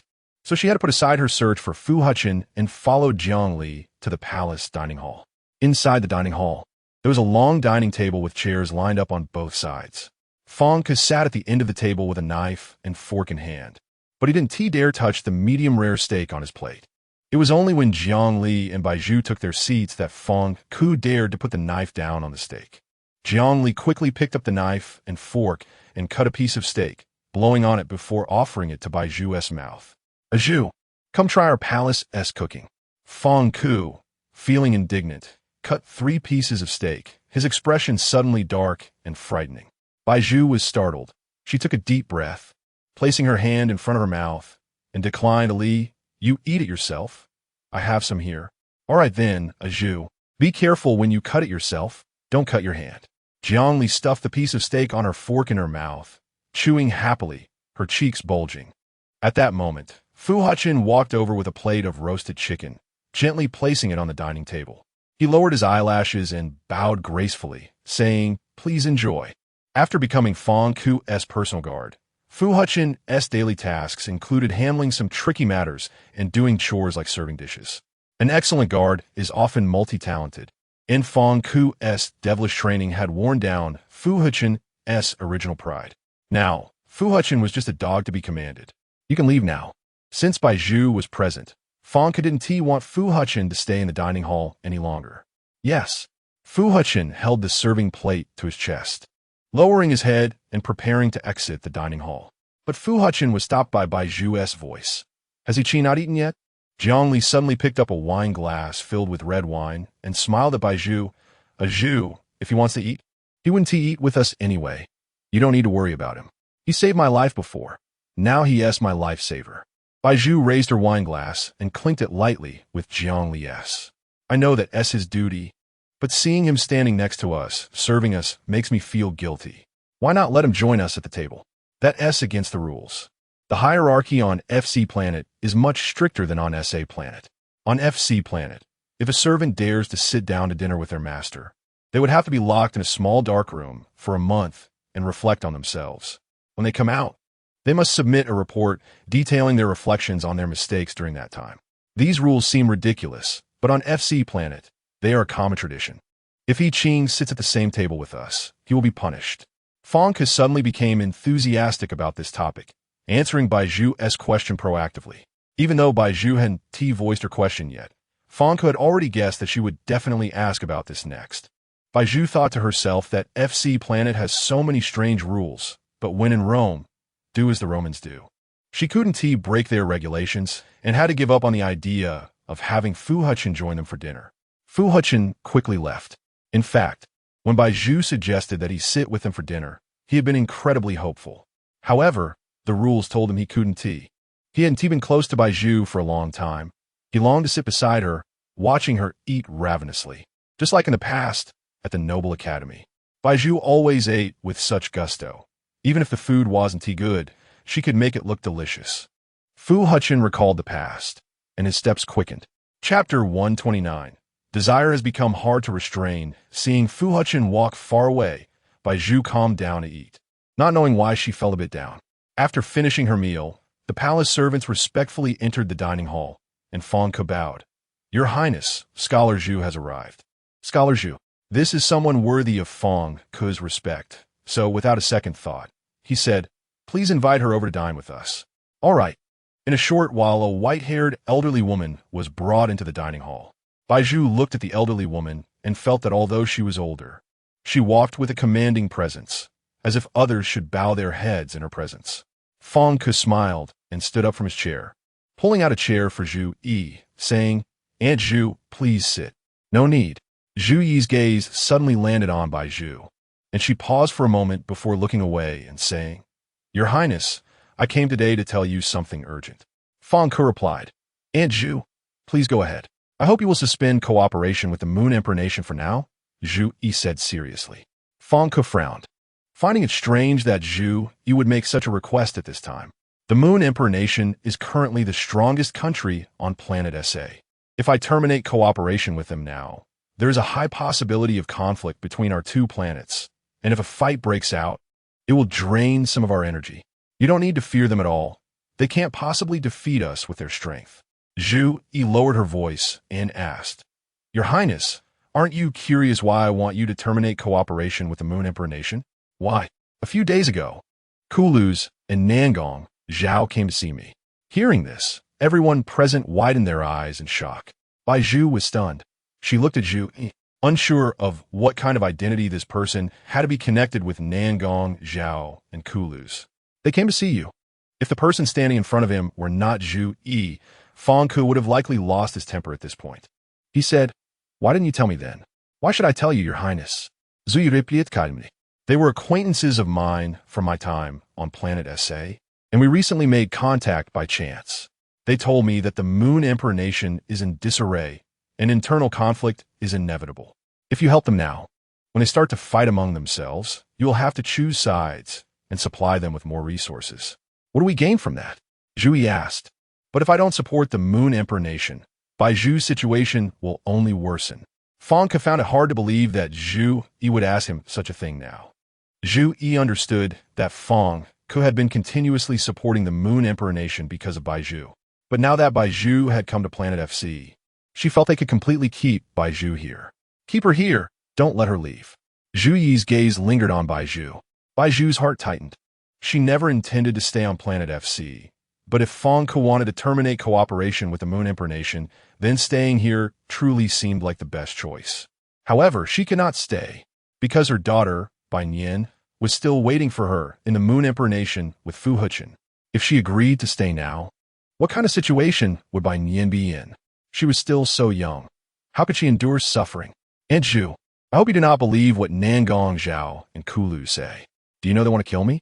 But the reality is that continuing to support them will only harm our planet's resources, Zhu Yi said with a serious expression. Bai Zhu suddenly spoke up. Elderly lady, although I don't know who you are, I am the Bai Zhu you mentioned. I want to tell you that I will not stay here. Bai Zhu looked at the wrinkled face before her, her tone resolute. I have a child. She is waiting for me in the Moon Emperor Nation, and I need to ensure her safety first. Zhu Yi looked at Bai Zhu, momentarily stunned and speechless. Yes, Bai Zhu still had a child. She wanted Bai Zhu to take her own path for self-preservation. When she came to planet FC, she had abandoned Bai Zhu, disregarding her well-being, and came alone. But later, she realized she couldn't let go of Bai Zhu. Now that she thought about it, how could Bai Zhu possibly let go of Bai Nian, who was far away in the Moon Emperor Nation? I understand you. She didn't know what else to say. But Bai Zhu's declaration further complicated Fang Ke's dilemma. Zhu, Why don't you find a time to bring that Fu Hechen seed over? Zhongli suggested. I can go with you. I don't believe they would dare not let her go for my sake. Bai Zhu was feeling chaotic. She felt a bit dizzy and then said to Zhongli, I want to go back to my room and be alone for a while. After saying that, she left the table without permission. She held her head and, relying on her memory of how she came, slowly made her way to the door of her room. But her head was getting more painful, as if someone had inserted a power drill into her temples, the sound of the drill and the vibrations tearing at her nerves. It felt as though her skull was being crushed repeatedly by a giant hydraulic press, and each breath intensified the weight on her. She wanted to crouch down or even lie on the ground, but just then, a large hand suddenly reached around her waist. Bai Zhu was startled and turned to look at the owner of the hand, realizing it was Fu Hechen. At that moment, her brain wanted to give up thinking. The instant she saw Fu Hechen, a sense of safety emerged within her. Her instincts told her that Fu Hechen would not harm her now, and she unconsciously wanted to get closer to Fu Hechen. I'm feeling so unwell.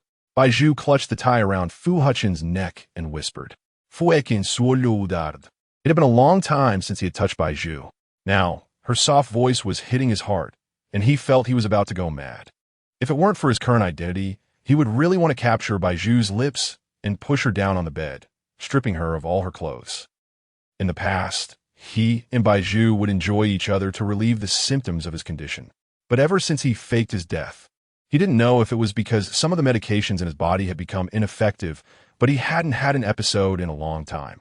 Yet now, reason told him not to touch Bai Zhu, but when he had an episode, he often threw reason out the window. He wished he could have an episode right now. He wanted to pounce on Bai Zhu like a beast that hadn't eaten for a long time, thoroughly enjoying the prey he had long desired. It hurt so much. Meanwhile, Bai Zhu, in Fu Hechen's embrace, was unaware that he was suppressing his inner desires. She carefreely rubbed against him, even making a nasal sound, help me. Take me to the bed. I need to rest. Chapter 130. Can't hold it any longer. This was simply a punishment for him. Fu Hechen thought. Bai Zhu in front of him seemed unaware of how her current whimpering appearance was an irresistible temptation for him. Seeing that Fu Hechen remained still, she loosened his tie, freed herself from his embrace, and walked towards the room. However, Fu Hechen suddenly grasped Bai Zhu's wrist. What are you doing? Bai Zhu asked in a daze. Fu Hechen swallowed hard again. Bai Zhu turned her head, observing his Adam's apple moving up and down. Are you thirsty? Do you need me to get you a glass of water? No need. He was not just thirsty. He was desperate with desire. Bai Zhu shook her head. Her body was already feeling uncomfortable, and she just wanted to lie down and sleep. She did not understand why her body was suddenly like this. Could it be a physiological reaction from staying on the spaceship for too long? But it shouldn't be. Bai Zhu took a few steps, intending to move her body to the door, but before she could take 3 steps, her body was suddenly blocked by Fu Hechen. He placed his hand on her waist and lifted her up. What are you doing? Bai Zhu's pupils dilated in shock.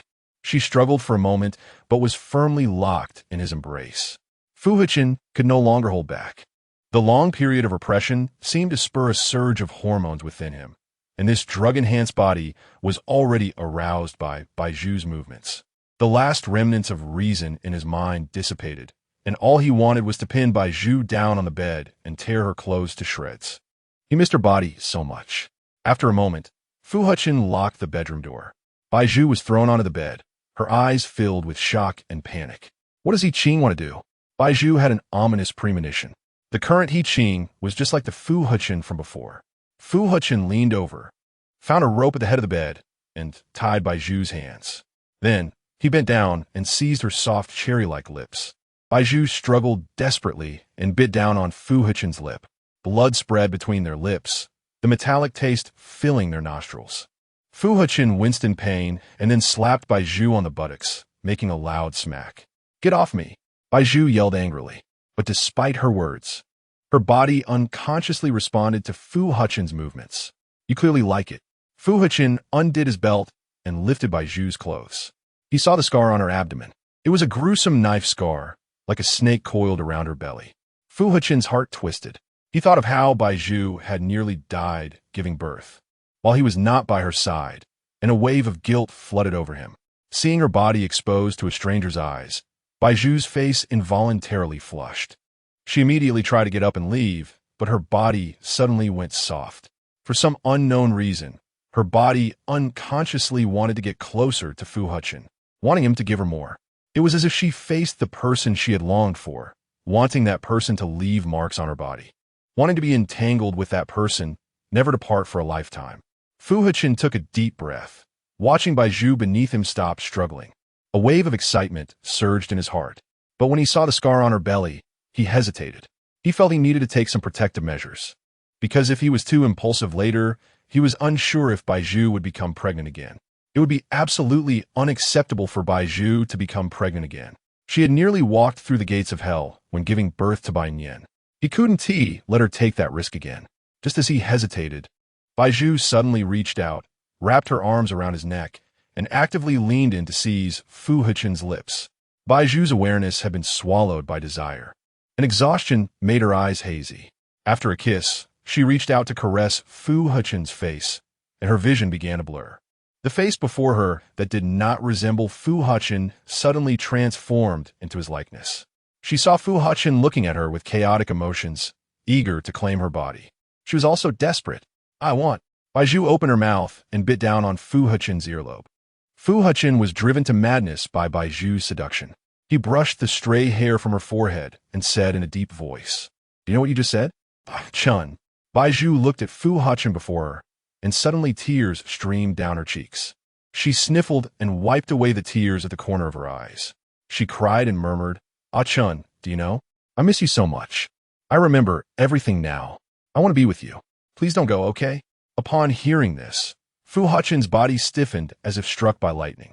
Remembered everything? What does that mean? Fu Hechen couldn't believe the voice he had just heard came from Bai Zhu. His breathing quickened, and the sliver of reason he had regained vanished into thin air upon hearing her words. A voice was desperately shouting within him, urging him to take action. He wanted to forcefully claim Bai Zhu for himself right now. He felt like he was going crazy, but the drive of desire often leads to unexpected outcomes. Bai Zhu woke up again, this time awakened by Jiang Li. Jiang Li's eyes were red, holding Bai Zhu's hand tightly, saying, "Ah Zhu, it's all my fault. I'm sorry." Bai Zhu was confused by the sudden apology. It's okay." But when she prepared to get up, a wave of soreness swept through her waist. She gasped. Her body, untouched for a year, could hardly bear the passion from last night. Realizing this, Bai Zhu gasped again. So last night, she had been intimate with He Qing. But He Qing seemed like such a cautious person. It shouldn't have happened. Could it be because of her? Bai Zhu began to reflect on what she had done to He Qing last night. Jiang Li continued to cry, holding Bai Zhu's hand tightly, saying, "Ah Zhu, the steak last night was problematic. The chef accidentally put a drug that can cause hallucinations in your steak. That drug harmed you deeply. I've had that chef thrown into prison. I'll make sure he stays there for 10 or 20 years to learn his lesson." Chapter 131. Does Bai Zhu really have feelings for Fu Hechen? Upon hearing this, Bai Zhu realized the reason for her sudden dizziness and weakness yesterday was due to the steak she had eaten during dinner. She nodded and struggled to get up, leaning on the bed railing while looking around. Noticing Fu Hechen was nowhere in sight, she asked, "Where is He Qing?" "Ah Zhu, you still think about him?" Jiang Li's face turned red with anger. She stomped her foot and said angrily, "After what happened yesterday, Fang Ke has severely punished him.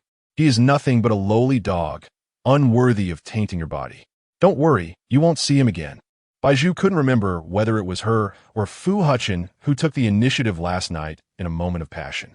If she had been the one to initiate, then Fu Hechen must have been dragged down with her.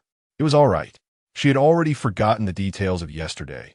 They were just unpleasant memories, and there was no need to dwell on them and add to her troubles. Miss Bai. Outside the bedroom, Zhu Yi, dressed in a light-colored long dress, walked slowly to Bai Zhu's bedside. Bai Zhu had a poor impression of Zhu Yi due to her sudden request yesterday. When Zhu Yi entered, Bai Zhu forced a smile and said, "Hello, Aunt Zhu." Jiang Li looked at Zhu Yi in confusion. "Did you come here for something?" Zhu Yi took out a bracelet from her pocket and said, "I'm here to deliver something to Miss Bai."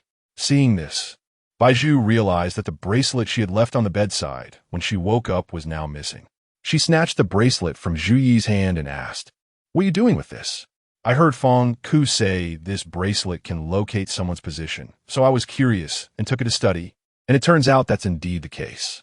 Zhu Yi's gaze was calm, seemingly unfazed by Bai Zhu's sudden rudeness. Jiang Li, who had always denied the bracelet's functionality in front of Bai Zhu, was at a loss for words when Zhu Yi suddenly acknowledged its capabilities. Bai Zhu projected the information displayed on the bracelet, which still showed Fu Hechen's basic information and his distance from her. The distance still indicated he was within 1 kilometer. However, she hadn't found any clues throughout the day, leading her to wonder if there was something wrong with the bracelet. Seeing Bai Zhu examining the bracelet, Zhu Yi said, "I checked it for you. The bracelet is functioning properly, and all the information on it is." "And Zhu, what nonsense are you talking about?" Jiang Li suddenly grabbed Zhu Yi's arm and said, "How could the Moon Empire possibly develop such an advanced bracelet? They must have made a mistake.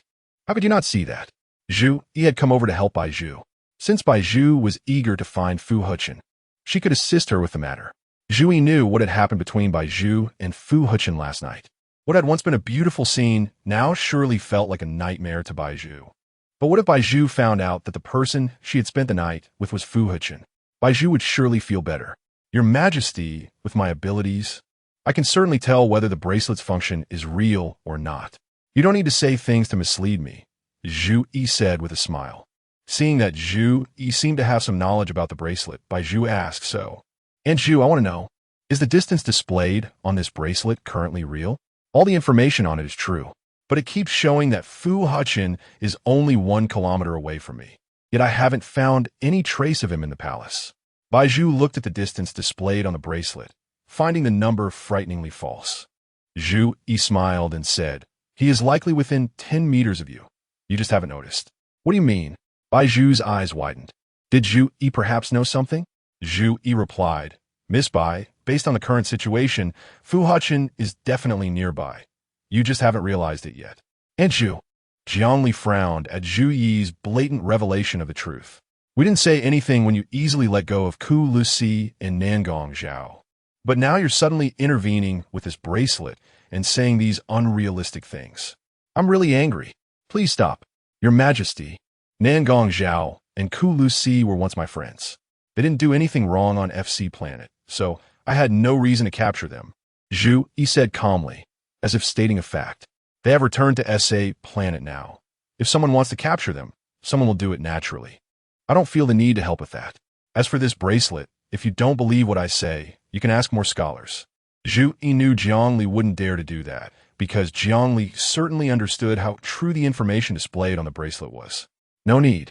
With this confirmation, Bai Zhu looked at the two again. "I want to know if you both know something and have been hiding it from me." "Ah, Zhu." Jiang Li felt a pang in her heart at Bai Zhu's cold and unfamiliar gaze. She stammered, "Miss Bai, sometimes your intuition is correct." Zui interjected, feeling bold since she had no one to fear on FC Planet. "Your intuition." Every time Bai Zhu encountered He Qing, she felt an inexplicable sense of familiarity. When she saw him, she would become impulsive and lose her reason, leading to the ridiculous scene that unfolded last night. Think about it carefully. Zhu Yi wasn't the type to directly reveal answers, especially with Jiang Li present. She didn't know what the consequences would be if she told Bai Zhu directly that He Qing was Fu Hechen. Only Jiang Li and Bai Zhu remained in the room.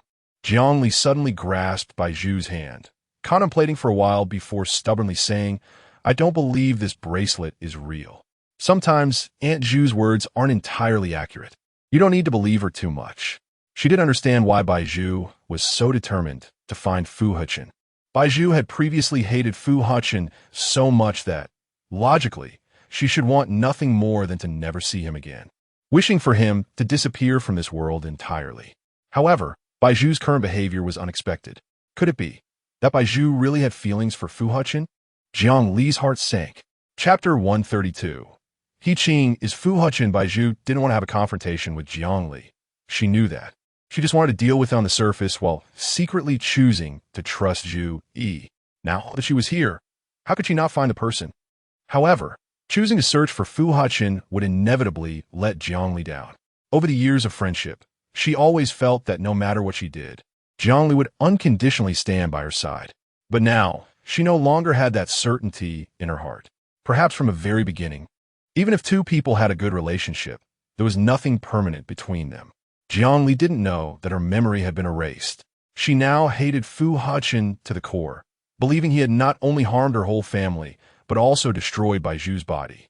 Bai Zhu thought to herself that if she spoke about the memory erasure, it would sound ridiculous to outsiders. But if she didn't say it, continuing her obsession with searching for Fu Hechen would only lead to Jiangli's resentment. Jiangli heard this, and, although she vaguely felt that Bai Zhu's words were dismissive, she thought it unnecessary to press further. So she said, Zhu, just think it through. As for Fu Hechen, you just need to believe he has long been dead. And that will be enough. Bai Zhu nodded. Jiangli's inner wish was that Fu Hechen was no longer in this world, which was what Bai Zhu currently believed. I suddenly want to rest a little longer. Ali, you can go out now. Bai Zhu's voice was weak, as if she had not yet recovered from a serious illness. Jiangli saw this and got up to leave the room. Bai Zhu wanted to take the opportunity to find Fu Hechen, but Jiangli seemed to have strengthened the defense in front of the bedroom door due to past experiences. Once Bai Zhu stepped out, Jiangli and Fang Ke would know immediately. That was absolutely not acceptable, Bai Zhu thought. She then placed her hand on the window and gently pushed it open, only to find that the bedroom window had already been locked, making it difficult for her to open it from the inside. Bai Zhu felt disheartened. But at that moment, Zhu Yi suddenly appeared below the window balcony. Bai Zhu and Zhu Yi locked eyes. Zhu Yi made a gesture with her lips, saying, Miss Bai, have you made up your mind? Though she didn't say it outright. Bai Zhu understood what Zhu Yi meant. She nodded. Zhu Yi's appearance at her window might be to help her. Zhu Yi smiled. Wait a moment. As soon as she finished speaking, a series of explosion sounds came from nearby. What's going on? Why are you standing there? Hurry up and go check. A commotion arose outside the door, but the king and queen have ordered us to guard Miss Bai. You two stay here, the rest go check. It seemed the servant in charge had given the order, and due to the special circumstances, most of the soldiers in front of the door immediately withdrew. Bai Zhu glanced outside the window and found that Zhu Yi had disappeared. But the next second, there were two thuds from outside the door, as if two soldiers had been ambushed and fallen to the ground. Bai Zhu heard the sounds and felt that this series of unexpected events was somehow related to Zhu Yi. Thinking this, she gently pushed open the door. At that moment, a man in black stood outside the door. The man leaned against the wall with his arms crossed and said, Miss Bai, please come with me. Bai Zhu hesitated slightly. The man then lifted the veil covering his face, revealing a handsome face. Nangong Zhao. Bai Zhu was startled and instinctively stepped back. But her body was blocked by Nangong Zhao's henchman. Miss Bai, I haven't settled the score from the last time you knocked me out. Nangong Zhao said in a deep voice.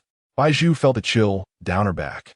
Didn't Zhu Yi say that Nangong Zhao and Cools had already left the FC planet? Why could she still see Nangong Zhao in the palace on the FC planet? Was she tricked by Zhu Yi? At that moment, Bai Zhu heard Zhu Yi's voice. Nangong Zhao, you promised me you wouldn't hurt her. Nangong Zhao turned to look in Zhu Yi's direction and said, I'm just not letting her go. I'm not hurting her. Upon hearing this, Zhu Yi quickly embraced Bai Zhu and said, Be careful in the future. Don't scare her. Yes, Ms. Zhu, Nangong Zhao replied with a cold smile. Bai Zhu still hadn't grasped the situation. What are you doing? We're helping you find Fu Hechen. How are we supposed to find Fu Hechen now? Bai Zhu asked in confusion. Nangong Zhao suddenly erupted in anger. If you're in trouble, he will definitely come. Bai Zhu looked perplexed. Are you sure I'm in trouble and not Jiangli and Fang could come and catch you? This is not something I can explain to you now. Just cooperate with us and bind yourself with chains first. Zhu Yi sighed. Bai Zhu looked at the chains in Nangong Zhao's hands. Huh? Seeing that Bai Zhu didn't move, Nangong Zhao took advantage of her distraction to bind her from neck to feet with the chains. Before Bai Zhu could react, Nangong Zhao picked her up horizontally and left the palace amidst the chaos surrounding it. Bai Zhu was taken to a vehicle. No way, this is too ridiculous. She shouted angrily from the back seat. Due to Zhu Yi's absurd reasoning, Bai Zhu even suspected she had been tricked by them. Once Zhu Yi saw the car door was closed, she ordered Nangong Zhao to drive, then said, He Qing is Fu Hechen. Are you joking with me? Zhu Yi immediately showed Bai Zhu a screen. The screen displayed a video of Zhu Yi treating Fu Hechen and changing his appearance. I can guarantee you this video is definitely not synthesized. Zhu Yi smiled. I have other evidence in my hand. Do you want to see it? Bai Zhu was so shocked she could hardly close her mouth. He Qing is Fu Hechen. No wonder I've never felt at ease when seeing He Qing. No wonder I couldn't find Fu Hechen in the palace. It turns out Fu Hechen has always been by my side. Even yesterday, I was with Fu Hechen. Seeing Bai Zhu's face gradually turning red, Zhu Yi believed Bai Zhu had now accepted what she said. If I'm not mistaken, Miss Bai must have had different feelings for Fu Hechen disguised as He Qing from the very beginning. Who exactly are you? Why are you telling me all this? Bai Zhu asked seriously. There is no such thing as a free lunch in this world. She always felt Zhu Yi's intention in telling her this was not simple. Zhu Yi appeared somewhat indifferent, because the remnants of the Insai Empire are now searching for Fu Hechen, and I was once a part of the Insai Empire. I don't want the Yuban Empire to occupy the SA planet. Chapter 133. You came, Bai Zhu will be safe in fact. It didn't matter to Zhu Yi which country occupied the FC planet. Nangong Zhao and CHILDLESS promised her that once they found Fu Hechen, they would still respect him as the commander. Moreover, judging by the current situation of the Moon Emperor Empire, He Feng and Fiji's ambitions to take advantage of the situation could no longer be concealed. Zhu Yi scoffed at such behavior. She might as well stand with Fu Hechen. It was truly a difficult task to help the Insai Empire rise again. Upon hearing this, Bai Zhu said, I heard that Fu Hechen was punished by Fang Ke because of what happened last night. His current situation is not good. Fang Ke won't do much to him. After all, Fang Ke still wants to use him. Zhu Yi reassured Bai Zhu. Bai Zhu then asked, does Jiangli know that Fu Hechen is He Qing? Nangong Zhao felt that Bai Zhu's question was foolish. He said, Bai Zhu, you are my student. Can't you think this through? Bai Zhu had previously trusted Jiangli too much, believing she wouldn't deceive her, so she hadn't thought much about it. But now, she had to admit that Jiangli had tricked her, and she had been deceiving Jiangli all this time. What a pointless endeavor. Bai Zhu nodded, I understand. Nangong Zhao took Bai Zhu to Zhu Yi's villa. The villa's decor exuded an ancient and simple atmosphere. As soon as Bai Zhu entered, she saw Shangguan Yinlu tying an apron, holding a broom, cleaning the spacious villa. Bai Zhu recognized the old woman's face and felt it was familiar, as if she had seen it somewhere before. Bai Zhu desperately tried to recall the scene related to this face, and in the next moment, she suddenly realized. You are. Bai Zhu pulled out the bracelet from her waist. This bracelet is what you gave me, right? Shangguan Yinliu's eyes were vacant. She ignored Bai Zhu as if she hadn't heard her. At that moment, Nangong Zhao suddenly pulled Bai Zhu away, saying, don't get too close to her. Bai Zhu was confused. Why? She's dirty, Nangong Zhao said with a look of disgust towards Shangguan Yinlu. Bai Zhu felt puzzled. This old woman was clearly very clean. CHILDLESS came down the stairs. He was still dressed extravagantly, leisurely walking to Bai Zhu's side, looking at the chains binding Bai Zhu, and said, we finally get to meet Miss Bai, and this is how you treat her? Bai Zhu actually didn't care much about the chains on her. Only then did Nangong Zhao command someone to come and untie the chains binding Bai Zhu. I'm sorry. I'm used to tying people up when I bring them along. It's easier that way. What do you plan to do next? Bai Zhu looked at Nangong Zhao. Her gaze as calm as still water. Zhu Yi answered first. I will notify Fang Ke to bring Fu Hechen over first. After that, we hope Miss Bai can cooperate with us. CHILDLESS smiled. Bai Zhu asked, what I need to do? You'll know tomorrow. The next day, Bai Zhu was tied to a chair in the villa's storage room. Nangong Zhao recorded a video of CHILDLESS threatening Bai Zhu with a gun. Zhu Yi used disguise techniques to transform the face of a servant into that of an existing palace maid, sending her with the video to approach Fu Hechen. Although Fu Hechen had been punished by Fang Ke, it was just some minor injuries, which he considered trivial. Since the explosion of a tower in the palace yesterday, everyone in the palace had entered a state of alert. Fu Hechen, as Fang Ke's personal guard, was once again given importance after yesterday's incident. He heard the news of Bai Zhu's disappearance immediately. However, Fang Ke did not entrust the task of finding Bai Zhu to Fu Hechen. Coincidentally, he encountered the maid sent by Zhu Yi. The maid took the opportunity to approach Fu Hechen, pulling him into a corner and showing him the video. She told Fu Hechen that as long as Zhu Yi came to find him, he had to go, otherwise Bai Zhu might be in danger. Fu Hechen grabbed the maid by the neck. However, impulsiveness is the devil. Killing the maid wouldn't help Bai Zhu escaped danger. He decided to take a gamble. In the afternoon, Zhu Yi came to the palace to find Fang Ku. "I've heard you lost, Bai Zhu," Zhu Yi said angrily, questioning Fang Ku in an interrogative tone. After yesterday's explosion, Fang Ku was already under a lot of pressure, so when he met Zhu Yi, he naturally didn't have a good expression. "We are already doing our best to find her. I only have one daughter." As Zhu Yi spoke, her eyes unknowingly reddened. Fang Ku took a deep breath and changed the subject. "I have a feeling that yesterday's incident is linked to CHILDLESS and Nangong Zhao." Upon hearing this, Zhu Yi thought Fang Ku had taken the bait. Tears welled in her eyes. "Do you now think that Nangong Zhao and CHILDLESS never left the FC planet and that Bai Zhu was taken by them?" Jiangli had just finished investigating the bomb tower with Fu Hechen when she happened to run into Zhu Yi and Fang Ku. Seeing Zhu Yi, Fu Hechen recalled the video the maid had shown him and silently stood aside, planning to observe the situation. Jiangli approached and asked, "Aunt Zhu, what brings you here?" "I came to ask about Bai Zhu." Zhu Yi looked at Jiangli with tearful eyes. Jiangli saw the tears on Zhu Yi's increasingly aging face and felt a pang of sympathy. A Zhu will definitely be fine.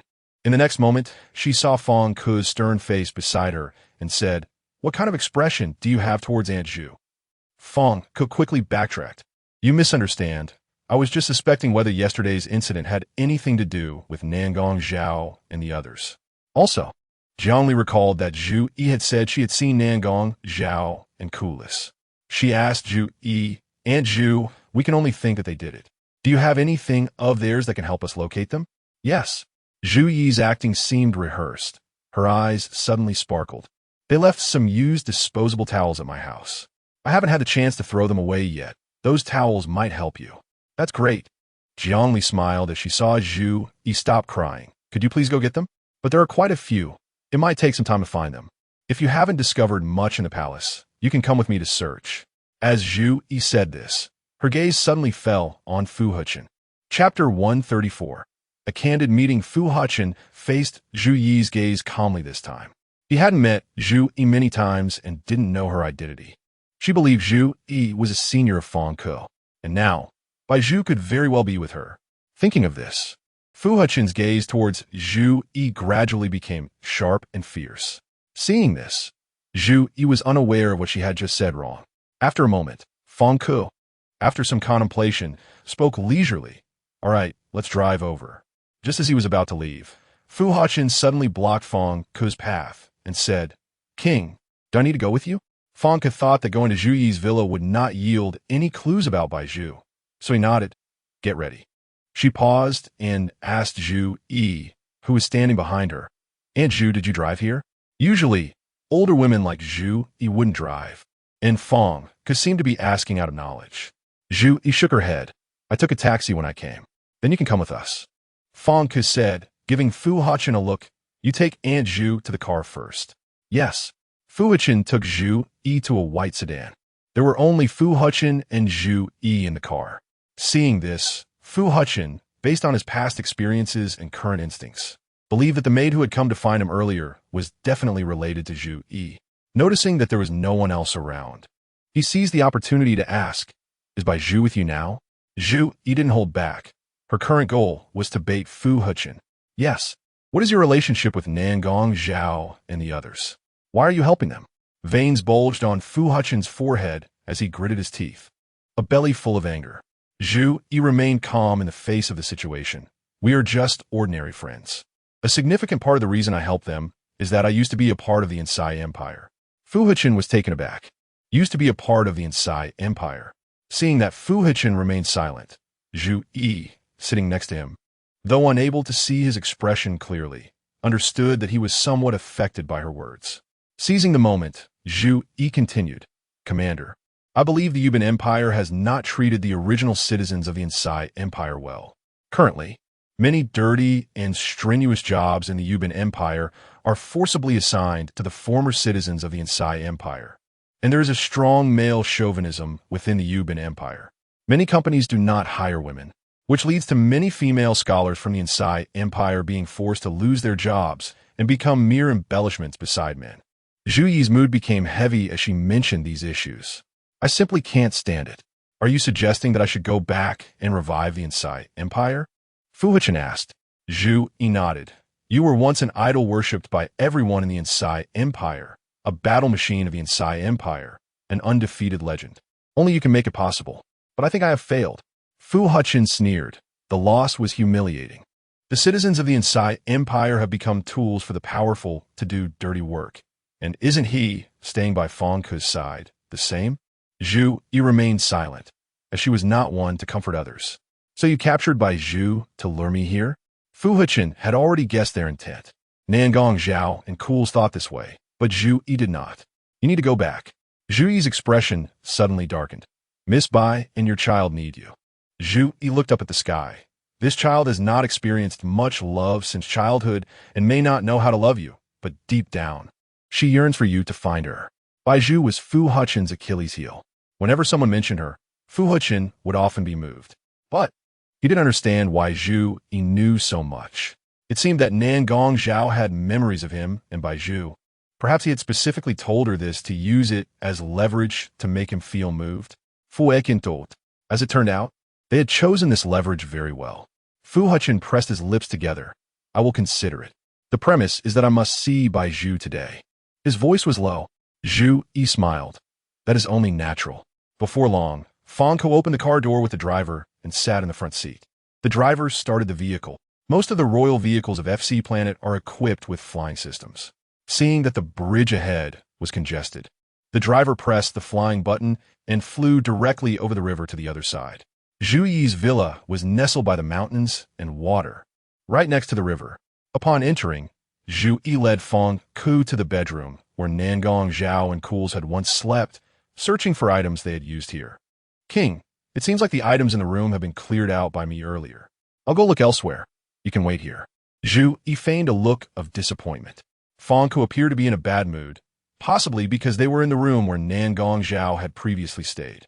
He said, Aunt Zhu, from now on, you need to report to me whenever you receive any outsiders.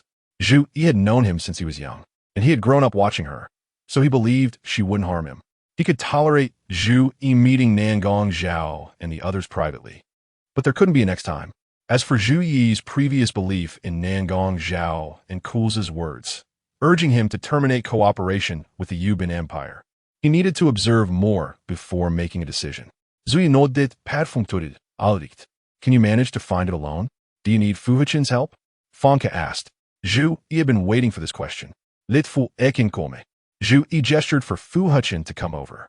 Seeing this, Fu Hechen followed. Zhu Yi took the opportunity to bring Fu Hechen to the storage room.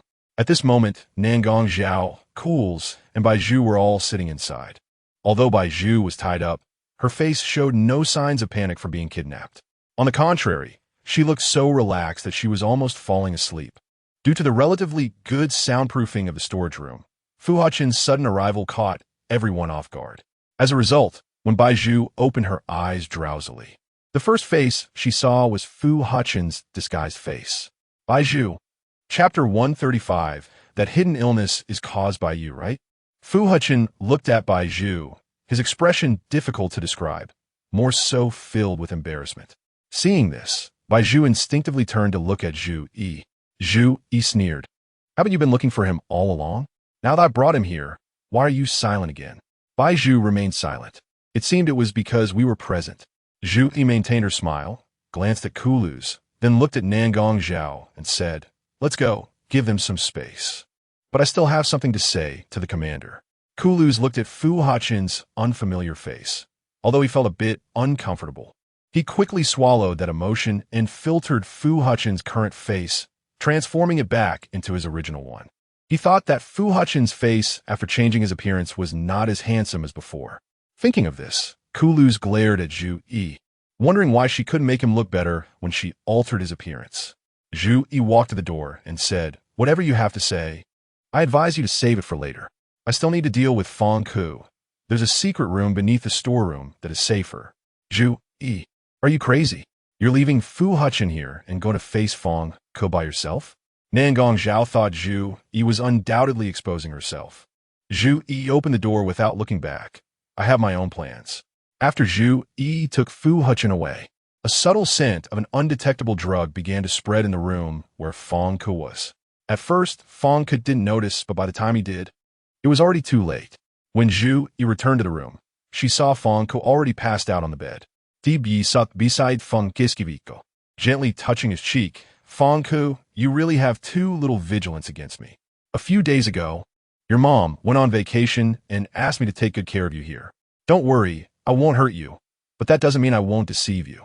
Zhu Yi put Fong Ke in the car. At this moment, the driver was in the driver's seat. Seeing Fong Ke unconscious, the driver didn't know what had happened. To avoid arousing suspicion, Zhu Yi said, Wang is fine. Take him to the queen and say he accidentally drank my newly developed tranquilizer and will wake up after a nap.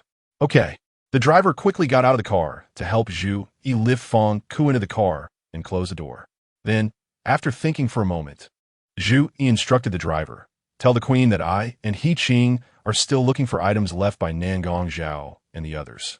Once Fong Ke wakes up, I can send someone to deliver them to you. The tranquilizer Zhu Yi used on Fong Ke today was her latest enhanced version. By the time Fong Ke wakes up, Fu Hechen would probably have already left. Zhu Yi thought. The driver nodded, then started the vehicle and disappeared from Zhu Yi's sight.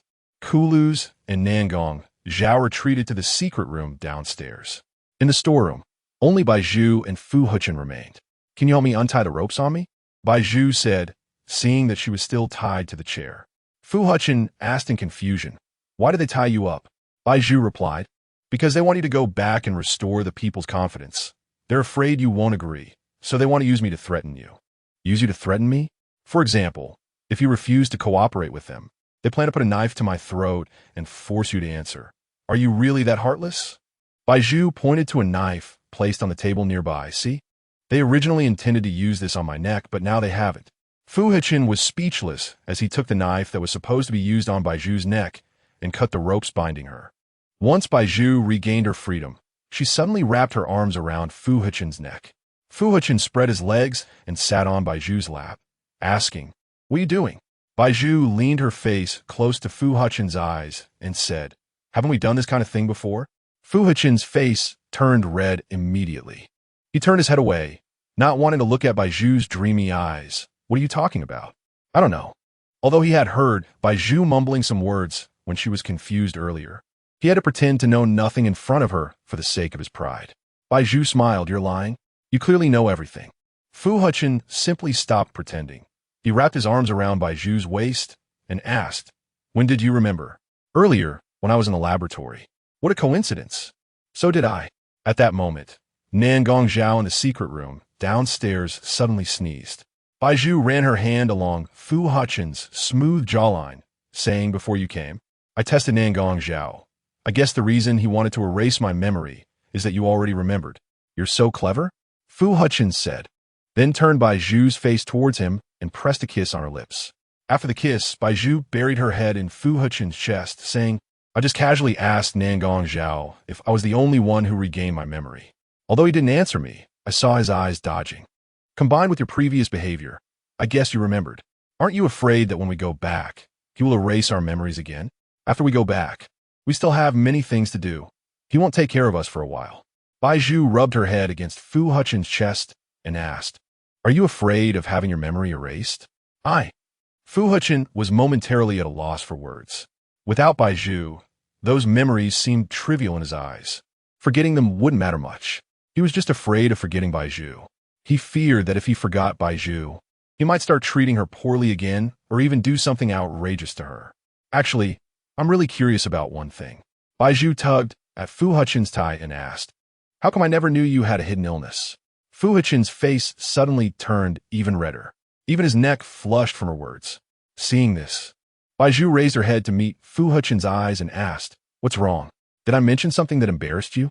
Fu Hechen shook his head, no. No. She looks a bit silly. Bai Zhu secretly mocked Fu Hechen for being like a silly child. Then why are you shy now? Bai Zhu smiled lightly. Fu Hechen stammered for a long time, but didn't manage to say a word.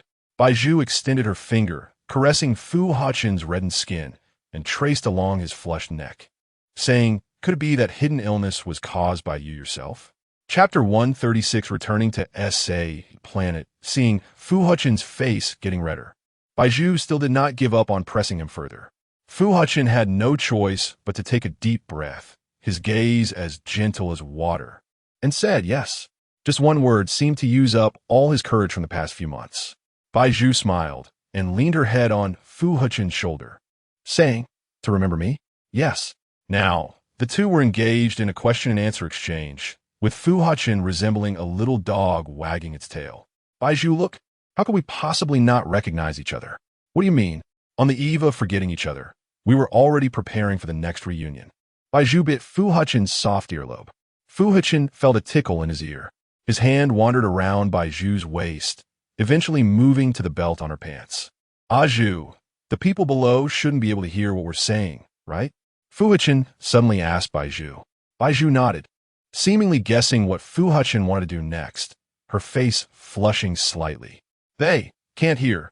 Then, Fu Hechen slowly began to remove Bai Zhu's pants, saying, "Play with me." Slap. Bai Zhu suddenly slapped Fu Hechen's face. Fu Hechen winced in pain, covering his cheek. "What's wrong? Did I make you angry?" Bai Zhu scoffed, then continued to pull Fu Hechen's tie, bringing his face close to hers, saying, "Fu Hechen, listen carefully.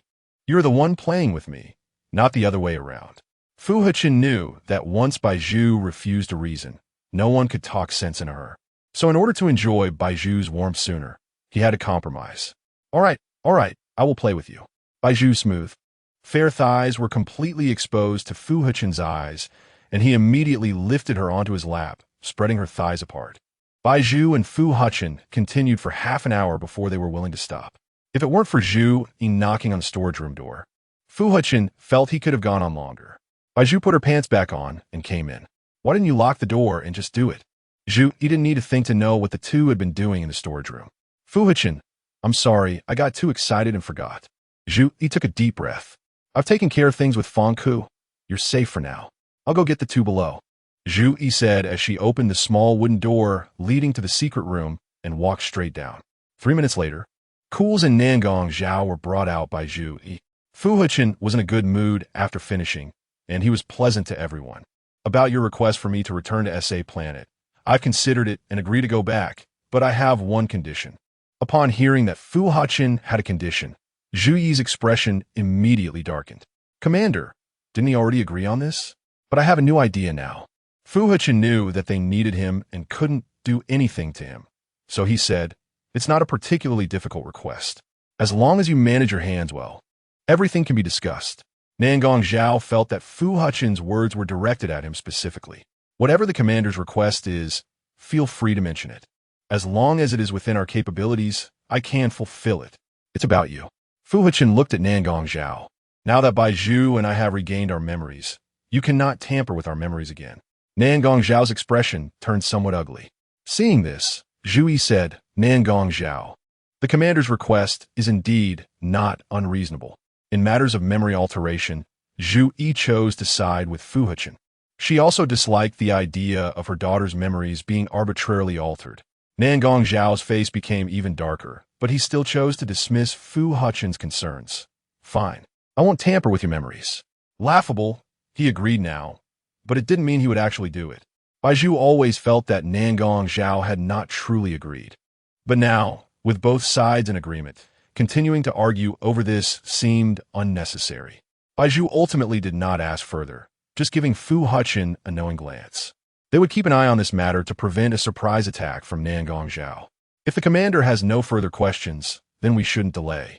Let's set off as soon as possible. Cools glanced at the time on his watch. "I'll go tie up Shangwan Yinlu." Nangong Zhao strode out of the storage room.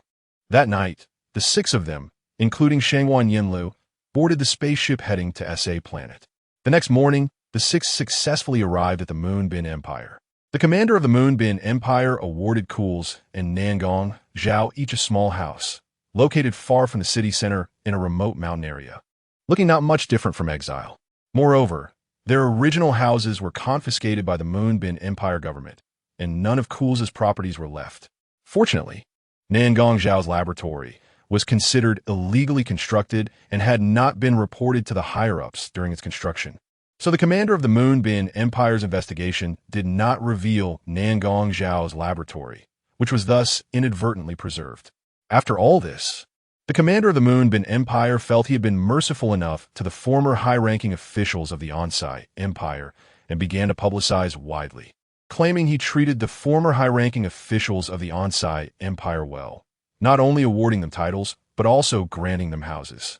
He stated that the reason their houses were built in the deep mountains was that the environment was beautiful and that Nangong Zhao and Cools were getting older and needed a relatively good place to retire. Upon hearing this, Nangong Zhao was almost infuriated.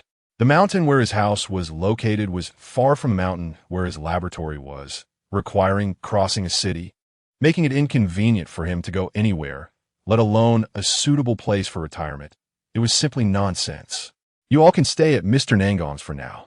My place is a bit messy, and I can't accommodate you.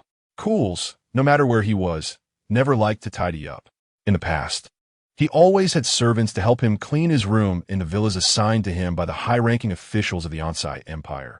But now, those servants had long been dismissed, and he couldn't change this bad habit overnight, so he had to endure alone. If he really couldn't stay, he would just go to Nangong Zhao's place, since he absolutely wouldn't tidy up his room. Bai Zhu didn't care where they stayed, but just thinking about staying in Nangong Zhao's house made her feel a sense of vigilance. There might be tools in Nangong Zhao's home used for memory alteration. Nangong Zhao turned to Cools, saying, "They won't stay at my place. It's not safe for them." Cools fell into an awkward silence. "I don't mind." Fu Hechen said this verbally, but he still consciously walked to Cools' door. Chapter 137. Separation again. Cools felt overwhelmed. Nangong Zhao silently brought Shangwan Yinlu back to his room. Forget it.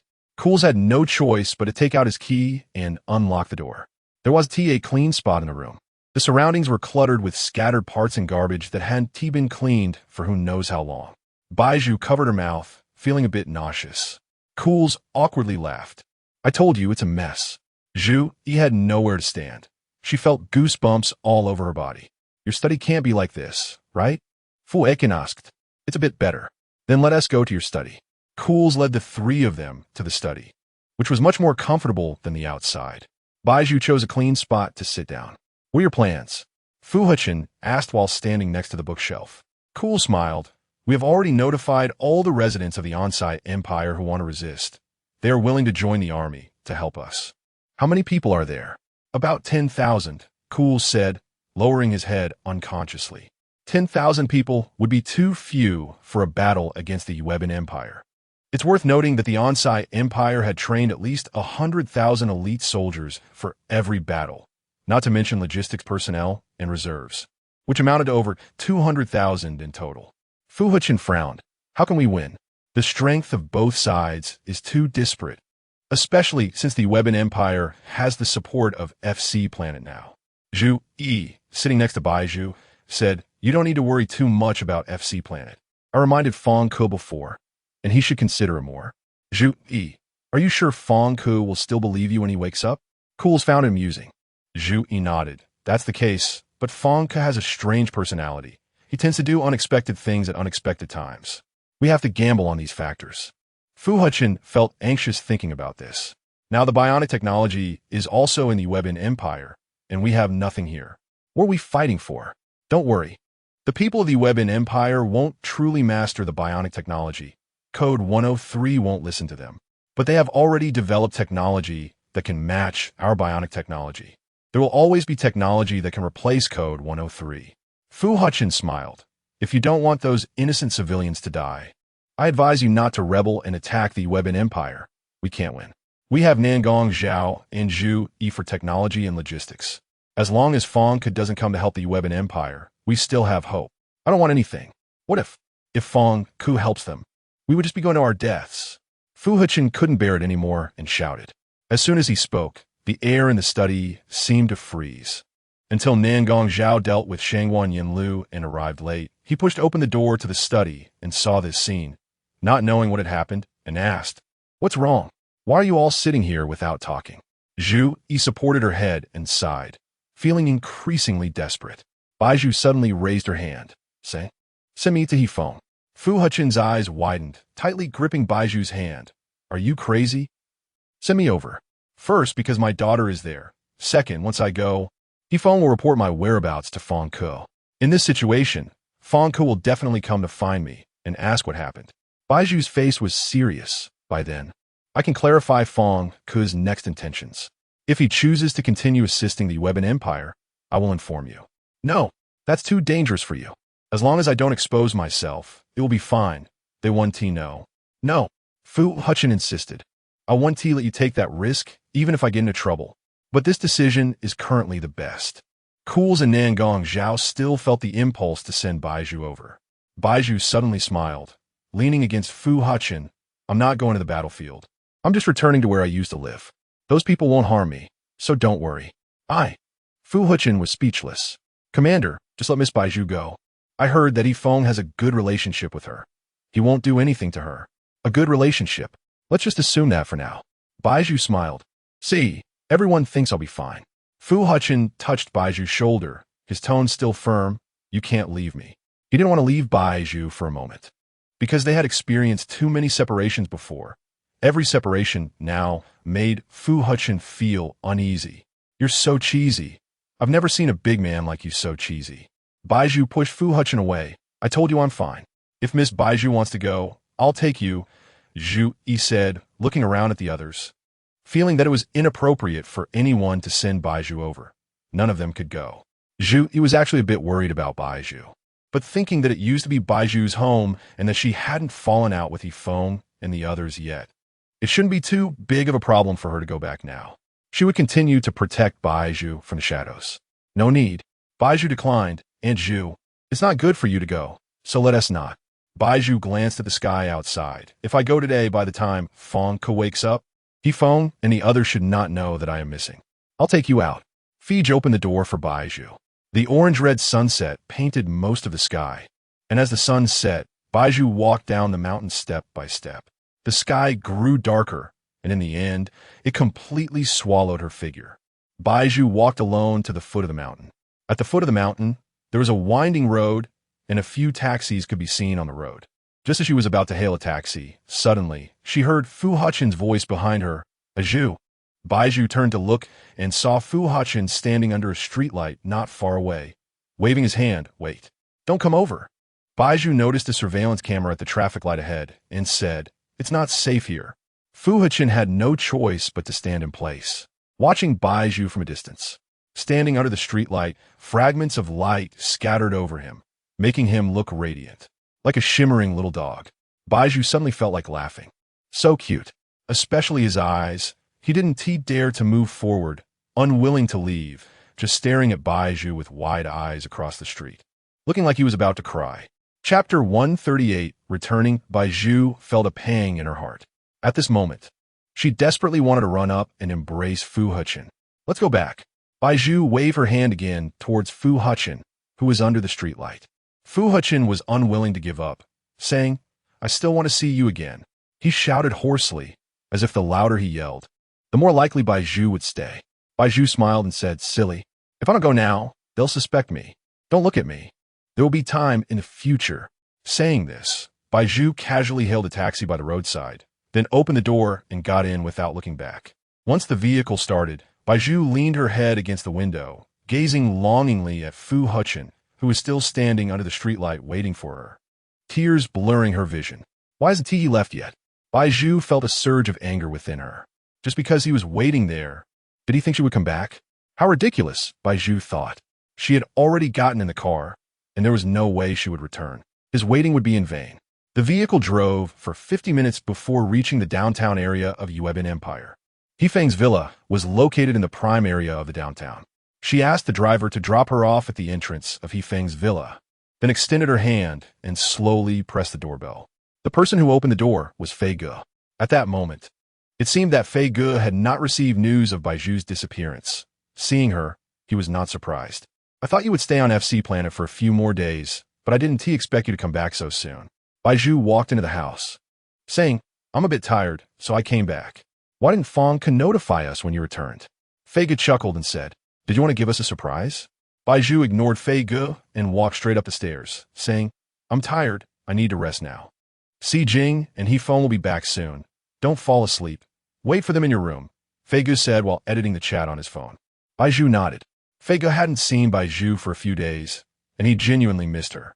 not waiting for Bai Zhu to enter her room. He ran upstairs and hugged her from behind, saying, "Did you miss me while you were on FC Planet?" The thought of FAKED made Bai Zhu feel sick. She twisted her body, trying to get him to let go. Seeing Bai Zhu resist him, FAKED held on tightly, repeatedly asking, "Did you answer me?" When Bai Zhu refused to respond, he wouldn't give up, his eyes crazed with a strong possessiveness. Bai Zhu was very uncomfortable with the way FAKED was looking at her now. "I thought of you guys," Bai Zhu replied perfunctorily. Hearing this, FAKED felt a pang of discomfort. In the more than a year since Fu Hechen's death, Bai Zhu not only did not accept him again, but had grown increasingly cold towards him. He believed that with Fu Hechen dead, Bai Zhu should not harbor feelings for anyone else but him. "How much did you think of me?" FAKED wanted to bury his face in Bai Zhu's neck. Bai Zhu disdainfully tilted her head up, no longer wanting to dwell on this nauseating topic, and said, "What about Nian? Fong didn't want to hear Bai Zhu mention someone she didn't want to see while he was being intimate with her." He snorted. "Why should I tell you?" "FAKED." Bai Zhu gritted her teeth and angrily said, "I advise you to tell me now.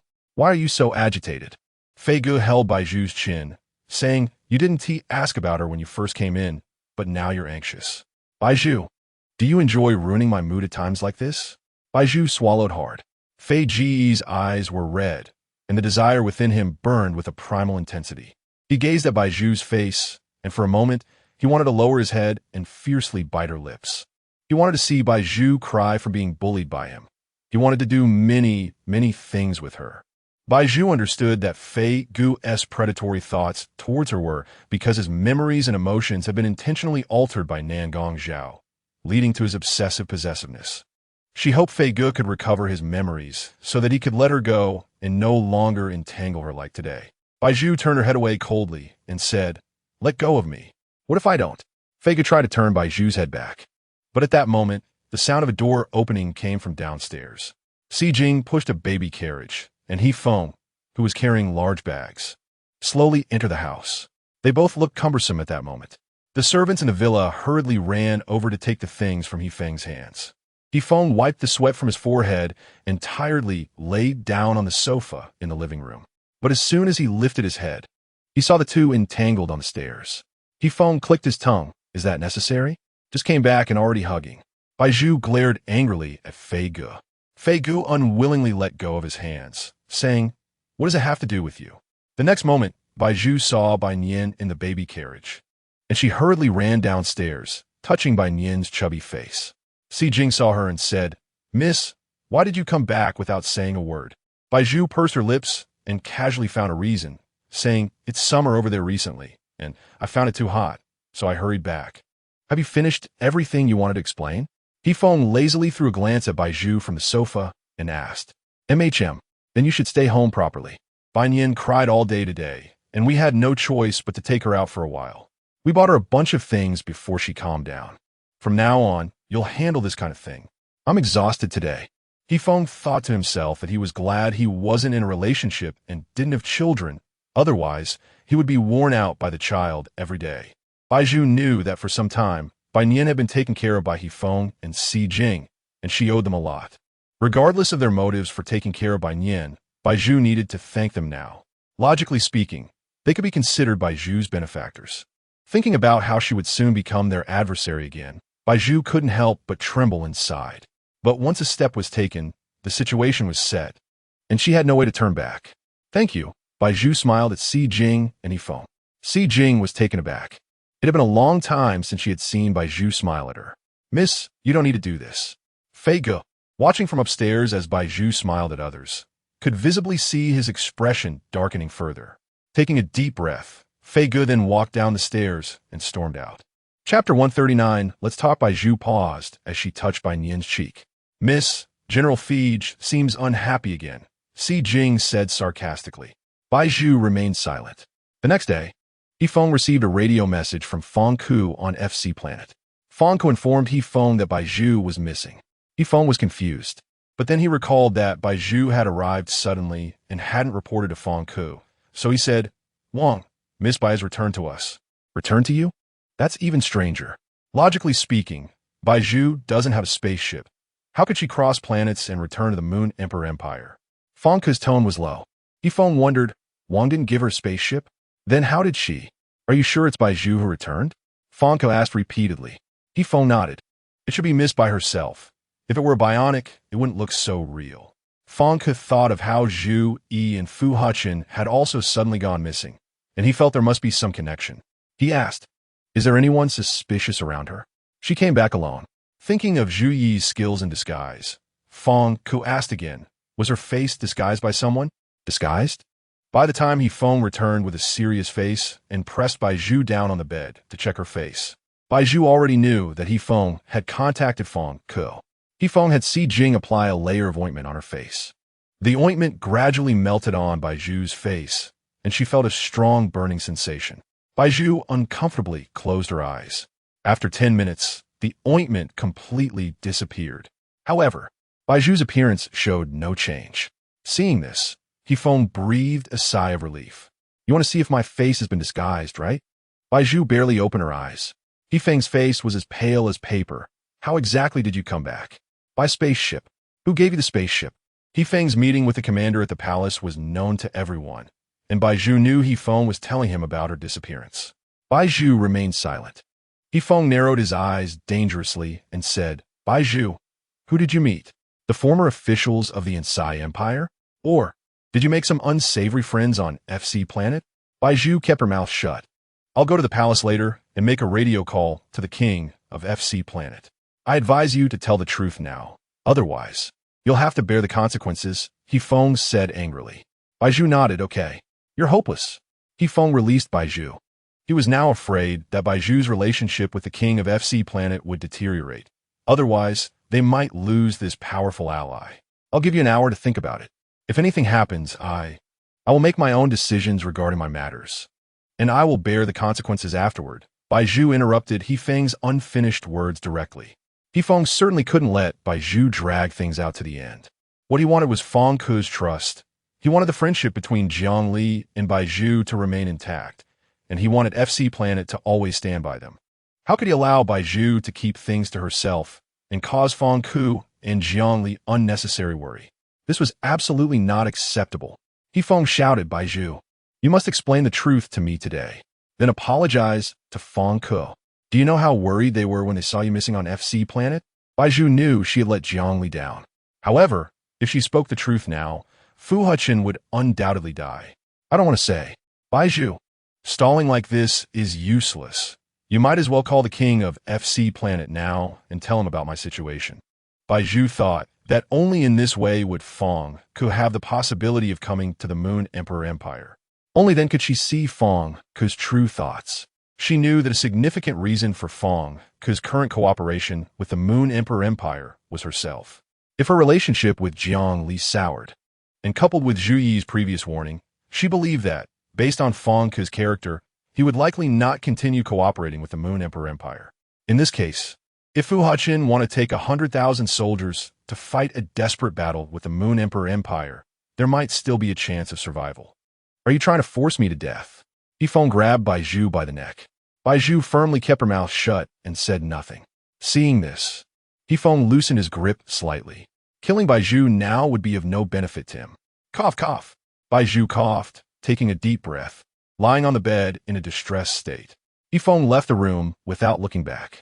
As Bai Zhu expected, Fang Ke decided to come to the Moon Emperor Empire. Jiang Li naturally accompanied Fang Ke. That night was very long. Bai Zhu was locked in the room alone, looking out at the night sky, unable to sleep.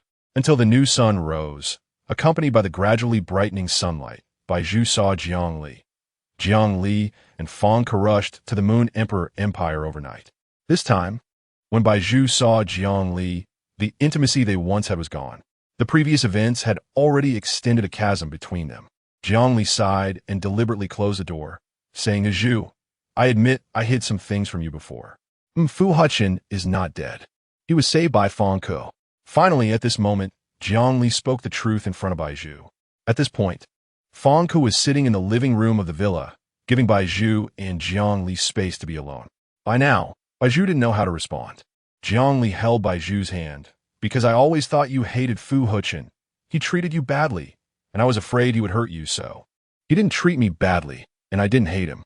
Bai Zhu thought of the deep hatred between Jiang Li and Fu Hechen. But Jiang Li had lived with Fu Hechen for so long. She believed Jiang Li had reevaluated Fu Hechen. Regarding your family's matters, he did make mistakes. But every command he issues from the commander's position is not something he can decide alone. Bai Zhu, I understand this now.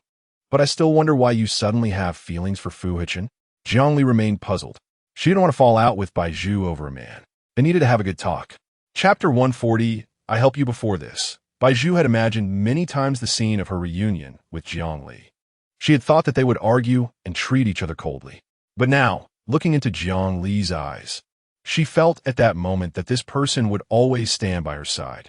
Bai Zhu felt a warmth in her heart at this moment. If I say he has been my boyfriend from the very beginning, would you believe it? What do you mean by from the very beginning? Jiang Li didn't understand what Bai Zhu was saying. It seemed that Nangong Zhao had better skills with Jiang Li than Bai Zhu did, as Jiang Li still hadn't regained any memory up to now. Bai Zhu explained, I mean since the Noble Academy started.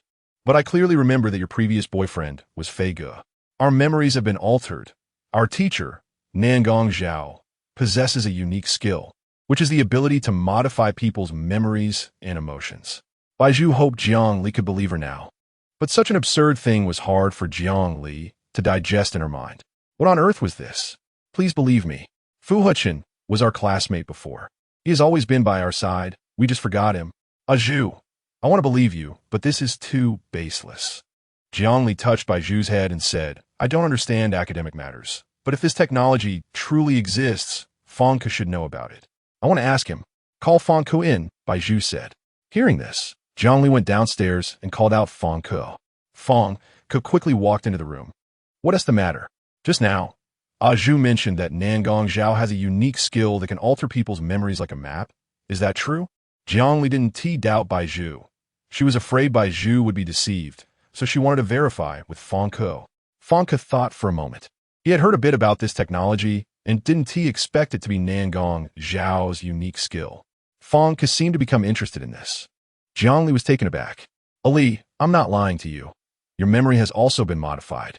Bai Zhu pointed at herself, then at Jiang Li. Not just you. All the classmates who had interactions with Fu Hechen in the Noble Academy had their memories altered by Nangong Zhao. In his laboratory, there is a repository of our memories. Bai Zhu calmly looked at Jiang Li, who appeared shocked. Upon hearing this news, images suddenly flashed in Jiang Li's mind. But they vanished just as quickly, and before she could react, those images disappeared from her mind. Jiang Li felt a bit dizzy and leaned against her head, sitting on Bai Zhu's bed. Seeing this, Fang Ke hurriedly embraced Jiang Li. Bai Zhu looked at Fang Ke. There is something I want to ask you. You can ask. Fang Ke, noticing Jiang Li was unwell, spoke to Bai Zhu with a bit more impatience. Fortunately, Jiang Li managed to break free from Fang Ke's embrace in time. Me fine. Aunt Zhu let me see Fu Hechen. He is now in the Yubin Empire. I guessed it, so I came this time to bring him back. After all, he's my personal guard, Fang Ke said coldly. Bai Zhu, he cannot go back with you. His life was given to me, so he must serve me faithfully. I can't lose a capable assistant just because of your words, Fang Ke scoffed. But at that moment, Jiang Li beside Fang Ke shot him a fierce glance. Fang Ke, the citizens of the Ansai Empire are not living well in the Yubin Empire. So we plan to rebel and attack the Yubin Empire. Since she met Jiang Li, Bai Zhu's mind had been chaotic. She had initially absurdly mentioned memory alteration, and now she was absurdly talking about their plot. What? Jiang Li's eyes widened in shock. Such a dangerous thing. If you fail, you could lose your life. Bai Zhu pressed her lips together. I guessed it, Fang Ke laughed. If I'm not wrong, he should be by Nangong Zhao and Kuhl's side now. Yes. You're telling me all this now. Aren't you afraid I'll inform the Yubin Empire? Fang Ke continued to smile sarcastically. Every word he spoke made Bai Zhu break out in a cold sweat. Jiang Li glared at Fang Ke again. Fang Ke immediately backed down. Bai Zhu's heart calmed down slightly. Since you guessed we were going back, but you didn't tell the Yubin Empire, it shows you have concerns. Because Jiang Li won't let me do anything harmful to you, Fang Ke replied. Jiang Li was still reluctant to let Jiang Li take risks. She said, Bai Zhu, you all should not get involved. Just take care of Fu Hechen and Bai Nian and live well on FC planet with us. Don't think about these things anymore. He needs to stay. Bai Zhu rejected Jiangli.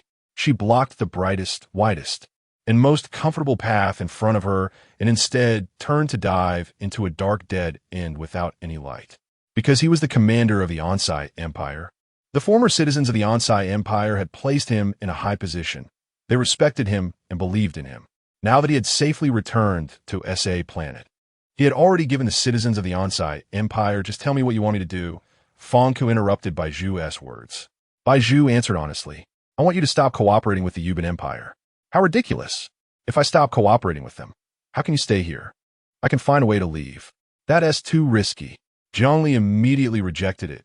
"Ah, Zhu, if you want to leave now, I'll take you away." Fang Ku took a deep breath. Stopping cooperation with a country is a troublesome matter. Fang Ku frowned. Once this news spreads, we are still on their territory, and there is bound to be a life-threatening danger. Moreover, Fang Ku looked at the sunlight outside the window. Even if I stop cooperating with them, you want to win because they have already learned a lot of technology from FC planet, and they will definitely have more soldiers than you. Jiangli fronat tigli. Zhu, give it up. You can't win. As a compromise, even if I stop cooperating with the Yuban Empire and help you, based on the resources you can provide us now, we still cannot ensure that you can win. Fang Ku directly gave Bai Zhu the harsh reality. Bai Zhu swallowed hard and remained silent. Fang Ku seemed to think Bai Zhu was crazy for wanting to try such a risky war. Jiangli saw Bai Zhu's disheartened expression and subsequently gave her a hug, saying, Zhu, think it over carefully and don't act impulsively. Bai Zhu's eyes were dazed. I just want to give it a try. All right. Fang Ku, already impatient, said, I'll help you and let you try, but if you fail, don't blame me. But. Bai Zhu nodded. Where are Fu Hechen and the others now? Tell me their current location, and I'll go talk to them. Chapter 141 Discovery. Bai Zhu hesitated for a moment. You can come along too, Fang Ku said, noticing that Bai Zhu was still uneasy. He is in Cool's room. After saying this, they left the room. Fang Ku gave the order to take Bai Zhu away. Feng thought to himself that Fang Ku must be angry now. Your Highness, we have tried our best, but Miss Bai refuses to say anything, and there is nothing I can do. Miss Bai has already told me, Fang Ku said, and he led Bai Zhu and Jiangli outside. They casually pushed away the stroller containing Bai Nian. Meanwhile, Fei had quietly followed them from behind. As they walked forward, Bai Zhu pointed to the distant mountain. That mountain is over there, she directed Fang Ku, who was sitting in the passenger seat. Fang Ku drove in the direction Bai Zhu pointed. The group followed Bai Zhu up the hill and arrived at Cool's house. Bai Zhu pressed the doorbell. After a while, the door was opened from the inside. The person who opened the door was Fu Hechen.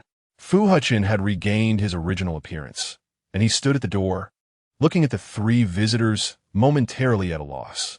Bai Zhu intentionally avoided Fu Hechen's gaze. Long time no see. Fang Ku extended his hand to Fu Hechen. Or should I say, it's been a few days. Jiangli, seeing Fu Hechen, instinctively raised her chin and said, Fu Hechen, you are quite bold. Fu Hechen was already surprised by Fang Ku and Jiang Li's sudden visit, and now he saw Bai Zhu standing beside them, intentionally avoiding his gaze. His heart sank. Could it be Bai Zhu betrayed him? But he quickly dismissed this thought. He believed Bai Zhu was not that kind of person. Seeing Fu Hechen's unsettled expression, Bai Zhu said, Fang Ku wants to talk to you about attacking the Moon Emperor Empire. Fu Hechen found it hard to believe. Fang Ku wanted to talk to him? Did this mean Fang Ku intended to offer them assistance? Wait a moment. I will notify the others, Fu Hechen said. When Nangong Zhao heard that Fang Ku had suddenly visited, his first reaction was that he was here to gather intelligence. However, Fu Hechen thought that Fang Ku didn't need to do that.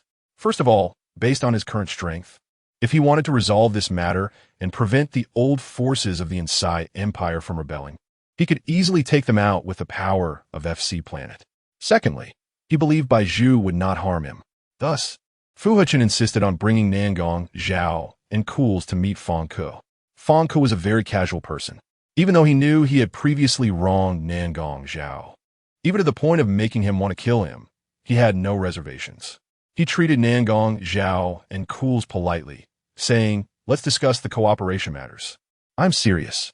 After saying this, Fang Ku took the initiative to shake hands with Nangong Zhao and then politely shook hands with Cool's. I hope you won't think about killing me again, Fang Ku joked. For some reason, cold sweat suddenly dripped down Cool's and Nangong Zhao's backs. FAKED had followed Bai Zhu and the others all the way to Cool's doorstep. He watched as Fu Hechen opened the door for the group and let everyone inside. This was indeed a major discovery. How could Fu Hechen still be alive? Cool's hands slowly clenched into fists. Since he discovered that Fu Hechen was alive and still had contact with Bai Zhu, he could not allow Fu Hechen to continue living in this world. He immediately returned to Hefeng's residence and told Hefeng and Si Jing everything he had seen. Could it be a mistake? Hefeng had personally witnessed Fu Hechen dying at the hands of the commander of the Moon Emperor Empire. His chest had been penetrated, and blood had flowed everywhere. Hefeng didn't believe Fu Hechen could survive in such a situation. FAKED insisted he hadn't made a mistake. Absolutely. That was Fu Hechen himself. And he is currently in contact with Bai Zhu, who is bringing the king and queen of FC planet to meet Fu Hechen. This is absurd. Si Jing couldn't believe it. She thought Bai Zhu had been with her all this time, and there was no way she could have met Fu Hechen. Moreover, on the day Bai Zhu learned about Fu Hechen's death, she had personally seen Bai Zhu sitting on the bed, heartbroken and gloomy. If Fu Hechen hadn't died, then everything she had seen would be invalidated. Bai Zhu has always been with me. How could she have had contact with anyone else? Si Jing retorted. FAKED snorted coldly. That's only what you saw. Don't forget, when Bai Zhu went to FC planet, we had no way to monitor her. When she went to FC planet, Si Jing came to her senses. Are you saying that Bai Zhu met Fu Hechen when she went to FC planet? That's the only possibility. FAKED reasoned since he had seen Fu Hechen standing there unharmed. Hefeng frowned. General FAKED, if you dare to claim what you said is true, then this is definitely a big deal. Because this matter not only concerns Fu Hechen, but also the monarch of FC planet. So it needs to be reported to the commander of the Moon Emperor Empire. The commander of the Moon Emperor Empire had never liked to handle affairs. He generally only wanted to be informed about major matters, and he would feel annoyed by minor issues. Even if major matters were reported to him, he would blame his subordinates. Therefore, Hefeng and FAKED ran to the neighboring palace that day, where FAKED truthfully reported his findings to Commander Li Jiao of the Moon Emperor Empire. Upon hearing this, Li Jiao immediately dispatched troops to investigate whether FAKED's claims about Cool's house in the suburbs were true. At this moment, Bai Zhu was sitting in the living room, idly playing with Bai Nian, who was drooling in the stroller. Bai Zhu felt a bit tired due to not resting well these days. She did not participate in the discussions and instead sat comfortably on the sofa that Cool's had managed to tidy up these past few days, amusing Bai Nian lying in the stroller. Bai Zhu brought her finger close to Bai Nian's mouth, but unexpectedly, Bai Nian suddenly bit her finger, making unintelligible sounds. Bai Nian felt a warmth at her fingertips. She looked at Bai Nian in the stroller and smiled. You have some skills to have bitten my finger like that. You're quite disobedient. Although she said this, in her heart, she couldn't help but want to spoil Bai Nian. Chapter 142. Ambushed suddenly. A flurry of hurried footsteps could be heard outside the door. The footsteps were chaotic, as if made by a group of people. Bai Zhu felt puzzled. In this remote wilderness, few people ever tread, so why would a group suddenly arrive? Although unusual occurrences can happen, Bai Zhu felt that these footsteps were not simple, especially at such a critical moment. Thinking of this, Bai Zhu hurriedly ran to the study. It's roughly like this on the technical side. We have Nangong Zhao overseeing things. If we could get assistance from the king, that would be even better. This is not good. Just as Fu Hechen finished explaining things to Feng Ku, he saw Bai Zhu rush into the study, clearly anxious. A group of unexpected visitors had arrived outside. Who exactly are they? Fu Hechen stood up from his chair. Bai Zhu's face was flustered. She didn't know, but she had a bad feeling. Ding dong. At that moment, someone pressed the doorbell. A male voice outside called out loudly, "Hello, open the door." Bai Zhu was momentarily stunned. The visitor's tone was unfriendly, as if they were here to capture someone. Only the commander of the Moonbin Empire would dare to come so boldly to capture them. Seeing this, Cool's took a glance at Fu Hechen and said, "You need to find a place to hide quickly." Fu Hechen, upon hearing this, pointed at Bai Zhu. "I want to take her with me." He grabbed Bai Zhu's wrist firmly, controlling her hand in his grasp. Nangong Zhao felt a headache coming on. "Commander, if Miss Bai hides with you now, your daughter, as well as the king and queen of planet FC, will also need to hide. Because everyone knows that Bai Zhu and Bai Nian came here with Fang Ku and Jiangli. If any one of them is found missing, it will surely raise the soldiers' suspicions. Upon hearing this, Bai Zhu shook off Fu Hechen's hand and said, "You hide first, don't worry about me." In the grand scheme of things, Fu Hechen couldn't act on impulse. Helpless, he could only leave alone. "Zhu, you must be careful." Jiangli couldn't bear to listen anymore. She frowned and said, "Fu Hechen, can you not be so sentimental?" Fu Hechen glanced at Fang Ku, who was standing straight beside Jiangli, and thought to himself, didn't the two of them often do those embarrassing things in front of him before? Why did he have to be so sentimental now? You need to leave quickly. Bai Zhu urged Fu Hechen. "If you don't leave now, they will find you." Fu Hechen hurriedly went into a hidden storage room to hide. Fang Ku looked at the space where Fu Hechen was hiding and felt it was still not very safe. He thought to himself, if this room could have secret compartments like his own house, that would be great. However, they didn't have time to find a more concealed place for Fu Hechen to hide. Once Fu Hechen was hidden, Cools rushed to the door to open it for the soldiers outside. As expected, the soldiers outside were dressed in the attire of the commander's palace, sent by the commander of the Moonbin Empire. Cools feigned ignorance and asked, "May I ask what orders the commander has?" The leading soldier revealed an electronic token and said, "The commander has issued orders. We have detected dangerous individuals in your house, and we need to search it immediately. Please step aside." Cools was taken aback. How did the commander of the Moonbin Empire find out about Fu Hechen's whereabouts? Cools forced a smile. "What are you talking about? What suspicious individuals?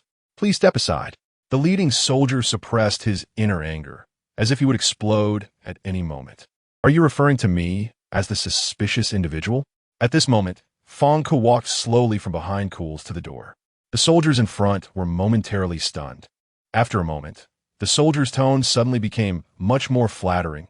"Your Majesty, our commander has ordered us to search Mr. Cool's house. Aside from me, my wife, and my wife's friend, there are no other suspicious individuals inside. You can leave now." Fang Ku's voice was cold, and his tone was very intimidating. However, even if the soldiers were terrified, they would not dare to defy the commander's order. The leading soldier smiled at Fang Ku and said, "Your Majesty, but this is our commander's order. We—" Ding dong. At that moment, the communication device on the leading soldier's waist suddenly rang. Seeing this, the soldier quickly took out the communication device. The person on the other end was the commander. He stiffened and then answered the call, bowing respectfully. "Commander, what orders do you have?" The voice of the commander of the Moonbin Empire sounded from the communication device. "Where are you now?" The soldier bent down. Even though he was only talking on the communication device, his attitude was as if he were facing the commander in person. He bowed several times and said, "We are at Mr. Cool's door. Have you encountered any difficulties?" The commander's call at this moment felt like a knowing inquiry. The soldier secretly glanced at Fang Ku standing in front of him and said, "Commander, I'm not sure if this counts as a difficulty, but we encountered the king of planet FC at Mr. Cool's house. If the king of planet FC is blocking your way, you can ignore him and rush in a search." The commander's decisive tone surprised the soldier. "Understood." The soldier nodded. He then put the communication device back into his waist pocket and looked at Fang Ku with a much more determined gaze than before. "Your Majesty, our commander has ordered you to step aside." Fang Ku remained unmoved. "Come here." The next moment, the soldier commanded, "Bind the king and Mr. Cools temporarily. We need to go in and find people." As soon as he finished speaking, the soldiers surrounded Fang Ku and Cools. Although Fang Ku had made significant achievements in technology, he was still at a disadvantage in physical strength against the well-trained soldiers. He did not dare to act rashly. A group of soldiers rushed into the house, searching for Fu Hechen. A deafening cry of a baby suddenly filled the room. Bai Zhu hurried to Bai Nian's side to comfort the crying baby. "Don't cry. Be good." A strong sense of helplessness surged within her. While soothing the endlessly crying Bai Nian, she kept an eye on the soldiers' movements around her. So tired, until a soldier walked to the door of the storage room. Chapter 143, "Please come here and talk." Bai Zhu's body was covering goosebumps. "Wait." She stood up and hurriedly called out to the soldier who was about to open the door. The soldier looked confused and asked, "Miss Bai, is there something wrong?" At the same time, all the soldiers around immediately stopped what they were doing and turned their gazes toward Bai Zhu. They then looked toward the storage room that Bai Zhu was staring at, as if they already had a clear answer in their hearts. Seeing this, Bai Zhu felt a moment of confusion. Why had she suddenly become so agitated? But if she didn't say anything, what difference would it make in the end? Bai Zhu swallowed hard and said, "You all, don't open that door. Is it funny because there's something hidden behind that door?" The lead soldier laughed. Bai Zhu looked at him, as if he could see through her thoughts, and said, "It's very messy inside. This place is messy enough." After saying that, the soldier put on a device that amplified his kicking power. Then he kicked the storage room door open with force. Bai Zhu's pupils trembled. No, it was too late. Bai Zhu watched as the soldier kicked open the door in front of her, and her heart instantly sank. However, after the soldier entered the storage room, he did not see Fu Hechen's figure. The soldiers stood there in a daze, and after a while, several soldiers entered the storage room one after another, only to see the same scene as the lead soldier. There was nobody there. All around were just a pile of cluttered items. At that moment, Zhongli walked out from the study, came to Bai Zhu's side, and placed a hand on her shoulder, saying to Zhu, "Don't worry. We have already hidden Fu Hechen well." Bai Zhu looked at Zhongli in shock and asked, "What do you mean by hidden well? He's not in the storage room now?"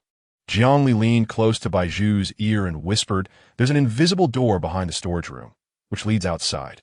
Fu Hechen has already escaped." Bai Zhu breathed a sigh of relief. Fortunately, they had prepared in advance.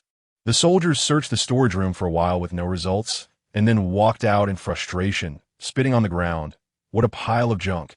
Not a useful thing in sight. Zhongli couldn't stand it anymore. She pointed at the spit on the ground and scolded the soldier who spat. "Do you have no manners? Spitting everywhere. This is a private residence." The soldier, with an indifferent expression, replied, "Queen, this has nothing to do with you. You have no authority over me. This is not the territory of FC Planet." Seeing the soldier's arrogant attitude towards her, Zhongli thought to herself that she would surely unleash the might of FC Planet to flatten the Yubin Empire in a few days. Not long ago, Fangke and Fu Hechen compared the resources they currently had, and Fangke found that it wasn't as bad as he had imagined. First, FC Planet could provide Fu Hechen with resources and manpower, which solved the problem of insufficient troops. Secondly, Fangke's research technology and Nangong Zhao could be considered top-notch. And with Zhu Yi's medical resources, even though they faced FC Planet's advanced technology and bioengineered humans, these were not products they had independently developed. Fangke believed that imitated goods would ultimately be inferior to the originals. They were now armed with their own high-tech to attack the counterfeit goods next door. And in comparison, there was still hope for victory. A group of soldiers searched the house for an hour without any gain and ultimately chose to give up. The soldiers felt a deep sense of discomfort as they walked out after making such a show of entering and finding nothing. The lead soldier walked to the door, preparing to release Fangke and Cools, who were bound by the soldiers, and before releasing them, he couldn't help but sarcastically say, "I wonder what the king of FC Planet has in mind by suddenly bringing a former lady of the Insai Empire to look for the old nobles of the Insai Empire?" The soldier's insolence earned him a cold glare from Fangke, who replied, "Is it any of your business who I want to meet in the Yubin Empire?" The soldier suddenly refused to untie the ropes binding Fangke, saying, "I just find it strange that the king didn't go to find our commander first when he arrived in the Yubin Empire, but instead went to look for the old faction of the Insai Empire. I'm sorry, but your actions are very dangerous for our current national situation." Fangke scoffed. "Meeting people is my business. After all, I came all the way from FC Planet just to see some old friends. Your commander is just my partner, and the Yubin Empire has been quite peaceful lately. It wouldn't be good for me to visit your commander uninvited when nothing is wrong. So that's how it is." The king's feelings for friends are indeed complicated. The king clearly knows that the nobles of the Insai Empire are your friends. Yet he still wants to help us in the Yubin Empire attack the Insai Empire. "Are you saying you no longer want to help us in the Yubin Empire?" Fangke questioned the soldier. "I help you, and you enjoy the benefits without being grateful?" "King, I didn't mean that. I was just asking that if you didn't mean that, please untie me and my friend and get lost." Fangke could no longer tolerate it. He had always insulted others with sarcasm, but now he was facing a soldier who was oblivious to his own insolence, and a raging fire ignited within him. The soldier was unfazed. He had become so arrogant in front of Fang Ku that he didn't know what was what. He said, "King, you are now on the territory of the Yu-Bin Empire, so you must listen to our commander. Our commander told me to ignore you and go in to capture people. So logically, I should also ignore your request. However, it seems you're unwilling to remain bound. So I will call our commander and see if he will release you." Saying this, the soldier took out the communication device from his pocket and quickly dialed a number. The phone rang for a while before being answered. "What's the matter?" "Commander, we have searched Kul's house thoroughly and have not found any suspicious persons." The soldier reported truthfully. "Then come back quickly. I have temporarily bound the king. We had a bit of a dispute just now. What should I do now?" The commander Li Jiu hesitated for a moment. He knew that Fang Ku's presence in Kul's house indicated something. Fang Ku intended to assist the old faction of the Insai Empire in resisting the Yu-Bin Empire. In recent days, he had heard that the old faction of the Insai Empire was showing signs of rebellion. It was said that they had gathered over 100,000 soldiers, ready to attack the Yu-Bin Empire as soon as the technology was in place. Li Jiu had originally thought that with the old faction of the Insai Empire's 100,000 soldiers, they wouldn't cause any trouble, because the bioengineered humans, which the Insai Empire was most proud of, were completely in his hands, and their soldiers were more than 3 times that of the Insai Empires. They didn't need to take a small rebellion seriously. However, these flies were restless, buzzing around and attracting the king of FC planet. It must have been that Bai Zhu who helped them. Thinking of this, Li Jiu temporarily set aside the communication device in his hand and looked at the middle-aged man kneeling on the ground beside him, who was ragged and covered in scars from the beatings Li Jiu had given him in recent days. He then slapped him fiercely and angrily said, "Bai Qing, it's truly your daughter who has caused this trouble." Bai Qing pursed his lips. His body was covered in wounds, all scars from Li Jiu's beatings. "I'm sorry. It's my fault." Bai Qing prostrated himself on the ground, his voice hoarse. "Commander, it's my fault. It's all my fault. What use are you?" With that, Li Jiu kicked hard at Bai Qing's back. "Commander?" At this moment, the soldier on the phone noticed that there was no response from the commander on the other end of the communication device. So he asked, "Are you okay over there? Is it convenient to take the call?" Hearing this, Li Jiu finally picked up the communication device again and said, "I am now ordering you to bring everyone in Kul's house to my palace. Currently, Fang Ku is in the Moon Guest Empire, and as long as he doesn't use radio to contact the FC planet personnel for support, he is just an ant. To avoid future troubles, Li Jiu certainly wants to invite Fang Ku over for a good talk." Chapter 144. The Rise of the Small Man. Yes. The soldier immediately received the order. "Arrest everyone in this room." At this command, the soldiers inside the room quickly apprehended Bai Zhu, Nangong Zhao, and the others. Bai Zhu swayed her body, confused and angry. "Why are you arresting me? Are you crazy?" The leading soldier outside the door walked up to Bai Zhu with a face full of glee and said with a sneer, "The commander has ordered me to take all of you away. Miss Bai, please." With that, the soldiers escorted everyone out of the room. "You really are audacious. I am the queen of planet FC. Do you know the consequences of taking me away?" Jiangli never expected the soldiers before her would take such actions. However, when she saw Fang Ku being helped outside as well, her eyes widened slightly. "Your Majesty, we are not arresting you. Our commander just wants to invite you to his palace as guests. Please do not refuse his generous invitation," the soldier said with a smile. His cunning laughter made one feel uneasy. "Nonsense. Jiangli shota angrili. Captain, what about this child?" a soldier asked as he pushed Bai Nian out of the room. Seeing this, Bai Zhu immediately turned her head and said, "Don't touch him. Take him with us." The soldier coldly glanced at the crying baby in the stroller. Bai Zhu exclaimed, "Why can't you even spare a child? We're just kindly inviting you to be our guests, Miss Bai. Please do not be so agitated." The soldier replied, preparing to take everyone away. Just then, his gaze suddenly landed on Nangong Zhao in the crowd. At that moment, Nangong Zhao was looking down, seemingly deep in thought. "Nangong, sir," the soldier suddenly called out. Nangong Zhao raised his head, his gaze as cold as ice. "What is it?" The soldier pointed to the adjacent room. "Is that room yours?" "Yes, what of it?" "It seems I overlooked something." The leading soldier ordered the others, "Search that room." A group of soldiers filed in. Nangong Zhao's room was very clean, and they could finish searching it in just a few minutes. 3 minutes later, Zhu Yi and Shengwan Yinlu were brought out by the soldiers. "Here are two unfamiliar faces," the soldier said with a smile, then questioned everyone present. "Who are they? Who brought them?" Fong Ku replied, "They are from my planet. They are my servants here to help." "Ah, so they're the Queen's people," the soldier turned and said. "Take them away." They were escorted to a van. The van was luxuriously decorated, and if it weren't for the chains binding them, one could easily mistake it for a grand invitation to the palace. Bai Zhu furrowed her brows tightly. Now, with Bai Nian crying incessantly beside her, she couldn't comfort the baby as her hands were bound by chains. Feeling anxious, Bai Zhu wanted to explode with anger.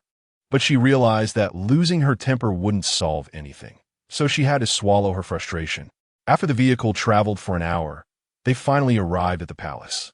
Li Jiu sat leisurely on a gilded throne, one hand resting on the armrest, propping up his head, smiling as he looked at everyone who had been brought into the grand hall. "Long time no see, King of Planet FC." Li Jiu didn't even stand up from his seat. Fong Ku glared coldly at Li Jiu, the author of their current predicament. "Commander Li, you seem quite relaxed now." Li Jiu smiled. "It's all right. I'm usually like this." "Commander Li, don't forget, just because you had your men search for the radio communication devices on me before I entered, doesn't mean you can do whatever you want. From what I see, I can indeed do whatever I want." Li Jiu glanced over the few people bound below him. In terms of strength, there were very few who could compete. Moreover, I'm not doing whatever I want right now, am I? I'm here to receive you. You call this receiving? Jiang Li glared at Li Jiu seated on the platform. "This is clearly kidnapping. The king and queen have come from afar. They should have come to meet me first, but you didn't, which is disrespectful." Li Jiu had his reasons. "You didn't come to see me first, but went to see Miss Bai. This has happened time and again. You never took me, your commander, seriously. We never thought you were worth our attention." Fong Ku sneered. "If it weren't for my help back then, how could you have come this far from a trash country? If I hadn't shared the technology one developed with you, how could you have won against the Ansa Empire? Now that you've stolen our things and grown stronger, you dare to buy back?" Though Li Jiu held a high position, at this moment, faced with such words, he was like a despicable little man. "So what? You agreed to it back then, didn't you, King?" Li Jiu smiled. "I remember the Queen trusted us immensely back then. That was because Bai Zhu was in your hands." Jiang Li shouted angrily. Li Jiu laughed in anger. "But now, isn't Miss Bai in my hands as well?" Jiang Li was speechless. At this point, no matter what was said, it couldn't be clarified. Jiang Li was trembling with rage. Chapter 145. The Turn of Events. "You despicable." Jiang Li shouted angrily. Li Jiu cast a cold glance at Jiang Li and said, "Queen, do you know that if you vent your anger on my territory, the consequences will be dire?" Jiang Li retorted, "What do I care about that? I just don't like you. We did so much for you back then, and now you bite back at us. What a petty and shameless person."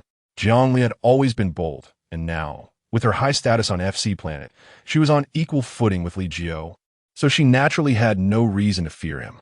Li Jiu snorted. "The Queen has some courage. Come here." At his command, a group of soldiers surged into the hall. Upon seeing this, Jiang Li's pupils suddenly constricted, a hint of panic flashing in her eyes as she questioned Li Jiu, who was seated high above. "What are you going to do?" Li Jiu smiled. "Of course, I want the Queen to understand that she cannot run wild on my territory. If you dare to touch her, I won't let you off." At that moment, Fong Ku, who was also bound, stepped in front of Jiang Li, his tall body shielding her. Li Jiu was not afraid of Fong Ku and Jiang Li, who had no military support at the moment.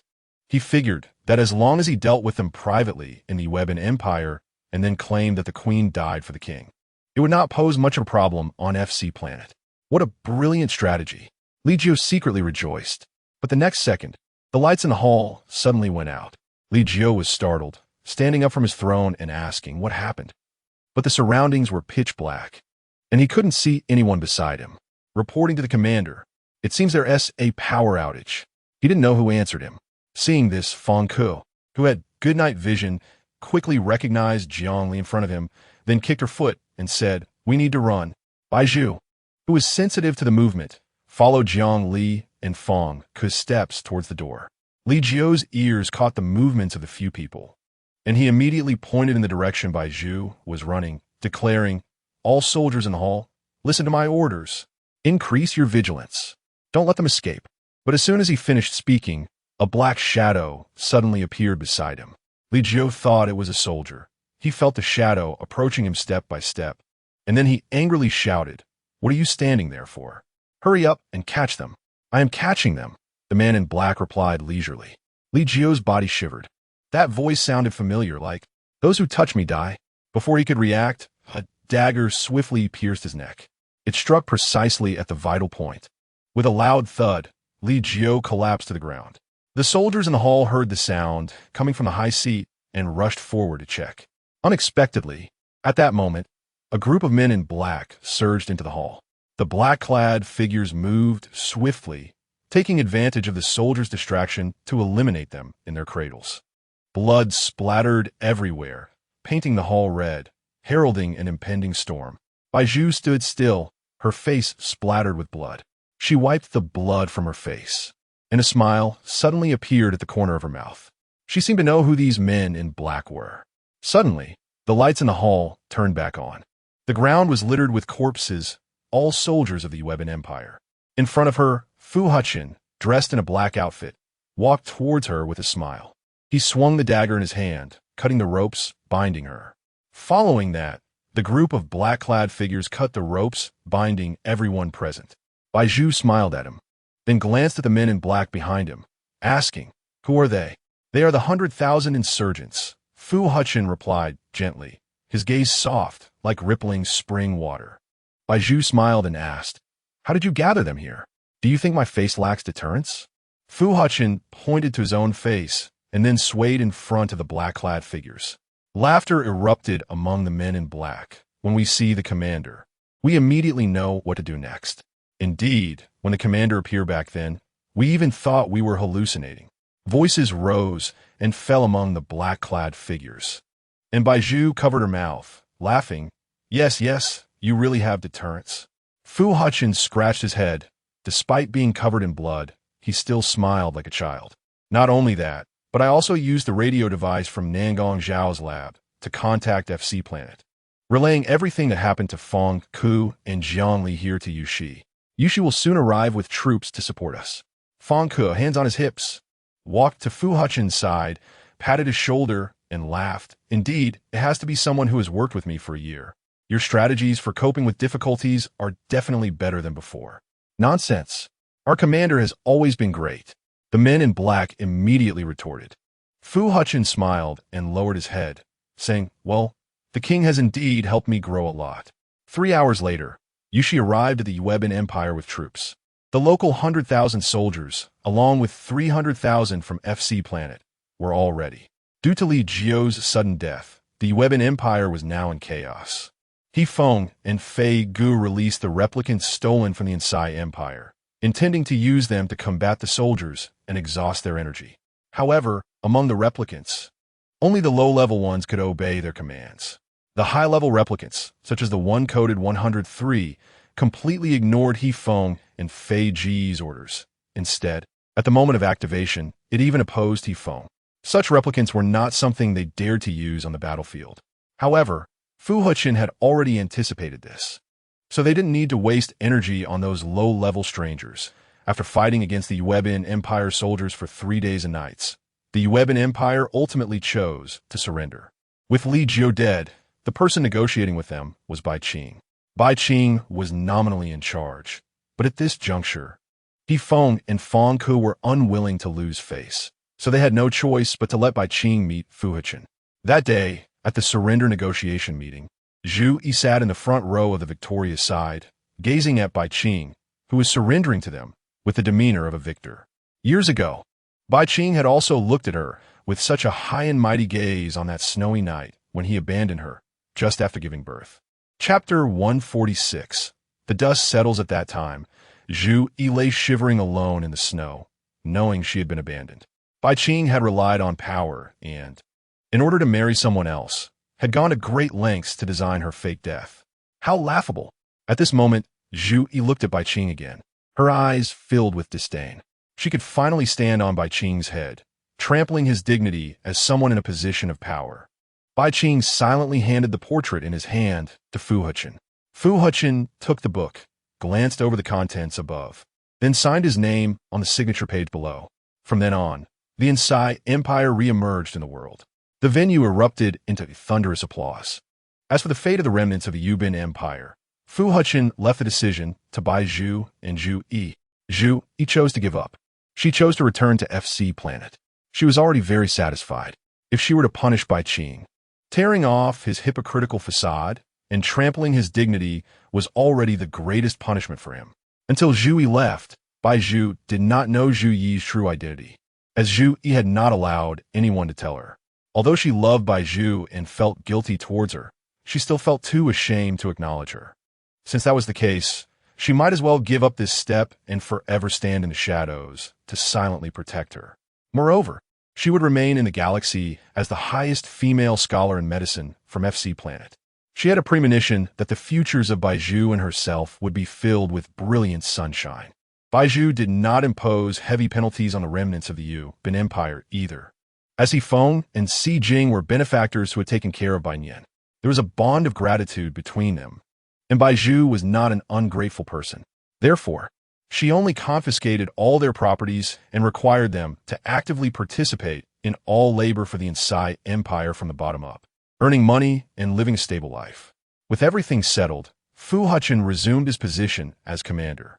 However, at the same time, he held a grand wedding for Bai Zhu. The two joined hands and ascended to the commander's throne of the Insai Empire once more. Now, beside the commander's throne, a new position for the commander's wife was added. Fu Hechen announced to the entire galaxy that Bai Zhu was now his legitimate wife. Jiang Li, as Bai Zhu's closest friend, represented FC planet and presented Bai Zhu with 999 billion in gold. Jiang Li's generous gift was nearly equivalent to the entire treasury of the Insai Empire. Bai Zhu, Fu Hechen, everyone present who heard the amount of the gift. FC planet had always ranked high in the galaxy's wealth rankings, and to others, Jiang Li's gift was an unattainable height. But in Jiang Li's eyes, these things were trivial. She was even worried that Bai Zhu wouldn't be happy. Her best friend was meant to be pampered. Thinking of this, Jiang Li, sitting in the special guest seat, made a heart gesture to Bai Zhu standing on the stage. Commander, the time has come. You can take your wife's hand and lift the scepter together. The scepter of the Insai Empire symbolizes power. Every commander must personally take up this scepter upon assuming office. However, throughout history, there has never been a precedent for the commander's wife to also take up the scepter. Therefore, Fu Hechen broke the convention.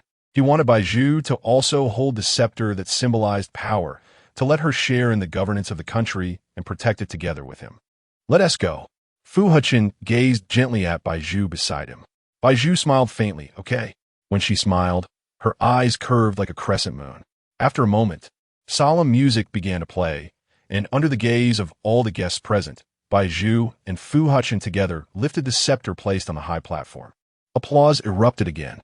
Sunlight streamed through the windows, and at the moment they raised the scepter, the sunlight happened to fall upon it.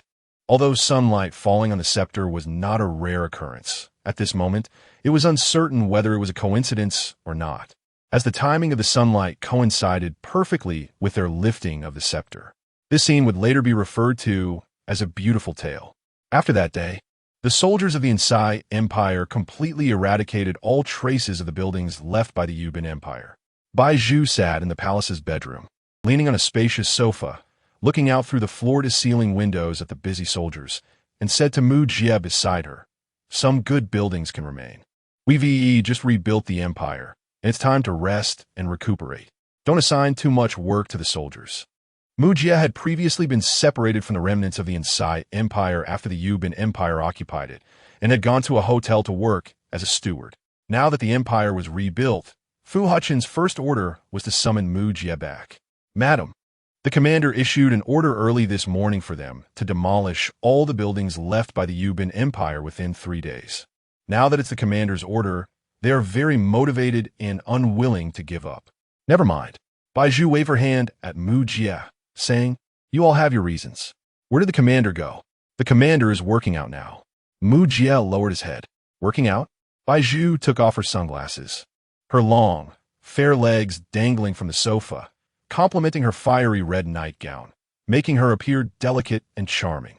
Mu Jie felt that his gaze should not linger on Bai Zhu for too long, so he quickly averted his eyes, saying, "The commander went over early this morning. I'll go take a look." After saying that, Bai Zhu reached out her arm toward Mu Jie, signaling him to help her up. Mu Jie took Bai Zhu's hand, doing so with great care, only daring to gently touch her palm, not daring to act beyond that. Bai Zhu also enjoyed this comfortable relationship. The citizens of the Inside Empire all knew that the commander's wife was the commander's possession, and only the commander could occupy the commander's wife's body. Other men could only show respect to the commander's wife, and even handshakes were very formal.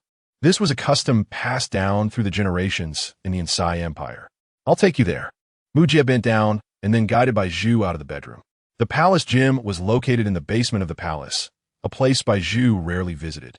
As soon as Bai Zhu entered, she saw Fu Hechen bare-chested, running steadily on a treadmill, sweating as beads of perspiration glided over his muscles, tracing a shiny, enticing path down his defined abdomen. Chapter 147. Conclusion. Bai Zhu swallowed hard.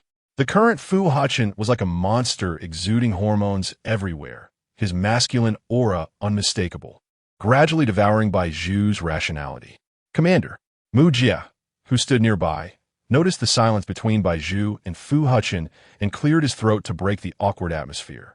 Hearing this, Fu Hechen still did not step off the treadmill. Instead, he continued to run while replying to Mu Jie. "What's the matter?" His voice was deep, as if he were interrogating someone. "It's your wife," Mu Jie said awkwardly, scratching his head. At once, Fu Hechen turned off the treadmill and jumped down. He turned around and saw Bai Zhu walking towards him. His voice suddenly softened. "Wife, what brings you here?" Bai Zhu snorted coldly. "Is this how you treat others usually?" In response to this unexpected retort, Fu Hechen seemed more like a child who had made a mistake. He stammered, "Wife, but could not continue." Seeing this, Bai Zhu did not press him further. Instead, she reached out to stroke Fu Hechen's head and said, "It's fine, just don't let it happen again." Fu Hechen's warm palm grasped Bai Zhu's outstretched hand. He kissed her palm as if he were a wolf facing his prey, greedy and almost crazed in wanting to devour her. Bai Zhu had already grown accustomed to Fu Hechen's current demeanor. He had treated her like this more than once in recent days. Now that the dust had settled, she felt she could become carefree and fearless under his leadership. The past life had been so bitter, and she wanted to enjoy the present. "Wife, Commander." Seeing this, Mu Jie, who stood aside, fell into embarrassment again. He was stuck watching the two being affectionate, unable to leave or stay, which was quite awkward. Fu Hechen noticed Mu Jie's predicament and then released Bai Zhu's hand. Casting a cold glance at Mu Jie, his tone resembling a command to a dog, "You can leave." Mu Jie. All right. He had no room to refuse. So, Mu Jie gently walked out of the gym and quietly closed the door behind him. Only Bai Zhu and Fu Hechen remained in the gym. Fu Hechen smiled and then lowered his head to kiss Bai Zhu's cheek, saying, "Wife, now that everyone else is gone, we can do our own thing." "You're really rude." A hint of anger appeared on Bai Zhu's face. Who treats their subordinates like this? Isn't that how subordinates should be treated? Fu Hechen retorted. When he was on FC Planet, Fang Ke treated him every day as if he were a dog. Over time, he gradually forgot how he used to command people in the Onsai Empire. His every action and word now, along with his laughter, concealed Fang Ke's shadow. Bai Zhu was furious. "Then you should at least speak to him properly. As long as I say it, he understands. You're hopeless." At this, Bai Zhu instinctively kicked Fu Hechen's leg. Fu Hechen winced in pain. He took a deep breath and then hugged Bai Zhu tightly, a deep smile hidden in his eyes. All right, wife. I know I was wrong. Please don't be mad at me." Bai Zhu pouted slightly, ignoring Fu Hechen. Her body was completely pressed against Fu Hechen's bare muscles, and her complexion flushed as if being burned by a raging fire. She shook her head slightly to maintain her composure, saying, "Fu Hechen, don't hold me so tightly." "No." Fu Hechen laughed and refused her. Bai Zhu's expression turned a bit ugly. "Let go, it's hot." "No." Fu Hechen refused to release her. He watched as Bai Zhu's cheeks gradually turned red, the blush spreading to her neck. Fu Hechen reached out and gently stroked Bai Zhu's neck, smiling, "Wife, you're really adorable." Adorable? Bai Zhu felt her cheeks heating up, her heart racing, but she still wanted to maintain her pride and didn't dare to voice her true thoughts. Thus, Bai Zhu lifted her foot again and kicked Fu Hechen hard in the knee. Fu Hechen nearly lost his balance. Just as he was about to fall, he suddenly had a clever idea and hugged Bai Zhu in his arms, then slammed her against the wall beside them. Bai Zhu's face was flushed with embarrassment as she struggled in his embrace. "Let me go." Fu Hechen lowered his head and bit Bai Zhu's lip. The kiss began with resistance and reluctance, but gradually deepened as they succumbed to each other. Their lips intertwined. The world seemed to quiet down, with only the sound of their breaths and the pounding of their restless hearts echoing in their chests. Outside the window, the orange sunset gradually painted the blue sky red.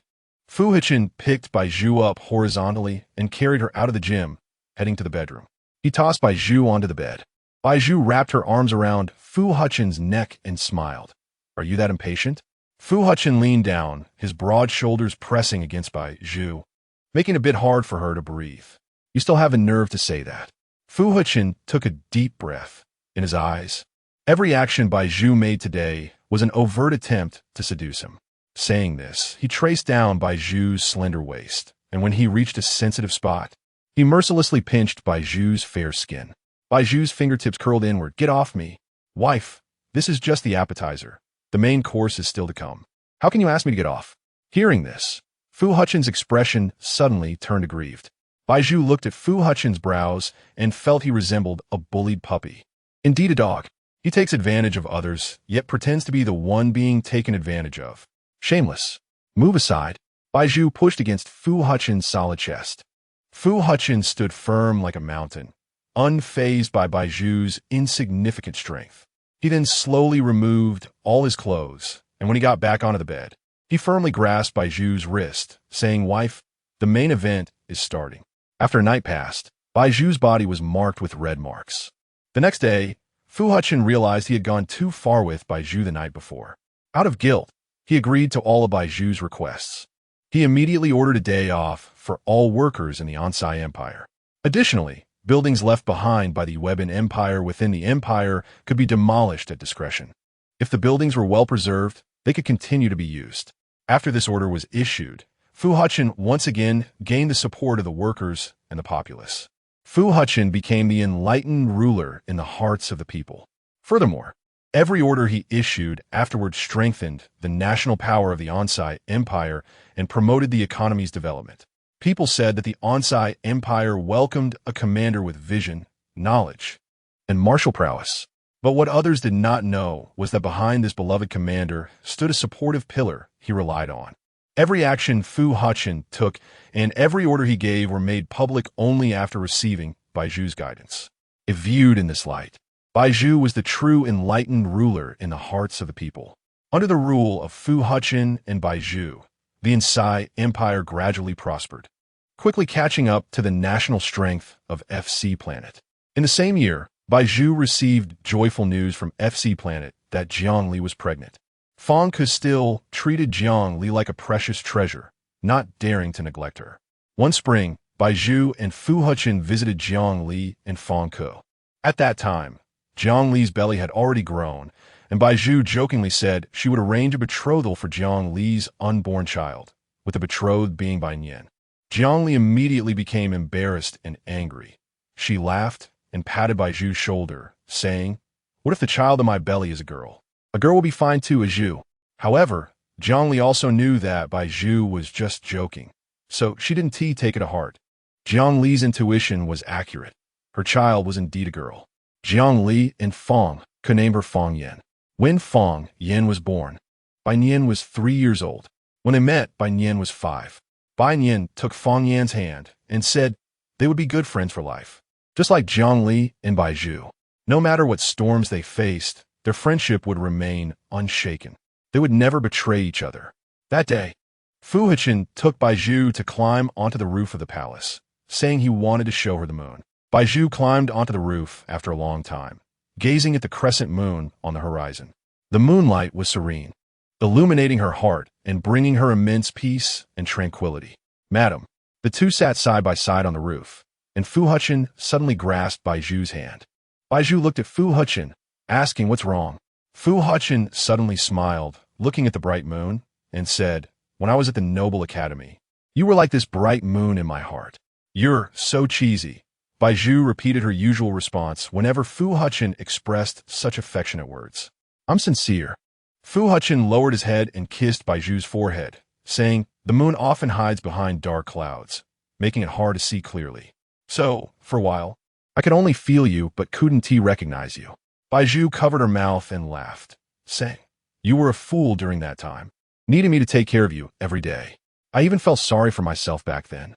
So, how do you want me to compensate you for my moonlight now? Fu Hechen gently caressed Bai Zhu's soft hair, speaking the most tender words. Bai Zhu put her hands on her hips and declared, then I punish you. For 1 lifetime, 2 lifetimes, 3 lifetimes, 4 lifetimes, and even countless lifetimes. You must treat me well. Fu Hechen replied with deep affection. Okay, we will never part for eternity. No matter how many storms they faced in the future, no one could separate them.